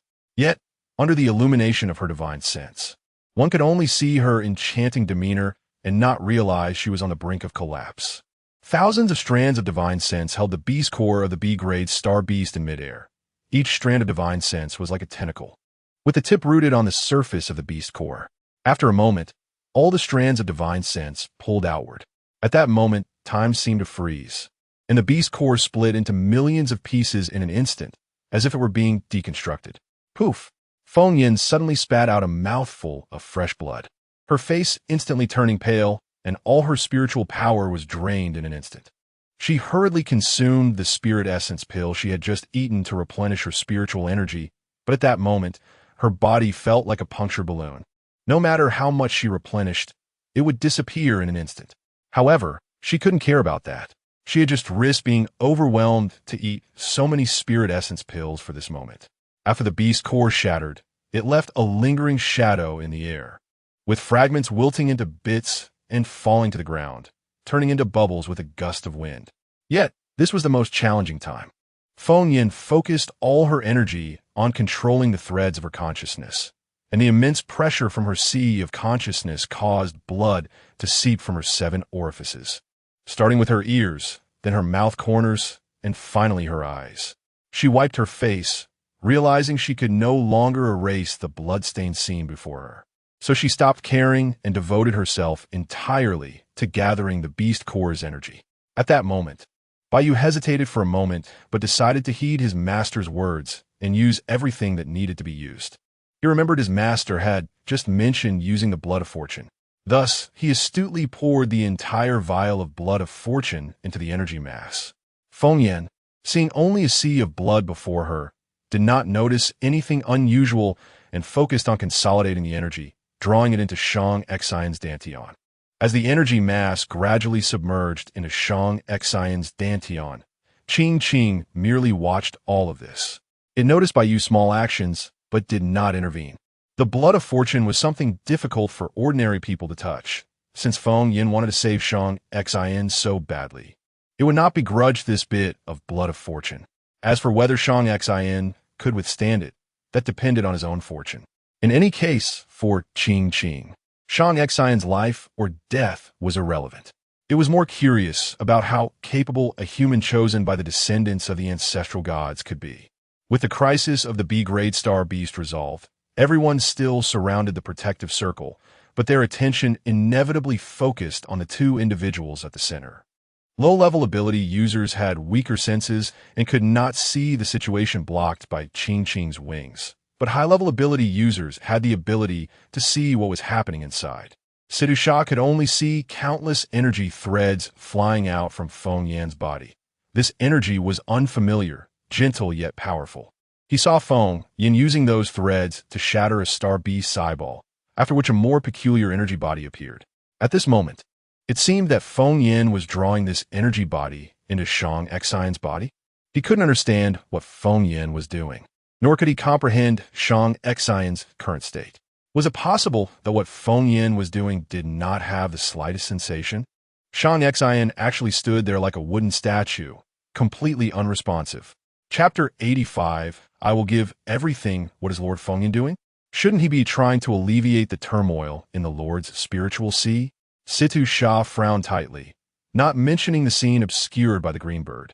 After all, although Huang Qi and Ying had not reached the threshold of advanced ability users, they had the ability to see distant subtle images.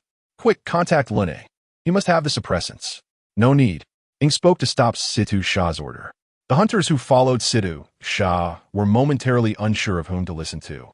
In fact, they also felt that the Lord was being reckless. Instead of seeking Luneng, who was a pharmacist, to help with the spiritual turmoil, he was letting the ability user's wife figure it out here. Wasn't that courting death? Did the Lord think he couldn't survive, so he was giving up? Nonsense. Can you really trust the Lord's life to an outsider? I admit that Lord Feng Yin is a very strong ability user, but you. Ying turned his head, the determination in his eyes interrupting Situ Sha's words. How do you know that the sister-in-law is just an ability user? What do you mean? Situ Sha looked incredulous. He considered himself quite clever, but he couldn't understand Ying's words at all. What do you mean, just an ability user? What else could she be? A pharmacist? Ying and Huang Qi beside him couldn't help but smile faintly, waiting to see. They could only trust the sister-in-law now, at least on this planet. She was definitely much stronger than Luneng. The sister-in-law could even refine medicinal pills. If the boss had any hope of survival, it could only rely on her.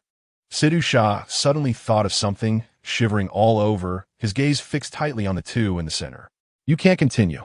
If you go on, your spiritual sea will collapse. You need to understand, if sect.Xion's spiritual sea breaks and you save him, that's one thing. But if your spiritual sea breaks, no one here can save you. Although spiritual consciousness is independent of cultivation, it is still limited by it. Qing believed that if it were during the prosperous period of the cultivation world, Feng Yin might be able to easily accomplish this forbidden technique. But now, Feng Yin was only at the foundation establishment stage. For someone who hadn't even reached the golden core stage to build a golden core for someone else. Wasn't that a huge joke? She only guessed what Feng Yin was trying to do after seeing the current situation. Otherwise, she would never agree to let Feng Yin take such risks. But Feng Yin seemed to have not heard Qing's voice transmission, continuing to manipulate his spiritual consciousness, maintaining the integrity of Shang Xian's spiritual sea while integrating the already red fake golden core into Shang Xian's dantian. You still won't stop. Do you want to force me to take action? As soon as Qing's voice fell, Feng Yin's eyes began to shed blood tears. She was already too weak to transmit her voice, only slightly opening her mouth, her voice halting and trembling. Qing, let me do what I want to do. Let me live for myself. Feng Yin used all her strength, hoping Qing could understand her. But in fact, Qing couldn't comprehend Feng Yin's feelings for Shang Xian. The two didn't even have the reality of being a couple. Forget it. Let us just fulfill Feng Yin. Qing's eyes widened, and a powerful pressure erupted from her. But if Feng Yin really faced life-threatening danger, even if Feng Yin blamed her later, she would still kill Shang Xian to stop this forbidden technique. On the surface, the two seemed to be doing nothing major, but in reality, both were enduring unbearable pain. Feng Yin, in order to safely place the beast pill's energy mass in Shang Xian's dantian, projected all her spiritual consciousness outward, which for cultivators was akin to pulling the rug out from under themselves. If anyone attacked Feng Yin's spiritual sea at this moment, she would likely perish. Even if Feng Yin's environment could be absolutely guaranteed safe, her own safety was already on the brink of collapse. As the threads of spiritual consciousness continued to split more and more, Feng Yin spat out another mouthful of blood, and blood seeped from all 7 orifices. She couldn't help but let out a bitter laugh. She had just reminded Shang Xian to stay alert, but she was already starting to lose consciousness, her vision blurring. Perhaps 80% of the energy mass had already entered Shang Xian's body. Just a little more, just that little bit more. Hold on, hold on. Feng Yin reminded herself over and over in her mind, the cracks in her spiritual sea increasing, thin and dense cracks devouring her spiritual sea, reaching a point where even a light touch would cause it to collapse. With sheer willpower and longing for future life, she exhausted her last bit of spiritual energy to push the energy mass into Shang Xian's body. At this moment, the spiritual energy from the 30 or so spirit source pills she had consumed had completely dissipated, and there was no spiritual energy in the universe to replenish her. Her spiritual sea was already in shambles, like a cracked mirror. Thousands of strands of spiritual consciousness returned to the spiritual sea, and the backlash overwhelmed Feng Yin's last bit of rationality. Crack! Qing's heart tightened, and even Bai Yu, who was usually carefree, jumped out of the storage bag. They both felt a wave of inexplicable sadness and unbearable grief. Master, what's wrong with you? Don't scare me. Bai Yu transmitted his voice while crying loudly. He had finally found a master who could make him a little belly wrap. He didn't want to leave Feng Yin. Qing felt as if her throat was blocked by cotton. Opening her mouth, but unable to make a sound, only 2 lines of hot tears flowed uncontrollably. Its wings, which surrounded the two, tightened, but in the end, it gave up the idea of killing Shang Xian. The earlier palpitation was the feeling of Feng Yin's spiritual consciousness shattering, and their contract was also dissolved and disappeared, which represented that Feng Yin was dead. Bai Yu lay on Feng Yin, who was covered in blood, crying incessantly, but he could only make strange clucking sounds. Qing's pressure spread out, forcing the guards surrounding them back several dozen meters. They didn't know what had happened, only seeing the green bird suddenly go berserk, but it was merely exuding pressure, looking as if it wanted to kill someone, yet not moving an inch, as if lamenting. At this moment, Shang Xian, looking at the scene before him, was somewhat dazed. What was he just doing? He couldn't quite remember. Before him was his villa on the main star. It seemed he shouldn't be here, but this was his home. If he wasn't here, where else should he be? Shang Xian stepped forward, almost stumbling. Strange. Why did his legs feel a bit uncoordinated? But he didn't have time to think too much. A beautifully dressed, charming woman was walking towards him. Honey, you're back. Why are you just standing there? Come inside. You are Feng Lanlan? The woman smiled, covering her face, her expression somewhat strange. Who else could I be if I'm not Feng Lanlan? Feng Lanlan linked her arm with Shang Xian's, revealing a sweet smile. Come on, honey. I made a lot of delicious food. Let's hurry home. Okay. Shang Xian felt something was off, but upon careful thought, there didn't seem to be anything wrong. He and Fong Lanlan had long had a marriage contract, and now it was a time of peace in the universe. It was normal for him to take a break from his position as a general of the Sacred Guard Legion to accompany his wife at home. However, the moment Fong Lanlan wrapped her arm around him, why did he feel an overwhelming sense of disgust in his heart? In the blink of an eye, they had entered the villa. The villa's decor was as before, retro and luxurious, with various modern mechanical devices. Robots changed his outer clothing and shoes, and the comfortable home clothes felt nice to wear but lacked any real sensation. "Dear, look at all the delicious food I made. Come over." Fong Lanlan acted like a virtuous wife, constantly bringing out one plate after another from the kitchen. As Shang Xian walked toward the dining room, he thought, but it's just boiled star beast meat. Is it really necessary to serve it in so many plates? Fong Lanlan wiped her hands on the apron in front of her, smiling as she introduced, "Honey, look, this is grilled meat skewers, this is stir-fried meat slices, and this is dry-fried jerky." With an eager expression, she pulled out a chair, signaling Shang Xian to sit down. Before Shang Xian could settle in, she began placing various delicacies from the table onto his plate. "Come on, try my cooking." Shang Xian looked at the food in front of him, his brows tightly knitted. Fong Lanlan was the pampered young lady of the Fong family, a family that could rival a nation. Could she really cook? Moreover, he had never heard of grilled meat skewers, stir-fried meat slices, or dry-fried jerky. Everything before him felt strange and out of place, yet he couldn't pinpoint what was odd about it. Wasn't all of this supposed to be his life? Under Fong Lanlan's urging gaze, Shang Xian shook his head, dismissing his strange thoughts. He picked up a piece of meat, but after tasting it, he found it utterly flavorless. He felt that this dish shouldn't taste like this. It should be strange. What should it taste like? It was his first time eating it. How would he know? Perhaps this method was no different from boiling star beast meat, equally tasteless. He picked up a skewer of grilled meat. The high-quality star beast meat, roasted over flames, was golden and glistening with an enticing aroma. Taking a bite, a salty and savory flavor filled his mouth. Delicious. No, it shouldn't be like this. What is wrong, honey? Don't you like the grilled meat skewers? Fong Lanlan seemed to be talking to herself, and, as she spoke, she snatched the skewer from Shang Xian's hand and threw it on the ground. This method is indeed a bit low class. I want to do it like this again next time. Please don't be angry. A skewer worth 200,000 star coins was tossed away as if, in her eyes, no amount of star coins was as important as Shang Xian's feelings. But this was wrong. Not only did the atmosphere feel off, but the grilled meat's taste was also wrong. It wasn't that the grilled meat was bad. Rather, he felt it shouldn't taste this good. In his impression, grilled meat should have a slightly charred and bitter taste, with a texture as tough as wood, and if chewed too much, it would leave crumbs everywhere. He didn't know why he thought that something he was tasting for the first time should taste like this, but he just felt that a charred, crumbly texture was the best state. "Honey, are you okay? Are you all right? Are you fine?" Fong Lanlan's voice seemed to echo, ringing in his ears, and her figure swayed in front of him, like a malfunctioning hologram, appearing and disappearing. Shang Xian wanted to reach out to grasp the reality, but another voice overlapped. "No matter what happens, you must stay awake. It's not just trying. You must stay awake. Promise me. Stay awake." Wasn't he awake right now? Wasn't he everything supposed to be like this? But why did the woman in front of him not evoke a single good feeling? Why was he marrying a woman he felt nothing for? Was it for benefit? But, my head hurts so much. Chapter 86, My Lover, My Head Hurts.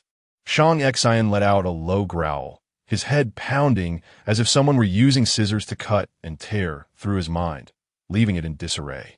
The scene before him resembled a shattered light curtain, constantly misaligning and intertwining with bizarre images. "Honey, are you okay?" Fong Lanlan was concerned just a moment ago. But the next second, her expression darkened, and her tone turned harsh and venomous. "Shang Xian, why are you still alive? Do you know how embarrassing it is for me in the capital's high society because I was once registered with you? People are saying behind my back that I'm secondhand merchandise. Darling, please lie down and rest for a while. If you died, then no one would ever say I'm secondhand again. Ha ha." Shang Xian shook his head, feeling a bit clearer, but the images before him continued to flicker and change. Fong Lanlan's face seemed to have a switch that constantly controlled its transformation, alternating between dark and light. How could this be? Wasn't Fong Lanlan his wife? What second-hand merchandise? Why did Fong Lan Lan want him dead? No. When did he marry Fong Lan Lan? He remembered that he and Fong Lan Lan were not familiar with each other and had long since dissolved their marriage. Why was she calling him husband? He shouldn't be on the main star. He should be. Strange. If he wasn't on the main star, where else could he be? This was his home. The surrounding images twisted and deformed. Fong Lanlan's expression kept changing. At first, he could still hear her words, sometimes gentle, sometimes vicious. But soon he could only see her constantly changing expressions without any sound, as if everything had turned into a silent movie, gradually drifting away from his understanding. Shang Xin also began to feel like he had become an observer, detached from reality, everything before him feeling increasingly unreal. He tried to recall what had happened, but his mind was blank, unable to remember anything, as if he himself were fake. Promise me, stay awake. Not just try, but you must stay awake. These two sentences echoed again, the voice so familiar, so reassuring. Who was it? Who was urging him to stay awake? And what exactly was he not awake to? Shang Xin shook his head. The images before him were crumbling and shattering, as if shards of glass were falling into an endless abyss beneath his feet. Only the 3 plates of star beast meat dishes on the table remained unmoved, even though the table that held them had already shattered. The 3 plates still stayed in place. Shang Xin couldn't help but pick up a piece of stir-fried meat and put it in his mouth. This time he tasted the flavors, salty, sweet, and a unique taste that he recognized as the taste of fruit. His eyes widened, and he took another big bite of the meat, still the same flavor. How strange. Although plants were rare, they existed, but fruits had long since gone extinct. How could he know the taste of fruit? Shang Xion's hand paused as he noticed a skewer of barbecued meat in the nearby plate, emitting a burnt smell. The once high-quality star beast meat was charred black like coal and looked inedible, but for some reason, Shang Xion found it extremely delicious. He couldn't help it, grabbing the skewer and stuffing it into his mouth, without the usual elegance or the calmness ingrained in him. He was eager, desperately wanting to get that skewer of barbecued meat. It was burnt and charred, the juices overcooked and clinging to it with a bitter taste, matching its appearance. But Shang Xion felt that this was a feast worth disregarding his image to eat. How could this be? Stay awake. Stay awake. Who? Who are you? The gentle yet powerful voice echoed again, and Shang Xion couldn't help but ask, but the other party did not respond. He asked again, do we know each other? Are you someone very important to me? After waiting for a moment, the voice remained silent, and no matter how he questioned or what he asked, the voice that stirred his soul did not reply, as if something had happened to that person, moving away from him. No, although he couldn't remember anything. His intuition told him that the owner of the voice must be the most important person in his life, even more important than his own life. He didn't want that person to move away from him. Please respond to me. Buzz! A huge roar drowned out Shang Xion's voice, and everything in his sight began to collapse. No, Buzz! Everything within Shang Xion's vision, including Fong Lan Lan, seemed like fragments of a broken program, shattering and falling from their original positions, while beneath him was an endless abyss. Those fragments, once they fell in, would never see the light of day again. Shang Xion shouted, unable to remember what he was clinging to, but it was definitely not everything before him, whether it was the house turned into fragments or Fong Lan Lan, who was left with only half of her body, her expression still changing. He must have something extremely precious, perhaps a potion, perhaps some kind of weapon, or perhaps a person? He suddenly looked at the skewer of barbecued meat on the table that he had bitten into. Everything was collapsing, yet only the charred skewer remained intact. It was it. Shang Xion didn't know why he felt this way, but he knew he had to grab that skewer of barbecued meat. He struggled to move his feet, but the next second, he fell to the ground. His legs were numb. How could this be? No, that's not right. He was limping because his legs had been bitten by an A-grade star beast.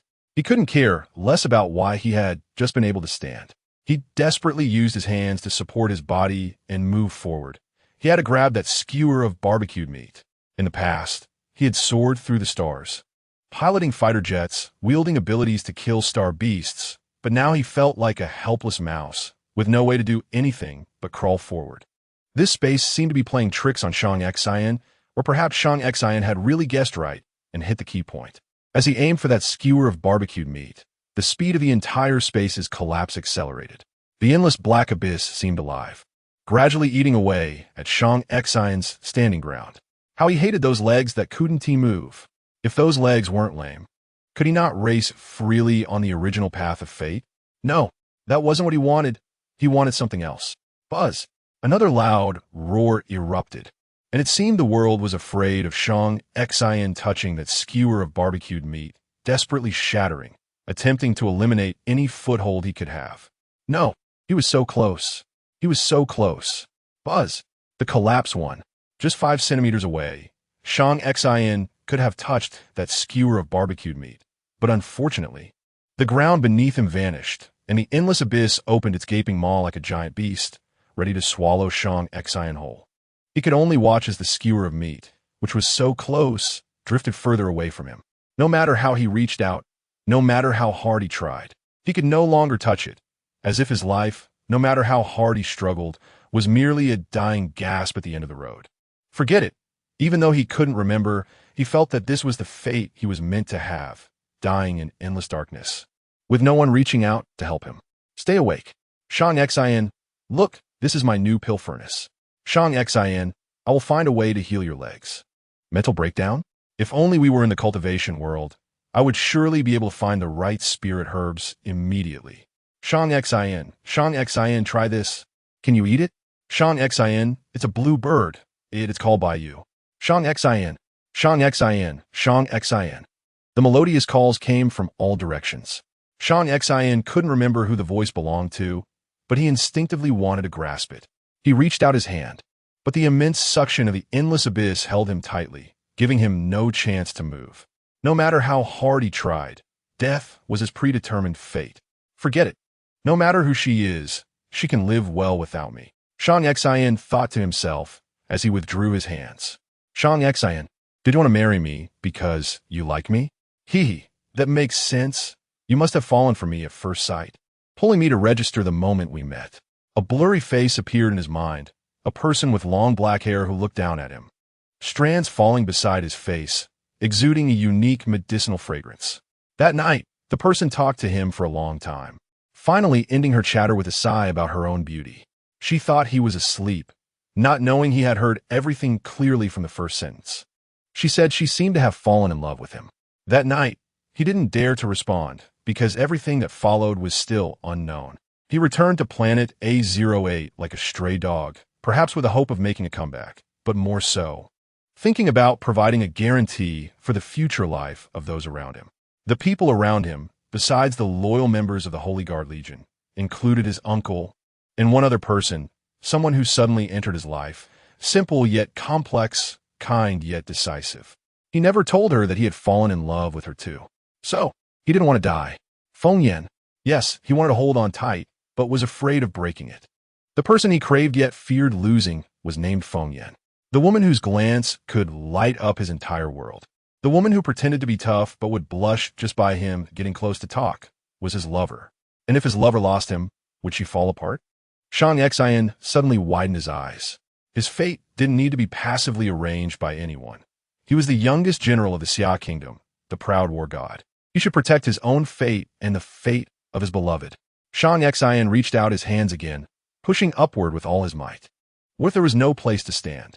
He, Shang Xian, would create a place for himself and the one he loved, even if he had only one breath left. Let me up. Buzz. The whole world responded to Shang Xian's roar, and suddenly a green light burst forth around him. The light first surged into his mind, calming his restless emotions, and like a creator, it began to form steps beneath his feet and before him.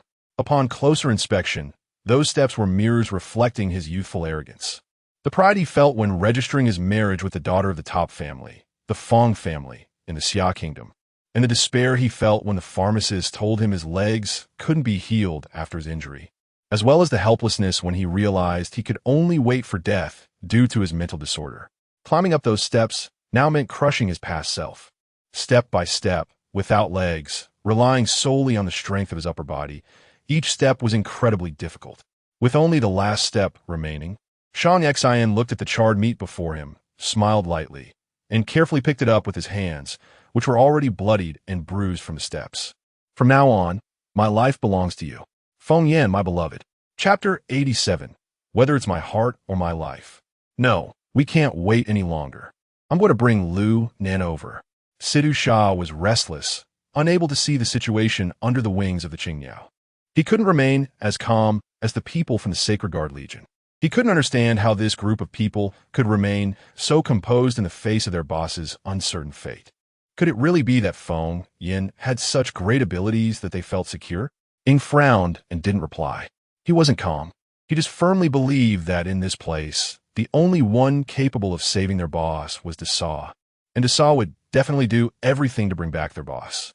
He didn't know where his confidence came from, but his clenched fists revealed the turmoil within him. What if something really happened to their boss here? No, their boss would absolutely be fine. Hadn't their boss overcome so many difficulties before? Whether it was a mental breakdown or a disability, their boss had managed to pull through. This time would definitely be the same. Sidhu Shah's emotions were a bit anxious. He glanced at the members of the Sacred Guard Legion who were staring at the Qingyao, their eyes unmoving, and clicked his tongue. At least they should prepare for contingencies. No matter what, Lu Nan was a C-level pharmacist and could surely come up with some ideas. Just as Sidhu Shah turned around, he suddenly heard Fan Tian shouting, "Look, you guys look! Green light, it's green light." He abruptly turned his head and saw a rich, pure green color spilling out from the gaps under the huge wings of the Qingyao, as if spring had suddenly burst forth. It stunned not only the audience, but even the Qingyao itself. This rich green was actually the life vine. It was something it had heard of in the cultivation world. A vine plant that grew at the origin of a world at its birth. No one knew where it would appear, and even if one obtained it, no one could use it. In a vast world, there might only be one. How could such a precious thing appear here? Why hadn't it noticed it before? If they had this, Feng Yin might still be saved. Too big, it's in the way. The Qingyao suddenly shrank, its petite form making it easier to search for the legendary divine object. It believed that the sudden appearance of this thing was definitely not a coincidence. It was a sign that heaven did not want Feng Yin to perish, that Feng Yin was meant to live. In its urgency, the Qingyao overlooked an obvious reality. The green light was emanating from Shang Xian. B-Boss has turned green. Fan Tian's mouth dropped open. The boss now looked like a little green man, glowing all over like a high-wattage light bulb. Are you itching for a beating? What nonsense are you spouting? Ying slapped Fan Tian away, but looking at the boss's appearance, he hesitated. What kind of green was this? Pfft. Shang Xian spat out a large mouthful of blood. The surrounding people, who had been on high alert, could no longer care about anything else and rushed over. Boss, boss, are you okay? Boss, buzz. Voices from his subordinates buzzed in Shang Xian's ears. He felt his head ringing, the earlier fantastical scene vivid in his mind. That world that had turned to ruins seemed like another parallel world, or perhaps it was illusory. Feng Yan, Feng Yan. Shang Xian suddenly shouted Feng Yan's name, as if he had gone mad, frantically looking around. Due to his disability, he fell and got back up again. Boss Dasa. Dasong. Feng Yan, wake up. Ying was focused on checking Shang Xian's condition and didn't have time to look at what was happening behind the boss. Following Shang Xian's gaze, he finally saw the tragic scene behind him. Was that still the magnificent Dasa? Feng Yan, what happened to you? Wake up, I beg you. Shang Xian had never felt so helpless. Even when he knew he had a disability, even when he realized he had a mental breakdown, he had never felt this way. But now, his beloved, the one he had just resolved to give everything to and never let go of, was now bleeding from all 7 orifices, lying in ruins on the ground. And he, because of his disabled legs, couldn't even rush over to hold her. Feng Yan, wake up, I beg you, wake up. Look at me, I'm Shang Xian. At this moment, Shang Xian was no longer the invincible general, no longer the cunning politician, no longer the wealthy magnate. He was just an ordinary man, powerless. He reached out his hand, using all his strength, but he couldn't close the distance between him and Feng Yan. The members of the Sacred Guard Legion had never seen their boss so helpless. Everyone reached out their hands, then let them drop, no one daring to make even the slightest sound. They were all ability users and could sense that Lady Feng Yan had no heartbeat. Caw! A thunderous cry suddenly rang out, a massive pressure descending from above, causing everyone to be knocked to the ground by the sudden force. Sidhu Shah, a level 5 ability user, was no exception. He couldn't even lift his head. Before kneeling on the ground, he clearly saw the Qingniao flying above everyone. Could a B-level star beast possess such power that it could suppress him to the point of not being able to resist? Hand over the item. What item? I don't understand what you're talking about. What happened to Feng Yin? How could she? Hey, dumb mun. I shouldn't have listened to Feng Yin just now. I should have taken your life directly. Then she wouldn't have had to risk her life to save you and ended up with her primordial spirit collapsing and her soul scattering. What? What are you saying? Feng Yin, my heart hurts so much. Just now, he had clearly withstood the Qingniao's pressure. Why did he suddenly feel like he was dying? That's right, just as you think, Feng Yin is dead. Are you satisfied now? Damn thing. Do you really think Feng Yin is someone to sacrifice herself for you? Your worthless life is really worth her risking everything? It's pointless to say more. Hand over the item, or don't blame me for being rude. The Qingniao's voice could only be heard by Shang Xian. But he had no idea what the Qingniao was referring to. How was he supposed to hand it over? Hurry up. Do you really want to kill Feng Yin? She risked her life just to save you. An ungrateful man?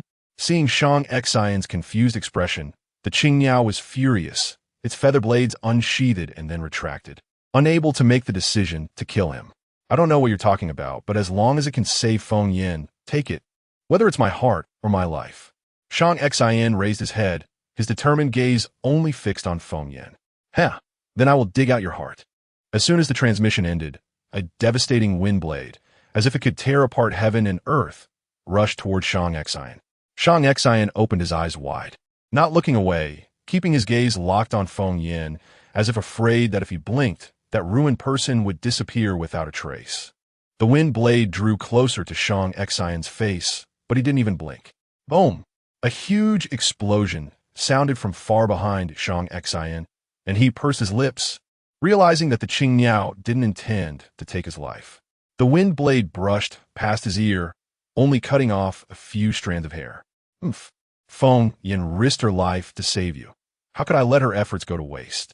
Hand over the item you have. It is the divine object that can save Feng Yin. In his arms? Shang Xian suddenly realized, rummaging through the hidden layer of his clothing at his chest. The moment the item was taken out, it was as if all of heaven and earth rejoiced together, only to mourn together a moment later. Green. Everywhere his gaze fell, everything was dyed green. This was the heart-condensing hairpin that Feng Yin had given me. To be precise, it was the item that Feng Yin had lost in a bet with the Pharmacist Association and was taken by him. It really is the life vine. The bluebird's eyes were almost popping out. Although it had only heard about the life vine and rumors, it could immediately recognize that this thing was made from a part of the life vine. It had heard Feng Yin mention this hairpin before, saying it was a gift from the sect leader of her sect in the cultivation world. It had also seen Shang Xian take it out to play with and recognized it as made from the stem of some plant. But it never thought that this item was actually from the life vine. The life vine is only meant for those who are fated. So who exactly is this fated person? Feng Yin or Shang Xian? What should I do? What can I do to save her? Shang Xian's eyes turned crimson, and in his anxiety, he forced out a mouthful of black blood from his lips. His eyes were about to burst. If he woke up using the eternal slumber that Feng Yin had traded for, he would rather die right now.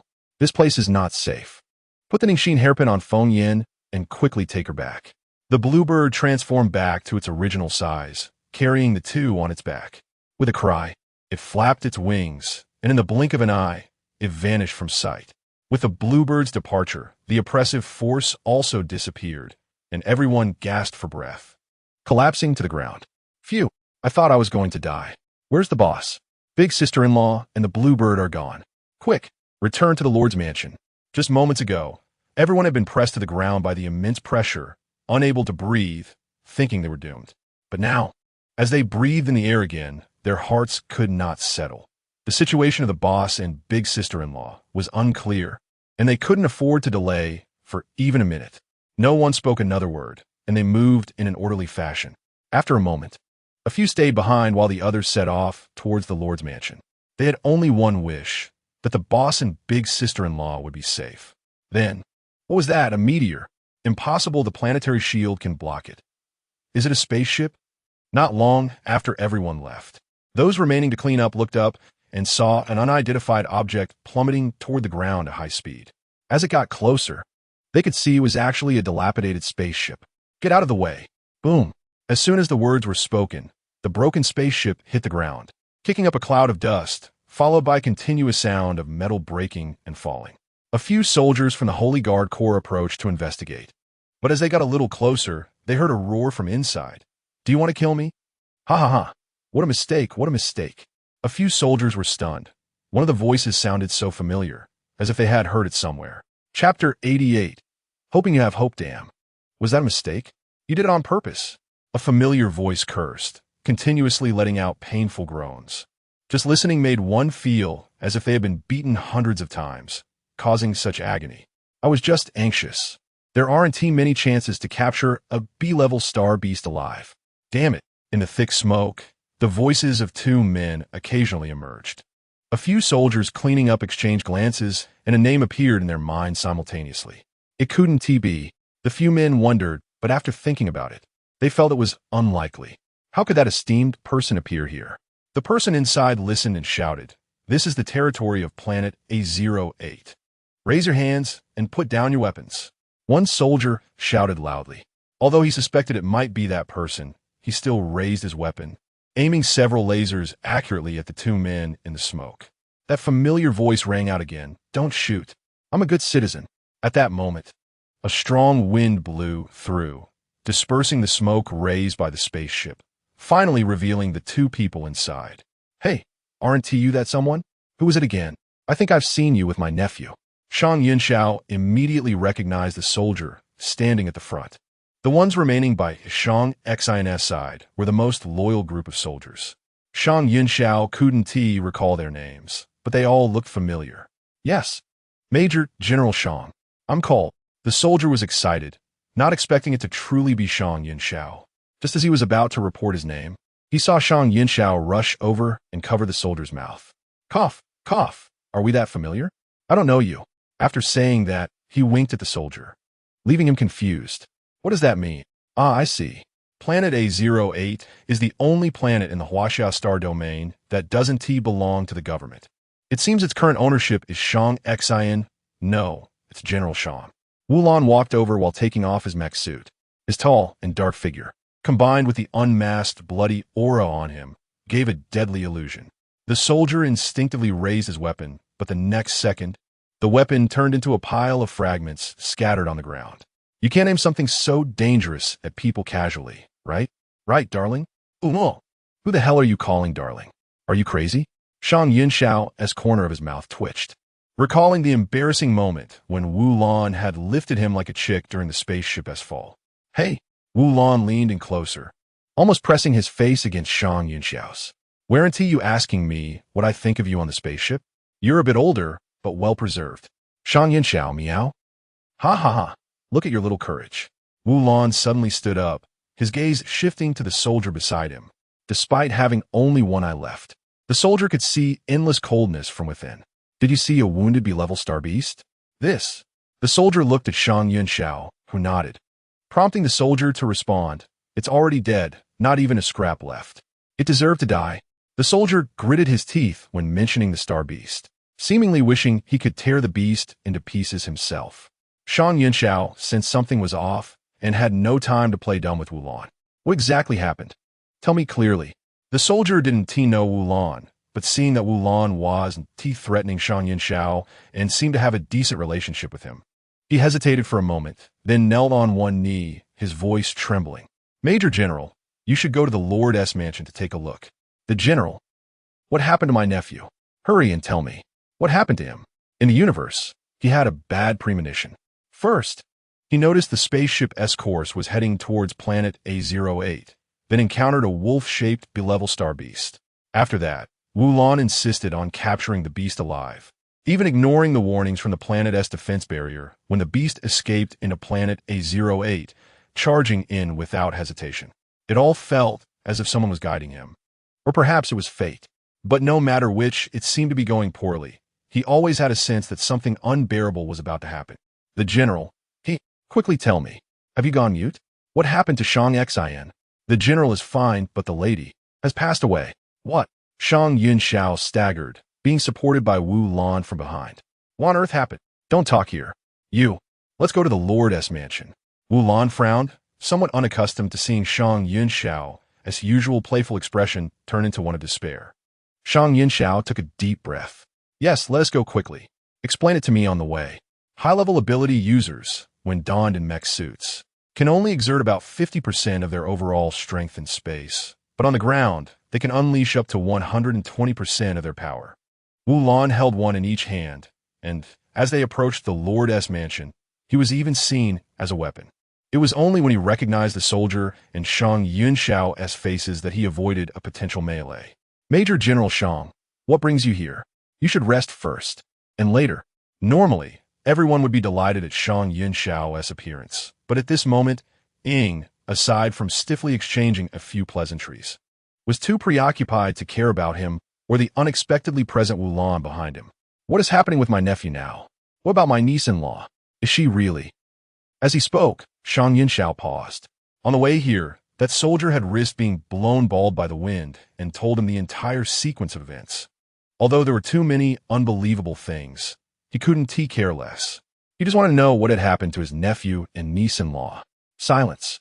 Shang Yunxiao's questions received no answers.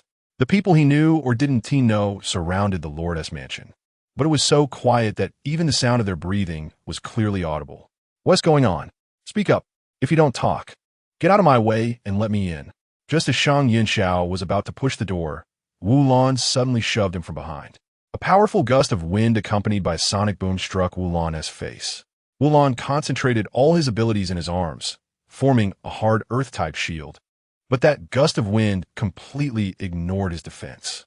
The force was so great that it not only pushed him nearly 100 meters away, but also shattered his arm shields, leaving his arms bloodied and mangled. Shang Yunxiao's heart raced in fear. If Wu Lan hadn't pushed him away, he would have surely died from that blow. Only Wu Lan knew that this strike had been held back. Otherwise, it wouldn't have just been his arms injured. But he would have been killed on the spot. Get lost. The angered and unfamiliar voice came from Shang Xian, who clearly knew that voice had come from his nephew's mouth, yet it sounded so strange. Was that really his nephew inside? Wait here. Even if you go in, what can you do to help? Shang Yunxiao bit his lip, looking at Wu Lan's arms. Such severe injuries. Inside the Lord's mansion, the bluebird shrank to the size of a palm, hovering in midair, its tiny eyes glancing at Shang Xian. Make a decision. You don't have much time left. Shang Xian, is there no other way? Even if, while I haven't lost my temper yet, while I haven't killed everyone except you, hurry up. The bluebird had lost its patience.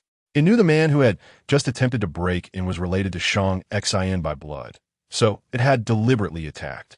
That strike could have left Shang Yunxiao bedridden for half a year. Unfortunately, someone had blocked it. It had managed to hold back from killing so far, because it still needed Shang Xian. Shang Xian awkwardly wiped Feng Yan's cheek with a handkerchief, knowing there was little time left. Most of the power from the life vine had been absorbed by him, leaving only a small amount to sustain Feng Yan's life. At this moment, the green light of the vine was fading like a firefly that could vanish at any moment. However, the method proposed by the bluebird to save Feng Yan was difficult to accept. That method was dual cultivation. He had already obtained the dual cultivation technique from the bluebird and had initially grasped the so-called spiritual energy due to the golden core within him. But to take advantage of someone in need and forcefully engage in such an act with Feng Yan was something he simply couldn't bring himself to do. TSK, your husband and wife, legally dual cultivating. What is there to hesitate about? Both are inexperienced. No one loses out. Hurry up. If it weren't for your consciousness being woven by Feng Yan's own, you wouldn't have the ability to save her. Or do you really think you're the kind of bad bird that flies away when disaster strikes? The bluebird's tone suddenly became extremely dangerous, and it would not hesitate to act if Shang Xian said the wrong thing. A grown man being awkward about engaging in marital relations was pathetic. Unlike it and its old lover, if it weren't for the uniqueness of the bluebird, they would have already laid 100 nests of eggs. I understand. You can go out now. Have you memorized the dual cultivation technique clearly? I'm not at ease. I'll guide you on site. Get out. Shang Xian growled. The blue bird clicked its tongue, flapped its wings, and flew out the window, but did not go far. Although it felt that watching the two engage was somewhat immoral, it couldn't shake off its worry. At this moment, outside the Lord's mansion, more and more people were gathering. Many were unclear about the situation and simply saw a crowd around the Lord's mansion, so they came to join the excitement. Some had heard that the Lord's mansion needed help and rushed over to assist, while others saw Shang Xian covered in blood, holding Feng Yin, who was also bloodied, and prayed to the sky with concern. More and more people learned that the Lord couple was fighting against an attack from a B-level star beast and were now in uncertain danger. They spontaneously used their light brains to project a blue light into the sky, as everyone prayed and waved their arms. The blue light resembled a river of stars flowing along the ground. There was a legend on star A08 that someone had once seen a great blue river on the surface of the planet, and from then on, they enjoyed a lifetime of good fortune. At this moment, they only hoped that this rumor was true, praying for good luck to descend upon the Lord couple. Without those two, how could they see hope for a better life? Those two had given them hope, and they also wished for all the beautiful hopes in the world to be held by them. Chapter 89. Whoever gets single first is a dog. Shang Yinxiao looked at the blue wave of light in front of him, shocked in his heart. In a place unknown to him, had that originally fearsome nephew turned into a beloved person? As a member of the Shang family, he naturally knew the legends of planet A08, which actually refer to the ancestors of the Shang family. The so-called Blue Star River was the vein of Blue Miaoshan Stone. Could he attain happiness? Perhaps. After all, Blue Miaoshan Stone, as a high-level energy source, not only served as the energy core for various spacecraft and weapons, but could also be directly absorbed by supernatural beings. Obtaining such resources was equivalent to gaining several lifetimes of wealth, which was enviable. Fortunes and misfortunes are intertwined. Ordinary people cannot access these. But the highest leaders of Xia country have always coveted the Shang family. If it weren't for the Shang family consistently producing talents, either mastering military power or technology, Xia country would have long disallowed the Shang family from controlling planet A08. Whether the Shang family could hold on to this piece of land depended entirely on whether Shang Xian could strengthen his wings.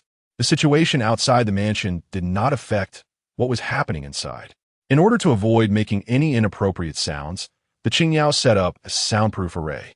It glanced at the bare little boy standing on the ground, sighed, and landed beside by you little thing, don't blame me. I pulled out your tentacles to save Feng Yan. The power of the life vine was no longer sufficient to sustain Feng Yan's life. Only the earth essence, which had the same directional nature, could stimulate the life vine's power. If it weren't for the fear that Feng Yan would be angry after waking up, it would have even considered draining all of Baiyu's power. Baiyu stared blankly at the Lord's mansion. After hearing Qingyao's voice, he couldn't help but shed tears the size of beans. Big silly bird, will the master be okay?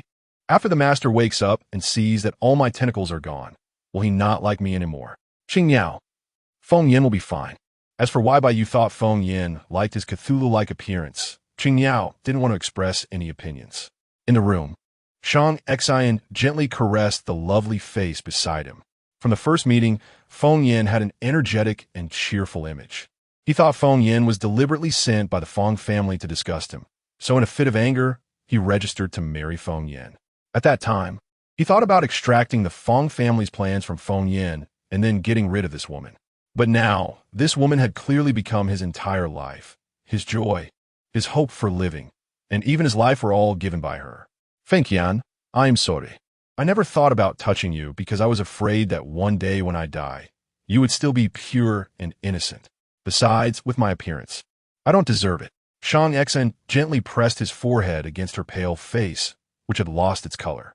In the past, whenever he got close, her flawless little face would turn a light pink. He knew Feng Yin had feelings for him too, but he was afraid he was unworthy, more afraid that he couldn't provide for Feng Yin in the future. But at this moment, he could no longer hesitate. As long as Feng Yin could live, even if, as Qingyao said, after their dual cultivation, Feng Yin might lose her memory, he had no regrets. As long as he was given time, he would definitely make Feng Yin fall in love with him again. With clumsy hands, he gently removed the blood-stained dress, originally as white as jade. The skin that would attract deep attention with just a glance was now lifeless and dry.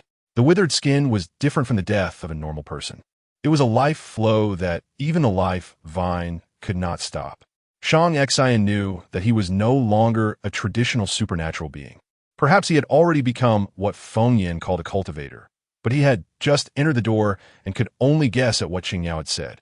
In order to repair his spiritual sea, Feng Yin turned her own spiritual sea into threads to maintain the stitching of his shattered spirit fragments. Coupled with the pressure of creating a golden core for him, Feng Yin's consciousness collapsed. In this world where spiritual energy was weak, the power Feng Yin relied on to sustain her life came from her consciousness, not spiritual power. Therefore, the collapse of her consciousness meant the end of her life. According to Qing Yao, half of Shang Xian's spiritual sea contained Feng Yin's consciousness. As long as Shang Xian returned this part of consciousness to Feng Yin, she would surely live.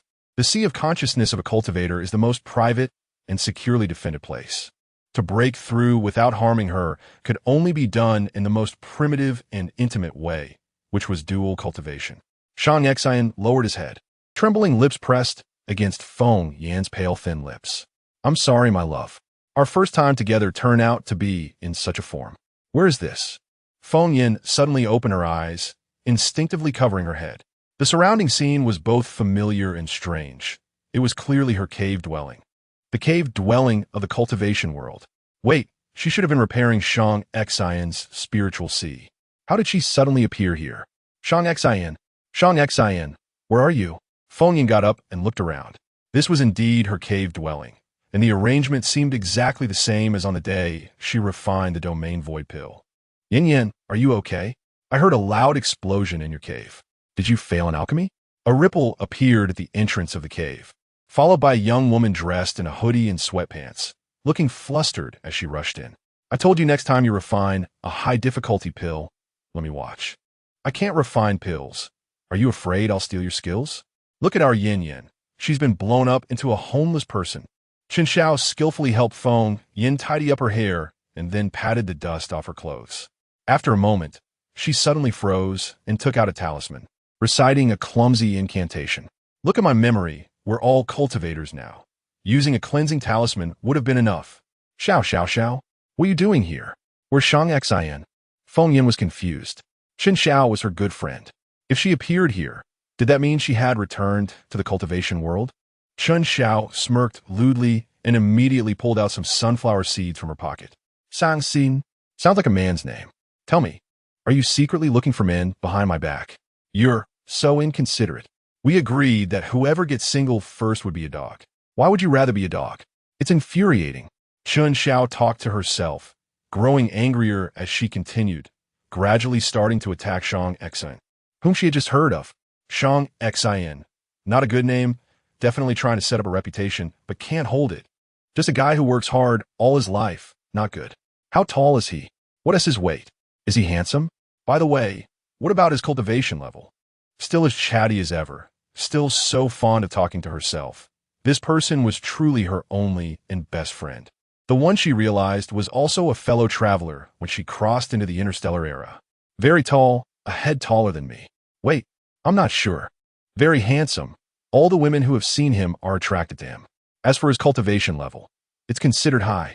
Qin Xiao was taken aback. She didn't expect Feng Yin to answer her questions like this. In the past, if she had asked, Feng Yin would have definitely blushed and scolded her for being inappropriate. Could this be the power of love? How sour.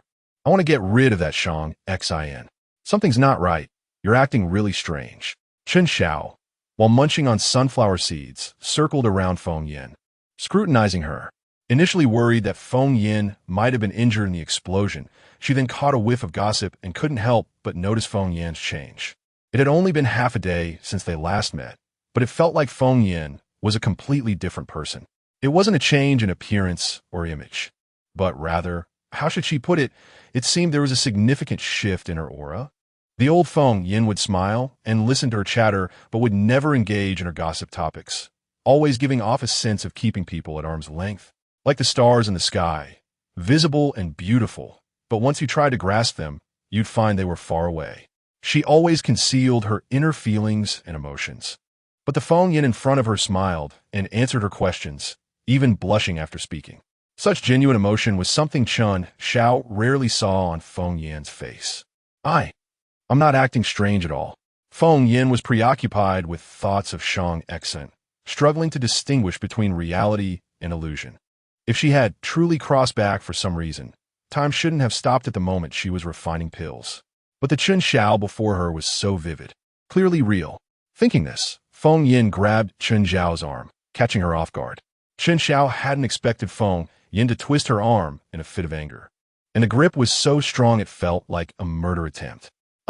A squeal nearly shattered Feng Yan's eardrum. Yan, what are you doing? I already don't have any men interested in me, and now you've made me look ugly. I'll have even less. Feng Yan didn't think Qin Zhao's lack of suitors was due to her looks, but she still apologized repeatedly. Now she was certain this wasn't an illusion. At least not with Qin Xiao. Hiss, you little brat are really ruthless. By the way, your master is looking for you. You should go see. Okay. Feng Yan took a couple steps outside, but paused, smiling back at her. I'll come back and tell you about Shang Exin later. Qin Xiao smiled but didn't reply. She was very curious to hear about this man that Feng Yan cared about, but unfortunately, she couldn't stay in the soul realm for too long.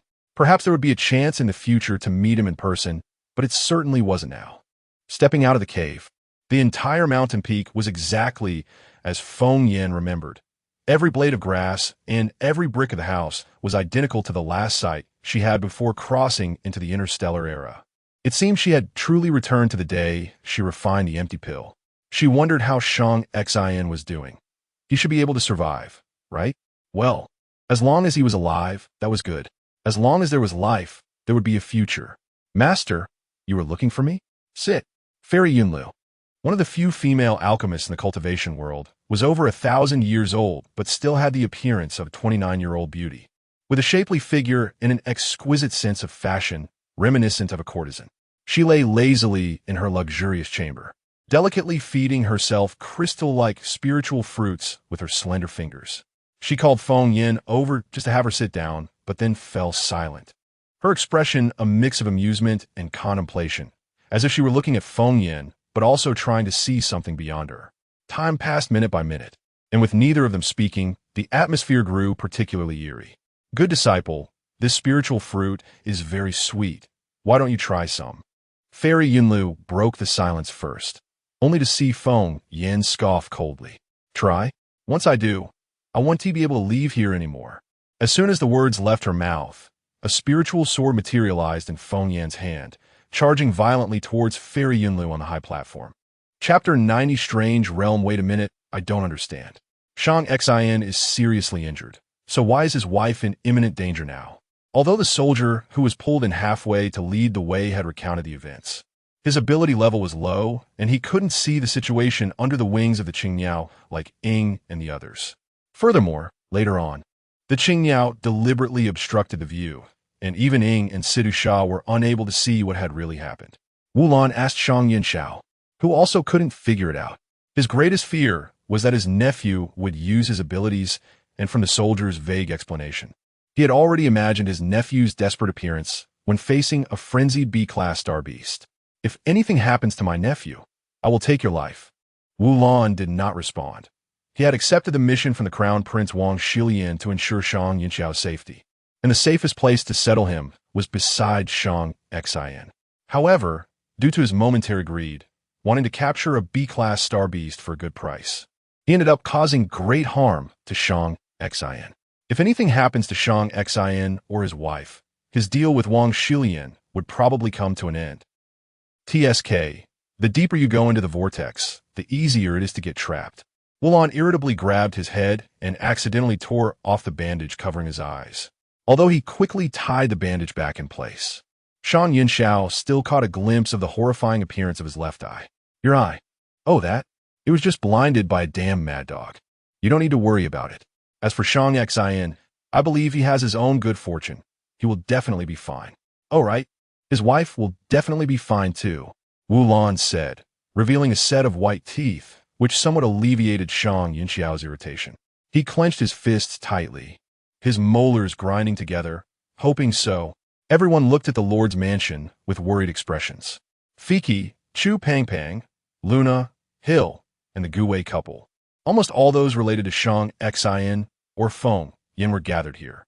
They raised their hands high, holding the blue light projected by the holographic computer, all thinking the same thing in their hearts. May the legendary blue star river bless the Lord couple.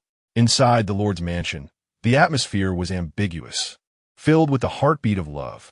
Those who truly love each other do not seek physical pleasure, but rather spiritual union. Even if Feng Yin appeared lifeless at this moment, in Shang-Xin's eyes, she was still the most beautiful person in the world. This almost forced act filled Shang-Xin with guilt, and coupled with his disabilities, every movement was extremely difficult. Perhaps this scene seemed ridiculous and shameful to outsiders, but it was the only way to save Feng Yin. Shang-Xin dared not slack off for even a moment. As their bodies intertwined, he became increasingly aware that what he was doing now had nothing to do with any eroticism. Feng Yin's body was growing colder, and with one wrong step, they would be eternally separated. He carefully calculated in his mind, or rather in his spiritual sea, the techniques that Qingqing had taught him. He would run through every word and every action several times before putting them into action. As the technique operated, Shang-Xin could clearly feel his life force and spiritual energy continuously draining away, and this drain excited him. As long as Feng Yin was truly absorbing his life force and spiritual power, it meant that everything he was doing was worthwhile. Thinking of this, Shang-Xin's eyes burst with fervor as he desperately tore at everything he could find within his body. Abilities, spiritual power, life force, spiritual force. As long as Feng Yin could absorb it, he would be willing to feed her his very flesh and blood, just to see her open her eyes and look at him again. Madman, both of them are madmen. Qingqing muttered to herself, turning her gaze away. How's the master? Let me see. What are you looking at? Kid can't look. Come over here and wait with me. Qingqing flapped her wing and sent the white jade fan, which was trying to climb up the window to peek inside, flying. The latter rolled on the ground for more than 10 meters and cried out loudly, "Big silly bird, when the master wakes up, I'll let the master hit you." Qingqing sighed. That also depends on whether she wakes up. Originally, she was afraid that humans were ungrateful little people, which was why she wanted to monitor Shang-Xin's every move. Unexpectedly, Shang-Xin, who usually acted like an idiot in love, was willing to risk his life at a critical moment, not in vain for Feng Yin's infatuation. How outrageous! I kindly offered you to share the spiritual fruit, and you actually dared to raise your sword against me. Have you fed the respect and teachings I gave you to the dogs? Yinluo Fairy's beautiful eyes sharpened, and with a gentle wave of her hand, Feng Yin's spiritual power sword shattered, sending her flying back several dozen feet. This feeling of being easily intimidated by a powerful force had not been experienced by Feng Yin since she crossed into the interstellar world. Glancing at her numb tiger's mouth, Feng Yin couldn't help but narrow her eyes. Strange, is this not an illusion? But if it weren't an illusion, how could Chun Xiao have only said a few words to her just now? If it were the Chun Xiao in her memory, he would have scolded her master, Yinluo Fairy, to no end, then fabricated a bunch of scandalous rumors out of thin air, and finally ended with a curse for Yinluo Fairy to die early and be reborn. Moreover, he even mentioned Shang-Xin. The gossip-loving Chun Xiao wouldn't let him off easily and would definitely ask about the several moles on Shang-Xin's body. She thought that Chun Xiao would act this way, so the one before her couldn't be the real Chun Xiao, but rather a poor imitation of an illusion. But what about the Yinluo Fairy in front of her? Humph, ungrateful disciple, I shouldn't have bought you from your poor parents back then. If it weren't for your talent in alchemy, I would have skinned you alive long ago. Yinluo Fairy scolded fiercely, sitting up, her already faint dress falling on the couch, revealing a scene of spring light. No, this is definitely not reality. Although Yinluo Fairy didn't like her and basically treated her in a free-range manner, perhaps she really thought she was worthless. However, Yinluo Fairy was someone who valued her reputation, and the entire cultivation world knew that Yinluo Fairy had a talented disciple who exceeded her.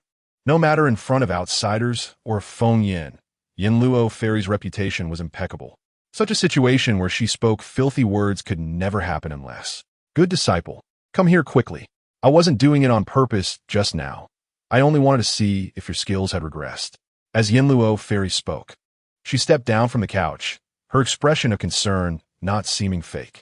Good disciple, you are already the #1 alchemist in the cultivation world. There are countless madmen who want to imprison your freedom. You must not let it guard down. I am also worried that you are too engrossed in alchemy and neglecting other things. Yinluo Fairy's hand was about to touch Feng Yan's cheek, and the latter did not avoid it, only frowning in thought. Although her master would not embarrass her in person, she would never be so kind to her. Slap! The sudden fiery slap on her cheek interrupted Feng Yan's thoughts. She looked at Yinluo Fairy in disbelief, only to see a momentary daze in Yinluo Fairy's expression, followed by a look of incredulity as she stared at her own hand, as if even she herself did not understand why she suddenly slapped Feng Yan. Master, good disciple, I am a bit tired. You may leave for now. Yinluo Fairy's face was full of confusion, seemingly not understanding her continuous strained behavior. She supported her forehead and gently sat down, looking quite fatigued. Master, you just call me over. Was there something you wanted to instruct? Feng Yan furrowed her brows, observing every move of Fairy Yunlu. From every subtle action, Fairy Yunlu was indistinguishable from the master she remembered. Fairy Yunlu rubbed her temples, about to say something, but suddenly closed her mouth, sitting there dazedly, repeating the action of rubbing her temples, just like when Feng Yan first arrived. Master? Fairy Yunlu did not respond. Feng Yan's beautiful eyes flickered as she smiled and said, Master, your disciple has just refined the domain void pill, and the pill is ready. I wonder, what? Where's the pill? Bring it to me, so I can see. Fairy Yunlu suddenly stood up, her eyes shining with a red light. However, after walking a few steps toward Feng Yan, she paused and slowly returned to sit back on the couch, dazedly rubbing her temples again. Feng Yan was now even more confused. If this were an illusion, then as a fictional existence. Fairy Yunlu shouldn't react so strongly to a pill that had been lost to the cultivation world, unless this woman, whose eyes were vacant, was indeed her master. After all, Feng Yan had only mentioned refining the domain void pill to Fairy Yunlu when exchanging for spiritual herbs. Feng Yan narrowed her eyes and gathered a short blade of spiritual energy in her hand. This time, she did not approach but threw the short blade from a distance. Bang! Fairy Yunlu did not make a move, but the short blade was deflected by some force when it was just a few meters away from her, whizzing past Feng Yan's ear and embedding itself in a wooden post behind her, seemingly warning Feng Yan not to make any unnecessary moves. Master? Fairy Yunlu remained unresponsive. Master. Domain void pill? Returning face pill? Fairy Yunlu still did not respond, and her action of rubbing her temples became increasingly slow. Feng Yan stepped closer and waved her hand in front of her master's eyes, but there was still no reaction. This was too strange. Everything was too strange. She was sure it was her master, but her master's appearance was as if her soul was being controlled. That's right, Chen Xiao. She could go find Chen Xiao. It was Chen Xiao who had sent her to find her master. Perhaps Chen Xiao knew something. Feng Yan did not hesitate and, before leaving Fairy Yunlu's chamber, looked back. Fairy Yunlu still had a dazed expression, slowly and stiffly rubbing her temples, seemingly trying to stay awake, but powerless to do so. Feng Yan's cave was located at the foot of Fairy Yunlu's chamber, and with the pace of a cultivator, it would only take 2 or 3 minutes to reach it. However, Feng Yan followed the same route she had taken and walked for nearly half an hour, her steps becoming larger and larger, yet she still could not see her cave. After another 10 minutes, Feng Yan realized she seemed to be trapped in some sort of loop, what ordinary people referred to as hitting a wall. But this hitting a wall was somewhat unusual, as she had already glimpsed something different within this loop, as if someone was guiding her somewhere. Never mind. It seemed that this difference was something she could not pass through. Chapter 91. Soul Extraction Great Array Yunlu Peak is the most luxurious peak among the Immortal Pill sections. The area is small, but is filled with rare flowers and exotic plants, and has complete spiritual veins and spiritual springs. It even has the highest level of protective formation available to the Immortal Pill sections. For the members of the sect to reside in Yunlu Peak is quite a prestigious matter. However, apart from the Celestial Maiden's Palace at the peak, there is only a cave dwelling at the foot of the mountain. When Feng Yan moved in there, she faced a lot of gossip and frequently encountered people trying to undermine her. From the peak to the foot of the mountain, with Feng Yan's speed, it would only take her 2 minutes. But at this moment, She had been walking back and forth on this stretch for nearly an hour. She had walked this path many times before, and she remembered every blade of grass and every flower along the way. In this nearly hour-long period, Feng Yin noticed that the scenery kept repeating, but every 10th repetition brought slight changes. These changes were not easy to detect, and if Feng Yin weren't so familiar with this path, she would not have noticed them at all. This was the 9th time, and it seemed she could not avoid it. Under such circumstances, Feng Yin did not want to complicate things, but if this continued infinitely, it would seem she could walk this path for a lifetime without seeing the end. So she decided to see what this hardly noticeable difference was all about. There were many fanyang flowers growing along the path. The celestial maiden planted these flowers initially because they were precious and beautiful. With her mastery in pill making, she was surpassed by her disciple Feng Yin, who first developed the fanyang pill. Although the celestial maiden felt jealous, she still smiled and cultivated more fanyang flowers. After all, Feng Yin was straightforward and unreservedly shared the pill formula with the celestial maiden.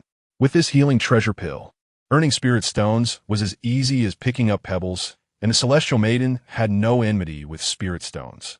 It was precisely because of the celestial maiden's emphasis on the fanyang flowers that the occasional weeds popping up all over Yinlu Peak were almost entirely replaced by them, leading many to believe this place was a sanctuary for healing. Each time the cycle reached the 10th repetition, Feng Yin noticed that a patch of fanyang flowers was replaced by some kind of weed rich in spiritual energy. This weed was unfamiliar to Feng Yin, and its appearance was almost identical to that of the fanyang flowers. If it weren't for Feng Yin's familiarity with the area, and the fact that she was the ancestor of playing with fanyang flowers, she might have been tricked. Feng Yin bent down and pulled out a weed. It was rich in spiritual energy, and even the number of petals was the same. It seems this place has indeed been artificially interfered with. But I wonder who has such great ability. Feng Yin stopped thinking too much and walked toward the direction where the weeds were growing. After just a few steps, she felt it was increasingly difficult to move forward, as some force was resisting her steps. She channeled her spiritual energy and managed to take a step or two, but could not move any further. Suddenly, a thought flashed through Feng Yin's mind. She decided to probe with her divine sense. However, just as she attempted to connect with her sea of consciousness, she suddenly spat out a mouthful of blood. The intense pain that surged down from her head felt as if it would tear her apart, splitting her in two. Even when she hurriedly suppressed the thought of using her divine sense, she still lay on the ground, twisting and struggling for nearly a quarter of an hour before she managed to recover. When Feng Yin slowly got up, her clothing was already drenched in sweat. But in this way, Feng Yin confirmed that the key to unraveling the mystery of this strange place was indeed ahead of her. With insufficient spiritual energy to move forward and unable to use her divine sense, what should she do? Shang Xin, if only you were here, you would surely come up with a solution, right? Even if you're not a cultivator, you always manage to handle things beautifully when I'm unaware. As Feng Yin was thinking this, she suddenly felt a cool breeze behind her, mixed with the familiar scent of ancient dragon water. She turned around abruptly. The mountains full of fanyang flowers swayed in the wind, but she could not see a single person's shadow. Shang Xin, is that you? Feng Yin chuckled lightly. Although she did not know if it was indeed Shang Xin, thanks to that gust of wind, she felt that she could use her divine sense now. Feng Yin was not the type to sit idly by, and the pain she felt when she first used her divine sense did not scare her. She connected with her sea of consciousness. The once proud and vast power of her divine sense was now as thin as a thread, as if it would snap with a gust of wind. The stinging pain in her body and the ache in her sea of consciousness could not stop her. She manipulated her feeble divine sense to explore forward, and this time, she was indeed not obstructed. Her divine sense replaced her eyes as it passed through an invisible barrier, which was expected. However, the scene behind the barrier was something Feng Yin could not have imagined even if she racked her brain. Behind the barrier was a blank space, with no sky and no ground. In this pure, white void, dozens of people kneeling in the middle looked particularly abrupt. Each of these individuals had their heads tilted back, mouths drooling, expressions vacant, and hollow gazes, all collectively staring in one direction, seemingly in worship of something. As Feng Yin manipulated her divine sense to follow their gaze. She saw only a shadow flickering, which looked familiar, as if it were wearing a hoodie. Before Feng Yin could think further, the people kneeling on the ground suddenly widened their eyes in unison and stared at her divine sense. Their eyeballs seemed ready to pop out, and Feng Yin was startled. Upon closer inspection, she realized these people were actually her senior brothers and sisters from the Immortal Pill sect. What on earth is happening? Feng Yan's divine sense was fragile and would shatter with the slightest touch. She dare not do anything excessive and could only observe quietly. These once familiar faces were fixated on her divine sense. And then, starting from the front row, one after another, their lips began to move. "I'm sorry. It was our fault. I'm sorry. It was our fault." They repeated this over and over, interspersed with murmurs that seemed to include curses and pleas for mercy. Hearing these apologies, Feng Yin instantly recalled their common characteristic. They had all bullied her. Some had refused to provide her with spiritual herbs, using the sect leader's name to coerce her into giving them pills. Some had verbally insulted her to her face. Some had tampered with the spiritual herb she used for alchemy. The sect leader loved to have her step forward during the arrival of esteemed guests. Definitely because he had ulterior motives, pretending to be pure while actually being a dog bought by the celestial maiden. Did he really think of himself as an important figure? Having her refine pills for these innate cultivators was already giving her face. Seductive vixen with that appearance. Who knows how many men have played with her? I want to have fun with her, and yet she pretends to be innocent. Bah! After the curses and pleas for mercy, even more unpleasant words echoed from this group of people. Their mouths were clearly not moving, yet their voices continuously repeated. Feng Yin chuckled lightly. She had long known they spoke behind her back like this. However, some of the things they said were indeed facts.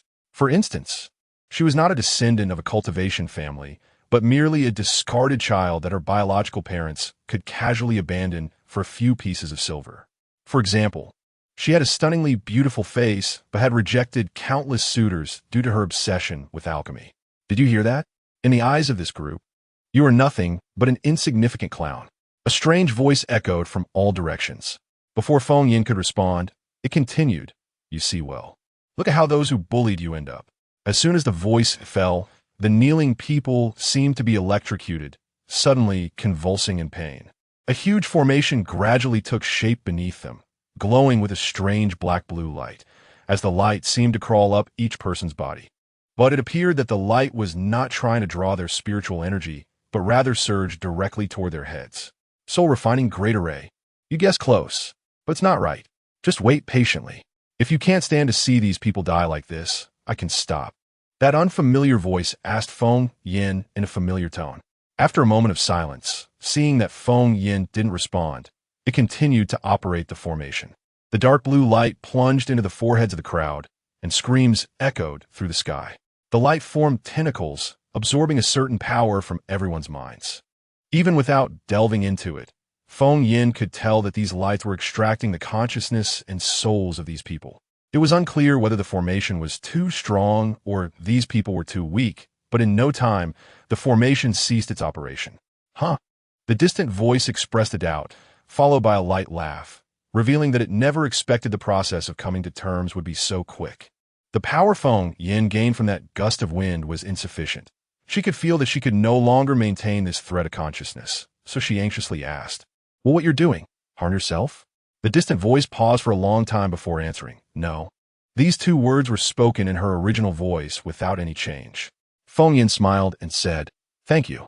She had known for a long time that her good friend was not an ordinary person. She could only do this to help herself. Chen Xiao chuckled softly, not showing herself. The formation continued to take shape, and dozens of disciples within it were unaware of their life or death, already relocated by Chen Xiao. She spoke softly, "Go back. You found someone who can protect you for a lifetime. As a member of the Rare Species Management Bureau, my mission is complete. It was a pleasure to meet you. May we meet again by fate." Chun. She couldn't call out her full name. And the formation suddenly erupted with blinding light. A tremendous force accurately surged towards the thread of Feng Yan's consciousness. Buzz. The world spun. Mountains crumbled and the earth quaked. Feng Yin couldn't withstand even a second of this force's assault and fainted. Chen Xiao stood in midair, shaking her head with a smile. It seems Feng Yin has learned to protect herself. She originally thought that seeing her extract the souls of those foolish disciples would stop her, but instead, Feng Yin accepted her goodwill calmly. Not bad. It seems this interstellar place is nice. Next time, she could apply to the Bureau to live here for a few hundred years. Chapter 92, are you ready?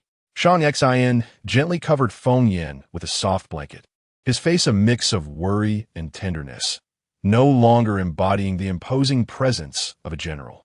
He had cleaned Feng Yin's entire body, and the steady breathing of the beauty on the bed reminded him that everything he had just done was worthwhile.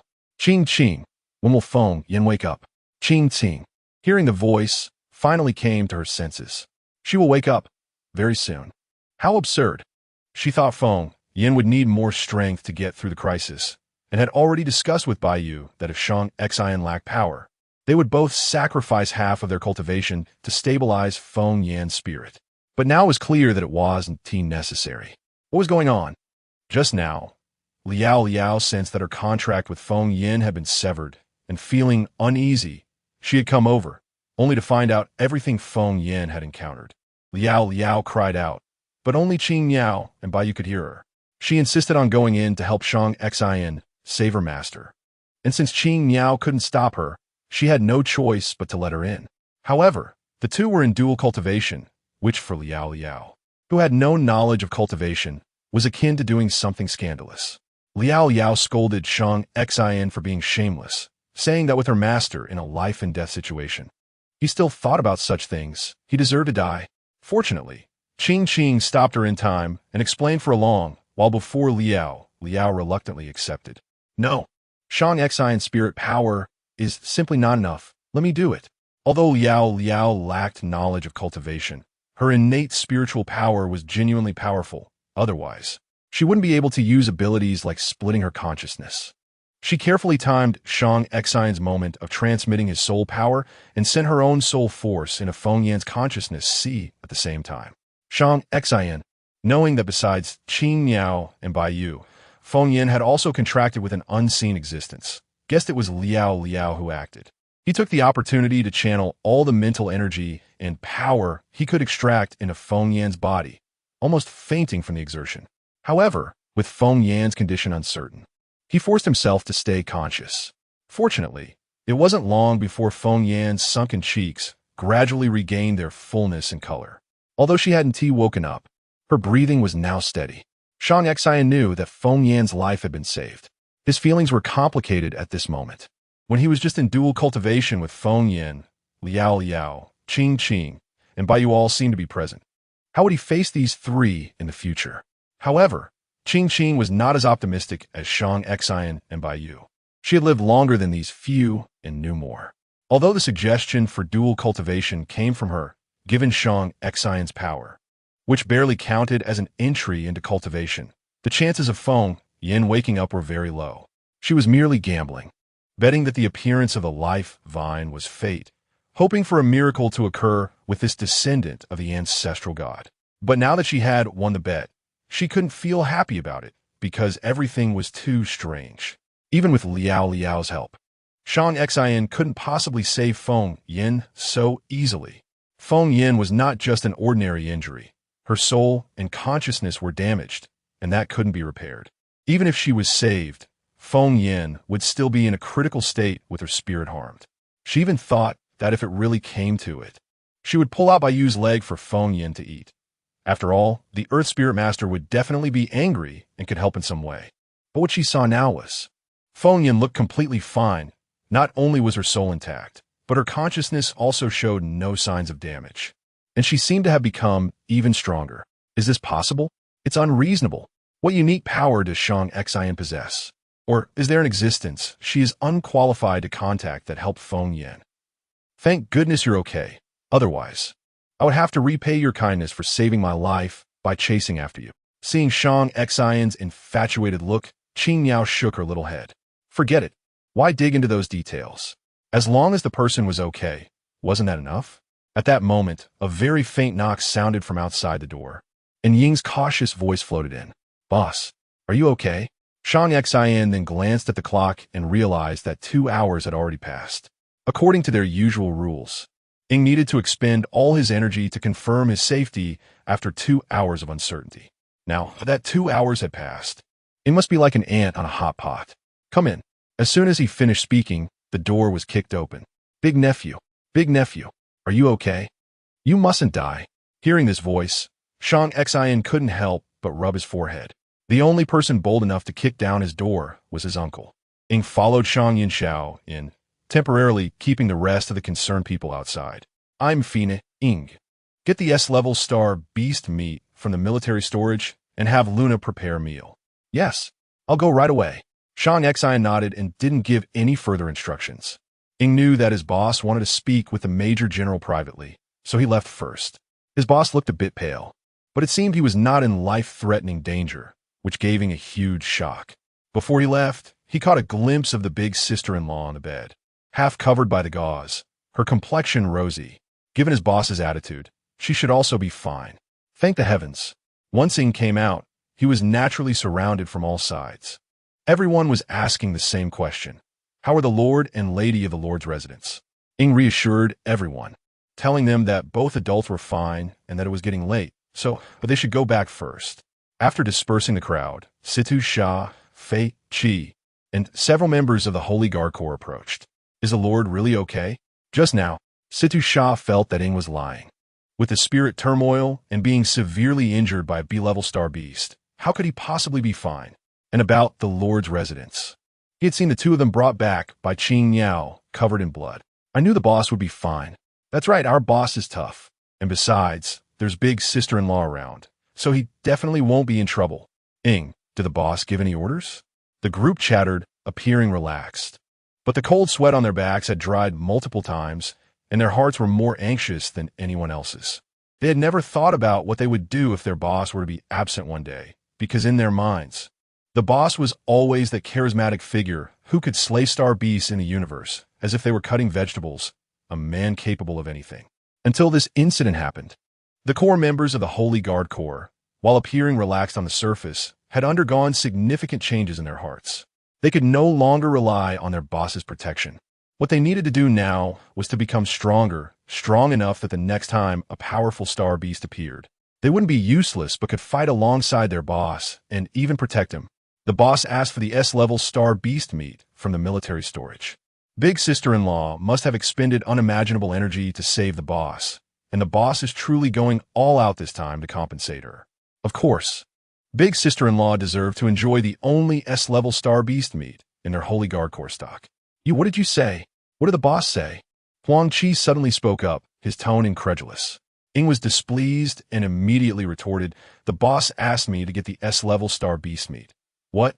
Do you think big sister-in-law isn't worthy since she's unconscious after saving the boss?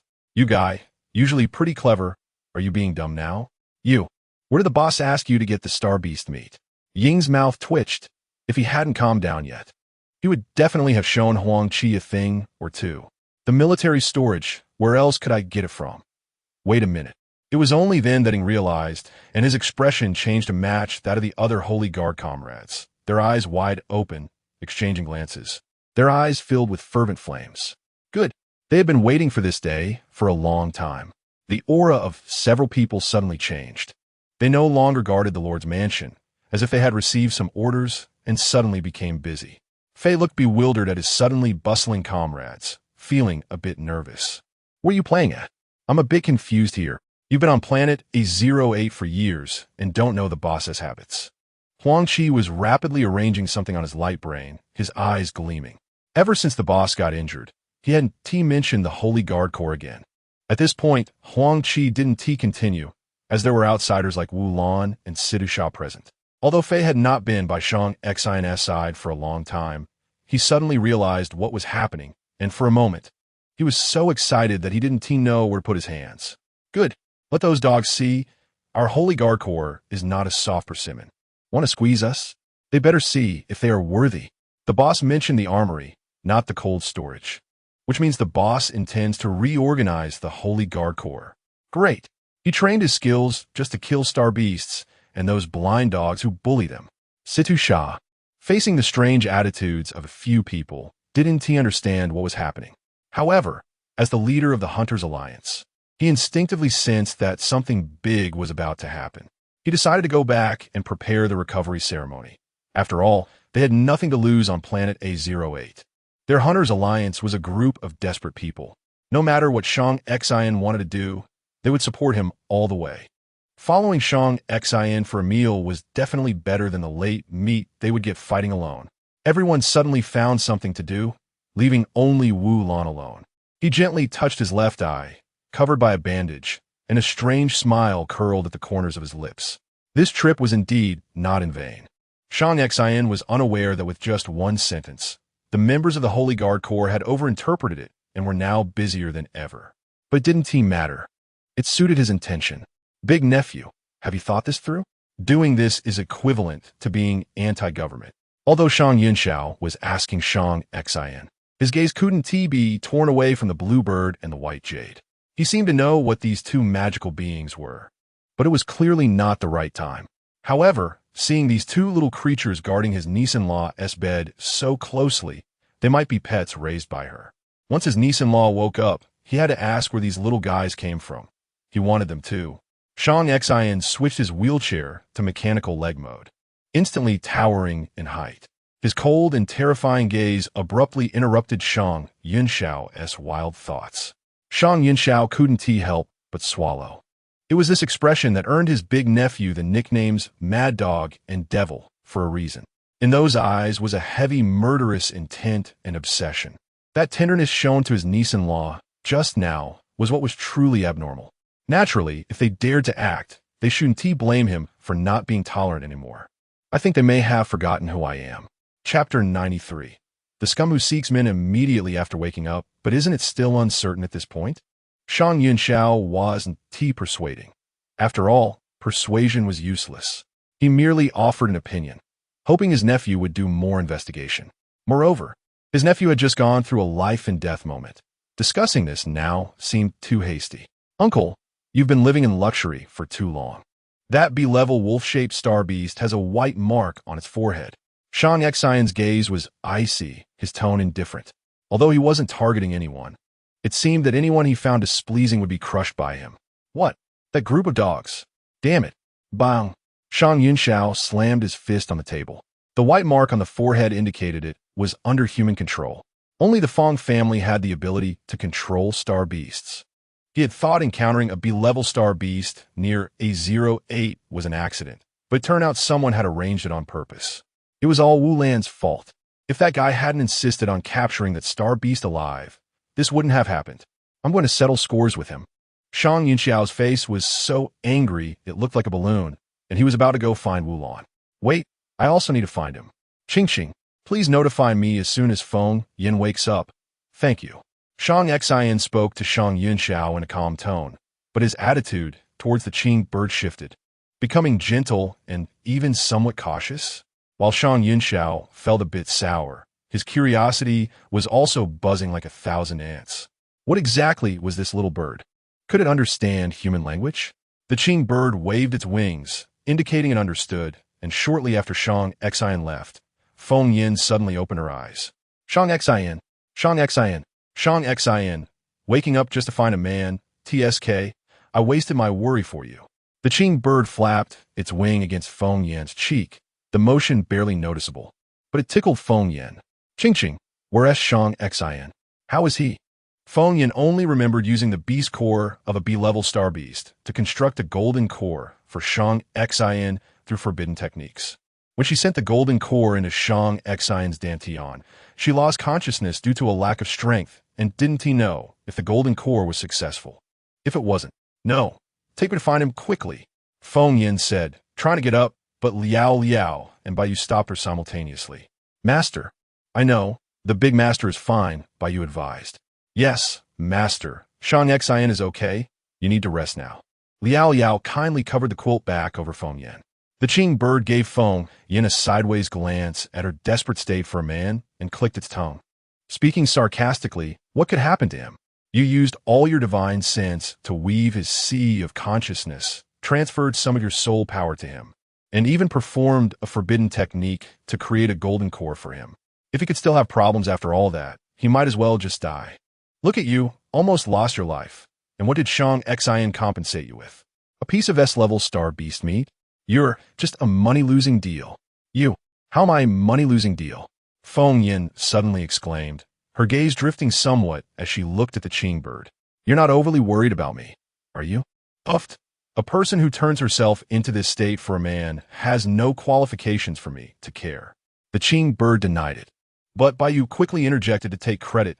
Master, I care about you the most.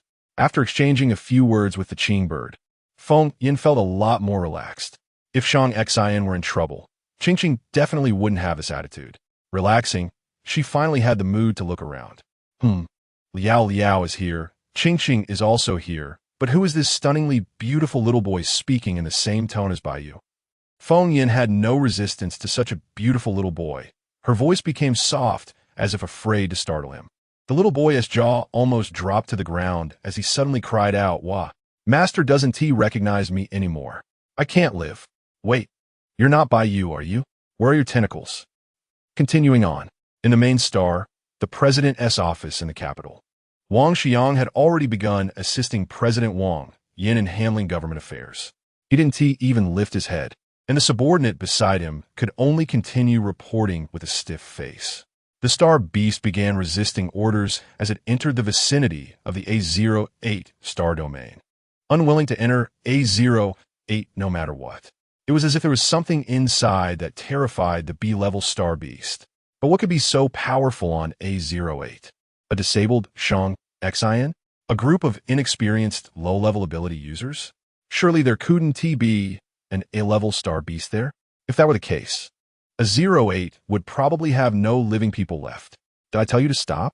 Wang Xiang raised his head, squinting at the subordinate beside him, who was so frightened he shivered all over. Ever since Wang Xiang began assisting in governance, his temper had become increasingly strange.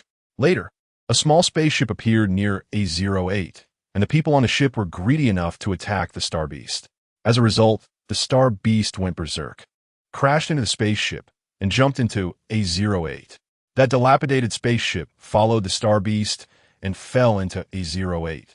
The people on board definitely wouldn't survive, but accidentally. It helped them out. A08 was a private star, and the Heavenly Eye system wasn't set up. So what would happen once the B-level star beast fell and was unknown? Wang Xiang waved his hand, and the subordinate let out a sigh of relief and quickly withdrew. What exactly are his father and the Fong family after from Shang Xian? Why are they so fixated on the life and death of a disabled person? In his view, it would be quicker to just kill Shang Xian. His father must be getting senile. The Shang family no longer has anything worth their caution. At least according to his investigation, there was nothing. He slammed his fist on the table. If it weren't for his father's cautious attitude, he wouldn't have thought Shang Xian was hiding any secrets. After investigating for so long and wasting so much time, as a cost for wasting his time, that B-level star beast could entertain you well, Shang Xian. Bang! The door was suddenly pushed open, and the secretary at the door nervously tried to block Fong Lan, but received a slap instead. You little vixen, get lost. Who do you think you can stop? Please step outside. The secretary covered her face and nodded, retreating, but no one noticed the cold light in her eyes as she bowed her head. A chilling gaze that was not something an ordinary weak woman could possess.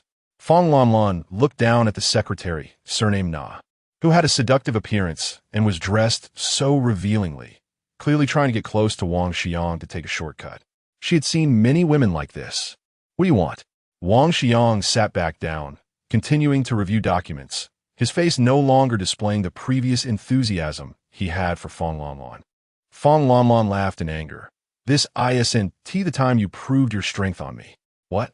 You don't think you can stay in this position without my Fong family, do you? Hearing this, Wang Xiang paused. Indeed, without the Fong family's existence, he would have obtained his current position so easily. Assisting in governance was equivalent to announcing he was the next president. All of this depended on the support of the Fong family, the most powerful family in the Huaxia star domain. And to be honest, Fong Lan is indeed as the outside world describes. She is stunningly beautiful and a complete seductress. For a period of time, he was infatuated with this woman. However, every time he got intimate with her, he would think of Fong Lanlin's previous engagement with Shang Xian. This woman claimed that she had never had anything with Shang Xin, and that they had barely met a few times, but how could he know the truth? If you have nothing else to do, you can go home first. I still have a lot of work to finish. Give me an antidote. As soon as he spoke, Wang Xiang couldn't help but look up. I've already given you your family's share. Why do you still need the antidote? Fong Lanlan casually touched her freshly done nails, unbothered. What? Didn't you also give that little flirtatious secretary of yours an antidote? If you can give it to others, why can't I have some? Unreasonable. That kind of antidote is limited in quantity. If you can't specify who it's for, I won't give it to you. Fong Lanlan laughed derisively. Limited in quantity? Don't think I don't know that you have more than one mistress outside. When you give him the antidote, why don't you say it's limited? As she spoke, she projected several photos of Wang Xiang giving antidotes to his mistresses using her holographic device. With so many people outside infected with beast poison, waiting to die. Yet you give those precious antidotes to your mistresses. What do you think the public will think if I release these photos? Are you threatening me? Wang Xiang narrowed his eyes. All those photos are real, but he had been very careful. Plus, the technical department controls the Sky system. How could he have been photographed? Is the Fong family truly not to be underestimated? I'm not threatening you. We're just in a mutually beneficial relationship now. I don't need much. Just one is enough. Of course, you could give me a few more. Fong Lanlan placed her voluptuous hips on Wang Xiang's desk. Her fiery figure fully displayed under her usual sexy attire, a pile of her curves almost falling on Wang Xiang's head. However, facing such a sight, Wang Xiang couldn't react much. He only felt that this woman was inscrutable, like a tarantula, seemingly not very capable, but possibly able to swallow poison whole. He opened the safe under the desk, took out a pink antidote, and placed it in Fong Lanlan's hand. It would have been fine to do this earlier. Dear husband, I'm leaving now. By the way, I need to go for a beauty treatment this afternoon, which might cost some star coins. Of course, it'll be charged to your account. Fong Lanlan accepted the antidote and left a red lip print on Wang Xiang's forehead before leaving gracefully. Bang! Wang Xiang slammed his fist on the desk. Damn Fong Lanlan. Damn Fong family. He rubbed his temples and dialed an encrypted number. How is the antidote research going? Useless. All of you are useless. You can't even produce the antidote you made yourself, and you still have the nerve to hold a leadership position? I give you half a month. At least be able to mass-produce low-level antidotes, or else I'll hand your position over to someone capable.